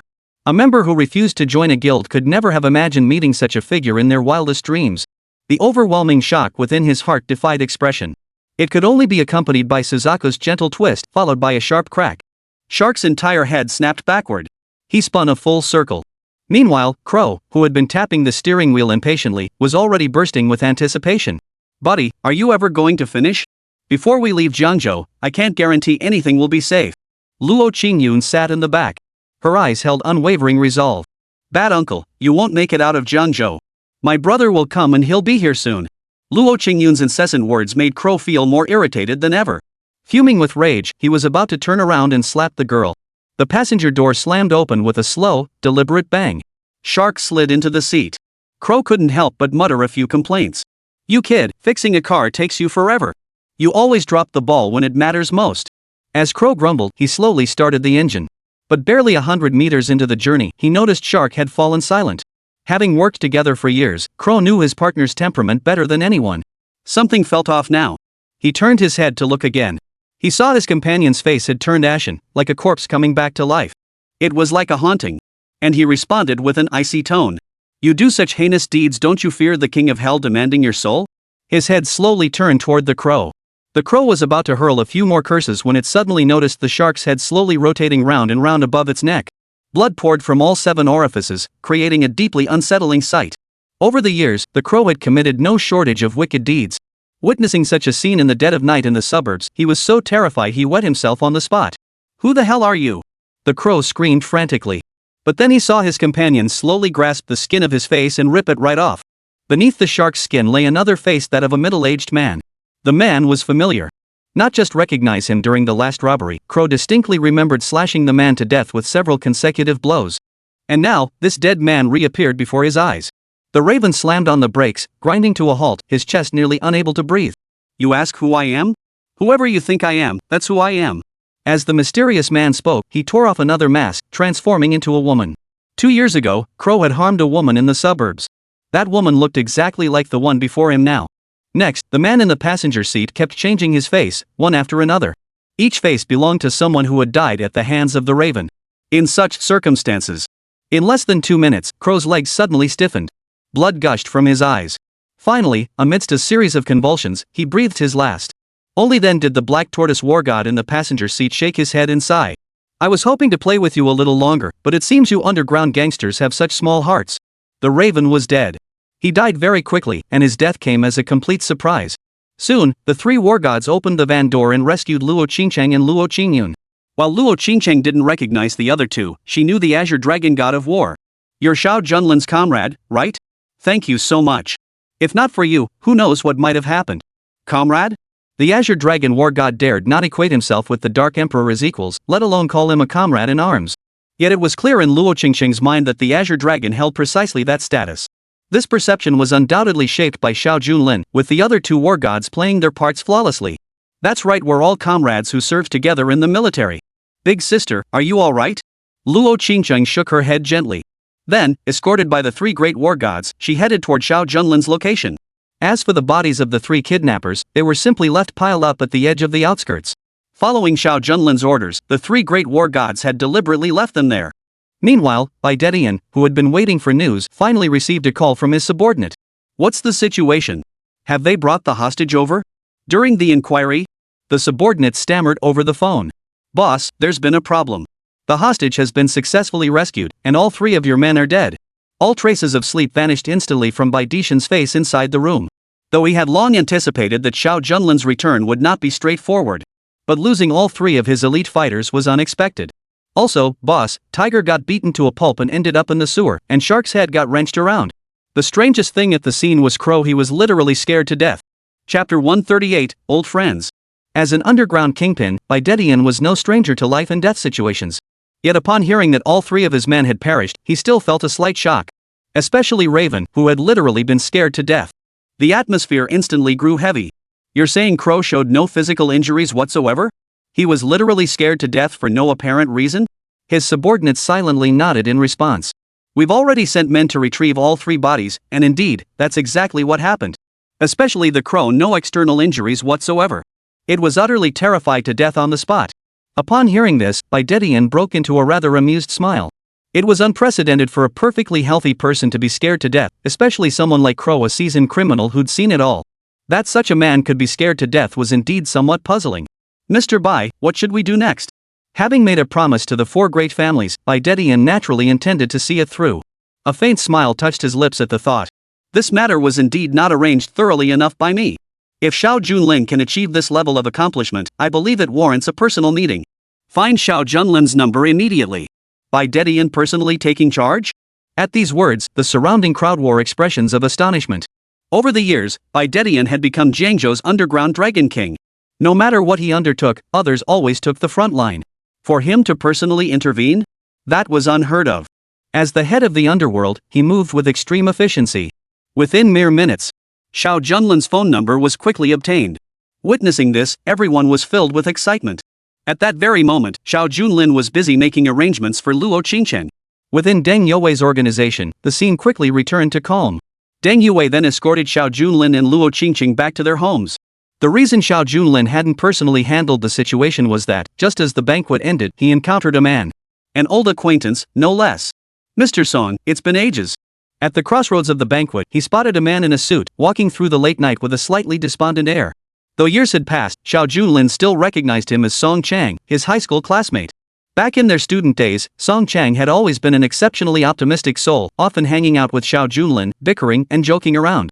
After graduation, they stayed in touch, but when the disaster involving the four great families erupted, Xiao Junlin gradually cut ties with his friends and family to avoid dragging them into trouble. He never imagined they would cross paths again in Jiangzhou. As Xiao Junlin greeted him, Song Chang also paused in slight surprise. His previously somber expression suddenly softened into a faint smile. Yet this smile was entirely different from his student days, radiating a newfound resilience. So it really is you. Long time no see. You never showed up for any of the class reunions over the years. Did you change your phone number? Song Chang stepped forward and slapped Xiao Junlin on the shoulder. Xinglong War God and the others watched the scene unfold from behind, their hearts filled with a touch of envy. After all, the man standing before them was the legendary Dark Emperor. To be seen arm in arm with the Dark Angel, even the three great war gods wouldn't dare act recklessly. Of course, Song Chang knew nothing of Xiao Junlin's transformation over the years, nor did he understand the meaning of the Dark Emperor. The two men, long separated, soon fell into conversation, reminiscing about their school days. But as they reached the end of the crossroads, Xiao Junlin suddenly stopped. Hey, Song, shouldn't you be in Longcheng? What brought you suddenly to Jiangzhou? And are you having any difficulties in your personal life? Song Chang, who was always extremely optimistic, was acting unusually out of character now. For most of the journey, it was Xiao Junlin who did most of the talking, with Song Chang merely responding with a few nods. Back when they graduated, they used to chat about everything under the sun on the phone. Even the most trivial topics represented their brotherly bond. But after so many years apart, their reunion should have been a joyous occasion. Yet seeing Song Chang now, it felt like he had 1,000 unspeakable burdens weighing him down. You know, I'm in the electronics and networking industry. This field sees fortunes shift like the tides. 30 years of prosperity, 30 years of decline. I did have a small business in Longqing before, but the economy took a downturn and it went under. After my family fell on hard times, I came to Jiangzhou hoping to rebuild here. I joined a network group company. In theory, failure isn't the end, one can always start over. But Xiao Junlin could sense that Song Chang's story likely ran deeper than that. Jiangzhou wasn't the place for Song Chang to settle down. Soon after joining the company, he discovered it was merely a family-run operation. They frequently withheld wages, made work unbearably difficult, and even targeted him at every turn. Left with no choice, Song Chang had to resign voluntarily. In the end, he didn't even receive his final paycheck, let alone any severance. He now lived in a rented room within Jiangzhou, still in the job hunting phase. During their college days, Song Chang had helped Xiao Junlin with many things. Now that his classmate was in trouble, how could he not lend a hand? Hearing this, Xiao Junlin responded coldly. Mr. Song, tell me which company in Jiangzhou owes you wages. Song Chang paused slightly, taken aback by Xiao Junlin's unexpected question. Song Chang didn't want this reunion to involve his old classmate too deeply in this matter. He simply shook his head. It's nothing major, no need to trouble you. Just as he finished speaking, Xiao Junlin's phone suddenly rang. He picked it up only to see an unfamiliar number displayed. Instinctively answering the call, he heard only a hoarse voice on the other end. I'm Bai Dedian, the Dragon King of Jiangzhou's underworld. Tonight's events are my small gift to you. Xiao Junlin had heard the name Bai Dedian before. As the saying goes, every debt has its creditor. Everything orchestrated tonight had been etched into Xiao Junlin's memory. So it's the Dragon King of Jiangzhou calling me. What's on your mind? When the underground kingpins target someone, it's always a devastating blow. But to Xiao Junlin, that mattered little. Everything that happened tonight was nothing more than an accident. From this moment onward, the Qinglong squadron would remain concealed at all times near his wife and sister. Even with Bai Dishan's extraordinary abilities, he couldn't pull off the same trick twice. Let's cut to the chase. Meet me tomorrow afternoon by the riverside. Bai Dedian had made up his mind he would meet Xiao Junlin in person. Yet when the challenge was issued, Xiao Junlin merely gave a cold laugh. You say we'll meet, so we'll meet. Without even asking about my schedule? Chapter 139, Paying Back Debts. I'm unavailable tomorrow. Bai Dedian froze slightly at Xiao Junlin's icy words. This was the underground kingpin of Jiangzhou. For him to personally extend an invitation was unprecedented. Now that the invitation had been extended, the response was a blunt no time. Across all of Jiangzhou, aside from the four great families, who else could afford to snub the Dragon King of the underworld? Hearing this, Bai Dedian could only force down the surge of rage welling up inside him. His right hand gripped the microphone so tightly it creaked, as if his hair might stand on end at any moment. When might you be available, sir?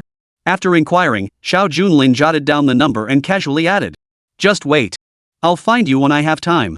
As the phone clicked off, Bai Dedian and the surrounding crowd exchanged bewildered glances. His entire being felt like a constant buzzing in his head. What kind of situation was this? Not only had he refused the underground kingpin's invitation, but he'd also told him to wait. When had Bai Dedian ever endured such humiliation? But at that very moment, the man inside the hall, having reached his limit, strode out alone. Mr. Bai, this fellow Xiao Junlin is simply too arrogant. If possible, let us two disciples handle him. The speakers were a man and a woman. As the underground kingpin, Bai Dedian had countless romantic entanglements. The illegitimate children he'd fathered within Jiangzhou numbered at least a dozen, if not dozens. Typically, Bai Dedian would simply pay them off and send them on their way. Except for one son and one daughter. Were exceptionally unique. Bai Dedian recognized their talent at a glance, which is why he deliberately recruited them. Observing their demeanor, Bai Dedian felt a surge of irritation before responding. In that case, this task shall fall to you too. Consider it a test I'm giving you. I won't interfere with your methods or tactics. Success is all that matters, failure is not an option. The moment the order was given, one of the men smiled faintly and stepped forward. Father, leave this matter to me. I guarantee it will be handled exactly as you envisioned, silently and decisively. Under the night sky. Outside a small group's headquarters. Xiao Junlin stared straight ahead, while Song Chan cautiously advised beside him. Don't underestimate this company just because it's small. They've got plenty of muscle working for them. When I went to collect the debt, I even got beaten up several times. Originally, Song hadn't intended to tell Xiao Junlin about this, but after persistent questioning along the way, he had no choice but to spill everything. Gazing at the company's name before him, Xiao Junlin offered a cold, mocking smile. Star Moon Group, indeed. What a grand name. With that thought, Xiao Junlin strode straight inside. Song Chang, worried, hurriedly called out from behind. Old classmate, I think you should reconsider. This group isn't the kind of place where you can just walk in and get money. I think you should think twice before acting. Seeing the Star Moon Group, Xiao Junlin had already made up his mind. If it were only about Song Chang's matter, he would have only brought what belonged to him today. But not long ago, he had Qinglong warlord investigate behind the scenes. The results that surfaced were quite shocking. Xingyue Group was merely an intermediary firm, yet it was engaged in the sinister trade of human blood buns. On the surface, they mass recruit staff and offer high salaries. Shortly after starting work, employees were coerced into overseas tourism. What seemed like a favorable opportunity was, in reality, a human trafficking operation. Domestic workers were sold abroad and subjected to forced labor. This operation wasn't confined to Jiangzhou alone, it had spread to other cities as well. However, in recent years, thanks to the efforts of security bureaus nationwide, it had been largely dismantled and curtailed. It's surprising that remnants still exist in a place like Jiangzhou. Rest assured, I have some personal business today. I'll be sure to have a proper chat with them. I asked if, after you joined the company, Xingyue Group required you to go on an overseas trip? Song Chang looked puzzled at this, but it was indeed true. Old classmate, how do you know such details? It's true, they did suggest it. But with all that's happened at home, I simply couldn't bring myself to go on a trip. I flatly refused. Everything unfolded exactly as Xiao Junlin had suspected. At this thought, he narrowed his eyes even further. Shortly after you refused, they started making things difficult for you at work, forcing you to resign without any compensation? Song Chang's eyes widened in shock. Desperate for money, he hadn't overanalyzed the previous tactics, but now, after Xiao Junlin's explanation, everything seemed to fit perfectly. As Song Chang stood there dumbfounded, Xiao Junlin had already arrived at Star Moon Group, where he delivered a decisive blow. The school's main gate shattered instantly. Several security guards, seeing this, swung their clubs and charged forward. What followed was a scene beyond anything Song Chang had ever witnessed. Xiao Junlin stood with his hands behind his back. With a single kick to each corner, he sent the surrounding security guards tumbling like soccer balls. They had no time to react, rolling back and forth across the ground. Old classmate, when did you become so formidable? This just doesn't make sense. Back in high school, Xiao Junlin hadn't yet become a dominant force. He even gave off a gentle, scholarly vibe. That aura remains unchanged today, except now his actions are ruthless and his decisions exceptionally decisive. The commotion quickly drew the chairman's attention. A man hurried down the stairs, flanked by two dark-skinned individuals. The man in the center had a patch of white hair and wore a white suit. The moment he saw the man, Song Chang shouted urgently. That guy is the chairman who runs this place, Gao Qiming. Gao Qiming frowned at the scene of chaos, then spotted a familiar face. He fixed his gaze on Song Chang, his right hand clenched into a tight fist. Song, he growled. Last time you came demanding payment, you got beaten senseless. Was that punishment too light? Today he actually brought backup. Do you think that will change the outcome? As Gao Qiming spoke, his two bodyguards stepped forward, fists pumping through the air with a whistling sound. The moment he saw them, Song Chang's expression shifted repeatedly. Old classmate, we should get out of here fast. The two men beside Boscow are both boxing experts, they even won third place overseas. They're also Mr. Gao's personal bodyguards, no one can take either of them on. Seeing Song Chang's worried expression, Gao Qiming's face grew even more vicious. You knew you couldn't win, yet you still dared to call people over? Looks like you're just looking for a way to die. Our group may be incapable of handling other matters, but fulfilling this particular wish of yours? We've got more than enough resources for that. As Gao Qiming spoke, another man approached from behind, none other than the Green Dragon Warrior. The Blue Dragon Warrior glanced at Song Chang beside him. Then he placed a stack of flyers into Xiao Junlin's hands. It appeared to be a thick stack. Chapter 140, Sins Run Rampant. Report. Xinglong had intended to address him as Your Majesty, but paused abruptly. After all, there was an outsider present. Xiao Junlin silently scanned the list from top to bottom, then flung it to the floor with a clatter. Gao Qiming frowned as he picked up a receipt. A single glance was enough to make his expression change. How did you get this information? Song Chang had no idea what was going on. He could only look curiously at Xiao Junlin. The names listed on the flyer were all unfamiliar. Xiao Junlin, standing beside him, spoke up. His words sent shockwaves through the crowd. This list is crystal clear. Every single name belongs to employees of your corporate group. These individuals are easily traceable online as recent missing persons, some trafficked overseas, others dead in foreign lands.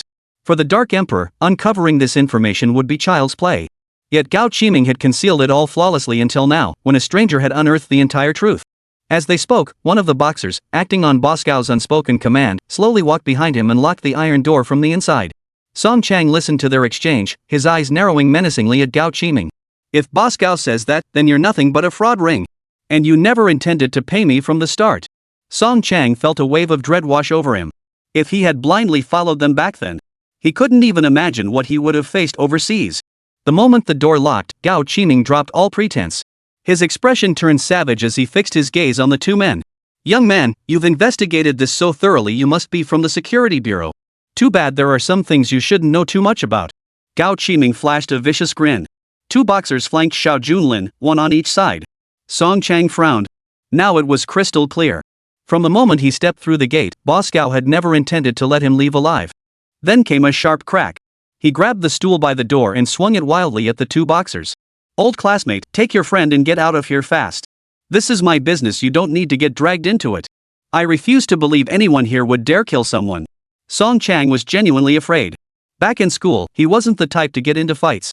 In fact, he had been a top student back in the day. Seeing a former top student reduced to this state, Xiao Junlin truly felt a pang of sympathy. Watching the gesture of offering money, a wave of warmth washed over his heart. Song Chang's legs were trembling. It was a sign of fear. Yet despite this, he still stepped in front of Xiao Junlin, just as he had in their school days, willing to take the danger head on. Mr. Song, my friend here comes from the military and is quite skilled. So there's absolutely no need for any of us to resort to violence today. The old comrade in arms Xiao Junlin referred to was none other than the Dragon Warrior. His broad, sturdy frame did indeed calm Song Chang's nerves. But if he knew that the comrade before him was actually a 9-star war god, who could say what thoughts would stir within Song Chang? Gao Qiming had expected all three to attack together, but unexpectedly, he would have to fight alone. A smile spread across his face as he shook his head. Little Song, he said, I always tell you to make friends with people of higher standing. In a situation like this, you still come one by one to throw yourselves into the fire. With a big guy like you, should I say you're brain dead, or just overly naive? As Gao Qiming spoke, Xinglong suddenly stepped forward. Shall I show you, Mr. Gao, how to spell the word naive? Just one sentence. Xinglong unleashed his aura. The marble floor of the corporate lobby began to crack in waves. Gao Qiming witnessed this scene, and a faint stir arose within his heart. A sense of foreboding welled up within him. Strike now! Two boxers surged forward in an instant, the wind whistling through the air. Just as their fists were about to strike Xinglong, Xinglong steadily seized both their wrists. Boxers excel not only in strength but especially in speed. Especially these two overseas medalists, who prided themselves on their speed. Yet in that moment, everything seemed to slow down in Xinglong's eyes. With effortless ease, he seized both men's wrists, simultaneously snapping them backward. A sharp crack echoed as the bones shattered. Without pausing, Xinglong drove both fists into their chests. Visibly, the chests of the two boxers caved in instantly. Dead as a doornail. There was no room for resistance. Instant kills. Faced with this scene, Gao Qiming froze. His two strongest bodyguards lay motionless on the ground, now nothing but corpses. This clearly constituted murder in broad daylight. As Song Chang witnessed the scene, his expression began to shift. Now that blood had been shed, Gao Qiming could no longer guarantee they wouldn't turn on him. True to his reputation as chairman, his tone softened immediately during the conversation. His expression shifted just as quickly. Hold on, Xiaosong, how much do I owe you in back wages? I'll repay you tenfold. We can discuss today's matter properly. There's no need to push things to the point of no return. If someone gets killed, the security bureau will likely. Before he could finish, Xinglong gave a faint smile. What do you mean if someone gets killed? Hasn't someone already been killed? Xinglong's words left Boss Gao speechless. At that very moment, the sealed door was violently forced open from the outside. Inside, the security guards stood in formation, advancing in perfect unison. Seeing the group arrive, Gao Qiming's face finally broke into a smile. Especially when he saw the security team, he saw a glimmer of hope for survival. You've arrived just in time. Members of the security detail, seize him immediately. This man dared to commit murder within my corporation. This absolutely cannot be tolerated. The frenzied outbursts continued unabated. Although Deng Yue hadn't personally come to the scene, a young man named Lu Gang had arrived to take charge. But the intent remained the same. Xiao Junlin's mission was to make Boss Gao understand that no one could protect those who committed illegal acts on this land. Unfortunately, Gao Qiming remained oblivious to the unfolding situation. He then watched as two team members stuffed the boxer's body into a burlap sack right before everyone's eyes. Yes, these two men, my loyal bodyguards, were both killed. That brat must answer for this. Mr. Gao stumbled forward, but Lu Gang paid him no mind. Instead, he walked straight up to Xiao Junlin. Sir, how do you intend to handle these two bodies? Hearing this, Gao Qiming's eyes widened like copper bells. He was nearly driven completely mad. What the hell is going on? How to handle them? The question sounded as though it were an ordinary, everyday matter as common as could be. Chapter 141, The Bizarre Blind Date. Gao Qiming was utterly dumbfounded. What happened next was even more incomprehensible. Xiao Junlin didn't even glance at them, merely muttering offhandedly. These two aren't exactly clean themselves, they're even illegal immigrants. Toss them into the sea to feed the fish. Xiao Junlin never showed mercy to such fraud rings. He then watched helplessly as two corpses were forcibly tossed out the door. At that moment, even the dim-witted Boss Gao could see clearly, the security team was actually on the same side as Xiao Junlin. Song Chang stared in utter disbelief. His old classmate, whom he hadn't seen in years, had risen to such a position. Gao Qiming immediately knelt on the spot. His act was convincing. Our group will cease operations entirely starting tomorrow. I beg you to spare my life. I truly didn't recognize the mountain when I saw it. Rest assured, I will change my ways. From this day forward, I will never again engage in such wicked deeds. Xiao Junlin never trusted the tears of such villains. Had he not witnessed the scene today, he would have continued to unleash his malice as usual. Song was the perfect example. Had he not come today, Song Chang might not have made it back alive. This thought, coupled with the victims on the list, caused a hint of icy coldness to flicker across Xiao Junlin's expression. Xinglong understood the ruler's intent all too well. He gave a slight smile to several subordinates. Guards, hold your horses, we might have another corpse to add to the count. As Xinglong finished speaking, a hand blade sliced through the air. Gao Qiming's eyes widened in sheer unwillingness. Blood streamed from his neck as his body twitched, then grew cold and still. To the members of the guard unit, this seemed like nothing out of the ordinary. Gao Qiming's corpse was no different from the others. Nothing more than two pieces of flesh. They were carried out without hesitation. After the place emptied, Xiao Junlin patted Song Chang on the shoulder as they stepped outside the group's compound. My apologies, Song. I'm afraid I couldn't help you recover that debt after all. With the chairman already dead, how could they possibly repay the overdue wages? But Xiao Junlin's act of ridding society of a menace left Song Chang deeply impressed. Old classmate, what exactly are you doing now? How did you become so powerful? During the questioning, Xiao Junlin remained evasive, using the same military-style evasiveness. He cut in, pressing further. Meeting an old classmate like this, of course we have to help each other out. It's been ages since we last shared a drink together. Remember back in our student days, sneaking around to buy booze at the little shop behind campus? Now we finally don't have to. Tonight we'll drink our hearts out. The two then found a barbecue restaurant. The food wasn't anything special, but when you're drinking with a true friend, 1,000 cups are never enough.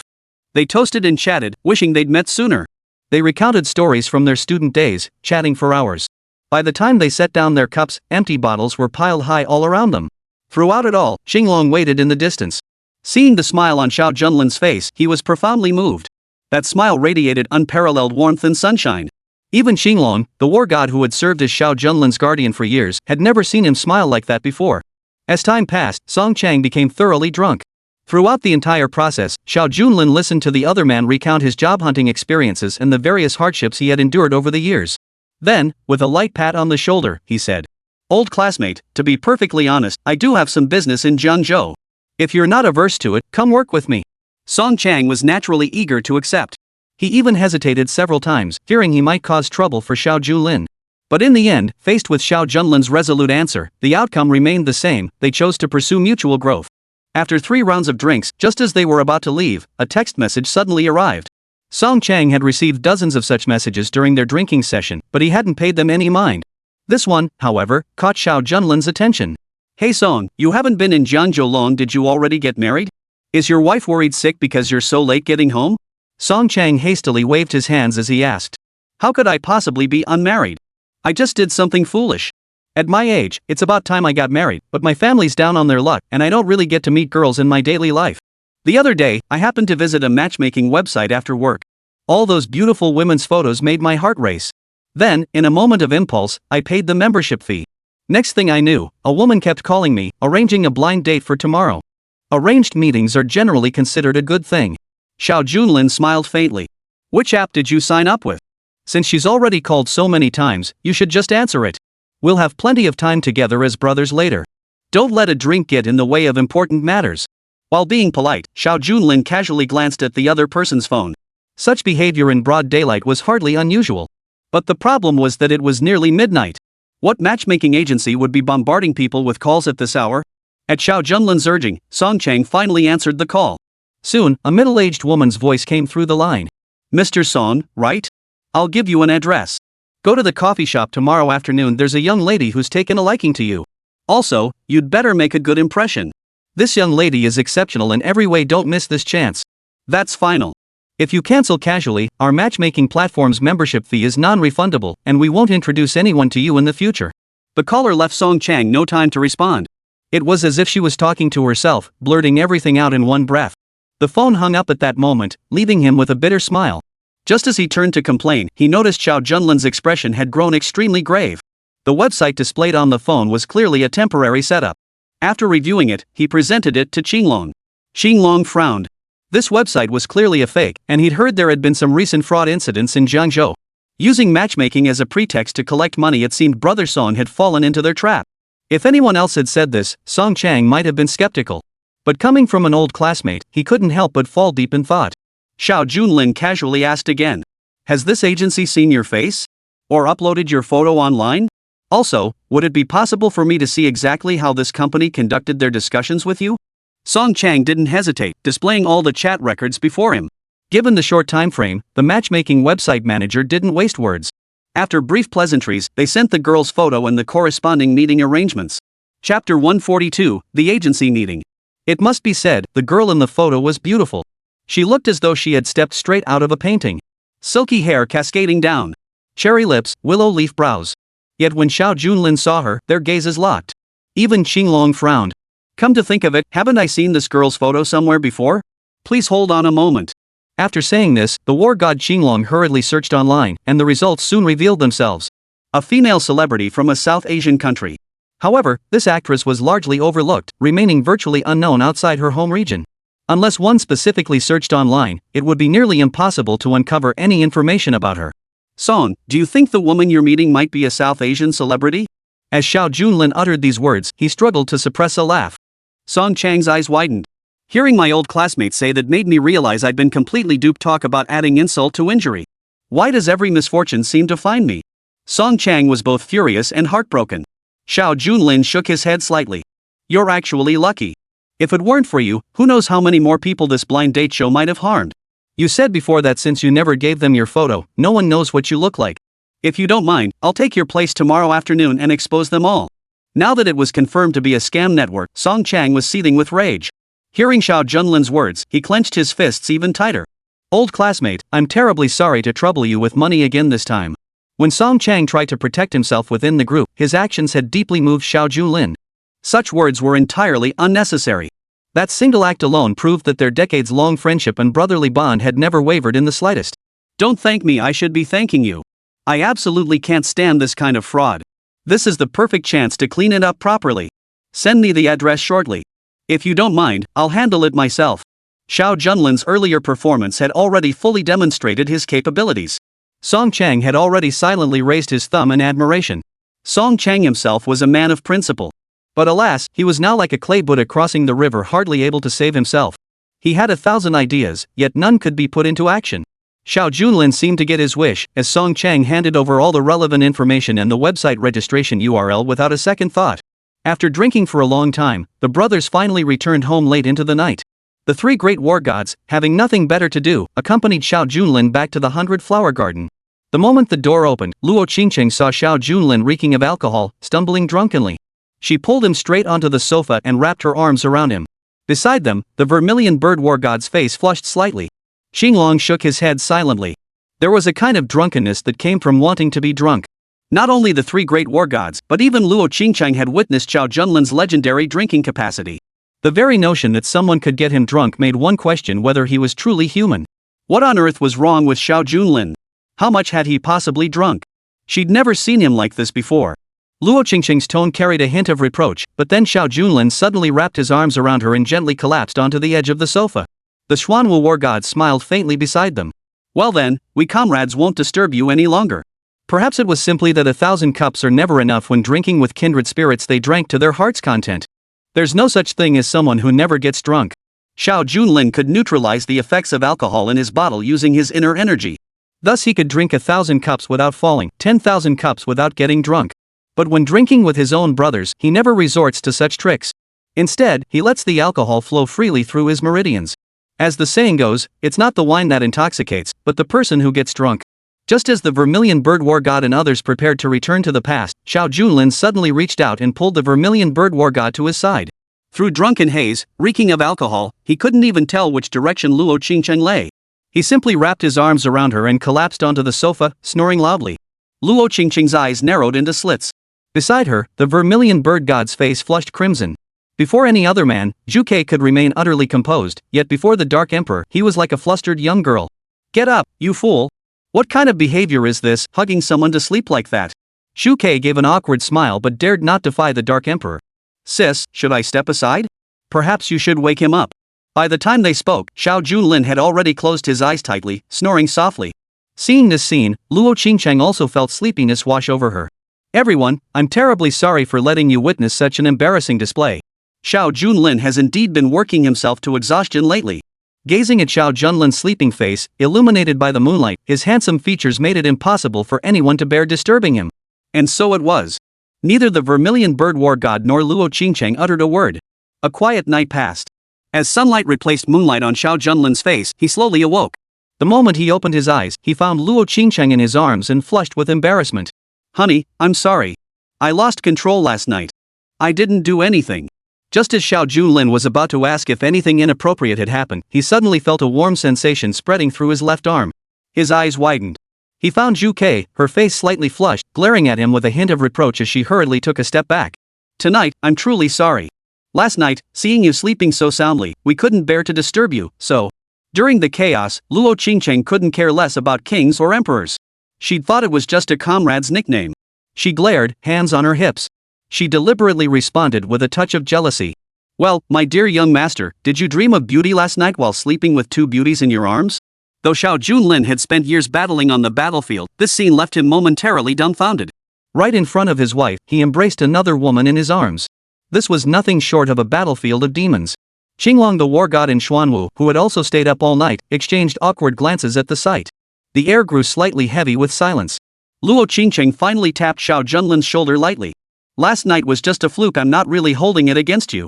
You, really, drinking so much and losing all sense of self-control. Alright, I'm not blaming you. You should thank your old comrades, otherwise, you might have ended up sleeping on the street last night. I need to head to the office. It's getting late.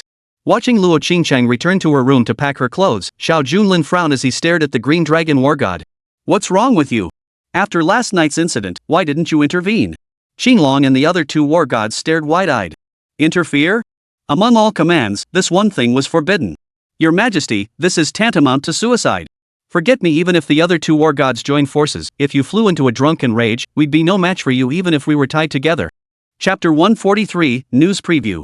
Xiao Junlin observed the expressions of the three war gods, a faint, bitter smile touching his lips. He waved his hand lightly, choosing not to reprimand them harshly. Alright, you may all leave.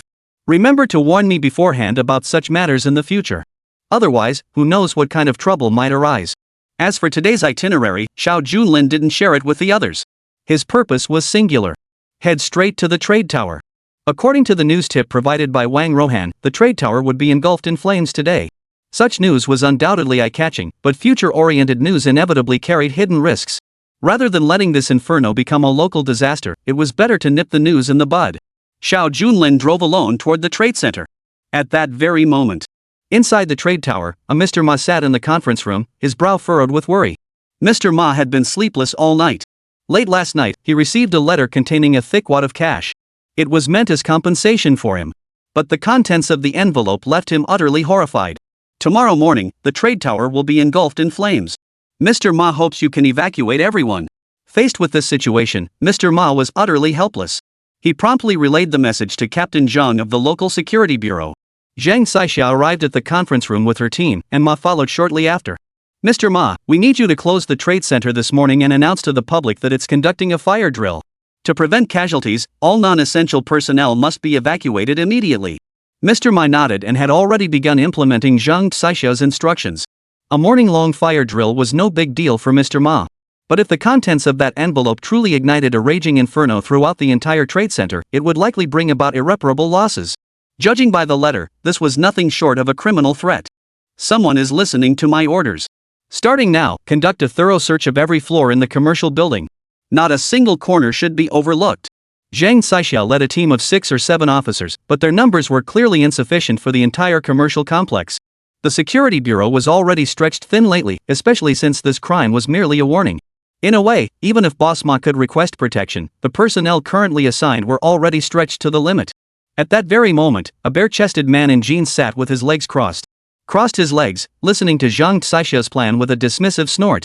You think you can protect the entire commercial building with just this handful of people? Are you kidding me? The best solution is always to attack. If someone's going to set a fire, just take out the arsonist, problem solved.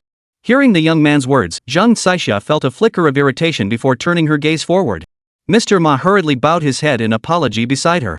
My deepest apologies, Captain Zhang. Just to be safe, this is Mr. Jack, a top-tier expert I brought in from overseas.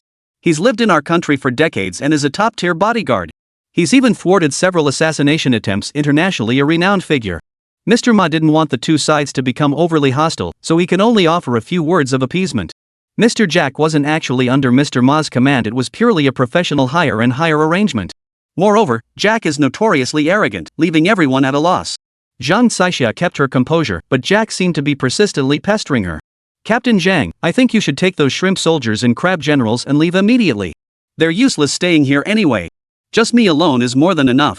After all, Zhang Xixia and her team were from the security bureau, having undergone proper training. Hearing Jack's muttered words, they all frowned in displeasure. One man even leapt to his feet, slamming his fist on the table in anger. Mr. Jack, by your own logic, are you saying you're more capable than all of us? As the man shouted, Jack maintained his cold smile. He rose slowly from his seat and stood beside the man. He gave his right hand a light flick. That's exactly what I meant. If you're not convinced, feel free to prove it. We'll see if you have the guts. Mr. Ma, you're something else. Did you really bring these useless guys just to save face? As Jack spoke, the nearby security bureau agent could no longer contain his frustration. This was nothing short of an open provocation. The burly man beside him suddenly roared.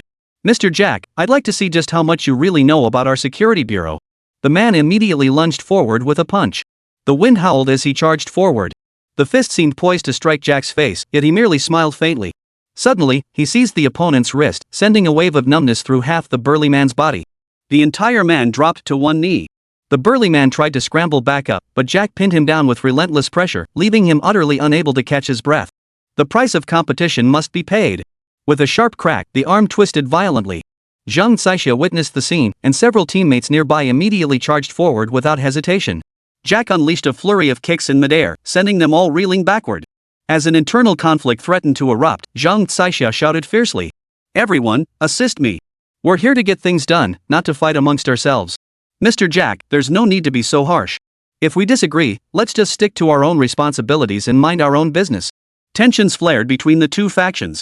Jack gave a cold laugh. "My goal is simple, get the hell out of here. Tonight, the trade tower needs only one guardian me. Miss Zhang, if you insist on keeping your team here, you can stay yourself. It'll be perfect company to keep me entertained." A fierce expression hardened on Jack's face. Meanwhile, Xiao Junlin and Wang Rohan had already met downstairs. Wang Rohan held her press credentials, her face clouded with worry from the moment they met. "Our editor-in-chief, Fu Gui, insisted I cover this fire incident. I have no choice, I'm here on assignment too. What should we do next?" Century City Tower, the commercial building. "I'm afraid someone might have set up an ambush here and then caused a gas explosion." Xiao Junlin narrowed his eyes. Searching floor by floor would be utterly impossible. Fortunately, Wang Rohan had already notified the security bureau. They'd set up surveillance 2 days ago. There were no suspicious individuals in the vicinity attempting forced entry. If no one entered earlier, then the arsonist will likely strike this morning. Chapter 144, The Early Stages of the Fire. A gentle breeze swept slowly beneath the commercial tower. As Xiao Junlin finished speaking, he noticed the intersection was unguarded. Weren't the security bureau supposed to arrive? Where are they now? If the security bureau doesn't show up soon, I'll have Deng Yue personally take charge. Wang Rohan looked up at the trade tower, its facade ablaze with dazzling colors. She hurriedly picked up the phone to make a call. The call ended, and feedback came swiftly. As of now, Captain Zhang of the Security Bureau is leading a team in a meeting room. She heard that Mr. Ma, the owner of the trade tower, had also hired a skilled expert. As Wang Rohan explained the situation beside him, Xiao Junlin frowned. He was clearly dissatisfied with the Security Bureau's arrangements for the day. During the meeting, the ground floor was completely undefended. "Fix the camera, and the two of us will wait here first." Upstairs, the martial arts matches continued unabated, while downstairs, Xiao Junlin and Wang Rohan stood together beside the steps of the trade center. After a long while, Wang Rohan approached with a hint of apology. "I'm truly sorry. I kept saying I was interviewing by Qiatang, and I never made time for this." Xiao Junlin shook his head. "If it weren't for Wang Rohan, we might still be searching for my sister." "There's really no need to apologize. Miss Wang, I'll have someone draft a letter to the newspaper requesting special coverage for Bai Qiatang. I've considered this before. Approaching you privately wouldn't be appropriate. By doing it through the company, you'll also earn corresponding funds and performance credit. Specifying it this way will highlight your contribution and boost your reputation." Xiao Junlin's approach was truly thorough in every detail. Wang Rohan lowered her head in embarrassment. Just then, a middle-aged woman suddenly drove up to the commercial building. She simultaneously pointed to the area around her knee. The area was clearly swollen in red. "The commercial building prohibits outsiders from entering. A fire drill is being conducted this morning." Seeing the woman about to rush inside, she rushed to intercept her. Without a word, the woman shoved Wang Rohan aside. "What's this? Your security guards assaulted me. I'm demanding an explanation today. I'm just a tourist from out of town. I intended to keep quiet, but the more I think about it, the angrier I get. Yesterday, while shopping in the trade center, the salesperson overcharged me, and the security guard actually kicked me out. Not only that, but they assaulted me in the process." The situation quickly erupted into chaos. Simultaneously, crowds from all directions began tumbling down. Amidst the chaos, someone shouted from the crowd, "That's right, your mall is a real piece of work. Last time I brought my kid here, you took our money, didn't give us the goods, and had your security beat someone up." Everyone had been swallowing their anger, but now we've had enough. The scene descended into chaos as Xiao Junlin narrowed his eyes, scanning the surroundings. Most of the crowd were ordinary citizens from the surrounding areas, hailing from different places. As the crowd in the bustling market grew larger, Wang Rohan frowned. "What should we do in this situation? The two of us probably can't handle it. Why did this incident erupt just before the disaster struck?" Amidst the chaos, Boss Ma, who was in the conference room, also witnessed the scene below from upstairs. Zhang Xiaxia and Jack were still locked in a heated exchange. Both of you, stop arguing. There's trouble downstairs. Under no circumstances should any civilians be allowed in. Eliminate every single threat. Mr. Ma hurriedly took the elevator down. Meanwhile, Mr. Jack and Zhang Xiaxia arrived at the entrance together. The crowd outside the door was growing larger by the minute. Jack frowned at the chaotic scene and strode forward with purpose. Boss, I'll handle this. As Jack spoke, he suddenly lunged at one of the women. A murderous intent erupted in that instant, causing cracks to appear on the opposite side. Zhang Xiaxia, who had been trying to block the crowd, sensed the killing intent and turned to glare fiercely at Jack. What the hell do you think you're doing? These are ordinary people. Are you actually going to hurt them? Mr. Jack wore an expression of utter indifference. He even appeared righteous. The goal remains the same regardless of the means. Driving this crowd away is our ultimate objective. A captain like you, so indecisive you'll never amount to anything. Amidst Jack's maniacal laughter, a high kick instantly flew toward the civilians. Zhang Xiaxia witnessed this moment, her palms slapping forward to meet the incoming blow. But in that instant, ripples rippled through the air. Zhang Xiaxia was kicked back several steps, barely managing to halt her retreat. Jack, his attack blocked, shook his right leg and snorted. You can't even handle one move from me, yet you're here trying to keep order? You lot really are useless. Among the group, Captain Zhan was considered quite skilled. But even that proved insufficient against the super bodyguard. As the crowd from the security bureau fell silent, Mr. Jack addressed the surrounding people. This is how we do things at the commercial building. I'm telling you to get out. If anyone doesn't leave now, I'll kill them in the next second. Even Boss Ma's eyes widened at this. He hadn't expected Jack to speak so bluntly. It was clearly a deliberate provocation to stir up public anger. Yet the palpable killing intent radiating from him caused some of the people in front to step back slightly. Several burly men, seething with resentment, roared furiously at the entrance. Jack instantly charged forward again, then drew a single blade that flew through the air. Zhang Xiaxia stared wide-eyed. It was too late to intervene now. A woman ahead was about to become the next victim of the blade. Then a figure appeared before the two. Xiao Junlin blocked the flying kick with one hand. He gave a gentle push forward. Jack felt as though he'd been struck by a train, crashing into the tree trunk beside him. Had he not grabbed the nearby tree trunk, he would have been sent flying. Who are you? Jack's eyelid began to twitch. The blow had been delivered without mercy, yet at that moment, he felt as though he were glued to a mountain, utterly immobile. Even now, his right foot still tingled with numbness. Xiao Junlin merely watched coldly. Everyone here just came seeking justice. Why did you have to strike and injure someone? If you're so eager for a fight, I'll gladly oblige. Xiao Junlin roared, his right finger pointing at the opponent as a surge of energy erupted, causing the surrounding trees to rustle violently. As he finished shouting this, the moment Zhang Xiaxia saw Xiao Junlin, a weight lifted from her heart for reasons unknown. She could finally breathe a sigh of relief. How should we handle this situation? As she asked. Xiao Junlin turned to Boss Ma. Captain Zhang, have your men checked the blockade status at every entrance and exit? Mr. Ma, you stay here, I have questions for you. Chapter 145, The Real and Fake Security Guards. Following Xiao Junlin's orders, Zhang Xiaxia raised no further questions this time. She led several subordinates to take up their respective posts. Jack shot Xiao Junlin a fierce glare. His knuckles cracked audibly. But the moment he met Xiao Junlin's gaze, a sense of foreboding welled up within him. As a seasoned professional, he instinctively sensed the danger. Then came a cold chuckle. Well then, you two can play here all you want. I'm heading back to my room. I'll see if anyone can stop this blaze today. As Jack departed, Wu Yan paid him no mind.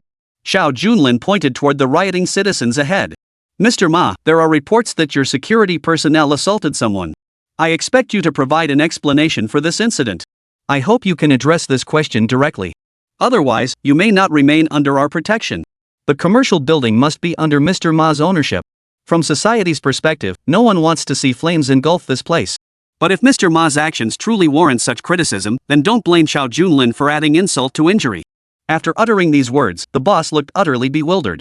The few bystanders nearby had calmed down considerably after witnessing the scene, and soon began shouting in unison. Mr. Ma, you finally showed up. Your security guards have gone too far. Especially toward out-of-town tourists, they either beat or berate them. We're customers, not your slaves. The surrounding crowd roared with anger, and the situation looked grim. Mr. Ma was sweating buckets. His eyes bulged like copper bells. This can't be true. All our security personnel undergo training before starting work. They're absolutely forbidden from laying a finger on customers. They're not even allowed to retaliate verbally. Manager, come down here immediately and retrieve the surveillance footage. We must clear our commercial group's name today. Soon, the secretary nearby retrieved the camera. The footage from that moment was crystal clear. Just as the locals had said. It was clearly just an ordinary shopping trip, yet suddenly security guards wielding clubs began indiscriminately beating people with frenzied violence. Mr. Ma's eyes widened in shock, while Xiao Junlin beside him frowned deeply. The words of the surrounding residents were certainly not lies. This can't be. Which security guard is trying to frame me? Manager, which security guard was on duty during this time? Mr. Ma stomped his foot in frustration, while the general manager hurriedly launched an investigation. They quickly obtained the security guard's name. Mr. Ma, this man is named Wang Xiuhu, but he couldn't have hit anyone. According to the footage, the incident occurred 3 days ago. The problem is Wang Xiuhu had already resigned a week prior. He left because someone in his hometown was seriously ill, so he returned home and hasn't contacted our group since. There was simply no reason for him to have done this. During the response process, the logistics manager beside him rushed out in a hurry. I suspect this person isn't even part of our group. Look at his uniform. Our security guards are issued one set of clothing each, and it's destroyed immediately upon resignation. But after Wang Xiuhu left recently, he claimed his uniform was lost. We didn't think much of it at the time, but now it's clearly this one. As the video zoomed in during the commotion, Wang Xiuhu's name was clearly visible on the sleeve of the security uniform. The onlookers, witnessing Boss Ma's actions, erupted in angry shouts. Regardless, this incident occurred on your group's premises, so compensation is non-negotiable. If you don't explain everything clearly today, we'll storm right in and burn the whole place to the ground. Mr. Ma's eyes widened. He'd already received warnings of impending trouble. But if this many people rioted and insisted on setting the place ablaze, there was no way to stop them. Besides, the incident did occur within the group's premises, meaning they were indeed at fault. But Mr. Ma had a sudden idea. He urgently instructed the finance manager to compensate each person present accordingly. Simultaneously, he instructed the warehouse manager to bring out a selection of luxury goods for everyone to see. Everyone, to be perfectly honest, someone impersonated security personnel and damaged our company's reputation, which is why you've all suffered harm. I, Old Ma, would never do anything so unethical. Please rest assured. Beyond that, these products are premium items currently in our store's inventory. Please accept them as a gesture of goodwill. We sincerely hope for your continued support of our group in the future. Due to limited quantities, we will prioritize those who were injured first and distribute the rest to others in order of arrival until supplies run out. The boss is offering this compensation with sincere intentions. It's clear today's been a financial bloodbath. Wang Rohan understood all too well someone was deliberately stirring up trouble behind the scenes. They wanted to use this chaos as cover for the killer to infiltrate the crowd and unleash a massacre. As the crowd carried their gifts back, Xiao Junlin charged through them with ravenous speed. Wang Luohan was about to strike up a conversation with Xiao Junlin when she realized only a breeze had passed by her side. Why are you joining the gift scramble too? The people around them were utterly dumbfounded. They couldn't fathom why Xiao Junlin would join the fray. But in the next instant, Xiao Junlin's gaze had already locked onto one particular man. The man had been lingering at the very edge of the crowd. Then, with lightning speed, Xiao Junlin grabbed the man's arm. What do you think you're doing? Still trying to hit people? Does your group have no sense of remorse? The man spoke without hesitation, but Xiao Junlin only gave a cold laugh. Well, I'm afraid I have no connection to the commerce group. I'm just a passerby standing up for what's right. Xiao Junlin lifted the man off the ground in an instant. Simultaneously, he slammed him hard onto the ground. As the man crashed to the ground, 2 security bureau agents immediately advanced. The lone man executed a backflip, drawing a long blade that instantly forced the 2 back. What appeared to be an ordinary bystander was, in fact, a master of martial arts. As the weapon soared toward him, Xiao Junlin flickered into position before the opponent and struck a palm blow to his chest. The expert spat out a mouthful of blood on the spot, rolling once on the ground.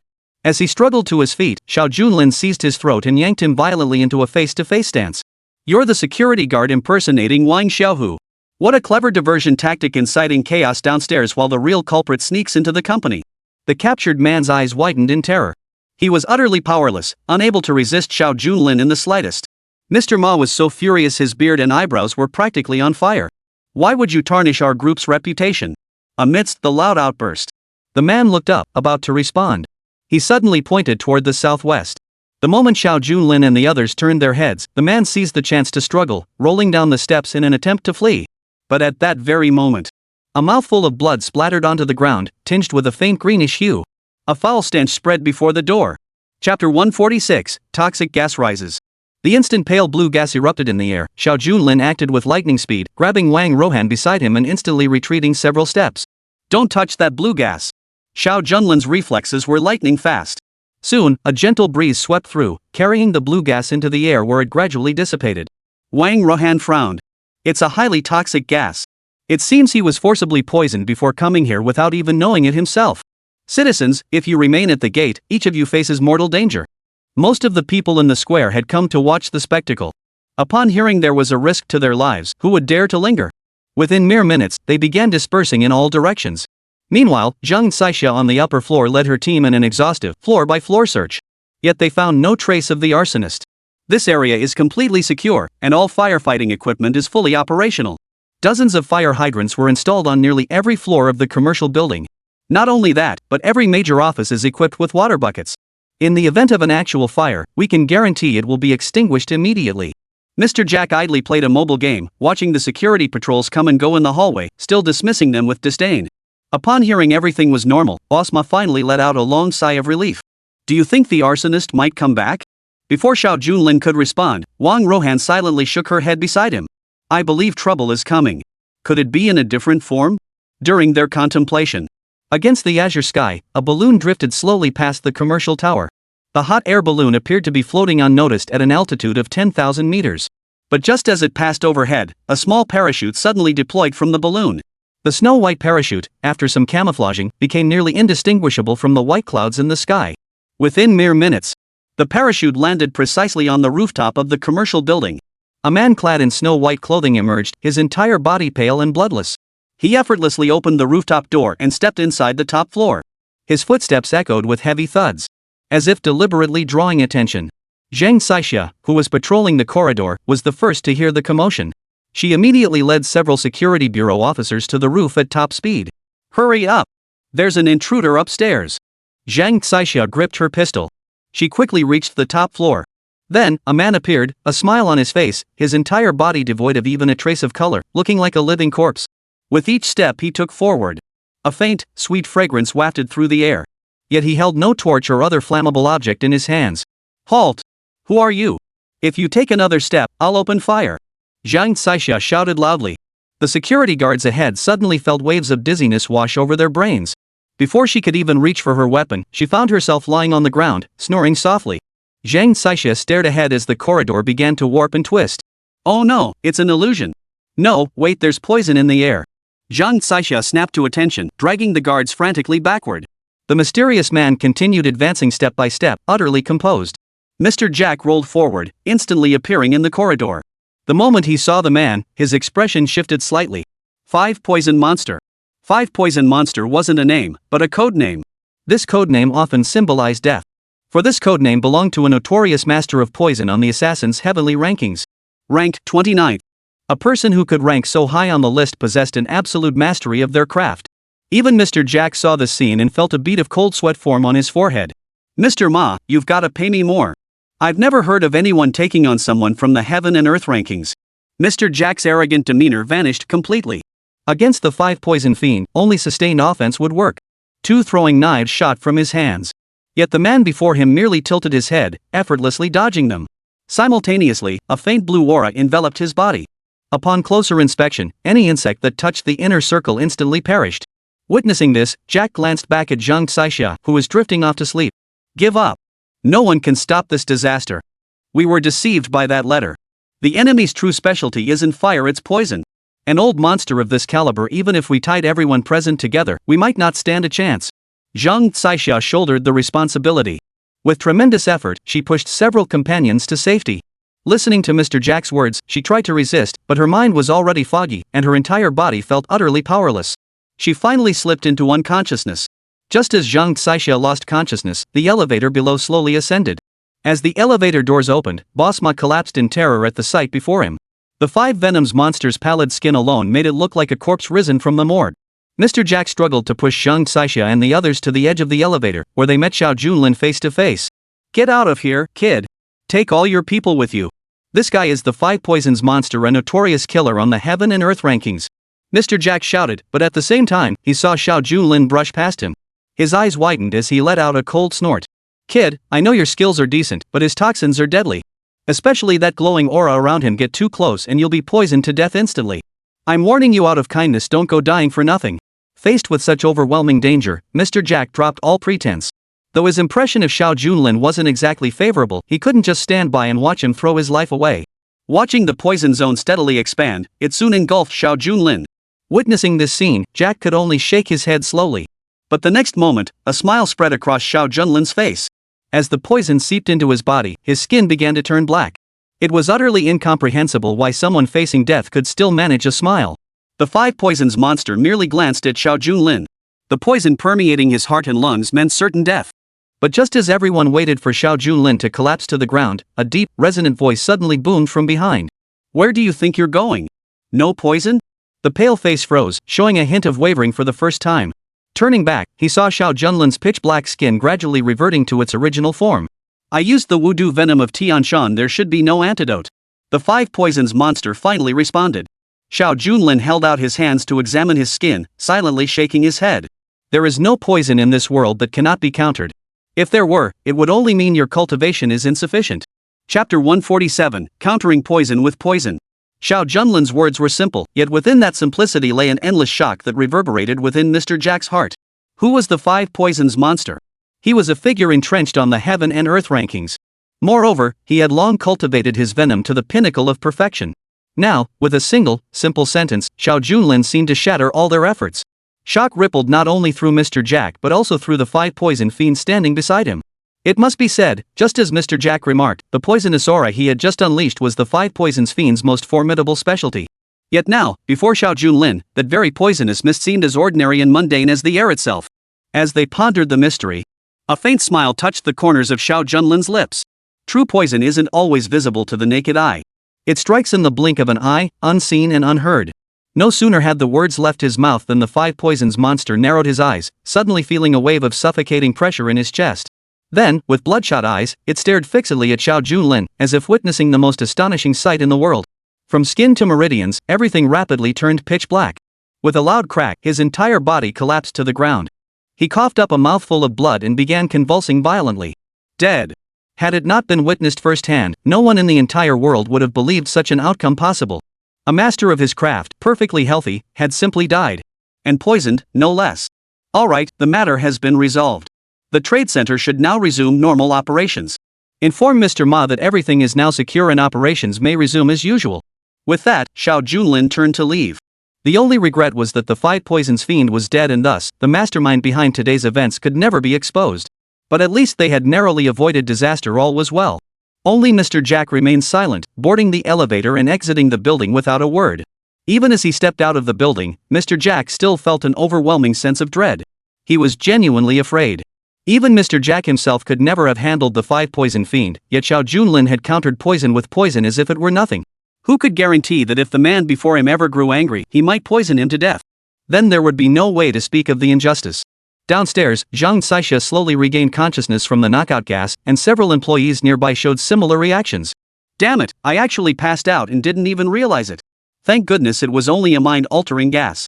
If it had been poison, I'd be dead by now. Zhang Saixia glared angrily. Simultaneously, she shoved open the door, only to find Mr. Jack standing silently in the hallway. Zhang Saixia still remembered Jack's arrogant demeanor in the conference room. Her heart was now filled with resentment. Jack, your enemy has already appeared. Where do you think you're going? Are you planning to desert the battlefield? Zhang Saixia was genuinely fed up with this foreign expert. Yet she had to admit that without the final project, this mission would be even more impossible to complete. Yet as she asked, she noticed Jack's demeanor had grown profoundly desolate, as if he'd aged several years overnight. Not only had his arrogance vanished, but he resembled a flower after autumn, slowly withering away. Looking at his background, Saixia found it hard to imagine what could have happened to transform a person so drastically in just a single day. Yet, the moment Mr. Jack stepped through the doorway, he turned back and replied in a tone that was neither warm nor cold. The matter is settled. Zhang Saixia was utterly bewildered. What was resolved? The situation with his eyes remained completely baffling. Hearing Jack's words, she hurried upstairs and immediately saw the assassin's body. The security bureau team members were bewildered from start to finish. But with the outcome laid out before them, they had no choice but to believe it. Who exactly had taken care of it? During the questioning, the surrounding officers had long since lost consciousness, and the surveillance footage from the commercial building appeared to have been tampered with. The surrounding crowd exchanged bewildered glances.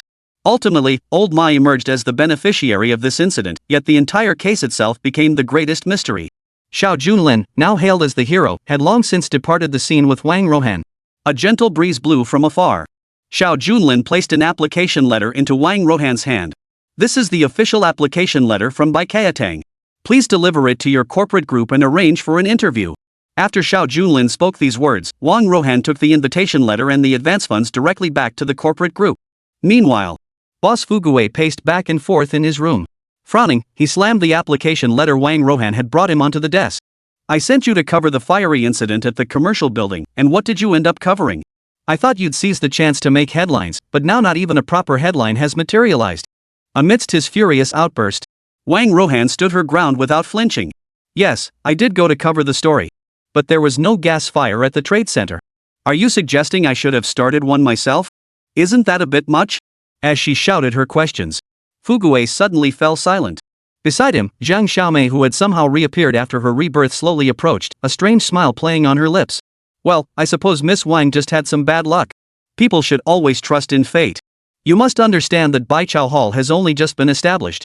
If this interview goes wrong again, it would mean a significant loss of income for us. Why not let me handle this? Hearing this, Wang Rohan immediately frowned, her expression filled with displeasure. What do you mean by that? The client specifically requested me for this interview. Stealing business isn't done like this. As the boss, Fugue also frowned. Just as the other party had said. The client had specifically requested her. Even if Fugue wanted to speak up for Zhang Xiaomei, it was difficult to do so both in terms of reason and sentiment. At that very moment, Zhang Xiaomei gently caressed Fugue's face, even sitting beside him. Her smooth, supple arms caressed his thigh. Her alluring figure was fully displayed. Seeing this, Fugue understood perfectly well and steeled himself. I think Miss Zhang is the right choice. You're just unlucky. Even a disastrous interview like this could fail. If it were a promotional interview and something went wrong, I doubt any boss would ever contact us again. This matter will be handled by Miss Zhang. You needn't interfere further. The outcome was already set in stone. Wang Rohan glared at Fugue beside her. Fine. Since your newspaper resorted to such tactics, I suppose I don't need to be a reporter anymore. I hope your newspaper can survive this. Chapter 148, Blind Date. After leaving the trade center, seated in the car, she placed an address before Qinglong Zhanshan. This is the place. This afternoon, I'll impersonate my brother for a blind date. Don't you dare let it slip. Qinglong Warlord's face remained utterly serious, though inside he nearly burst out laughing. The Dark Emperor going on a blind date? Unprecedented. As the car continued moving forward, Xiao Junlin scanned the surroundings and began to frown. The address provided was a labyrinth of twists and turns. Within the entire Jiangzhou region, Xiao Junlin couldn't have imagined such a cramped place existed. The vehicle weaved back and forth through several alleys. Xiao Junlin couldn't help but question. Qinglong, did you get the wrong place? Who in their right mind would arrange a matchmaking meeting in this godforsaken hole? Throughout the entire Jiangzhou region, while there weren't many places that could be called five-star hotels, there were plenty of decent spots for matchmaking. Choosing a cramped alleyway as a meeting spot now seemed downright suspicious no matter how you looked at it.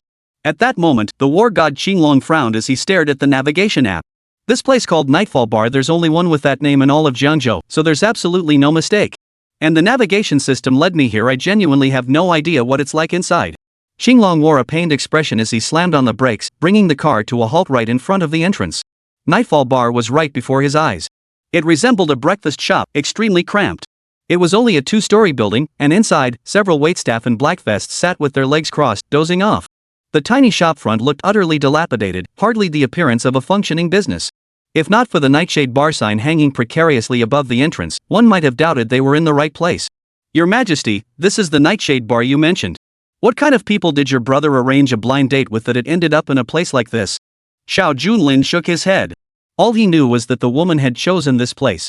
To avoid awkwardness, the dragon warrior followed closely behind, though he demanded no idle chatter during the meeting. The two had barely sat down. A waiter hurried over. Before Xiao Junlin could speak, the attendant greeted them first. Mr. Song, correct? The lady will be here shortly. Please wait a moment. Xiao Junlin nodded. Here, he was impersonating his brother's name, of course. He went by Song Chang. Just then, a taxi pulled up outside. A girl dressed in flashy, eye-catching clothes frowned. Behind her followed a middle-aged woman, clearly the girl's mother. Wang Shui, you're no spring chicken. Working in this line of work is just cashing in on your youth. If you ever meet someone suitable during matchmaking, just marry them if you must. As the middle-aged woman spoke, Wang Shui beside her gave her a light pat. Mom, I know I've always been this way. If we're compatible, of course it's fine. Besides, you've seen those so-called rich brats lately, they're all just putting on airs. Besides, I'm still young, and this industry is incredibly profitable, you don't need to worry. The middle-aged woman, also dressed in expensive clothes, accompanied her daughter as Wang Shui stepped into the room. Upon entering the private room, Wang Shui looked straight ahead. Which gentleman might be Mr. Song? During the inquiry, Xiao Junlin remained courteous, rising to offer a gesture of invitation. The moment Wang Shui saw Xiao Junlin, her heart instantly blossomed with joy. The very fact that the blind date was arranged here indicated it was a fraudulent platform. Its true purpose wasn't merely to scam people out of membership fees online, it primarily served as a front for bar scams. Such scams were particularly effective on older men. And it never failed. Yet despite having met countless men, Wang Shui had never encountered anyone as dashing and heroic as Xiao Junlin. The moment they met, their eyes lit up with the glow of mutual attraction. Hello, Mr. Song. We've chatted online before. It's our first meeting in person. I never imagined you'd be so much more handsome in real life, your online persona seemed a bit stiff. Waiter. We've worked up quite a thirst on the way here, bring us several bottles of fine wine. Don't let the shop's unassuming appearance fool you, I absolutely adore the drinks here. No sooner had he finished speaking. The waiter beside us seemed to have anticipated this, already setting the table with an array of drinks. Before anyone could say a word, bottle after bottle was opened. The one placed at the front was Remy Martin, clearly an expensive bottle. Seeing this, Xiao Junlin, who had long understood the situation, merely sneered inwardly. Wang Shui picked up the Hennessy and poured Xiao Junlin a glass with a gentle motion. Beside them, Xinglong waved his hand. I'm the designated driver, no alcohol for me. Wang Shui nodded. She then raised her glass to clink with Xiao Junlin's. Well then, Mr. Song, let's raise a toast to this serendipitous meeting. After a light clink, they each took a sip. Xiao Junlin instantly furrowed his brow. As a dark angel, what fine wine hadn't he tasted? Yet this Remy Martin was clearly counterfeit. It was as fake as could be. This kind of liquor could be bought by the barrel for mere pennies on the street. This was far more than just selling counterfeit goods. Xiao Junlin said nothing as he regarded the liquor on the table, but Wang Shui's face broke into a smile. She glanced at her mother, exchanging a knowing look. Mr. Song, let's get straight to the point. Honestly, I think you're a really great person. I wonder if you believe in love at first sight. But my mother says one shouldn't judge solely by handsome looks, one must also consider corresponding capabilities. Might I ask where you work, sir? Xiao Junlin understood perfectly. The other party was playing games, so he'd play along with the charade. He then tapped the tabletop lightly and placed several car keys on it. Any one of these cars belonged to the rarest luxury vehicles in Jiangzhou. Xiao Junlin certainly possessed the means, but he shook his head slightly at the question. I frequently conduct business overseas. When it comes to work, I dabble in all sorts of industries. I know exactly what Miss Wang wants to see. In Jiangzhou, I reside at 100 Flower Garden. Among all my villas, the 100 Flowers Garden is the most modest. Unfortunately, the others are overseas, so it's inconvenient to take you there for a visit. Hearing this, Wang Shui's heart was already bursting with joy. What kind of place is the 100 Flowers Garden? Throughout Jiangzhou, it stands as the ultimate luxury residence. For an ordinary person like Wang Shui, a place like this was nothing short of a dream come true. Her eyes nearly sparkled on the spot. Chapter 149, Blue-Eyed Confidant. Upon hearing Xiao Junlin's introduction, Wang Shui grabbed her mother's arm. Mother and daughter, did they see each other? Who knew Mr. Song was so wealthy and influential? He seems quite capable. Honestly, I didn't mean anything by it. After all, we met online, and we're both here for matchmaking and marriage. Getting to know each other better is a good thing, right? Xiao Junlin nodded with a smile. The mother beside them, observing this exchange, promptly seized the moment, viewing Xiao Junlin as an easy target. Now then, if my daughter likes him, I like him too. But there are certain rules I hope everyone understands. She's my only child. If she's to marry, a dowry of 1,000,000 yuan should be reasonable, wouldn't you agree? Someone like Mr. Song surely wouldn't be short on that kind of money. 1,000,000 yuan? Xinglong frowned beside him. For a dark angel, 1,000,000 might be a drop in the bucket, but as a dowry, it's several times more than the local average. Yet Xiao Junlin merely nodded lightly. After all, it was just playing along. Even if he agreed, it wouldn't matter. He merely replied casually. But I wonder how much dowry Miss Wang will bring. Hearing this, the woman beside him smiled faintly. It seemed neither of them had ever considered the matter of a dowry. Especially since Wang Shui deliberately swayed her hips. Oh my, dowries aren't the norm for girls these days. Besides, I'm my mother's precious daughter, isn't being with you the best dowry of all? Good heavens, all that fuss for nothing. Then the mother beside her even poured fuel on the fire. Besides, even though Mr. Song has several cars and quite a few properties, not a single one belongs to my daughter. You should know that in marriage, what a girl needs most is a sense of security. At the very least, you must buy my daughter a car and a house after the wedding. A villa will do, location doesn't matter. As for the car, a new model BMW. My daughter really likes that brand. Any suggestions, Mr. Song? Xiao Junlin merely waved his hand lightly. These conditions were no problem at all. Wang Shui gazed at Xiao Junlin, her smile growing sweeter as if she'd finally found a sucker. Xiao Junlin, however, seemed to have grown impatient waiting. He casually remarked, "If you have any other conditions, just lay them out now. Since we're being open and honest here today, let's get everything out in the open up front." Seizing the moment, Wang Shui offered a faint smile. "Very well. Since Mr. Song is being so generous, I'll lay my cards on the table first. You know society isn't what it used to be, and I enjoy socializing. I often go to bars, so please don't blame me. I have many close girlfriends who love to party all night. So even after marriage, I might occasionally stay out overnight. I hope Mr. Song can understand." Such words nearly made Qinglong laugh out loud. It was hard to imagine how Xiao Junlin managed to suppress his laughter and nod silently in response to such words. What was even more surprising was that Wang Shui's conditions extended far beyond these few points. Since Mr. Song says it's fine, that basically seals the deal. Also, my wedding needs to be grand. We have a lot of relatives, so we'll probably need to set up banquet tables. Custom dictates the groom's family covers those costs. Since everything seems fine, we've ordered so much wine today that the two of us can't finish it all. I happen to have a good girlfriend, why not invite her over too? Xiao Junlin ignored the earlier unreasonable demands, and he certainly had no reason to refuse inviting her best friend to join them for drinks. But after one phone call, a man in a white suit, wearing gold-rimmed glasses, approached step by step with a smile on his face. At that moment, even the usually composed Xiao Junlin was momentarily taken aback. Though it was merely a performance, the demands were unexpectedly excessive. Only Wang Shui remained completely unfazed, even rising to her feet with remarkable composure. Extending her right hand, she stepped forward to introduce. "This is my male best friend, Zhang Xinbo. I have one final request. My best guy friend is essentially my childhood pal. We've known each other for years.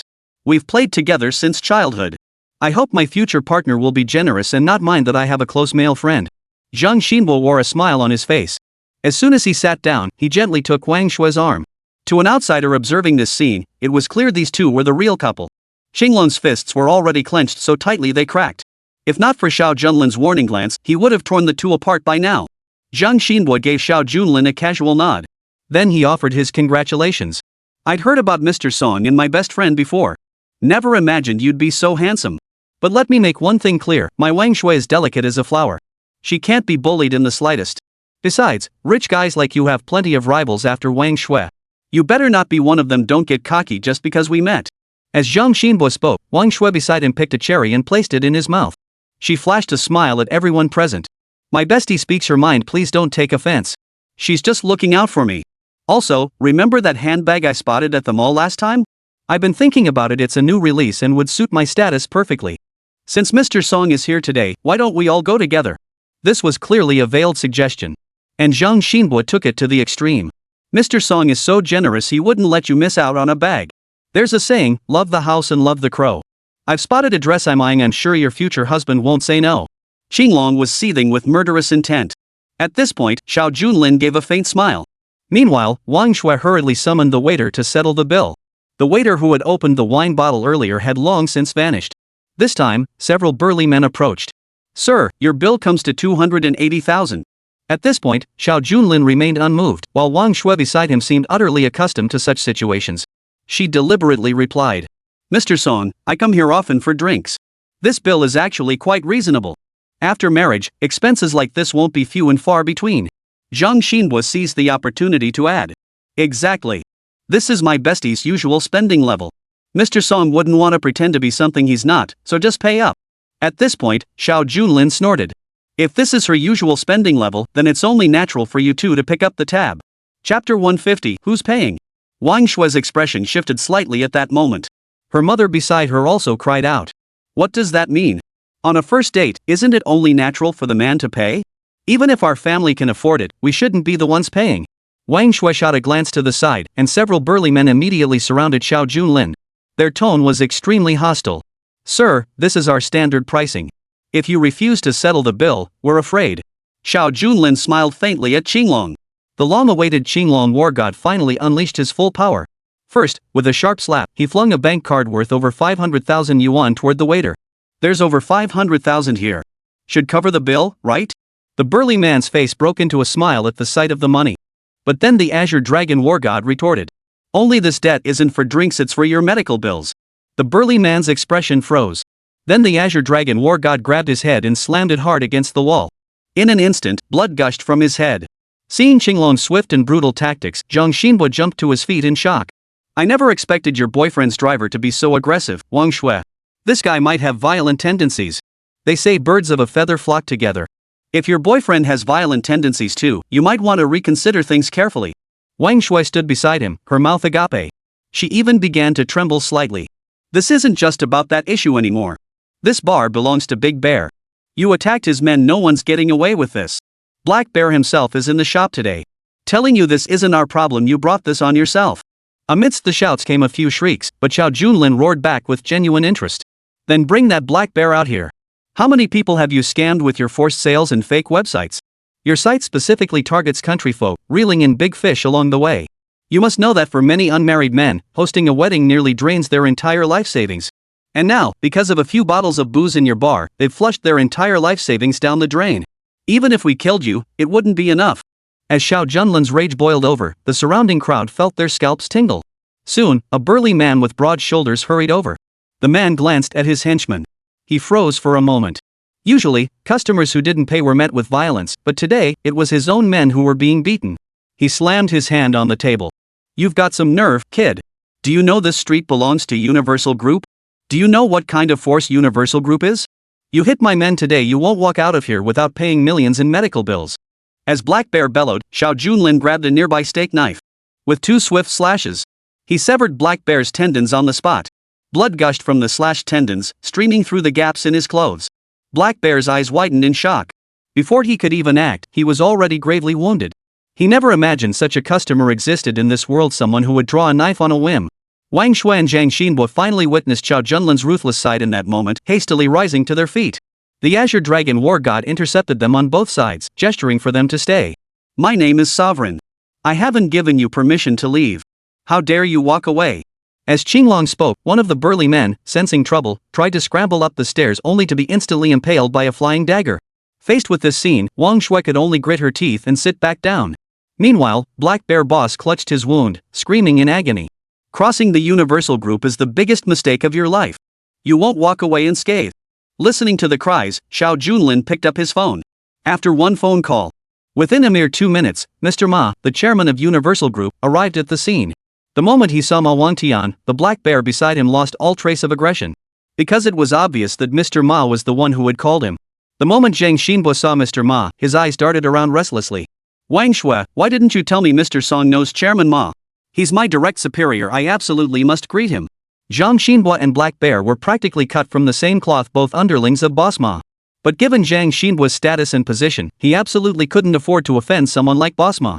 After all, a lowly employee like him was utterly insignificant to Universal Group. Mr. Ma, hello. Allow me to introduce myself, I'm Zhang Xinbo. This is one of your employees currently working in the business department. Ma Wangtian had no time to spare for Zhang Xinbo. He shot the man a fierce glare, swallowing his self-introduction whole.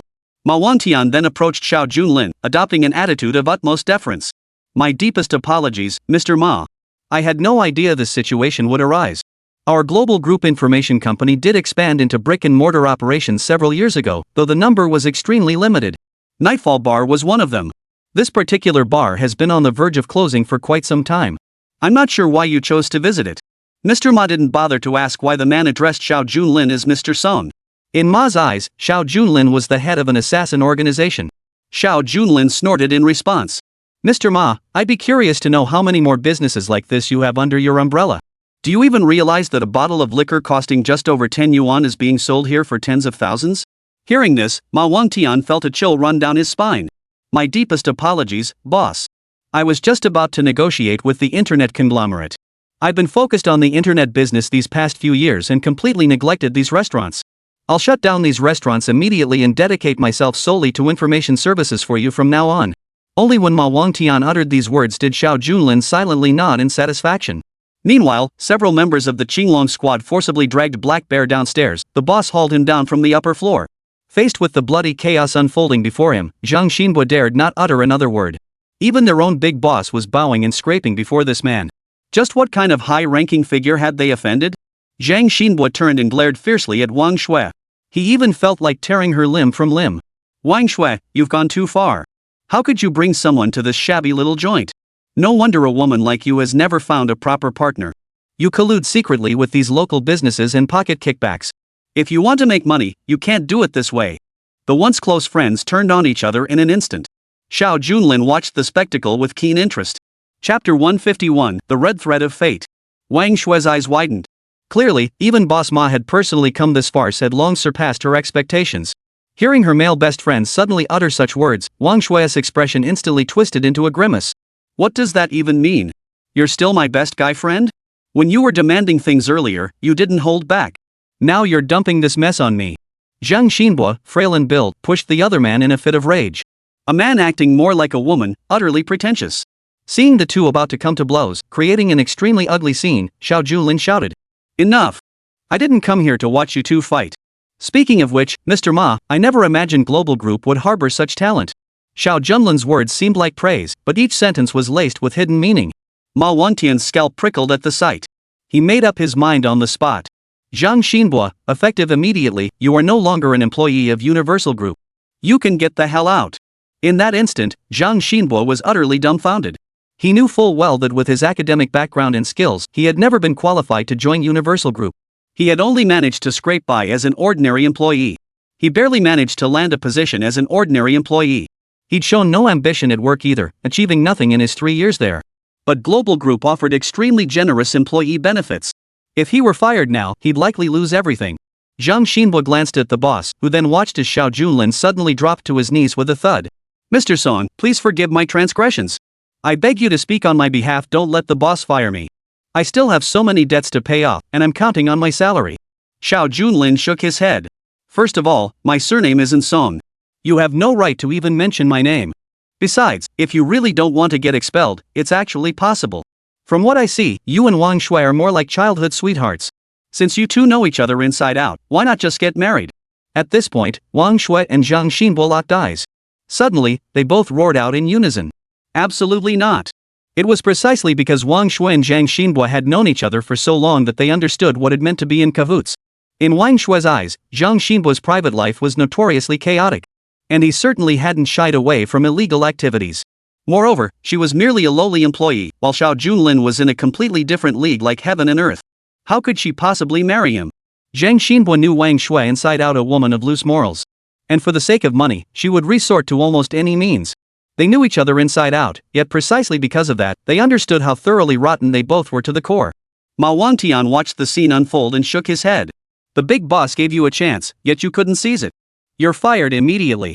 Xinglong War God glared fiercely at Wang Shui from the side. Using marriage as a pretext for extortion, your fate will likely be far worse than that of Black Bear Boss. If this gets reported, you'll likely rot in prison. Hearing these threats, both of them instantly widened their eyes and locked gazes. Such consequences? If they refused, one would face legal consequences, while the other risked permanent dismissal. They stared at each other in disbelief, then quickly considered their options. Though they despised each other, the stakes were too high. They had no choice but to join forces. Moments ago they'd been hurling insults at each other, yet now smiles spread across their faces. Mr. Ma, I think Wang Shui is a good person. I approve of this marriage. Wang Shui seized the moment to nod urgently, fearing the others might change their minds. Truthfully, Mr. Ma and I have been childhood sweethearts, and over the years, we shared mutual feelings. Thank you, Mr. Ma, for your blessing. The moment she finished speaking, Ma Wangtian flashed a peculiar smile. In that case, since you're already husband and wife, Wang Shui should join our group. Hearing this, Wang Shui was overjoyed. In Jiangzhou, joining Universal Information Group would undoubtedly be a great opportunity. She immediately wrapped her arm around Zhang Xinbo's and flashed a mischievous grin. Then we owe it all to Mr. Ma for bringing us together. The words had barely left her lips. Ma Wangtian slowly revealed his trump card. As it happens, our group has a project we need to entrust to the two of you. I plan to establish a new group in the desert region, and I want you two to go as managers to conduct research. The corporate structure is already set up for you two. Your flight tickets are ready. You're leaving tonight. Conducting research in the desert region? That's the middle of nowhere, wild and desolate, stretching endlessly in every direction. And clearly, this isn't research at all, it's outright exile. Wang Shui and Zhang Xinbo stared wide-eyed.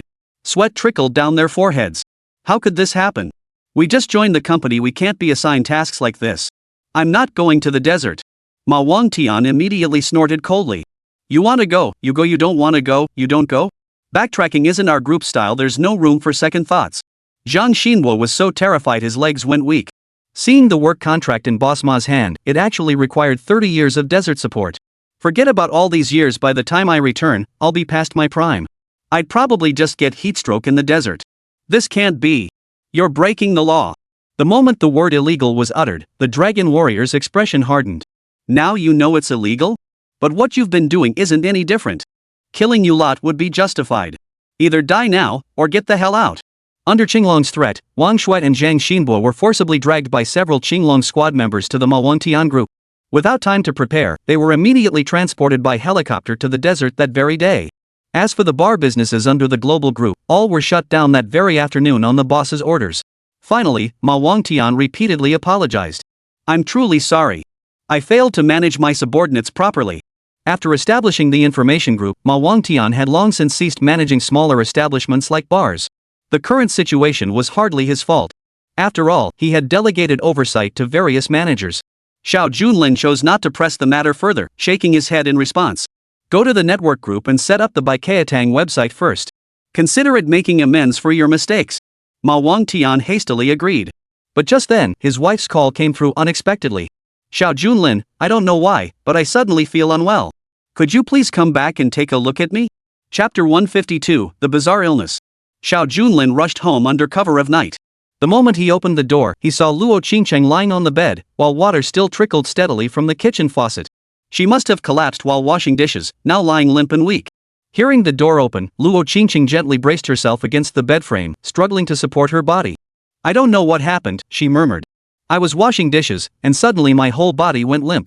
It felt like low blood sugar, from the inside out. Xiao Junlin helped Luo Qingcheng sit on the bedside, then placed his right hand on her wrist to feel her pulse. After examining her for a long time using medical techniques, he paused, slightly taken aback. As a dark angel, Xiao Junlin had encountered every conceivable ailment. Yet, during his routine examination of Luo Qingcheng, he discovered nothing physically wrong with her. From every angle, she appeared exceptionally healthy. Strange. Could there truly be an illness beyond my expertise? Xiao Junlin frowned, while Luo Qingcheng remained as weak and limp as ever. Yet all her vital signs, whether assessed through traditional Chinese medicine or Western medicine, showed no abnormalities whatsoever. Luo Qingcheng, I'll take you to the central hospital first for a comprehensive examination. Minutes later, Xiao Junlin drove Luo Qingcheng to the central hospital. Soon, several senior professors conducted a detailed examination of Luo Qingcheng's condition. But the outcome was as expected. By the time she reached the hospital, not only was she completely drained of energy, but her vision also began to blur as she looked around. She spent even more time in a deep sleep. Less than 2 hours had passed since the onset of her condition, yet there was not the slightest sign of improvement. Lying in the hospital bed, Luo Qingcheng merely shook her head slightly. I'm just overworked from company matters, a little rest will fix it. I already feel much better than I did at home. I suspect it might be due to psychological factors. This sort of thing shouldn't be worth mentioning. After examination by several specialists, Luo Qingcheng's condition was ultimately diagnosed as a psychological disorder. At that very moment, due to the urgency of the situation, Xiao Junlin hadn't arranged for a private room. Another woman was also lying on an iron bed, admitted to the same ward. When Xiao Junlin turned his head and saw the woman before him, he paused in surprise. It was Wang Rohan, the female reporter from Jiangzhou. Miss Wang, what brings you here? Wang Rohan gave a slight nod. Her complexion remained exceptionally rosy. Outwardly, she appeared perfectly healthy. Yet the professors around her continued to shake their heads. Miss Wang's condition is identical to your wife's. After thorough examination, her physical health shows no abnormalities whatsoever. For reasons unknown, she feels completely drained of strength throughout her entire body. Further examination is necessary to reach a diagnosis. After the professor spoke, silence fell among them. If this were a psychological condition, it would be manageable if only Luo Qingcheng were affected. But Wang Ruhan exhibits the same symptoms and underlying cause. Xiao Junlin found it hard to believe this was a mere coincidence. At that very moment, Ma Wangtian's call came through immediately. His voice carried a hint of tears. Boss, I'm at the network group right now, they've detained me. And the chairman of the network group is actually a shareholder of Baikatang and a member of one of the 4 great families. Mr. Ma was assaulted? Following Xiao Junlin's directive to establish online sales channels for Baikatang, Xiao had already dispatched Ma Wangtian to negotiate with the network group. But no one expected he'd actually get beaten up. Over the phone, Xiao Junlin merely let out a cold laugh. Regardless of who the chairman is, tell him I'm giving him a chance. Immediately arrange for Baikatang's online development. As Xiao Junlin finished speaking, The sounds of mockery and blows erupted once more. The turn of events seemed somewhat unexpected. It appeared that some people weren't too fond of opportunities. Half an hour earlier, following Xiao Junlin's request, Ma Wangtian arrived at the network group. He quickly explained his purpose to the front desk manager. But who could have imagined that before he could even get to the point, he was met with a cold shoulder. "Sorry, our chairman said he has a meeting today. No one can see him until it's over." A simple statement. Mr. Ma was momentarily taken aback. The chairman of Global Group was a renowned figure throughout Jiangzhou. When had he ever encountered such treatment? Especially since he had made arrangements before arriving at the network group, only to be met at the front desk with repeated claims that no appointment had been registered. Interesting. The way your network group does things is truly unexpected. I recall your boss's name is Lu Long. Have him come down immediately. A surge of anger flared within Ma Wangtian. But his rage was swiftly extinguished when he saw a dozen security guards lined up, each wielding a baton. Each one looked more intimidating than the last. Faced with this scene, Ma Wangtian knew charging headlong was out of the question. Very well. So this is how your internet conglomerate treats its guests? In that case, I'll just wait here. After a long wait, a man in a burgundy suit finally descended the stairs at a leisurely pace. The man ran his fingers through his jet-black, glossy hair. He was none other than Lu Long, the chairman of the internet group. I was wondering who the distinguished guest might be. It turns out to be Mr. Ma. Long admired, long admired. Lu Long spoke of long-awaited respect, yet his gaze remained fixed upward. His haughty demeanor caused Ma Wangtian to pause slightly. The negotiations between them began with impalpable tension. Ma Wangtian was particularly blunt, letting out a cold snort. "Mr. Lu, we discussed this thoroughly over the phone. I never imagined you'd go back on your word. Your company's conduct is truly unacceptable. I had already scheduled a meeting time, yet the front desk manager flatly refused. Can't you even handle something this simple?" Ma Wangtian deliberately tried to intimidate him. But Lu Longley didn't respond, merely lighting a cigarette. He sat in the lobby and laughed heartily. "Our network group is so busy that occasional oversights are perfectly normal. Besides, the front desk staff at Jiangzhou Hotel are our network group's employees, not yours at Universal Group. Before speaking, I hope you'll think twice. This whole situation is rather peculiar. Logically speaking, the network group's standing in Jiangzhou pales in comparison to Global's. While there hadn't been any particular urgency before, as chairman, Lu Long wouldn't normally go out of his way to antagonize others. Had Ma Wangtian heard these remarks under normal circumstances, he would have exploded in anger. But today, he was accompanied by Xiao Junlin. He had no choice but to act tough, abruptly slamming a contract onto the table. "I'm here to discuss business, not cause trouble. Take a look at the contract." Chapter 153, Unfair Terms. The light blue contract book lay on the table. Lu Long casually flipped through it, glancing at it briefly. It turned out to be an advertising campaign for Baikiatang, launching online sales. This type of business is extremely common in our internet group, but I'm not quite satisfied with the price in this contract. Not satisfied with the price? Back when Xiao Junlin proposed the price, even Ma Wangtian felt it was far too high. But it was the big boss's decision after all. Ma Wangtian had no choice but to accept it. But now Lu Long actually dares to say the price isn't enough? That's nothing short of extortion. Mr. Lu's price is already above market value, and building an online sales platform isn't particularly difficult for your internet group. This price is well above the norm. I wonder what price the boss would actually accept. I'd be curious to find out. Lu Long suddenly grabbed the pen beside him and scribbled furiously on the paper. The contract was then slammed back onto Ma Wangtian's desk. Mr. Ma glanced at the contract casually, then froze in surprise. Just for building an online platform, the cost has skyrocketed to over 100 million. "Boss, I think you could make money faster than this. Are you sure this is your final answer?" Faced with the question, Lu Long merely nodded silently. "That's right. This price might be 100 times cheaper for others, but for Baikiatang, this is the only price possible. I was once a shareholder of Baikiatang, yet now I've been shut out. With Baikiatang conducting business so treacherously, I'll certainly fight fire with fire." Ma Wangtian hadn't anticipated Lu Long's hidden connections. Clearly, this contract had become a predatory clause. Witnessing this, Ma Wangtian could only let out a cold laugh. No wonder the boss was demanding such exorbitant terms. Turns out they're already deep in the red. As far as I know, during Baikiatang's operations, you other shareholders frequently dipped into the funds, and even tax evasion was commonplace. These were illegal activities to begin with, and they were only stopped in time. Who would have thought they'd resort to desperate measures? I will report this contract matter to the big boss. Since the contract negotiations had failed, all that remained was to return. But as fate would have it, the moment Ma Wangtian arrived at the company entrance, he was immediately blocked by a line of security guards. Each of them glared at him with bloodshot eyes. Ma Wangtian was forced to halt his steps and turned to look at Lu Long. What do you mean? No sooner had he spoken than another man emerged from downstairs. Both in appearance and attire, he bore a striking resemblance to Lu Long, though he was considerably younger. The man descended the stairs, laughing heartily as he went.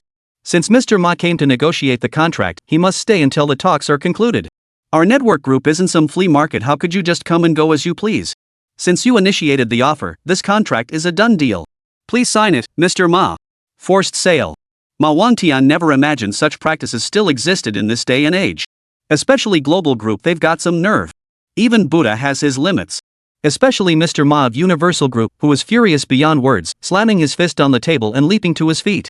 You two are pushing things far too far. Boldly robbing people in broad daylight, is that it? If you think you've got the guts. Before Ma could finish his sentence, several security guards behind him instantly swung their clubs, delivering a brutal beating to the back of his head. Within seconds, Ma Wangtian was already bleeding profusely. Looking up, he saw Lu Long had already closed in, grabbing the man by the collar and shoving him hard into the corner. His face twisted in rage. Mr. Ma, let me tell you straight, our internet conglomerate has long been monopolized by the four great families. Back then, I was merely taking a small cut of profits from Baikatang. What was that compared to anything? Yet I was expelled at the shareholders' meeting. Mark my words, our internet group is backed by the four great families. You lot at Universal Group? Don't you dare talk to me like that. The man before him seemed to have gone mad. He unleashed a barrage of punches and kicks at Ma Wangtian. Blood splattered across the floor. Mr. Ma glared with bloodshot eyes, still seething with defiance. Fine. Those were your words. I'll have Baikatang's big boss here right now. I hope you'll be able to say the same thing in a moment. Lu Long clearly had no idea who the owner of Baikatang was. Nor did he need to know. In all of Jiangzhou, the four great families ruled like gods. Ever since the internet group fell into the hands of the four great families, Lu Long knew exactly which side to fight for. Even the boss of the global group, who once stood above him, must now be forcibly trampled underfoot. Fine, you can make calls. You can call anyone you want to step in. But let me make this clear today, we won't build Baikatang's sales platform, but you must hand over this funding. We're essentially robbing you and doing it under the banner of the four great families. What are you going to do about it? Blatant threats. Arrogance displayed in its purest form. With cause comes consequence, and it was coming fast. The snow-white elevator doors slid open slowly. Xiao Junlin, dressed in casual attire, stepped into the conference room.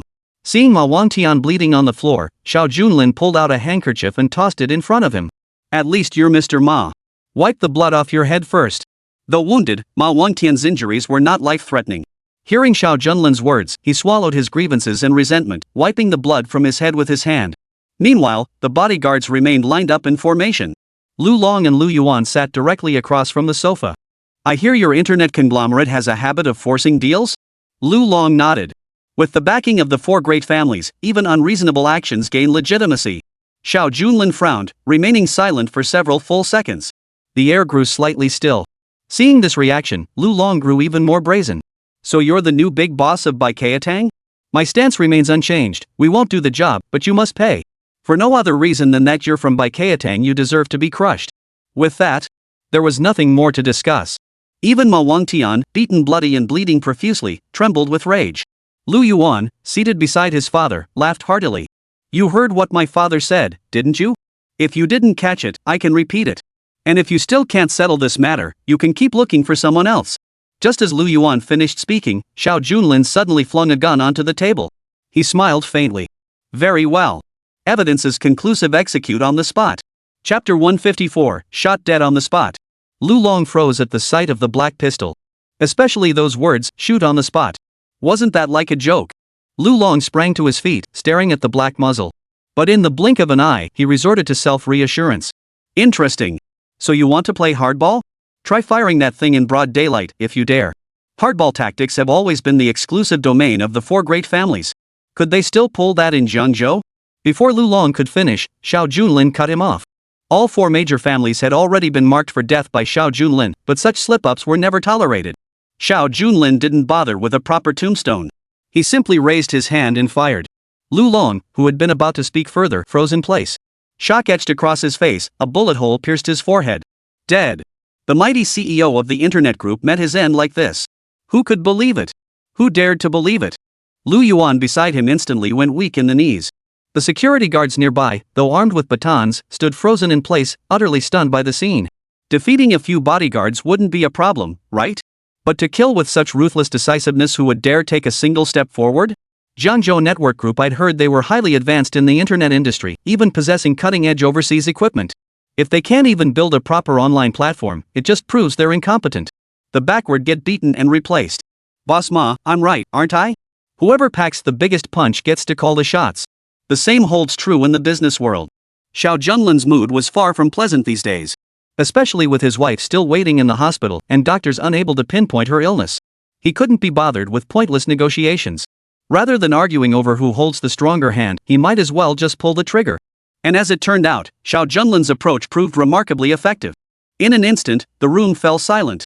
Big boss, you're absolutely right. You're absolutely right. Ma Wangtian gave him a thumbs up.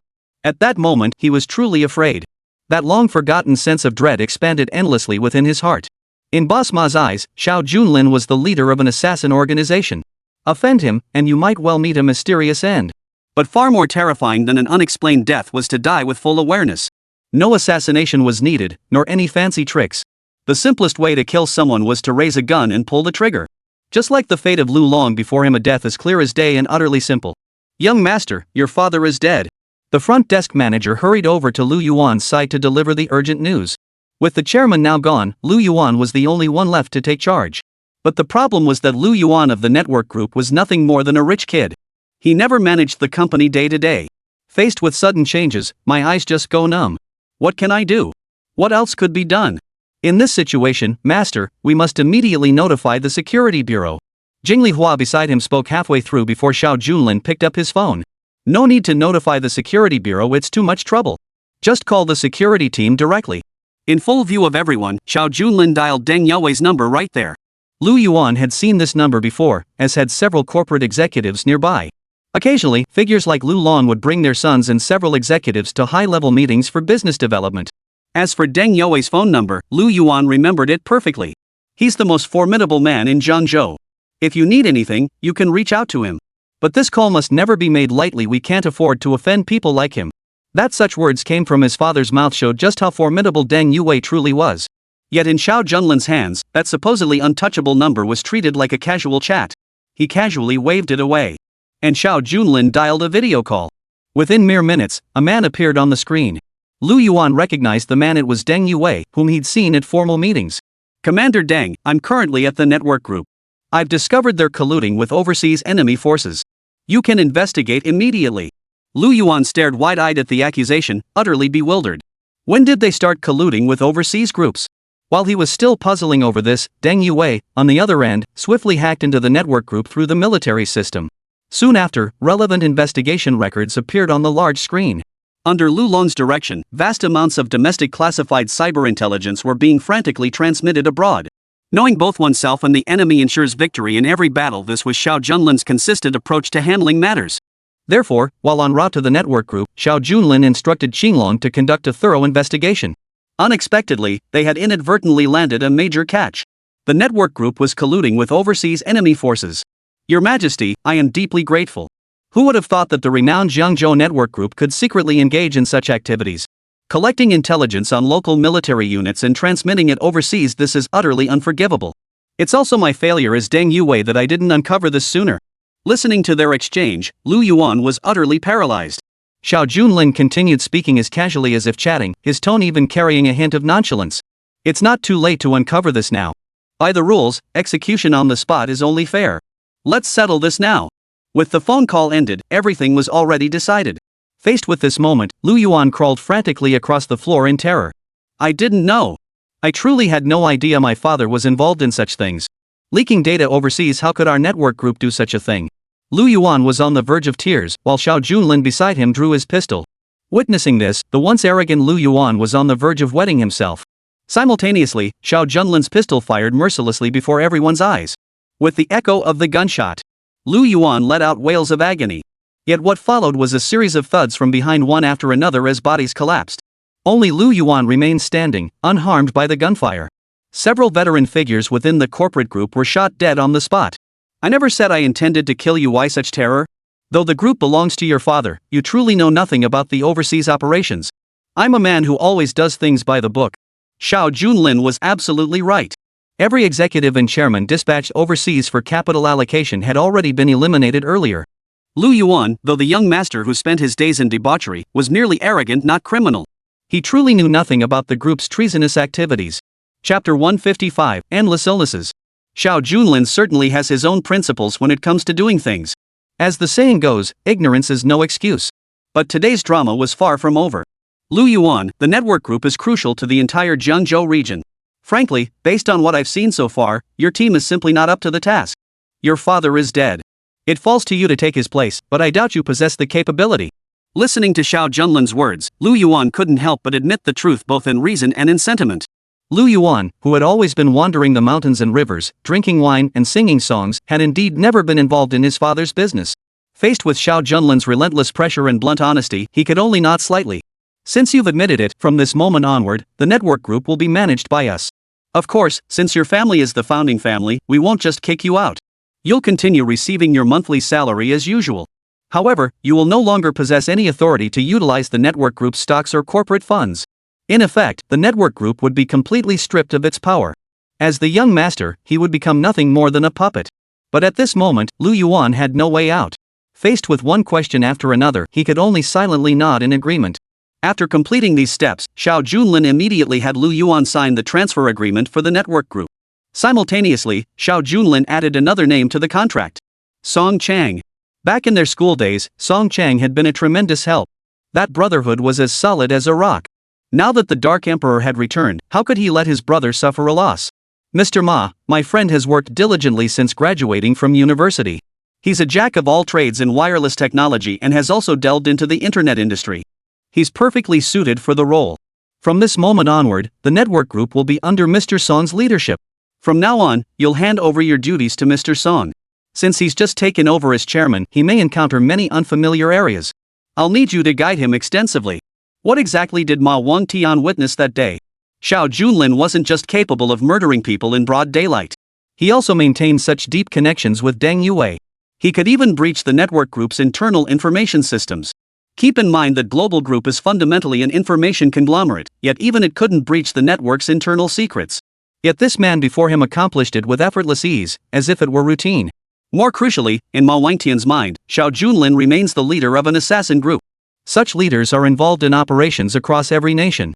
For someone to blend seamlessly with the security detail was truly a rare feat, a master of both worlds, unparalleled under the heavens. Mr. Ma snapped back to reality, staring at Xiao Junlin as he bowed and scraped. Rest assured, boss. I'll pour my heart and soul into teaching him everything I know. Our online platform development will naturally proceed smoothly.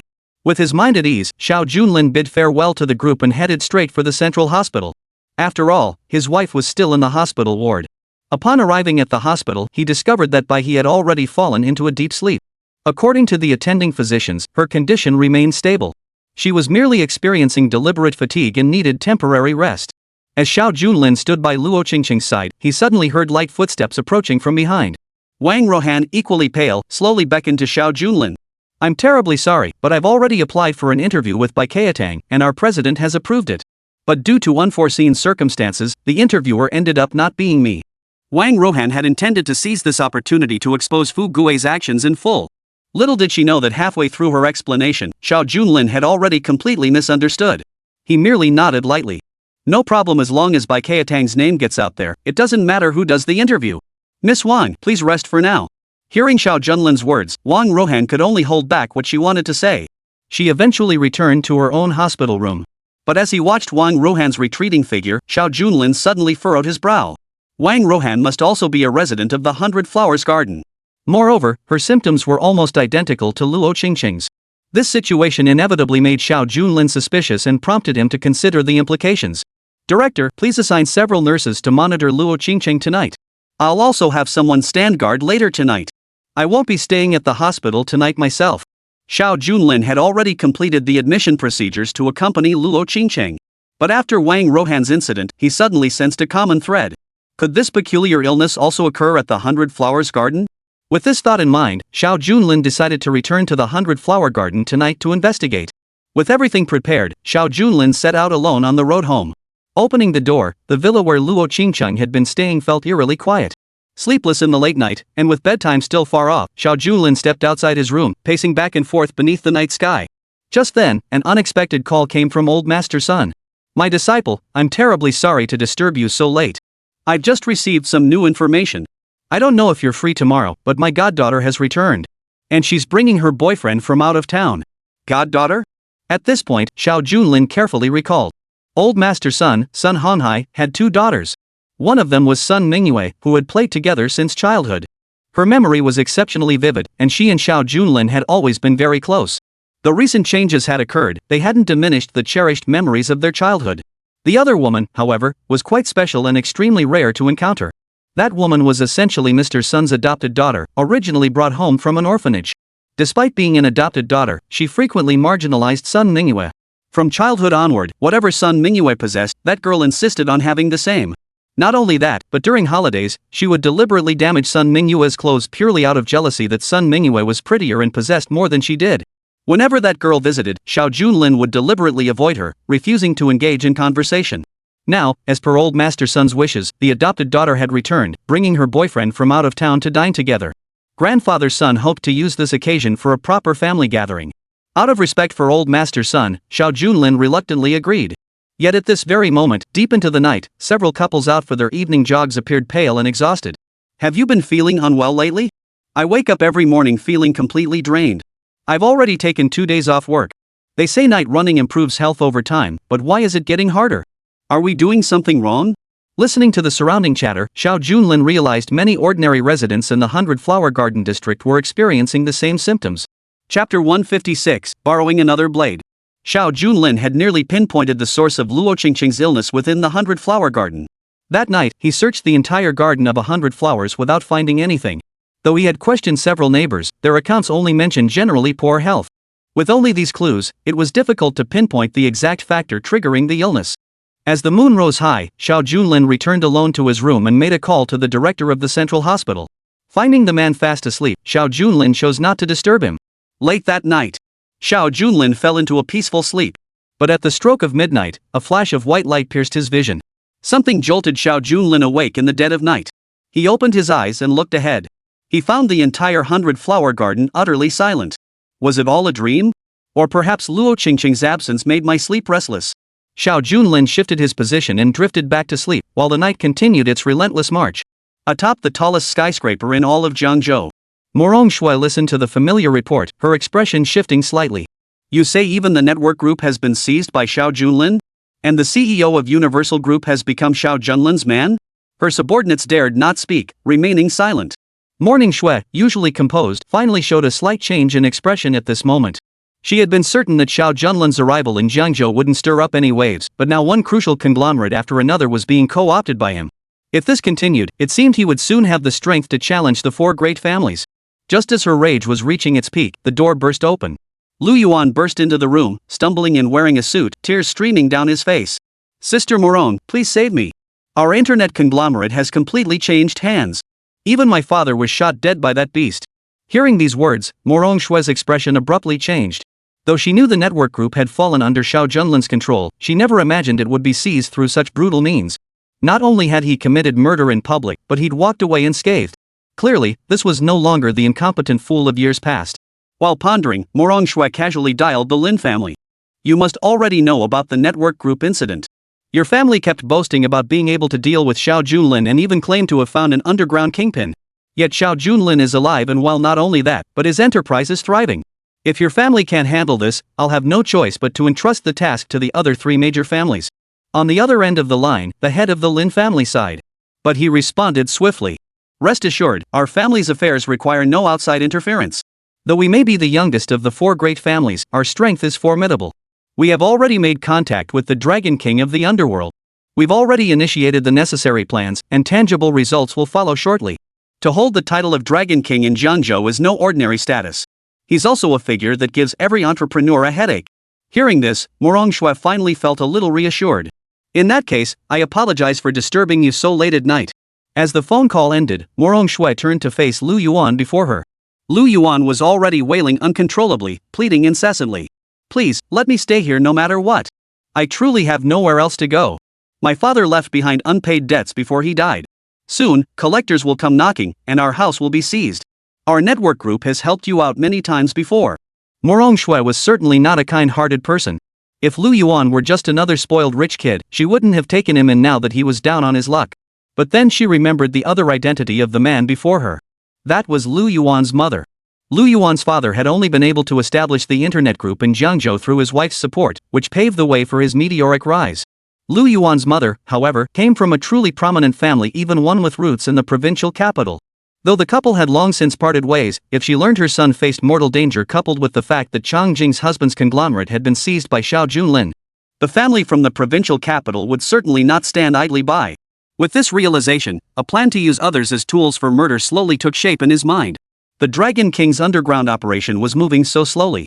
If it failed, he could still rely on the power of the provincial capital. Should it succeed, keeping this young man close would mean the major families of the provincial capital would owe me, Morong, a favor. Seizing this opportunity would allow me to flourish. After a moment's thought, Morong Shui suddenly broke into a serene smile. She looked at Lu Yuan with deep feeling. Your father was my business partner and a longtime friend. I too feel sorrow for what has happened to your family. But rest assured, the network group will soon be reclaimed by us. Please bear with me for a few more days. Lu Yuan had no idea what this venomous woman was scheming. Finding someone willing to shelter him now was already a stroke of luck amid misfortune. For now, he steeled himself and offered a hollow promise. Rest assured, when the time comes to settle accounts, I will spare no effort. That bastard will pay for his crimes with his own blood. Early the next morning, Xiao Junlin slept in. According to their arrangement, today was the day he would meet with Old Master's son. It was still early, and Xiao Junlin was about to head out for breakfast when he noticed that the usual crowd of morning joggers had vanished from the courtyard. Even the security guards who usually stood guard at the entrance to the 100 Flowers Garden had vanished, their whereabouts unknown.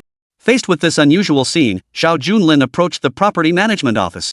Inside the 100 Grass Garden, everything was eerily silent, an unnerving stillness hanging in the air. Only a cleaner was sweeping up the autumn leaves. Excuse me, where have the security guards and staff at the gate gone? The cleaning lady glanced up at Xiao Junlin, then offered a polite smile. We're terribly sorry, sir. Those two security guards suddenly took leave for some reason. If you have time, please call the property management directly. Hearing this, Xiao Junlin frowned. Security at 100 Flower Garden had always been impeccable, so it was highly unusual for it to be unmanned now. Most puzzling was that when he checked the residents' group chat on his phone, not a single resident had complained. Xiao Junlin felt puzzled as he started the car, but then he heard a crackling sound. A wisp of blue smoke began to rise from the BMW's engine. Chapter 157, $1 Million Luxury Car. As wisps of smoke slowly rose, Xiao Junlin inspected the vehicle thoroughly, only to discover the entire engine had reached the end of its service life. A phone call summoned the Green Dragon Warrior to the scene promptly. My master invited me to dinner today, but unfortunately, this car broke down. Such a minor issue could be brushed off as nothing. Qinglong opened the Hummer. He gestured invitingly. Your Majesty, please step into my vehicle. As the engine roared to life, Xiao Junlin glanced at his watch. He realized his meeting with Old Master's son was just 2 hours away. Qinglong, take a detour. I recall there's a luxury car exhibition in Jiangzhou today. I'll go take a look and maybe buy another one while I'm at it. Qinglong remained silent. Several minutes later, they arrived at the exhibition entrance. From afar, the outer perimeter was already teeming with crowds. Traffic congestion caused by the vehicle-filled streets forced Xiao Junlin and Qinglong to walk into the venue. Inside the sales venue, the atmosphere was already buzzing with excitement. Various luxury car groups displayed their finest models for all to see. Salespeople buzzed around, talking up their products. This sales event resembled a battlefield, with every group vying to showcase their products first. After weaving through the crowd for several minutes, Xiao Junlin came to a stop in front of the Rolls-Royce showroom. The vehicles at the sales event were positioned according to their brand prestige and price point. A globally renowned brand like Rolls-Royce not only held a pivotal position throughout the event but even commanded its own dedicated showroom. The luxury vehicles under its umbrella were truly dazzling. After Xiao Junlin and Qinglong entered the room, they surveyed the Rolls-Royce vehicles, offering their opinions. Though as a dark angel, money was never an issue, when it came to purchasing a vehicle of his own, he naturally wanted to be selective. Xiao Junlin held a particular fascination with the Rolls-Royce brand. Yet upon opening the door, they found the sales staff busy with their own tasks. Only a girl who had just started working there frowned, looking eager to help. But just as he moved to approach her, the general manager beside him grabbed his arm. Wait a minute. Are you stupid? What are you going over there for? Haven't you noticed that everyone who comes to our Rolls-Royce dealership to buy a car is a top-tier big boss? Someone dressed in a tracksuit like him looks like nothing more than a small-time entrepreneur or a regular worker. He couldn't possibly afford it. The general manager's voice wasn't particularly loud, but Xiao Junlin heard every word clearly. Xinglong, standing behind him, clenched his fists. What a dog-eyed snob. Xinglong was about to step forward when Xiao Junlin grabbed his arm. He shook his head slightly. After all, you're a 9-star war god. There's no need to pick a fight with a mere salesman, is there? It's best not to engage in matters unbecoming of your status. The warning hung in the air. Xinglong war god snapped back to his senses and nodded slightly. Xiao Junlin kept his gaze fixed ahead, soon arriving beside a luxury vehicle.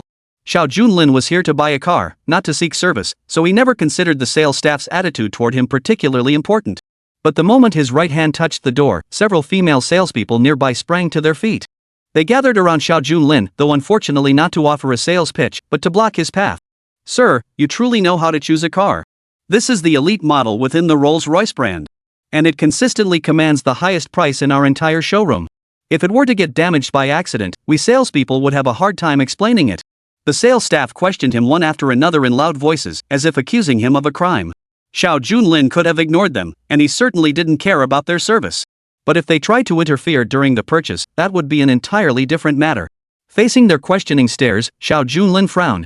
How could I buy it without even looking at the car? You know this car is expensive. If I don't test drive it first, what if it turns out unsuitable after purchase? That wouldn't be wise, would it? During his inquiry, the general manager emerged, suddenly laughing so hard she doubled over. The woman wore a black tailcoat and high heels that clattered on the floor. She scrutinized Xiao Junlin from head to toe with an unrelenting gaze, her words utterly lacking tact. Let me be blunt, sir, she declared. We don't believe you can afford this. If it were a standard model, we might let you take it for a spin. But this is a new model. If you scratch the paint, you won't be able to afford the repairs. It'll be an embarrassment for us. I suggest you try another dealership. Seeing the general manager's attitude, Xinglong beside him was practically boiling with rage. Xiao Junlin merely waved his hand lightly. In that case, I won't bother you any longer. I'll take a look across the street. Directly across from the Rolls-Royce was a domestically produced car.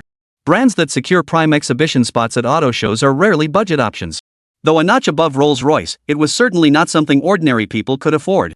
Watching Xiao Junlin walk across, the general manager deliberately slid open the glass sales booth door. Standing at the doorway, he grinned like a lovesick fool. In all my years in this business, I've seen plenty like you can't afford it, but still trying to put on airs. The shop across the street, this is a most interesting customer. You'd better treat him well. Inside the domestic vehicle at that moment, a woman named Luo Qingcheng sat in the driver's seat, dressed in a black suit, her gaze fixed straight ahead. Observing the general manager's fickle demeanor, she understood everything. Their Rolls-Royce dealership keeps snatching up all the business.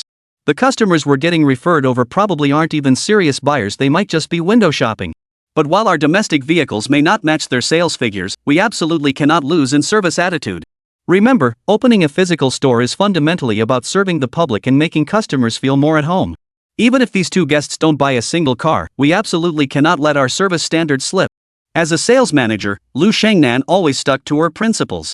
The surrounding sales staff silently nodded in agreement. Led by Luo Qingcheng, they gently opened the door and gestured for the guests to enter. Welcome, honored guests. Though we specialize in domestic vehicles, their performance rivals any foreign brand. If you've spotted a model you like, just say the word. Test drives are always welcome. Xiao Junlin quickly zeroed in on the most expensive model. Meanwhile, the general manager smirked, mocking him openly. This guy has pretty good taste even in my shop, he goes straight for the priciest model. But I'm afraid I'm too busy to play along. Chapter 158, Bulk Purchase. Luo Qingcheng shot a glance at the general manager across from her. Then, taking a deep breath, she proceeded methodically, quickly guiding Xiao Junlin to the most expensive car. Sir, while this model may be slightly pricier, its performance features are truly cutting edge among domestic vehicles. Would you like to take it for a test drive? Xiao Junlin smiled. He then slowly pulled open the door.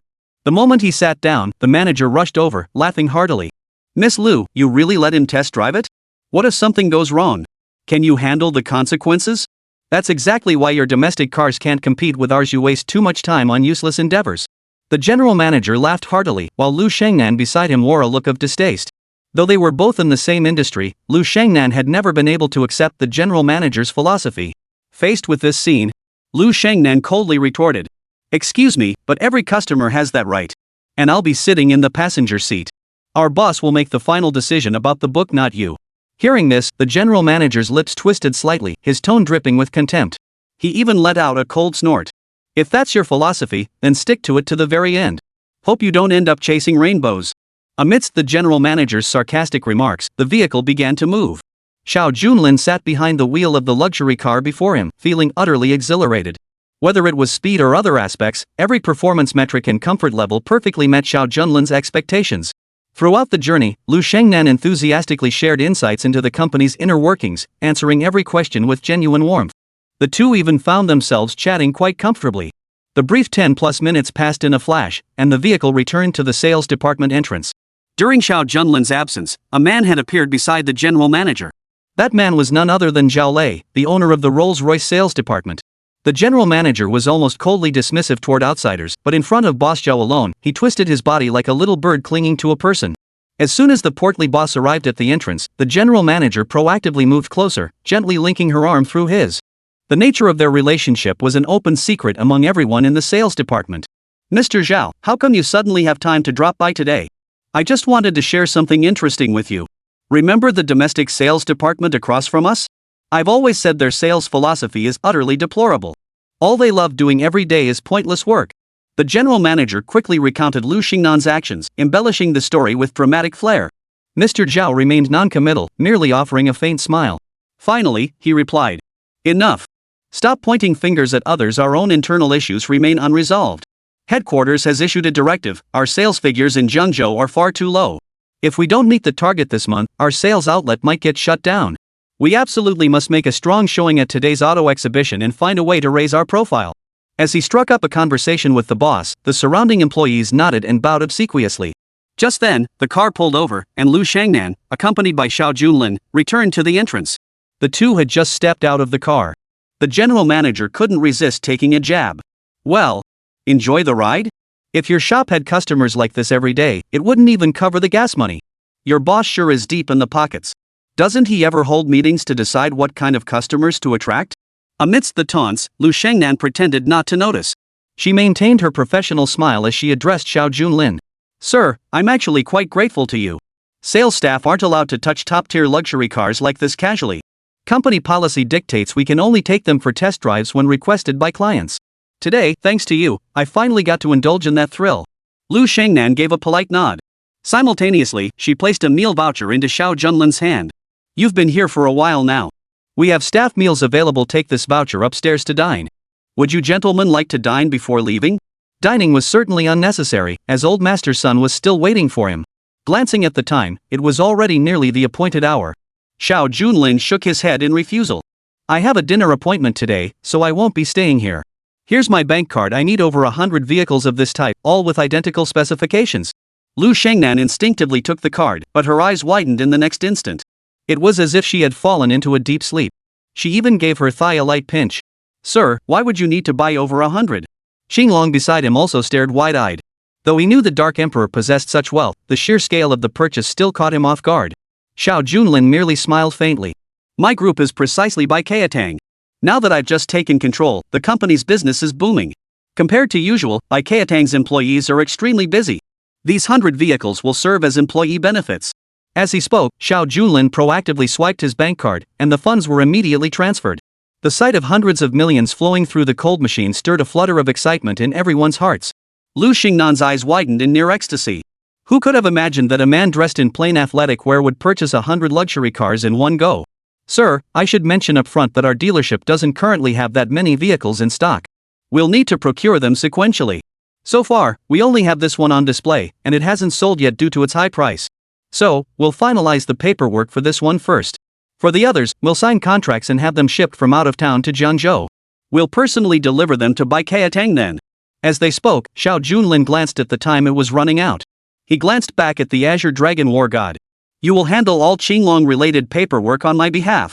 Due to time constraints, I must head to old Master Sun's place.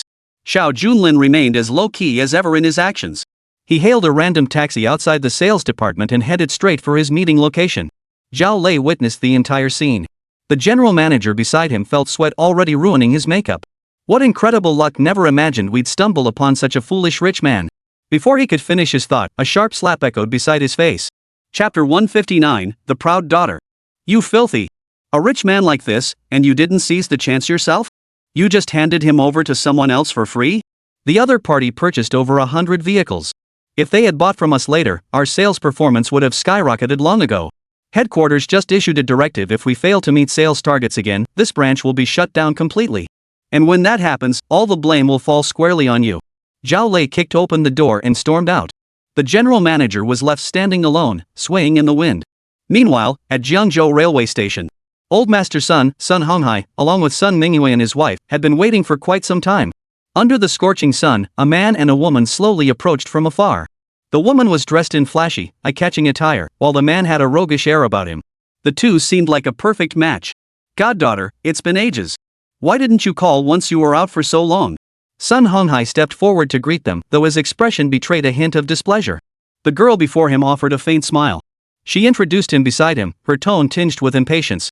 "Grandpa, let me introduce you to my boyfriend, Guofei, whom I met while traveling. He's a well-known general manager, and I've been so grateful for his care while I've been away." Guofei chewed bubblegum in his mouth. He glanced at his wristwatch. Ignoring the old man, he stared straight toward the southwest. Soon, a sports car pulled up in front of them. The driver delivering the car was one of Guofei's subordinates. Guofei stepped forward and kicked the subordinate, his face brimming with displeasure. "Didn't I tell you? Bring the car over earlier. I can't stand people who aren't punctual. Starting tomorrow, you're fired from my company." Sun Honghai, observing Guofei's domineering demeanor, hurriedly interjected with a word of caution. Young people making mistakes is inevitable, especially since this isn't a big deal. Besides, your goddaughter just returned to Jiangzhou. This should be a joyous occasion. Facing Sun Honghai's pleas, Guofei seemed utterly indifferent. He merely gave him a dismissive glance. "My company has its own rules for doing business. Outsiders would do well to stay out of it. I hear your son Xiaolan's godfather. But since you're not related by blood, it's awkward for you two to be together all the time. So from now on, Miss Sun will marry me." Guofei's words were exceptionally harsh. His face was filled with utter contempt. Sun Xiaolan was originally a girl Sun Honghai had picked up, hence the surname Sun. However, since childhood, her relationship with Sun Mingyue had been extremely hostile. The two never treated each other as sisters. Now, witnessing Sun Xiaolan and Guofei's arrogant demeanor, Sun Mingyue found herself momentarily stunned. Somehow, this scene, this script, felt familiar. Clearly, in Sun Xiaolan's eyes, the old man had once run a hospital, only to be crushed by the pressure of the four great families and reduced to utter destitution. Sun Xiaolan had seized the opportunity to abandon the impoverished family and leave, eventually losing all contact with them. Now that she'd heard the old man's business was improving, she'd come back to take a look, and that was all. A person who despises the poor and loves the rich. And she acts the same way. Hearing Guofei's unreasonable words, Sun Xiaolan merely smiled faintly. "Speaking of which, Sister Mingyue, why are you still the same as before? You're clearly a natural beauty, yet you don't know how to dress yourself. Society is evolving rapidly these days. If a woman doesn't strive to improve herself, she'll likely be left behind." Sun Mingyue shot her a glare from the side. She didn't want to say a single word. At that moment, Guofei returned to the car and started the engine. He leaned out to look at Old Master Sun and the others. "Sir, are you getting in? Didn't we say we'd go out for dinner today? A place like Jiangzhou can't compare to our provincial capital. Just find any 5-star hotel and get something to eat." Guofei's words dripped with sarcasm. But at that very moment, Sun Honghai didn't move a muscle, his gaze fixed straight ahead. "We'll leave in a bit. We're waiting for one more person. My apprentice is coming today. Too perfect timing for us all to gather properly." Guofei heard this remark and paid it no mind. He merely glanced at his watch deliberately. He even deliberately expressed his dissatisfaction. "I didn't know the old man still took apprentices. Whoever this apprentice is, they sure are late. If this were my conglomerate, they'd have been fired long ago." Sun Honghai's face turned crimson with embarrassment. Meanwhile, a taxi pulled up in front of the train station. Only when Xiao Junlin stepped out did the old man's face light up with joy. He stepped forward for a hug. Then he deliberately announced, "Let me introduce you. This is my apprentice. Everyone's here. Let's go." Guofei glanced at the other man in his tracksuit, who had arrived by taxi, and instantly lost all respect for him. Sun Xiaolan offered a faint smile. "Now, old man, I know you're getting on in years and want someone to talk to, but you can't possibly take this guy as your apprentice. At the very least, they should come from a distinguished medical family. You didn't just pluck someone off the street, did you?" Xiao Junlin froze slightly upon hearing this. The Sun Xiaolan before him seemed to have no recollection of him. Though they hadn't interacted much back then, they'd often played together as children. Did he really need to reintroduce himself now? Amidst his confusion, Sun Mingyue glanced back at Xiao Junlin, a complex mix of emotions flooding her heart. She had once held the same attitude as Sun Xiaolan, yet now everything had changed completely. Not only had he achieved remarkable success in business recently, but he had also reclaimed his traditional Chinese medicine hospital and even opened a rehabilitation center. Though Sun Mingyue hadn't been present at the time, she understood all this was Xiao Junlin's doing. The thought of how she had once hurled insults at him. Sun Mingyue couldn't face Xiao Junlin. The words "I'm sorry" remained stuck in her throat. "Xiaolan, this is Xiao Junlin. We used to play together all the time when we were kids." After turning her head to say this, Mingyue remained silent. Sun Xiaolan first made an exaggerated expression of sudden realization. Then she covered her mouth and giggled again. "I'd completely forgotten about this guy. He was always acting all fancy back then. I always said hanging out with people like him was embarrassing. No wonder Sun Mingyue always dragged you along. Turns out you're the old man's disciple." "Never mind. Since we've met, let's just go eat." After saying this, Sun Xiaolan deliberately glanced at Guofei beside her. Guofei understood perfectly, but everything had unfolded just right. "Oh, Sun Laoyi is at the place you're heading to. I believe it's called Wangjianglu, right? It's quite a distance from the train station, but my car only seats 4. This guy probably won't fit." Chapter 160, Daytime Speed Racing. Guofei was telling the truth. With Old Master Sun Mingyue, and Guofei and his wife, the car was already packed to capacity. Xiao Junlin truly had no room to squeeze in. Old Master Sun smiled faintly. "In that case, Mingyue, take them to the restaurant first. Order whatever you like. My apprentice and I will wait a moment and take a taxi over. Since we finally made it home, you all catch up first." Hearing this, Sun Xiaolan rolled down her window. Through the bright sunlight, she deliberately replied, "Grandpa, I really think you should come with us. My boyfriend's car is the latest sports model. It's incredibly fast. If I go with him, the food might be cold by the time we get there." Sun Honghai heard these words and felt a twinge of resentment. But considering he hadn't seen his goddaughter in years, he reluctantly shook his head. "No, I'll go with Xiao Junlin. You two go ahead in the car." Seeing Sun Honghai's firm refusal, the other 3 got into the car first. Sun Mingyue already disliked Sun Xiaolan intensely, but she was even more at a loss about how to face Xiao Junlin. Thus, after giving her orders, she could only grit her teeth and get into the car. The moment Sun Mingyue stepped inside, Sun Xiaolan and Guofei launched into an endless barrage of mockery. First, Guofei slapped the steering wheel and burst into laughter. "So your name is Mingyue, huh? You've got some looks on you, I'll give you that. And don't take this the wrong way, but your Sun family? Landing a son-in-law like me? That's a stroke of luck you can only dream of. Right, Xiaolan?" Sun Xiaolan, having long since shed any trace of familial affection, merely smiled faintly beside him, even seizing the moment to respond. "I've told Mingyue before," she said, "that she should marry into a good family. What good are your excellent grades and career since childhood? If you want to change your life, you need to marry well someone like my boyfriend." Guofei's words grew even more brazen. He was taking advantage of the situation. "Honestly, I think your sister is quite attractive, both her looks and her figure. Fundamentally, she's a natural beauty. In today's world, polygamy isn't unheard of. As long as you don't register the marriage, it's fine. If it really doesn't work out, I wouldn't mind being a concubine." Listening to their conversation, Sun Mingyue's expression turned icy cold, and she instantly prepared to shake the car door. But Guofei immediately locked it. "Don't get out. Your sister hasn't objected. We can discuss this." Sun Xiaolan's face flashed a hint of displeasure. Yet she dared not resist in front of Guofei. At that moment, Sun Mingyue could only sigh helplessly. "I'm truly sorry, but I have no interest in that. Besides, I'm already engaged. My betrothed is from the Su family." Throughout Jiangzhou, the Su family's reputation was exceptionally prominent. Although Guofei hailed from the provincial capital, the meteoric rise of certain enterprises wasn't necessarily tied to their location. There are also some unique enterprises that, despite being built in the middle of nowhere, can absolutely make it to the top. Hearing this, Guofei froze slightly, an awkward expression crossing his face. Though Guofei was based in the provincial capital, his enterprise was merely a small operation, no match for the Su family. Naturally, he dared not even entertain the thought of courting their daughter. He could only force an awkward smile. "Ah, it seems I misjudged the situation. Your sister is truly an exceptional person. Our family has actually done several business deals with the Su family before. They are indeed a large and influential enterprise. Besides, Mingyue was just joking earlier, don't take it to heart. Your Sun family is fortunate to have 2 daughters like them. It's just a shame the old master only took on one good disciple." Guofei clearly couldn't mock Mingyue's words, so he shifted all the blame onto Xiao Junlin. Seeing her sister living better than herself, Sun Xiaolan felt resentful yet helpless.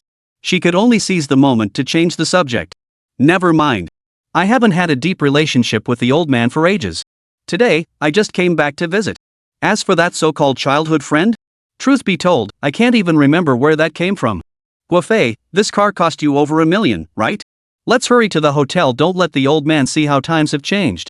At the mention of his beloved car, a smile returned to Guofei's face as he slammed his foot on the accelerator. The roar of the engine filled the air. The car sped off in a flash.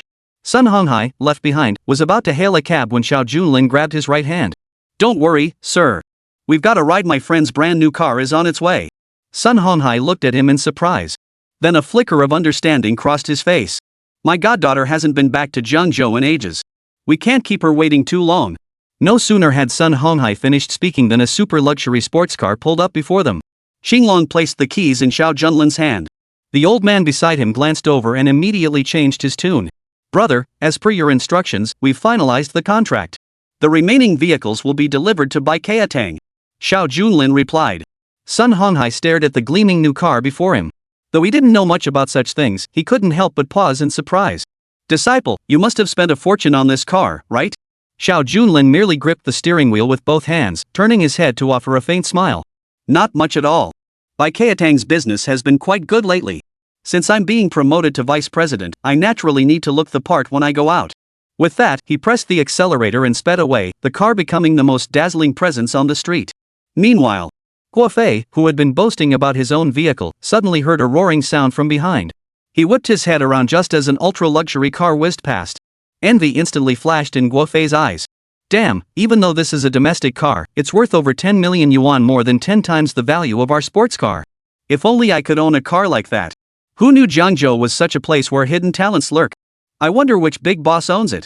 Of course, Guofei couldn't see who was inside the other car, it was simply too fast.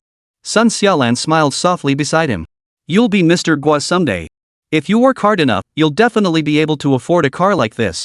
Guofei shook his head with a wry smile. What would a woman know? That kind of car is top tier. Even if you could afford it, you'd have to sell off your entire family's business group. How could our family ever do something like that? Just look at it, some social classes simply can't be bridged by any single thing. Just like your godfather and me. Guofei spoke with a hint of sarcasm. They soon arrived at the base of the Wangjiang Tower. The moment he pushed open the car door, he grinned cheekily beside them. Let's hurry and order our food. That old man insists on staying with that brat. If the dishes get cold, it won't be my fault. But the smile on Guofei's face froze completely the moment the car door opened. There stood Sun Honghai and Xiao Junlin at the entrance of the riverside pavilion. They'd beaten into it. Chapter 161, Shattering All Preconceptions.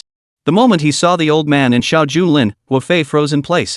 He even glanced back at the passing traffic and gave his thigh a sharp pinch. Was this all just a dream? It was hard to imagine how fast a taxi could possibly be to overtake him. And Guofei remembered every detail of his show-off drive along the way.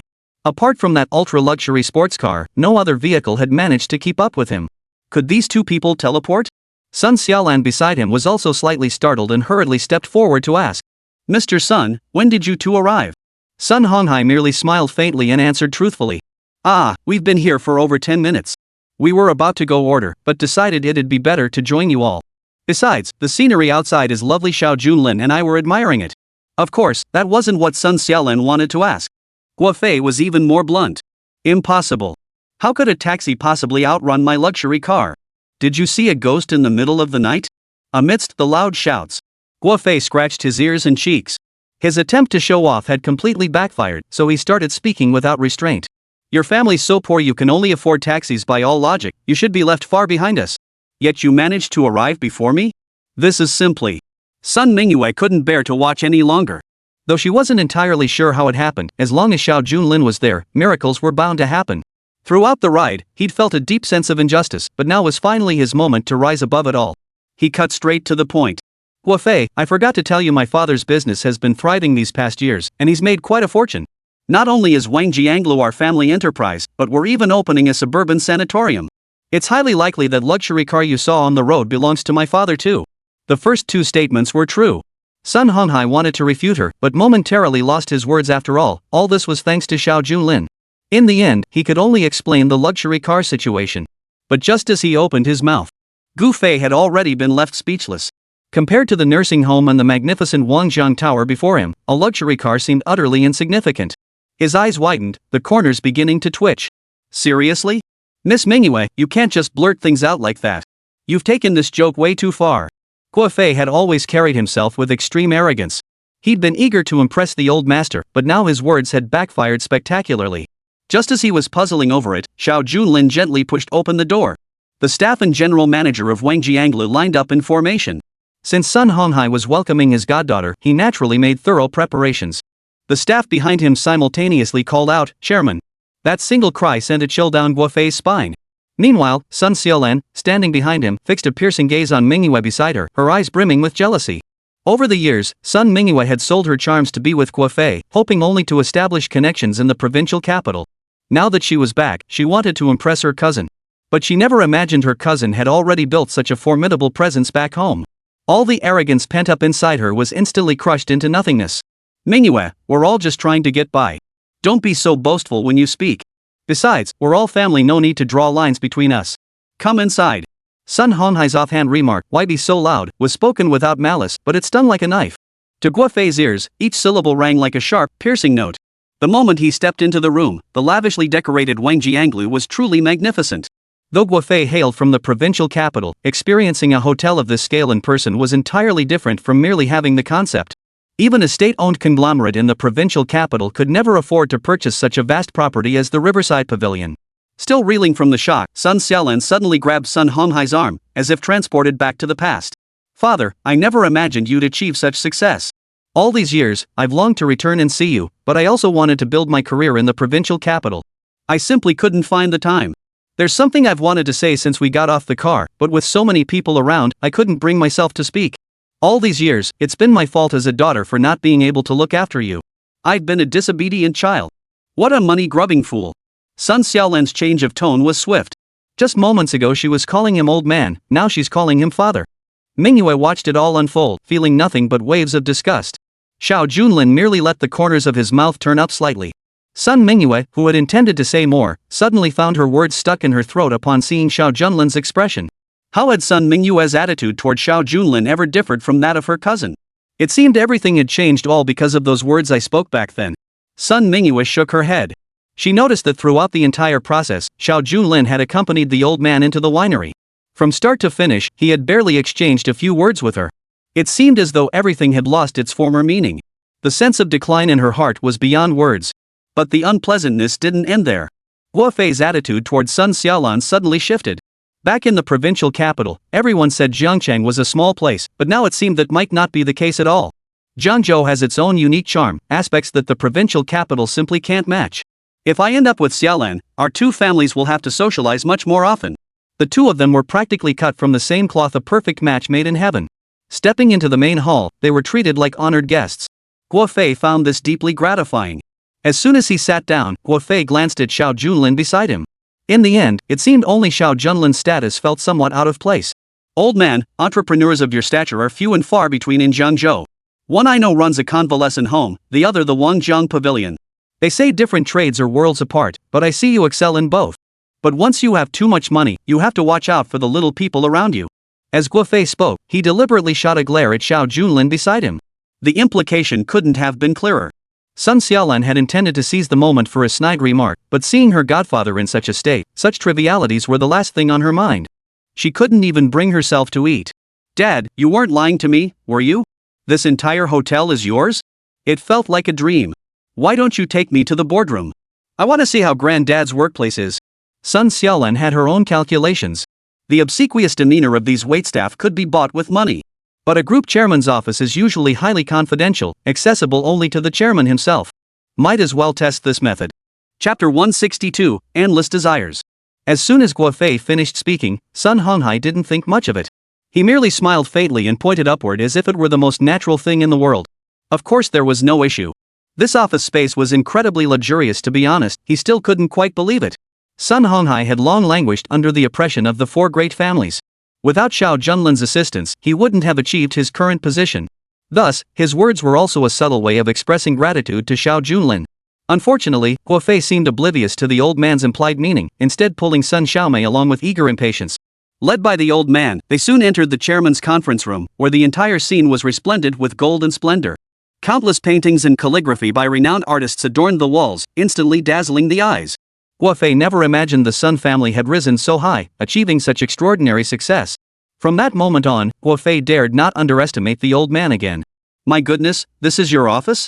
It's absolutely magnificent. Xiaolon, why didn't you mention your father is now the chairman? Old man, when we get married someday, you absolutely have to come celebrate with us. That way, your daughter will have even more face. True to his stubborn nature, Guofei mostly stuck to such topics. Sun Mingyue glanced back at Xiao Junlin, unable to meet his gaze. Without Xiao Junlin, their family would never have achieved such success. But on the other hand, Xiao Junlin had helped her so much behind the scenes, yet their interactions had always been strained like this. She felt guilty about it. He couldn't even bring himself to speak with him. Amidst this awkward silence, Guofei's gaze suddenly fell upon a portrait hanging on the old man's wall. A painting of high mountains and flowing water. He recalled the painting Xiao Junlin had once given the old master, a pair of birds flying side by side. Yet the old man had felt it unsuitable and returned it to Luo Qingcheng. Later, Xiao Junlin commissioned a new painting of high mountains and flowing water as a gift for the old man, which was hung in the chairman's office. This painting perfectly matched Sun Honghai's taste, and he could scarcely bear to part with it each day. Sun Xiaolan couldn't make heads or tails of the painting, but Guofei had some expertise in the matter. He could tell at a glance that it was worth a pretty penny. Her heart instantly blossomed with delight. He immediately pulled Sun Xiaolan into a secluded corner.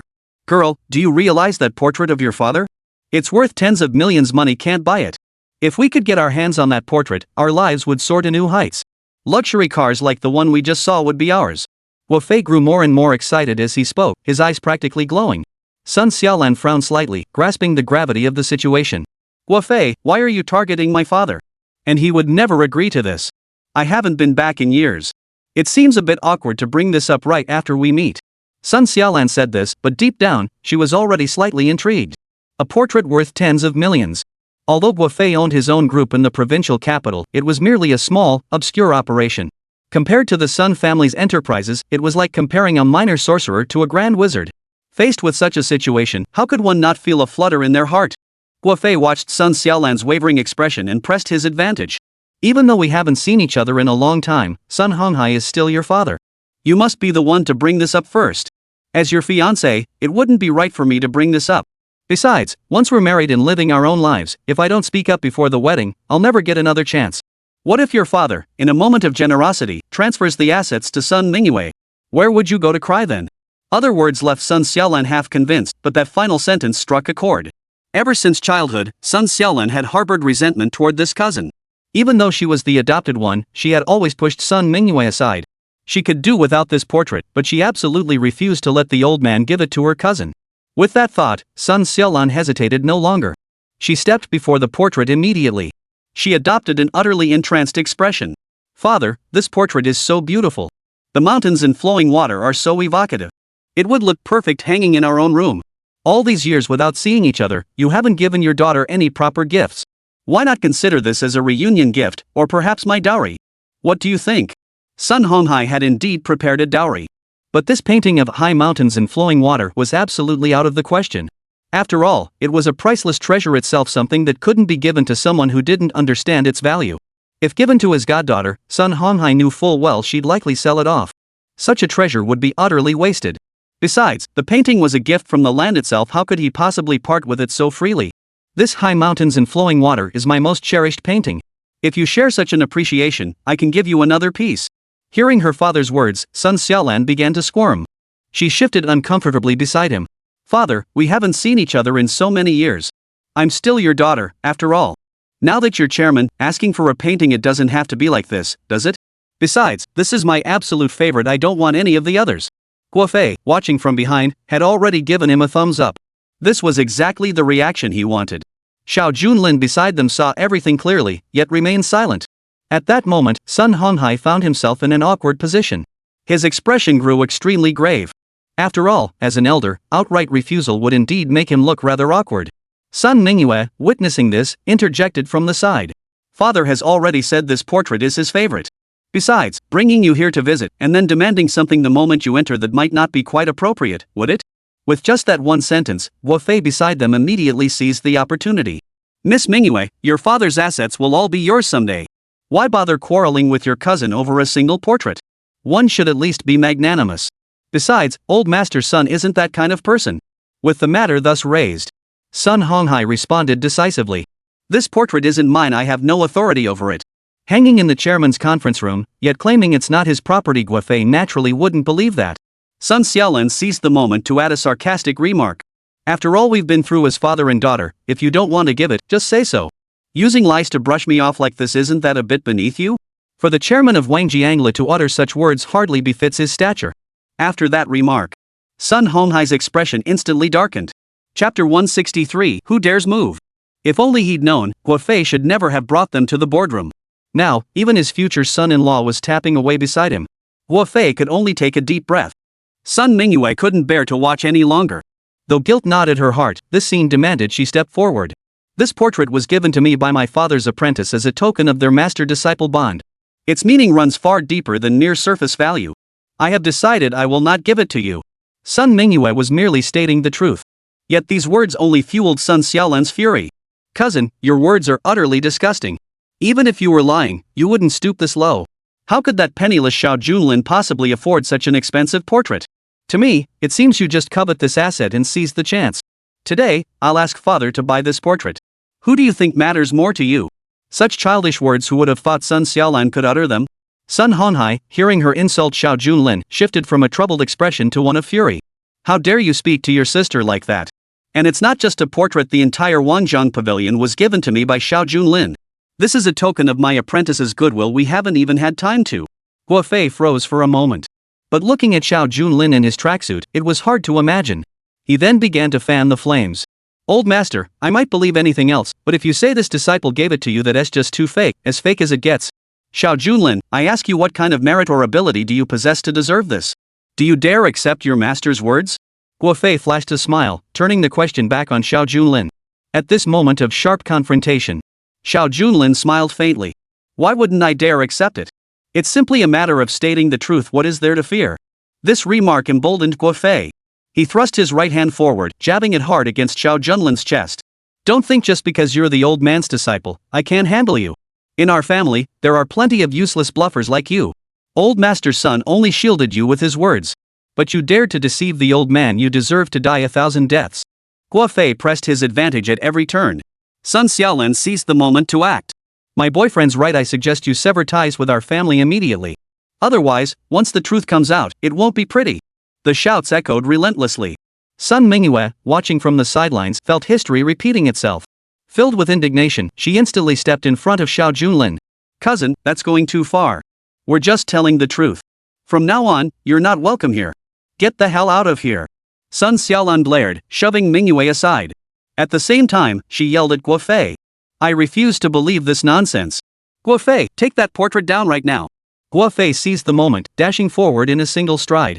Sun Honghai naturally couldn't bring himself to stop him, but at that moment, a cold voice rang out from behind him. Let's see who dares touch that painting. Xiao Junlin's cry echoed through the room, instantly silencing everyone inside. Guofei turned to face the voice, its power like a rainbow, and for a moment, his heart trembled.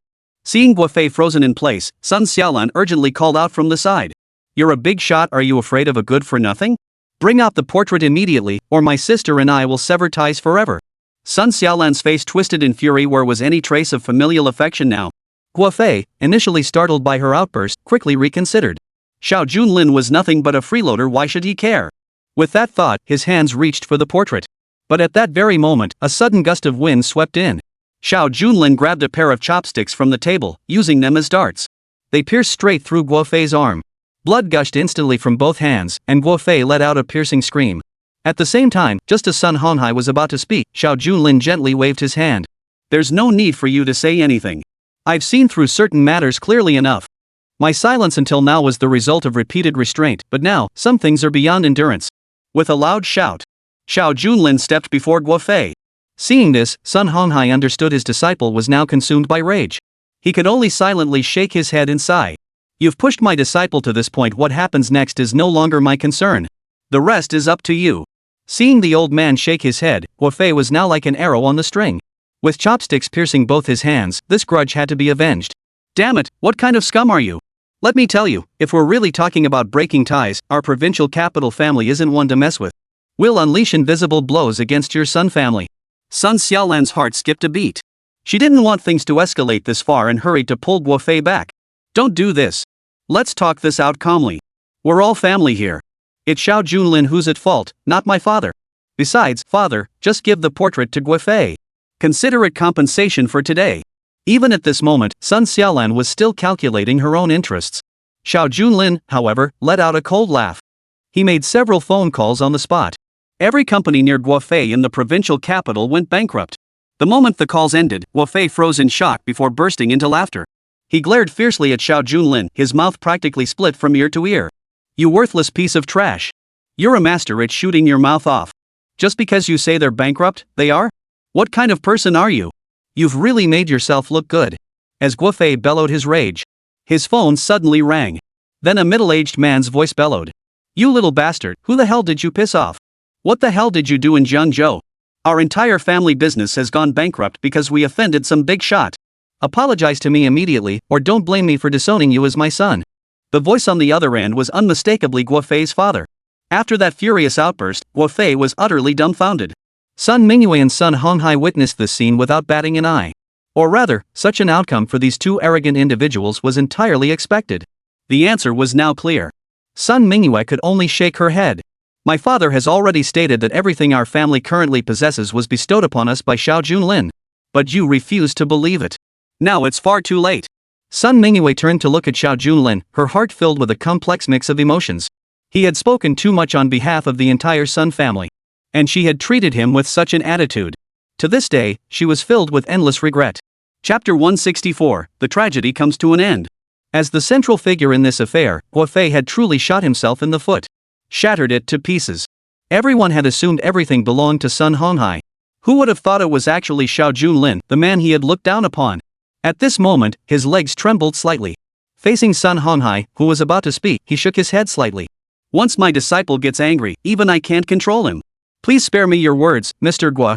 Sun Honghai knew that once he spoke, Xiao Junlin wouldn't listen. After all, they were once master and disciple. But with someone like Guofei, who pushes his advantage relentlessly, there's simply no room for negotiation. Scene after scene unfolded before his eyes, and now the path had reached a dead end. Moreover, Guofei had dug his own grave. Why offer him any hope of survival? Guofei glanced at Sun Honghai, then darted over to Sun Mingyue in an instant. Sun Mingyue didn't utter a word, immediately ducking to the side. Left with no choice, he grabbed Sun Xiaolan. "Honey, please explain this properly. I had no idea things would turn out like this. It was just a joke, nothing serious." Sun Xiaolan had only been with Guofei because she was after his family business. Now that it's gone bankrupt, the outcome is obvious. Swish. Sun Xiaolan, who'd been so affectionate moments ago, instantly let go. She wriggled free of his arm, took a few steps back, and shook her head. "Guofei, I never imagined you'd be this kind of person. From the moment you opened your mouth, you were eyeing my family's portrait. Will you set your sights on our family's assets next? I never felt you were the man of my dreams. From this moment on, I declare our relationship over. There is nothing left between us." Capricious. Unprecedentedly fickle. Sun Xiaolan's actions left even her cousin Mingyue gaping in astonishment. Sun Honghai turned away abruptly, feeling only shame at having raised such a daughter. Guofei was nearly plunged into utter despair. In his desperation, he lashed out, slapping Sun Xiaolan hard across the face. "You worthless! If it weren't for you, our family business wouldn't have been ruined. You worthless piece of trash, just die already." Throughout the beating, no one felt the slightest pity. They watched coldly. These scenes only left one feeling: a chill in the heart. Sun Mingyue couldn't bear to watch any longer and finally spoke up. "Stop this. Don't make fools of yourselves any longer. How can you even call yourself a man?" Only as Mingyue spoke did she realize how vastly different these entrepreneurs were compared to Xiao Junlin. The greater the gap, the more profoundly it pierced her heart with sorrow. After beating Sun Xiaolan, Guofei glared fiercely at Sun Mingyue, now utterly deranged. Ignoring his own wounds, he grabbed a fruit knife and charged straight at her. "You're partly to blame for today's mess. Don't even think about running." Guofei was young and strong, and Sun Honghai beside him couldn't react in time to protect her. Just as he closed in, Xiao Junlin delivered a spinning kick that shattered a row of his ribs. He collapsed to the ground, convulsing violently. He lost consciousness on the spot. Faced with this scene, several hotel security guards immediately dragged him to the Public Security Bureau. Before leaving, Xiao Junlin added one last remark. "Assault and battery? Straight to the deepest dungeon." Whether Guofei's recent actions were severe enough to warrant legal consequences was a matter for the law, but Xiao Junlin's words made it clear to everyone how this would end. Sun Xiaolan watched her fiancé being led away, yet instead of showing any sorrow, instead, she stepped forward and cried out, "Father, I was blind to choose someone like this. Now that I've severed ties with the provincial family, I can finally return home." "I hope you can." Sun Honghai sighed. Though you are my adopted daughter, I have always treated you as my own flesh and blood. Whatever Mingyue has, you shall have as well. But your actions today have truly disappointed me beyond measure. Our relationship is severed. I only hope we can each find peace in our own ways from now on." With those words, Sun Honghai left behind a bewildered Xiaolan.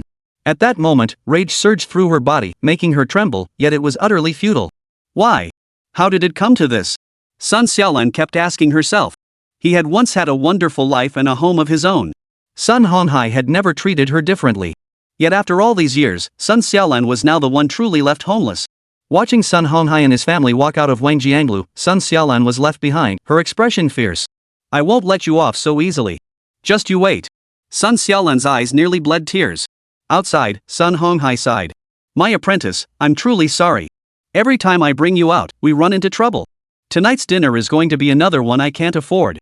Xiao Junlin shook his head and exchanged a few polite words before departing, as he still needed to visit Luo Qingcheng at the central hospital. Thus, they parted ways. Watching their departing figures, Sun Mingyue lifted her head slightly. "Father, about the nursing home, haven't you been wanting to talk about it?" Just as Mingyue opened her mouth, Zhang Xiumei, who had witnessed everything, grabbed her daughter's hand. "Don't say anything. If your father doesn't want to talk about it, then he doesn't want to tell us. Besides, our family owes him far too many favors." Xiao Junlin had already left. Sun Mingyue could only let out a deep sigh. "Father, I know you're worried, but the problem is the nursing home is haunted. Even if our family manages to secure ownership of this portion, unless this issue is resolved, I fear we'll still face endless trouble in the future." Sun Honghai listened to his daughter's words, then finally took a deep breath. "In my opinion, we shouldn't return to the nursing home for now. Let's invite a Taoist priest to inspect it another day. I refuse to believe that in this vast world, such a matter can't be resolved. Let's allocate a portion of our revenue to spread the word throughout Jiangzhou. Whoever solves this problem will receive a generous reward."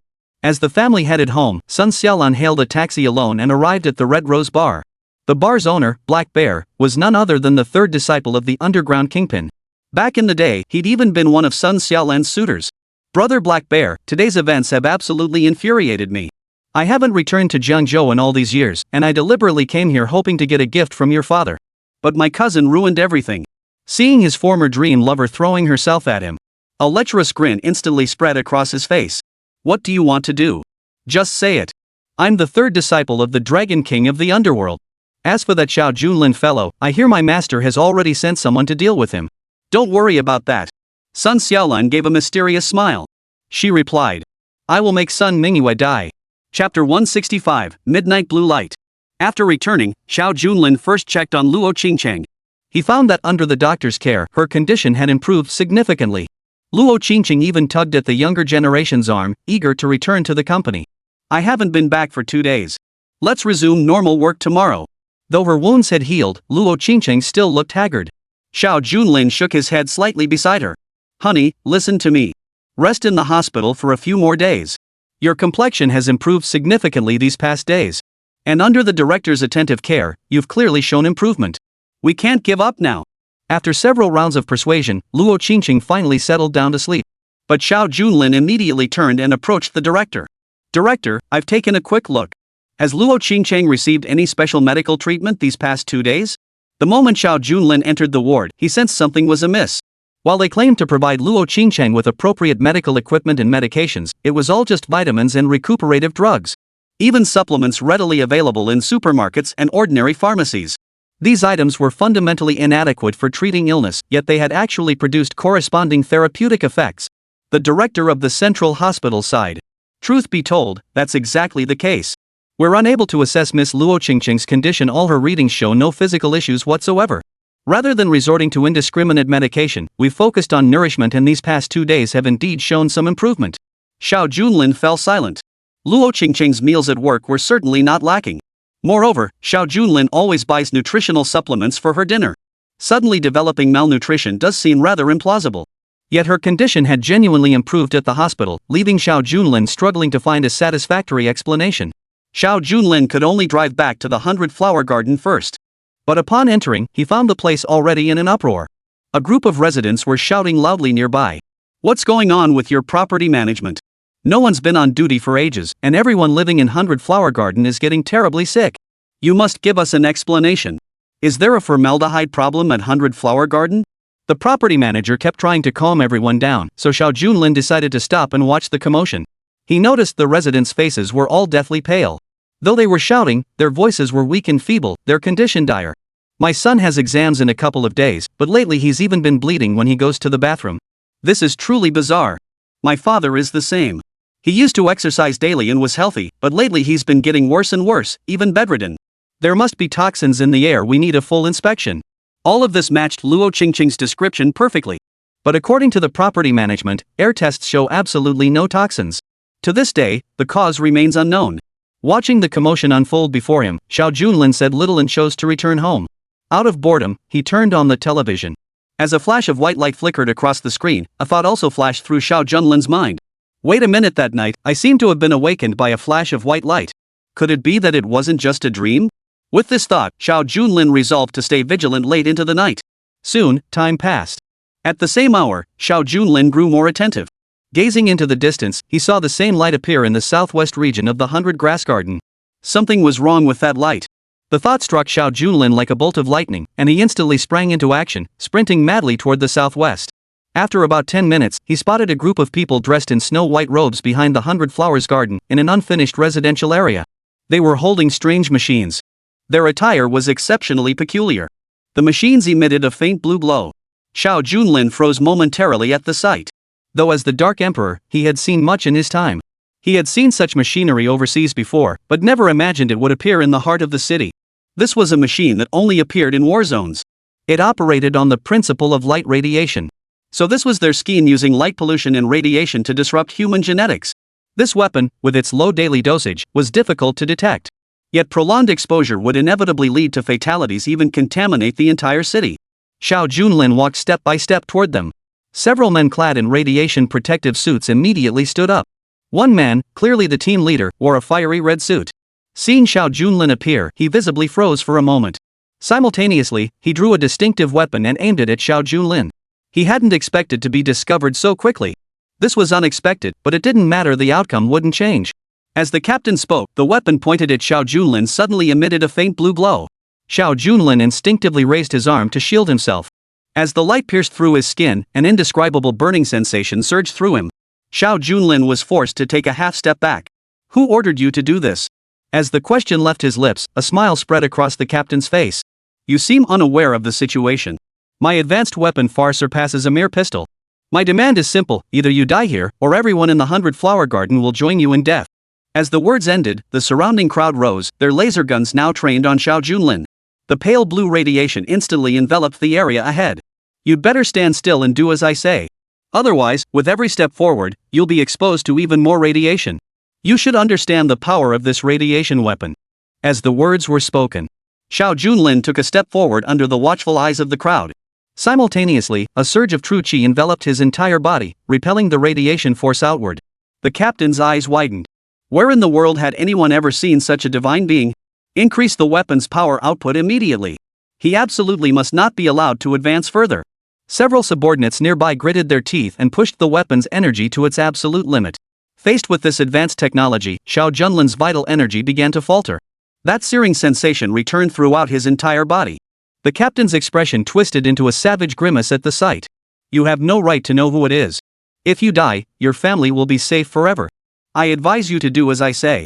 Before the captain could finish his sentence, a streak of light shot through the blinding glow like a meteor streaking across the sky. Before the captain could even form a smile, Xiao Junlin had already appeared beside him.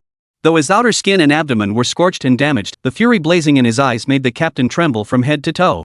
Impossible. What kind of speed is this? Chapter 166, The Science Team. Xiao Junlin's speed was simply too fast. So fast it made the captain wonder if this was all a dream. But when the icy black blade pressed against his throat, the captain had no choice but to accept the reality before him. Even more terrifying was that several team members ahead hadn't even had time to react before they fell one by one to the ground. As Xiao Junlin soared past the group, the weapon in his hand had already sliced through the air with a soft swish. Speak. What is your purpose? A single question. The captain felt his entire body tremble. His eyes fixed on the scene, he slowly lowered his weapon. It's Zhao Shenlei. He sent me here. We're an overseas scientific team specializing in light radiation research. Captain Zhao Shenlei either comes here personally to release this radiation energy every night, or else I've heard he might be Baidishan's disciple. Xiao Junlin gave a slight nod. If that's the case, everything becomes crystal clear. No wonder the underground king remained silent after the four great families issued their ultimatum. It turns out they'd already taken action. After uttering these words, a flicker of relief crossed the captain's face. I've told you the truth. Can I leave alive now? The captain had spouted all this for one reason only, to stay alive.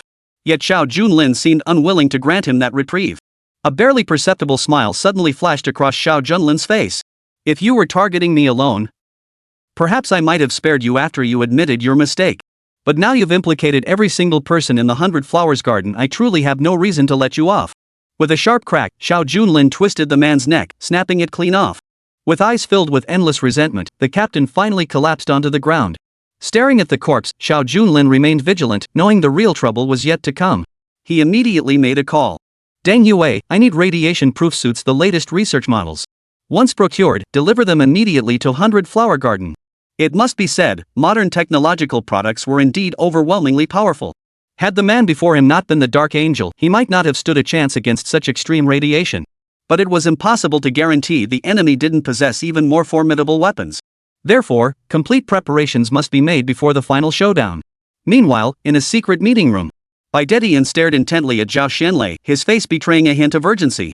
After all, the four great families had long exerted pressure, demanding he eliminate Xiao Junlin at all costs. Yet his two disciples were vying for the task. He needed to demonstrate his capabilities, and although he had given the other a chance, there was still no sign of progress. Faced with this situation, Bai Dedian had no choice but to summon Zhao Xianlei to his side. Meanwhile, Bai Dishan's other disciple flashed a coy smile. Her words even carried a hint of mockery. I told you you're simply not capable. This project would have stalled ages ago. This kind of task is best handled by me. Amidst the laughter, Zhao Xianlei glanced at the woman beside him and merely smiled faintly. I've no interest in your tedious methods. I rely entirely on cutting-edge technology. Please examine it, master. As they spoke, Zhao Xianlei held up the high-tech radiation gun before him. As an experienced underground kingpin, Bai Dedian recognized the weapon's purpose at a glance. A flicker of excitement flickered in his eyes. Truly worthy of being my disciple, so cunning in your actions. This method could indeed kill Xiao Junlin without anyone noticing, and it could be done without anyone knowing. Just as he was offering praise, Zhao Xuanlei's phone suddenly began ringing incessantly. Seeing this, he smiled faintly. It seemed the matter with the 100 Flowers Garden had made progress. As soon as Zhao Xianlei uttered those words, the room fell completely silent. Everyone was waiting for the good news to arrive. But who could have known that the moment the call connected, wails of grief erupted from the other end. Young Master Zhao, we've failed. That Xiao Junlin is far too formidable. He killed our captain on the spot. We simply cannot continue. Hearing this, the woman beside him burst into a shrill, uncontrollable laugh, while Bai Dishan's expression hardened once more, growing utterly cold. Zhao Xianlei offered only a single reply. As the call ended, Bai Dedian snorted. Your high-tech gadgets are indeed impressive, but I fear you've misapplied them. You're far too soft-hearted when dealing with others. Why not hand this matter over to your senior sister? Before he could finish, Zhao Xianlei abruptly stood up beside him. He smashed the laser weapon to pieces and pulled a glowing red weapon from another box. Master, rest assured. Give me one more chance. This time, I'll handle it personally. I'll wipe out every last soul inside the 100 Flowers Garden. Since the ambush failed, let's settle this in open combat. Now I'll show you our technological achievements. As Zhao Xianlei spoke, he opened the window. Across from the villa stood two sycamore trees. Zhao Xianlei casually fired his crimson pistol at the trees without even aiming. Instantly, a blue glow enveloped both trees. Simultaneously, both trees withered at an astonishing speed. Witnessing this scene, even Bai Dedian was momentarily stunned. This weapon was worlds apart from the previous one. Why hadn't you brought it out sooner? Merely enveloped in that light, they were instantly annihilated, capable of breaching any living creature's genetic structure. Not just in Jiangzhou, but across the entire nation, such a ruthless weapon was a rare sight. Zhao Xianlei smiled faintly at the praise. I didn't want to bring it out earlier because the research wasn't fully complete. But it's more than sufficient to deal with Xiao Junlin. Moreover, its destructive power is overwhelming. It shouldn't be used lightly unless absolutely necessary, as it would cause immense damage to the local terrain. But to eliminate Xiao Junlin, it's all worth it. Deep into the quiet of the night, Old Master's son had just arrived home when he suddenly received a call from the nursing home. Sir, it's bad. There's trouble brewing around our nursing home. The moment the words left his lips, the line went dead. Hearing this, Sun Honghai froze for a moment. The nursing home hadn't officially opened yet, and currently only the general manager was handling operations. Logically, the general manager should have already clocked out by this hour, yet an emergency had erupted unexpectedly. This was peculiar, but the sanatorium was an enterprise acquired by my apprentice. Any matter concerning it must be handled with utmost rigor. Chapter 167, Haunted Late at Night. Sun Honghai dressed himself. Sun Mingyue, who had already returned to her room, saw her father rushing about and immediately ran out again. Though Mingyue had no immediate family, she frequently visited her in-laws to help with chores. It was rare for her to be able to come home like this. Seeing her father so preoccupied now, how could she not feel worried?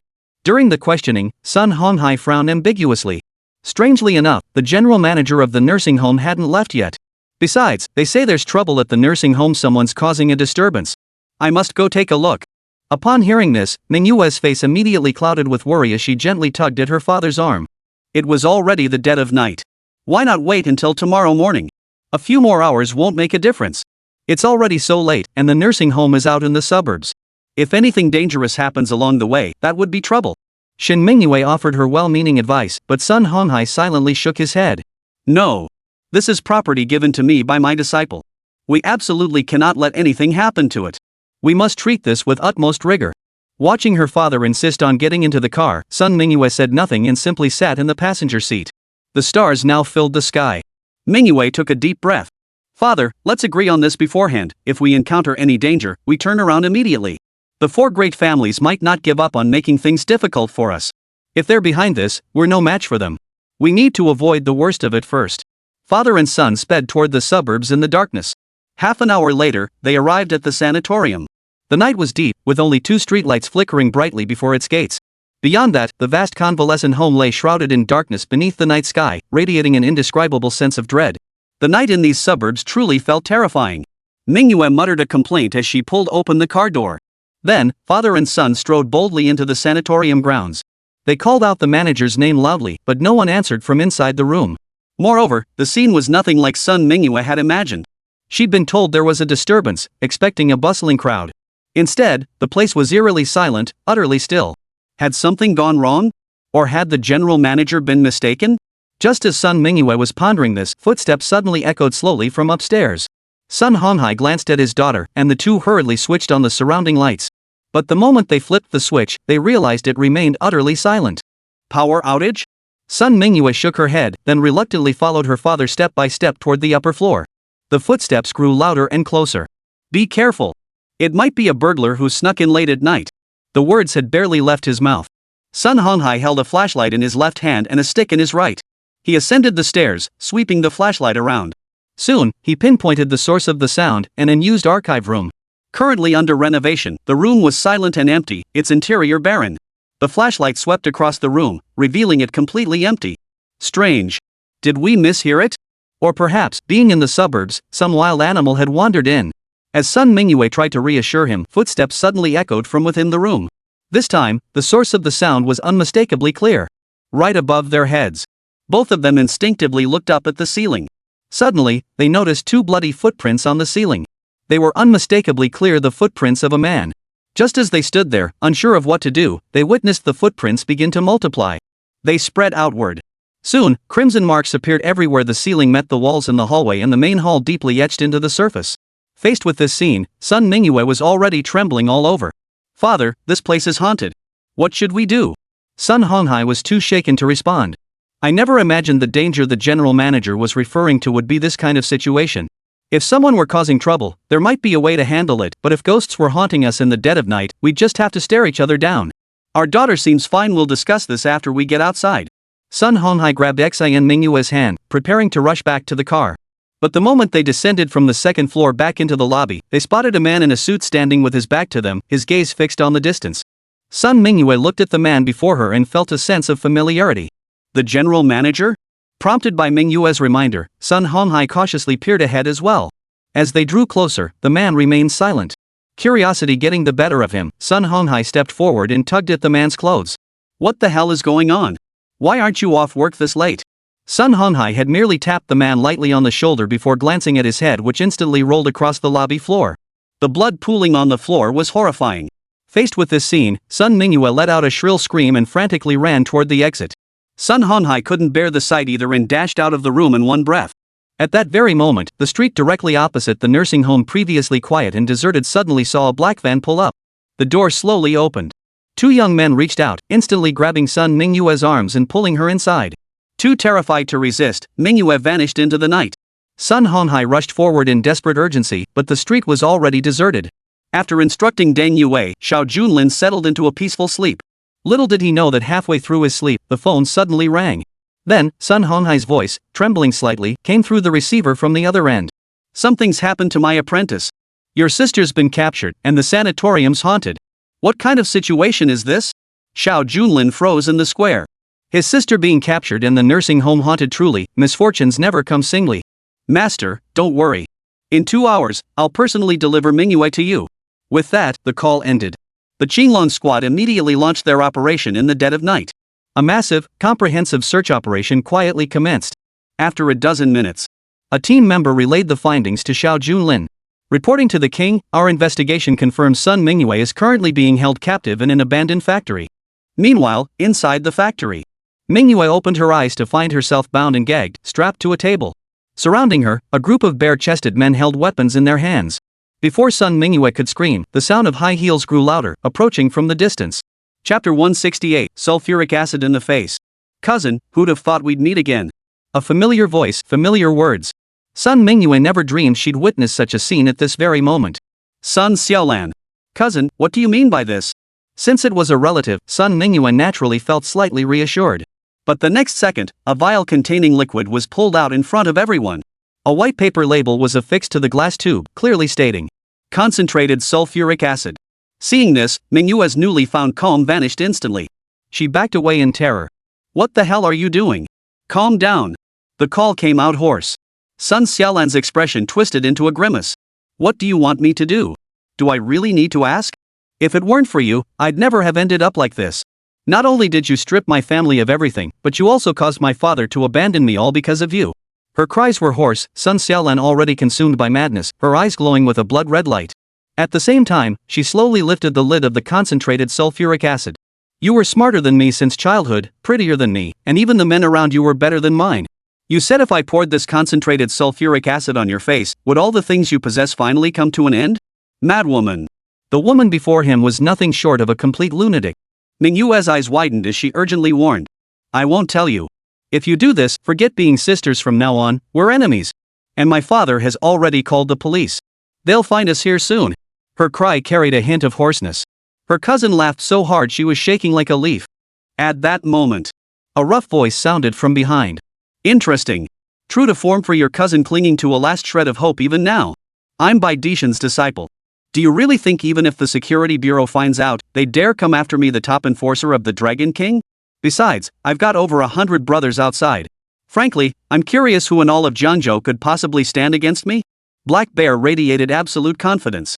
Behind him stood a crew of brothers who fought like madmen. The abandoned factory was now packed to the rafters inside and out. Sun Xiaolan immediately threw herself into Black Bear's arms, flashing an incredibly seductive smile. She even leaned her body gently against his chest. Cousin, you ruined my entire life. I will never let you off easy.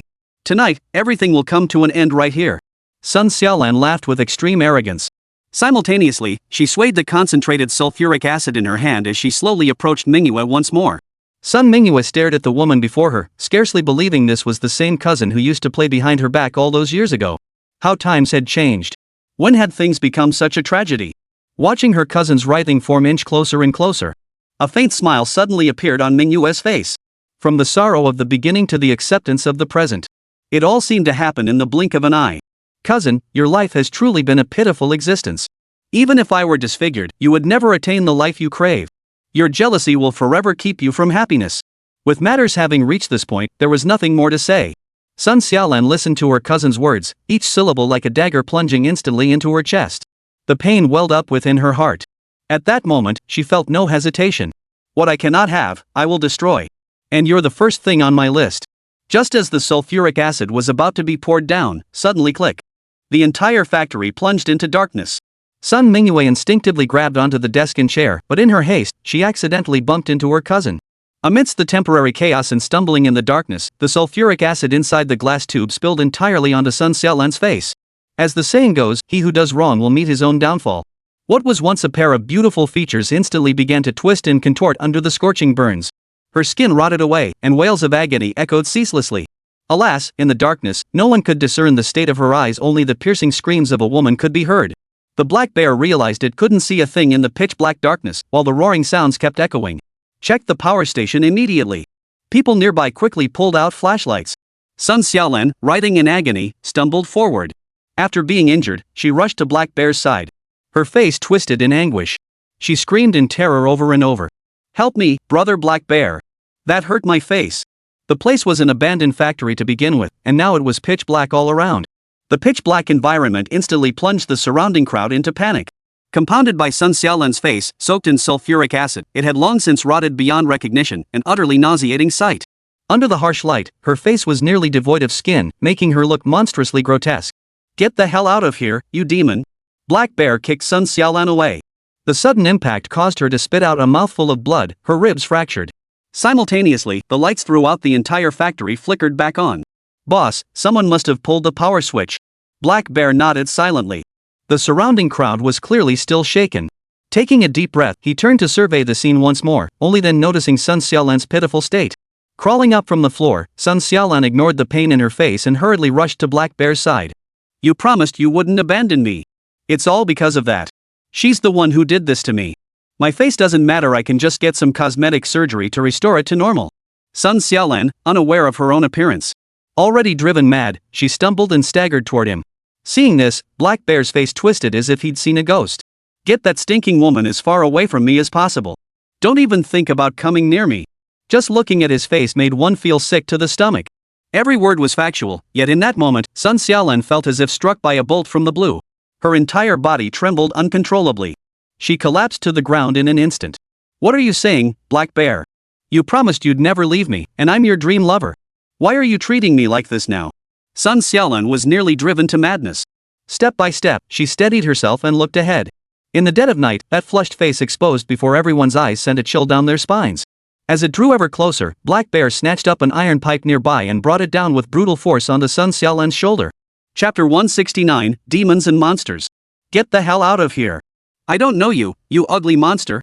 Get as far away from me as you possibly can." The moment the shrill scream pierced the air, despair filled his eyes. At the same time, a subordinate approached Black Bear and whispered in his ear. "Big brother Black Bear, something's wrong. I just finished another patrol and found that during the power outage, all the dozen or so men who were supposed to be guarding the factory were killed in a single strike." Dead? The power outage hadn't lasted long.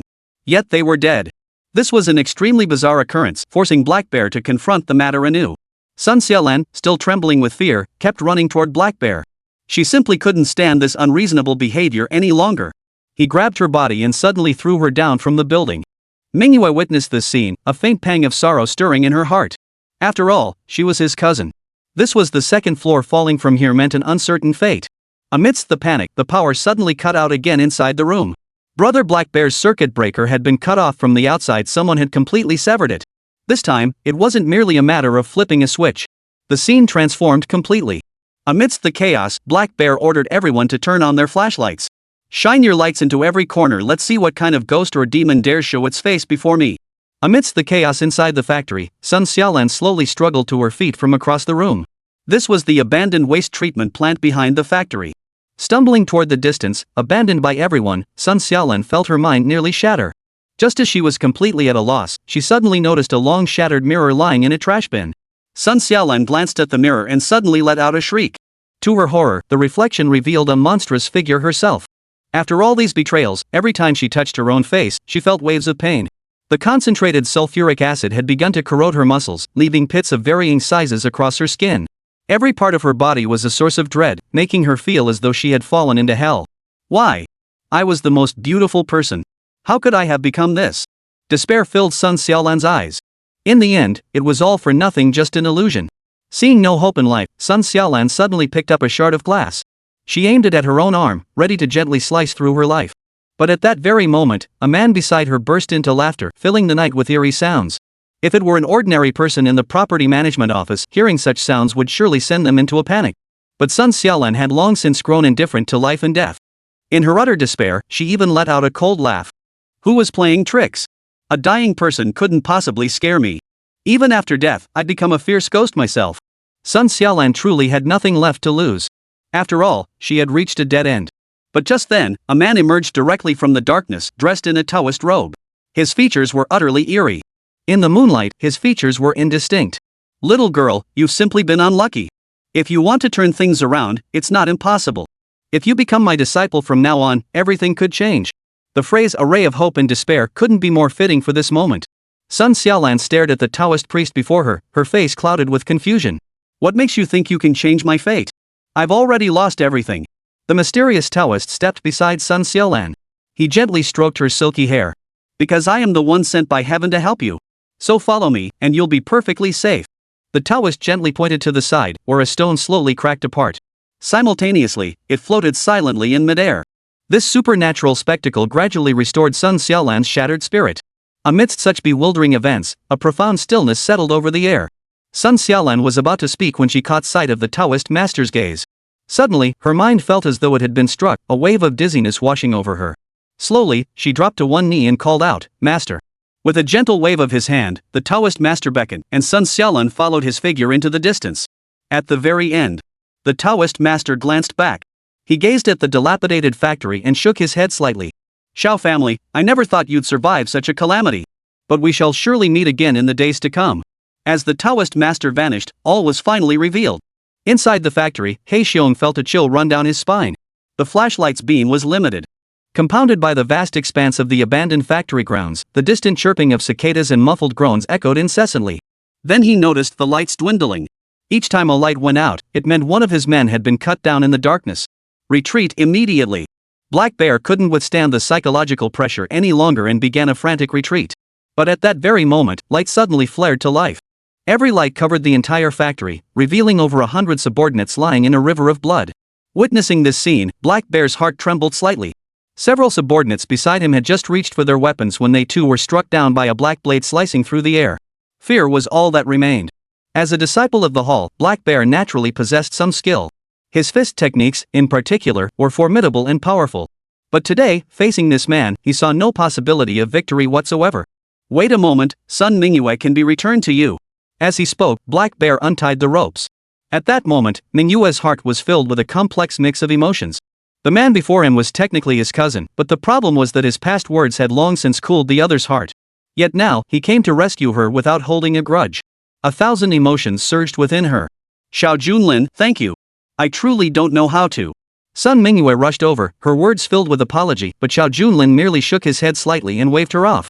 "My friend Qinglong is waiting downstairs. Take his car straight home, the old man misses you." Sun Mingyue hesitated, words on the tip of her tongue. She could only nod faintly, taking quick, small steps down the stairs toward the lobby. Her obsession with Xiao Junlin seemed to deepen within her heart. Meanwhile, Black Bear watched as Mingyue was let go, finally letting out a sigh. Now this matter can be settled once and for all. Xiao Junlin flashed an eerie smile, still holding the black blade aloft. "Some things can be forgiven, but others cannot. Unfortunately, today you committed an unforgivable act." Chapter 170, A Cry for Help in the Dark. Outside the sanatorium, Sun Honghai had just received Xiao Junlin's promise, slowly letting his heart settle after hanging in suspense. But suddenly, he heard footsteps echoing from within the nursing home again. Earlier, consumed by worry for his daughter, he'd been too preoccupied to notice. Now, hearing those sounds again, his nerves were on edge. What on earth was going on? Ghosts in the dead of night? That couldn't be. Witnessing the scene before him, Sun Honghai was filled with countless doubts. The area surrounding the sanatorium was, according to ancient records, originally a burial ground. Legends about the place were endless. Sun Honghai never believed in such things, but what he was now witnessing was beyond anything he could have imagined. Just as he was at a loss, he suddenly noticed a phone number written on a flag near the nursing home's payment counter. The message on the number was equally peculiar. Ghost exorcism, fortune-telling, missing person searches professional hotline. Seeing this, Sun Honghai was momentarily stunned. He naturally remained skeptical about such matters, but the problem was that he was already in such a desperate situation that he had no choice but to grasp at straws. Desperate times call for desperate measures, and Sun Honghai dialed the number on the spot. Soon enough, the other end of the line came alive with a series of sounds. "How may I assist you?" Taking a deep breath, Sun Honghai laid out the entire story: the haunted nursing home and his daughter's disappearance. A polite voice answered from the other end. "We specialize in such matters and will be there shortly. Please hold on a moment." The caller hung up. Sure enough, within minutes, a jeep rolled slowly to the gate of the 2-month-old facility.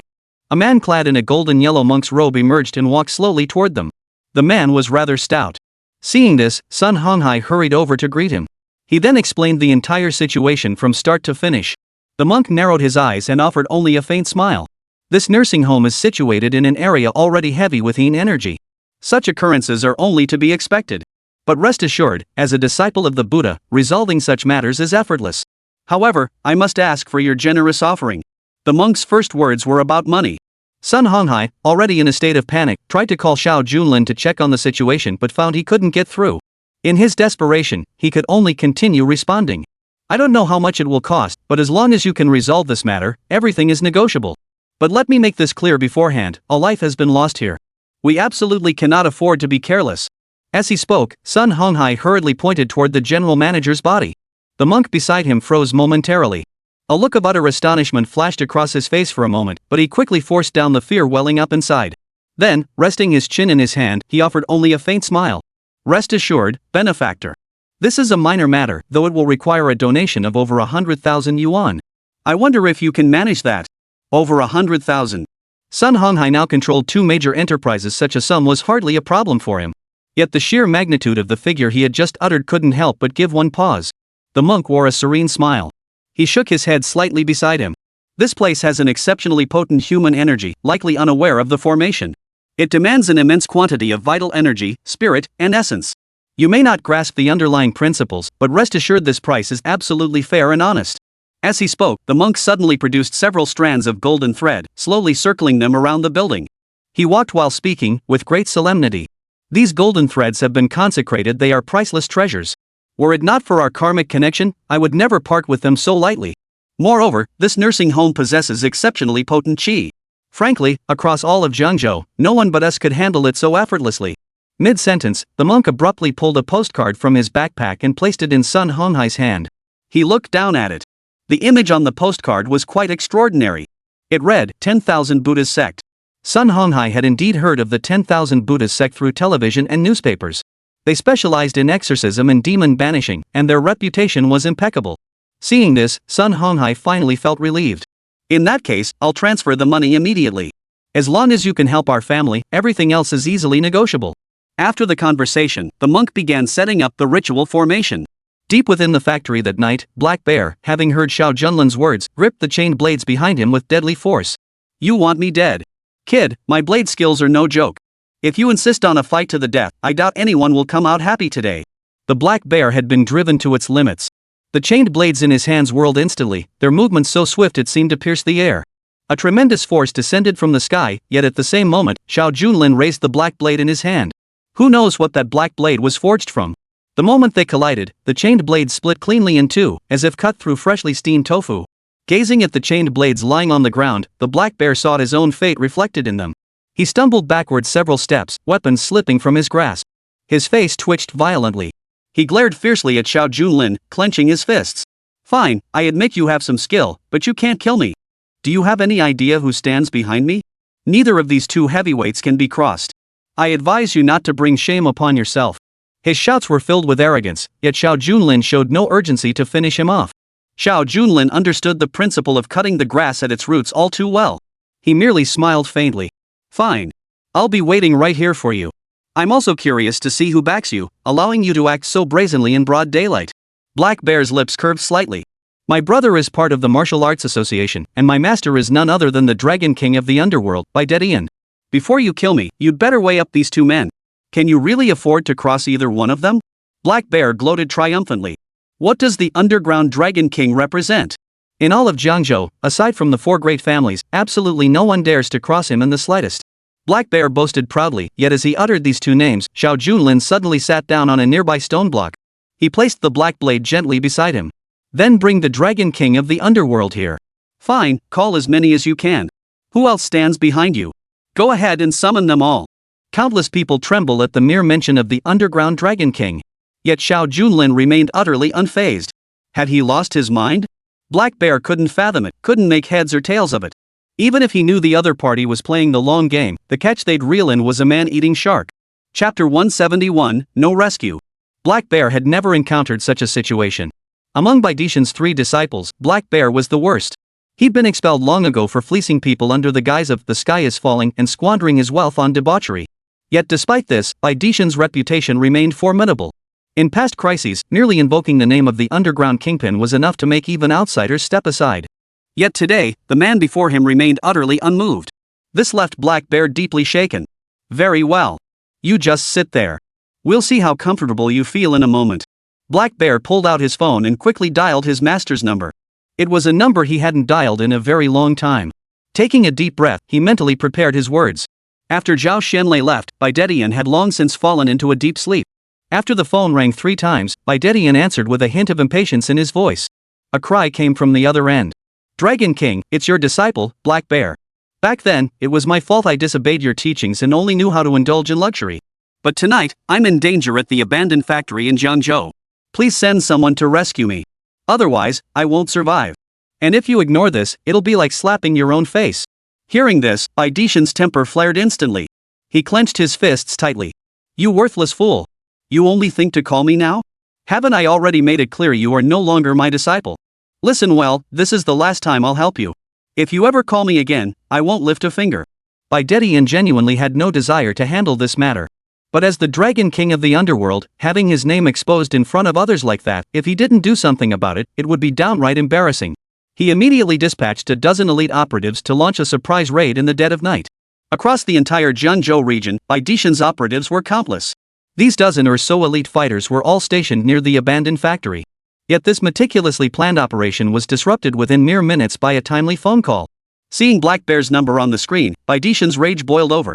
No need for thanks. Get your ass back here first thing tomorrow morning. Baidishan's men were certainly no saints. Dealing with such minor troubles was no difficult task. He assumed everything had already been taken care of, and all that remained was for Baidetian to teach his nominal disciple a lesson. But to his surprise, the voice on the other end trembled with fear. Were all the men you sent killed? After that single sentence, Baidetian stood frozen, phone in hand. You say the men I sent to you are all killed? And the other side attacked me just because they heard my name? Are you sure you didn't cross some big shot or expert from the provincial capital? Baidetian wasn't stupid. On the contrary, becoming the Dragon King of the underworld required his own way of thinking and decisiveness. After questioning, Black Bear stood by, practically swearing to the heavens. I can guarantee this kid is a local from Jiangzhou. He speaks with a local accent, and his martial arts are quite impressive. Ordinary thugs probably wouldn't stand a chance against him. Hearing Black Bear's words, Baidetian felt somewhat reassured. Then, frowning, he could only grit his teeth and make another painful sacrifice. I'll send over a dozen more experts. Remember, you owe me a huge favor. Baidetian hung up the phone, his eyebrows slightly raised. He couldn't shake the feeling that tonight's events left him with a lingering unease. His gaze fixed on the clock hanging on the wall as the minutes ticked by relentlessly. Nearly 20 minutes later, Black Bear's call came through once more. Baidetian's voice was steady. Brother, hey, don't tell me those dozen elite fighters were all taken out too. They're all meticulously trained warriors. As the Dragon King of the underworld, he naturally kept more than just thugs under his command. There were also martial arts experts. The funds and sacrifices required to cultivate a group of martial arts experts are not something that can be explained in a few words. Facing Baidetian's reproach, He Xiong offered the same response from the other end of the line. Sorry, boss. That kid was just unlucky tonight. The men you sent out are dead again, and that kid only wields a black knife, killing without a trace. Each word struck Baidetian like a heavy blow to the heart. A black knife? Baidetian had never seen Xiao Junlin and knew nothing of his weapon. Yet somehow, the image of a black knife felt strangely familiar. The more he thought about it, the more bizarre the situation seemed. Had the other party also said, if you can't handle it, I'll call in the 4 great families to handle it together? Baidetian had clung to a sliver of hope regarding the earlier remarks.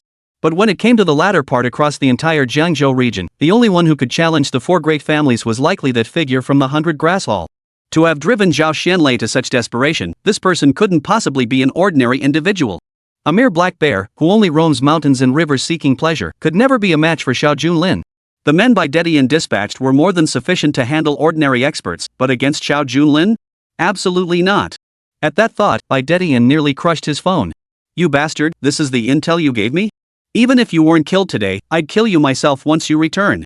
Click. As Baidetian hung up, Black Bear stood inside the factory, looking utterly bewildered. What the hell? Just leaving things like this? As far as Black Bear knew, the Dragon King of the underworld was not the type to let things slide so easily. Xiao Junlin seemed to have grown impatient, and corpses were piling up inside the factory. Can you get someone here or not? Aren't these appetizers a bit too meager? Hearing these words, Black Bear felt his life hanging by a thread. His eyes blazed crimson as his fists clenched tighter. My master doesn't need to lift a finger to deal with you. I have a friend who's part of the Martial Arts Association. I'll summon him right now. Have you heard of Flying Knife, Li Hengfei? Xiao Junlin shook his head gently. He came to kill, not to make friends. Using Black Bear's connections to slaughter a bunch of people. Time is limited. I hope you can hurry up. Black Bear frowned and pulled out his phone again. This time, a few minutes later, a young man clad in white trousers approached alone, several throwing knives clutched in his hands. The youth sported a long braid, his hands as delicate as jade. He was a newly joined master of the Martial Arts Association, renowned for his unerring accuracy. Chapter 172, The Merciless Flying Knives. Is this the man you asked me to deal with? For the sake of the Dragon King of the Underworld, I'll accompany you today, but the price won't be discounted. Li Hengfei had trained in flying daggers for years, a hidden master within the martial world. Yet he was greedy for wealth. He had almost no moral boundaries. The Martial Arts Association, recognizing Li Hengfei's formidable skills, recruited him into their ranks. Not only was he exempt from paying membership fees, but he actually received a generous monthly stipend. Though he appeared to be Black Bear's friend, their relationship was purely transactional. His identity as the Dragon King of the Underworld was the reason he agreed to act on Black Bear's behalf. Unfortunately, Li Hengfei seemed unaware of Xiao Junlin's existence, let alone the feud between him and the Martial Arts Association. Big brotherly, rest assured price is no issue. As long as you avenge me and my brothers, I'll personally recommend you to the master. Li Hengfei had calculated that becoming part of the underground Dragon King's inner circle was indeed a lucrative deal. There was simply no reason to pass up such a lucrative opportunity. Li Hengfei drew a willow leaf dagger from his sleeve and blew on it gently, a breath sharp enough to split a strand of hair. My friend, he asked, would you prefer a quick death or a slow, painful one? Or would you prefer to take care of it yourself? In Li Hengfei's eyes, the man was already dead. Especially now, in the dead of night, being roused from sleep left him in a decidedly foul mood. Many polite words are often omitted for this reason. Xiao Junlin remained seated on the stone block beside him. A faint smile played on his face. I have another option, to have you join the Black Bear beside you in burial. No sooner had the words left his mouth than the willow leaf dagger sliced through the air. Never misses its mark. As always. The thin blade sliced through the air with a sharp whistling sound. Li Hengfei met it with a cold stare and a dismissive snort. Talk so much, you'd better die quickly. Monks from the 10,000 Buddhas monastery had already encircled the entire convalescent home with new yellow silk threads. He offered Sun Honghai a faint smile. Rest assured, sir. Once I finish chanting the incantation, these demons and monsters will vanish without a trace. And your daughter will naturally be found. The monk's incomprehensible words. Only after 10 minutes did he slowly conclude. He then turned to Sun Honghai with a faint smile. My friend, I've resolved the issue with the nursing home for you. But if you wish to find your daughter, the price you offered may not suffice. More money? Whether it was psychological or not, Sun Honghai found the nursing home no longer seemed as terrifying in the dead of night as it had moments before. Perhaps it was because dawn was approaching. But now, the monk before him demanded over 100,000 yuan, a sum Sun Honghai found truly hard to swallow. My friend, there's an old saying, money spent to avert disaster. Compared to family bonds, what did this money matter? One cannot live a lifetime without compassion. Sun Honghai had 3 daughters. One of them, Sun Xiaolan, being the eldest daughter, had long since become ungrateful. Another daughter, though not biologically his, was entrusted to him by his cousin, a wild, scatterbrained girl who rarely resided in Jiangzhou. She rarely resides in Jiangzhou. Among the 3 daughters, Sun Mingyue was the one who caused the most worry. Hearing the monk's words, it was impossible to ignore them. Master, are you certain you can find my daughter? The monk before him pressed his palms together. He merely smiled faintly. This is no falsehood. Monks never speak falsely. Sun Honghai made up his mind. The moment he pulled out his bank card again, the jeep suddenly kicked up clouds of dust in the night sky. As the jeep's door swung open, Sun Mingyue instantly dashed forward. She clutched her father tightly. Father, Sun Xiaolan is probably gone. In her urgency, Mingyue paid no heed to her surroundings and blurted out the entire story. Hearing this, the old man felt a sharp pang of pain in his heart. But Sun Xiaolan's true nature had already been laid bare at Wangjiang Tower. Truly, it was easier to change mountains and rivers than to alter one's nature. All that remained were regrets and sighs. I understand. Xiaolan must walk her own path. She has brought this upon herself, no one else is to blame. As long as you're safe, I'm relieved you've suffered. As Sun Mingyue embraced her father and son, the monk beside them suddenly interjected. Brother, according to our agreement, shouldn't payment be made now? Sun Mingyue snapped back to reality at the monk's reminder. She turned to look at the plump man clad in golden monk's robes, his expression blank. At the same time, the Azure Dragon War God stepped out of the vehicle. Old man, what's going on here? During the inquiry, the monk merely gave a cold snort. This patron invited me to slay demons and exorcise evil spirits, while also searching for his daughter. Now that she's been found, payment is only fair. Not only Sun Honghai, but even Sun Mingyue's eyes widened upon hearing the full story. What kind of nonsense are you spouting, monk? I was standing right here. I came back on my own, not because of your divination. Why should my father pay you? Sun Mingyue's words echoed Sun Honghai's sentiments. This scene is hard to comprehend. Yet the monk remained unchanged, hands pressed together in prayer, a smile gracing his face. This is because I have created a connection between you two here. Only through such karmic ties can destiny return. Otherwise, things wouldn't have gone so smoothly. Therefore, this payment must still be made. Such twisted logic was something Sun Honghai had never encountered before. He stared wide-eyed at the monk before him. Inside the car, Qinglong witnessed this scene and was about to step out when he suddenly received a call from his subordinate. Got it. I'll go pick up the goods right away. Radiation-proof clothing. The sovereign must be fully protected. Though Qinglong the war god harbored reservations about the monk, he recognized the man as merely a commoner. With the king's orders taking priority, he decided to drive off first. But shortly after Qinglong's departure, Sun Mingyue and the monk before him erupted into a fierce argument. The monk's veins bulged as he shouted, then with a single slap of his right hand, the tree trunk snapped clean in two. If you don't pay today, layman, have you heard the saying? Inviting the Buddha is easy, but sending him away is hard. Though the willow tree wasn't particularly thick, the fact that it snapped with a single blow clearly demonstrated the monk's formidable skill. Sun Mingyue froze slightly, while Sun Honghai behind her frowned deeply. You fake monk may not be much of a priest, but your martial arts are quite impressive. What exactly do you want? The monk before them resumed, his hands pressed together in prayer, his expression unreadable.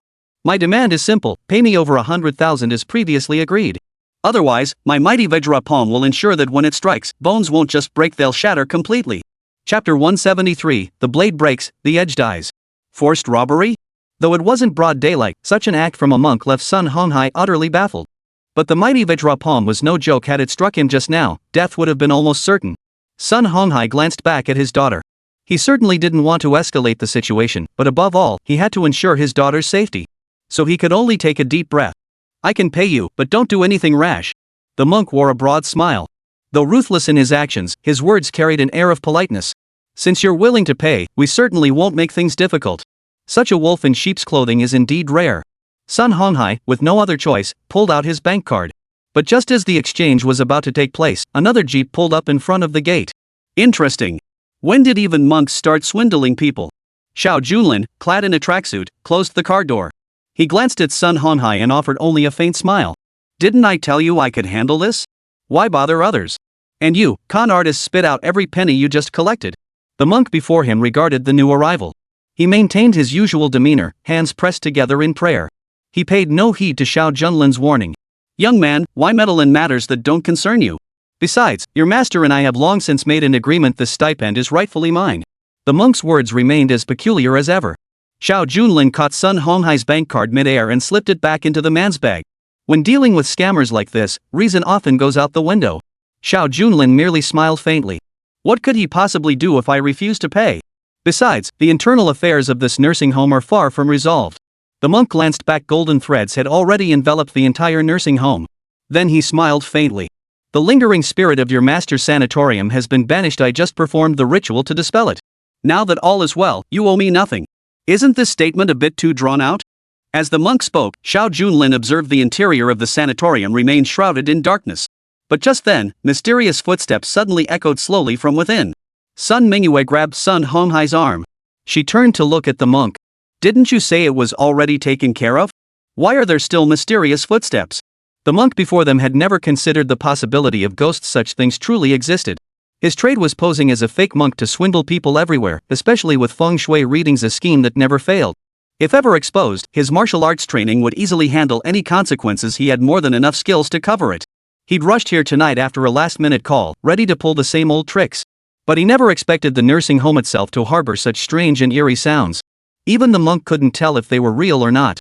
Sun Honghai was genuinely worried and frightened. Under my spell, it's impossible for the soul to remain intact. What remains now is merely lingering warmth. Soon his spirit will be utterly scattered. If you don't understand, why speak recklessly? A monk who'd been swindling people for years, his words were always smooth and convincing. Just as he prepared to leave, he found Xiao Junlin still blocking his path. His expression shifted slightly. Esteemed patron, since you refuse to acknowledge this, I can only say I'm sorry. The monk raised his right hand. He then concentrated the internal energy of the mighty Vajra palm between his palms. He then lightly tapped Xiao Junlin's shoulder. Though it couldn't be said to be perfected to the point of flawless execution, it was absolutely fierce. Had this strike landed on an ordinary person, their shoulder would have shattered instantly. Even a martial artist would be knocked flat on their back. Taking care of Sun Honghai, who stood beside Xiao Junlin, would be no problem at all. Sun Honghai couldn't possibly discern the immense power behind the great strength Vajra palm.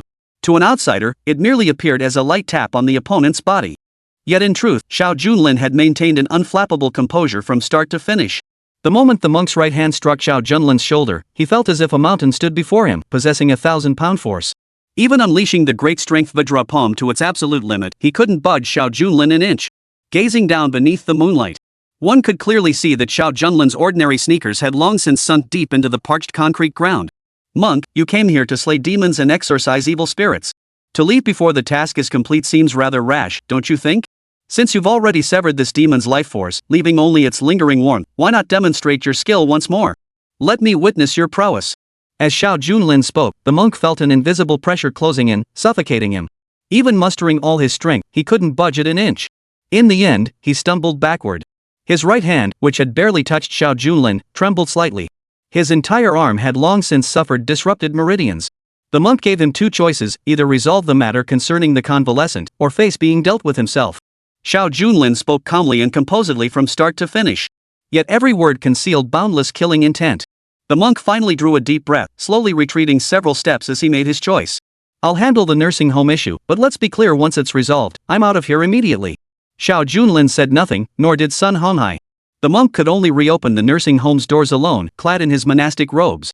The night was still and quiet. Just over 10 minutes later, a piercing scream echoed from within the sanatorium. The monk stumbled out. He smashed through the glass door with a sudden force, his face covered in blood.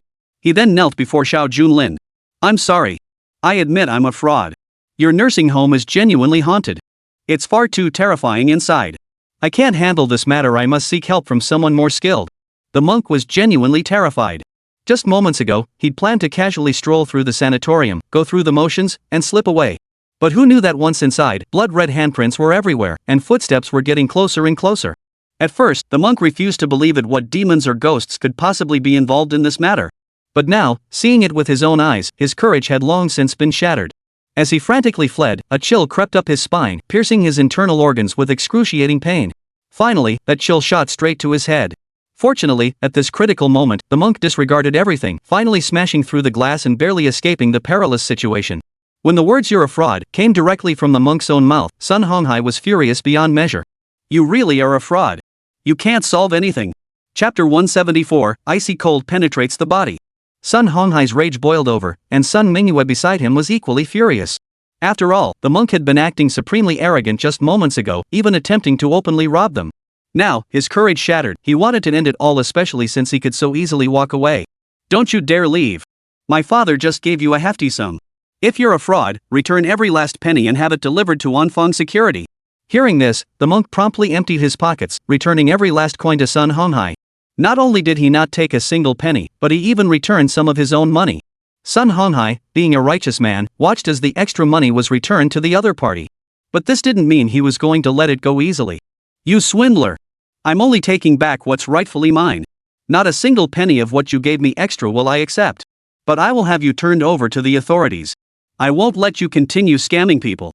Amidst the loud outburst, Xiao Junlin suddenly stepped forward and cut Sun Honghai off.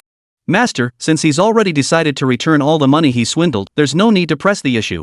Hearing Xiao Junlin's words, Sun Honghai felt deeply ashamed.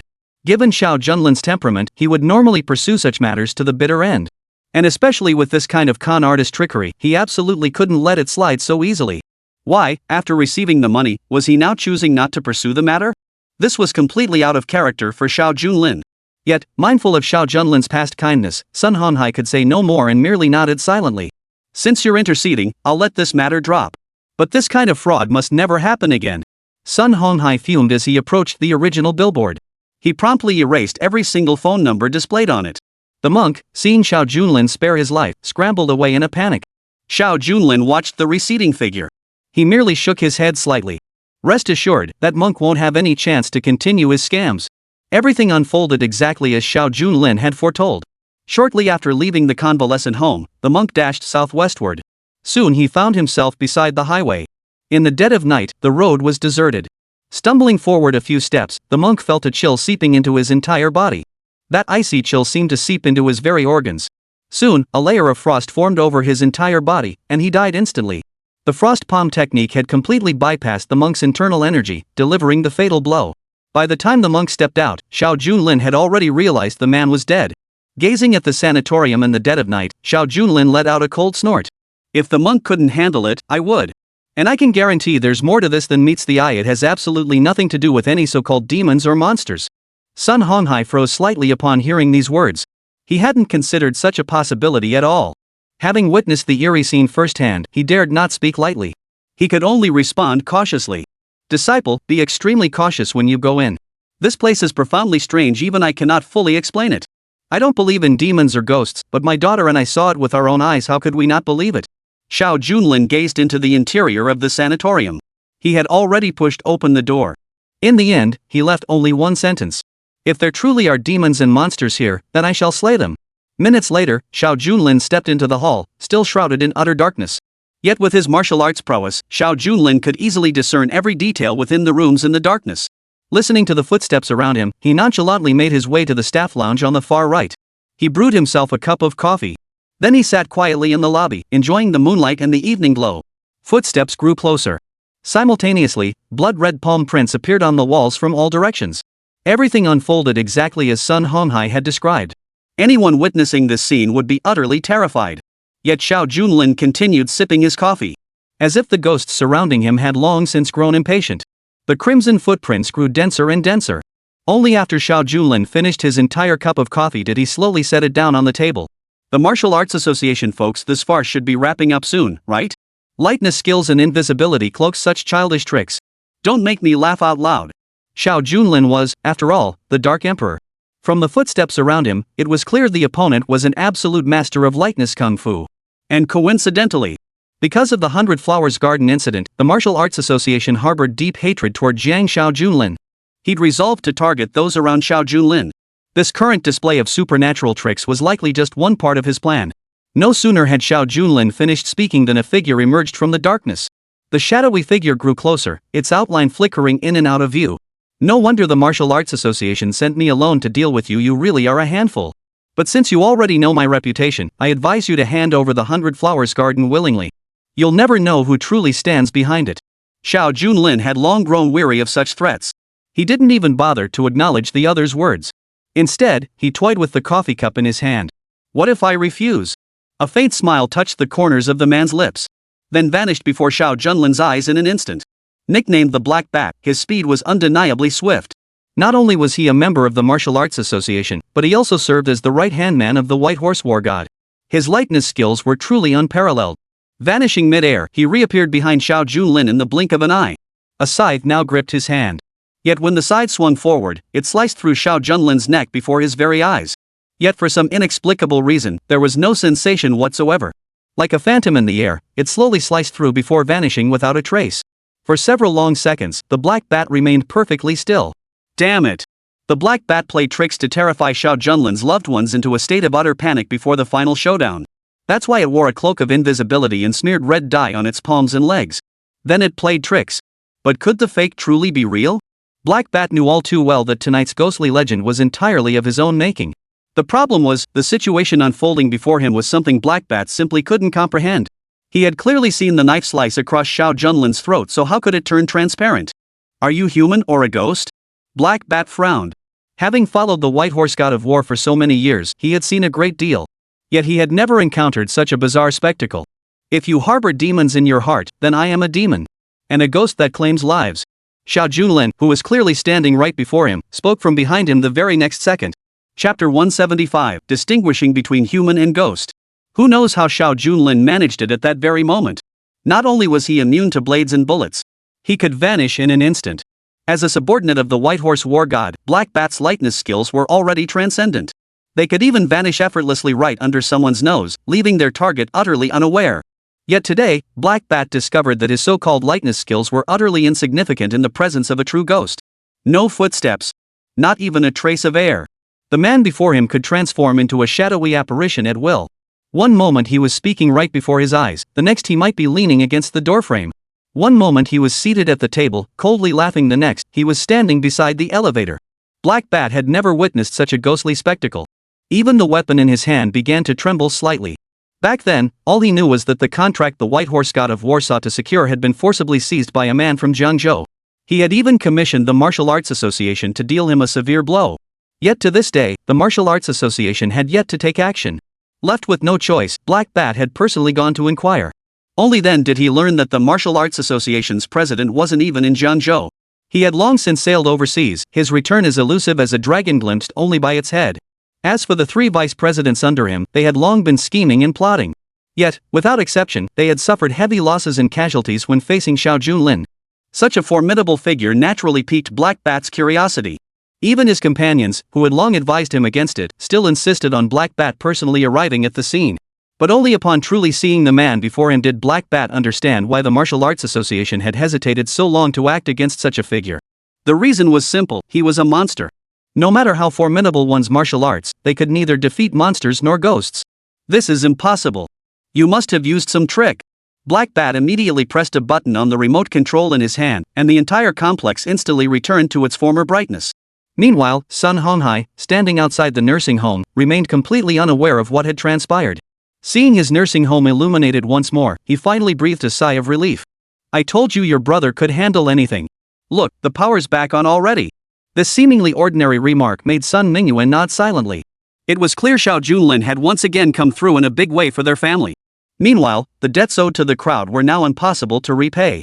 Inside the nursing home, lights illuminated every corner as the Black Bats charged forward with the speed of a swarm. Where do you think you'll hide this time? The scythe sliced through the air. Next, Xiao Junlin twisted his body lightly.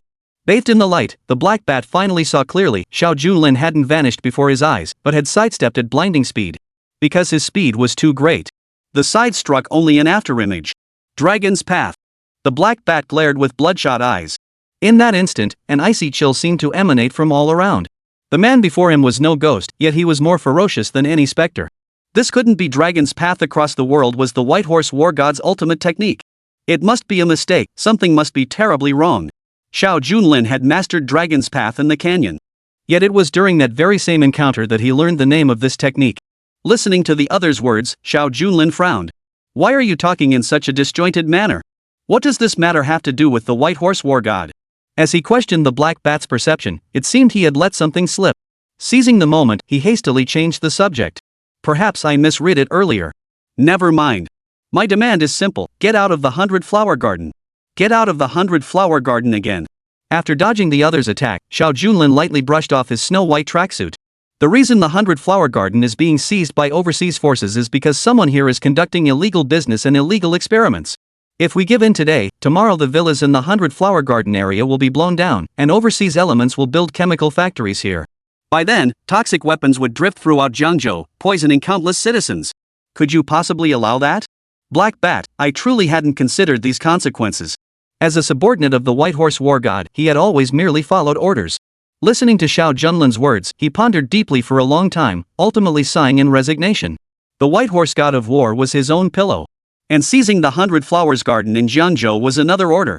As a subordinate, he never questioned the rightness or wrongness of orders. It seemed this gentleman had no intention of leaving. Black Bat realized arguing was futile. Suddenly, he draped his all-black attire over his shoulders. In that instant, his entire figure vanished from the room. This was the power born from the fusion of technology and martial arts. The moment the cloak was donned, his entire body became completely invisible. Even under the glare of the lights, he remained utterly invisible. Watching Xiao Junlin remain unmoved, Black Bat silently shook his head before launching a surprise attack with the scythe in his hand. The scythe was swift, capable of severing a head in an instant. Yet the instant the scythe neared Xiao Junlin, a black blade suddenly intercepted it from behind. Sparks flew through the air. Impossible. You couldn't possibly have seen me. It was all just coincidence. Black Bat initially wore this outfit merely to scare off Sun Honghai. But its true purpose was for combat operations. Especially in the dead of night, it allowed for stealthy, invisible kills. After being intercepted by Xiao Junlin, Black Bat readjusted his posture. Simultaneously, he concentrated all his muscle tension between his legs. The moment of explosive power. His entire body shot forward like a black meteor, instantly appearing before Xiao Junlin. This attack speed was twice as fast as before. Simultaneously, sparks erupted in the air. Next, from every conceivable direction, countless sights materialized into a myriad of shadows, plunging toward the sky. Simultaneously, the sparks multiplied in the sky, resembling fireworks during the spring festival. Each spark was the result of weapons colliding with one another. After a few minutes, Black Bat was already panting heavily. Looking up to continue swinging his scythe, he discovered it had been split in two amidst the countless collisions. "Your weapon is quite impressive, it lasted this long before breaking."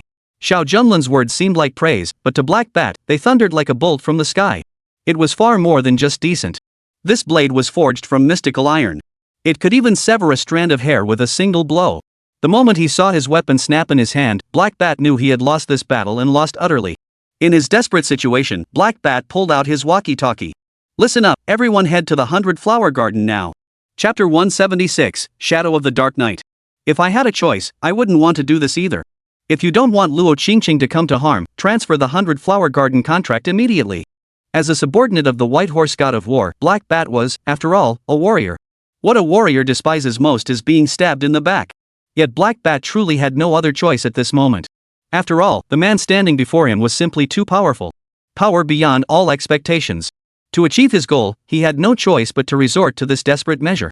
Listening to the other's words, Xiao Junlin merely smiled. "I don't understand what you just meant by that."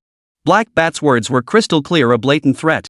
He was convinced every word Xiao Junlin uttered now was feigned madness. But this state wouldn't last long. Black Bat smiled as he tapped the tabletop lightly, simultaneously easing the tension in his body. "I believe my words were perfectly clear. If the 100 Flower Garden isn't transferred today, your wife could be in trouble at any moment. I've already dispatched over a dozen elite operatives, cloaked in stealth gear, to infiltrate the 100 Flowers Garden. Even with security in place, they won't stand a chance. If you don't want your wife to suffer, I believe you should give me a satisfactory answer now." Every word struck a nerve. Yet Xiao Junlin continued to gaze at the distant moon. Seemingly content to simply admire the night's beauty, his unruffled demeanor momentarily startled Black Bat. Xiao Junlin showed no urgency, and neither would Black Bat. When it came to psychological warfare, Black Bat would never yield an inch. "Very well. Since you remain so composed, sir, I shall accompany you in this slow wait." With Xiao Junlin's life now in Black Bat's hands, there was no reason for him to rush neither by logic nor by emotion. He poured himself a cup of coffee and placed it before Xiao Junlin. The two men locked eyes. "Every member of my Bat Squad is a elite special forces operative. Combined with modern technology, we're absolutely not something a small neighborhood can intercept. But rest assured, your wife will call you to report the situation." Black Bat continued to wait. Yet after 10 minutes, he found himself losing patience first. According to Black Bat's orders, the pre-arranged team was supposed to report back to him the moment their task was completed. Yet nearly 10 minutes had passed, and still there was no word.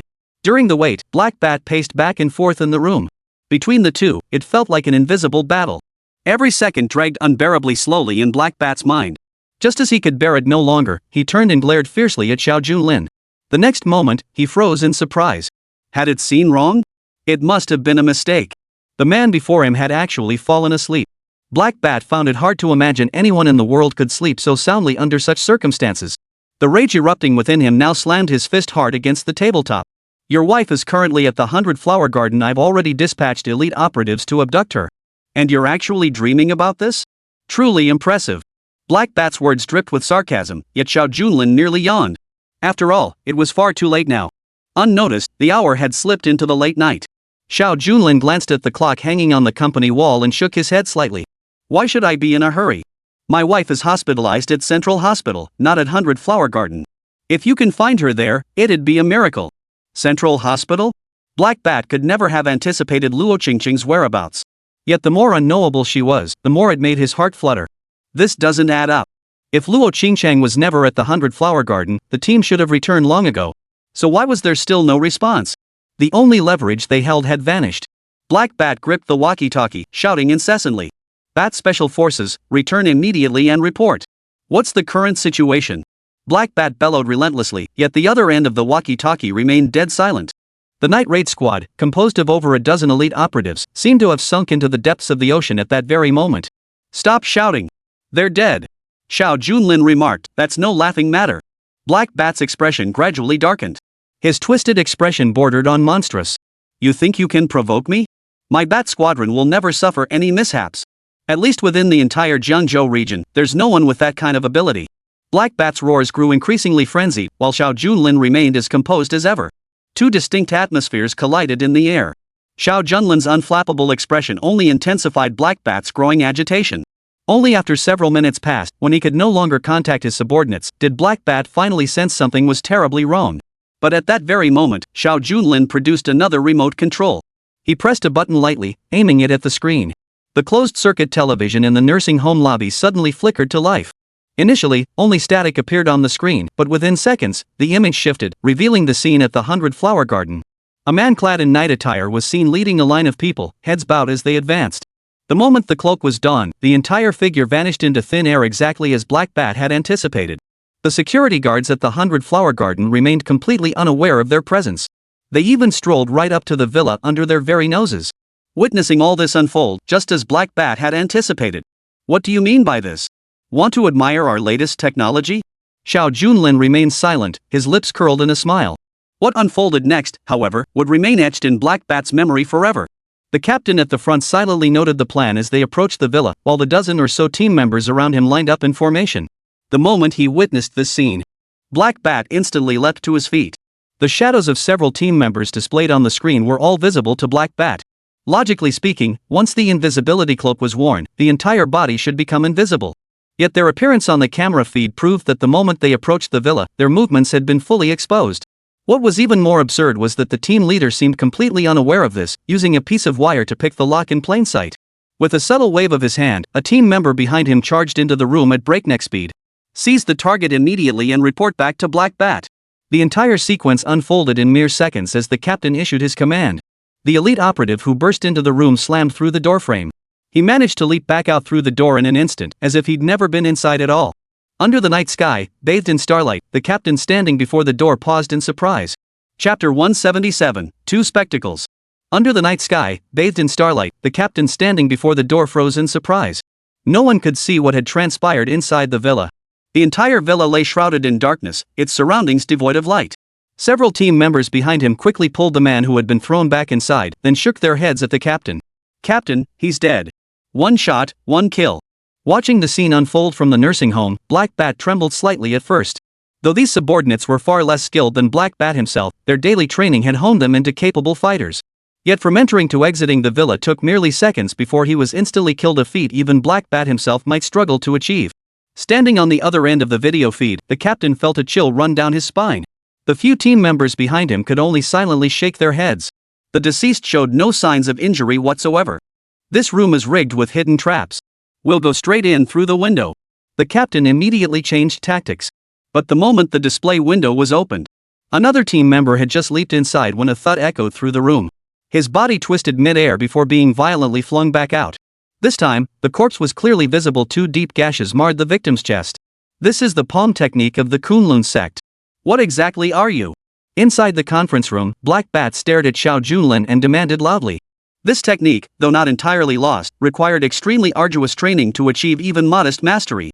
Yet the question went unanswered, while the video footage provided its own response. A bead of sweat trickled down the captain of the Bat Squad's forehead. At that very moment, a hidden expert near the 100-Grass Garden suddenly let out a piercing scream. When the crowd turned to look, they saw a finger-shaped mark at the throat of the fallen figure, who had been instantly killed. Simultaneously, in the southwest direction, another man concealed in the grass emitted a muffled thud. In the blink of an eye, 3 or 5 bodies had already appeared, each bearing entirely different wounds. Is this the martial arts tournament? What on earth is going on here? It was clear that each victim bore distinct wounds and practiced different martial arts. Xiao Junlin watched the screen as if viewing a movie. Adopting an indifferent attitude, he let a faint smile touch his lips. Apologies, but my team members have a habit of studying folk martial arts, so we've picked up bits and pieces from every school. It's more than just a little understanding. No novice could possibly kill a Bat Squad member in an instant. Watching his men fall one by one, Black Bat screamed frantically at the screen. You lot, retreat immediately. There's a master here. Xiao Junlin waved his hand lightly. He cut off Black Bat's words. Don't panic. Even if you scream your head off here, the people on the other end won't hear you. Besides, the distance to the Hundred Flowers Villa area is at least a half-hour drive. Rushing back now would be utterly useless. Besides, what you're seeing isn't a live broadcast, it's a recording from a while back. It's just been so long since I've seen such an entertaining movie, I'd like to enjoy it a little longer with you. Black Bat's emotions began to twist and contort within. Alongside his rage, a genuine sense of dread began to take hold. After all these years following the White Horse God of War, this kind of fear seemed long forgotten, yet now it had been stirred to life. Soon, the leader of the Bat Squad sensed trouble and led his men in a frantic dash in the opposite direction. Amidst the darkness, a shadow darted back and forth. The shadow moved with blinding speed. Wherever it passed, the fleeing masters fell one after another, unable to rise. Each strike from that mysterious shadow was utterly unique, employing different martial arts techniques. It was impossible to discern their lineage. Yet one thing remained constant: the ranks of the Bat Squad dwindled steadily. By the time they exited the 100-flower garden area, only the captain remained. How could this be? Was the 100-flower garden haunted? We are the Bat Squad. The Bat Squadron is one of the 2 units commanded by the White Horse God of War. They had even received multiple commendations from the war god himself. A squad like this, even if they encountered a master on the battlefield, couldn't possibly be this powerful. Yet now, we must accept the reality before our eyes. The Bat Squad leader walks alone, step by step, into the distance. Arriving with fierce momentum, he departed in a dazed and disheartened state. Despite clutching his phone and walkie-talkie, he remained utterly cut off from the outside world. Now, the captain leaned against a tree, utterly disheartened. Tonight, everything would become an eternal nightmare. And in that very moment, bathed in moonlight, Black Bat saw it all clearly. The figure lurking in the grass leapt up in an instant. The captain of the Bat Squad was undoubtedly stronger and quicker than the others. Their paths crossed mid-air. In the blink of an eye, the Nightwalker vanished instantly into the grass. Turning back, the captain found the other figure leaning lightly against the tree trunk, blood streaming from 7 orifices. The scene before them would shock anyone who witnessed it. Yet Black Bat's mind was already in chaos. For in the instant the captain was struck down, he seemed to glimpse beneath the assassin's cloak a faint blue armor. No pale blue armor. Not only in Jiangzhou, but even in the provincial capital, I've never encountered a team like this. Black Bat hesitated, unable to move forward. At that moment, the video feed abruptly ended. Impossible. Absolutely impossible. By the heavens, the only soldiers clad in blue armor under the sun are the Blue Dragon War God's troops. But why would the Azure Dragon War God bother with this insignificant Jiangzhou? A faint answer began to form in Black Bat's mind. While the Black Bat was lost in his thoughts, Xiao Junlin remained as always, a smile on his face. Simultaneously, he pressed another remote control. Playing tricks and pretending to be supernatural, that's child's play. But if you insist on playing games, I can show you what real trickery looks like. I recall the Martial Arts Association's newest branch is nearby the Ice Palace. I invite you to enjoy the show. Having just watched an action flick, Xiao Junlin now felt as if he'd switched the channel to a horror movie. The moment he saw the Ice Palace, Black Bat paused in surprise. The Martial Arts Association consists of 1 headquarters and 3 branches. The Ice Palace held no ice at all, merely a massive Western-style villa constructed entirely of crystal. Under the night sky, it glitters like shimmering ice, serving as one of the most distinctive structures of the Martial Arts Association. Chapter 178, The Ice Palace. The Ice Palace was built atop a mountain range in the outskirts, rarely disturbed by outsiders. Moreover, the mountain roads were rugged and treacherous. Combined with its non-tourist status, it remained largely forgotten. The palace master of the Ice Palace is none other than Song Yuanxiao, one of the vice presidents of the Martial Arts Association. Beyond him, over 100 martial arts masters resided within its walls. In the dead of night, a shadow slowly climbed the steps from the foot of the mountain. Observing this, Black Bat frowned. I admit your men are formidable, but sending just 1 man to wipe out the entire Ice Palace, isn't that a bit excessive? Or do you simply overestimate your own men? Each of the 3 vice presidents of the Martial Arts Association possessed formidable martial arts skills and unique abilities. Even Black Bat dared not underestimate them. Just as he finished his taunt, the Black Bat suddenly caught sight of the man ascending the mountain peak. His entire body trembled violently. This can't be. Who exactly is this person in the video? Bathed in moonlight, Black Bat's eyes locked onto a figure that was none other than himself. A person who was his exact double. But Black Bat was standing right here. How could another Black Bat possibly exist within the frozen palace? The situation with his eyes was utterly baffling, yet Xiao Junlin merely smiled without comment. The 2 guards at the entrance of the Ice Palace, recognizing the Black Bat himself, naturally stepped aside, clearing a path. After all, the Black Bat was a subordinate of the White Horse War God. And the Martial Arts Association was sustained by the White Horse War God. Everything fell into place. What exactly transpired within the frozen palace remained unseen in the footage. Yet mere minutes later, the palace doors shattered with a thunderous crash. It was violently smashed from the inside out. A slightly overweight man flew out with the shattering door, staggering unsteadily as he coughed up a mouthful of blood. That man was none other than the palace master of the Ice Palace. In the dead of night, his eyes revealed utter terror as he stared fixedly ahead. His face twisted in utter terror as he stared fixedly at the man before him. Who are you? What are you? The so-called Black Bat extended his right hand, gently caressing his own face. The Black Bat's face slowly contorted, revealing the features of the Lord of the Ice Palace. You are, could it be? The words were cut short. The blade rose and fell. The vice president of the Martial Arts Association met his end atop the high mountain. Witnessing this scene, Black Bat's heart skipped a beat. This can't be. Divine speed and 100 changes among those I know, only one could achieve such a feat. But how could such a person possibly be working for you? Black Bat stared intently at Xiao Junlin. At that very moment, a jeep pulled back up to the front gate of the sanatorium.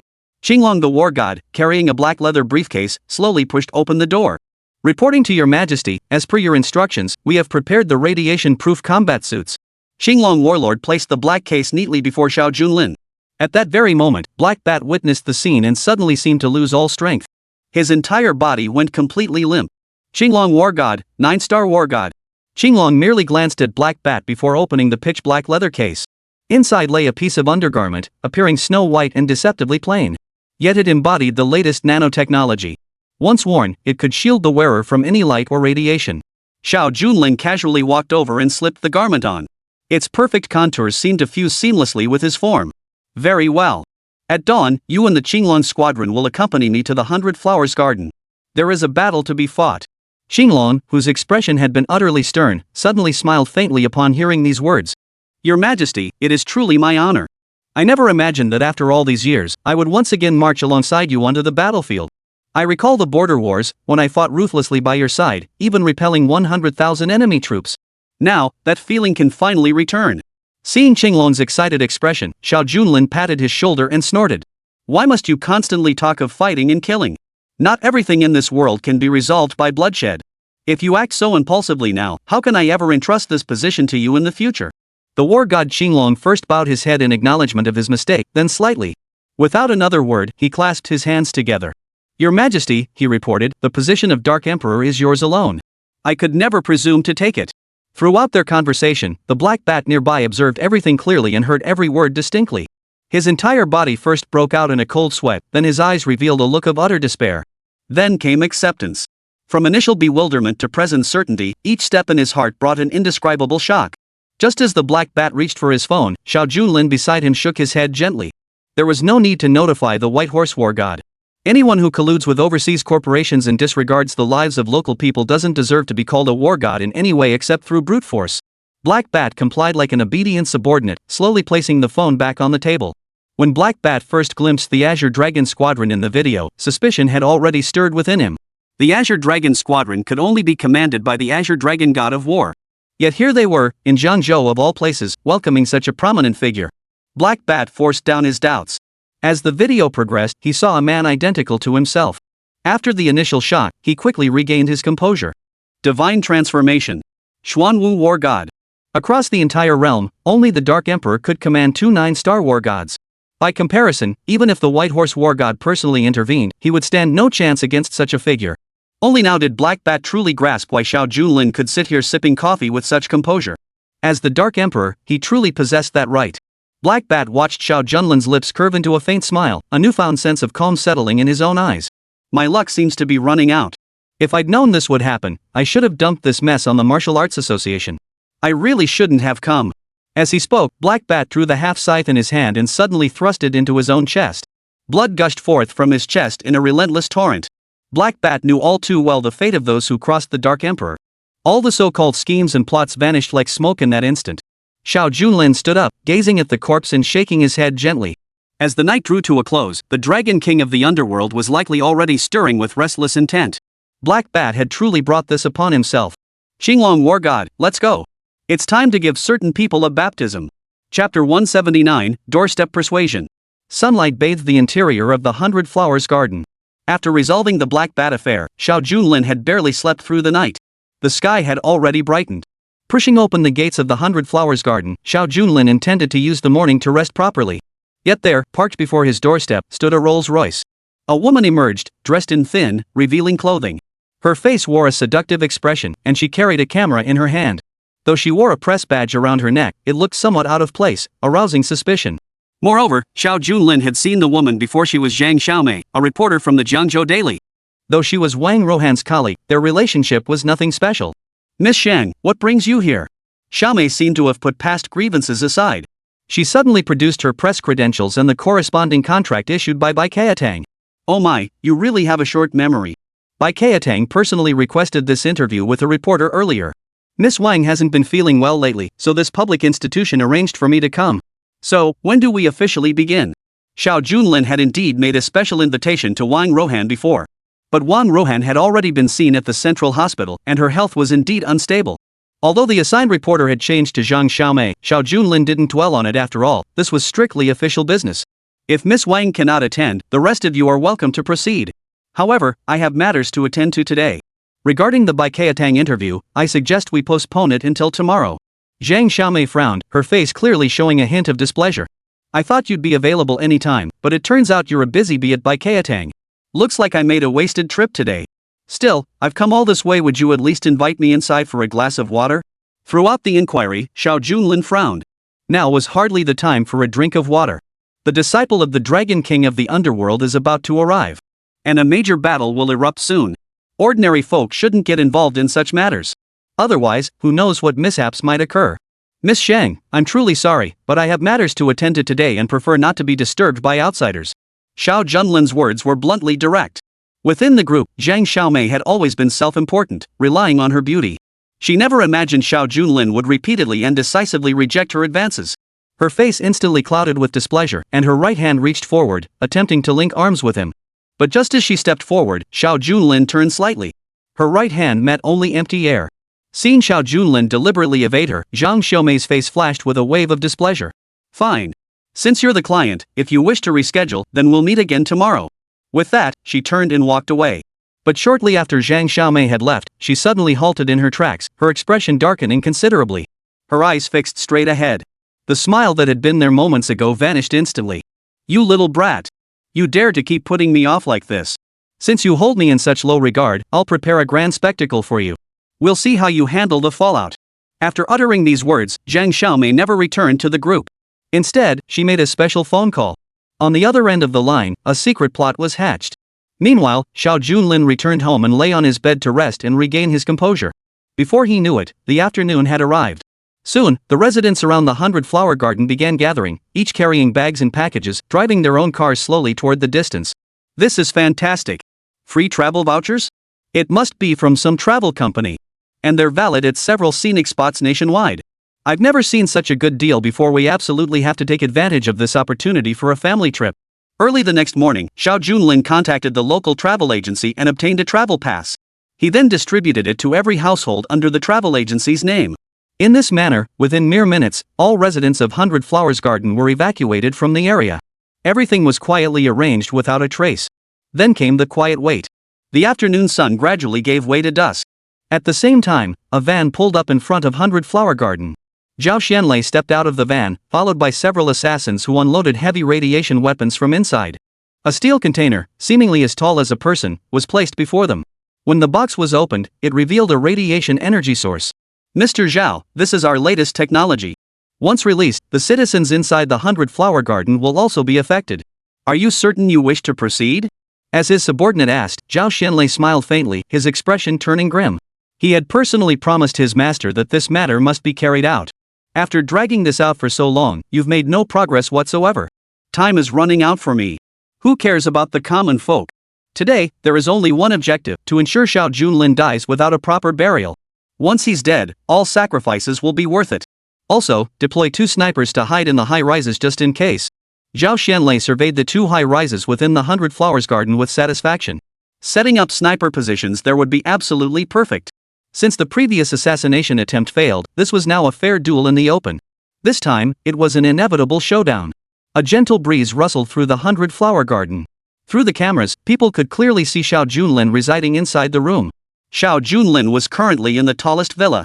All we had to do was release radiation, and he'd be instantly obliterated. This is the power of high-tech weaponry. Now is the moment to witness the miracle. Amidst the boastful chatter, Zhao Xianlei stepped forward to the machine and pressed the button. A blinding white light instantly engulfed the entire villa. no living thing could escape the assault of technological radiation. What should have taken mere seconds to resolve instead dragged on for 2 full minutes, all to ensure Xiao Junlin met his end in the most thorough manner possible. The moment arrived. A savage grin spread across Zhao Xuanlei's face. I thought we'd have a proper battle, but it turns out this was as simple as it gets. Bring me the body, dead or alive. Enter the room immediately and drag the corpse out to report to the master. After Zhao Xianlei issued his command, several henchmen immediately stormed into the villa. This should have been the end of it. But the assassins who had charged in were taking an unusually long time to emerge, causing Zhao Xuanlei's expression to darken. Chapter 180, The Abyss of Darkness. The current situation was baffling to Zhao Xianlei. Dragging out 100 corpses was no difficult task, especially since he had brought along a team of professional assassins today. Watching his companions linger inside, Zhao Xianlei reached for his walkie-talkie only to discover that radiation had severed all signals within the entire 100-flower garden. Faced with such an unusual situation, Zhao Xianlei frowned deeply.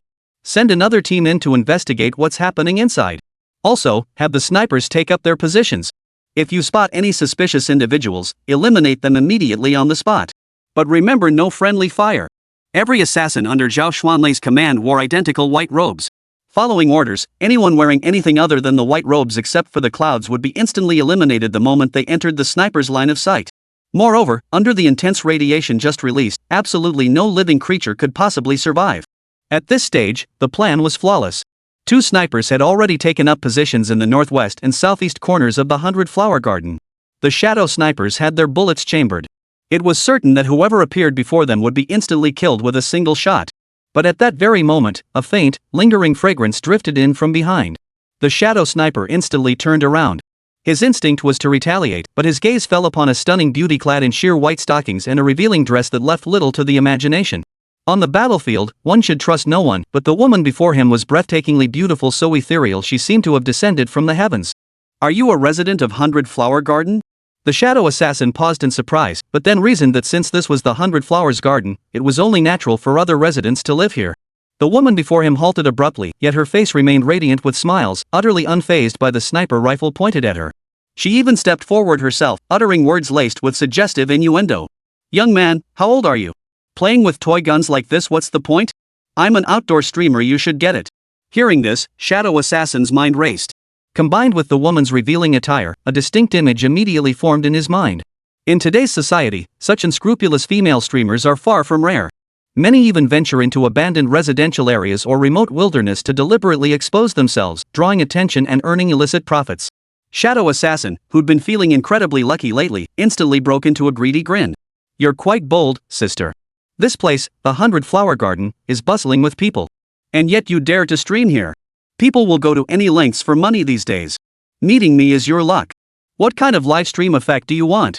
In the Shadow Assassin's eyes, Xiao Junlin was already as good as dead. As for letting his guard down, well, that was understandable. He casually lowered his sniper rifle. Step by step, he approached the woman. The woman turned her head, her smile radiating charm as she gazed into the distance. This place is filthy and chaotic, not exactly ideal for filming. But I have a great story idea. Why not come over to my place? I'm going live today, and opportunities like this don't come often. As the woman urged him on, she leaned gently against the Shadow Assassin's side. The assassin was already overjoyed. He forced himself to hide his smile and turned to ask.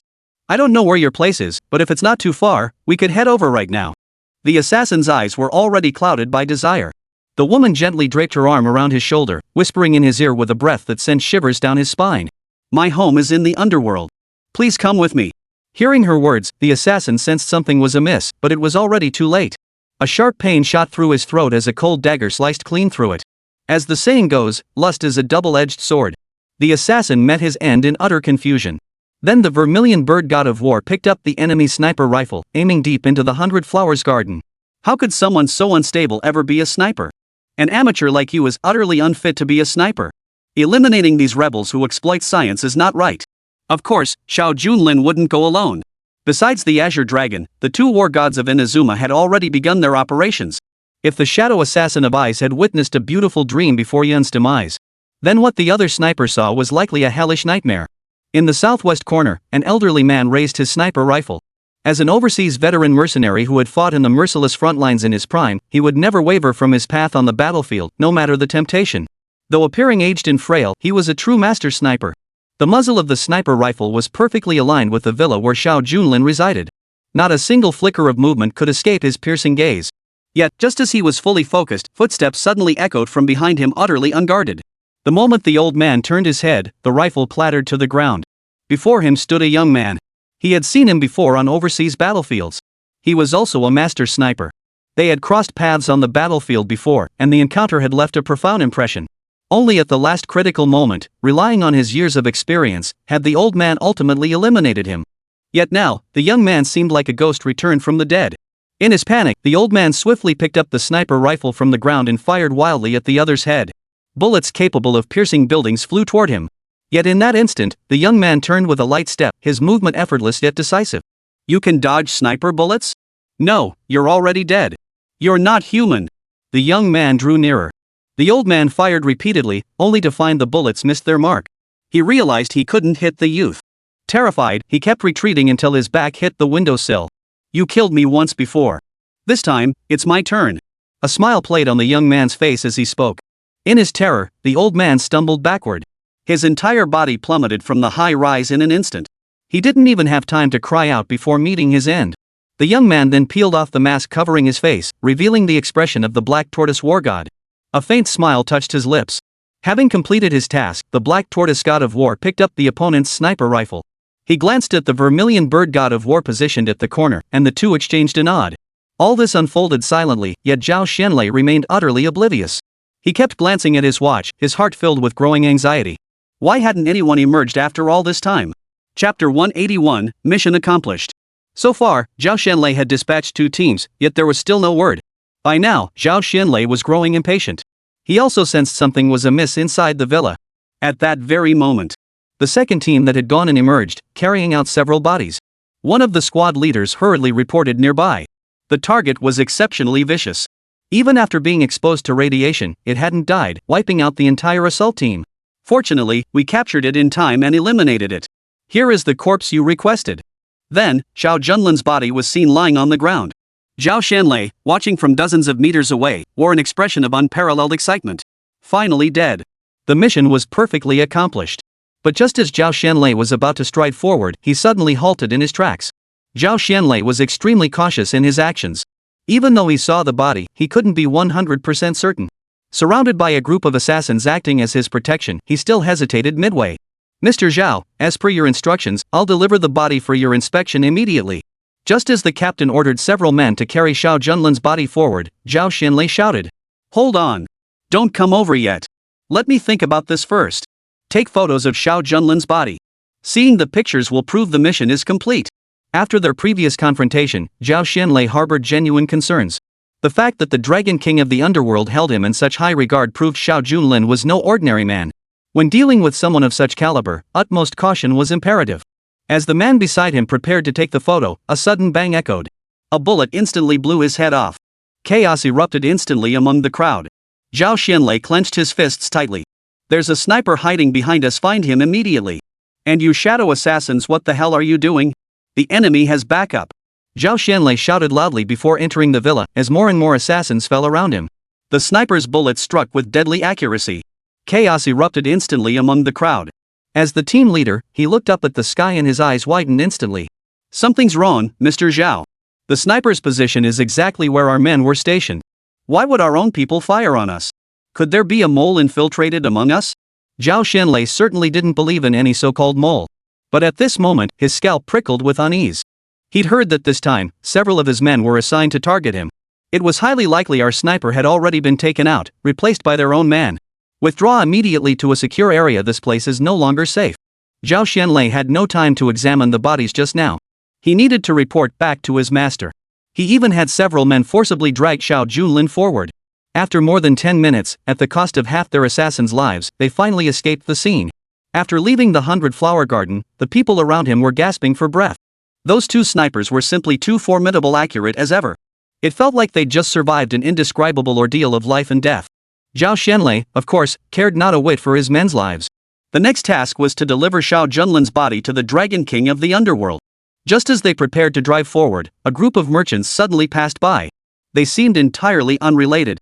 But one vegetable vendor shook his head and sighed nearby. Business is getting tougher and tougher.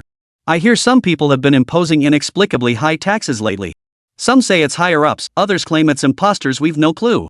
This morning, the chairman of Jiangzhou sanatorium got the worst luck. Several people claiming to be tax inspectors forcibly detained him, insisting he'd evaded taxes. As the man spoke, several others nearby sighed in unison. This is ridiculous. Jiangzhou sanatorium was just auctioned off to old master's son and hasn't even officially opened yet. Where would the tax revenue come from? Yet he was forcibly taken away for no apparent reason, and even that son Mingyue got dragged into it. The chatting group hurriedly dispersed. At that very moment, just as Xiao Junlin's body was about to be loaded into the vehicle, one of the team members stepped forward. Simultaneously, a black knife appeared in the team member's hand. Witnessing this, the crowd exchanged astonished glances. What the hell are you doing? Get in the car. Why are you practicing with a weapon?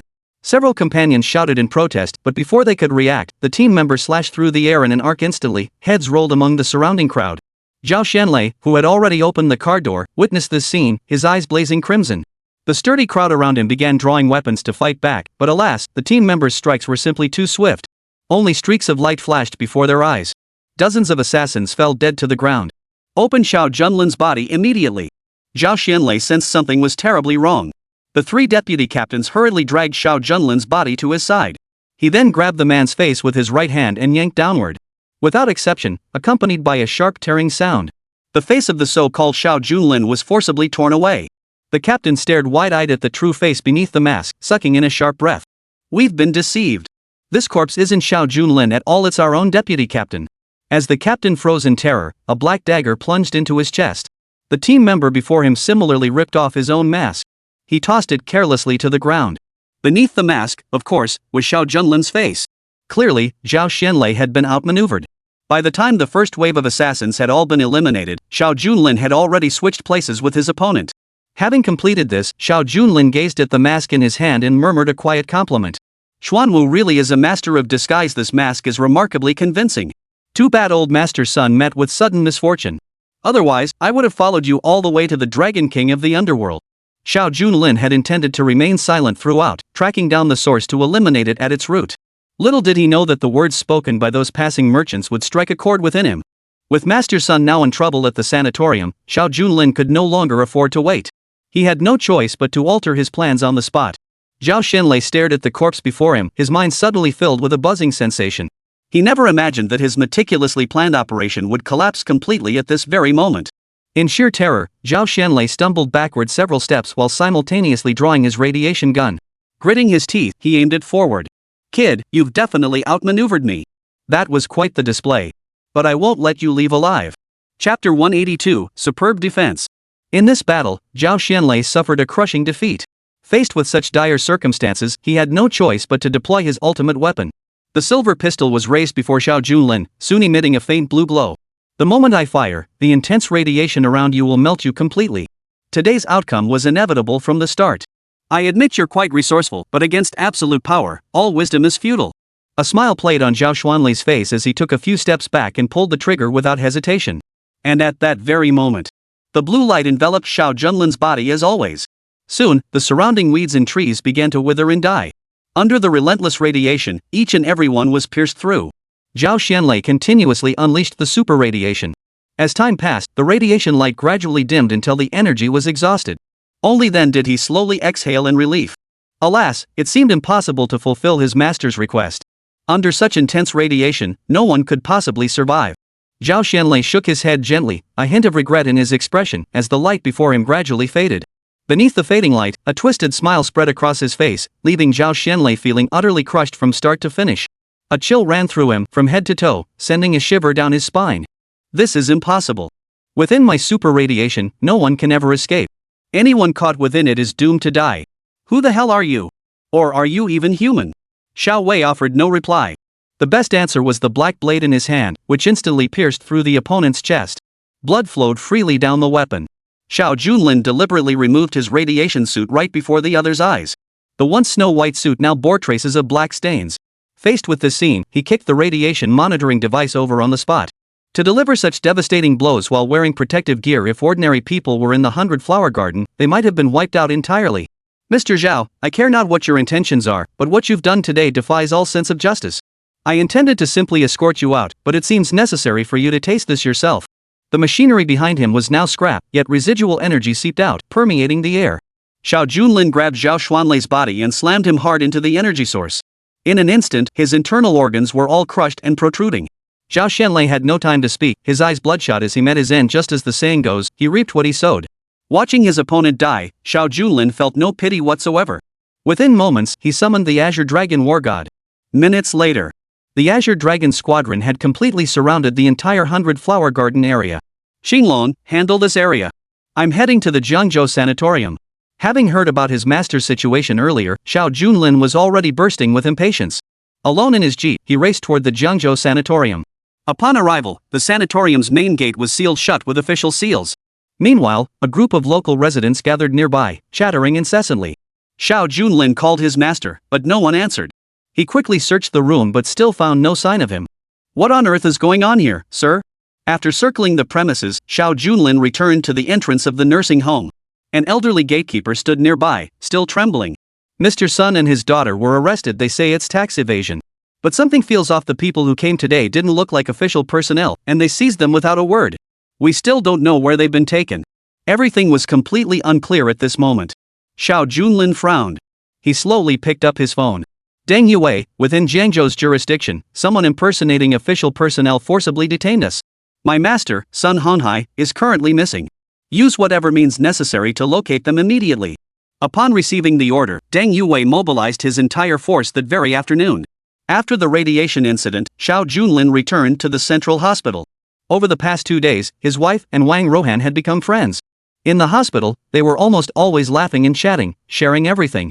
According to the attending physician, her condition had nearly fully recovered, and she would be discharged tomorrow afternoon. Having barely slept all night, Xiao Junlin took the opportunity to return to Luo Qingcheng garden ahead of schedule. Closing his eyes, he drifted into a dream. Meanwhile, inside a 5-star hotel in Jiangzhou, Baidetian frowned, staring at the shattered radiation machine before him, his fists clenched tightly. Xiao Junlin, you bastard! How dare you kill my disciple? He must be tired of living. Baidetian's face twisted with fury, almost contorted. A woman beside him smiled faintly. I always suspected Zhao Xianlei was unreliable. His so-called high-tech is nowhere near mature. Besides, even with meticulous planning, it would be a huge hassle. Master, don't worry too much, I have a way to handle this. The mysterious woman before him was none other than Baidetian's last disciple. Facing his disciple's request, Baidetian slowly shook his head. I don't believe this man is as simple as the 4 great families claim. To resolve this, it seems we must set up a special arena just for him. It seems the time has come to reveal the hidden cards I've kept concealed in Jiangzhou all these years. As soon as the words left his mouth, the mysterious woman beside him froze for a moment. Her brows immediately furrowed deeply. Wait a moment, master. If you proceed this way, it would be like revealing our final trump card. The 4 great families would then know our true capabilities. Especially the overseas war god, that's absolutely our strongest trump card. Once exposed, what will we have left to counter the 4 great families in the future? As the mysterious woman cried out, Baidetian fell silent for a moment. Every word she spoke held undeniable logic.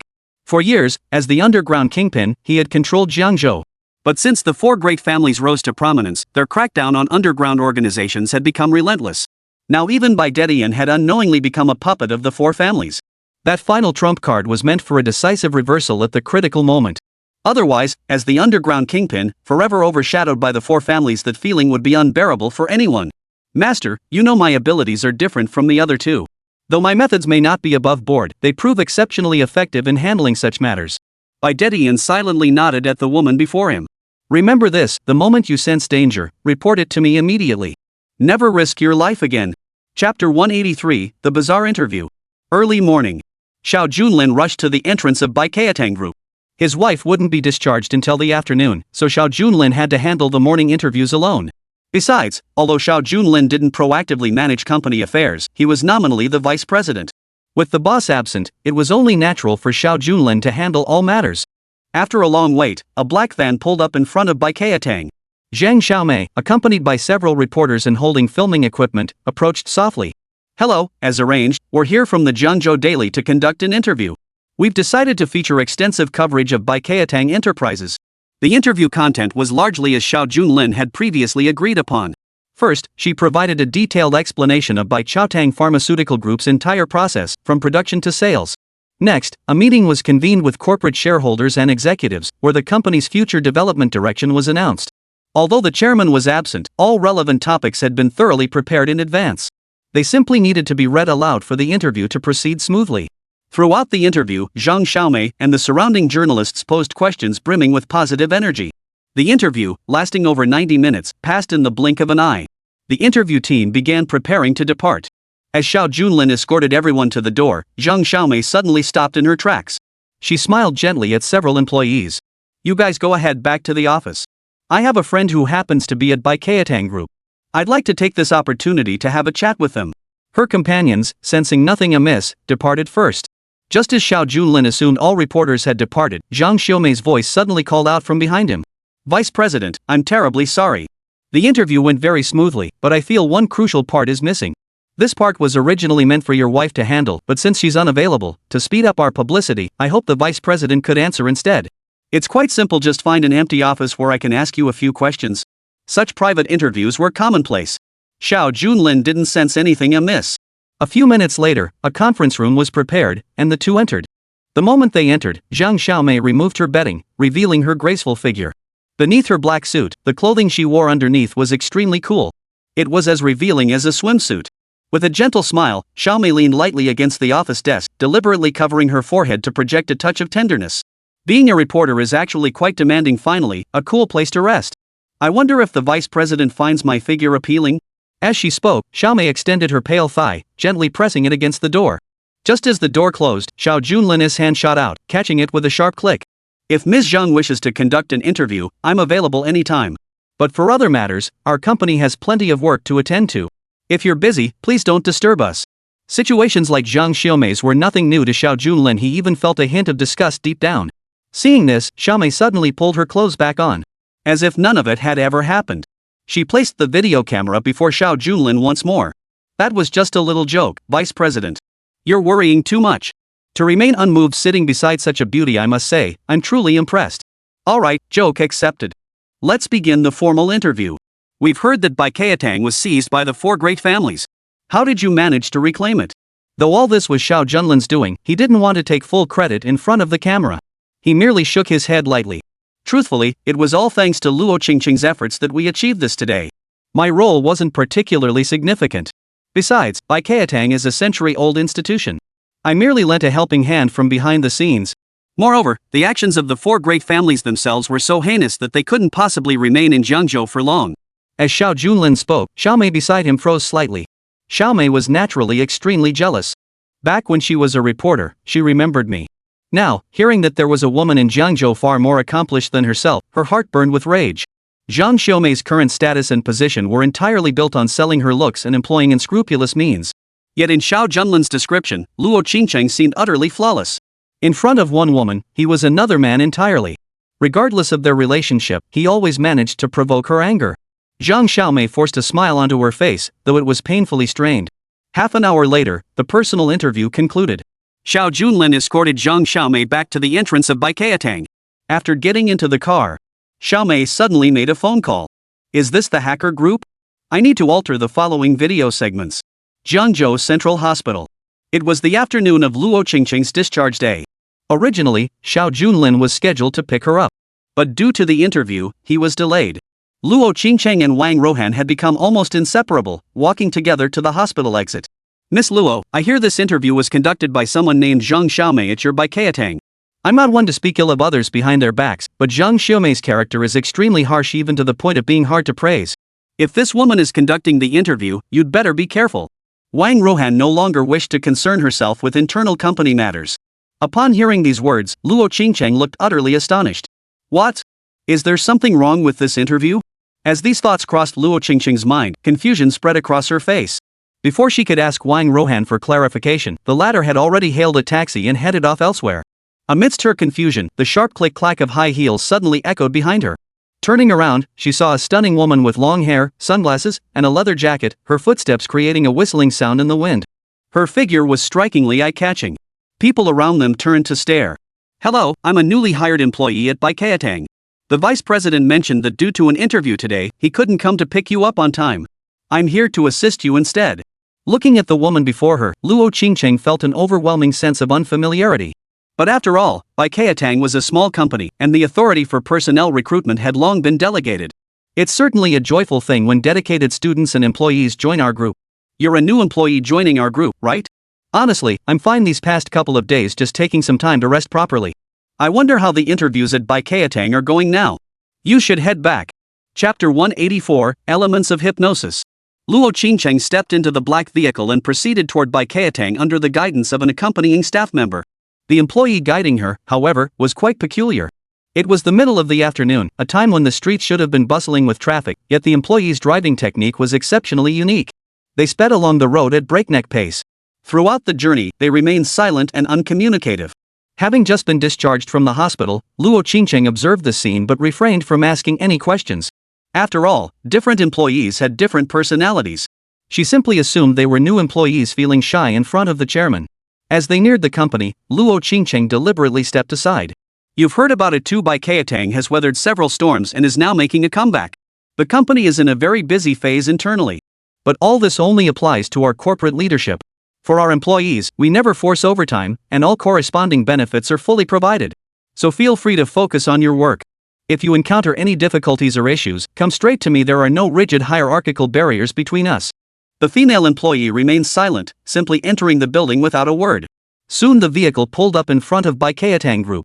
Just as he was about to step out, the driver suddenly reached for the coffee beside him. But in a moment of carelessness, the coffee spilled onto the floor.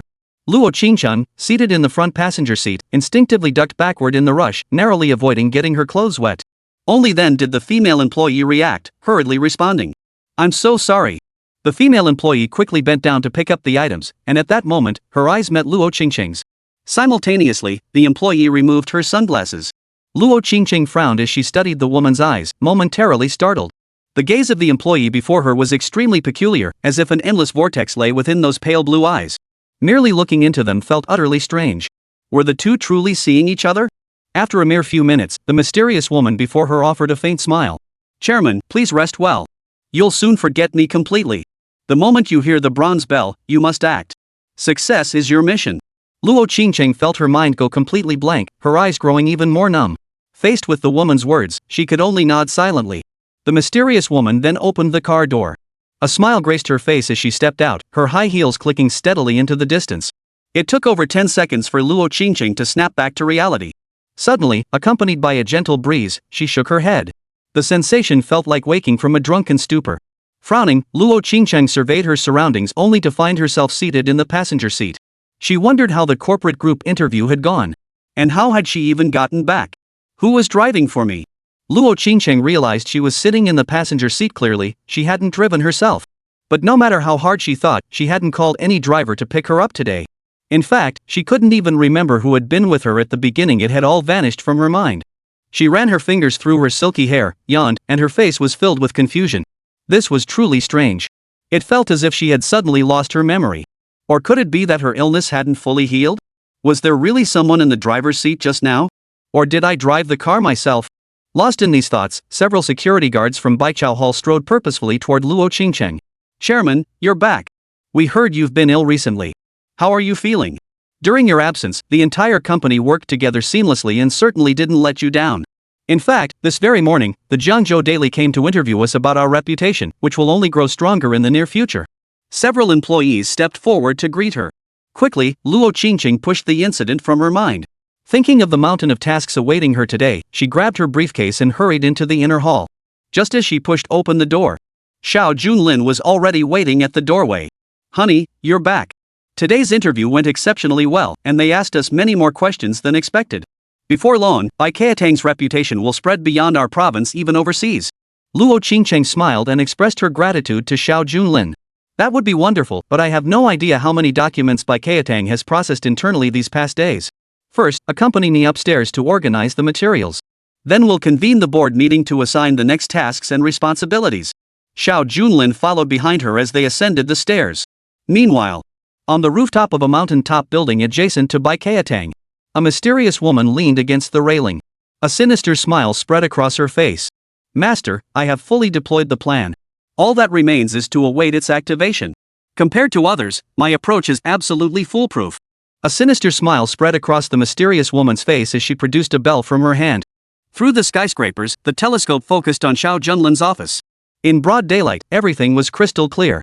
Bai Dedian, on the other end, seemed quite satisfied. Good. Proceed as planned. This time, we'll catch them completely off guard. But if something goes wrong, what's your contingency plan? Hearing Bai Dedian's words, the divine woman paused slightly, her hand tightening around the bell. Soon, a pure and radiant expression appeared in her eyes. No worries, just in case, I've got my final trump card ready to play. Master, you can rest assured. As the call ended, Bai Dedian frowned beside him. At the same time, one of his men rushed over to Bai Dedian. Reporting to the boss, we've uncovered information from Universal Group. That guy named Xiao Junlin isn't just an ordinary person, he's the leader of the World Assassin Group. Though the truth requires further verification, we must exercise extreme caution for now. The chairman of Universal Group has always regarded Xiao Junlin as the leader of the assassins, and this practice has continued uninterrupted. Upon hearing this, Bai Dedian suddenly frowned. I never imagined that kid had such a background. No wonder my plans kept failing. Looks like even my last disciple might not make it. If necessary, make preparations, call all the brothers in Jiangzhou. We can't put all our eggs in one basket. Following the notification, underground experts from all corners of Jiangzhou began converging in droves. Inside the Baikatang office, Luo Qingcheng laid out one document after another on the desk. Her face had been grim at first, but slowly, a smile began to spread across her features. Chapter 185, Dream Whispers and Visions.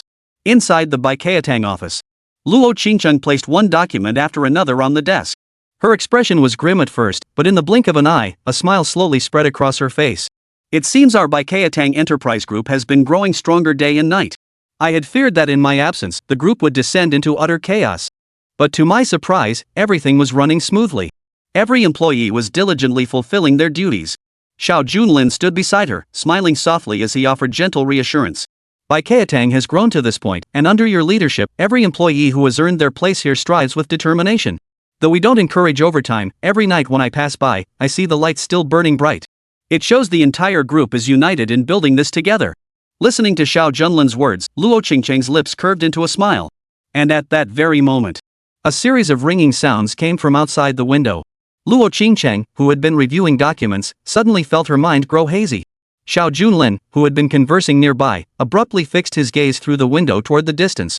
A sharp gleam flashed in his eyes. Simultaneously, he grabbed Luo Qingcheng's shoulder. Honey, while you were in the hospital, I learned a magic show to perform for you. As the Dark Emperor, the moment the bell rang, his heart stirred slightly. Having traversed the darkness across the land, how could the Emperor not recognize this soul-binding spell? What now appeared in Xiao Junlin's hand was a flower. The blossom stood poised to open. The instant Luo Qingcheng gazed upon it, her eyes turned a pale blue. Simultaneously, the flower in her hand began to bloom, half by half, spreading outward toward the glass beside her. Witnessing this, the pale blue in Luo Qingcheng's eyes began to shift. The instant the rose fully bloomed and petals drifted in all directions, Luo Qingcheng's gaze followed their slow separation. Her once complex gaze gradually became crystal clear. Then, they formed a mirror. Look into my eyes, my love. Instinctively, Luo Qingcheng fixed her gaze firmly on Xiao Junlin's eyes. Soon, the scene reflected in the mirror appeared before her. A woman in red, who hadn't been in the room before, gradually became clearer. Her face and short hair were distinctly visible. After a mere 2 minutes, Xiao Junlin clapped his hands lightly. Luo Qingcheng froze momentarily before regaining her senses. Still holding the file in her hands, she looked up at Xiao Junlin with a puzzled expression. What just happened? You mentioned magic or something? What the mysterious woman had displayed was none other than the long-lost art of mesmerism. Xiao Junlin had just turned her own technique against her, neutralizing its effect. At that moment, Luo Qingcheng felt only a slight dizziness, as if everything that had just happened was a half-dream, half-wake state. Honey, it's nothing. You just got out of the hospital, you're probably feeling unsettled. You say this was done by company employees? Excellent work, they deserve a reward. Also, there's a package waiting outside that I didn't pick up. Could you grab it for me? Luo Qingcheng couldn't recall if she'd actually said those words, but rewarding diligent employees was only natural. But when it came to the package, Luo Qingcheng frowned slightly. Why not just have the security guard bring the package up? Xiao Junlin slowly shook his head. After all, it's personal property. I'd rather retrieve it myself. Luo Qingcheng nodded lightly. Following Xiao Junlin's suggestion, she took the elevator downstairs. Meanwhile, Xiao Junlin stood atop the high rise, concealed behind the curtains, gazing outwards. Simultaneously, he flicked red ink onto the windowpane, creating a false impression. Everything was set. The mysterious woman who had been in the skyscraper saw the vivid red liquid on the window and a hint of excitement flashed across her face. It seems my mind control spell has taken effect. If anyone is to blame, it's that Zhao fellow. If things had been this way from the start, why go through all this trouble? This time, all the credit goes to me. The woman could barely contain her smile. At that very moment, the door to Baichao Tang Group opened, and Luo Qingcheng stepped out, her eyes clouded with confusion. Who would have thought that woman would act so swiftly? Under my special hypnosis, everyone must obey my every command. I should reward her handsomely. The mysterious woman, her guard lowered, also descended from the commercial building. Luo Qingcheng now stood before the company entrance. Gazing at the sunlit avenue, she felt as if some part of her memory was missing. A security guard beside her pointed toward the interior of the parking garage. Chairman, your car has been parked right here all along. I noticed the keys were still in the ignition, so I moved it to a spot in the parking garage for you. Parked at the entrance? Luo Qingcheng paused in surprise. Come to think of it, who drove me here when I first arrived at the company? The security guard described the woman's appearance in vivid detail. Luo Qingcheng frowned, having no recollection whatsoever. Is there such a person in our company? The security chief beside her looked equally baffled. That woman was wearing a red robe that looked incredibly expensive, and she carried herself like a wealthy young lady, not like someone who works for a living. I've never seen her before either, but the surveillance system is broken, otherwise we could have investigated. Luo Qingcheng nodded thoughtfully. Everything that had happened today was simply too bizarre. Received the delivery, but no corresponding notification was received. If the chairman has no further business, I'll take my leave, it's time for my patrol. The security captain gave a nod of farewell before leading his team in the opposite direction. Shortly after their departure, across the street, the mysterious woman slowly approached. She gazed at Luo Qingcheng while jingling her bells. You did exceptionally well. The soul binding technique doesn't affect everyone with 100% effectiveness, yet you proved to be a rare perfect match. Why not work for me from now on? Perhaps Baichao Hall will become my puppet as a result. Luo Qingcheng, now fully free of the spell, listened to the woman's words with utter bewilderment. What are you talking about, ma'am? How could Baichao Hall possibly belong to you? What is your relationship with the four great families? Luo Qingcheng instinctively grew wary. The mysterious woman paused for a moment, then began shaking the bell incessantly, its ringing growing louder and louder. But in Luo Qingcheng's eyes, the other woman looked like a madwoman, shaking the bells frantically without a word. The sound was enough to unsettle anyone. If there's nothing else, I'll be leaving now.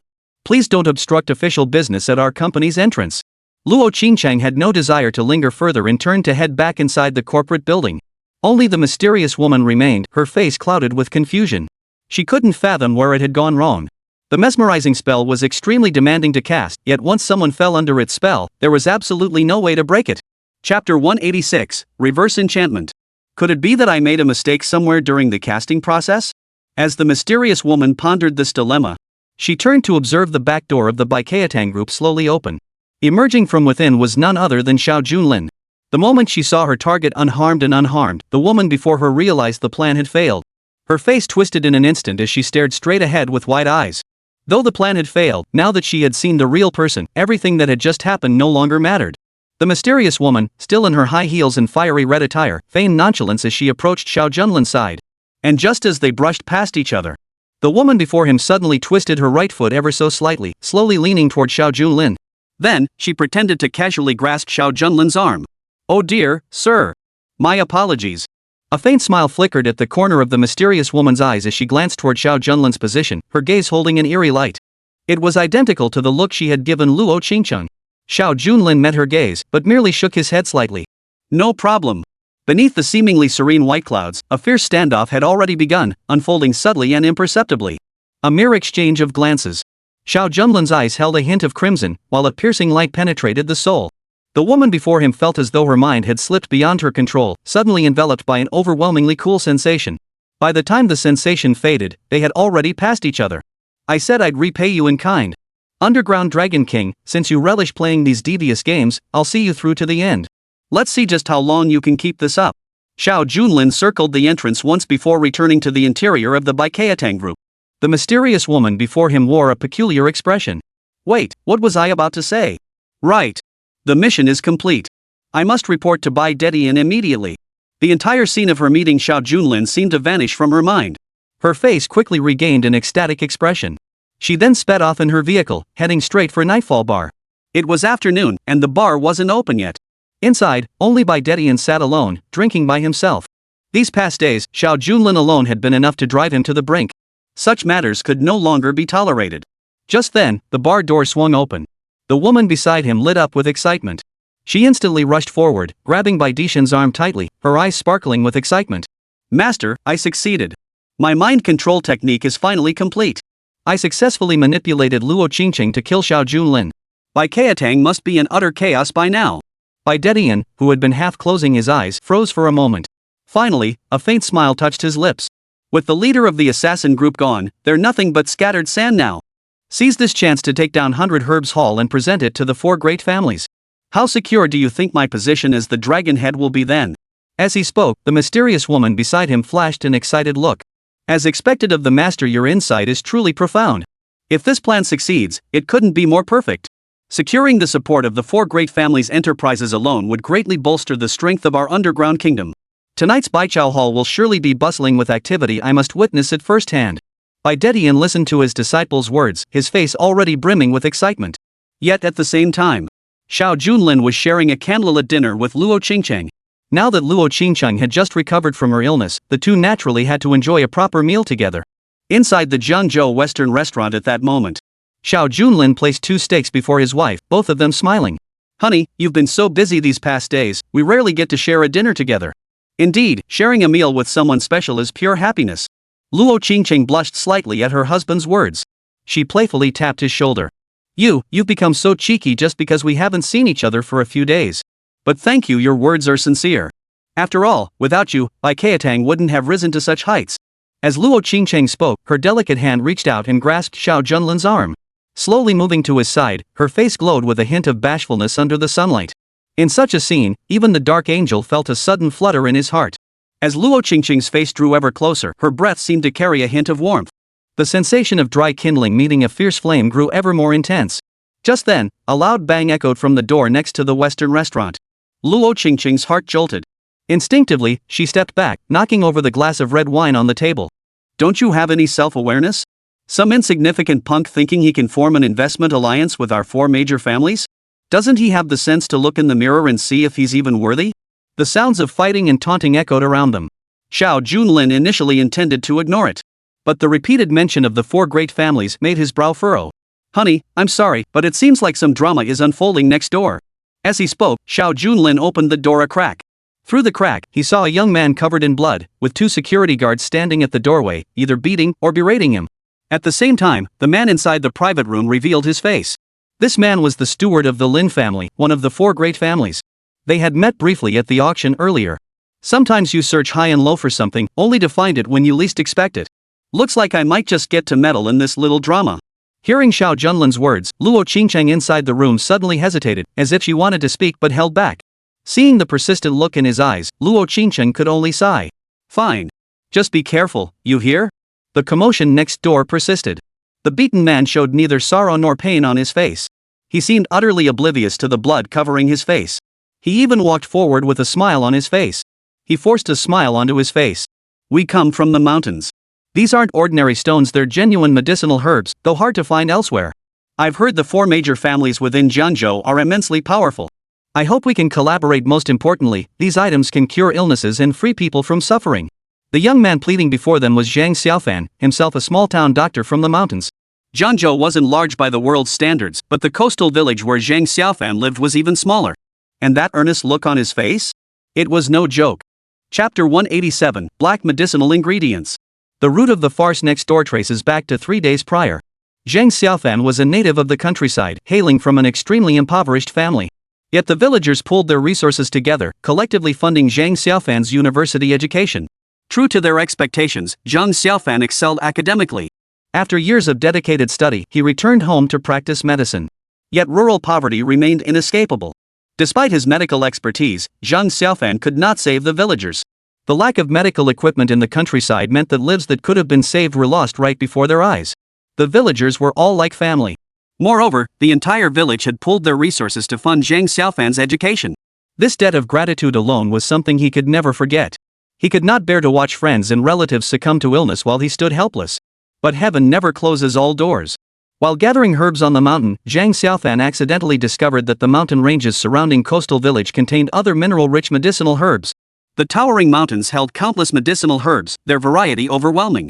These herbs proved remarkably effective in treating illnesses, achieving twice the result with half the effort. They quickly yielded excellent results in experimental applications. With this realization, Zhang Xiaofan opened a path to prosperity, selling these mineral-based herbs to other corporate groups. Seeking partnerships, he exchanged these resources for medical equipment to bring back to the village. It was meant to be a two-for-one strategy. Yet unexpectedly, few doctors in the world recognized this herb. They dismissed Zhang Xiaofan as a madman, even shutting him out. Left with no choice, he traveled alone to major cities, like a thoroughbred seeking its discerning owner. After finally arriving in Jiangzhou, he heard that the 4 major families were wealthy and powerful. Clinging to a sliver of hope, he pleaded repeatedly until he met the steward of the Lin family. Just 3 days ago, the steward invited Zhang Xiaofan to a gathering at a Western restaurant and arranged a meeting with a renowned overseas physician. Excited by the news, Zhang Xiaofan arrived at the venue and presented the precious treasure he had brought from the countryside before the renowned overseas physician, Dr. Jackson. What met him instead was a roar of laughter. Especially when the butler offered him a cigarette, glaring at Jackson with unrelenting mockery. Dr. Jackson, allow me to introduce you to Zhang Xiaofan from the mountains. He insists these worthless stones possess healing properties. I've always thought traditional Chinese medicine was nothing but snake oil, much like the 100 Herbs Hall. But I never imagined such deceitful and manipulative tactics could reach such absurd levels. Or rather, Mr. Jackson, would you consider this stuff medicinal? As a butler, I know little of medicine, please discern its worth with your keen eye. At this point, Zhang Xiaofan didn't seem offended by the sarcasm but instead eagerly continued his presentation. But just as he opened his mouth, he saw Jackson, wearing his gold-rimmed glasses, pick up a stone. Under the light, the object resembled nothing more than a piece of pitch-black charcoal. After a mere few seconds of examination, Jackson suddenly burst into laughter. You're telling me this is medicinal? I'd have thought it was dug up from a coal mine. If someone ate this, they'd surely die. The butler standing nearby heard this remark, smiled, and stepped forward to kick him over. Then Zhang Xiaofan scrambled out of the house and into the hallway. This was the series of tragic events that had unfolded earlier. Yet Zhang Xiaofan remained undeterred. He pleaded earnestly beside him. My medicinal herbs may look like charcoal on the outside, but their essence is entirely different. If the substances within could be extracted, they would be immensely beneficial to the human body. Even those without ailments would find their health strengthened and vitality enhanced after consumption. This is the wisdom our villagers have verified over many years, and it's our ancestral secret formula. Hearing this, the crowd doubled over with laughter. Jackson took a sip of red wine beside them, silently shaking his head. The butler witnessed the scene and understood everything at a glance. He promptly led several bodyguards out of the hallway. Looks like you won't believe it until you see it with your own eyes, kid. Jackson is an internationally renowned doctor. Could he really be less effective than your rustic remedies? You're nothing but a quack, just taking advantage of this opportunity to swindle people out of their money. Keep talking tough, I dare you. Fury boiling over. The butler swung his fist, as big as a sandbag, and slammed it hard toward Zhang Xiaofan. The sound of ping-pong echoed from nearby. Zhang Xiaofan clutched his head. Despite the beating, he didn't beg for mercy, remaining steadfast in his conviction. If you don't believe in me, then forget about working together. I'm confident there will be someone out there who recognizes my talent. But your clan's actions have truly disappointed me. As Zhang Xiaofan spoke, he placed the black belt-like medicinal herbs into a black cloth bundle. At that very moment, the butler escalated his cruelty, stomping down on the man's arm. Simultaneously, he kicked a piece of black charcoal far away. Kid, what was it you said? That the giants are disappointed in our 4 great families? You don't even have the qualifications to step through the door of the 4 great families. Where do you get the nerve to speak of disappointment in front of me? Mark my words, unless the 4 great families give the green light, not a single enterprise or hospital in all of Jiangzhou would dare to purchase your herbs. Xiao Junlin, standing at the doorway, happened to see the black stone roll to his feet. He picked it up. It must be said, the thing looked no different from a piece of charcoal. Soon, his hands were stained black as if dipped in ink. Worried about Xiao Junlin, Luo Qingcheng also came to the doorway and peered outside. She saw the object in Xiao Junlin's hand and took it from his palm with a slight frown. Luo Qingcheng held it close to her nose and sniffed lightly. Visibly, the look of concern in her eyes slowly transformed into astonishment. It was obsidian. This was an extremely rare medicinal ingredient, extracted from minerals. While it might be exaggerated to say it cured all ailments, it possessed exceptionally potent auxiliary properties, earning it the title of the strongest adjuvant. It could double the efficacy of primary medicinal ingredients, though it came at a hefty price. Truly befitting the chairman of Baichao Hall. What seemed worthless to thousands was swiftly recognized for its true value. Luo Qingcheng continued, this herb cannot be cultivated. Instead, it accumulates slowly over the long river of history, crystallizing through the passage of time. In other words, obsidian requires centuries of accumulation to form. In today's world, each piece is one less, making it extremely scarce. Luo Qingcheng couldn't help but wax lyrical. Zhang Xiaofan, who had been beaten to the ground, heard these words and his eyes lit up. Chapter 188, Forging an Alliance. I didn't expect you to recognize this medicinal herb, young man. I truly believe that in Jiangzhou or indeed anywhere in the realm no one possessed such medical knowledge anymore. Zhang Xiaofan was utterly disheartened, completely and utterly.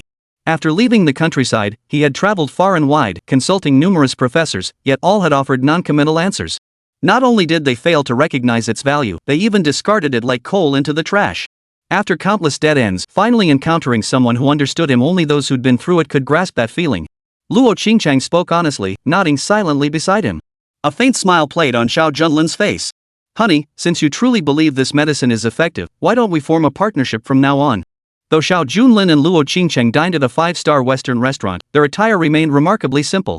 Zhang Xiaofan's face lit up with joy upon hearing this, yet a lingering sense of disappointment remained in his heart. Zhang Xiaofan hoped to trade precious herbs for expensive medical equipment to upgrade the car's medical facilities. But the two people before him clearly weren't entrepreneurs. Even if they valued the medicine, there was nothing he could do about it. Just then, the butler beside them suddenly let out a cold chuckle. How amusing. Across the entire Jiangzhou region, if any of our 4 major families were to take notice of this man, not a single enterprise would dare to retain him. Jackson nodded slightly beside him. The man he had just kicked out was now being taken in by others, clearly a slap in his own face. The butler deliberately mentioned the 4 great families to intimidate Xiao Junlin. At the auction earlier, the butler had been present, but he'd merely made a brief appearance before leaving to attend to his young master's affairs. Xiao Junlin, with his photographic memory, could recall the man's appearance, but the butler certainly wouldn't remember Xiao Junlin's face. As he spoke these words, Xiao Junlin had already nodded. In that case, how about partnering with our corporate group? Group collaboration. Zhang Xiaofan observed Xiao Junlin's demeanor. Though hope flickered within him, hesitation lingered. As the saying goes, the city is full of tricks. And these days, he'd been scammed so many times he'd become both foolish and fearful. If the 4 great families were locally based, they'd be renowned figures. Zhang Xiaofan would have joined without hesitation. But now that these words came from Xiao Junlin, he naturally had to think twice. After all, the man hadn't clearly stated which corporate group he represented from start to finish. Meanwhile, the butler standing nearby had already boiled over with rage upon hearing those words. What was this supposed to mean? The 4 great families had been invoked, yet the other party still sought cooperation. This was clearly a refusal to give face. The butler stepped before Xiao Junlin and tapped his chest with his right hand. Young man, you may not have heard me clearly. We are members of the 4 great families. Any corporate group we disapprove of will never set foot in Jiangzhou. I hope you'll take the time to listen to that statement again. From start to finish, Xiao Junlin ignored the man, yet the steward repeatedly stepped forward to obstruct him. A flicker of displeasure crossed Xiao Junlin's face as he turned to glance at Jackson beside him. Clearly, the butler's audacity stemmed not only from the 4 great families but also from this so-called foreigner. Then I'll state it once more, which conglomerate I choose to partner with is my own business. By your logic, are the 4 great families the kings of Jiangbei? Are they the rules of Jiangbei? As he responded, the butler beside him burst into an even more hearty laugh. As if hearing the most hilarious joke in the world, he even began to double over with laughter. Young man, that's quite a bold statement. Within the entire Jiangzhou region, our 4 great families are the trump cards. Every word was spoken with crystal clarity and unmistakable emphasis. Listening to the other's words, Xiao Junlin adopted a pensive expression. Luo Qingcheng, standing behind him, was about to interject when Xiao Junlin suddenly shook his head silently. I once thought you were a fraud, but now it seems you truly are one of the 4 great families, no doubt about it. If that's the case, things just got a lot more interesting. My attitude toward the 4 great families is entirely different. The butler stood with his back straight, gazing ahead with an air of self-satisfaction, as if this outcome were entirely expected. Since you know of our 4 great families, there's no need for further formalities. My demand is simple: have this brat get out of here, then make him kowtow twice.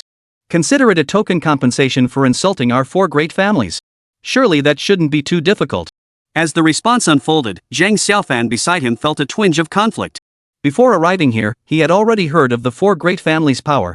Now, a small-time entrepreneur had offended such formidable clans because of him. The outcome was all too predictable. Brother, I think it's best to let this go. If Jiangzhou won't keep me, there's no point in forcing my stay. I've always believed that where there's a will, there's a way. I believe that by developing in other cities, I too can carve out my own future. Zhang Xiaofan possessed great ambition. Facing such a man, Xiao Junlin never held back. With a smile, he suddenly swung his right fist, landing a vicious blow to the butler's face. The impact shattered his nose. The butler was instantly sent tumbling backward. He rolled back and forth several times on the spot. Witnessing this scene, the butler was already out of commission. Jackson, standing nearby, immediately sprang to his feet. Mr. Zhang, this is truly unfortunate. It seems I've now offended all 4 major families. Zhang Xiaofan witnessed this scene, and precisely because of it, tears welled up in his eyes. Though not from Jiangzhou or Zhejiang, he understood all too well the consequences of offending the 4 great families. Regardless of whether Xiao Junlin was a genuine entrepreneur or merely a figurehead, there was no longer any reason to continue refusing cooperation. Sir, I'm willing to cooperate with you, but you're already in deep trouble yourselves. You need to get out of here now. If you don't leave now, it might be too late. In his agitation, Zhang Xiaofan frantically scanned the room, desperate to find an escape route. Jackson witnessed this scene. With a thunderous crash, he slammed his fist down on the table, sending cracks rippling across its surface. A flying kick instantly shattered the door, revealing 2 figures before them. You've attacked members of the 4 great families. You won't get away that easily. The butler spat a mouthful of blood behind him while simultaneously pulling out his phone. Just you wait. I'm calling the young master right now. I'll see what the price is for slapping me. I see you're young, but some things are beyond what you can handle. The phone rang as Xiao Junlin sat beside him, pouring himself a cup of clear tea. The crowd stood utterly dumbfounded. Chapter 189, Unshakable as Mount Tai. What on earth is going on? He's actually sitting here calmly sipping tea. This was the butler who'd beaten up the 4 greats. The scandal had already rocked the heavens. And now he's sitting here calmly sipping tea? Has he lost his mind? Zhang Xiaofan felt an overwhelming sense of urgency, desperate to bolt on the spot. But no one had told him he absolutely must not run. Xiao Junlin and the girl beside him trusted this implicitly. He absolutely couldn't let them down. Regardless of whether his medicine sold successfully, today he absolutely couldn't retreat even an inch. Young master, I'm terribly sorry. There was an incident at the Western restaurant. Someone named Zhang Xiaofan caused a public disturbance. That brat is just a nephew trying to peddle his medicine, yet he dares to provoke our 4 great families. If we don't eliminate such a person, our family's reputation will plummet. The butler had no idea about Xiao Junlin's name, nor did he know Luo Qingcheng's. The only source of information now was Zhang Xiaofan, so the name mentioned over the phone had to be Zhang Xiaofan. At that moment, Lin Xiao was resting while watching TV, utterly exhausted from the chaos Xiao Junlin had caused. Yet the underground Dragon King remained utterly silent, leaving Lin Xiao seething with uncontrollable rage. Lin Xiao had certainly never heard of the name Zhang Xiaofan. His dissatisfaction flared up that night. Normally, such a trivial matter wouldn't warrant his personal involvement, but now, to vent his fury, he immediately summoned dozens of his men to head to the 5-star hotel. Stay put. I'm coming over now. Hearing these words, the butler's face twisted into a vicious grimace.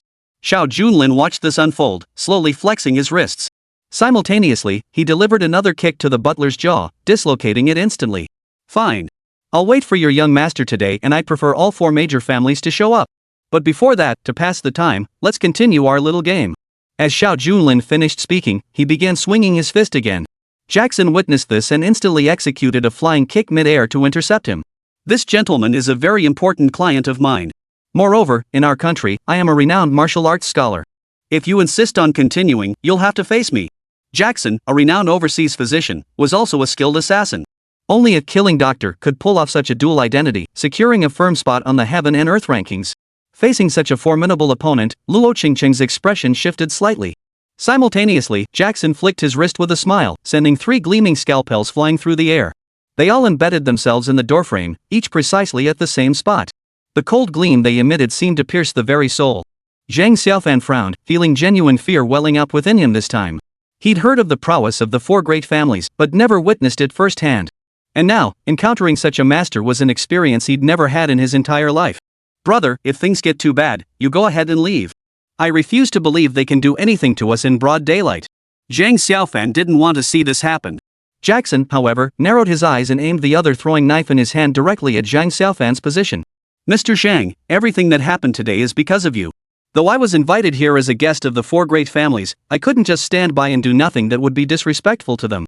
So I'll trouble you to be the first to witness it here and let certain others see firsthand the consequences of offending the 4 great families. The flying dagger aimed straight for Zhang Xiaofan's forehead.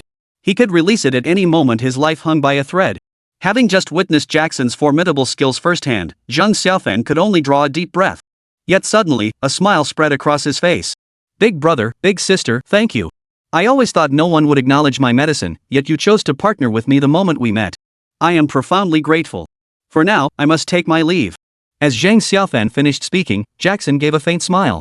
So this is your so-called last words? Well then, I'll just send you to the west. The scalpel flew through the air toward him. Zhang Xiaofan closed his eyes. There was no avoiding it now.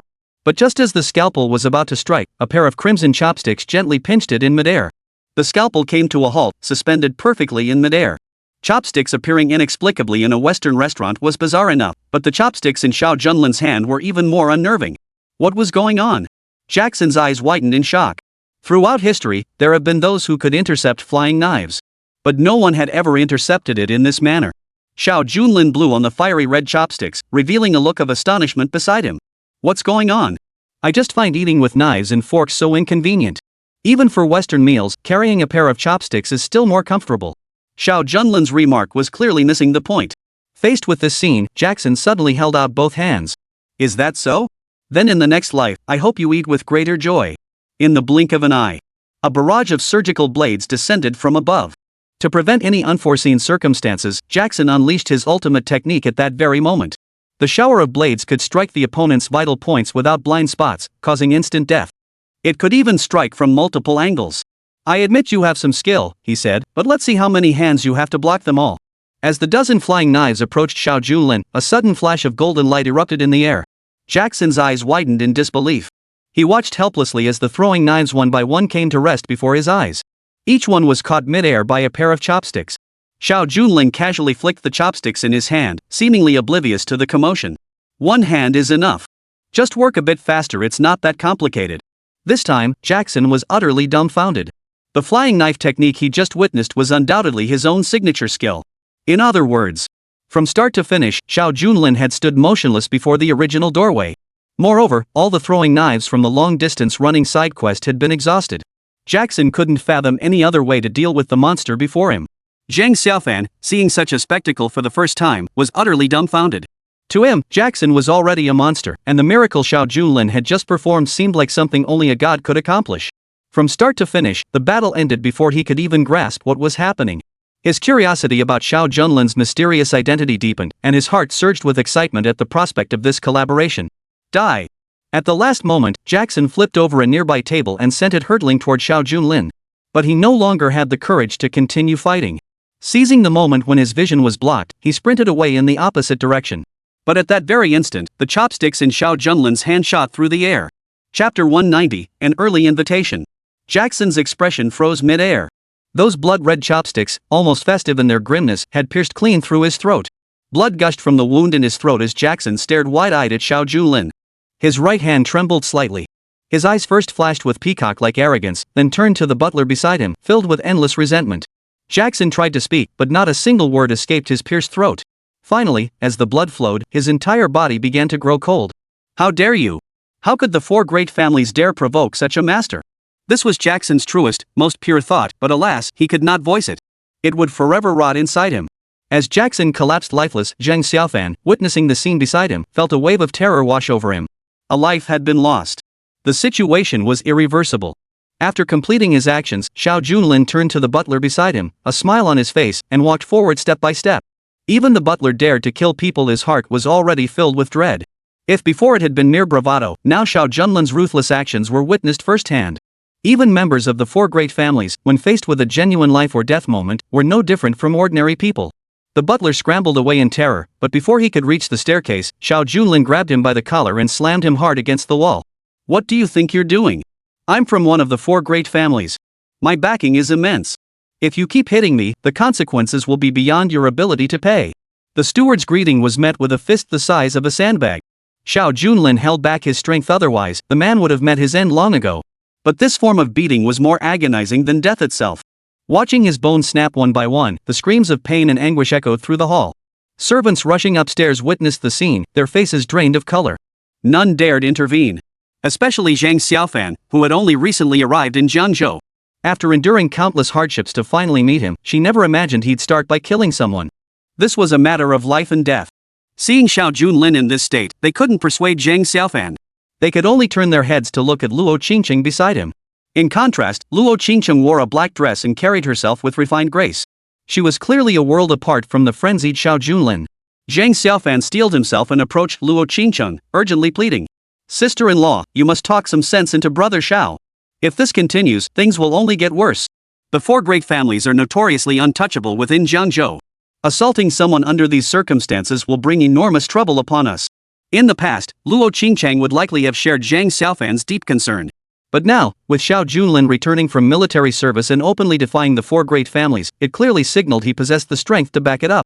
The four great families themselves were already pushing their luck too far, making life unbearable for the people of Jiangzhou. They not only monopolized businesses but also exploited the common folk. Their actions had long since pushed Luo Qingcheng and others to the brink of endurance. Now, seeing him again and watching Xiao Junlin get beaten up, she felt nothing but pure satisfaction. She decided to step forward herself. Perfect. Regardless of the reason, ending this brawl first was the priority. Watching Luo Qingcheng approach, Zhang Xiaofan let out a quiet sigh of relief. But as soon as Luo Qingcheng approached, Xiaofan sensed something was off. Wasn't she supposed to be breaking up the fight? Why was she holding a bottle while doing so? Luo Qingcheng gripped the wine bottle tightly in her hand, approached the butler, and smashed it down with a sharp crack. Without hesitation, she smashed the bottle over the butler's head. Witnessing this, Zhang Xiaofan, who had clung to a sliver of hope, was utterly devastated. We're done for, this time we're really done for. Not only did they attack members of the four great families, but this couple are complete lunatics. As the saying goes, birds of a feather flock together. After all, he was the general manager of a 5-star Western restaurant. Seeing this scene, he hurried over. There they were, the husband and wife team, taking turns beating up a butler. And there was the corpse of a foreign man lying nearby. Faced with this scene, the general manager immediately pulled out his phone. Gentlemen, whatever dispute you may have, I must report this to the security bureau. I sincerely hope you two will stop this immediately. It's causing our hotel immense embarrassment. Xiao Junlin paused his actions upon hearing the manager's words. The butler was already covered in blood from head to toe. It was a miracle he was still alive. Xiao Junlin glanced at the manager with a faint smile and casually introduced himself. My apologies for soiling your floor. I'll compensate you for the damage. By the way, this is the butler from the Lin family, one of the four great families. We had a minor disagreement internally. Zhang Xiaofan watched the general manager's expression shift from initial terror to utter shock, suddenly recognizing a peer.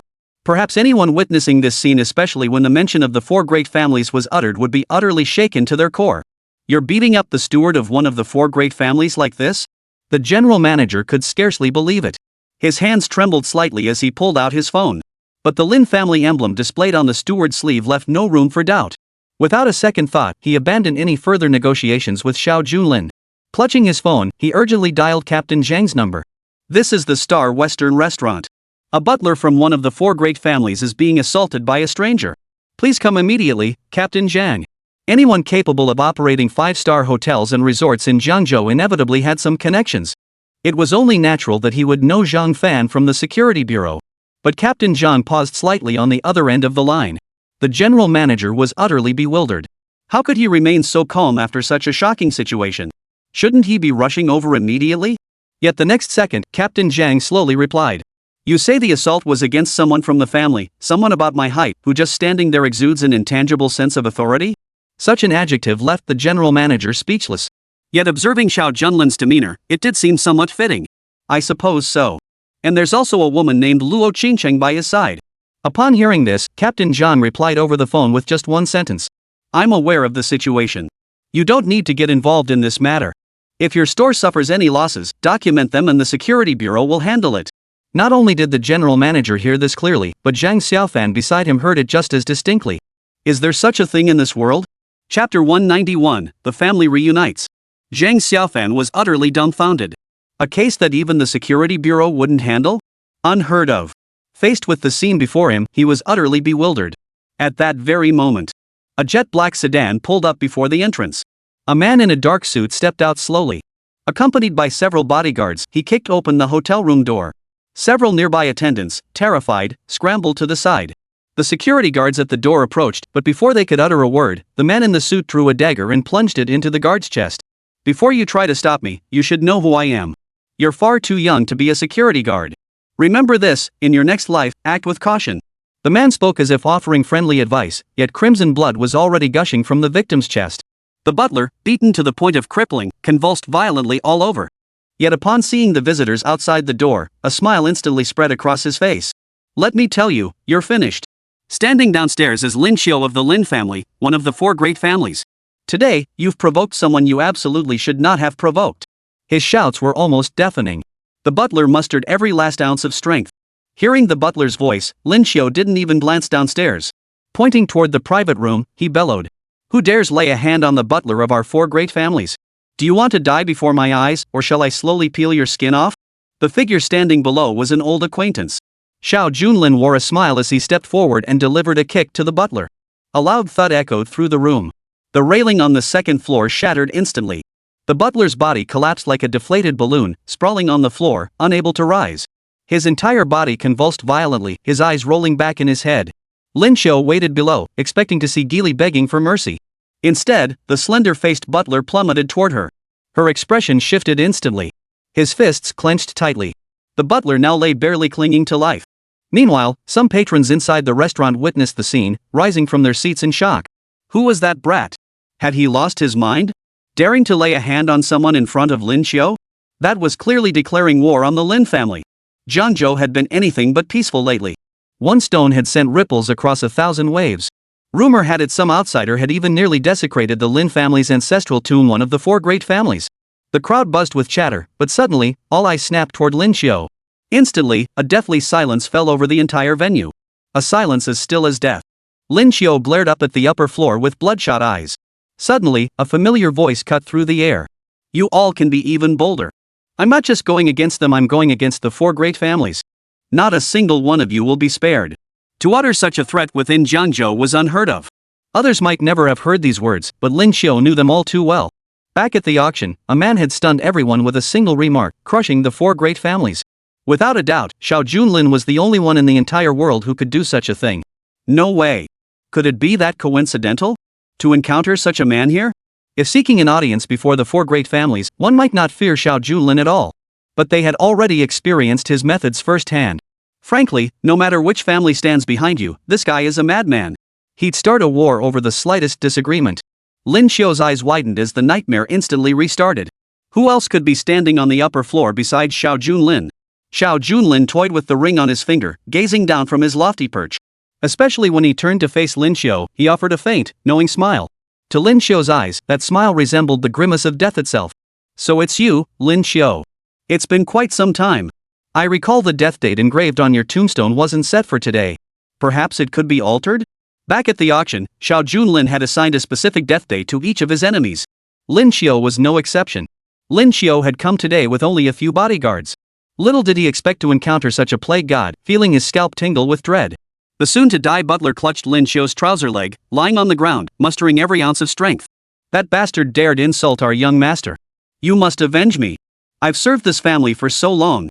But before the butler could finish, Lin Xiao delivered a kick that shattered the man's chest, his voice a furious roar. You worthless piece of trash. Can't you do anything right? Don't you know who you're dealing with? You dare challenge anyone? Die. Lin Xiao went berserk, beating the butler mercilessly, though the man had already breathed his last. Faced with this scene, the surrounding guests were dumbfounded, staring wide-eyed and trembling slightly. Who knows what the hell just happened? Why was the eldest son of the Lin family beating his own butler senseless the moment he arrived? And the man who hadn't been killed by outsiders now met his end at the hands of his own kin. As he drew his last breath, the butler's eyes remained wide open, as if he died with unresolved grievances. The bodyguards nearby, witnessing this scene, couldn't even make sense of the situation. Get out of here! Lin Xiao killed his own butler, then turned and walked away. The bodyguards, who had been poised to unleash a bloodbath, froze momentarily at this sight. But since their master had departed, their role as subordinates remained unchanged. Lingering would only mean following him out.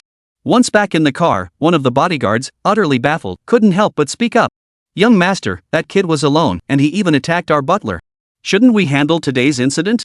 Lin Xiao remained silent throughout the bodyguard's inquiry. Looking up, he found the other man had long since fallen silent, his eyes fixed straight ahead.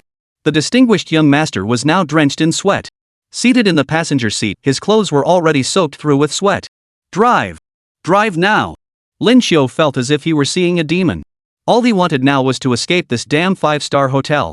The bodyguard beside him stomped on the gas pedal without a word, but the vehicle only spewed wisps of blue smoke from its tires. It couldn't move forward an inch. Lin Xiao went berserk at the sight, lashing out at the bodyguard beside him and cursing furiously. You useless fools! Can't even drive a car properly. If you can't do your jobs properly, at least get this right, stepping on the gas pedal. The driver looked utterly bewildered. Who knows why the car worked fine when it arrived but now it won't move. But he couldn't agree with the young master's words. Chapter 192, Tit for Tat. Though this bodyguard had only just been hired, they were exceptionally skilled. One was even a former wrestling champion, broad-shouldered and sturdy. Hearing these words, he seemed to deliberately show off his strength. His hands still gripped the steering wheel with a sly grin, but his fingers gently pinched downward. The steering wheel began to gradually twist. Such a subtle gesture was enough to demonstrate his prowess. Just as the bodyguard was basking in his smug satisfaction, Lin Qiu rolled down his window and glanced backward. The rage that had consumed his expression vanished instantly, replaced by eyes wide as copper bells. His right hand trembled slightly. How did you do that? The bodyguard beside him was still smugly gripping the steering wheel. Bragging. This is only natural. I've trained my oil channels for years, and the strength in my palms is several times greater than that of ordinary people. Doing this is like a fish in water. But as the bodyguard finished speaking, Lin Qiu beside him was still bellowing angrily. What kind of monster are you? Only then did the bodyguard sense something amiss and flung open the car door to look back.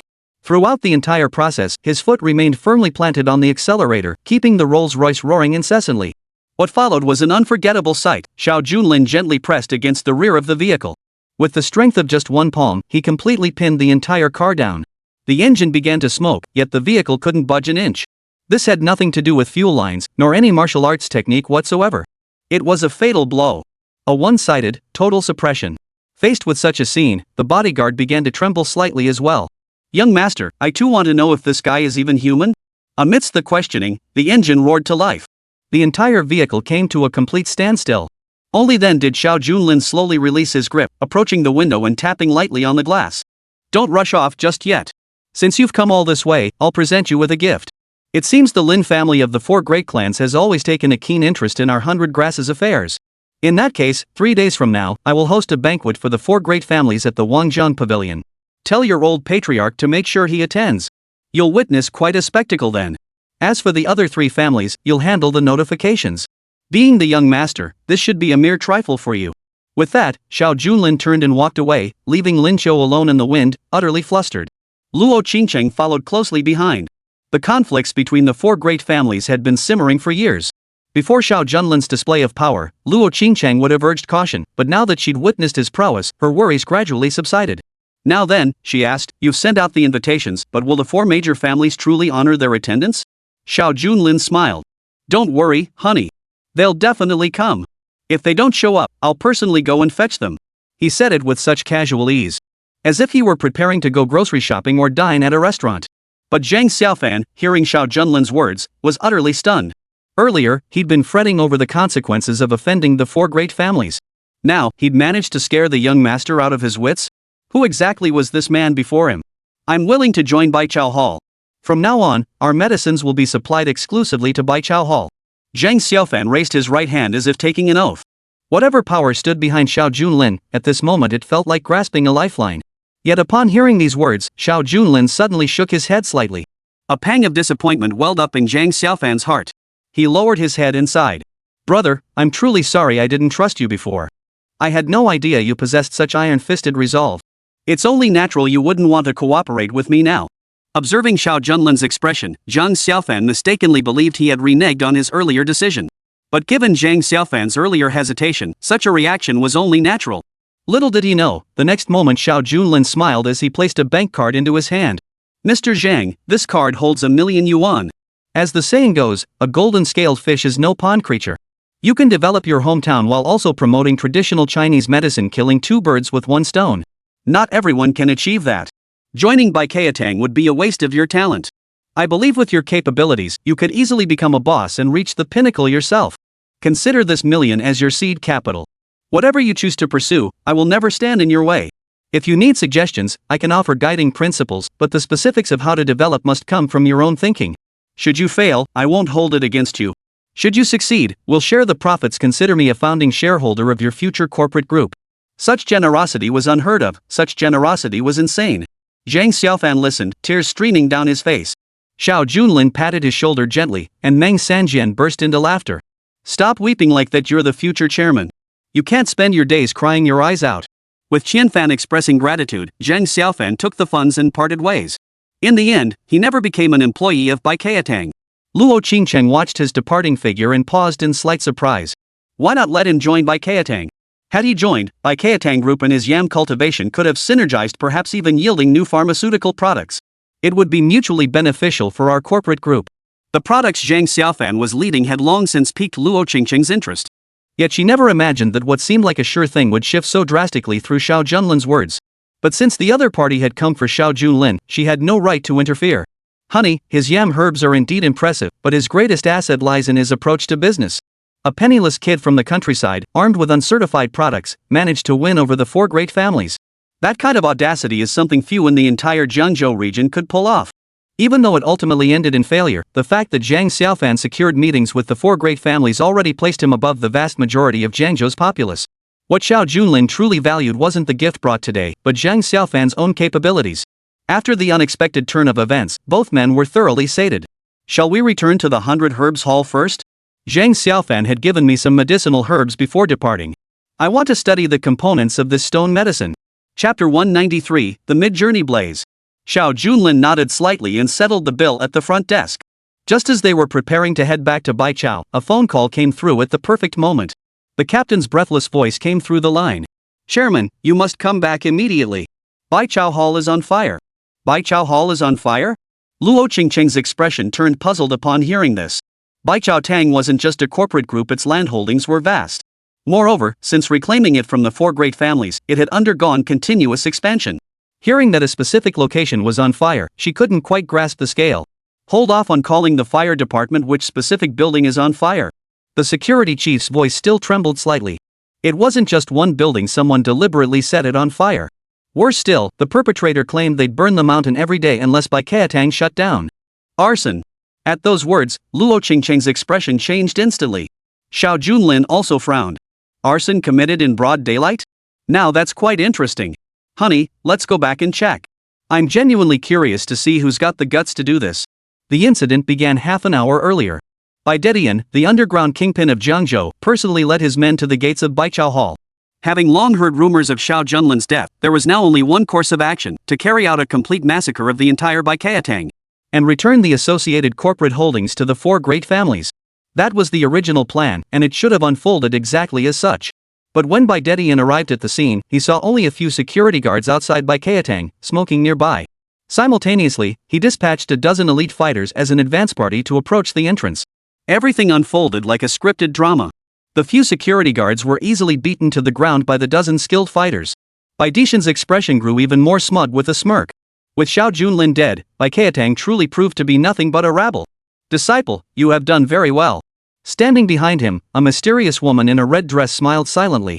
Xiao Junlin had clashed too often with the four great families, leaving behind too many legends.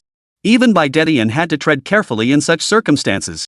But now, assassinated by the mysterious woman, all problems had ceased to exist. Charge straight and leave no one alive. Let the employees of Baichao Hall know that defying the four great families brings consequences like this, and rightly so. The underground kingpin radiated absolute confidence. A dozen elite fighters charged into the group's headquarters without a second thought. Baidetian stood with eyes closed, seemingly savoring the wails and cries of terror. Just as Baidetian had anticipated, the moment those dozen assassins burst in, cries for help and screams echoed relentlessly from within the compound. The Dragon King of the underworld laughed with supreme arrogance. How pitiful.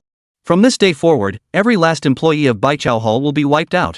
This isn't my fault if anyone is to blame, it's them for choosing the wrong side. How dare an ant challenge us? This outcome is only natural. Amidst his maniacal laughter, Baidetian noticed his female apprentice beside him remained utterly silent. Though it seemed somewhat peculiar, he paid it little mind. After all, she was naturally introverted and rarely spoke. But after waiting several minutes, Baidetian realized the dozen or so experts who had charged in hadn't reappeared. I said we'd just give them a taste of our power, then finish them off slowly. Could it be that his men had gotten carried away? The complete lack of any report by now struck Baidetian as peculiar. He had no choice but to dispatch another group to investigate the situation. Before they departed, he made a specific request. Once the situation was clear, they were to report immediately without delay. Little did he know that the second group, upon charging into the depths of the 100 Herbs Hall, also vanished into utter silence. Disciple, what on earth is going on? The mysterious woman had previously stated that Xiao Junlin had been killed by her own hand. Yet now, after numerous experts stormed in, their fates remain unknown, clearly contradicting the prior intelligence. Just as Bai Dedian was about to reprimand them, he paused to reconsider. His men had already conducted a covert investigation. Xiao Junlin truly was not within the organization. That malevolent star from the Hall of the King of Hell was not here. Everything should have been manageable. Just as Bai Dedian was racking his brain in confusion, one of his men suddenly pointed toward the rooftop of the 100 Herbs Pavilion. "Boss, look at that rooftop. Aren't there a lot of people up there? And they look like our people." Bai Dedian frowned and scanned the rooftop, only to see a dense line of figures standing along the edge. The sight itself was utterly bizarre. "Bring me the binoculars." Bai Dedian had his subordinate fetch the binoculars and peered upward. Though he couldn't recognize every single subordinate, Bai Dedian could make out several familiar faces. Yet the clearer the view became, the more his heart pounded with dread. What on earth was going on? Were these creatures human or ghosts? Through the clear magnification, he saw both groups that had just charged forward standing precisely at the edge. Every head was turned in the direction Bai Dedian had pointed. It seemed as though the multitude of assassins before him were locked in a furious, staring contest. Yet each assassin bled from 7 orifices, their faces deathly pale. Though the details were hard to make out, anyone with eyes could tell these men had been dead for some time. Could those agonized screams have come from them? Who else remained within the 100 Herbs Hall? Bai Dedian knew only of Xiao Junlin. Yet now that Xiao Junlin was gone, such a scene unfolding was truly shocking. What was even more shocking, however, lay far beyond what met the eye. Moments later, a dozen figures plummeted from the rooftop.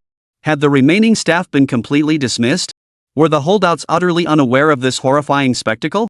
One by one, the bodies crashed downward, shattering instantly upon impact. Bai Dedian, standing outside the vehicle, stared in disbelief at the spectacle. Even as the Dragon King of the underworld, he had never witnessed such a horrifying scene. It was truly an eye-opening experience. One corpse slammed with a thud onto the opponent's luxury car, its face blood streaming from 7 orifices etched into his mind. The underground Dragon King who ruled Jiangzhou's underworld was no ordinary man. This terrifying spectacle lasted only a fleeting moment. When he looked up again, he saw a man standing steadily at the very top above Bai Dedian, clad in light blue armor. Instinctively, Bai Dedian raised his binoculars to observe the man before him. The man's physique was clearly different from Xiao Junlin's. Yet the moment their gazes locked through the binoculars from over 100 meters away, a palpable wave of murderous intent washed over him. Impossible. How many monsters are there in Baichao Hall? Chapter 194, Slaying the Guards. Bai Dedian witnessed a terrifying scene beneath the clear blue sky. Blood splattered in waves beside the vehicle. The Azure Dragon God of War continued to gaze into the distance, ever the guardian protecting all of Bai Qiatang. Everything Bai Dedian had done was etched into his memory. If I recall correctly, this man should be one of Xiao Junlin's men. Who would have thought he'd still insist on guarding this place even after his own boss was dead? A faint smile played across the face of the mysterious woman beside him. Bai Dedian frowned. Having abandoned all emotion, he leaned against the vehicle, locked in a tense stare with Qinglong and the war god. Seems the enemy has left behind a skilled fighter. Well, if that's the case, sending him on his way won't hurt. Even if it's just one man, it doesn't matter. Whoever can bring me his head will receive $1 million bounty. Money talks. Hearing this, the surrounding crowd's expressions turned savage. Instantly, dozens of assassins surged forward. Meanwhile, Qinglong and the war god stood their ground, their faces expressionless as they slowly retreated. The mysterious woman watched this unfold, a playful smile curving her lips. Truly worthy of the title Underground Dragon King. This fellow merely sought to play an empty fortress ploy. If we had truly retreated out of fear just now, we would have played right into his hands. On the contrary, now that his ruse is exposed, he stands here alone, powerless. He can't do anything. We'll wear him down with relentless pressure. Hearing his disciples' words, Bai Dedian's resolve hardened. And in less than 10 minutes, the shadow of the Azure Dragon reappeared on the rooftop. In a mere 10 minutes, a dozen elite fighters could obliterate anything. No matter how horrific the tragedy unfolding within Bai Qiatang might be, it would be entirely justified. But the problem was that Qinglong absolutely should not have been standing on the rooftop again. Moreover, through the telescope, it was crystal clear that he remained unharmed. Bai Dedian frowned. At that very moment, he witnessed Qinglong placing a cross atop Bai Dedian's position. A corpse was nailed to the cross, its body still intact, blood trickling steadily from its wounds. Clearly, the killing had occurred only moments ago. The dead man on the cross was someone Bai Dedian recognized, one of the elite fighters who had just charged up. In the blink of an eye, Qinglong's face still bore that defiant smile. With a gentle push of his right hand, another cross appeared before them. The crowd gasped in shock, only to discover the mysterious man on the rooftop now appeared like a laborer moving bricks along the edge.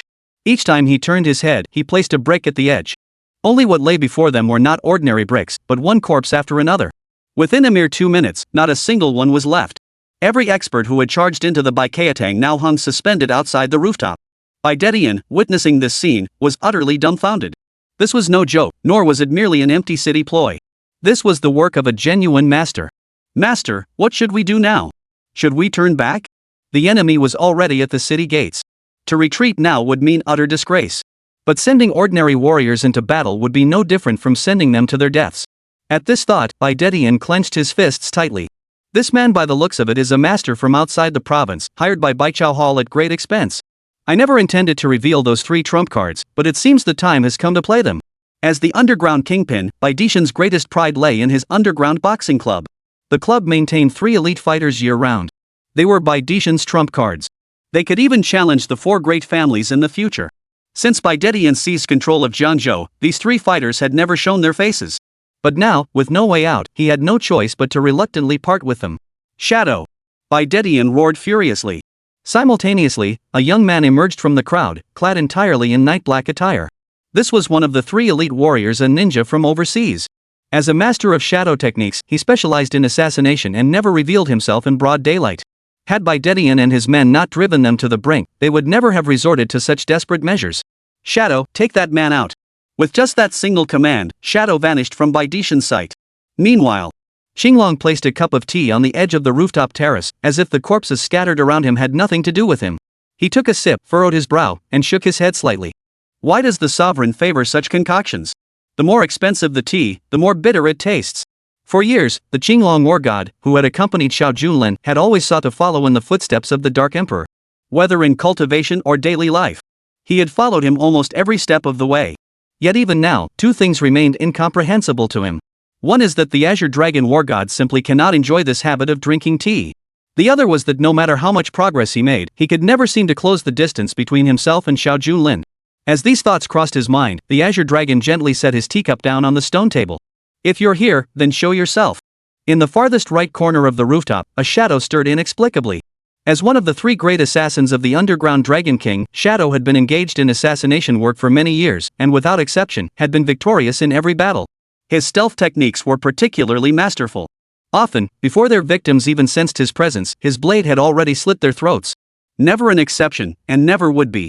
Yet today, at the Qinglong's single utterance, Shadow halted in his tracks, his heart sinking as if half frozen. How could this be? Impossible. My concealment technique is flawless. No, masters can always sense each other's presence. This person must have detected the killing intent and spoken casually. In truth, he couldn't possibly sense my location. As these thoughts raced through his mind, Xinglong the war god suddenly took a half cup of tea and flung it forcefully toward the right corner. The scalding hot liquid instantly splashed across the opponent's face. Shadow felt a stinging pain across his face. This time, it was no accident. So you really knew where I was? Then die. Anyone the Dragon King of the underworld would pay a hefty sum to hire was no ordinary mortal. Even if their concealment techniques were exposed, once they unleashed their power, they could guarantee an instant kill. The dagger in Shadow's hand moved with blinding speed, so fast it seemed to defy reaction. A flash of steel arced through the air. It landed right before the Azure Dragon's eyes.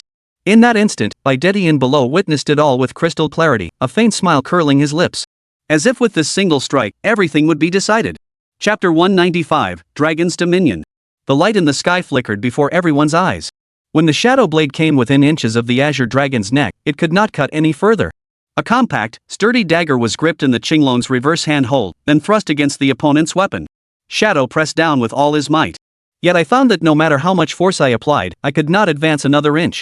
You're no different from them hanged together before the building.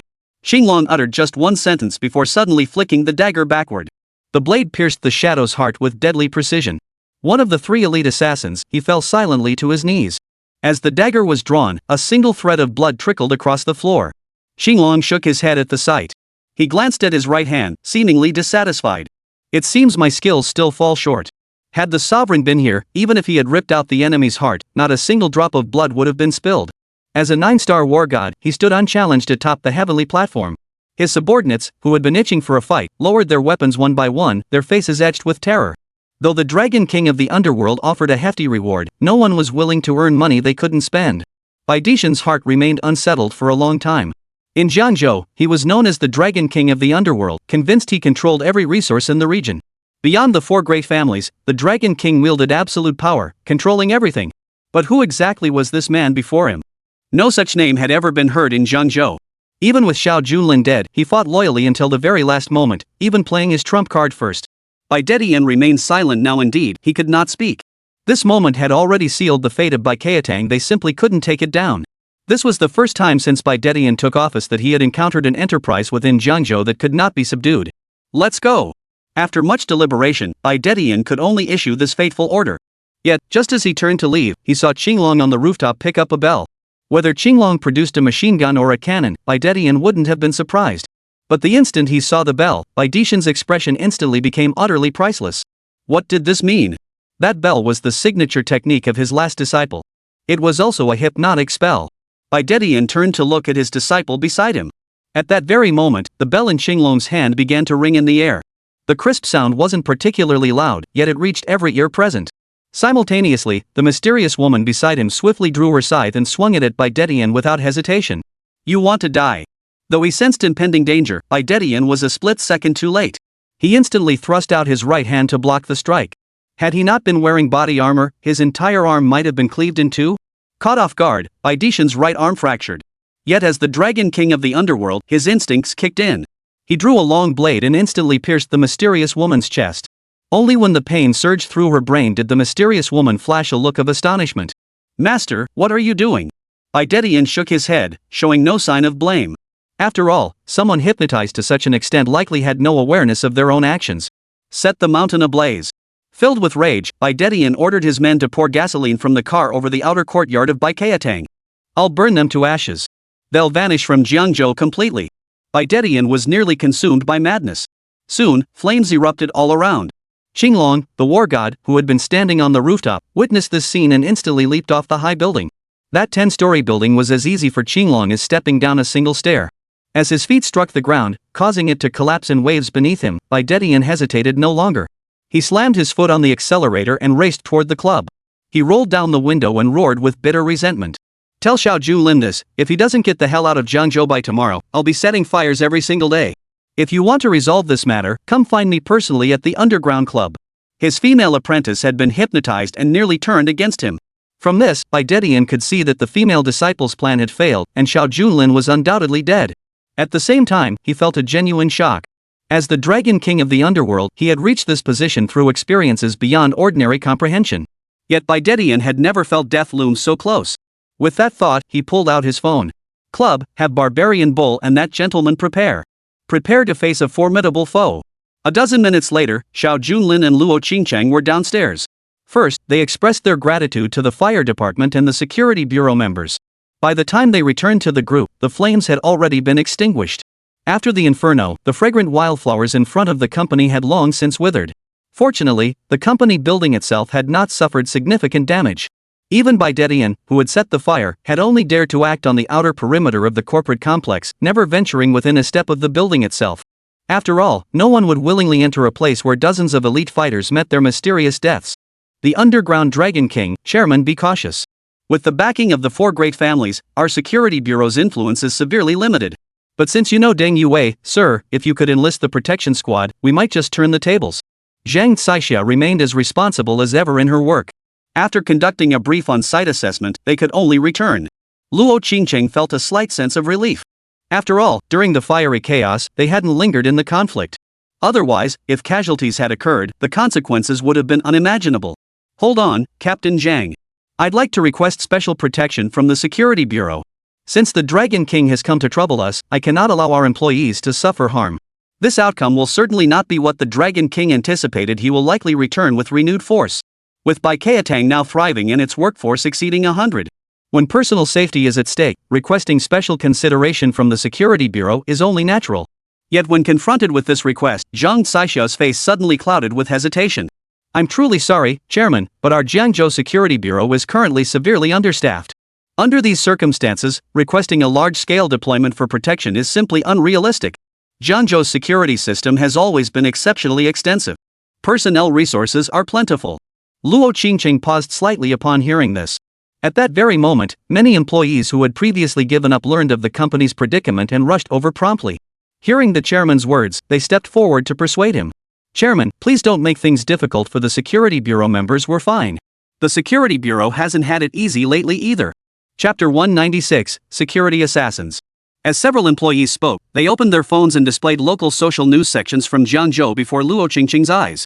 Due to her busy work schedule, she had little exposure to such local news sections. Only upon seeing the news now did she understand why manpower was so critically short.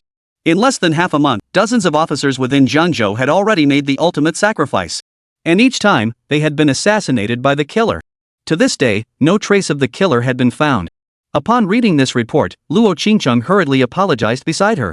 Zhang Caixia shook her head sadly. She turned to look at Xiao Junlin. Please continue. Xiao Junlin nodded. Then, he and Zhang Caixia walked into a coffee shop across the street. Meanwhile, Luo Qingcheng was tasked with gathering nearby employees, assessing the damage to Baikatang, and initiating recovery efforts. Although the fire was fierce, it burned primarily in the outer areas of the company, causing minimal damage. Moreover, the absence of casualties was a blessing in disguise. Before departing, one of the security guards who had opened the door hurriedly relayed Bai Dishan's parting words to Xiao Junlin. The club? That underground kingpin might actually be useful in Jiangzhou. I was planning to let him be for now and come knocking later. It seems some people need to be dealt with sooner. Tell the Green Dragon War God to lead the squad and lie in wait around the club. Tonight, I'll pay a visit to this so-called underground Dragon King. A few minutes later, Zhang Caixia and Xiao Junlin sat in a coffee shop. She pulled out a gray file folder from her hand. I must stress up front, this file is top secret within the One in Security Bureau. Absolutely no disclosure. My coming to you doesn't mean I trust you, but considering you once saved my life, plus our chief's request, I'll make an exception this once. Brigade Chief Zhang Fan? Xiao Junlin furrowed his brow. Zhang Caixia shook her head and sighed. Zhang Fan himself had been attacked by an assassin just 3 days ago in his own home. The assassin's strike was nearly fatal, but luckily, Captain Zhang's internal organs were slightly misaligned, allowing him to narrowly avoid a lethal wound. Moreover, this nameless assassin's methods were extremely bizarre. Zhang Caixia then opened the file folder in her hand, filled with crime scene photographs. Some were taken around gardens, others in deserted suburbs. Each scene was distinct, yet all depicted unimaginable horror. Every member of the Security Bureau had been stabbed through the heart and lungs. They died instantly. The sole survivor, Zhang Fan, was currently undergoing treatment at the Central Hospital. This internal Security Bureau document was extremely valuable. If leaked, it would undoubtedly cause widespread panic.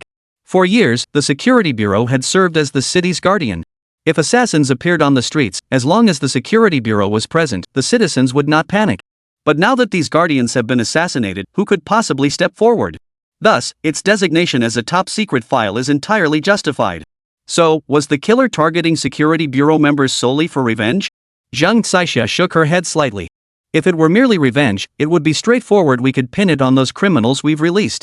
But in reality, none of the currently incarcerated criminals possess such skill, otherwise, they wouldn't have been captured by us.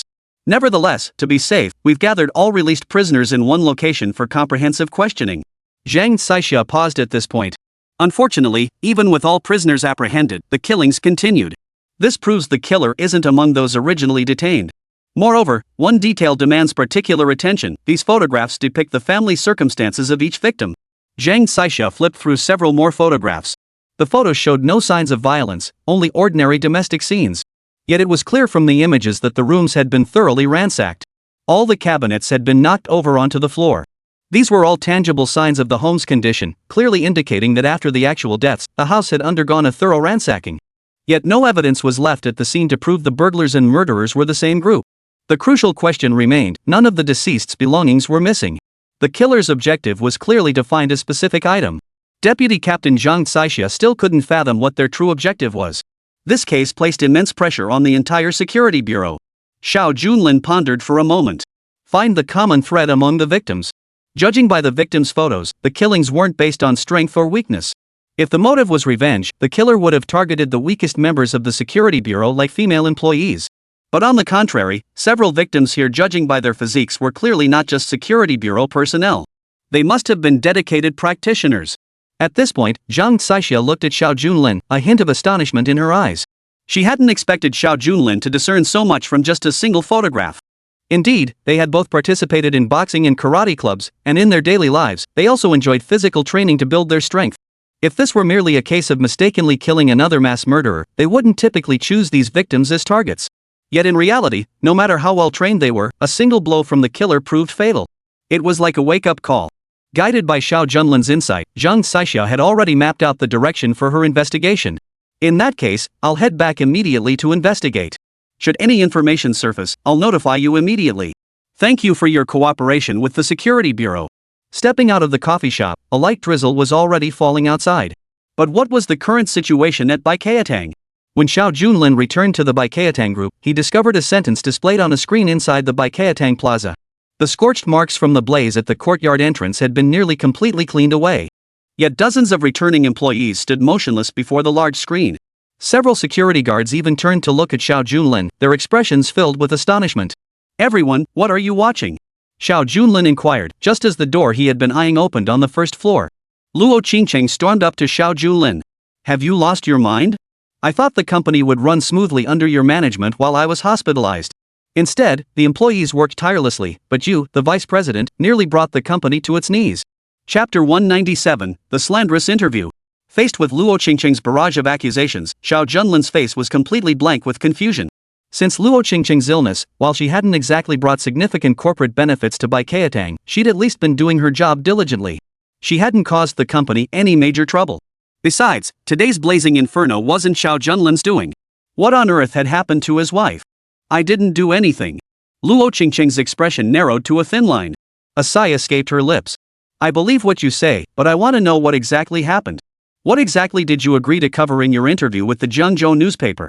Xiao Junlin followed Luo Qingcheng's gesture toward the large screen. What unfolded on the display left everyone stunned. First, the entire first half of the group interview, especially the company introduction, had been completely erased. In other words, the most crucial parts hadn't been selected for the interview at all. Instead, the content from the private interviews with Xiao Junlin and Zhang Xiaomei in the office had undergone significant alterations. May I ask, has Baikayatang grown to its current stature and wrested control from the four great families through sheer strength? Additionally, since you've taken the position of vice president at Baikayatang Group, what are your daily responsibilities? And regarding Baikayatang's future development, do you have any unconventional plans? Faced with these questions, the interview had completely shifted to a personal focus. Xiao Junlin's subsequent responses were crucial. On the surface, we appear to be in conflict with the four great families, but in reality, we have long been secretly allied. As for joining Baikayatang Group, I'm merely here to secure funds under the chairman's authority. Once the money is secured, I'll naturally walk away. As for future development, anyone can concern themselves with that sort of thing. This is far more than an interview. This is pure and simple slander. The surrounding executives instantly turned to stare at Xiao Junlin, their brows furrowed in cold hostility. How could this be? So Xiao Junlin joined forces not for the sake of developing the company. I've always found this person highly suspicious, yet the vice president rarely engages in discussions with senior executives within the corporate group. With other executives. Xiao Junlin's expression turned ashen. Who would have thought that during such an interview, he would be secretly replaced? Luo Qingcheng looked at Xiao Junlin, hesitating to speak. Finally, she sighed. I know you wouldn't deliberately say such things, but our Jiangzhou press group shouldn't have any grudges or conflicts with them. Moreover, the internal turmoil within Pathway Group is causing severe damage to the company's reputation externally. We must find a way to calm this storm first. Facing Luo Qingcheng's inquiry, Xiao Junlin pulled out his phone. He quickly brought it to the large screen and reconnected the signal. The phone also displayed the interview footage, though it was far more comprehensive than the edited version. This is the full content of Zhang Xiaomei's interview with us at the time. It's clear that what was broadcast was entirely edited. When confronted with the real footage, the fake will always be exposed as such. One of the executives conducted a detailed comparison and quickly reached the corresponding conclusion. It was confirmed that the video disseminated by the Jiangzhou News had been edited and spliced together, complete with post-production voice dubbing. But once such information spreads, it will have a massive impact on our Baikayatang. Hearing this, Luo Qingcheng's face betrayed a hint of anxiety. I understand. I'm heading to the Jiangzhou News immediately to demand they cease broadcasting it and provide appropriate compensation. With that, Luo Qingcheng drove alone toward the Jiangzhou News Agency.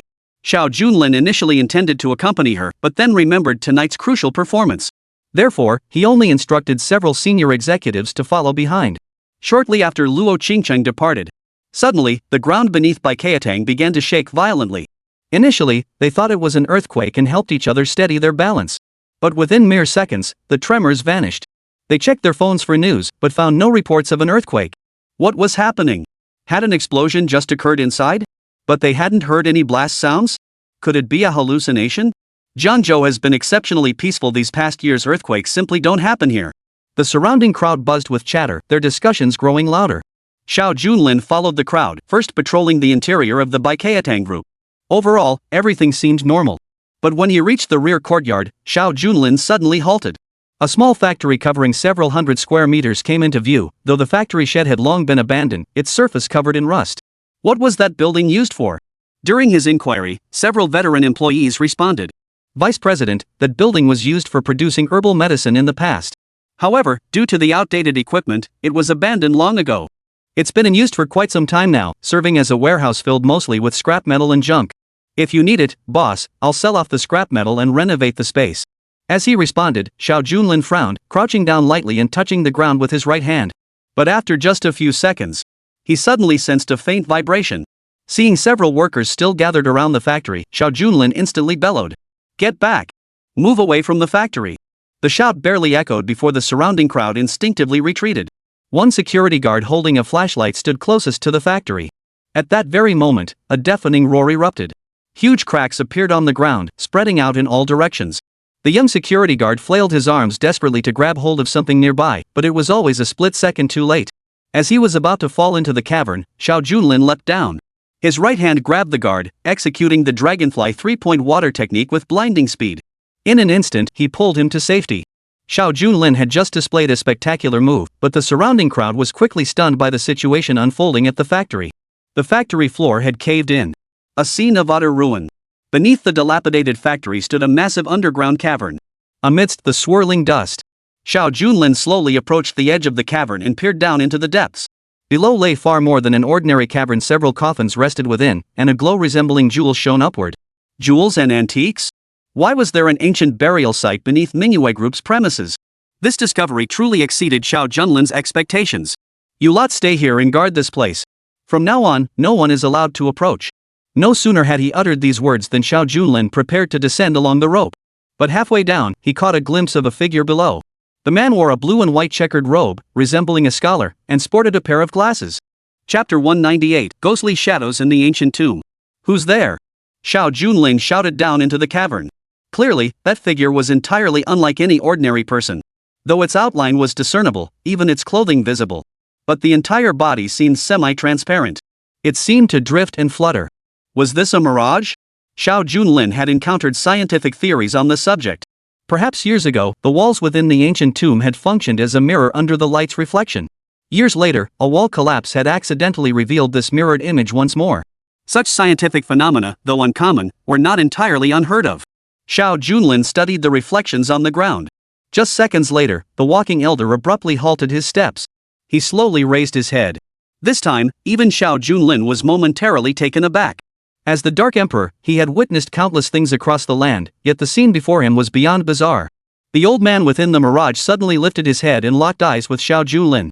When a phantom gazes at you, it inevitably sends a chill down your spine. As the Dark Emperor, he regained his composure swiftly. Was it a coincidence? The old man seemed to deliberately narrow his eyes, maintaining this gaze for 2 full minutes. A faint smile silently curved his lips. His mouth opened as if to speak, but being a mirror image, no sound emerged. Reading the words formed by his mouth, Xiao Junlin nearly lost his grip on his right hand. Dark Emperor. Not a single word more, not a single word less. The mouth movements were identical. Yet how could a lingering mirage, perhaps not even from the same era, possibly communicate with him? Who exactly are you? As the old man's figure floated before Xiao Junlin, it gradually faded and dispersed. Just like any ordinary mirage. Just as Xiao Junlin was about to delve deeper, a suffocating pressure closed in. Beneath the earth, light and shadow had long been absent, and oxygen was scarce. It was utterly impassable. With no other choice, Xiao Junlin could only retreat from the cave's edge. It seemed he would have to wait for air to fill the space before venturing inside. The interior of this 100 herbs hall seemed to hold hidden depths. Judging by the oxygen levels, it would take at least a day and a night to pass through. For the time being, the cave must be guarded vigilantly. And at this very moment, far away in the Eagle Kingdom, a private helicopter was crossing Jiangzhou. Inside the aircraft, a woman with golden hair and blue eyes held a notebook in her hands. After offering a silent prayer to the heavens, she slowly closed the notebook. "Grandfather, I hope to find the traces you left behind." Beside her, a tall, slender butler wearing gold-rimmed glasses nodded silently as she spoke. "Young miss, I believe your dream will come true. Back when the old master traveled the world, he couldn't have vanished without a trace. He must have left some clues behind." The contents of the notebook were very simple. An elderly gentleman surnamed He came to the vast dragon kingdom many years ago to conduct archaeological work. He then encountered some danger and vanished. Before the danger struck, the old gentleman disguised himself and came to the Baikayatang group, working undercover for half a year. During that time, it's said he left behind a portion of his treasures here. The woman before them had come here specifically to visit Baikayatang, seeking traces of her grandfather from that time. After traveling the world, the old gentleman vanished without a trace, no body, no sign of life. Such a disappearance was utterly baffling. Consequently, Jiangzhou was about to be rocked by a massive upheaval. The Rose Underground Club was precisely where Baidetian, the underground kingpin, resided. Late at night, countless men, women, and passionate youths roared incessantly within its walls. The underground club served as an arena for no-holds-barred boxing matches. Countless lives were lost here each year, while countless others pursued money with reckless abandon. At this very moment, Xiao Junlin quietly pushed open the club's door as a customer. Tonight was the night he would meet the Dragon Head. The venue was a veritable sea of voices. Xiao Junlin scanned the surroundings, found a random seat, and sat quietly. Since Baidetian had arranged to meet here, he couldn't possibly avoid showing up. The venue was divided into ordinary guest sections and VIP sections. Without hesitation, Xiao Junlin walked toward the front. Spotting an unoccupied table in the VIP section, he slowly sat down. Before he could order a beer and survey the crowd, he found himself staring in astonishment. Xiao Junlin paid no heed, remaining utterly at ease. At that moment, two burly men were locked in combat on the stage. Blood covered their faces. Each teetered on the brink of life and death. At that very moment, backstage, Baidetian observed everything unfolding. Noticing Xiao Junlin's arrival, he lit a cigarette with a light flick. How is the situation at the meeting? The club president beside him wore a savage grin. Rest assured, boss. Nearly 300 people posing as audience members throughout the venue. They're all our elite enforcers. Beyond that, your other two trump cards are ready. We've also prepared 3 fierce tigers as gifts. With this triple encirclement, no one will escape alive. Baidetian seemed thoroughly satisfied with these arrangements. In the monitoring room, the camera swiftly shifted focus, locking onto Xiao Junlin's location. Let this show run a little longer. To have the audacity to come to my club, this man is indeed intriguing. I'm curious to see just how capable someone is who commands such attention from the 4 great families. While Baidetian smiled, the chairman beside him frowned. Boss, there's actually another matter. An uninvited guest has appeared at today's life or death combat arena. She's a woman, but during the selection process, she defeated several top fighters in succession, successfully qualifying. And today, she's set to take the stage. Her identity remains unknown to this day. As he spoke, the chairman presented a photograph of the woman. However, she wore a butterfly mask, concealing her true features. Faced with this situation, Baidetian smiled faintly. My senior disciple Zhao Shuile may be all talk and no action, but he sure knows how to put tech to good use. This is an overseas scanner capable of penetrating masks. After speaking, Baidetian scanned the woman's photo with the device. Soon, the mask slowly began to peel away. Gazing at the woman with flowing hair before him, he still had no recollection of her. Just as he was puzzling over this, the chairman beside him gave a cold chuckle. When did the security division start meddling in our underground operations? Seems everyone wants a piece of the action. I recognize this woman. She's Zhang Xixia, deputy captain of Jiangzhou. Shall we take them all down at once? Chapter 199, Red Rose. Zhang Xixia was competing under the codename Red Rose. Upon hearing her identity, Baidetian frowned.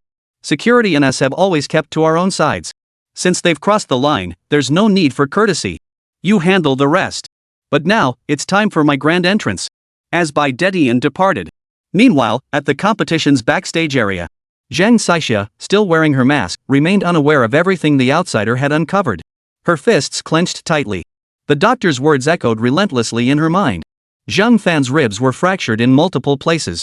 Though treatable, even if healed, full recovery was far from certain. He might have to bid farewell to his career at the security bureau.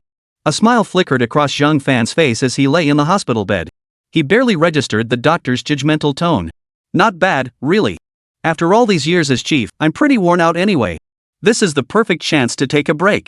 As someone who always took her duties seriously, Zhang Xixia found the chief's attitude utterly intolerable. But the fact that he'd survived an assassination attempt by a hitman was already a stroke of luck and misfortune.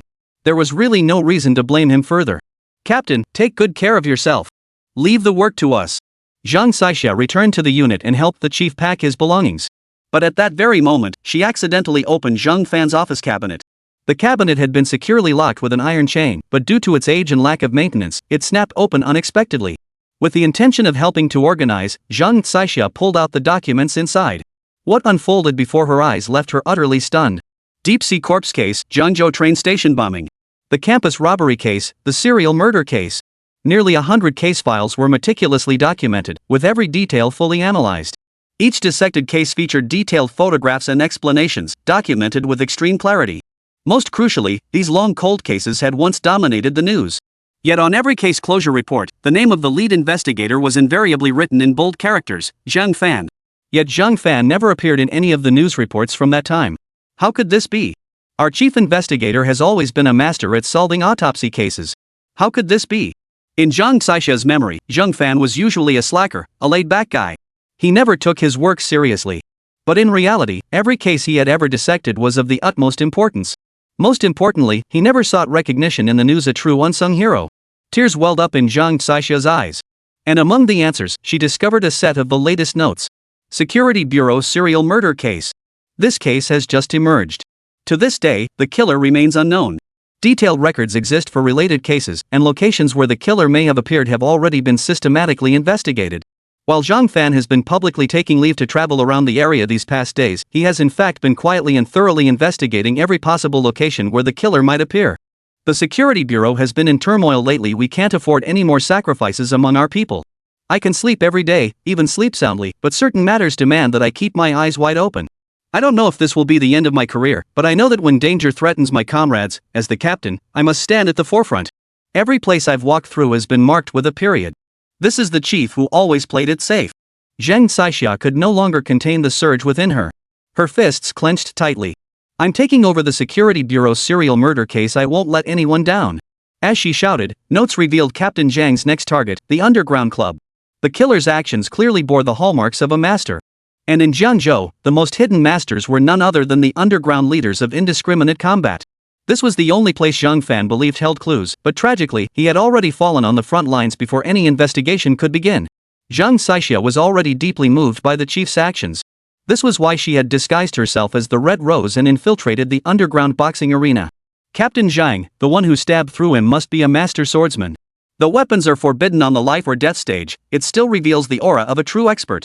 With this thought, Zhang Xiexia took a deep breath. Then she witnessed the stage. Meanwhile, in the audience seats, Xiao Junlin sipped his tea. Shortly after taking his seat, a man approached. You little brat, who gave you permission to sit here? Don't you know the VIP seats are reserved for me to choose first? My relationship with Brother Baidetian is no ordinary one. Baidetian is the dragon head, the leader of the underground society, so I am the dragon second. A burly man reeking of alcohol sat beside Xiao Junlin. The surrounding crowd watched this scene unfold, their eyes widening as they shook their heads in sight at Xiao Junlin. Within Jiangzhou, aside from the Dragon King himself, Dragon 2 undoubtedly commanded the largest underworld faction. He essentially served as the Dragon King's eyes and ears. Offending him was tantamount to offending the Dragon King himself. Yet none present knew Xiao Junlin's true purpose in coming here, to force the Dragon King out of hiding. Get the hell out of here. Xiao Junlin and the underground Dragon King had been locked in a bitter struggle for far too long. And the shield the four great families had been using to deflect attacks had held for far too long. Therefore, he was in no mood for this now. Upon hearing these words, Longhair's eyes widened in shock. The surrounding crowd stared at Xiao Junlin as if he were already dead. Baidetian, who had intended to approach, saw the scene and smiled faintly. He halted before the video feed once more. No rush, let's see what he can pull off first. Though my three disciples all fell to him, I still wish to witness his methods with my own eyes. Longhair isn't the important one. What matters is his bodyguard, a formidable fighter from our death arena. Just as Baidetian had said, as Longhair's rage boiled over, a tall, slender man approached him, dressed in a suit. In his hands were two iron hooks. If someone must die, it will be you. The man before them radiated a bone-chilling aura, causing the surrounding spectators to instinctively step back. Holy crap, this guy is Longhair's strongest enforcer, iron-faced angel. Rumor has it he's got several lives on his hands, especially with those two hooks. They can pierce anyone's throat with ease. The surrounding crowd buzzed with chatter. Xiao Junlin glanced at his watch. I'm here to wait for someone, not to chat with you lot. Since you won't get lost on your own, I can give you a hand, though not out of the arena, but straight to the underworld. With that, Xiao Junlin moved. The ice-faced angel swung both iron hooks horizontally in an instant. But the next moment, a powerful man emerged from behind, clamping his hand around the opponent's throat. Chapter 200, One Word Shatters. Longhair's eyes widened in shock. The strongest bodyguard before him had been instantly defeated. The cold-faced angel lay sprawled on the ground, crimson blood trickling steadily across the floor. Yet at this moment, Xiao Junlin remained utterly detached, his gaze fixed straight ahead. Witnessing this scene, Longair's eyes widened as he sucked in a sharp breath. In the underground death arena, Longair's reputation had long been at its peak. Suffering such a loss today had already ignited a raging fire of fury within him. You have some nerve attacking my man. Do you realize provoking me is worse than provoking the king of hell? Amidst the roaring shouts, Xiao Junlin remained unfazed. He merely smiled. You ordered your bodyguards to kill me. Should I not fight back? Should I just wait for you to kill me? Such injustice has no place under heaven. Your men simply weren't skilled enough. Xiao Junlin's words were so logical that Longair was momentarily speechless. The surrounding crowd, however, was utterly stunned. Sometimes reason doesn't mean everything, especially in a life or death arena. This was Bai Dishan's turf, and Bai Dedian was the law here. Picking a fight with Longair now clearly meant trouble was brewing. Fine, you're sharp-tongued. I'll lay my cards on the table today. Across the entire Jiangzhou region, the Nightshade bar chain is mine, and I have 100 enforcers at my disposal. I declare that starting today, both you and your family will face relentless harassment until you kneel and beg for forgiveness. Longair roared with laughter, and he wasn't bluffing. Several businesses had already learned this lesson the hard way after crossing Longair. They ended up shutting down, with owners and families fleeing Jiangzhou altogether. Listening to his words, Xiao Junlin remained smiling, unconcerned. So you like picking on the weak when you have the numbers? Seems you've done this sort of thing before. By midnight tonight, Nightfall Bar shuts down completely and you get the hell out of Jiangzhou. Or face the consequences. Longair had never heard such a warning before. Though he knew he was no match for Xiao Junlin, rage now boiled within him. Instantly, he grabbed a bottle. Just as he was about to strike, a sudden shout rang out from behind him. Hold on. This man is my guest, Bai Dedian. Longair, we'll settle your grudge later. Seeing Bai Dedian arrive, Longair naturally held his tongue. But seething inside, he deliberately glared fiercely at Xiao Junlin. Brother, did you hear that punk just now? He said he'd shut down my Nightshade bar completely. He even had the audacity to tell me to get lost from Jiangzhou. How utterly ridiculous is that, really? Bai Dedian heard it all, his eyes narrowing into a smile. But he casually added, I invited Mr. Yi here today. We'll discuss your matters later. Longair sat quietly beside him. But he showed no intention of leaving. Xiao Junlin lit a cigarette, then glanced sideways. Mr. Bai, you haven't trained this subordinate very well. He always interrupts and eavesdrops when others are speaking. Such individuals will never be tolerated in my ranks. As Xiao Junlin spoke, Bai Dedian beside him gave a faint smile. Before he could speak, Longair had already leaped to his feet, slamming his fist on the table. You little brat. Today, my brother and I are staying here. It's already generous enough that you even get a say in the matter. I've known you're a familiar face since day one, and now I remember. After calling him a brat repeatedly, the Qinglong war god beside him had already drawn his black dagger. His eyes instantly flashed with a cold glare as he fixed his gaze forward. One more word from you, and I'll kill you on the spot. The Blue Dragon war god's released killing intent made even the usually arrogant Longair pause slightly.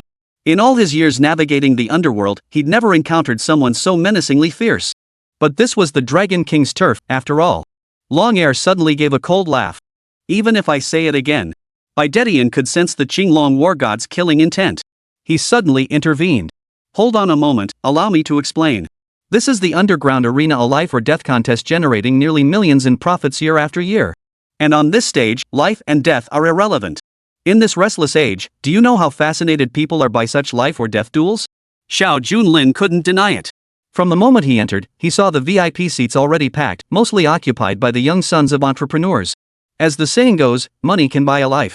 And since the market fuels the arena, Mr. Bai's card and chess games have indeed made a tremendous splash.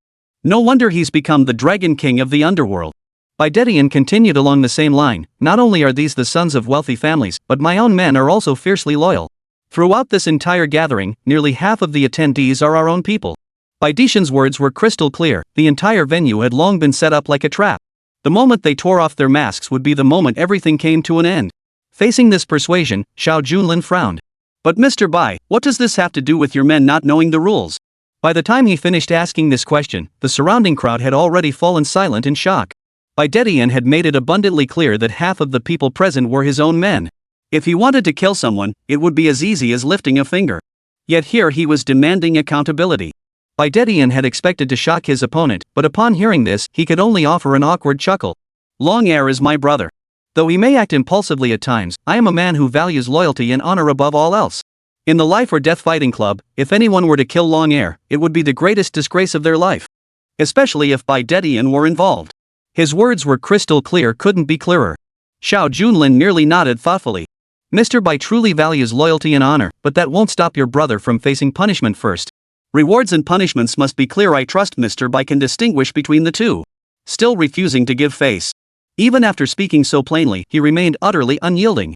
Bai Dishan's face gradually turned ashen. Beside him, Long Air abruptly stood up.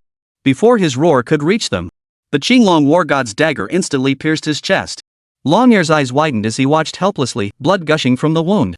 At the same time, his entire body trembled uncontrollably. He was still killed. Even with Brother Bade Tian present, he couldn't escape death. It was no surprise where Long Air met his end after all. Those in the martial world often die in the martial world. But not here, at the club.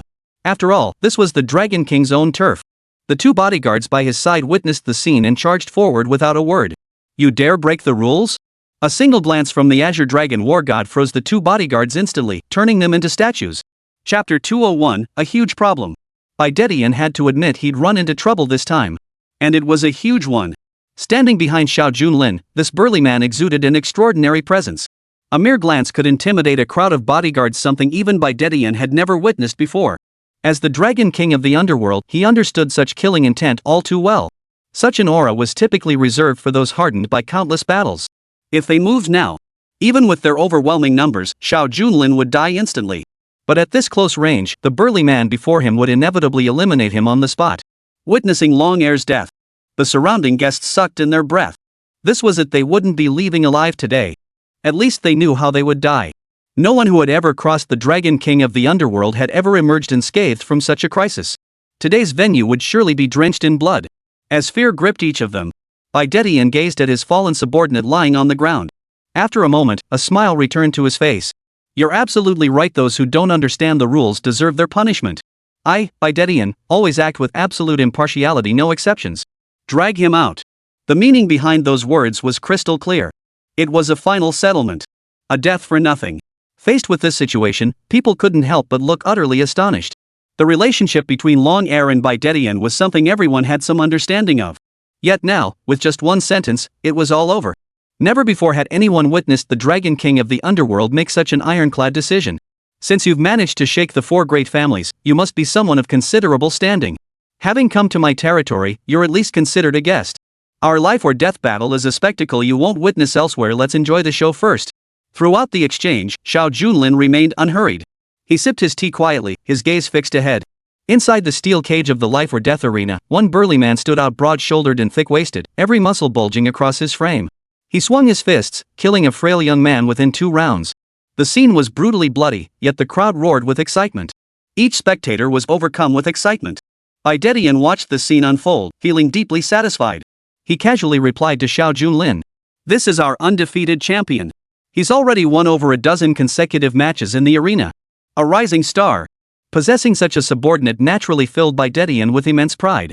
In his excitement, he gripped his wine cup tightly. He shouted loudly before the crowd. Is there anyone else willing to challenge him? Mr. Bull, if anyone can defeat him in our arena, I'll reward the victor with $1 million. The surrounding crowd erupted into shouts upon hearing this. Many fighters' eyes flashed with a gleam of gold. But that was all, it vanished in an instant. Mr. Bull's sheer mass of muscle was simply too intimidating.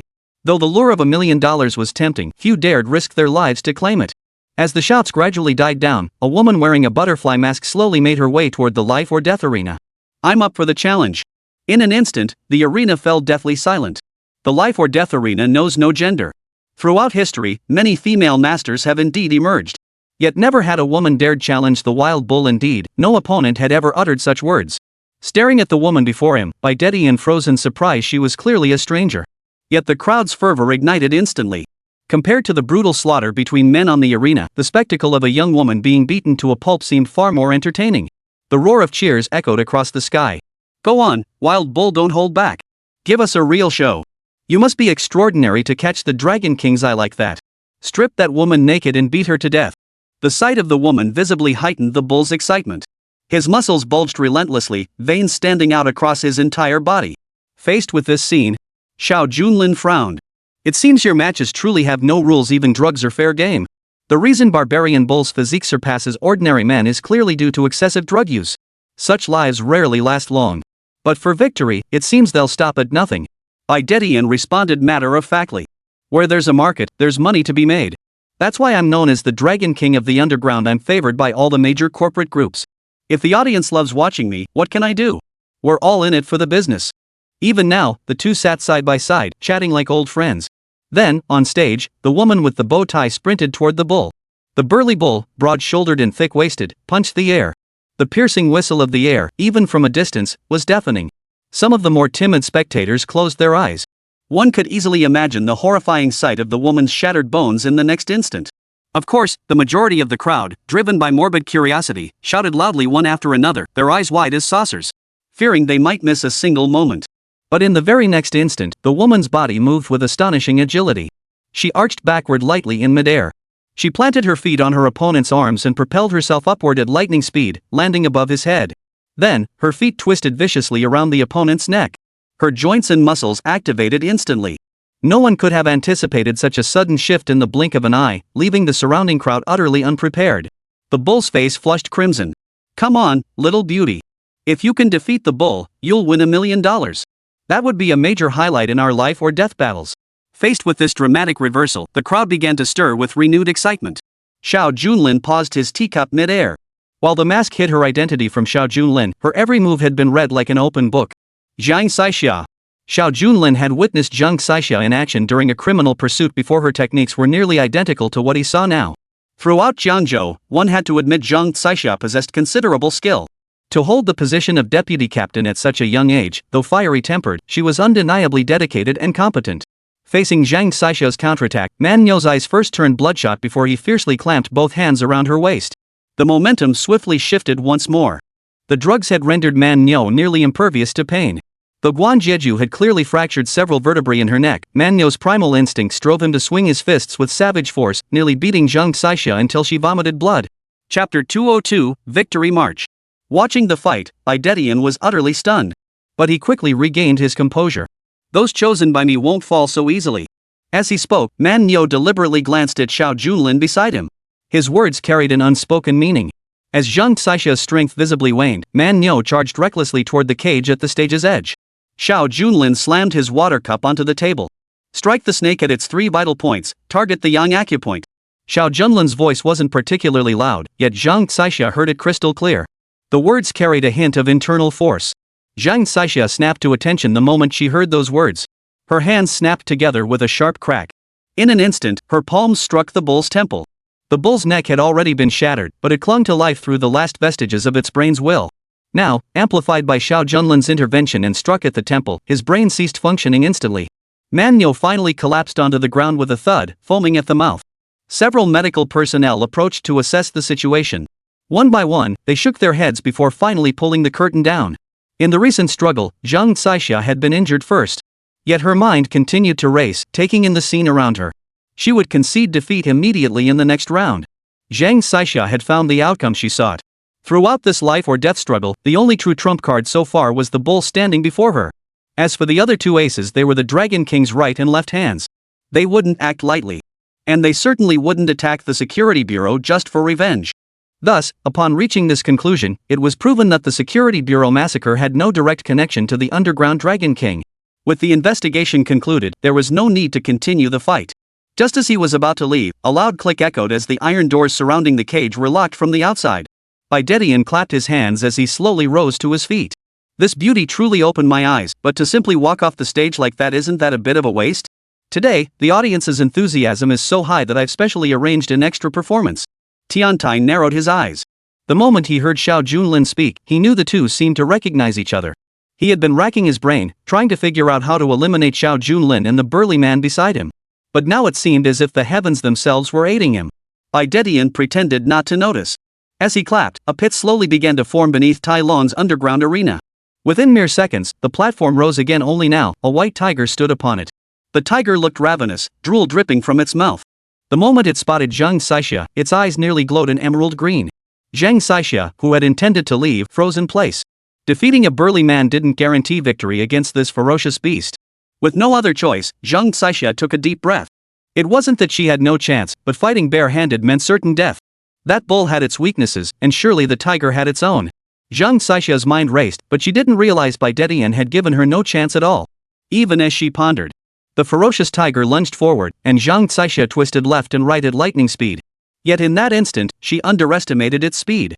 A tiger driven to the brink of starvation possessed instincts beyond human comprehension. Its two claws lashed out through the air in an instant. Zhang Caixia felt a violent impact on her back, then coughed up a mouthful of blood that rolled to the edge of the iron cage.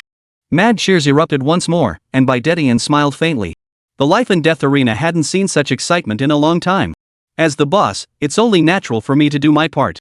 As they spoke, 3 more platforms slowly rose from the opposite side, each bearing another fierce tiger. Surrounded by the 3 fierce tigers, Zhang Caixia's eyes flickered with a glimmer of despair. This situation had long surpassed human limits. No one could bear to watch such savagery. Xiao Junlin witnessed this scene. He merely gave a slight nod beside her. The next second, the Azure Dragon War God who had been standing beside him vanished abruptly. A deafening roar followed as the rightmost iron cage collapsed entirely. The Azure Dragon War God now stood upon the stage. The moment the burly man departed, Baidetian's face finally broke into a broad smile. This was the moment Baidetian had been waiting for. Once Xiao Junlin's strongest bodyguard was gone, they could strike freely. If the 3 fierce tigers could eliminate the bodyguard before them, that would be ideal. Even if they fell back 1,000 paces, they could at least buy time sufficient to kill Xiao Junlin. It seems you're still too soft-hearted, sir. Do you know why I became the Dragon King of the Underworld? Because I never show mercy in my dealings. He could sense the crowd around him slowly retreating, while more and more of his own men began to infiltrate the area. Several assassins had already drawn weapons from their sides. Xiao Junlin actually acknowledged the response. Indeed, soft-heartedness often leads to letting things slip. But today, at least, I won't. His words were cut short. Several assassins had already brazenly drawn their weapons. At this moment, any explanation became mere pretense. Baidetian narrowed his eyes, still fixed on the stage. But in the blink of an eye, he froze in shock. The scene on stage had changed completely. Zhang Caixia stood unscathed to the side, while of the 3 fierce tigers, 2 now lay motionless on the ground. It was clear they'd been shot in the head on the spot. Their entire skulls had caved in. The lone tiger that remained cowered in a corner, looking like a sickly cat. Who knows what the hell just happened? In the blink of an eye. Holy crap, where did this monster come from? Was he just pulling a magic trick? That's impossible. How could a human possibly defeat a tiger and knock them out one by one? 1 punch each? You must understand that the 3 tigers Baidetian purchased were no ordinary beasts. They were specially bred overseas through unique methods. Years of starvation and drug-induced corruption had turned them into savage beasts. They could be considered the pinnacle of the animal kingdom. Yet the spectacular replay displayed on the screen forced Baidetian to acknowledge the events that had just unfolded. The moment the mountain tiger charged forward, the Azure Dragon War God merely stepped forward. Even their primal instincts sensed danger, causing them to retreat one after another. Only 2 tigers were a split second too late. Baidetian struck them simultaneously, both fists crashing into the ground, instantly decapitating them. Chapter 203, The Tiger Falls in the Plains. Faced with this scene, not only Baidetian but the surrounding crowd was equally dumbfounded. What kind of move was that? To crush tigers with bare hands. This had long surpassed the limits of human capability. And that wasn't all. The Azure Dragon War God whistled once, and the remaining tiger charged toward the spectator stands as if obeying its master's command. Several young masters and Baidetian's men, caught completely off guard, were instantly slaughtered without mercy. Screams of terror echoed continuously throughout the deathmatch spectator stands. Countless young masters, who had paid for their lives, had assumed their status entitled them to look down on everything. Yet in this moment, they realized that beneath the tiger's fangs, all were equal before fate. Those who had relished the spectacle of bloodshed now found themselves the true objects of the audience's fascination. Witnessing this, Baidetian instantly drew a pistol and fired repeatedly at the tiger. The powerful beast, struck by bullets, still possessed enough momentum to charge forward relentlessly. In the blink of an eye, it was already upon Baidetian and Xiao Junlin. Faced with such a biased scene, he deliberately collected weapons. Damn it, no bullets. This exclamation was, of course, feigned.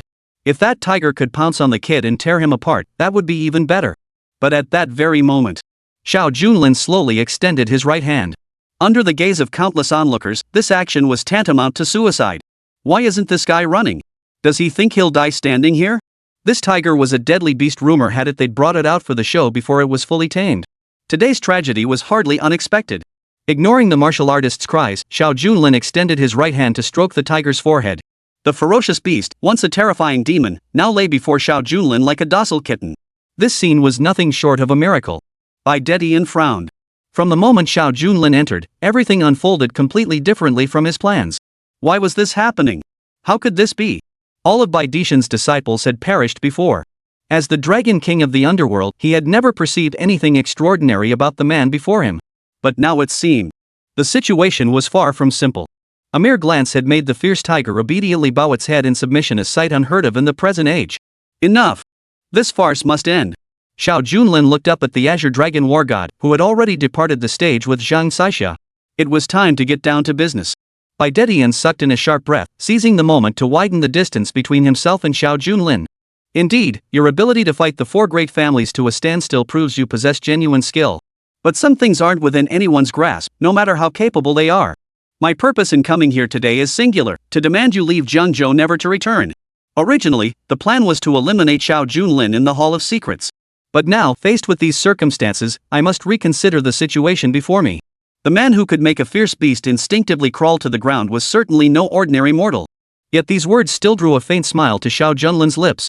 Jiangzhou has never truly belonged to me, it belongs to the people of the realm. Therefore, wherever you can go, I can go as well. Whether I leave or stay is my decision, not yours.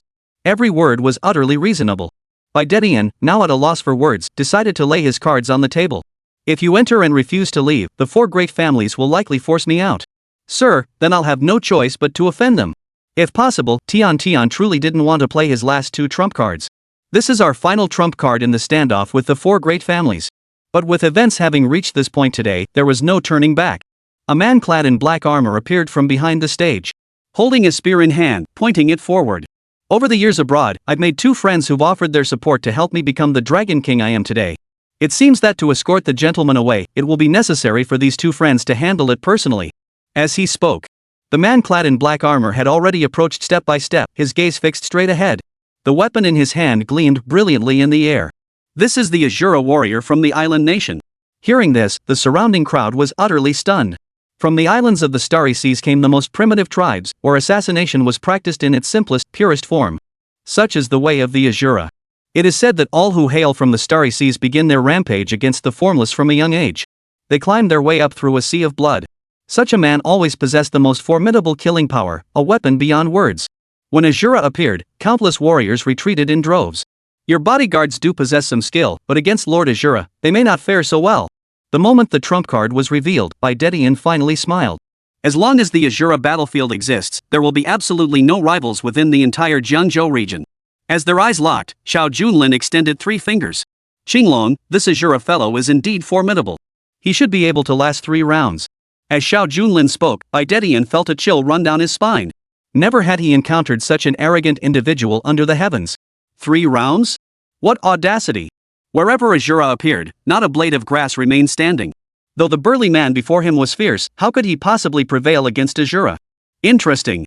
I like your confidence. In that case, I look forward to being thoroughly impressed.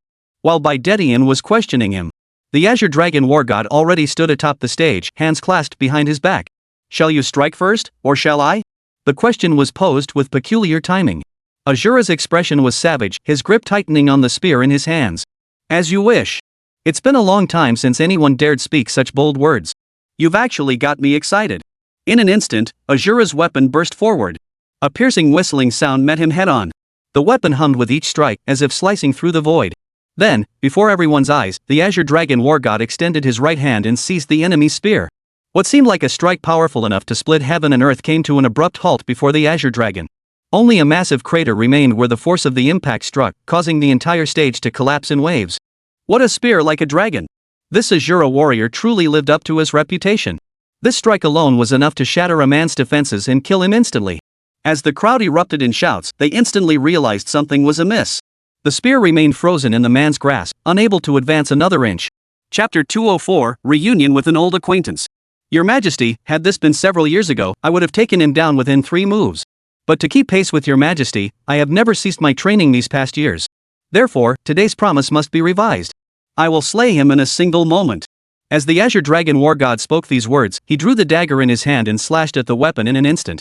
Facing this, the Azura warrior's spear began to dance through the air, its movements shifting and shifting.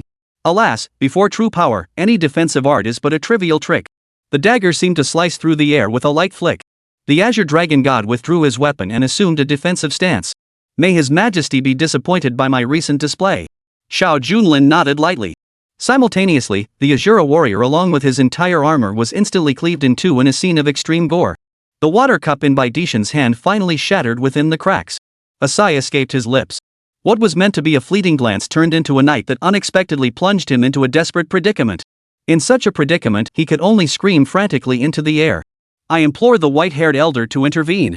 Otherwise, even if I bestow the title of Dragon King today, our entire army may be annihilated. No sooner had the words left his mouth than a violent wind swept through the entire hall, leaving countless people staring wide-eyed. After the tempest, an elderly man with snow-white hair descended slowly from the heavens. The white-haired elder carried himself with dignified bearing. This time, the Azure Dragon war god suppressed his mocking glint. To encounter such a master in Jiangzhou is truly rare. Underground Dragon King, with this old man's prowess alone, you'd easily hold your own among the four great families. Though spoken thus, Baidixian was now consumed by rage. This rage was almost beyond words. The white-haired elder was indeed his ally, but he had only ever promised to aid him once. Years ago, Baidixian had done the old man a favor, and they had sealed that promise. Once the favor was rendered, all obligations between them would be settled. Moreover, the white-haired elder's identity and origins remained shrouded in mystery. Rumor had it that he could cross oceans with a single surge of true chi. Such a prodigious being could never confine his ambitions to Jiangzhou alone. Baidixian, it seems today is the day I must fulfill my promise. Your life or death arena will likely prove no match for me in the future. The life and death arena once spanned the entire world. They were never dominated by a single entity. Much like franchise supermarkets, operating them requires paying substantial fees. But Baidixian, in his quest for greater profits, has long disregarded the franchise rules. Logically, assassins from the deathmatch arenas across all worlds would have flooded in. Deprived Baidixian. All these years, I've managed to stay unscathed precisely because of the assistance from that white-haired elder. This alone was enough to deter others from daring to step in. But the white-haired elder had only intervened once. Once his promise was fulfilled. It would mean Baidixian would never again have the chance to settle things once and for all with the four great families. No one has ever pushed me to this point. I acknowledge your strength. Bringing down the Dragon King of the underworld within the entire Jiangzhou region, there absolutely cannot be a second person. Baidixian remained utterly respectful, even in the presence of the white-haired elder. This alone revealed the man's status and standing. Witnessing everything unfold, Baidixian felt a sense of certainty in his impending victory. Now, everything this Dragon King possessed would be reclaimed no matter how immense the cost. The Azure Dragon war god took a step back, his aura erupting. A great battle seemed imminent, about to erupt at any moment. Suddenly, Xiao Junlin stood up, kicking over a nearby stool. Old Bai, I recall making it clear, without my permission, you are not to set foot in the Dragon Kingdom. You, an outsider from overseas, never seem to like following orders. Old man Bai. The white-haired elder was nearing 100 years of age. His status and standing were unparalleled. He was even hailed as the war god known to the stars. And today, hearing that name again felt incredibly long overdue. Few in the world would dare call themselves Old White. Following the sound, he looked up and saw a man dressed in plain clothes, seated among the crowd, casually sipping his drink. Though they hadn't met in ages, the man's features seemed forever etched in her mind, unchanged by time. Witnessing this scene, sweat instantly began trickling down the white-haired elder's forehead. Baidixian also sensed something amiss at that moment, turning his gaze forward. Elder Bai, please take action. The old man before him paid no heed. He narrowed his eyes at Xiao Junlin, his expression shifting from shock to despair. That gaze was utterly peculiar. Back during the border war, the white-haired elder had suppressed the border guards with his extraordinary martial prowess. Just as they thought they could enter the border, a man appeared, sword drawn, standing tall. Under the setting sun, he wielded a divine blade that sliced through the rainbow. In a single stroke, the white-haired elder suffered severe damage to his vital energy. Seeing the old man was advanced in years, kneeling to beg for mercy, showing remorse, he spared his life. Before departing, the white-haired elder had personally sworn never to set foot within the realm again. Yet here he stood, that familiar face reappearing before them. This can't be. Shouldn't you be at the border? Why have you suddenly appeared in Jiangzhou? Xiao Junlin sneered coldly. Within our vast land, the four seas are my home, where cannot I go? On the contrary, you've truly grown old. Have you forgotten certain things already? The moment Xiao Junlin stood up, a palpable aura of killing intent rippled through the air. The hidden masters surrounding them gripped their weapons, their hands trembling slightly. They instinctively felt this aura was impossible to resist. Baidixian remained utterly bewildered, unable to comprehend what had transpired.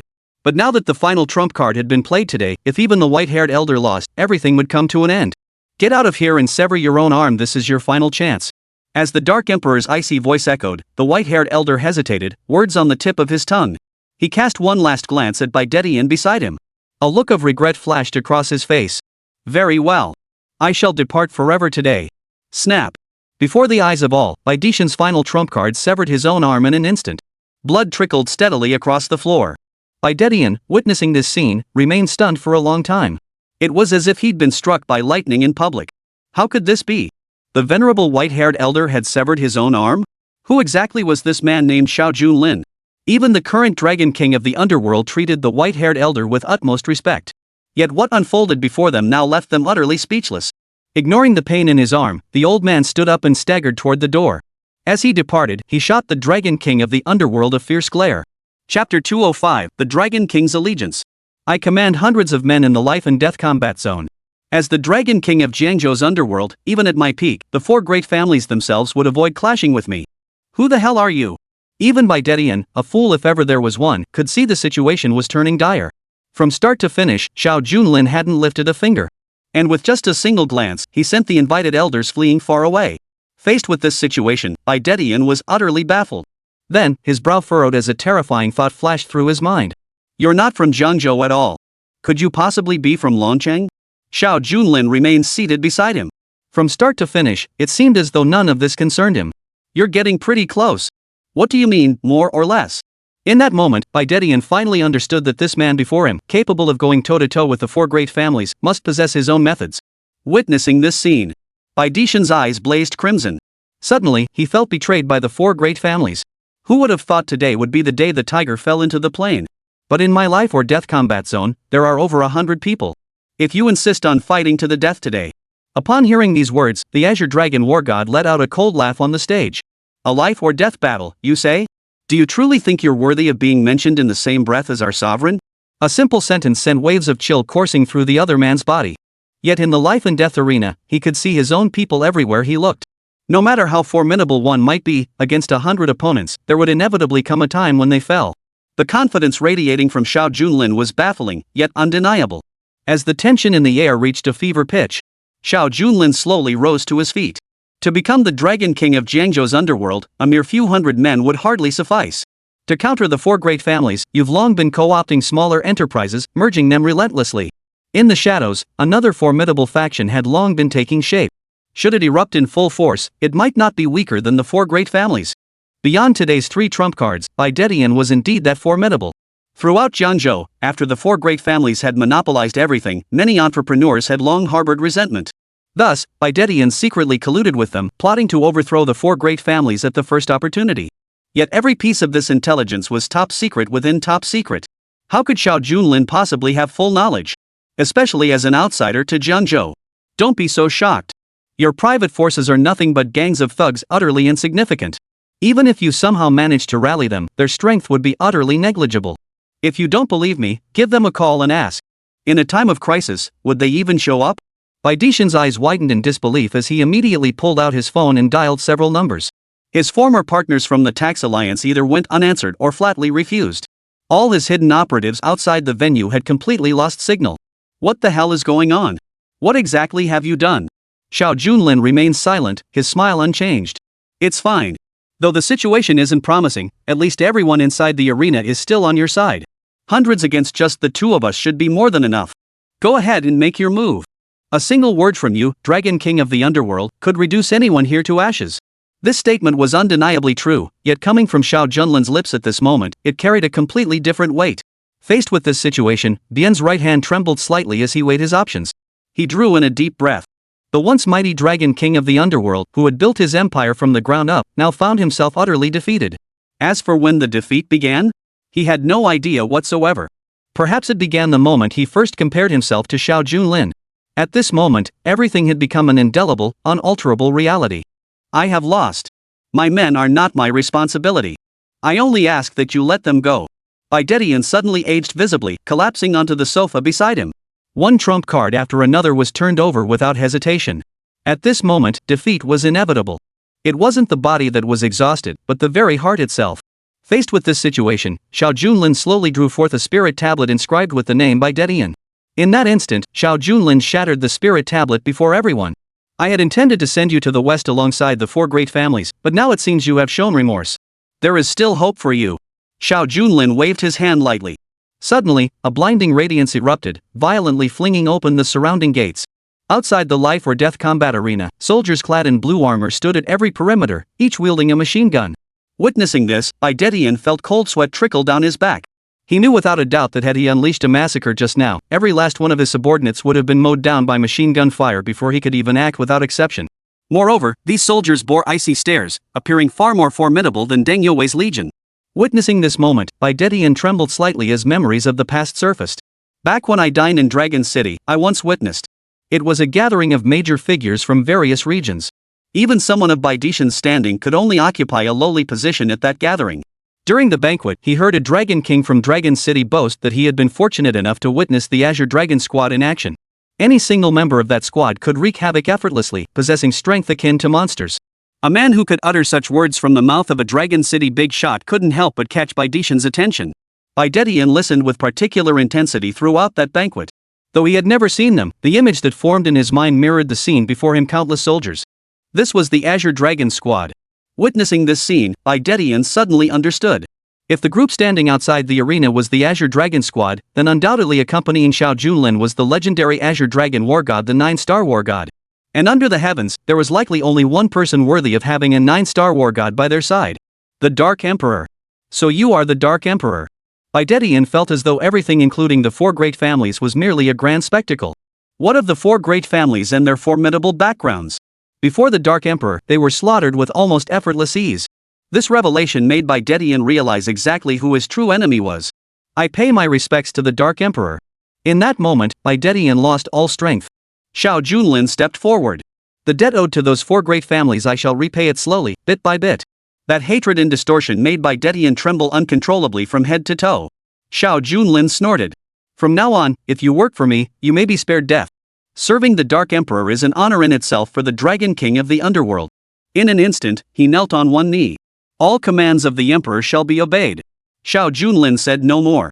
Rest assured, I shall stage a grand spectacle with the 4 great families. When the time comes, Jiangzhou shall fall under your command. Chapter 206, Case Developments. At this moment, the Dragon King of the Underworld had utterly surrendered. With life and death secured, the scene thus drew to a close that day. Reporting to your majesty, this underground Dragon King has served for so long, why keep him? Is there anything beyond your capabilities? A look of puzzlement flashed across the face of the Azure Dragon War God, but Xiao Junlin merely smiled faintly. For years, the title of Underground Dragon King had hung over Jiangzhou like a dark cloud in the sky, perpetually oppressing the land. But have you ever heard of a commoner who feared this title? Knowing both oneself and one's enemy ensures victory in every battle. Clearly, Xiao Junlin had already conducted thorough investigations into everything concerning the Underground Dragon King. After this reminder, the Azure Dragon God instantly recalled the past. Since arriving in Jiangzhou, he had encountered all manner of troubles. Major business tycoons turned pale at the mere mention of the 4 characters Underground Dragon King. Yet among the chattering common folk, not a soul seemed the least bit alarmed. It seemed that as long as they kept to their own spheres, peace prevailed between them. Moreover, observing the inner workings of the competition venue, he noticed that aside from the young masters of prominent families, commoners were entirely absent from the proceedings. So you're saying the Underground Dragon King isn't the utterly evil figure everyone imagines? How could that be? Xiao Junlin waved his hand lightly, his mind already set on other plans. Stepping outside, he watched the dark clouds gradually dissipate over Jiangcheng. The Dragon King of the Underworld couldn't be considered clean neither by emotion nor reason. But there's an old saying, water that's too clear has no fish. Sometimes, that's just how the world works. If we killed the Dragon King today, what would become of the entire Jiangzhou region? The expression of the Azure Dragon War God shifted slightly. The Dragon King of the Underworld held sway over Jiangzhou's major underground enterprises. Should he vanish from Jiangzhou, the realm would be leaderless. The major enterprises would then devour each other. A bloody storm would erupt across Jiangzhou in no time. It wasn't hard to imagine the chaos of street brawls and wild, frenzied blades. Truly the Dark Emperor, it seems even I, the War God, have much to learn. Dubbed the 9-star War God, his power is formidable beyond measure. Yet among the 9-star War Gods, the Azure Dragon War God radiates the most intense killing intent. Xiao Junlin nodded silently. Indeed, some matters cannot be resolved by force alone. Rather than letting the Underground Dragon King die, plunging Jiangzhou into chaos and sacrificing countless lives, it's better to keep this title and have him work for us. This way, as long as the title remains, the major underground enterprises won't dare to act recklessly. This strategy is exceptionally astute. It was impossible not to admire it. By the way, how is that young lady from the competition venue doing? The person Xiao Junlin referred to was, of course, Zhang Caixia. Upon hearing this, the Azure Dragon War God turned to observe the interior of the life or death arena. Judging by the match, her injuries shouldn't be severe. She's likely resting in the medical room. Though the life and death combat was brutal, the arena was equipped with medical facilities. Just as the war god finished speaking, a woman staggered out from within the arena. Only, the scene before them was already deserted, the crowd staring blankly in bewilderment. During the chaos of the match. During her duel with Tiger, Zhang Caixia had exhausted her stamina. Before she could catch sight of Qinglong or the war god, she collapsed on the spot. Later, she was forcibly carried to the medical room by venue staff. When she emerged, she discovered the place had been completely deserted. "Miss Zhang, wait." Hearing a familiar voice, Zhang Caixia halted her steps and turned to look. She saw the recognizable face of Xiao Junlin. She froze for a moment, a look of disgust spreading across her face. "What are you doing here? Don't you know this is the Dragon King's territory? I never imagined you'd enjoy watching this kind of life or death combat. It just makes me feel disappointed." Zhang Caixia despised those rich kids.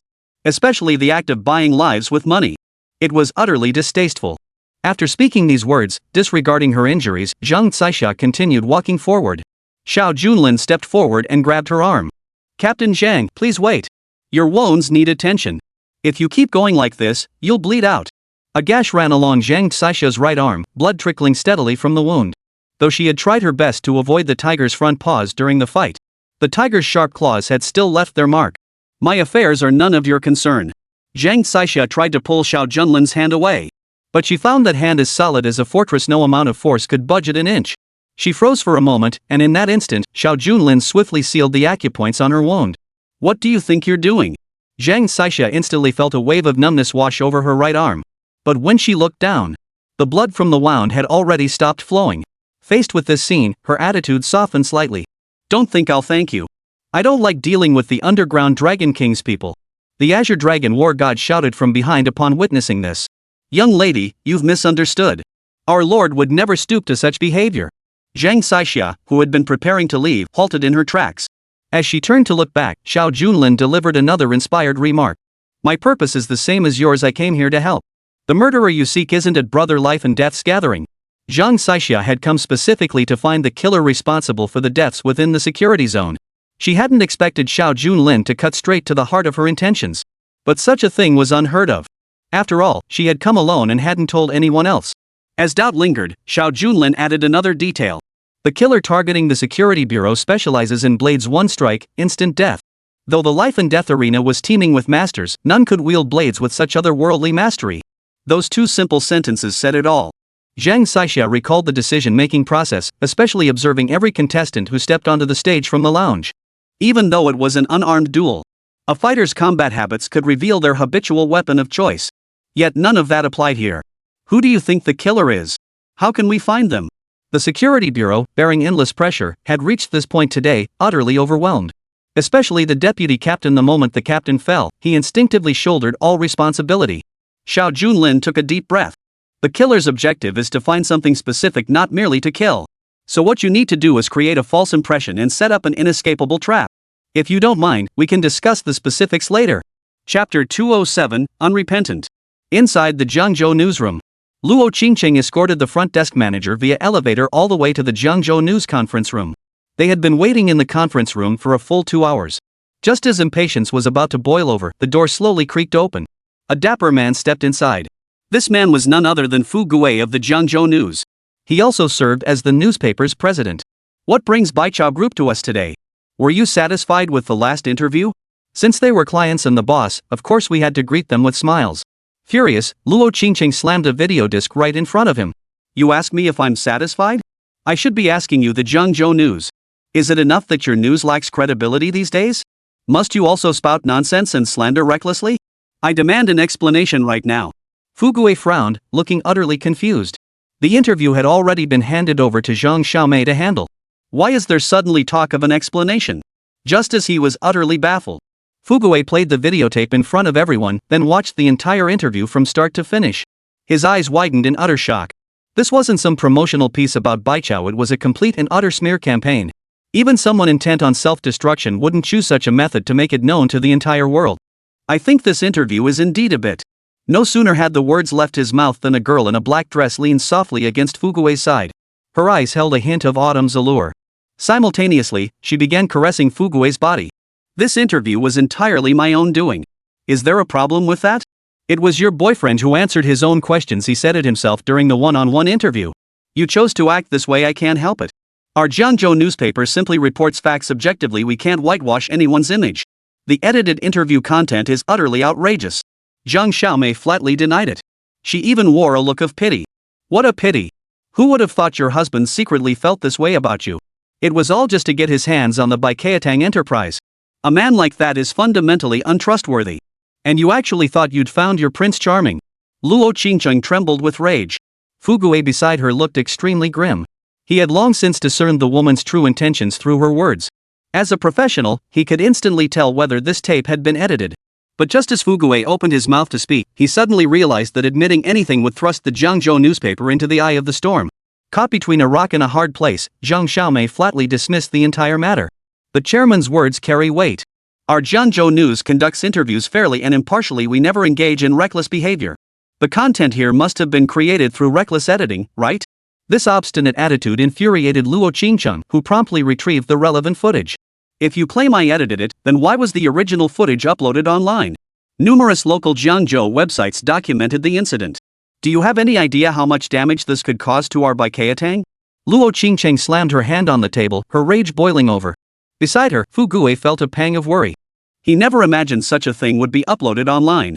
Once the fake news was exposed, the entire weekly press group would suffer severe repercussions.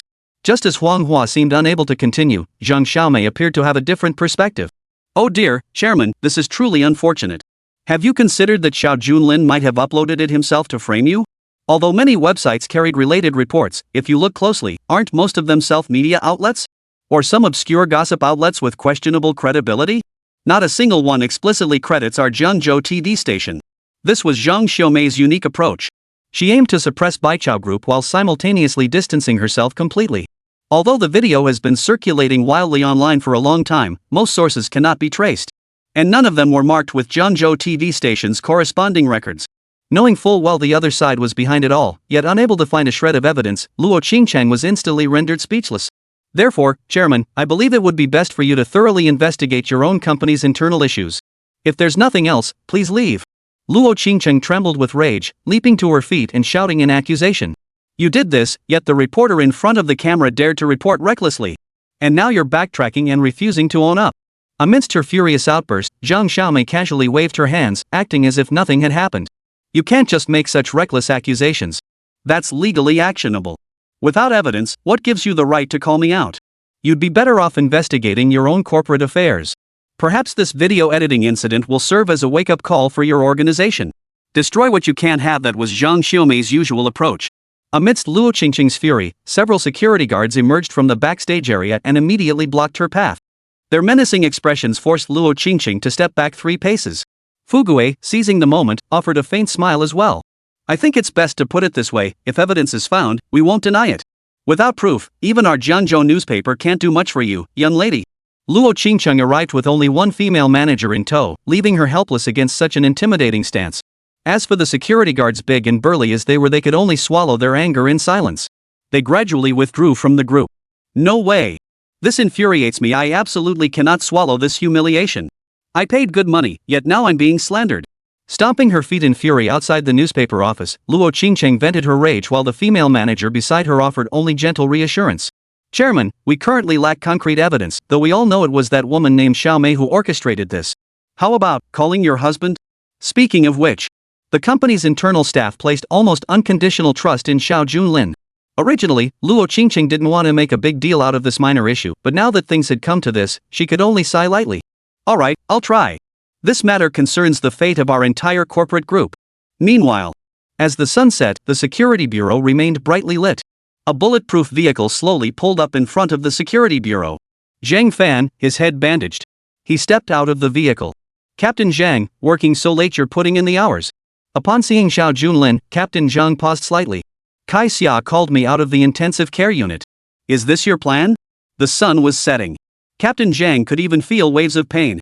Chapter 208, Welcome Inside. Captain Zhang, who had already fallen asleep for the night, suddenly received Kai Xia's call and demanded to return to the team immediately. If all goes well, we might catch the killer tonight. After such a long internal search within the security bureau, they could finally detect a faint trace. Captain Zhang was unwilling to let such an opportunity slip away. But upon arriving at the scene to check on Xiao Junlin and Zhang Xixia, he found the two of them sitting in the office, sipping tea and chatting. Last night's TV show looked pretty good. If the actors had been more dedicated, it could have scored a few more points. Compared to mindless action flicks, I much prefer plots with mystery and suspense. Zhang Fan was utterly bewildered, watching Zhang Xixia and Xiao Junlin chatting and laughing beside him. Most of the content was just music videos. It was like two old friends catching up over afternoon tea. If you two just wanted to chat, why did you have to call me out of the hospital? During the questioning, Xiao Junlin stood up, drew the curtains, and locked the iron window. It felt like they were plotting something. Captain Zhang, my apologies, were merely luring the snake into its hole. Tonight, you'll be our bait right here. As he spoke, Captain Zhang glanced back at the plaque hanging above the door. Confidential office. A hidden chamber permanently maintained within the security bureau. Completely soundproof. It was only used for secret meetings. Surrounded by bulletproof walls, it was as airtight as could be. But who would have thought that in such a top-secret office, a few people were actually discussing last night's movie plot? I see. You're creating a false impression for the killer. When do you expect the suspect to show up? Zhang Fan inquired. Xiao Junlin glanced at his watch. Late at night. Outside is bustling with activity right now. We must wait until the late hours to clear a path for the killer. The area below the security bureau was packed with people, all employees lined up in a row. Armed weapons in hand, each one staring straight ahead. Even the street in front of the entrance was cordoned off with police tape. Such an arrangement is truly rare. Such a massive show of force is meant to tell the killer, we have confidential matters to discuss. The more conspicuous it was, the more attention it drew. Amidst the quiet anticipation, Xiao Junlin's phone suddenly rang. Luo Qingcheng recounted everything that had transpired at the company over the phone. So you're saying the Jiangzhou news is prepared to stick to their false accusations? Honey, I have matters to attend to at the security bureau. But that won't stop them from putting on a show of repentance. In half an hour, I'll have a friend accompany you there to demand an explanation. Xiao Junlin hung up the phone in an instant. Standing before the Jiangzhou news building, Luo Qingcheng's brows knitted tightly. Not coming? What kind of friend could resolve this? And we at Baikatang have no evidence. Where exactly are you going to get it? Luo Qingcheng's mind was swirling with questions, yet her trust in Xiao Junlin remained unshaken.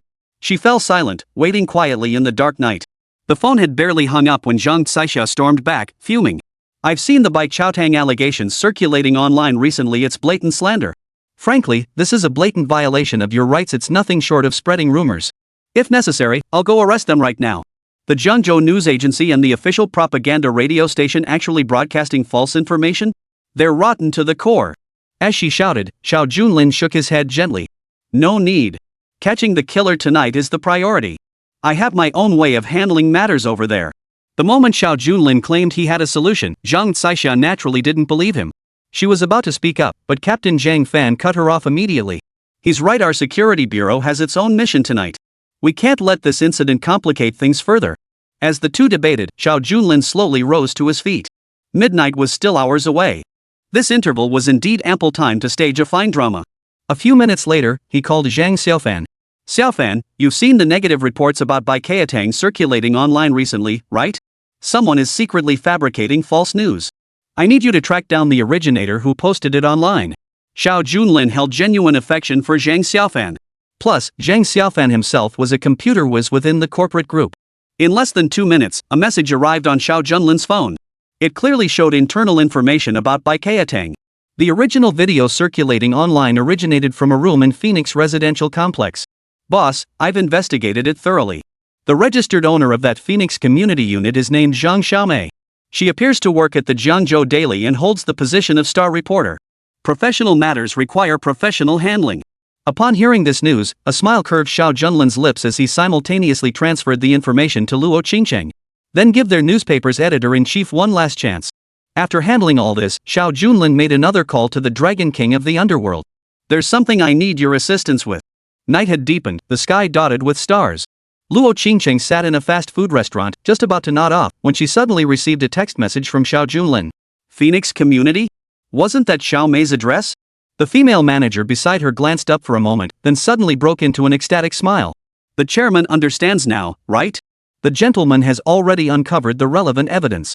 This original video came from Phoenix Community, and the homeowner is Zhang Xiaomei.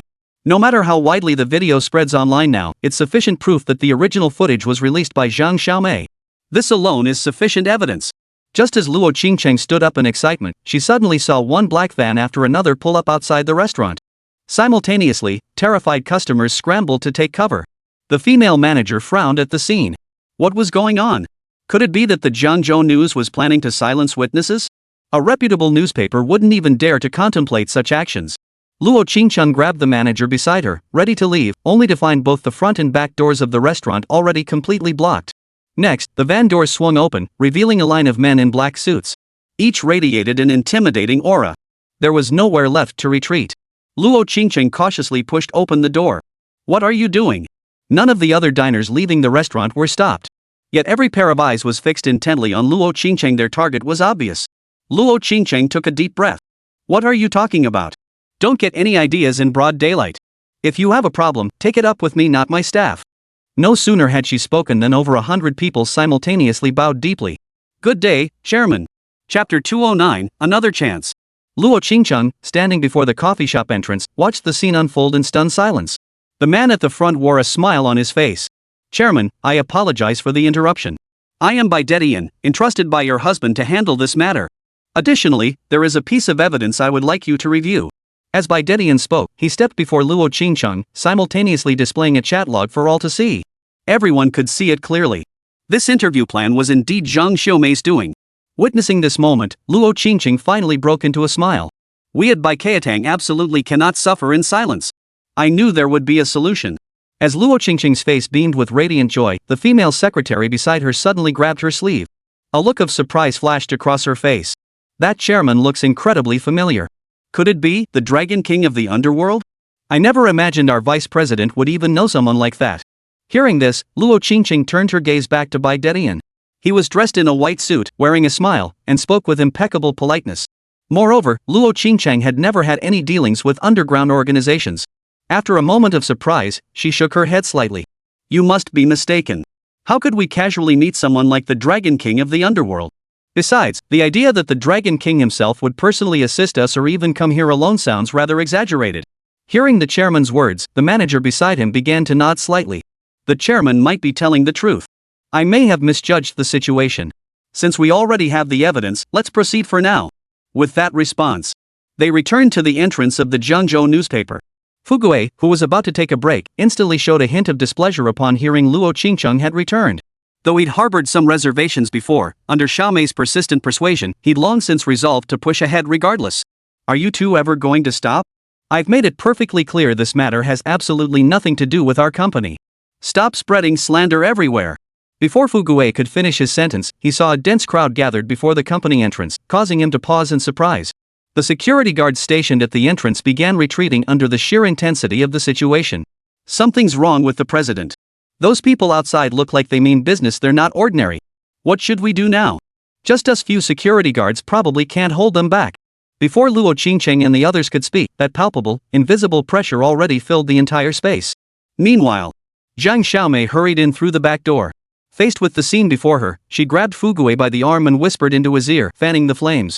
President, don't let them fool you. They look like fierce demons, but they're just putting on a show. You know Baiketang is a legitimate enterprise now. They're just putting on a show to intimidate us. If our Jiangzhou newspaper were to suffer losses because of these petty young men, it would be a huge embarrassment. Fugui listened, half convinced, yet he pondered carefully. Baiketang had a terrible reputation due to its ties to the four great families, but now that it's been reorganized, most of its hires are recent college graduates. Their character is beyond reproach. How could they possibly be as menacing as a gang of thugs?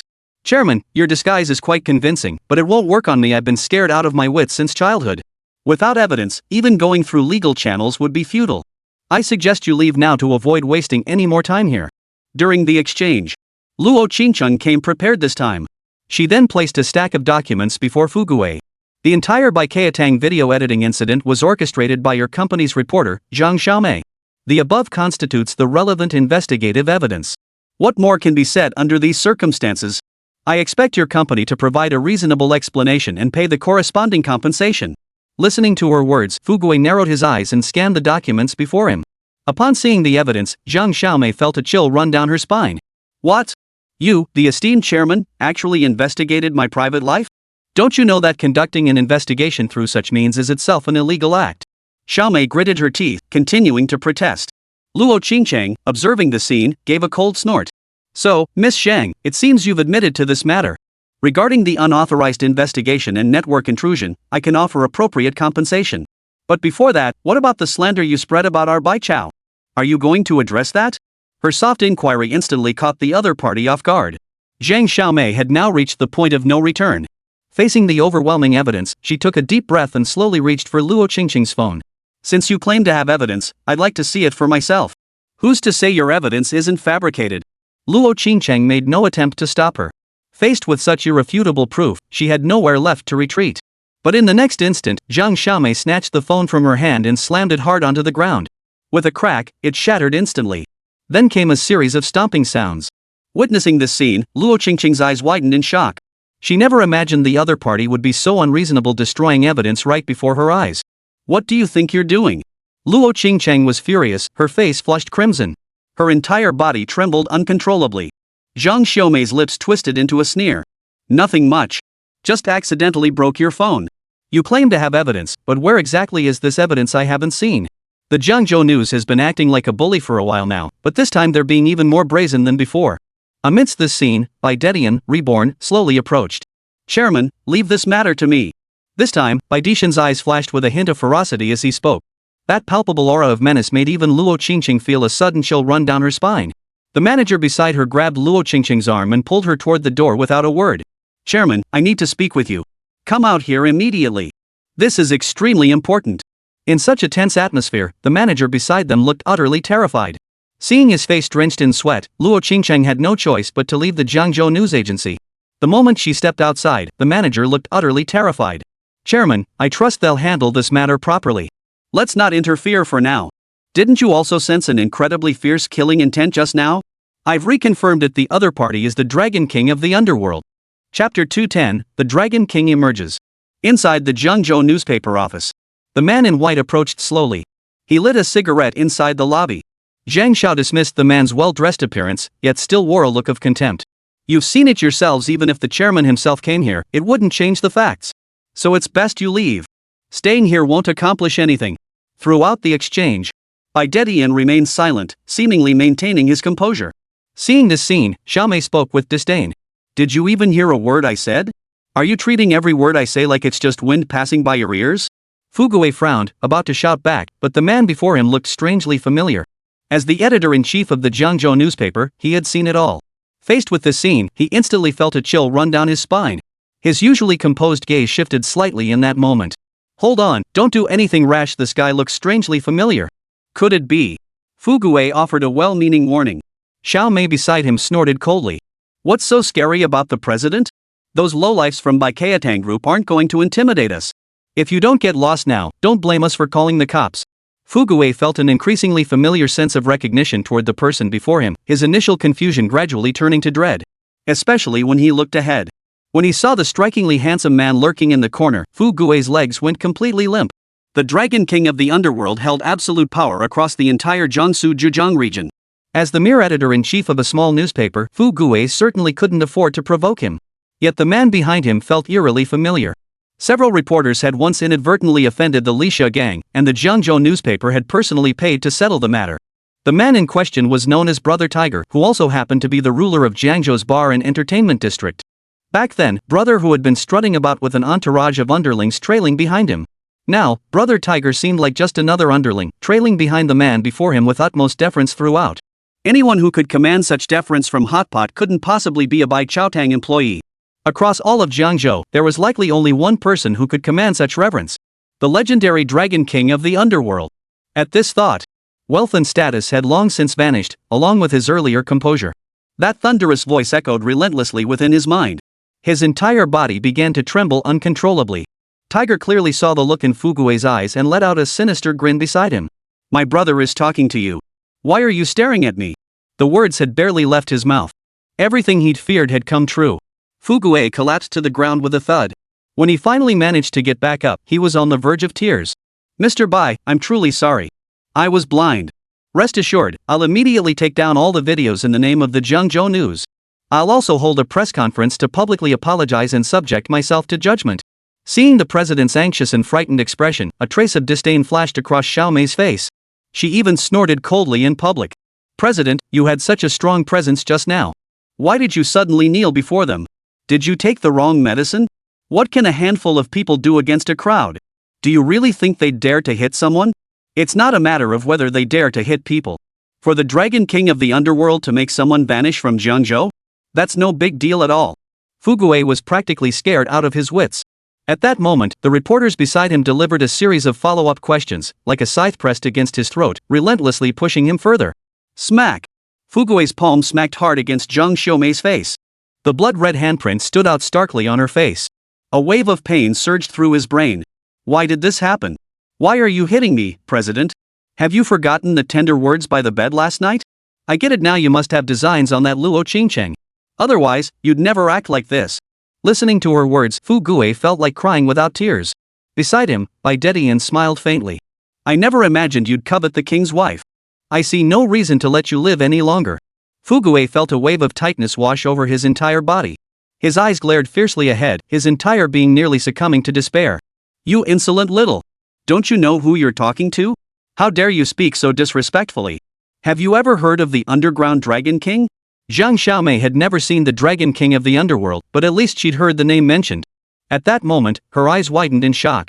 Who could have imagined why the underground Dragon King would come seeking a duel under the banner of Bai Keatang? I'm truly sorry, I had no idea you were the Dragon King of the underworld. Mr. Bai, this is all my fault. I'll apologize immediately. Zhang Xiaomei stared at the Dragon King of the underworld, suddenly overcome with dread. She hurriedly made a call and took down all the videos. After completing these actions, a charming smile spread across Zhang Xiaomei's face as she gently slipped her arm through Bai Dedian's. I've long admired the title of Dragon King of the underworld. This was my mistake, and I'll take full responsibility. Why not let me accompany you tonight? The same trick was played once more. But Bai Dedian's face twisted into a sinister grin. Admitting your mistake is understandable, but why wait until tonight? Zhang Xiaomei's face flushed instantly upon hearing this. Though she was known for her promiscuity, she was currently within the company group. If the Dragon King himself made a request, Zhang Xiaomei wouldn't refuse. In that case, shall we leave now? It was hard to imagine a woman could have such a lecherous gaze. Bai Dedian extinguished his cigarette beside her. As if it were none of their concern. Why go out? Settle today's matters today right here. Right here. Zhang Xiaomei had never done anything like this before. But seeing the crowd outside, brimming with murderous intent, she knew deep down that if this matter wasn't handled perfectly, it would be hard to bring it to a good conclusion. Zhang Xiaomei took a deep breath. Slowly, she began to unbutton her clothes.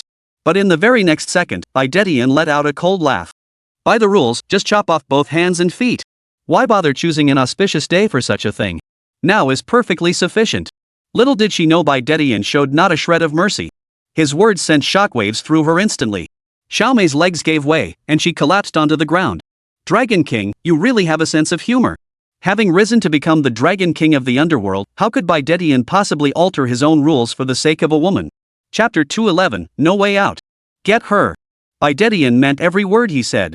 Several men nearby immediately pulled the female reporter to her feet. Two henchmen even brandished cleavers, advancing with menacing expressions. Faced with this scene, Zhang Xiaomei finally realized today's situation had truly spiraled out of control. Her legs trembled violently, and she collapsed onto the ground. She frantically backed away. Mr. Bai, you can ask me to do anything, we can talk this out. Please don't do this. Besides, I've already deleted the video. This shouldn't have anything to do with me. And I used the company account to send it. Zhang Xiaomei was practically clinging to life. Fugui, standing beside her, heard the words company account and his expression changed instantly. Without a word, he unleashed a barrage of kicks and punches on Zhang Xiaomei. You! If it weren't for you, how would they have found us? Don't try to pin this on someone else. Take responsibility for your own mistakes. Zhang Xiaomei was caught in a pincer attack, her face now covered in blood. As the cold blade pressed against her forehead, she burst into tears, wailing like a child. Bai Dedian turned to look at Fugui, his lips curling into a cold sneer. You didn't manage your men well enough. Yan Wangdang should take responsibility. Do you think a few words can resolve this situation? A moment of smiling. Fugui trembled slightly as well. Your Excellency the Dragon King, we are willing to bear all the consequences. As long as you spare my life, anything can be discussed. Hearing this, Bai Dedian gave a light wave of his hand. Several subordinates poised to act halted their weapons mid-air. following Xiao Junlin's orders. Today's visit was merely to intimidate the other party, not to engage in actual combat. In the past, Fu Guo would have been killed on the spot. But things were different now. Since the chairman has spoken, my demands are simple: hold a press conference to clarify your mistakes and personally apologize at Baikatang. Hearing this, facing the prospect of life or death, Fu Guo cast aside all concern for his own dignity. He agreed on the spot without hesitation. But before he could catch his breath, Baidetian added another demand. Do you have a reporter named Wang Rohan? During the questioning, Fu Guo hastily nodded. Lying in this situation would only make the consequences worse. Yes, we do have a reporter by that name. I don't know where that brat crossed you, but bring her here now so we can confront her. Zhang Xiaomei saw her chance. She struck from the sidelines, using someone else's blade to do her dirty work. That woman has always run amok in our company. If she's offended you, she deserves to be torn to shreds. Now we'll just... Hearing this, Baidetian showed no mercy. He charged at Xiaomei and delivered a kick that struck her square in the face. In an instant, her nose was shattered, pain overwhelming her. Baidetian's face instantly contorted with rage. When did I ever say to bring Wang Rohan here? Reporter 1 was personally selected by Baikatang. Not only did you fail to send her, but I hear you forced her to take leave instead. Very well.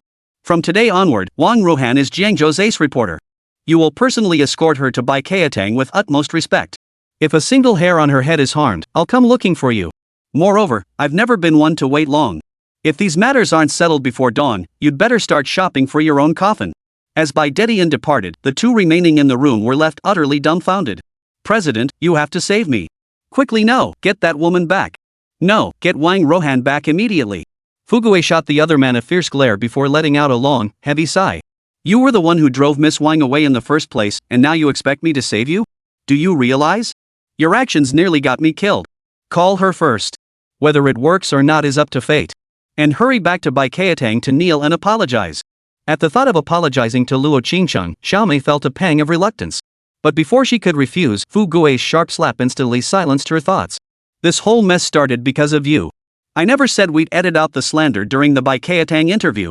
If the apology fails, don't blame the underworld Dragon King for his ruthless methods. As the moon rose, Zhang Xiaomei was filled with regret, forced to follow her boss toward Baikatang. Inside the security bureau at that moment, the lone agent stationed downstairs had begun to gradually withdraw. Excellent. We've opened a gap in the net. The moment the killer arrives, we'll arrest him immediately. I'm confident this time will be foolproof. Zhang Xixia clenched her fists as she responded. Meanwhile, some security personnel had already concealed themselves in various corners of the building. As Xiao Junlin waited for the moment to arrive, he also received a call from Wang Rohan. My boss just called me back to work. What's going on? Don't tell me you're not involved? Wang Rohan was a sharp woman. Though she hadn't been involved in the entire sequence of events, she seemed to have followed the trail to its source. Xiao Junlin gave a faint smile. Miss Wang, you needn't concern yourself with this. Just come over and conduct your interview. Besides, the actions of the Jiangzhou newspaper lately have truly been unbearable. The Jiangzhou daily owes you far too much. If you have any demands, feel free to voice them now. With these words, Wang Rohan understood the hidden dealings. She had intended to retire from the spotlight after this achievement. But with Xiao Junlin's support, Wang Rohan's ambitions began to stir once more. Originally, all the problems were the newspaper's fault, yet they had been unfairly pinned on her. Why should she suffer in silence? Perhaps it was the old adage, as the wood is, so is the fire. After spending time with Xiao Junlin, a fiery passion ignited within Wang Rohan. I see now. As the saying goes, inviting a Buddha is easy, but seeing him off is hard. Since the Jiangzhou newspaper treated me with such ingratitude and injustice, don't blame me for demanding my fair share. The moment Wang Rohan hung up on Xiao Junlin, Zhang Xixia, standing beside Xiao Junlin, wore a puzzled expression. Why isn't Captain Zhang back yet? Didn't he go out to buy cigarettes? Zhang Xixia pulled back the curtains and looked toward the convenience store. From the second floor, she could see everything clearly. But there was no sign of the captain anywhere. The convenience store door was securely locked. It was nighttime now, and the owner had long since drifted off to sleep. Something seemed off. Zhang Xixia felt a sense of foreboding, and at that very moment, another employee rushed over in a panic. The deputy captain had just received a report of a fire in the southern residential district. The southern residential district? Zhang Xixia paused to recall, then froze in surprise. Wait, the southern residential district? That's where Captain Zhang lives. Chapter 212, Luring the Snake Out of Its Hole. Xixia immediately headed toward the southern residential district. The enemy's target was likely Zhang Fan, and they'd used a diversion tactic. Xiao Junlin saw through the scheme at a glance, but when he turned to speak, he found Zhang Xixia had vanished without a trace. Captain Zhang Xixia always reacted the fastest. As a roar erupted from below, a black motorcycle slowly ignited. Zhang Xixia was already downstairs, clad in leather jacket and pants, helmet secured, eyes fixed ahead. "I'll go check it out first. Don't dawdle either." Zhang Xixia still preferred to act on her own. As the motorcycle kicked up clouds of dust, it streaked toward the southern part of the city like a streak of light in the night. Xiao Junlin's eyes widened. "You're going alone? The enemy isn't as easy to deal with as you think." Despite the shouts echoing behind her, Zhang Xixia's figure had already vanished into the depths of darkness. Xiao Junlin turned to look back. A young patrol officer was about to start the patrol car. The next second, Xiao Junlin lunged into the driver's seat at lightning speed. "Sorry, I urgently need to requisition this vehicle." Before the nearby team members could react to what was happening, their vehicle had already been forcibly commandeered and sped away. Meanwhile, inside by Xiatang, Luo Qingcheng had returned to the group headquarters early, only to find the place already bustling with activity. The actions of the Jiangzhou news tonight were truly beyond reproach. Even back in the chairman's office, he paced restlessly through the night, unable to sleep. The chairman had just confirmed that all videos related to Bai Qiatang had been taken down. And please see to it that the Jiangzhou news issues a public apology on video. Upon hearing this news, Luo Qingcheng paused in surprise before hurriedly opening her phone. There, the newspaper's president, Fugui, surrounded by staff and subordinates, was holding an emergency press conference in the dead of night. During the conference, he spoke with great emotion, almost weeping as he offered profuse apologies. His expression of deep regret seemed utterly bizarre. What was going on? Just moments ago, they'd been so defiant, now they seemed utterly remorseful? I don't believe the Jiangzhou newspaper people suddenly had a change of heart. Luo Qingcheng frowned. The female manager standing beside her was still replaying the scene that had just unfolded in her mind. "Chairman, do you think this might be connected to the Dragon King? It's highly possible His Majesty the Dragon King came to aid us this time." Listening to the manager's words, Luo Qingcheng began to replay the entire scene in her mind. Earlier, the employees had been utterly arrogant, but with the arrival of that man in white, their attitude had completely transformed from start to finish. As she pondered, rows of vehicles suddenly pulled up in front of Bai Qiatang. As the windows rolled down, Fugui, Zhang Xiaomei, and others stumbled out of the vehicles. Before they could even step inside the company, they all stopped on the plaza outside the building and instantly dropped to their knees. Fugui, in particular, appeared on the verge of tears. "Chairman, we are truly sorry. All of this is entirely the responsibility of our Jiangzhou newspaper. We failed to properly review the content, allowing that little to tamper with it." As he spoke, Fugui whipped around and smacked the other man hard across the face. Xiaomei's face flushed crimson, yet she remained kneeling beside him, not daring utter a word. "To express our deepest regret, Chairman, we offer this $1 million compensation. We sincerely hope you will accept it. Please accept it no matter what. That's far too extravagant."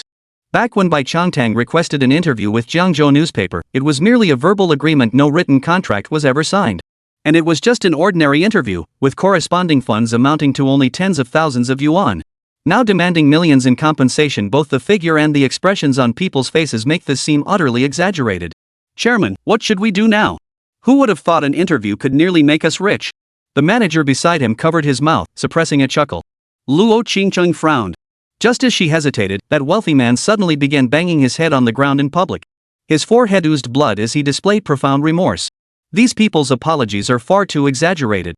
"I'll go down and have a word with them." Unable to bear the sight, Luo Qingcheng took the elevator down to the lobby. As the doors to Bai Qiatang opened, the moment the chairman arrived, Fugui and the surrounding employees began prostrating themselves even more fiercely, as if they had seen their own ancestors. "Gentlemen, there's no need for such formalities. We only require compensation for the contractual damages. Furthermore, if you genuinely wish to make amends, we can consider this matter closed. Speaking of which, under normal circumstances, given the character of the Jiangzhou newspaper staff, they would have turned and left long ago. But now, under the Dragon King's orders, who dared utter a single word of refusal? If this matter isn't resolved today, Fu Gui's return won't just mean failing to deliver." He now wore an expression of profound sorrow. "Chairman, please accept this. It is the final plea from our Jiangzhou news. If you don't take the money, it's all over." If anyone still believed Xiao Junlin had no connection to the underground Dragon King, they'd have to be a complete fool. Luo Qingcheng witnessed everything. The manager beside her gently tugged at the chairman's arm and whispered in his ear, "Chairman, please take it. They look like they're ready to die over this. It's obvious the underground Dragon King is pulling the strings behind the scenes. If we don't act now, someone might actually get killed today." Faced with this situation, Though the actions of the Jiangzhou newspaper were indeed despicable, they certainly didn't deserve death. Luo Qingcheng sighed softly. In that case, I'll accept it. However, I'll temporarily hold on to these funds for you. Should you need them, I can return them at any time. Over 1 million yuan was no small sum for the entire Jiangzhou news. It was akin to bleeding dry. Yet the moment Luo Qingcheng accepted the money, the Jiangzhou newspaper owner's face lit up with immense joy. Chairman, thank you. We're so grateful you accepted it. This is an immense honor for us. Fu Guo placed the black box before him, then led the entire staff and several more bows. Finally, they scrambled away. Just minutes later, Wang Rohan inside the 100 Flowers garden watched as a group of people rushed in. Zhang Xiaomei, in particular, wept uncontrollably, repeatedly calling everyone sister. Sister Wang, I'm so sorry for what happened before. I shouldn't have snatched your credit by interviewing Bai Keitang. From now on, I absolutely won't forcefully take credit again. Chapter 213, Seizing the Opportunity. Regarding the Jiangzhou newspaper's apology, Wang Rohan had already been informed about it half an hour earlier.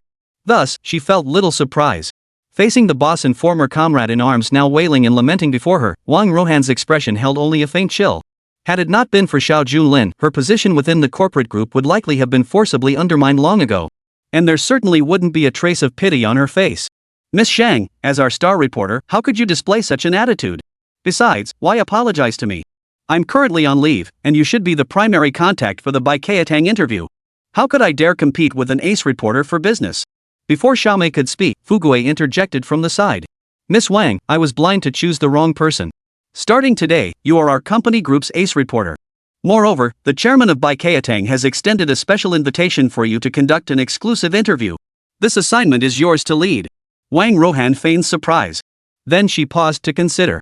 The boss is truly generous, making me the ace reporter. I hope it's not just an empty title? Upon hearing this, Fu Guo hurriedly responded. Not at all. You're the real deal as our ace reporter. From now on, you'll be in charge of the entire Jiangzhou news reporter team. Naturally, your salary and benefits will rise accordingly. Within the entire newspaper, aside from me, you can be considered second only to the boss. Everything unfolded exactly as Xiao Junlin had anticipated, seizing this opportunity to rise to prominence. Ever since graduating, Wang Rohan had aspired to become a frontline reporter. But unfortunately, since starting work, the realities of society have often been unpredictable. Her original aspirations had gradually faded away over the years of work. Now, she finally caught the tail end of that dream. Given the boss's generous invitation, refusing now would truly show a lack of consideration for personal relationships. But regarding the Bai Keitang interview, the previous budget has already been exhausted. Fu Guo was about to take a big hit today. Having anticipated this, I opened a black leather briefcase. Rest assured, Miss Wang, our organization will cover all related interview expenses. You have absolutely nothing to worry about. Simply appearing would be an honor for us. The negotiation concluded there, and Wang Rohan wholeheartedly agreed. That very night, she signed a new contract with the boss, effectively securing her status as an ace reporter. The entire interview controversy thus drew to a close. Yet deep within a luxurious villa that night, someone lay awake, unable to sleep. This woman, who boasted of controlling Bai Keitang and rising to great heights, now saw her reputation plummet. This was the enterprise he controlled. Wang Rohan's cousin, Luo Qingcheng, paced restlessly in his room. His face was twisted with rage. The negative news about Bai Keitang had spread like wildfire across the internet that very day. Witnessing this scene, Luo Qingcheng felt as though the opportunity to bring down Bai Keitang was firmly within his grasp. Sitting directly across from Luo Qingcheng was a middle-aged man. This man was currently Bai Xiaotan's largest shareholder and also the owner of an internet marketing company, Zhao Fengyun. As the largest investor, he held nearly 15% of Bai Keitang's shares. The online marketing company owned its own corporate group and hadn't paid much attention to its investment in Bai Keitang. Yet now, witnessing the various scandals emerging from Bai Keitang, one couldn't help but frown.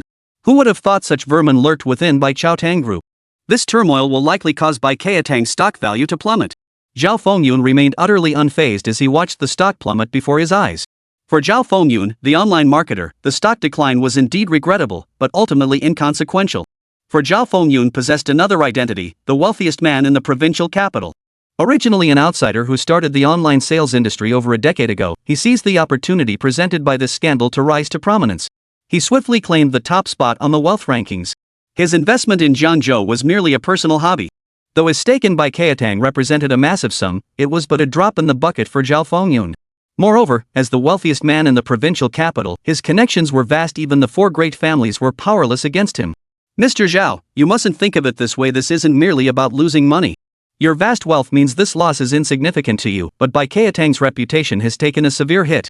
This might just be the beginning. Think about it, if something major happens later and it's discovered that you, Mr. Zhao, are a major shareholder, your reputation could take a hit too. Listening to the other party's rambling, Zhao Fengyun found it somewhat reasonable. As someone who could be considered the wealthiest man in the provincial capital, he usually took many things in stride. But reputation? That was non-negotiable. As the saying goes, a goose leaves its name behind. Throughout his life, Zhao Fengyun had frequently donated portions of his wealth to impoverished mountainous regions and disaster-stricken areas. He had even established numerous primary and secondary schools, all to leave a legacy. Now, if Bai Keitang's actions implicated his renowned physician, Zhao Fengyun certainly wouldn't stand idly by. You mean you want me to withdraw my shares? That wouldn't be difficult, just a phone call would suffice. Why bother summoning me here? Luo Qingcheng's expression darkened with inexplicable sorrow upon hearing this. Big boss, what I mean is I want to seize this opportunity to reclaim Bai Keitang. Withdrawing your investment outright wouldn't be difficult for you, but from that moment on, you'd leave no trace in Jiangzhou. I propose convening a shareholders' meeting. Together, we can reclaim our rightful position. Once we restore our empire, your reputation will soar to new heights. Who owned Bai Keitang was of little consequence to Zhao Fengyun. Watching Luo Qingcheng plead earnestly, Zhao Fengyun pinched the bridge of his nose and slowly turned his head. Very well, let's proceed with the preparations. Also, you mentioned on the phone that you could cure only my illness. Have you found a master healer? Zhao Fengyun had always been too indifferent to bother with such trivial matters at Bai Keitang. But just before this, Luo Qingcheng had suddenly agreed to treat him. Moreover, this illness was so peculiar that not a single renowned physician in the land could even begin to address it. Upon hearing this, Luo Qingcheng froze momentarily, clearly on the verge of forgetting. Yet her face quickly lit up with a radiant smile once more. Chapter 214, The Mysterious Illness. Rest assured, Mr. Zhao. I've already examined your condition. Moreover, in our Jiangbei region, there's an old Taoist master at the crossroads. They say this Taoist master possesses extraordinary abilities. If you go there in 2 days, he might just help you resolve your troubles. During the exchange, Zhao Fengyun remained skeptical, yet he accepted the postcard and address handed to him. Given Zhao Fengyun's temperament, he would never have trusted any so-called mystics before. He would have insisted on science as the foundation. But since contracting this illness, everything had become too bizarre, even defying scientific explanation entirely. As he sat with a worried frown, Luo Qingcheng approached to offer comfort. Don't worry, Mr. Zhao. Your condition is most likely just a psychological issue, nothing to be alarmed about. Just adjust your mindset, and everything will fall into place. As the provincial deputy of the capital city, what could possibly be worth worrying about? Amidst this well-intentioned consolation, Zhao Fengyun shook his head slightly, his face still clouded with worry. His gaze fixed ahead, his brows tightly knitted. As if 1,000 burdens weighed upon him. Young man, it's not that simple. If it were merely psychological, I wouldn't have come to Jiangzhou. And young man, the bloodshed is right above your head. Zhao Fengyun's offhand remark caused Luo Qingcheng beside him to pause in surprise. Her face instantly clouded with displeasure. If I had enteritis, I'd be cursing up a storm, but facing the richest man in the provincial capital, I could only manage an awkward smile. How could that be? Such a bizarre thing couldn't possibly exist in this world. Besides, this has nothing to do with the illness, it's pure mysticism. Before he could finish speaking, a loud thud echoed through the room. The lamp on the rooftop, perfectly fine moments before, inexplicably plummeted down, landing squarely on Luo Qingcheng's head. Instantly, blood gushed from his head, a pitiful sight. Holy crap! It really is a bloody omen. Faced with this scene, Zhao Fengyun hurriedly pulled Luo Qingcheng downstairs. You're badly hurt. We need to get you to the hospital. Today's incident is merely a minor interlude. What I truly foresee is far more perilous. As long as this condition remains unknown, I won't find peace. In an ordinary residential area of the southern part of the city, flames roared fiercely within a room. In the dead of night, all the neighbors evacuated the residential building. They gathered below, looking up at the scene. I heard the resident is Captain Zhang, and it was a gas tank explosion? How careless. This racket in the dead of night is driving us all out of our minds. Amidst the chatter and speculation, Zhang Saixia sped into the room on her motorcycle at breakneck speed. She then sprinted toward the location where Captain Zhang was. The fire wasn't particularly large and hadn't spread to neighboring homes, but the house where Zhang Fan lived had been completely destroyed. Captain Zhang, are you there? Saixia screamed as she kicked the door open. She saw Captain Zhang clutching his chest, his expression turning grim. The moment Kaixia burst through the door, Captain Zhang whipped around and roared. Who let you in? Get out now. Stunned, she noticed a steel needle had somehow pierced Captain Zhang's chest. Though not fatal, it caused blood to trickle steadily. Standing inside the room was a man clad in night attire. A yin-yang mask adorned his face. He was a yin-yang assassin from the Heaven and Earth rankings. Ranked among the top 10. Kai Xia, you're no match for him. Hurry and find a way to call for help. Zhang Xixia had heard of the Heaven and Earth rankings and instantly turned pale with shock. She pulled out her phone only to discover all signals had been cut off. The yin-yang assassin fiddled with the steel needles on his clothing. Each one was a deadly hidden weapon. Since you've come, you won't be leaving. Hand over the goods, and I'll give you a quick death. Zhang Xixia's eyes widened in astonishment. She'd heard before that the security bureau's assassins didn't seem to be after money or revenge. What exactly are you looking for? Facing the captain's inquiry, the yin-yang assassin flashed a sinister smile. Stop playing dumb. You should know how important that thing is. If Zhang Fan truly understood, he wouldn't have schemed so meticulously and laboriously.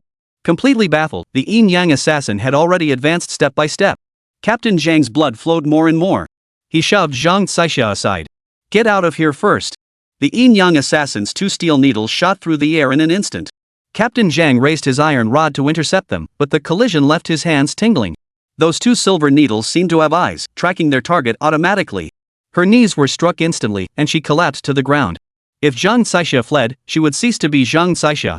In that instant, someone grabbed the captain and frantically pulled him outward. Yet the yin-yang assassin strode through the blazing inferno with agile steps, one after another. His face was filled with a smile. As if the two had long been caged birds. What exactly do you want?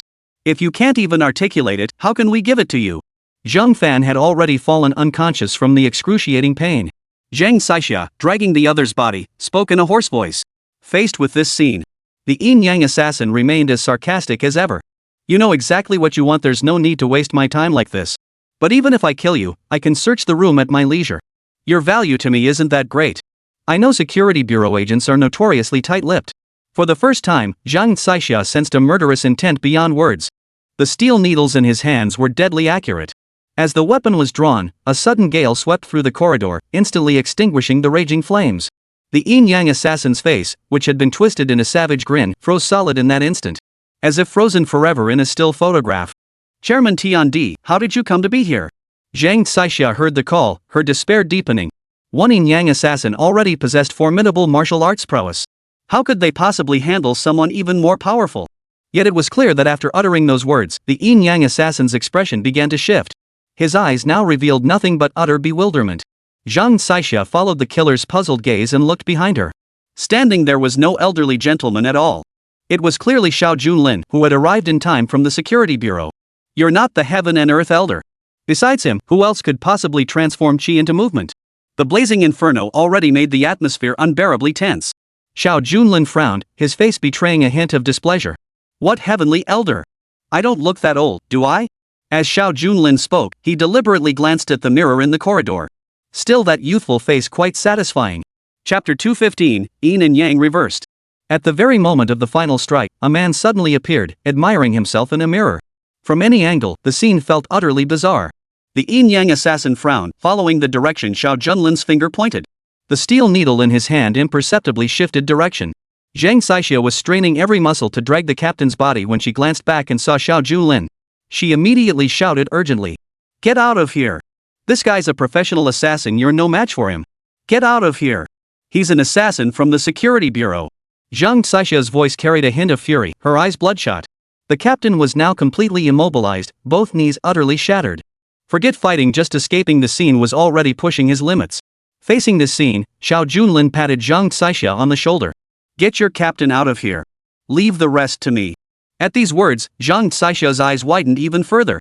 After all, as the deputy captain of the security bureau, she couldn't possibly rely on a civilian as backup. Meanwhile, the yin-yang assassin before them grew intrigued, a sinister smile suddenly curling the corners of his mouth.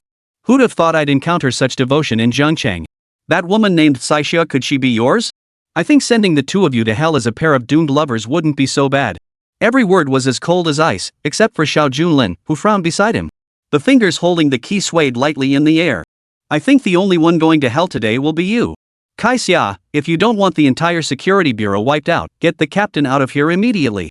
I have a way to buy time. Amidst the exchange, Zhang Xixia tried to change her mind, but seeing the captain barely clinging to life, she could only take a deep breath. You must hold the line. Even if it costs me my life, I'll come to support you the moment I get the captain to safety. With that, Zhang Xixia grabbed the captain and sprinted toward the stairwell exit. Seeing this, the yin-yang assassin instantly launched a steel needle through the air. Whether you leave here or not depends entirely on me, not you. The three figures stood before him, seemingly within his grasp. The steel needle sliced through the air at blinding speed, its whistling sound growing ever closer. Xiao Junlin's right hand suddenly flickered through the air. The steel needle, originally aimed at Zhang Xixia, inexplicably appeared between Xiao Junlin's index finger. Don't you understand what I'm saying? Today, you're the only one going to hell. The yin-yang assassin dared to target the security bureau, proving he possessed the capability. Ranking among the top 10 on the Heaven and Earth leaderboard is terrifying in itself. Yet at this moment, yin-yang assassin sensed an unusual aura permeating the air. Once in Jiangzhou, no matter which security bureau agent trained through a million drills faced him, they wouldn't last 2 rounds. Yet now, seeing their most prized weapon gripped in the enemy's hands, they couldn't help but reassess Xiao Junlin. Playing the fool to catch the tiger? I never imagined such a master existed in Jiangzhou. After all, there are few in the world who can catch my throwing darts. During the interrogation, Xiao Junlin paused in surprise. Without investigation, you have no right to speak. Jiangzhou has so many citizens, they're not all your father. How can you claim none of them could block it? Yin-yang assassin, a name that had terrorized the underworld for over a decade. Yet, a single remark from the other man turned his face ashen. I've seen people who can't chat, but never someone who can't speak. Fine. Then I'd like to see just how many people in Jiangzhou can actually catch them. You want to play this game? I'll play along. With that, yin-yang assassin snapped the glass behind him into shards. He then leapt downward with the speed of a gathering storm. In the blink of an eye, he was already inside the residential complex. Under the night sky within the complex, many young people were dancing and exercising. A jogging group circled the complex, having already completed over a dozen laps. A few young men leaned against door frames, smoking cigarettes and chatting about everything under the sun. When the yin-yang assassin appeared before the crowd, every face betrayed astonishment. Remember this, every time you let an agent of the security bureau go, a group of ordinary citizens will die in their place. Do you truly believe you can save those 2 captains? You're merely shifting the pain onto others. The yin-yang assassin's words, it must be said, left one feeling somewhat bewildered. At times, their meaning was utterly indecipherable. The yin-yang assassin landed, drew a steel needle from his hand, and flicked it toward a man behind him with a flick of his finger. The man wore a white suit, his face still flushed with drunkenness. By any measure, he looked like an office worker who'd just finished drinking with a client. The steel needle streaked toward the crown of his head, targeting the Baihui acupoint. But in the very next second, yin-yang assassin's expression froze in mid-air. The seemingly ordinary office worker casually snatched the needle mid-air without turning his head. The fatal hidden weapon halted mid-air in his grasp. This couldn't be. If Xiao Junlin were a master, intercepting his attack might be understandable. But why, at the very moment he intended to take his frustration out on an ordinary citizen, could any random person on the street catch his hidden weapon? The yin-yang assassin spun around, 3 steel needles aimed at the other 3. 2 young men were kicking a ball, while a girl nearby cheered on her boyfriend. It seemed like a perfectly harmonious scene. But it was about to turn into a living hell. The scene before him had already played out countless times in the yin-yang assassin's mind. Yet as the 3 steel needles were about to strike their vital targets, the 3 young people extended their hands and gently flicked the projectiles aside. The deadly projectiles, never missing their mark, snapped clean into mid-air. I told you no investigation, no right to speak. Why are you always so self-assured? Your projectiles look like anyone could catch them. Xiao Junlin tilted his head slightly, deliberately feigning confusion. Both his tone and his actions were enough to drive anyone mad. The yin-yang assassin's position among the top 10 on the Heaven and Earth rankings meant his strength was no joke. Yet standing among the crowd now, he felt like nothing more than a clown. This was absolutely impossible. How could Jiangzhou be this terrifying? Even in Longcheng, few could survive my blossom rain. 1,000 needles rain erupted in the sky, pouring down like a torrential downpour. Chapter 216, Everyone a Master. A shower of flowers, thousands of silver needles bursting in the air, pouring down like a torrential downpour. This indiscriminate slaughter within the residential complex left no one spared. Men, women, children, young or old, none could escape the sky's wrath. It should have been so, and it ought to have been so. Yet at this moment, the yin-yang assassin's eyes widened in disbelief. He watched as the citizens around him casually caught the shower of needles drifting through the void. It was as simple as catching a ball tossed by an old woman. Even the middle-aged man reading the newspaper never lifted his eyes from the paper. A young man playing ping-pong casually caught an opponent's dart mid-air while swinging his paddle. His signature move, the one that could eliminate him with the slightest gesture. The yin-yang assassin was utterly dumbfounded. His entire worldview crumbled to dust in that instant. Who could possibly fathom what he had endured? To think that his legendary skill, the very technique that earned him a place on the heaven and earth rankings and became his pride, could be effortlessly countered by some random person on the street. If this weren't a nightmare, he could never have imagined such a scene. I told you, one must never be so full of themselves, right? At the street corner, Xiao Junlin smoked a cigarette. From start to finish, he showed no intention of engaging in combat. This couldn't be possible. Something must have gone terribly wrong. The famed assassin before my eyes now clutched the steel needle in his hand. This time, he didn't attack anyone. Instead, he stabbed it into his own thigh. The waves of agony spread relentlessly down his knee. Only the agony could convince him this wasn't a dream. This couldn't be possible. My brother, no, this Jiangzhou is a gathering place for monsters. Hearing the man's mutterings, Xiao Junlin picked up a discarded skewer from the barbecue shop's entrance.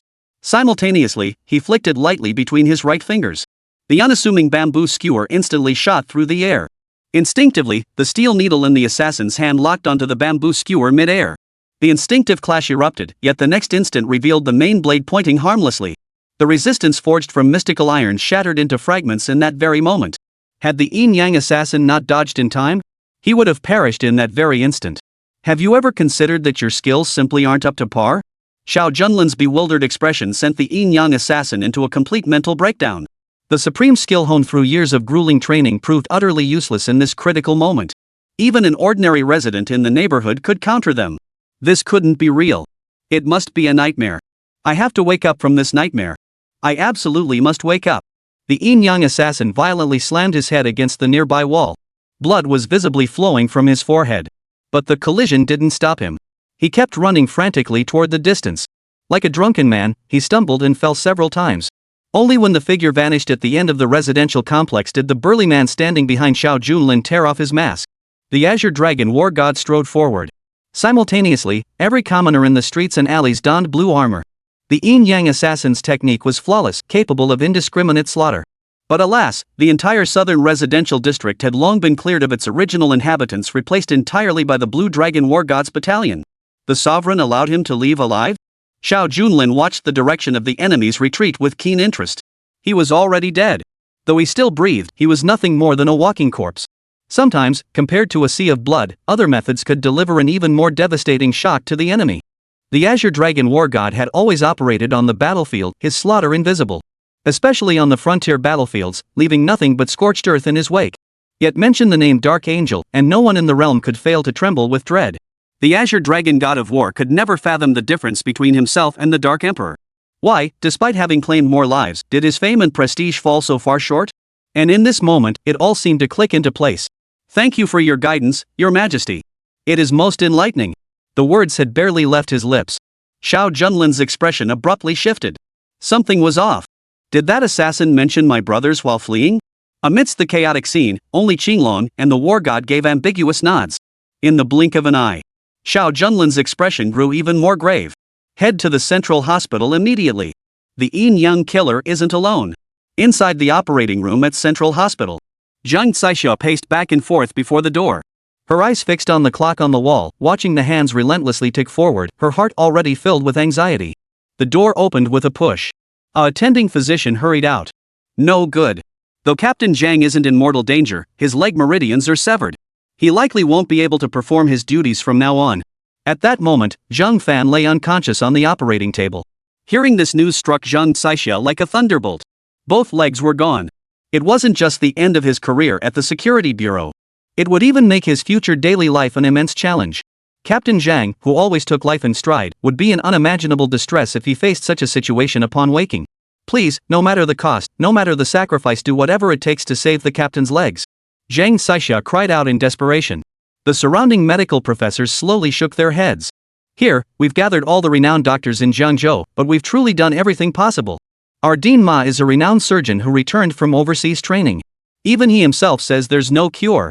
As they spoke, the crowd turned their gaze to an elderly man. He wore long knee-highs and a white lab coat. His reputation extends far beyond the central hospital. He is renowned throughout all of Jiangzhou. Director Ma, we're counting on you. He's our last hope within the security bureau. The cries were hoarse and strained. Just as they grabbed Director Ma's arm, he effortlessly shook them off. Miss Xiaoxia, I advise you to stop here. The fact that a minor security bureau like Jiangzhou's has prompted me to come personally is already showing you ample respect. And if I can't cure this illness, no one else can either. I advise you to take him back. Director Ma snorted and turned to leave, but at that moment, heavy footsteps echoed from the end of the corridor. Miss Xia, the captain's legs can be treated. Xiao Junlin cut straight to the point, stepping before Captain Zhang. His legs had already begun turning black under the penetration of the dry needles. Just as he was about to act, Director Ma and several doctors stepped forward to intercept him. Who the hell are you? Chapter 217, No Mercy. In Jiangzhou, Director Ma's reputation was at its zenith. 1 second ago, he had insisted no one could save the patient. The very next moment, someone stepped in to treat the patient. How was this any different from slapping himself in the face? Xiao Wang, you handle this. Director Ma refused to speak to the man before him. The man called Xiao Wang was the newly promoted deputy director, just elevated by Director Ma. Thanks to his mastery of sycophancy, he was riding high throughout the entire central hospital. A single glance from Director Ma was enough for him to grasp the situation. He strode up to Xiao Junlin and grabbed his clothes. Didn't you hear them say it's untreatable? Director Ma snapped. Why are you insisting on forcing treatment? If the patient dies, it will tarnish the reputation of our central hospital. Get this person out of here immediately. Not just any old fish or shrimp deserves the honor of having Director Ma perform surgery personally. No qualifications? Captain Zhang, as the head of the security bureau, is now gravely injured, truly a sacrifice made for the people. Such a man would be called a hero anywhere. How dare they say he's unqualified? At these words, a cold gleam flashed in Xiao Junlin's eyes. Smack! A slap instantly struck Xiao Wang's face, shattering his front teeth, fracturing his nose, and causing blood to gush forth. Faced with this scene, Director Ma was momentarily stunned, not expecting the other party to dare strike someone in public. You little bastard! You're clearly courting death by raising your hand in our central hospital. Get down on your knees and apologize immediately, then get your friends out of here. Xiao Wang locked eyes with Director Ma, his voice hoarse as he lunged forward once more. Meanwhile, the Qinglong war god following behind him had already drawn a dagger. Reporting this matter to your majesty, what are your intentions? Xiao Junlin was in no mood for this at the moment. He waved his hand dismissively. If it's a common threat, eliminate it outright. The words had barely left his mouth. Qinglong the war god instantly plunged his dagger into the man's abdomen. The director who had just charged forward stared wide-eyed, his bloodshot eyes filled with shock. He never dreamed that at the central hospital, someone would not only dare to strike but also dare to kill. Blood flowed steadily across the floor. At that moment, Director Ma's eyelid twitched slightly. Quickly summoned the security bureau. Murder in broad daylight, that's a capital offense. Such people absolutely cannot be kept. Xiao Junlin, however, gave a cold laugh. The man lying in that hospital bed is the chief of the security bureau. Who else do you expect to find? Director Ma, since you're incapable of treating patients, just stand by and watch properly. No sooner had he spoken than Xiao Junlin extended his right hand. Simultaneously, he instantly seized Zhang Fan's knee. Before the assembled crowd, a distinct crack echoed, sounding like a fractured kneecap. Simultaneously, a trickle of dark blood spurted out, forcing the silver needles embedded deep within the bone crevices to erupt instantly. Damn it, you just broke the bone. Is this what you call treating a patient? You did this to yourself, kid. This absolutely cannot be counted as a medical malpractice on our part. Even Director Ma said this patient was beyond help, yet you insisted on forcing treatment. This is clearly you asking for trouble. The murmurs of the surrounding crowd grew louder, a cacophony of voices that refused to die down. Amidst the chaos, Xiao Junlin remained calm and composed. Kai Xia, let's wait just a little longer. The captain's already recovered. Zhang Xia had heard the sound of shattered bones clearly just moments ago. Now, when Xiao Junlin claimed Captain Zhang had just recovered from a serious illness, she could only half believe it. Director Ma clasped his hands behind his back and snorted coldly. This is utter nonsense. The man is already crippled, how could he possibly walk? You're clearly twisting the truth and talking nonsense. Director Ma's eyes were bloodshot, his entire body trembling with agitation. And at that very moment, Captain Zhang, who had been unconscious, slowly opened his eyes. Where am I? Has the Yin-Yang killer been dealt with? As he asked these questions, Captain Ma hurriedly supported the hospital bed, instinctively stepping down from the opposite side. Then he stumbled and rushed frantically toward the path outside the door. Faced with this scene, Zhang Kaixia and the numerous doctors behind her stared wide-eyed. Impossible. This man had suffered a comminuted fracture utterly untreatable. How could he possibly stand and walk? Could it be that this kid truly possessed some extraordinary ability? As the crowd stood in bewilderment, Zhang Xia ran forward to support the captain and explained the entire situation. But Director Ma looked utterly bewildered. Moments later, his expression twisted in disbelief. You little brat, you must have used some demonic trick. I said this patient is untreatable, absolutely impossible. Director Ma's expression bordered on madness. Simultaneously, he surreptitiously drew a scalpel and darted toward Captain Zhang's back. Witnessing this, the crowd in the seats wore expressions of astonishment. Has Director Ma lost his mind? What's he doing with a scalpel? The patient can already run away, why bother treating him? As the questions erupted, the scalpel was already clenched tightly in Xiao Junlin's hand. Interesting. As the vice president, you refuse to accept defeat, insist on honoring the wager, and even attempt murder on the spot. There was never any wager between us to begin with. You're the one who chose this path to ruin. Xiao Junlin seized the scalpel from his grasp and plunged it into Director Ma's throat. Blood gushed forth in an instant. In the blink of an eye, he was kneeling on both knees. Faced with this scene, the surrounding doctors instantly turned pale. Young man, you've landed yourself in serious trouble. I'll admit your medical skills are exceptional, but do you realize this Director Ma has powerful connections? The director's uncle is the squad leader of the current Jiangzhou guard. He oversees over a dozen men, each armed to the teeth. This could spell serious trouble. Standing at the hospital entrance, Captain Zhang, who knew the full story, returned to Xiao Junlin's side. The corpse on the ground wore an expression of profound distress. That uncle of Director Ma's, his name is Song Qingcheng. He was the squad leader of the security force. Keep in mind, the Jiangzhou security force falls outside the jurisdiction of my security bureau. This is indeed a tricky situation. Brother, you'd be better off leaving first. I'll handle things here. After all, today's tragedy was triggered by the security bureau. Xia beside him slapped her forehead. I know Captain Zhang's temperament all too well. He'd never. Just about to say he wouldn't exploit his security bureau connections. But then Xiao Junlin suddenly changed his tune. Members of your security bureau should indeed remain here. Besides, I might just have to see for myself just how much privilege that Captain Song really has. Hearing this, the dragon god of war's eyes flashed with a fierce light. After all, Xiao Junlin had healed Captain Zhang's legs. Given his stance, there was simply no reason for him to leave. Only Zhang Caixia looked utterly bewildered. Aren't you the one who fears nothing under heaven? Why are you suddenly letting us stay today? Chapter 218, A Medal. Facing Song Qingcheng's arrival, Xiao Junlin maintained his usual impassive demeanor. Standing beside him, Caixia seemed utterly accustomed to this scene. She felt a touch of curiosity about Xiao Junlin's return. Thank you for stepping in tonight to save me. But you're such a strange person. I've noticed that every time I get into trouble, you always show up just in time. Could it be that your real job is actually fortune-telling, allowing you to foresee the hidden workings of events? As Caixia questioned him, Xiao Junlin chimed in with a half-joking tone. Don't even get me started. I really am a fortune-teller and I was spot on. I predicted that leaving the hospital today would bring bloodshed. The moment these words left his mouth, several chief physicians surrounding the hospital instantly glared at him with bloodshot eyes, their gazes fixed on Xiao Junlin. A few bystanders, unaware of the truth, shouted accusations. Young man, you do indeed face bloodshed today, that much is true. You've offended Director Ma. When the time comes to send you down the Yangtze, I'll see where you run to. Throughout the commotion, Xiao Junlin ignored the crowd's words. His expression remained unyielding. The bloodshed I mentioned isn't about me, it's about Miss Xiang.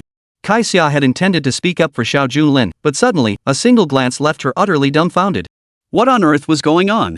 How could this bloodshed be falling on her head? It was utterly baffling. I was just trying to say a few kind words for you, but at least you could start by speaking like a human being. Xiao Junlin, this is your fault. Though I should thank you for saving the captain, why does everything you say sound so grating sometimes? Frowning, Xiao Junlin merely smiled without a word, offering no response. Just then, heavy footsteps echoed through the hallway. A burly man kicked open the hospital room door. The moment he appeared, the surrounding crowd instinctively took a step back. This was Song Qingcheng, the uncle of Director Ma. Before he even stepped into the lobby, he had already drawn his pistol. His fierce demeanor caused the surrounding crowd to instinctively step back. Everyone kept their distance. If Captain Song got angry, they didn't want to get caught in the crossfire. Cleaning up the mess afterward would be a nightmare. Quite right. This kid got himself into trouble, let's see if he can handle it today. Amidst the chatter and speculation, the intended group hurried forward, eagerly greeting Song Qingcheng. As the captain of the guard team and the local authority, Song Qingcheng's name was already as thunderous as a clap of thunder. His name was known to all, without exception. Song Qingcheng nodded silently, as if all this were perfectly natural. Her gaze pierced through the surrounding crowd, finding its way to Xiao Junlin. Apart from the security bureau personnel, only Xiao Junlin remained indifferent, as if he hadn't noticed. He was still chatting with Caixia and the others in the corner. Young man, where are you from? How dare you not even acknowledge Captain Song when you see him? A hint of displeasure flickered across Song Qingcheng's face, but his words trailed off mid-sentence. The Azure Dragon War God standing beside Xiao Junlin suddenly waved his hand. Didn't you see His Majesty waiting patiently beside me while I was still speaking? The security bureau could afford to ignore the guard squadron simply because their duties differed. Though both were backed by official authority, they typically kept to their own domains. But the Azure Dragon War God's single sentence instantly left everyone speechless. How utterly arrogant. One might even say he embodied the very essence of arrogance. In that instant, everyone sucked in a sharp breath. Song Qingcheng narrowed his eyes and strode purposefully forward. Seeing this, the severely injured Dean Ma, still lying on the ground, shouted even louder. That bastard. He's the one who put me in this state. I'll kill him today, no matter what. In my opinion, he should be shot on the spot. Already seething with anger, Song Qingcheng immediately aimed his pistol at Xiao Junlin upon hearing these words. Witnessing this, the nearby Qinglong war god spoke up again. Are you certain this is the right course of action? Xiao Junlin cut off his conversation with Xia and slowly turned his head. Unless under exceptional circumstances, executing someone without evidence and reporting afterward such an act could only be justified by one person in the entire world. With those words spoken, Song Qingcheng merely narrowed his eyes and gave a cold snort. Well said indeed. But you've bullied my nephew, this affair won't end well. Even if the Heavenly King himself stood here, it would be of no use. As Song Qingcheng gritted his teeth in fury, the Azure Dragon War God beside him smiled faintly before producing a medal. The moment the medal was placed before him, Song Qingcheng's expression changed instantly. Battalion Commander. Qinglong War God's promotion to 9-star War God was a rare feat anywhere in the world. However, such a status was inconvenient to reveal casually within Jiangzhou. He never referred to himself as a 9-star War God in everyday life. Back when he fought on the frontier, he had assumed the role of commander shortly after enlisting. The medal in his hand was the very first one he had ever received in his life. It had accompanied him for at least a decade. Song Qingcheng forced a smile upon seeing the words commander etched upon it. Who didn't know that those who had participated in the border wars were held in the highest esteem? Border warriors were never subject to the jurisdiction of their superiors. Even Song Qingcheng, to avoid any trouble. To my surprise, this gentleman is actually a commander. My apologies. My nephew serves as the director here, and there may be many shortcomings in our hospitality. Please accept my apologies in advance. How about this? Today's medical fees are entirely waived. Whatever I can do to help, just say the word and I'll see it done immediately. As Song Qingcheng spoke these words, Director Ma beside him was dumbfounded.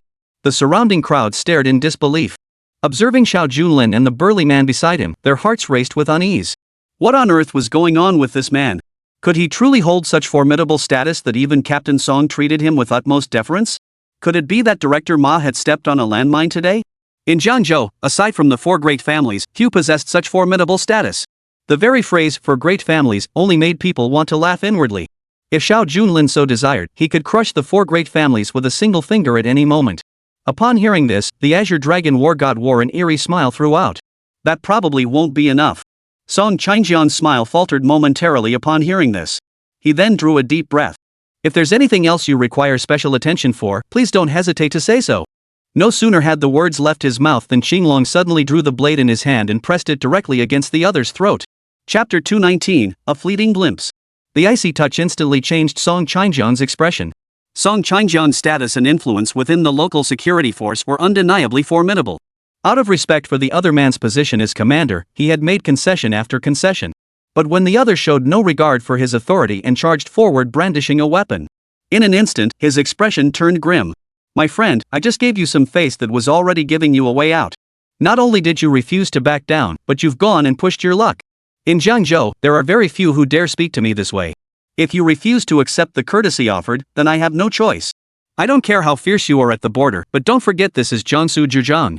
Hearing Song Qingcheng shout, the surrounding crowd finally let out a quiet sigh of relief. They had thought Xiao Junlin's identity was shrouded in mystery, but now it seemed he was nothing special after all. Only Qinglong, the war god, still wore a smile on his face. He turned to look at Xiao Junlin once more. Your Majesty, would you demonstrate what an immediate execution entails? The war god Qinglong never hesitated when it came to killing. After uttering these words, Xiao Junlin wore a smile on his face. The air grew thick with tension. After his rage subsided, Song Qingcheng suddenly replayed the exchange between the two protagonists in his mind. Sovereign? The titled king of the unconventional army, he had heard it once before. Song Qingcheng closed his eyes, trying to recall. It had only been 3 years since he arrived in Jiangzhou to escort the Yangtze River. The reason he was able to become the captain so quickly was because he had connections. He recalled once accompanying a border expedition, though his role was merely logistical support. Still, it had been a profound chapter in his life. That was why border soldiers showed him deference. Yet the words king stirred memories of the past. Back in the army, he had long heard legends of the Dark Emperor. Such a figure existed at the frontier, single-handedly cutting down hundreds of thousands of enemy troops with just a sword and a blade. A true legendary hero. Even the 9-star war god and the great generals held him in profound respect. He was hailed as the sovereign. Now, a young man had inexplicably appeared beside the commander, gentle, refined, and witty in conversation. He bore a striking resemblance to the legendary figure of old. At this thought, Song Changjiang forcibly suppressed the surge of emotion welling up inside him. He drew a deep breath, and the air itself seemed to grow thicker. You call him the king? Could it be? Xiao Junlin casually drew a black blade. Bathed in the light of the sky, the weapon radiated a genuine aura of bloodshed. The moment Song Changjiang saw this weapon, his scalp tingled repeatedly. This weapon felt eerily familiar, etched deep into his memory. Back then, he had been privileged to view classified military footage. Though Xiao Junlin's figure had been too ethereal in the void to discern clearly, this black blade had played an absolutely pivotal role. Witnessing this moment, Song Changjiang suddenly understood, instantly kneeling on both knees. Your Majesty, you were the ruler back then. I'm sorry, this is all my fault. I deserve to die. His apology was utterly pathetic, prompting Xiao Junlin to intervene immediately. Considering you once fought in the border campaigns, your crime today does not warrant death. However, as the captain of the guard regiment, committing such an act is a serious offense. Starting tomorrow, you will head directly to the frontier to guard the front lines. Any objections? Song Changjiang dared not voice the slightest dissent. After all, the man before him held a position second only to the emperor himself. And if he truly intended to kill him, it would be just as he had said before, execute first, report later. That was all it would take. He would die cleanly and swiftly. At this point, Song Changjiang hurriedly nodded in agreement. Rest assured, Your Majesty. Serving you is nothing short of the greatest honor for me. Hearing this, Xiao Junlin nodded silently, saying nothing more. The moment their conversation was interrupted, Jiang Xixia and the others had already escorted the captain back to the security bureau vehicle. The danger was far from over, and Xiao Junlin followed closely behind. As the Azure Dragon war god glanced back, he patted Song Changjiang on the shoulder. He turned and walked away slowly. As for what to do next, I believe you know what needs to be done. With that, the Azure Dragon war god departed alongside Xiao Junlin. Faced with this scene, felt utterly crushed.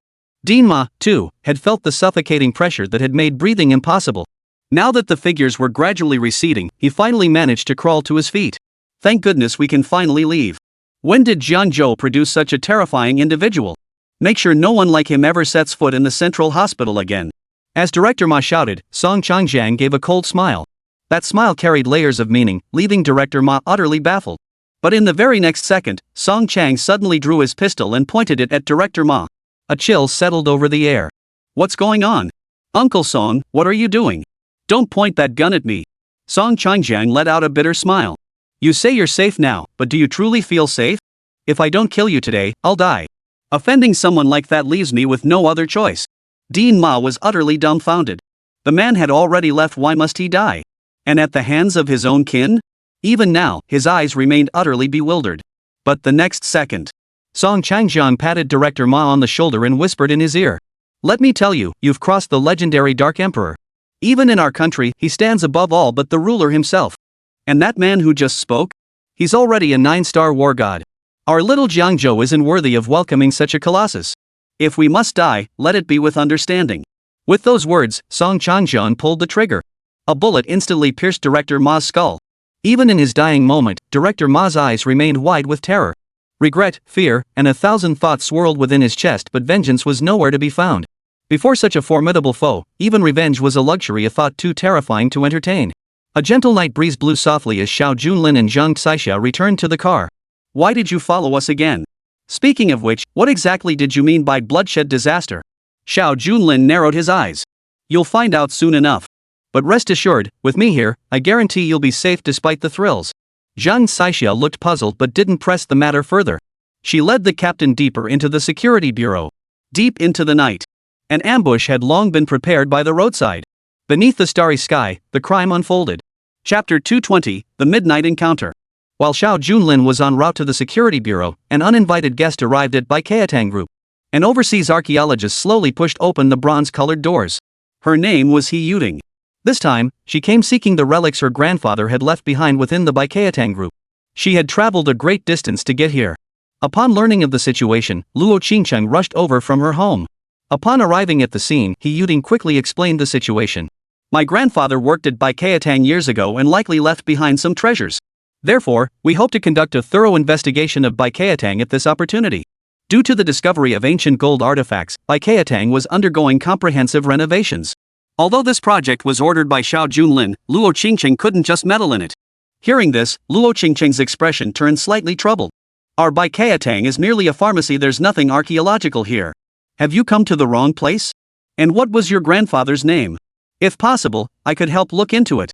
After He Yuting spoke, Luo Qingcheng immediately summoned the personnel director. After about 10 minutes, the name did appear on the records, but the moment it was seen, Luo Qingcheng, the HR department, and even the senior executives were all baffled. Your grandfather did work here for a period back then, but it was only for a week. He wasn't an employee, and there's no record of him in our personnel files. At this point, Hu Yuting paused slightly, while Luo Qingcheng instinctively pulled out a special security log. I just ran a system check, neither our personnel files nor our internal temporary staff records contain that name. Fortunately, everyone entering or leaving Baikayatang must register at the front desk. Grandfather's activities back then. That was decades ago. So the notebook is already tattered and worn. Nevertheless, it was extremely difficult to make out the name at all. And it came from a security guard's notes. Miss He, an era so distant I can no longer discern is this story true or false? Moreover, these notes are exceptionally unique, having been personally verified by a renowned former vice president of Baikayatang. Having said this, Luo Qingcheng proceeded to reveal the entire contents of the notebook. Yet upon hearing it, the executives gathered in the dead of night felt a chill run down their spines, some even exclaiming it was impossible. How could such an extraordinary thing exist in this world? Wasn't this just the ramblings of a madman? The contents recorded in that notebook caused He Yuting's eyebrows to furrow deeply. He Yuting's grandfather was named He Ruan. Over a decade ago, he had visited Baikayatang, specifically a basement that had long since been sealed off. He had to sneak in late at night to get there. He arrived punctually at midnight every single night. Local security quickly became alarmed and attempted to intervene, but it wasn't to bolster defenses. The mysterious old man could effortlessly bypass their defenses. The abandoned basement within Baikayatang had long been neglected and cluttered. It was even on the verge of collapse, its precarious state deterring anyone from entering. He Ruan had no choice but to venture in alone. This pattern persisted for about a week. What was truly perplexing occurred during the final night shift. The security chief had already reported the incident to the then vice president. Upon learning of the situation, the two worked late into the night to follow him. That night unfolded exactly as they had anticipated. The old man effortlessly bypassed the security perimeter and once again entered the basement. The basement, spanning hundreds of square meters and long neglected, was on the verge of collapse. The two men dared not enter recklessly and could only observe from the perimeter. Fortunately, the basement had only one entrance and exit, so they could simply wait for him to emerge. Once they apprehended the old man, they could get to the bottom of the matter. But who could have known that after waiting 2 hours, when the door opened again, a remarkably young man emerged, one who appeared to be no older than 40. After all, He Yuting's grandfather was already over 70 back then.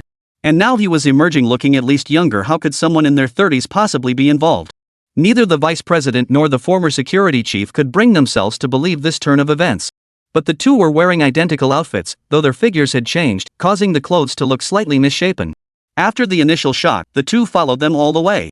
They soon discovered the old man's speed was astonishingly swift. Even the young security guards and their captain couldn't keep up. Left with no choice, the security captain abandoned the vice president and sped away in the late-night model car. What followed could only be pieced together from fragments in the diary.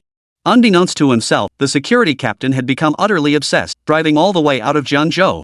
What was even more terrifying was that, according to the notes, he had somehow ended up at a haunted mansion in the outskirts.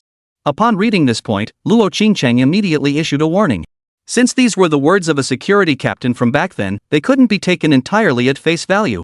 Moreover, Baikayatang later sent someone specifically to investigate, but in reality, no such haunted mansion could be found. At this point in the story, He Yuting remained silent. As for the later entries in the notebook, they grew even more bizarre. There was one more page, but the writing was done in bright red blood. The most critical issue was that after these pages were written, the final few pages of the notebook were immediately destroyed.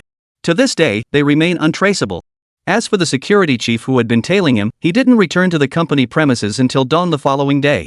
Upon his return, however, his first action was to immediately submit a resignation letter. As Luo Qingcheng finished speaking, the HR director beside her took over the conversation. The staff at Baikayatang had long since undergone a complete turnover compared to those from back then. The clues they were now searching for were merely scattered traces left in the documents of past years. Moreover, compounded by the rivalries among the four major families, much of Baikayatang's internal documentation had been completely lost. The HR director continued the response. This was indeed a peculiar matter. Regardless of its veracity, the former security chief not only commanded a high salary but also held prospects for further advancement. Crucially, he had 2 children to support and an elderly father suffering from serious illness. Moreover, Bai Keitang had once provided a contract guaranteeing free medical treatment for family members as long as he remained an employee. Yet despite these uniquely advantageous conditions, he resolutely chose to resign without offering any explanation whatsoever. Chapter 215. Chapter 221. Forced pressure. The HR manager's expression darkened considerably, each subsequent word seeming to carry immense pressure. He Yuting stared wide-eyed. Rather than stating facts, it felt more like listening to a story. In comparison, it all felt so distant from her own reality. The HR manager, a handsome young man, set down his notebook and pondered for a long time. The former security captain simply couldn't fathom why he had suddenly resigned. Neither his family circumstances nor his personal situation seemed to warrant it. And most crucially, 3 days after the man left, he had gone to the security captain's home to offer condolences, just as the boss had originally requested. After all, he was a veteran employee who had worked there for years. Who could have imagined such an unexpected turn of events? At this point, the young man before him took a deep breath. Then, tucked into the back of the notebook, was a blurry photograph. This was the security chief. Luo Qingcheng glanced at the photo and was immediately horrified. The figure in the photo looked extremely eerie, appearing to be well over 70 years old. His eyes held an overwhelming sense of desolation. Never mind the dejected look of someone who'd given up on life, his head was completely white, and his gait was unsteady. He appeared like a dying old man, ready to collapse at any moment. This appearance was truly beyond all expectations. The old captain of Bai Keitang, was he really that old back then? And he was still riding a motorcycle in pursuit? Are you sure this photo isn't of the wrong person? During the inquiry, the HR manager beside him slowly shook his head. Chairman, you're not mistaken, this is indeed the former security captain. As for what happened back then, it's all water under the bridge now. But that security captain was indeed only in his 30s. After this visit, however, he was never seen again. He's even been listed as a missing person. Whether he's still alive remains a mystery. Luo Qingcheng gasped in shock. The current situation was utterly unprecedented. He Yuting, standing nearby, seized the moment. If it's this strange, she said, then I think we should investigate it even more thoroughly. My grandfather must have left relevant clues here back then. While Yuting's stance seemed somewhat forceful, at the same time, the other man trailing behind her broke into a smile. Rest assured, Miss He, once I'm here, I can certainly launch an investigation. Not only traces of your grandfather's past, but even investigating the company's accounts would be a simple matter. The man spoke with extreme arrogance. Wearing thick-rimmed glasses, he appeared scholarly and refined, yet every word dripped with arrogance. Luo Qingcheng, who had been contemplating her options, instantly changed her stance upon witnessing the contrasting attitudes of the two men. I'm afraid not. While your courage in traveling this far is commendable, Bai Keitang has its own internal rules. We cannot allow outsiders to conduct investigations at will. Luo Qingcheng's concerns ran deep. Since he came from overseas, it was difficult to guarantee he had no ulterior motives. Bai Chao Hall's medicines had not yet been sold overseas. If someone were to use this opportunity to steal them, it would be a loss rather than a gain. He Yuting glanced at the butler who had returned from overseas, who hesitated to speak. But just then, the unfamiliar man beside them abruptly slammed his hand on the table. Chairman, Miss He is a distinguished guest of our nation. Your actions may not be entirely appropriate. Also, allow me to introduce myself. I'm Zhou Quan from the local Land Resources Bureau. Regarding your land use issues, there are still many matters to discuss properly. Do you want Miss He to settle everything here, or shall we continue our talks later? A blatant threat. These words instantly caused Luo Qingcheng's brows to furrow. Before arriving at Bai Keitang, He Yuting had originally planned to come alone. However, upon the butler's advice, she decided it would be best to find a local as an intermediary to facilitate negotiations. However, during the investigation, it was discovered that since Luo Qingcheng took over Bai Keitang, the enterprise had flourished continuously. Tax revenues had also steadily increased, presenting an impeccable facade from every angle. They could only turn to Zhou Quan from the Land Resources Bureau, hoping to apply pressure. True to her word, the chairwoman flatly refused their demands, prompting them to play their trump card. He Yiping had originally thought Director Zhou had come merely to persuade them, but never expected him to start with threats. His displeasure was palpable. Miss Wang, matters like this are best handled by the locals. Our objective isn't the process, but the outcome. Though inwardly displeased, He Yuting could only remain silent upon hearing the steward's words. Director Zhu beside her wore a smile. Chairman, I advise you to carefully consider the land resource issue. We have plenty of other matters to investigate. If the young lady's grandfather truly never visited this place, then everything could be resolved as a simple misunderstanding. Besides, if there's nothing illegal, why worry about our investigation? Director Zhou was thorough. He hadn't originally intended to accept this commission, but the overseas group had offered far too much. After all, He Yuting owns a world-renowned jewelry enterprise that commands immense prestige across the entire overseas group. By comparison, even the four major families of Jiangzhou pale in comparison. Moreover, Miss He possessed a graceful and elegant beauty, a natural national treasure who instantly captivated Zhou Quan. The current situation had long since crossed all boundaries, even resorting to abuse of authority to exert pressure. Luo Qingcheng had initially considered evaluating the proposal, but her expression instantly hardened upon witnessing the client's payment terms. Our Baikayatang group has been a century-old enterprise for ages. This land resource shouldn't be an issue, right? Her words cut straight to the heart of the matter. Director Zhou, standing nearby, was surprised that his threat hadn't intimidated Luo Qingcheng. Then he deliberately gave a cold laugh. You know, I have extensive connections in the military. While I may not have direct ties to land resources, my father is the director of the museum.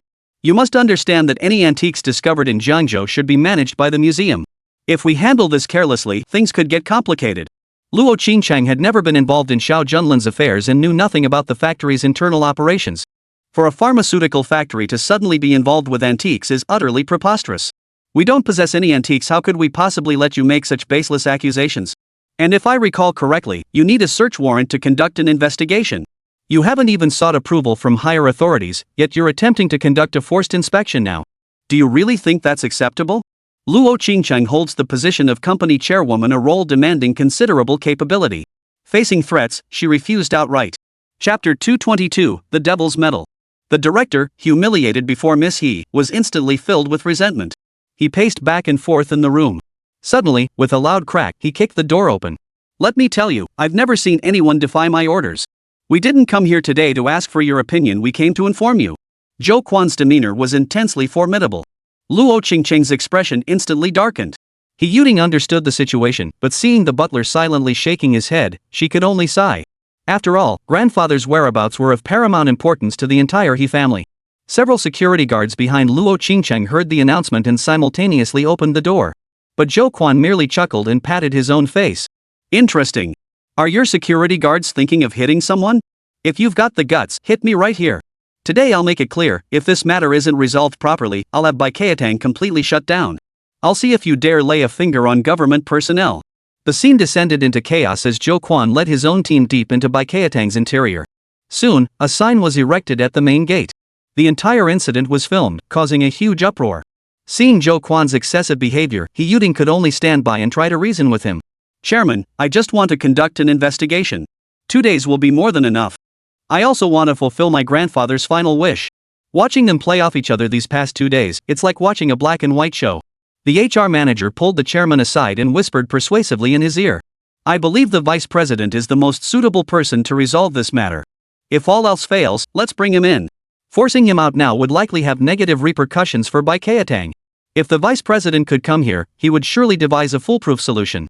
In every critical moment, the person who comes to mind is Xiao Junlin. Almost without exception.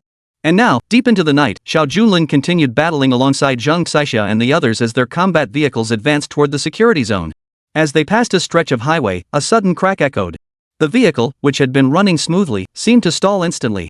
Wispy wisps of blue smoke began to billow from the engine, slowly rising. How strange, the vehicles were perfectly fine, so why did they suddenly break down?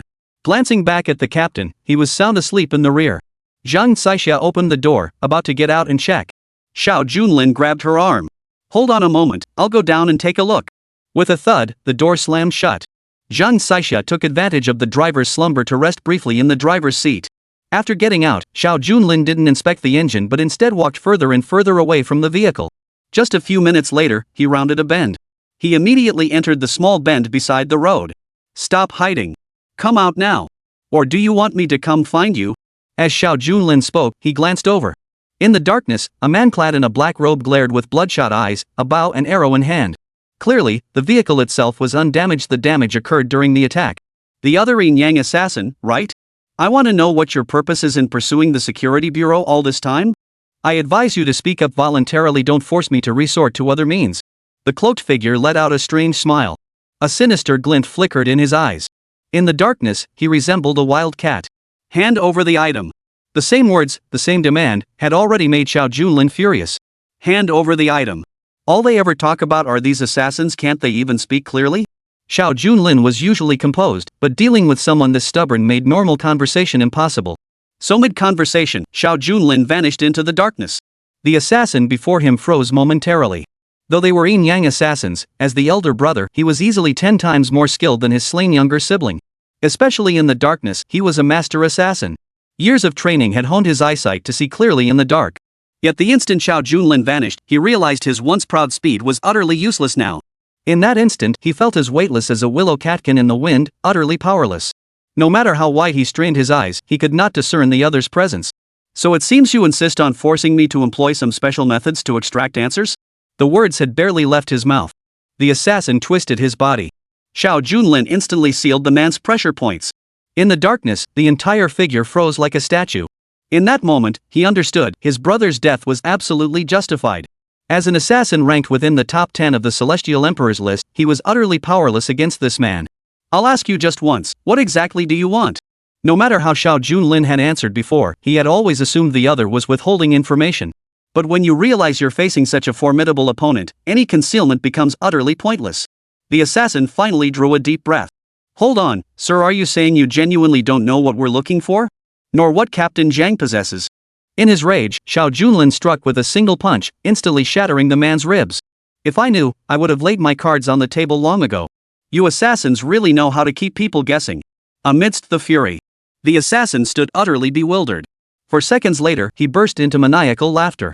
So you knew nothing after all. What we seek is called the demon totem. That thing possesses a mysterious power no one in this world can resist its temptation. This statement left Xiao Junlin utterly bewildered. According to the assassin's account, a ghost ship incident had occurred in the coastal areas on the outskirts of Jiangzhou. The yin-yang assassins of over a decade ago were vastly inferior in both martial arts and skill compared to their modern counterparts. Beyond taking on small jobs late at night, they spent most of their time as fishermen. One late autumn day, a violent storm raged along the coast. A steamship slowly approached the shore. The brothers and their loved ones were overjoyed at this sight and immediately raced toward the ship, only to discover that the vessel before them was a ghost ship that had sunk to the ocean floor in an accident over a century ago. By now, the entire vessel had fallen into a state of utter ruin. Though deserted, it held vast treasures of gold and silver. The brothers, their eyes wide with wonder, began dividing the riches. But their joy was short-lived. While seizing the treasures, they kept hearing human footsteps echoing throughout the ship. They even glimpsed shadowy figures moving back and forth on the deck, undeniably ghostly apparitions. The brothers sensed something was terribly wrong and decided to abandon ship and flee.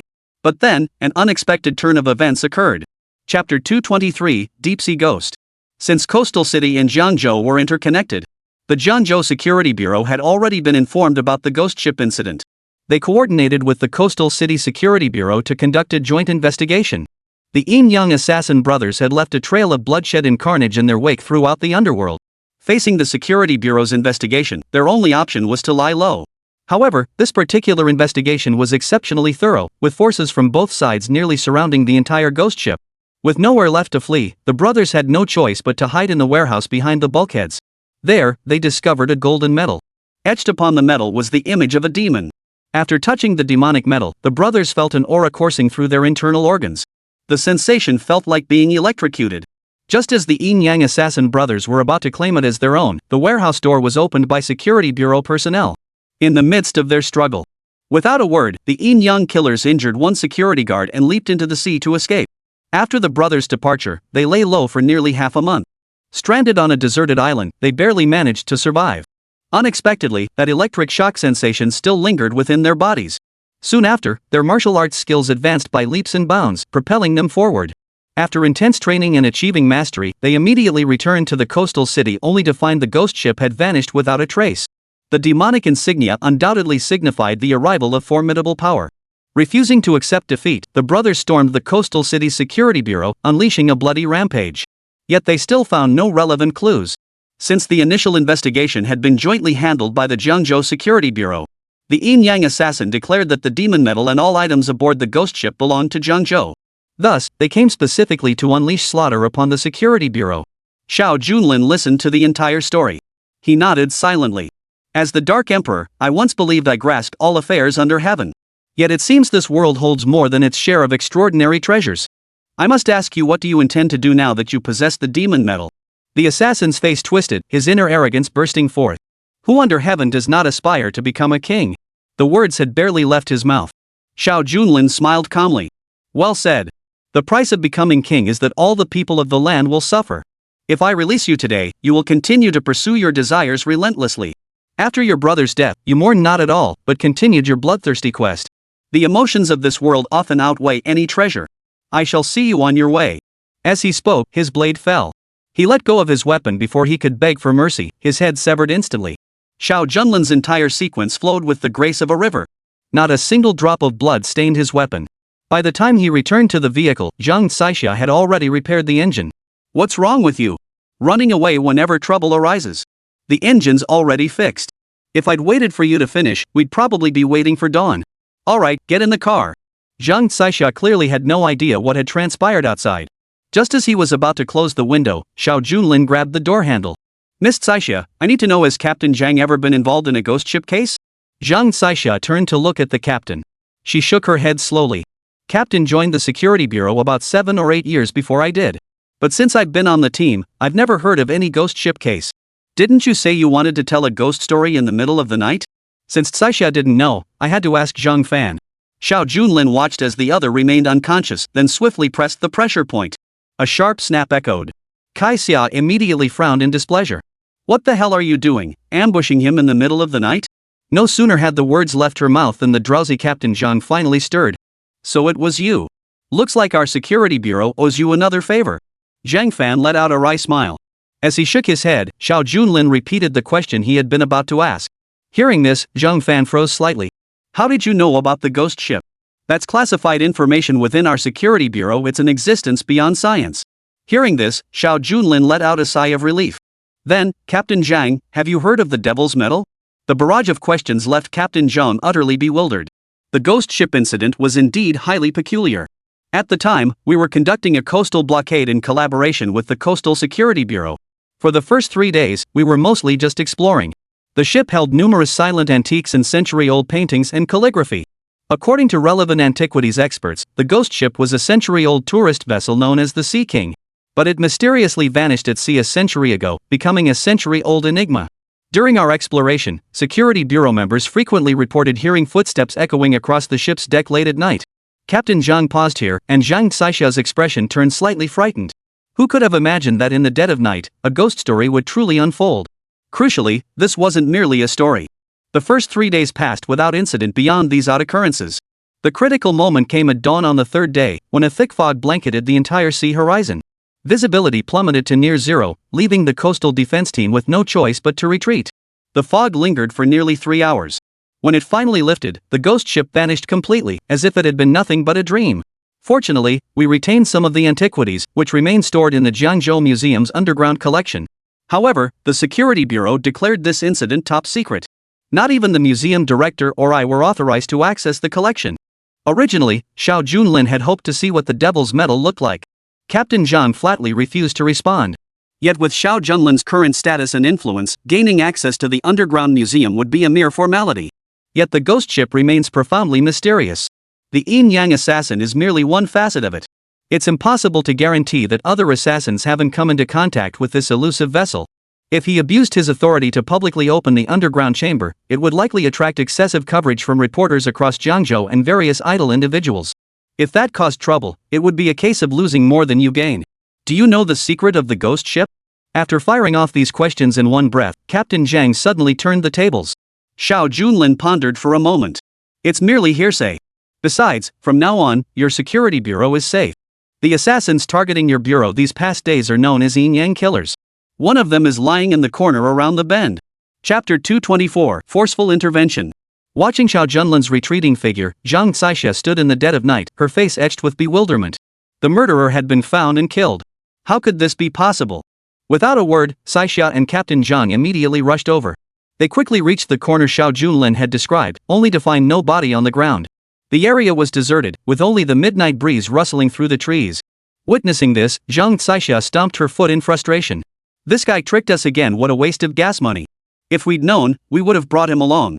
Zhang Xixia fumed, but Zhang Fan suddenly spoke up beside her. Xixia, I think he's right, the killer has already been dealt with. Moreover, whoever defeated the killer possessed extraordinary skill. When Captain Zhang uttered these words, his thoughts naturally turned to Xiao Junlin. Previous investigations by the Undercover Bureau revealed Xiao Junlin's identity was a complete blank slate. Captain Zhang had even attempted to contact the Provincial Security Bureau to probe for more clues. The result? The Provincial Security Bureau had no information either. In other words, for Xiao Junlin to conceal his identity so completely, there were only two possibilities. One possibility was that he was from the military beyond their jurisdiction and likely a high-ranking officer. The other possibility was that his background originated overseas, shrouded in extreme mystery, making him completely untraceable. Regardless of which identity Xiao Junlin possessed, it would forever remain an enigma here. Captain Zhang, what do you mean? There's no body here. And if the killer were so easy to deal with, why would they make us at the Security Bureau lose men and expend so much effort? During the questioning, Zhang Fan walked step by step. He then parted the surrounding grass. Right here. Look at these crushed grass blades, a distinct human shape. Though someone deliberately trimmed them to destroy evidence, someone was lying here just moments ago. And within just a few minutes, the scene was cleaned up completely, not even a trace of blood remains. There must be a skilled professional at work here. We shouldn't linger here. Let's get out of here. As the team leader, Zhang Fan was usually unflappable. Yet now, he wore an expression of deep concern. Kai Xia, standing beside him, was also at a loss. She could only follow the captain back to the vehicle. She watched as the captain fiercely lit a cigarette, his gaze fixed on the fog outside the window, his brow furrowing. Zhang Xixiao looked equally puzzled. Are you saying that after the killer was dealt with, someone managed to clean up the scene and move the body within just a few minutes? And earlier, Xiao Junlin mentioned that the killer seemed to be a yin-yang assassin. Where on earth did this person come from? At the mention of the words yin-yang assassin, Captain Zhang beside him froze momentarily. It can't be the yin-yang assassin. Logically speaking, he shouldn't be in Jiangzhou, he shouldn't be anywhere. Who would have thought there was more to this case? Zhang Xixiao was utterly bewildered. Captain, are you suggesting this yin-yang assassin is exceptionally skilled? The captain shook his head slightly, pressing his hand lightly to his forehead. It's not just about skill level. Long ago, the yin-yang killer went on a killing spree at the Coastal City Security Bureau. With their combined skills, they were virtually unstoppable. But at the most critical moment, they were apprehended on the spot by the moonlight from Devil's Island and sent there. Devil's Island was nothing but a legend. Zhang Xixiao had heard whispers of it. You're saying Devil's Island actually exists in reality? Devil's Island's jurisdiction extends deep into the ocean. It's said that internationally wanted criminals and powerful beings beyond resolution are typically placed on Devil's Island's list. The enforcers within Devil's Island possess extraordinary martial arts skills, bordering on the supernatural. They specialize in apprehending and bringing these notorious criminals to justice. Moreover, Devil's Island operates independently of any organization, and the reason for its establishment remains an eternal mystery. The yin-yang killer's appearance in Jiangzhou proves they have escaped from Devil's Island. Devil's Tower is an isolated island in the ocean, heavily guarded. Unless something extraordinary happened, it's nearly impossible for anyone to slip through the cracks. Most crucially, if they claim something remains in our possession, it's highly likely what Xiao Junlin referred to as right here in our Jiangzhou museum. Zhang Xixiao stood beside him, deep in thought. After a few minutes, she nodded silently. So, to uncover the truth, we have no choice but to open the Jiangzhou museum. But the problem was, that guy never made it clear what the killer was actually searching for. Still seething, the two had already returned to the Security Bureau. At that moment, Xiao Junlin received a call from Luo Qingcheng and hurried back to Baikiatang. Inside Baikiatang, Zhou Quan had already smashed the surrounding glass with his wheelchair. He had thought he could flaunt his status and influence in front of Miss He, but who knew the chairman of Baikiatang wouldn't buy into that? To this day, he still hadn't secured the right to investigate Baikiatang. Damn it! You business tycoons think you can get away with this. If I can't conduct my investigation today, no one leaves. Zhou Quan, disregarding his image, let out a shrieking cry, leaving Luo Qingcheng's face utterly grim. At that very moment, the office door swung open, revealing Xiao Junlin standing with his head bowed. Baikiatang is an internal matter of our corporation. We have the right to refuse outright. Zhou Quan, already seething with rage, now pointed a finger at Xiao Junlin's nose and unleashed a torrent of abuse. As an official from the Land Resources Department, I have the authority to plan your company's territory. And who the hell do you think you are, yelling at me like this? Just as the HR manager had said, Xiao Junlin was definitely not someone to be trifled with. When faced with unreasonable demands, he often resorted to the most unreasonable methods. With a sharp slap, his hand struck the other man's face. Zhou Quan flushed crimson, blood trickling from his nostrils. In that instant, even He Yuting and the butler beside her stared wide-eyed. Who could have imagined this newcomer wouldn't even let someone finish speaking? I'll say it once more, our corporate group does not welcome you. Get out immediately. I won't say it again. Zhou Quan had never been humiliated like this before. His eyes blazed with fury. He stood up and launched into a tirade. You dare to hit me? Let me tell you, your Baikatang is finished today. Amidst the loud shouting, a handmade knife suddenly flew across the table, leaving a deep gash on Zhou Jie's face. Blood streamed down from his mouth. Seems you don't understand the word get lost. Shall I teach you? Such fierce arrogance. Looking into Xiao Junlin's eyes, Zhou Quan saw they were almost bloodshot. Zhou Quan instinctively stepped out of the office door in full view of everyone. Chapter 225, Layer by Layer. What a vice president utterly clueless about his place in the world. Rest assured, Miss He, this grievance will be avenged today. As the crowd was ushered out, He Yuding's expression darkened considerably. Even the usually unflappable butler frowned at this moment. Who would have thought this man would prove such a tough nut to crack? Rest assured, since they initiated physical violence today, I'm calling the Security Bureau immediately. Once the Security Bureau arrives and apprehends them, we'll investigate however we see fit. Zhou Quan laughed heartily. Meanwhile, Zhang Xixia had just returned to the Security Bureau. Zhang Fan's expression suddenly grew serene. Kai Xia, the Security Bureau will now be entrusted to you. Within the entire Jiangzhou Security Bureau, you alone possess the capability and strength for this task. Upon hearing this, Kai Xia paused for a moment. Captain Zhang was still so young. Yet his words sounded like those of a retired old man. Captain, you can't say that. Wouldn't that make me a power grabber? While I do hope to manage the Jiangzhou Security Bureau efficiently, some things simply can't be done recklessly. Kai Xia wore a smile, yet the captain's expression remained stern. He then produced an investigation report. I'm heading overseas on a classified mission to South Asia. Haven't you noticed that since arriving at the Jiangzhou Security Bureau, you haven't seen any higher-ups? Hearing this, Kai Xia finally sensed something was amiss. She had worked at the Security Bureau for several years. Yet she only ever encountered colleagues from her own department. Many of the older agents at the Jiangzhou Security Bureau had long since disappeared. According to relevant regulations, retirement age is set at over 60. Yet now, even 30-year-old Security Bureau personnel are extremely scarce. There's a significant gap in personnel continuity. You're right, Captain. Now that you mention it, something does feel off. Could it be that all the older staff at the Jiangzhou Security Bureau have been transferred, leaving only the young ones behind? The captain shook his head silently. Those veteran officers vanished entirely. They disappeared many years ago. Back then, several employees went overseas to investigate a case and lost contact, which caught the attention of local authorities. Our Jiangzhou Security Bureau dispatched seasoned veterans to investigate. Through extensive inquiries, we traced the missing agents to a South Asian nation. But these individuals, who had traveled together, also vanished collectively. To this day, their whereabouts remain unknown, and the South Asian nation has offered no reasonable explanation. Under such unclear circumstances, higher-ups could only order the investigation to be temporarily suspended. But many of those veterans were my mentors and senior colleagues. I couldn't just stand by and watch them remain missing, their fates unknown. Upon hearing this, Xixia understood. Captain, are you suggesting you'll go alone to the South Asian nation? If so, I'll accompany you. The captain smiled and shook his head slowly. That won't work. If you go too, who will handle security in Jiangzhou?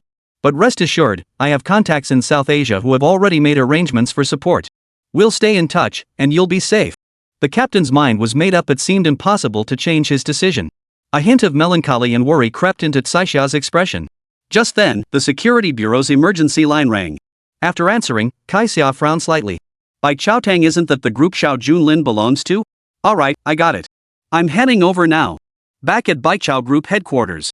Soon, rows of vehicles pulled into the Baichao Hall parking lot. Zhou Quan saw this scene and a hint of joy reappeared on his face. You little brat, I'll see how you handle this now that the Security Bureau has arrived. Zhou Quan greeted He Yuding with a cheerful smile before leading the way onto the playground. Spotting Zhang Xixia, his face broke into an uncontrollable grin. Ah, Captain Zhang, you finally made it. That chairman actually refused my investigation, utterly clueless.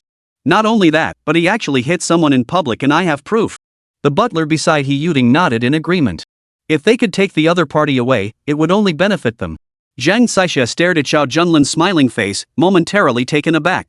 According to the captain, Xiao Junlin wasn't acting on a whim. If they truly apprehended the murderer, it would be a major achievement for the entire Security Bureau. She understood perfectly well which was more important in this situation. I'm afraid this situation can only be classified as mutual assault. Though you oversee land resources, the enterprise group has already contracted this entire area even with a century-long lease. You have no authority to conduct a forced investigation.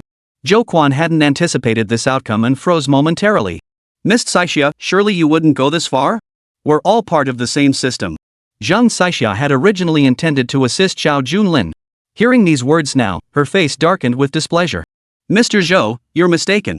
Our sole objective is indeed to serve the people. And we absolutely cannot wield power to suppress others. As someone within the system, such remarks are hardly appropriate. If this were made public knowledge, it would be difficult to contain the fallout. As she spoke, Zhang Saixia deliberately pointed toward the ceiling, where the company's internal surveillance camera was mounted. The implication was clear: he must maintain rationality and watch his words and actions at all times. If he insisted on nitpicking, he would face the consequences and public scrutiny. Though Zhou Quan was a young master, he understood this point well. His face darkened momentarily before he deliberately moved into a blind spot of the surveillance system and pulled out a document folder. Saixia, please cut me some slack. My objective is straightforward: to investigate the Baikayatang group. We're all comrades here, why be so? Before he could finish, Saixia swiped her hand, sending the cash from the file folder scattering across the floor. The scene instantly drew everyone's attention. You earned this position through merit, not corruption. I hope you won't knowingly break the law. If that's the case, we'll take you to the security bureau right now for a thorough discussion. Zhou Quan hadn't expected the woman before him to be so stubborn. His true nature was laid bare. Refusing the wine of courtesy only invites the wine of punishment. How dare a mere deputy captain of the security bureau speak to me this way? What bull about justice? Stop fooling yourself. No sooner had he finished speaking than the crowd of photographers surged forward. Baikayatang employees immediately posted the entire exchange online. See for yourselves, this is the very Zhou Quan who also happens to be the museum director's son. Some people simply don't deserve to hold such positions. Chapter 226, Defeated and Returning. Kai Xiao's words cut deep, while cameras around them clicked incessantly. Zhou Chuanji sensed trouble brewing and hastily covered his face. Stop filming me. I'm telling you, this is an invasion of my right to portraiture. And you, Security Bureau, instead of helping, you've gone too far, colluding with them. Don't think I don't know anyone else in Jiangzhou. I'll make you all bow your heads and confess in no time. Just as Zhou Quan finished speaking, his father's frantic call came through. His voice exploded over the phone. You useless son. Instead of doing your job properly, what are you causing trouble at Baikayatang for? Do you realize everything you just said has been broadcast online live, no less? Shut your mouth immediately. Hearing his father's words, Zhou Quan felt his whole body tremble. Then he began to exaggerate and spout nonsense. They forced me. Baikayatang is bullying people. Please contact the Jiangzhou guard and have them come here. The museum director trembled slightly as he held the phone, listening to his son's words.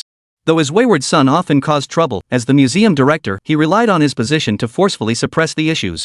Even without distinguishing right from wrong. You want me to notify the commander? Deng Yue was a man of countless responsibilities and immense busyness. To summon him for such a trivial matter?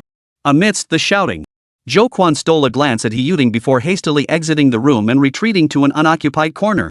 Father, this isn't that simple. I'm here today to handle business for the He family's overseas jewelry group. If we succeed, it will undoubtedly leave a favorable impression. You must understand that such a top-tier jewelry group is immensely valuable to us. Since ancient times, people have always aspired to climb the ladder of success. Upon hearing this, the curator's face lit up with a smile once more. Well, you finally grasped the essence of my approach. In that case, it's perfectly understandable. A mere Baichao Hall can't stir up much of a storm. Moreover, once Deng Yue makes his move, he will inevitably squeeze out the competition.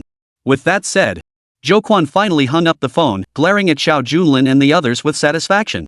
Let me tell you, my father has already notified Deng Yue of the Jiangzhou guard. The moment they arrive, you're all finished. All of you putting on airs, let's see how long you can keep up the act.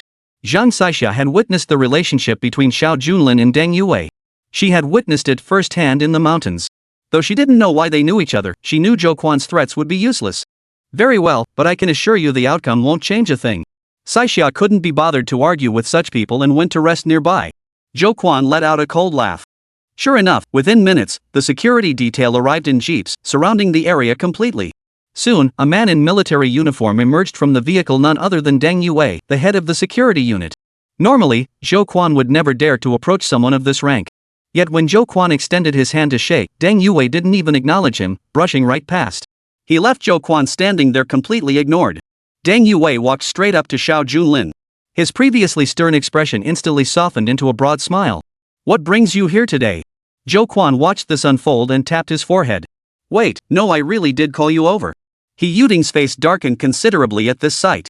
Couldn't she see what was happening? The captain of the Lian family's guard unit clearly has a closer relationship with Xiao Junlin. Whose side is the person you summoned actually on? Dang Yue turned to look at Zhou Quan, his expression cold and indifferent. If it weren't for the Baiketang enterprise, I absolutely wouldn't have come today.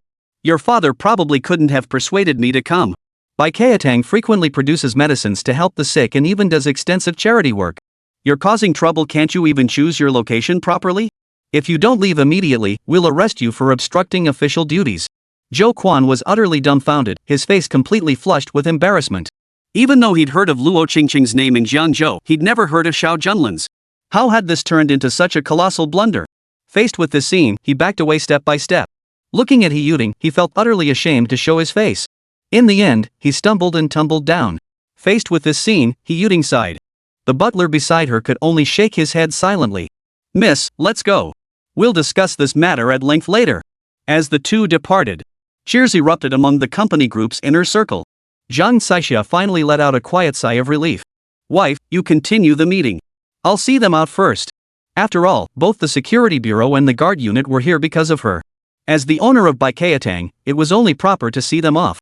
Arriving at the entrance of the Baiketang group, Xiao Junlin first saw off Deng Yue. Then, as they parted ways, Zhang Xixia revealed everything about the captain. You mean they're heading to South Asia? I've been there before, it's a place of constant conflict. I hope you won't act rashly. After hearing Xiao Junlin's advice, Zhang Xixia silently nodded. But just then, the captain urgently called again. Hold on, the captain just called me. We'll talk another day. After saying this, Zhang Xixia was about to leave, but paused mid-step upon hearing the phone ring. She turned back to look at Xiao Junlin. The captain also asked me to pass along one more thing. He'll try to contact the museum director before he leaves. Hopefully we can see what the killer was looking for. Back at Baiketang. Amidst the surrounding cheers, Xiao Junlin glanced at Luo Qingcheng. Honey, some friends are grabbing drinks with me tonight, so I won't be coming back. Luo Qingcheng nodded gently. She granted Xiao Junlin immense freedom, never interfering.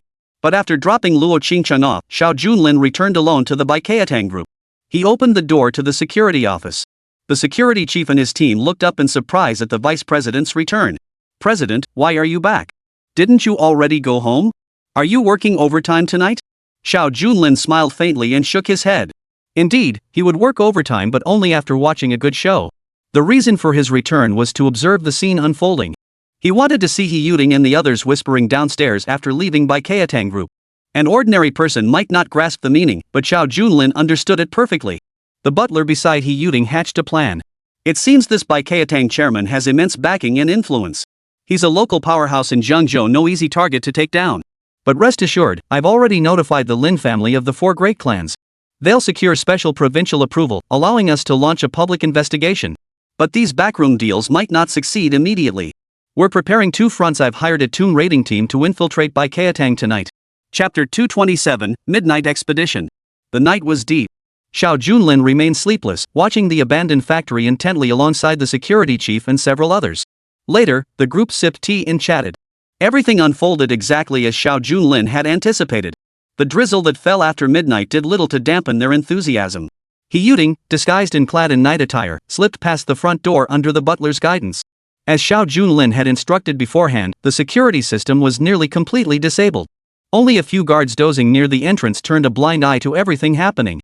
Following closely behind her were over a dozen individuals, all members of the Toon raiding team, clearly under the butler's command. Xiao Junlin witnessed the entire scene. A faint smile played at the corners of his mouth. Go ahead and make a mess. I'm eager to see what tricks you can pull off. The underground treasures of Baiketang had long been looted clean. Even if they descended, they would find nothing. Therefore, Xiao Junlin remained unconcerned, content to watch the others flounder about.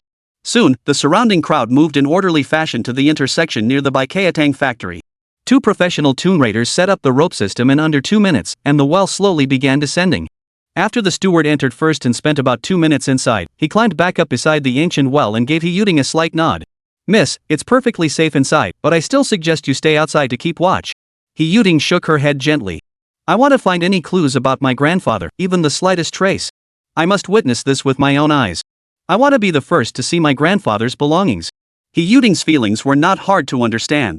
The butler nodded quietly beside her. Meanwhile, he scanned the distant horizon. Most of the Toon raiders had already descended into the empty basement. Bai Fa waited here as planned. After saying this, the butler helped the young lady into the hollow space beneath the basement. Only a white-haired man remained outside. Besides his hair, his eyes were also a vivid blue, clearly marking him as a foreigner. Xiao Junlin, witnessing this scene, was almost drowsy.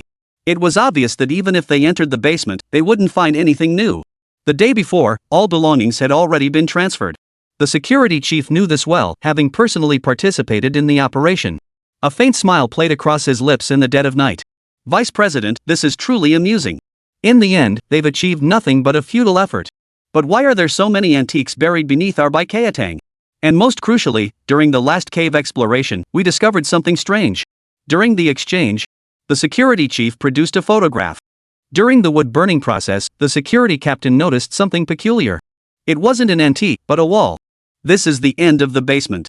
Below the well opening connects to the basement, with three sides entirely composed of sharp stones. At the far end stood a wall formed entirely of compacted earth. Within this wall, subtle shifts seemed to occur every few minutes. The security captain appeared exceptionally meticulous, carefully taking a photograph every 10 minutes or so. The initial photos showed nothing unusual, just an ordinary wall of sand and earth. But just over 10 minutes later, the wall changed. A bulge appeared at the top, elongated and strip-like. After another dozen minutes, the bulge vanished, only for different areas to twist and warp in varying degrees. The most significant change was captured in the final photograph.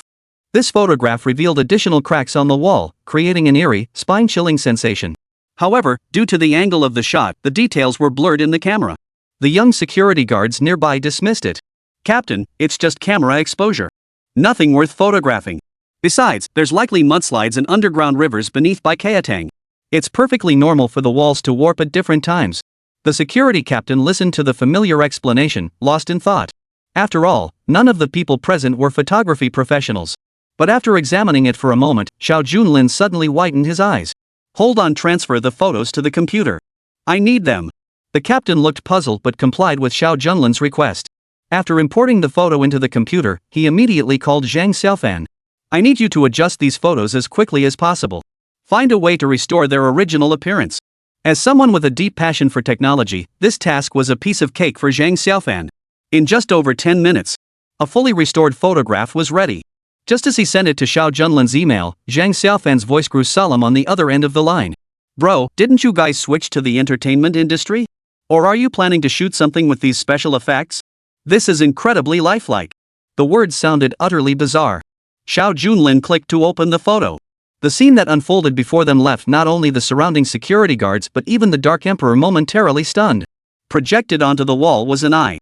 After re-exposure, it became clear this was no ordinary eye. The eye alone was nearly as large as a human body.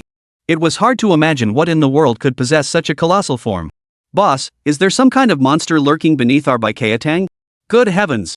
If the eye is this big, what must the entire creature look like? It could swallow us all whole in one gulp. The security chief was drenched in sweat. Recalling everything that had transpired upon entering, he felt a wave of lingering dread. Due to his busy schedule, Xiao Junlin hadn't conducted a thorough investigation. Now that such a monster existed beneath Baikayatang, he had no choice but to go down personally. Otherwise, it posed a potential threat to the entire 100 Grass Hall. It seemed tonight would be far more eventful than anticipated.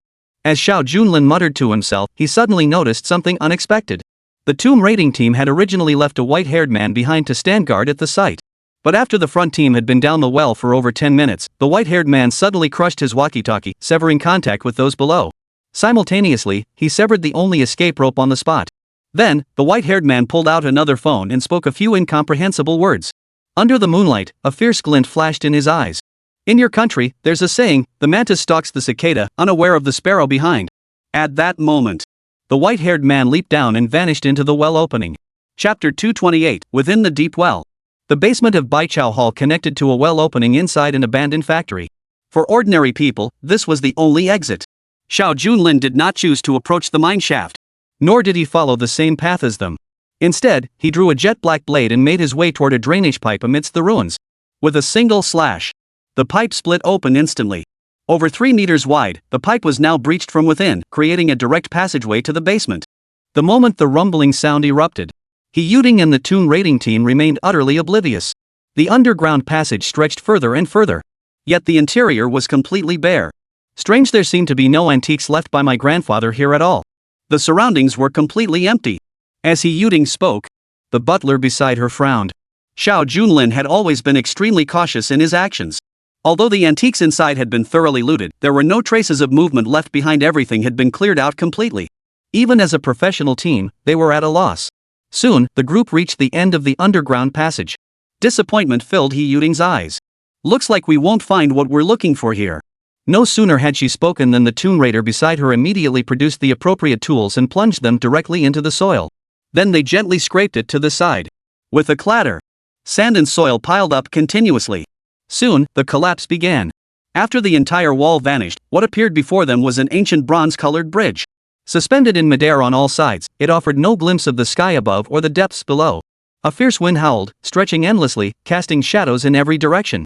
Witnessing this moment, He Yuting and the surrounding tomb raiding team were all utterly dumbfounded. What dynasty could this possibly belong to? Though the surrounding tomb raiders were battle-hardened veterans, they could only shake their heads slowly at this sight. For a moment, they couldn't grasp the essence of it. This suspended bridge was crafted from jade, appearing incredibly precious, yet it remained unshakable, a material we'd never encountered before. Miss, we've discovered something extraordinary. The creatures carved on the bridge are unlike anything we've seen before. They resemble the mythical beasts from the classic of mountains and seas. Even the experienced tomb raiders before us couldn't discern the problem. Soon, someone pulled out a telescope and scanned the bridge's far end, spotting a golden coffin placed at the entrance of a chamber 100 meters away. Miss, what you're looking for might just be there. Let's go check it out now. No sooner had the words left his mouth. Suddenly, a deafening roar erupted from above, followed by a shower of falling rocks. A man clad in black descended from the sky. Spotting the young lady and her companions, he flashed a savage grin. Finally, we meet. You were right, the mantis stalks the cicada, unaware of the sparrow behind. I'm quite interested in your international treasure. If you don't want trouble, then kindly step aside. He Yuting froze upon recognizing the white-haired man guarding the entrance. She immediately turned to the tomb raiding team's leader. As the leader, he instantly drew a machete. White hair, you betrayed me. You came alone, thinking you could monopolize the treasure? Isn't that a bit naive? As he shouted the accusation, the white-haired man's face grew icy. The moment the captain approached, he suddenly grabbed the sickle with his right hand. His right arm appeared to be a prosthetic limb. The instant he seized the weapon, he twisted it slightly to the side. Simultaneously, his other arm struck the opponent's chest with brutal force. With a deafening explosion, the captain's bones shattered instantly, ending him on the spot. Though the tomb raiding team hailed from all corners of the land, witnessing the white-haired man executed in public instantly ignited their fury. He actually killed our captain. Don't let him leave this tomb alive today. Miss, I apologize, but we must cleanse our ranks today. Bloodshed is unavoidable. Chaos erupted on the scene. The butler seized the moment, pulling He Yuting back hastily. Facing dozens of tomb raiders brandishing weapons, the white-haired man gradually retreated while pulling out a blood-red whistle. Pulling out a whistle as a weapon at the moment of doom certainly left the surrounding crowd looking perplexed. Under the watchful eyes of all present, the white-haired man blew the whistle. The instant the whistle sounded, the piercing sound echoed throughout every corner. The surrounding crowd looked around in all directions. Amidst their bewilderment, suddenly, a massive figure surged forth from the abyss. At first, only two enormous pale blue bulbs were visible. The grave robbers present had never witnessed such an eerie spectacle. Those objects, resembling stadium floodlights, simply shouldn't have been there under any circumstances. Just as the crowd stared wide-eyed, the steward, the first to sense something amiss, bellowed, "Run!" The surrounding grave robbers had no time to react before being swallowed whole, over a dozen of them. Yet gazing into the deepest recess of the hole in the roof, a colossal python suddenly appeared. Who knows how many millennia that serpent had coiled in the darkness? Its head, as large as a small house, and its sharp fangs were more than capable of tearing everything to shreds. The remaining tomb raiders clutched their weapons, but there was no need to continue the fight. Compared to such a colossal beast, their weapons' damage was practically negligible. He can control that monster. Run! The butler shouted, grabbing He Yuting beside him and sprinting frantically back the way they came. Sweat streamed down his forehead the entire way. The wails of agony behind them echoed relentlessly. Within mere minutes, the sounds grew fainter and fainter until they vanished into the depths of darkness. When the butler turned back, he found the giant python coiled beside him. The white-haired assassin narrowed his eyes, advancing step by step. I suppose this is what you've been searching for. The white-haired man smiled as he suddenly produced half a medal. The medal bore an ancient, enigmatic totem. But it was impossible to make out what it represented. Is this my grandfather's? He Yuting narrowed her eyes, but quickly shook her head. This was clearly different from what she had imagined. He Yuting's visit was ostensibly to seek out unseen antiques. In reality, she carried the answer, seeking the question. The ledger from grandfather's vault recorded only one item. A black gemstone worth billions. During his archaeological work, the old man had unearthed an extremely rare black gemstone, which he had hidden nearby Kaetang. This time, He Yuding's objective was precisely that. However, the resourceful butler beside her had discovered a secret within Bai Kaetang. To extract more information, he decided to conceal it from outsiders. Regardless of the plan, the half-metal before them had absolutely nothing to do with the black gemstone. What was even more certain was that the giant python was clearly under the control of the white-haired killer, its aura fierce and menacing. Whether they could escape alive remained a mystery for now. Chapter 229, Earth-Shattering. Alright, Miss He, our story is best concluded right here. Oh, and by the way, I hail from Devil's Island. Back in the day, I served as an archaeologist under your grandfather's command. Though after the expedition disbanded, each of us received a bonus, but you know that sum? It wouldn't even cover a lifetime of extravagance. The white-haired man's methods were exceptionally unique. And to think someone like him was once merely a member of the old man's archaeological team. It's hard to fathom just how many demons and monsters lurked within the old man's team back then. Faced with this scene, the butler discreetly drew a small knife, though it served no practical purpose. Sir, that half metal in your hand has nothing to do with us, take it. But I hope that Miss He and I can leave here unharmed. A sinister smile lingered on the white-haired man's lips, though it was clear this effect offered little chance of survival for the other party. Yet at that very moment, a figure emerged slowly from behind. Everything here belongs to me, Bai Kaetang. No, sorry, you have no right to take that half metal either. Upon hearing this, the steward's head instantly swelled as large as a cloud. Now, with just a whistle from the other party, the giant serpent could devour everyone. If begging for mercy could save a life, it might be worth it. Yet here was someone daring to push his luck in such a situation. Wasn't that tantamount to courting death? The steward turned and immediately spotted Xiao Junlin's figure, instantly fuming so fiercely he nearly leapt out of his skin.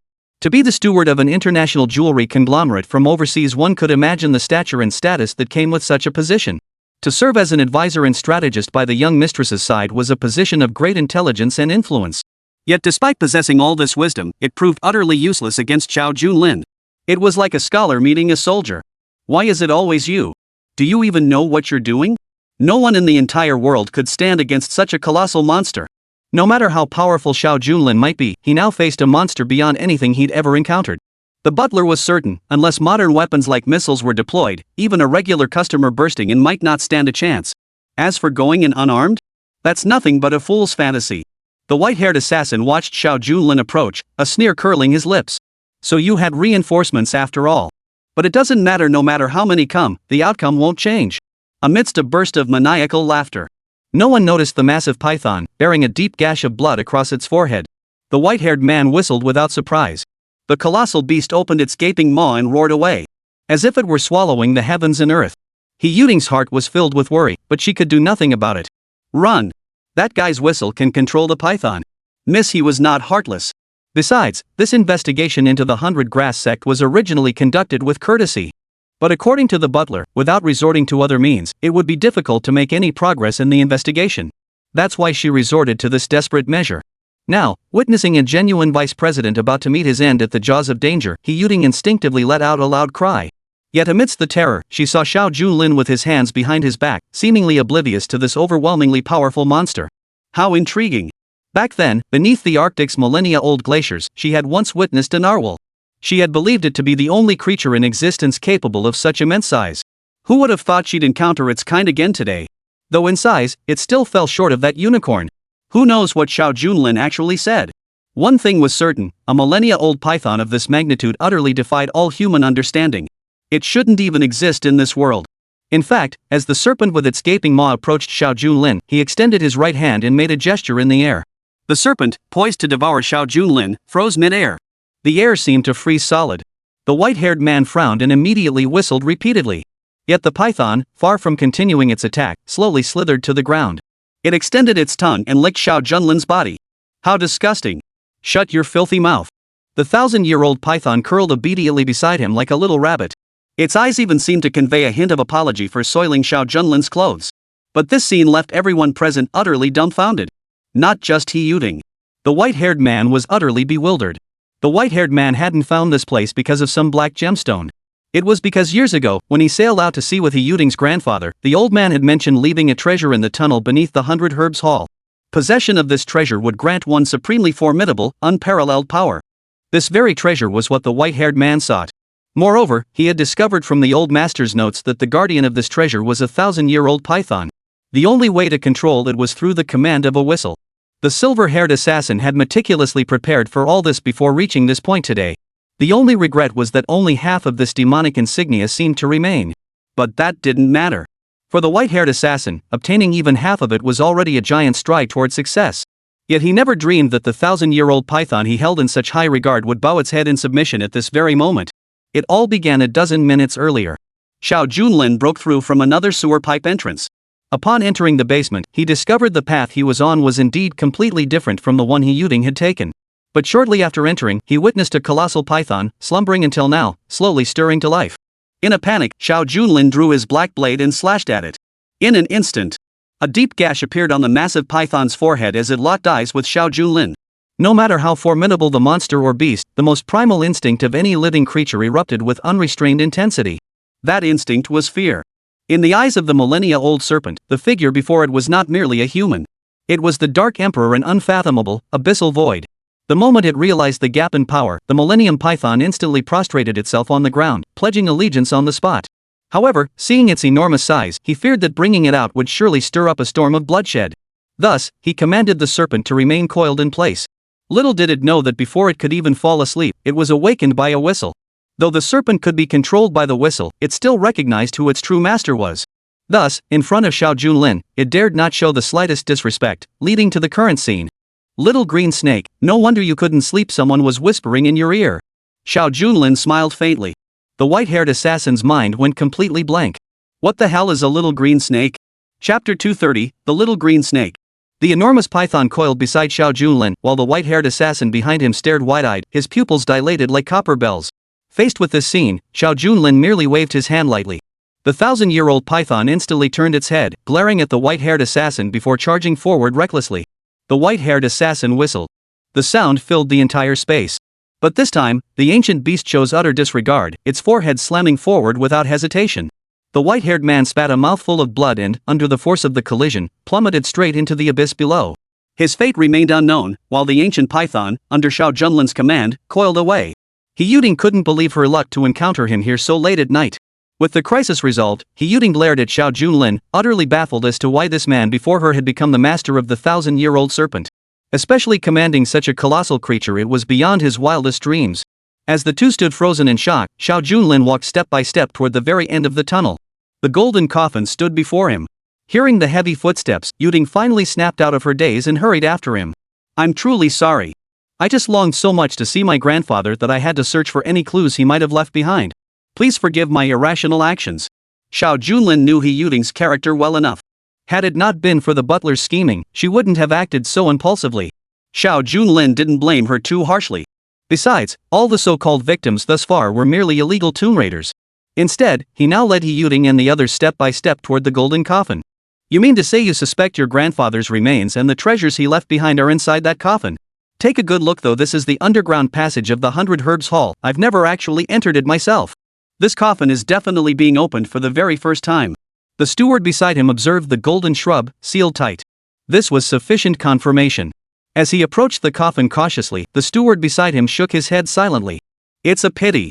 This is custom made from black iron. If the tomb raiding team were still here, they might have a chance to open it. But now, the situation before them was what it was. The steward and his men were simply powerless to proceed. The four corners of the shrub were pierced by massive steel spikes. Without the proper equipment and instruments, sheer strength alone would be insufficient to pry it open. Moreover, with only 3 people present, they were simply outmatched. As they pondered this predicament, Xiao Junlin's lips curved into a faint smile as his right hand swept forward lightly. A sharp crack echoed through the air. The coffin was instantly overturned. The steel nails securing it shattered in the process. Now that the lid was open, it was time to witness the truth with his own eyes. He Yuping had already rushed forward impatiently, but upon peering inside the coffin, only to find it completely empty, disappointment instantly filled his eyes. "It seems my grandfather's treasure isn't here, and this golden coffin, with its history spanning over a century, absolutely couldn't have belonged to him. Mr. President, I'm truly sorry. I acted impulsively. Our investigation was completely off track." He Yuding sighed softly. The butler stood beside the golden coffin, studying it intently for a long time. It seems the young lady was right. It's just a pity we don't know which dynasty this golden coffin truly belongs to. The archaeological team had come specifically to search for He Yuding's grandfather's legacy. Now, their interest in the golden coffin had waned considerably. Xiao Junlin observed for a moment. He noticed a detail on the coffin that sent a chill down his spine. Impossible. Gazing at the coffin before him, Xiao Junlin suddenly noticed an engraving at its very base. It wasn't dragons or tigers. Instead, it depicted a television set and a refrigerator. The carving's age matched the dragon dance beside it, but could such modern technology truly exist hundreds of years ago? Xiao Junlin wanted to continue examining it, but found no other clues. If this is all a misunderstanding, let's head back up. Minutes later, with Xiao Junlin's assistance, the group returned to the interior of the Baikayatang group. He Yuding apologized repeatedly for the incident before revealing the truth. At that very moment, a phone call suddenly rang in the butler's hand. Within minutes, the butler's expression turned grave. Miss He, our overseas archaeological team has sent the latest news. They've found traces of your grandfather in the Desert Kingdom. Hearing this, a smile returned to He Yuding's face. It seems the black gem my grandfather lost all those years ago is in the Desert Kingdom. We shall part ways tonight. As expected of an international top-tier jewelry conglomerate truly deep-pocketed, a helicopter will be dispatched tonight. It was quite the encounter. Besides, we did unearth a considerable amount of gold and ancient bronze beneath Baikayatang, a truly rich treasure trove for the entire establishment. Xiao Junlin didn't press the matter further, watching the helicopter slowly depart. Finally, he turned off all the lights inside Baikayatang by himself. Upon returning home, just as the car pulled up before the 100 Flowers garden gate, he suddenly slammed his fist on the steering wheel. Oh no, this is bad. Miss He must have been deceived. Just as He Yuding had said. The only treasure they sought was a black gemstone. But the problem was that when entering the underground cavern, Xiao Junlin accidentally stepped on a rock, one that was incredibly hard. Under the light, he recognized it as the very black gemstone they sought. With that thought, Xiao Junlin opened the car's storage compartment and retrieved the jet black obsidian, which seemed to absorb all the light around it. The black gem is in my possession. So, the intelligence from the overseas group was entirely fabricated. The world's only black gemstone is here. It couldn't possibly exist in the Desert Kingdom. He wanted to warn them, but it was too late now. After all, Xiao Junlin had no way to contact them. Judging by the timing, that state-of-the-art helicopter might have already flown overseas. Though Xiao Junlin would protect his family, his relationship with Miss He was merely a fleeting encounter. Moreover, her arrival had indeed caused no small amount of trouble for Baikayatang. Therefore, this matter had to end here. There was no need to pursue it further. As for the excavated underground cavities, Xiao Junlin decided to hire a professional renovation crew at daybreak to fill them in. Baikayatang was a business enterprise, not an archaeological one. If possible, they absolutely did not want to attract more trouble. He opened the room's door. He saw that Luo Qingcheng, deep into the night, was not asleep. Instead, she sat with a troubled frown. Chapter 231, Doubts Resurface. Honey, it's so late, didn't I tell you to rest first? You have work tomorrow. I'm just a loafer, don't mind me. Speaking of which, Luo Qingcheng paced restlessly in her room. My cousin is stirring up trouble again. The recent online controversy caused massive damage to our Baikayatang. Now he wants to use this chance to gather all major shareholders for a trial. He insists I'm unqualified to be chairman. The negative impact the Jiangzhou newspaper caused for Baikayatang was very real, though it was clarified during the subsequent press conference. But sometimes, people don't trust what they see with their own eyes. Instead, they cling to the negative rumors. Upon hearing this, Xiao Junlin remained unconcerned. Such tactics had been employed by the other party several times before, only to backfire spectacularly each time. Why fret over it? During the exchange, Luo Qingcheng remained deeply troubled. We could have ignored it before, but now it's different. Hidden within our Baikayatang is a powerful figure, ostensibly just a shareholder, but in reality, the wealthiest person in the entire provincial capital. If such a person were to easily believe the negative rumors about our 100 Herbs Hall, it wouldn't just be a matter of stock prices falling, it would be a collapse of our reputation. Hearing this, Xiao Junlin frowned. It must be said, this was indeed a troublesome matter. A man who could be called the wealthiest undoubtedly moved in circles where ordinary interactions involved major business tycoons. Should Baikayatang leave a profoundly negative impression on such a figure, word would spread like wildfire. And that would set off a chain reaction. Don't worry, dear. I'll have the Jiangzhou newspaper send someone personally to clarify the situation. As the saying goes, if you're upright, you have nothing to fear. Listening to Xiao Junlin's words, Luo Qingcheng silently nodded. Deep into the night. Inside the museum, Zhou Quan immediately dialed a call. On the other end was the Lin family, one of the 4 great families. Young master, rest assured. I'll absorb these millions in funds. With your extensive connections, I hope you can secure higher level authorization. Let us conduct a thorough investigation into Baikayatang. Zhou Quan had been soundly beaten by Xiao Junlin, especially humiliated in front of his dream girl, a humiliation he could never swallow. He was willing to hand over all the money he'd embezzled and accepted as bribes to the Lin family of the four great families, determined to find a way to redeem himself. And likewise, he hoped to regain his dignity in front of Missy. He then hinted at this during a phone call. The four great families were remarkably swift in handling matters once paid. Within minutes, an electronic authorization document appeared before Zhou Quan. True to their reputation, this was an investigation authorization letter from the provincial capital, jointly issued by the Security Bureau and the Antiquities Bureau. Clearly, the four great families had embellished the story in the provincial capital, altering the original intent of the matter. But for Zhou Quan, the process was irrelevant. What mattered was that he now held the investigation order, enabling him to seal off by Kaitang first thing tomorrow morning. The thought made Zhou Quan smile so broadly he nearly stayed awake all night. Little did he know, the woman he longed for, He Yuting, had already departed for overseas. All this was merely a performance for his own benefit. Inside the 100 Flowers garden.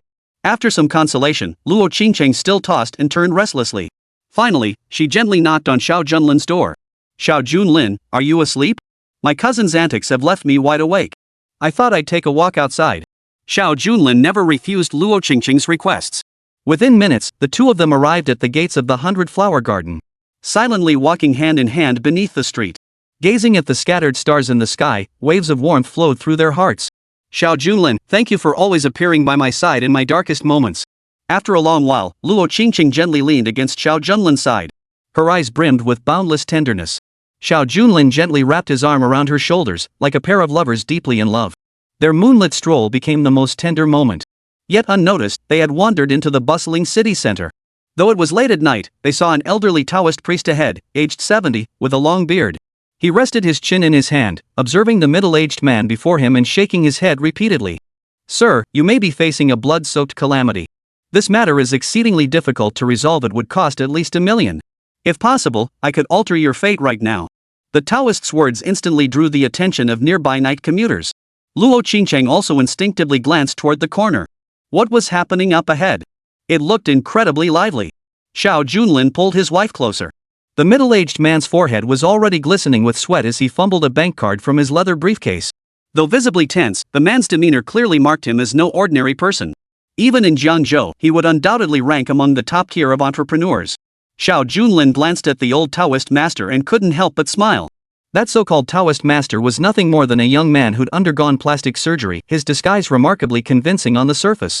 Others might not notice, but to Xiao Junlin, the deception was instantly apparent. When it came to disguise, it was utterly insignificant in the presence of the ever-changing Star Lord, the Xuanwu war god. Clearly, the other party was nothing more than a charlatan. If it were just a few $100, Xiao Junlin wouldn't have bothered to make a fuss. But demanding $1 million? Clearly, he'd found a sucker. Hold on, sir. I know you're loaded, but some money just isn't meant to be spent like this. Xiao Junlin's abrupt remark startled the middle-aged man, who immediately withdrew his bank card. The Taoist priest beside him, who had been on the verge of success, instantly glared at him. What nonsense are you spouting in the dead of night? The young man before him was merely an imposter posing as a Taoist priest, usually scamming people on the streets. He swindles a few $100 to scrape by. But tonight, who knew an entrepreneur would show up and one who seemed to have something big on his mind? Spotting this opportunity, the con artist demanded an exorbitant sum. Yet he never imagined the entrepreneur would be so incredibly generous, handing over $1 million without a second thought. If he could get his hands on that money, he'd be set for life. Just as success seemed within reach, the sudden appearance of Xiao Junlin instantly filled the Taoist with intense displeasure. You brat, have you no limits? I might overlook petty scams, but daring to swindle $1 million? After all, Luo Qingcheng was also an entrepreneur. He understood the weight that $1 million yuan carried for an entrepreneur. Xiao Junlin felt even more reluctant, watching the somewhat simple-minded middle-aged man being swindled out of his money for no good reason. Chapter 232, Master Liehua. You call him a fraud? The middle-aged man's face darkened, as if he were grasping at straws in desperation. Faced with this situation, the Taoist master sprang to his feet. His eyes locked with the others. What the hell are you talking about, you brat? I've been in this line of work for decades.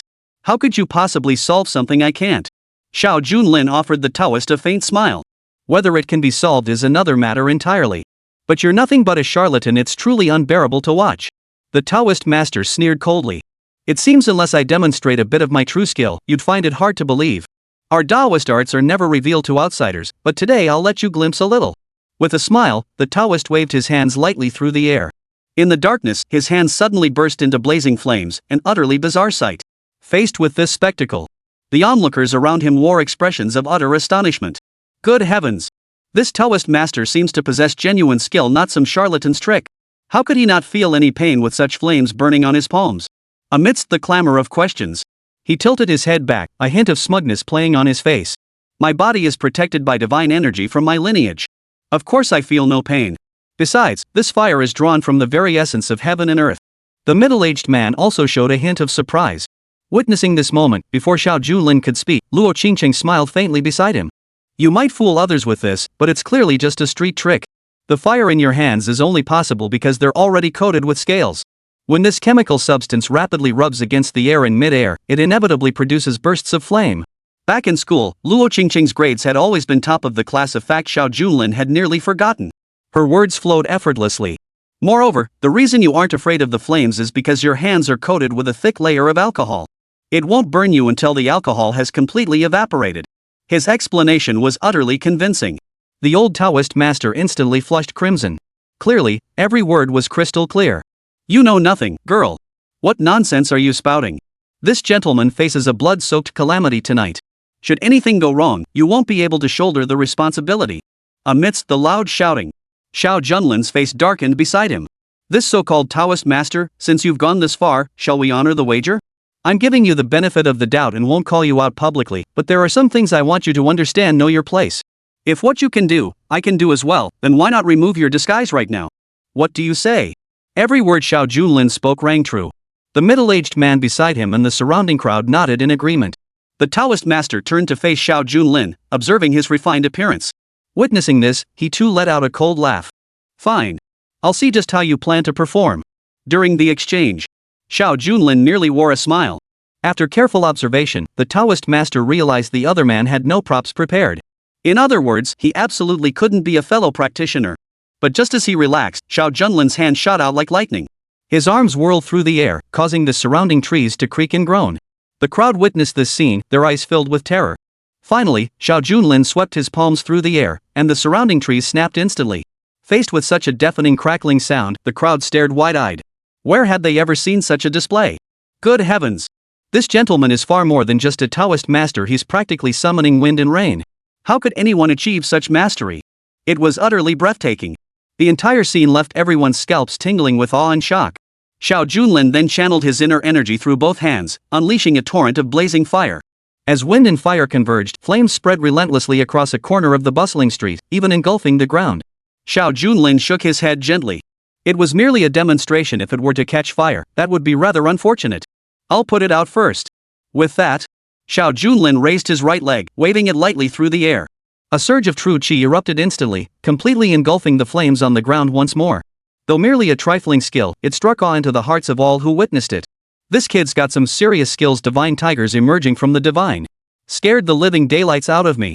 If he hadn't said it was just a performance, seeing someone like this in the dead of night, I'd have thought he was a god. After witnessing this display, the middle-aged man beside him disregarded the old Taoist master and grabbed Xiao Junlin's arm. Divine being, I implore you to come save me. My name is Zhao Fengyun. Here is my business card. Money is absolutely no issue.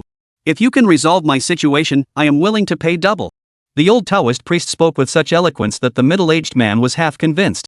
But Xiao Junlin remained silent, choosing to demonstrate his abilities instead. It was obvious who to believe. Witnessing this moment, Zhao Fengyun was already thoroughly convinced. Sir, please do not rush. We can discuss your matter shortly. Xiao Junlin merely sought to expose the other man as a fraud. As for the middle-aged man's affairs, he had never given them a second thought. Young Taoist brother, shall we settle this wager at once? If you possess any superior skills, feel free to demonstrate them before me. At these words, the Taoist's face flushed crimson. This is a place of Taoist seclusion. Who would compete with you over such trivial matters? With that, the Taoist turned and walked away.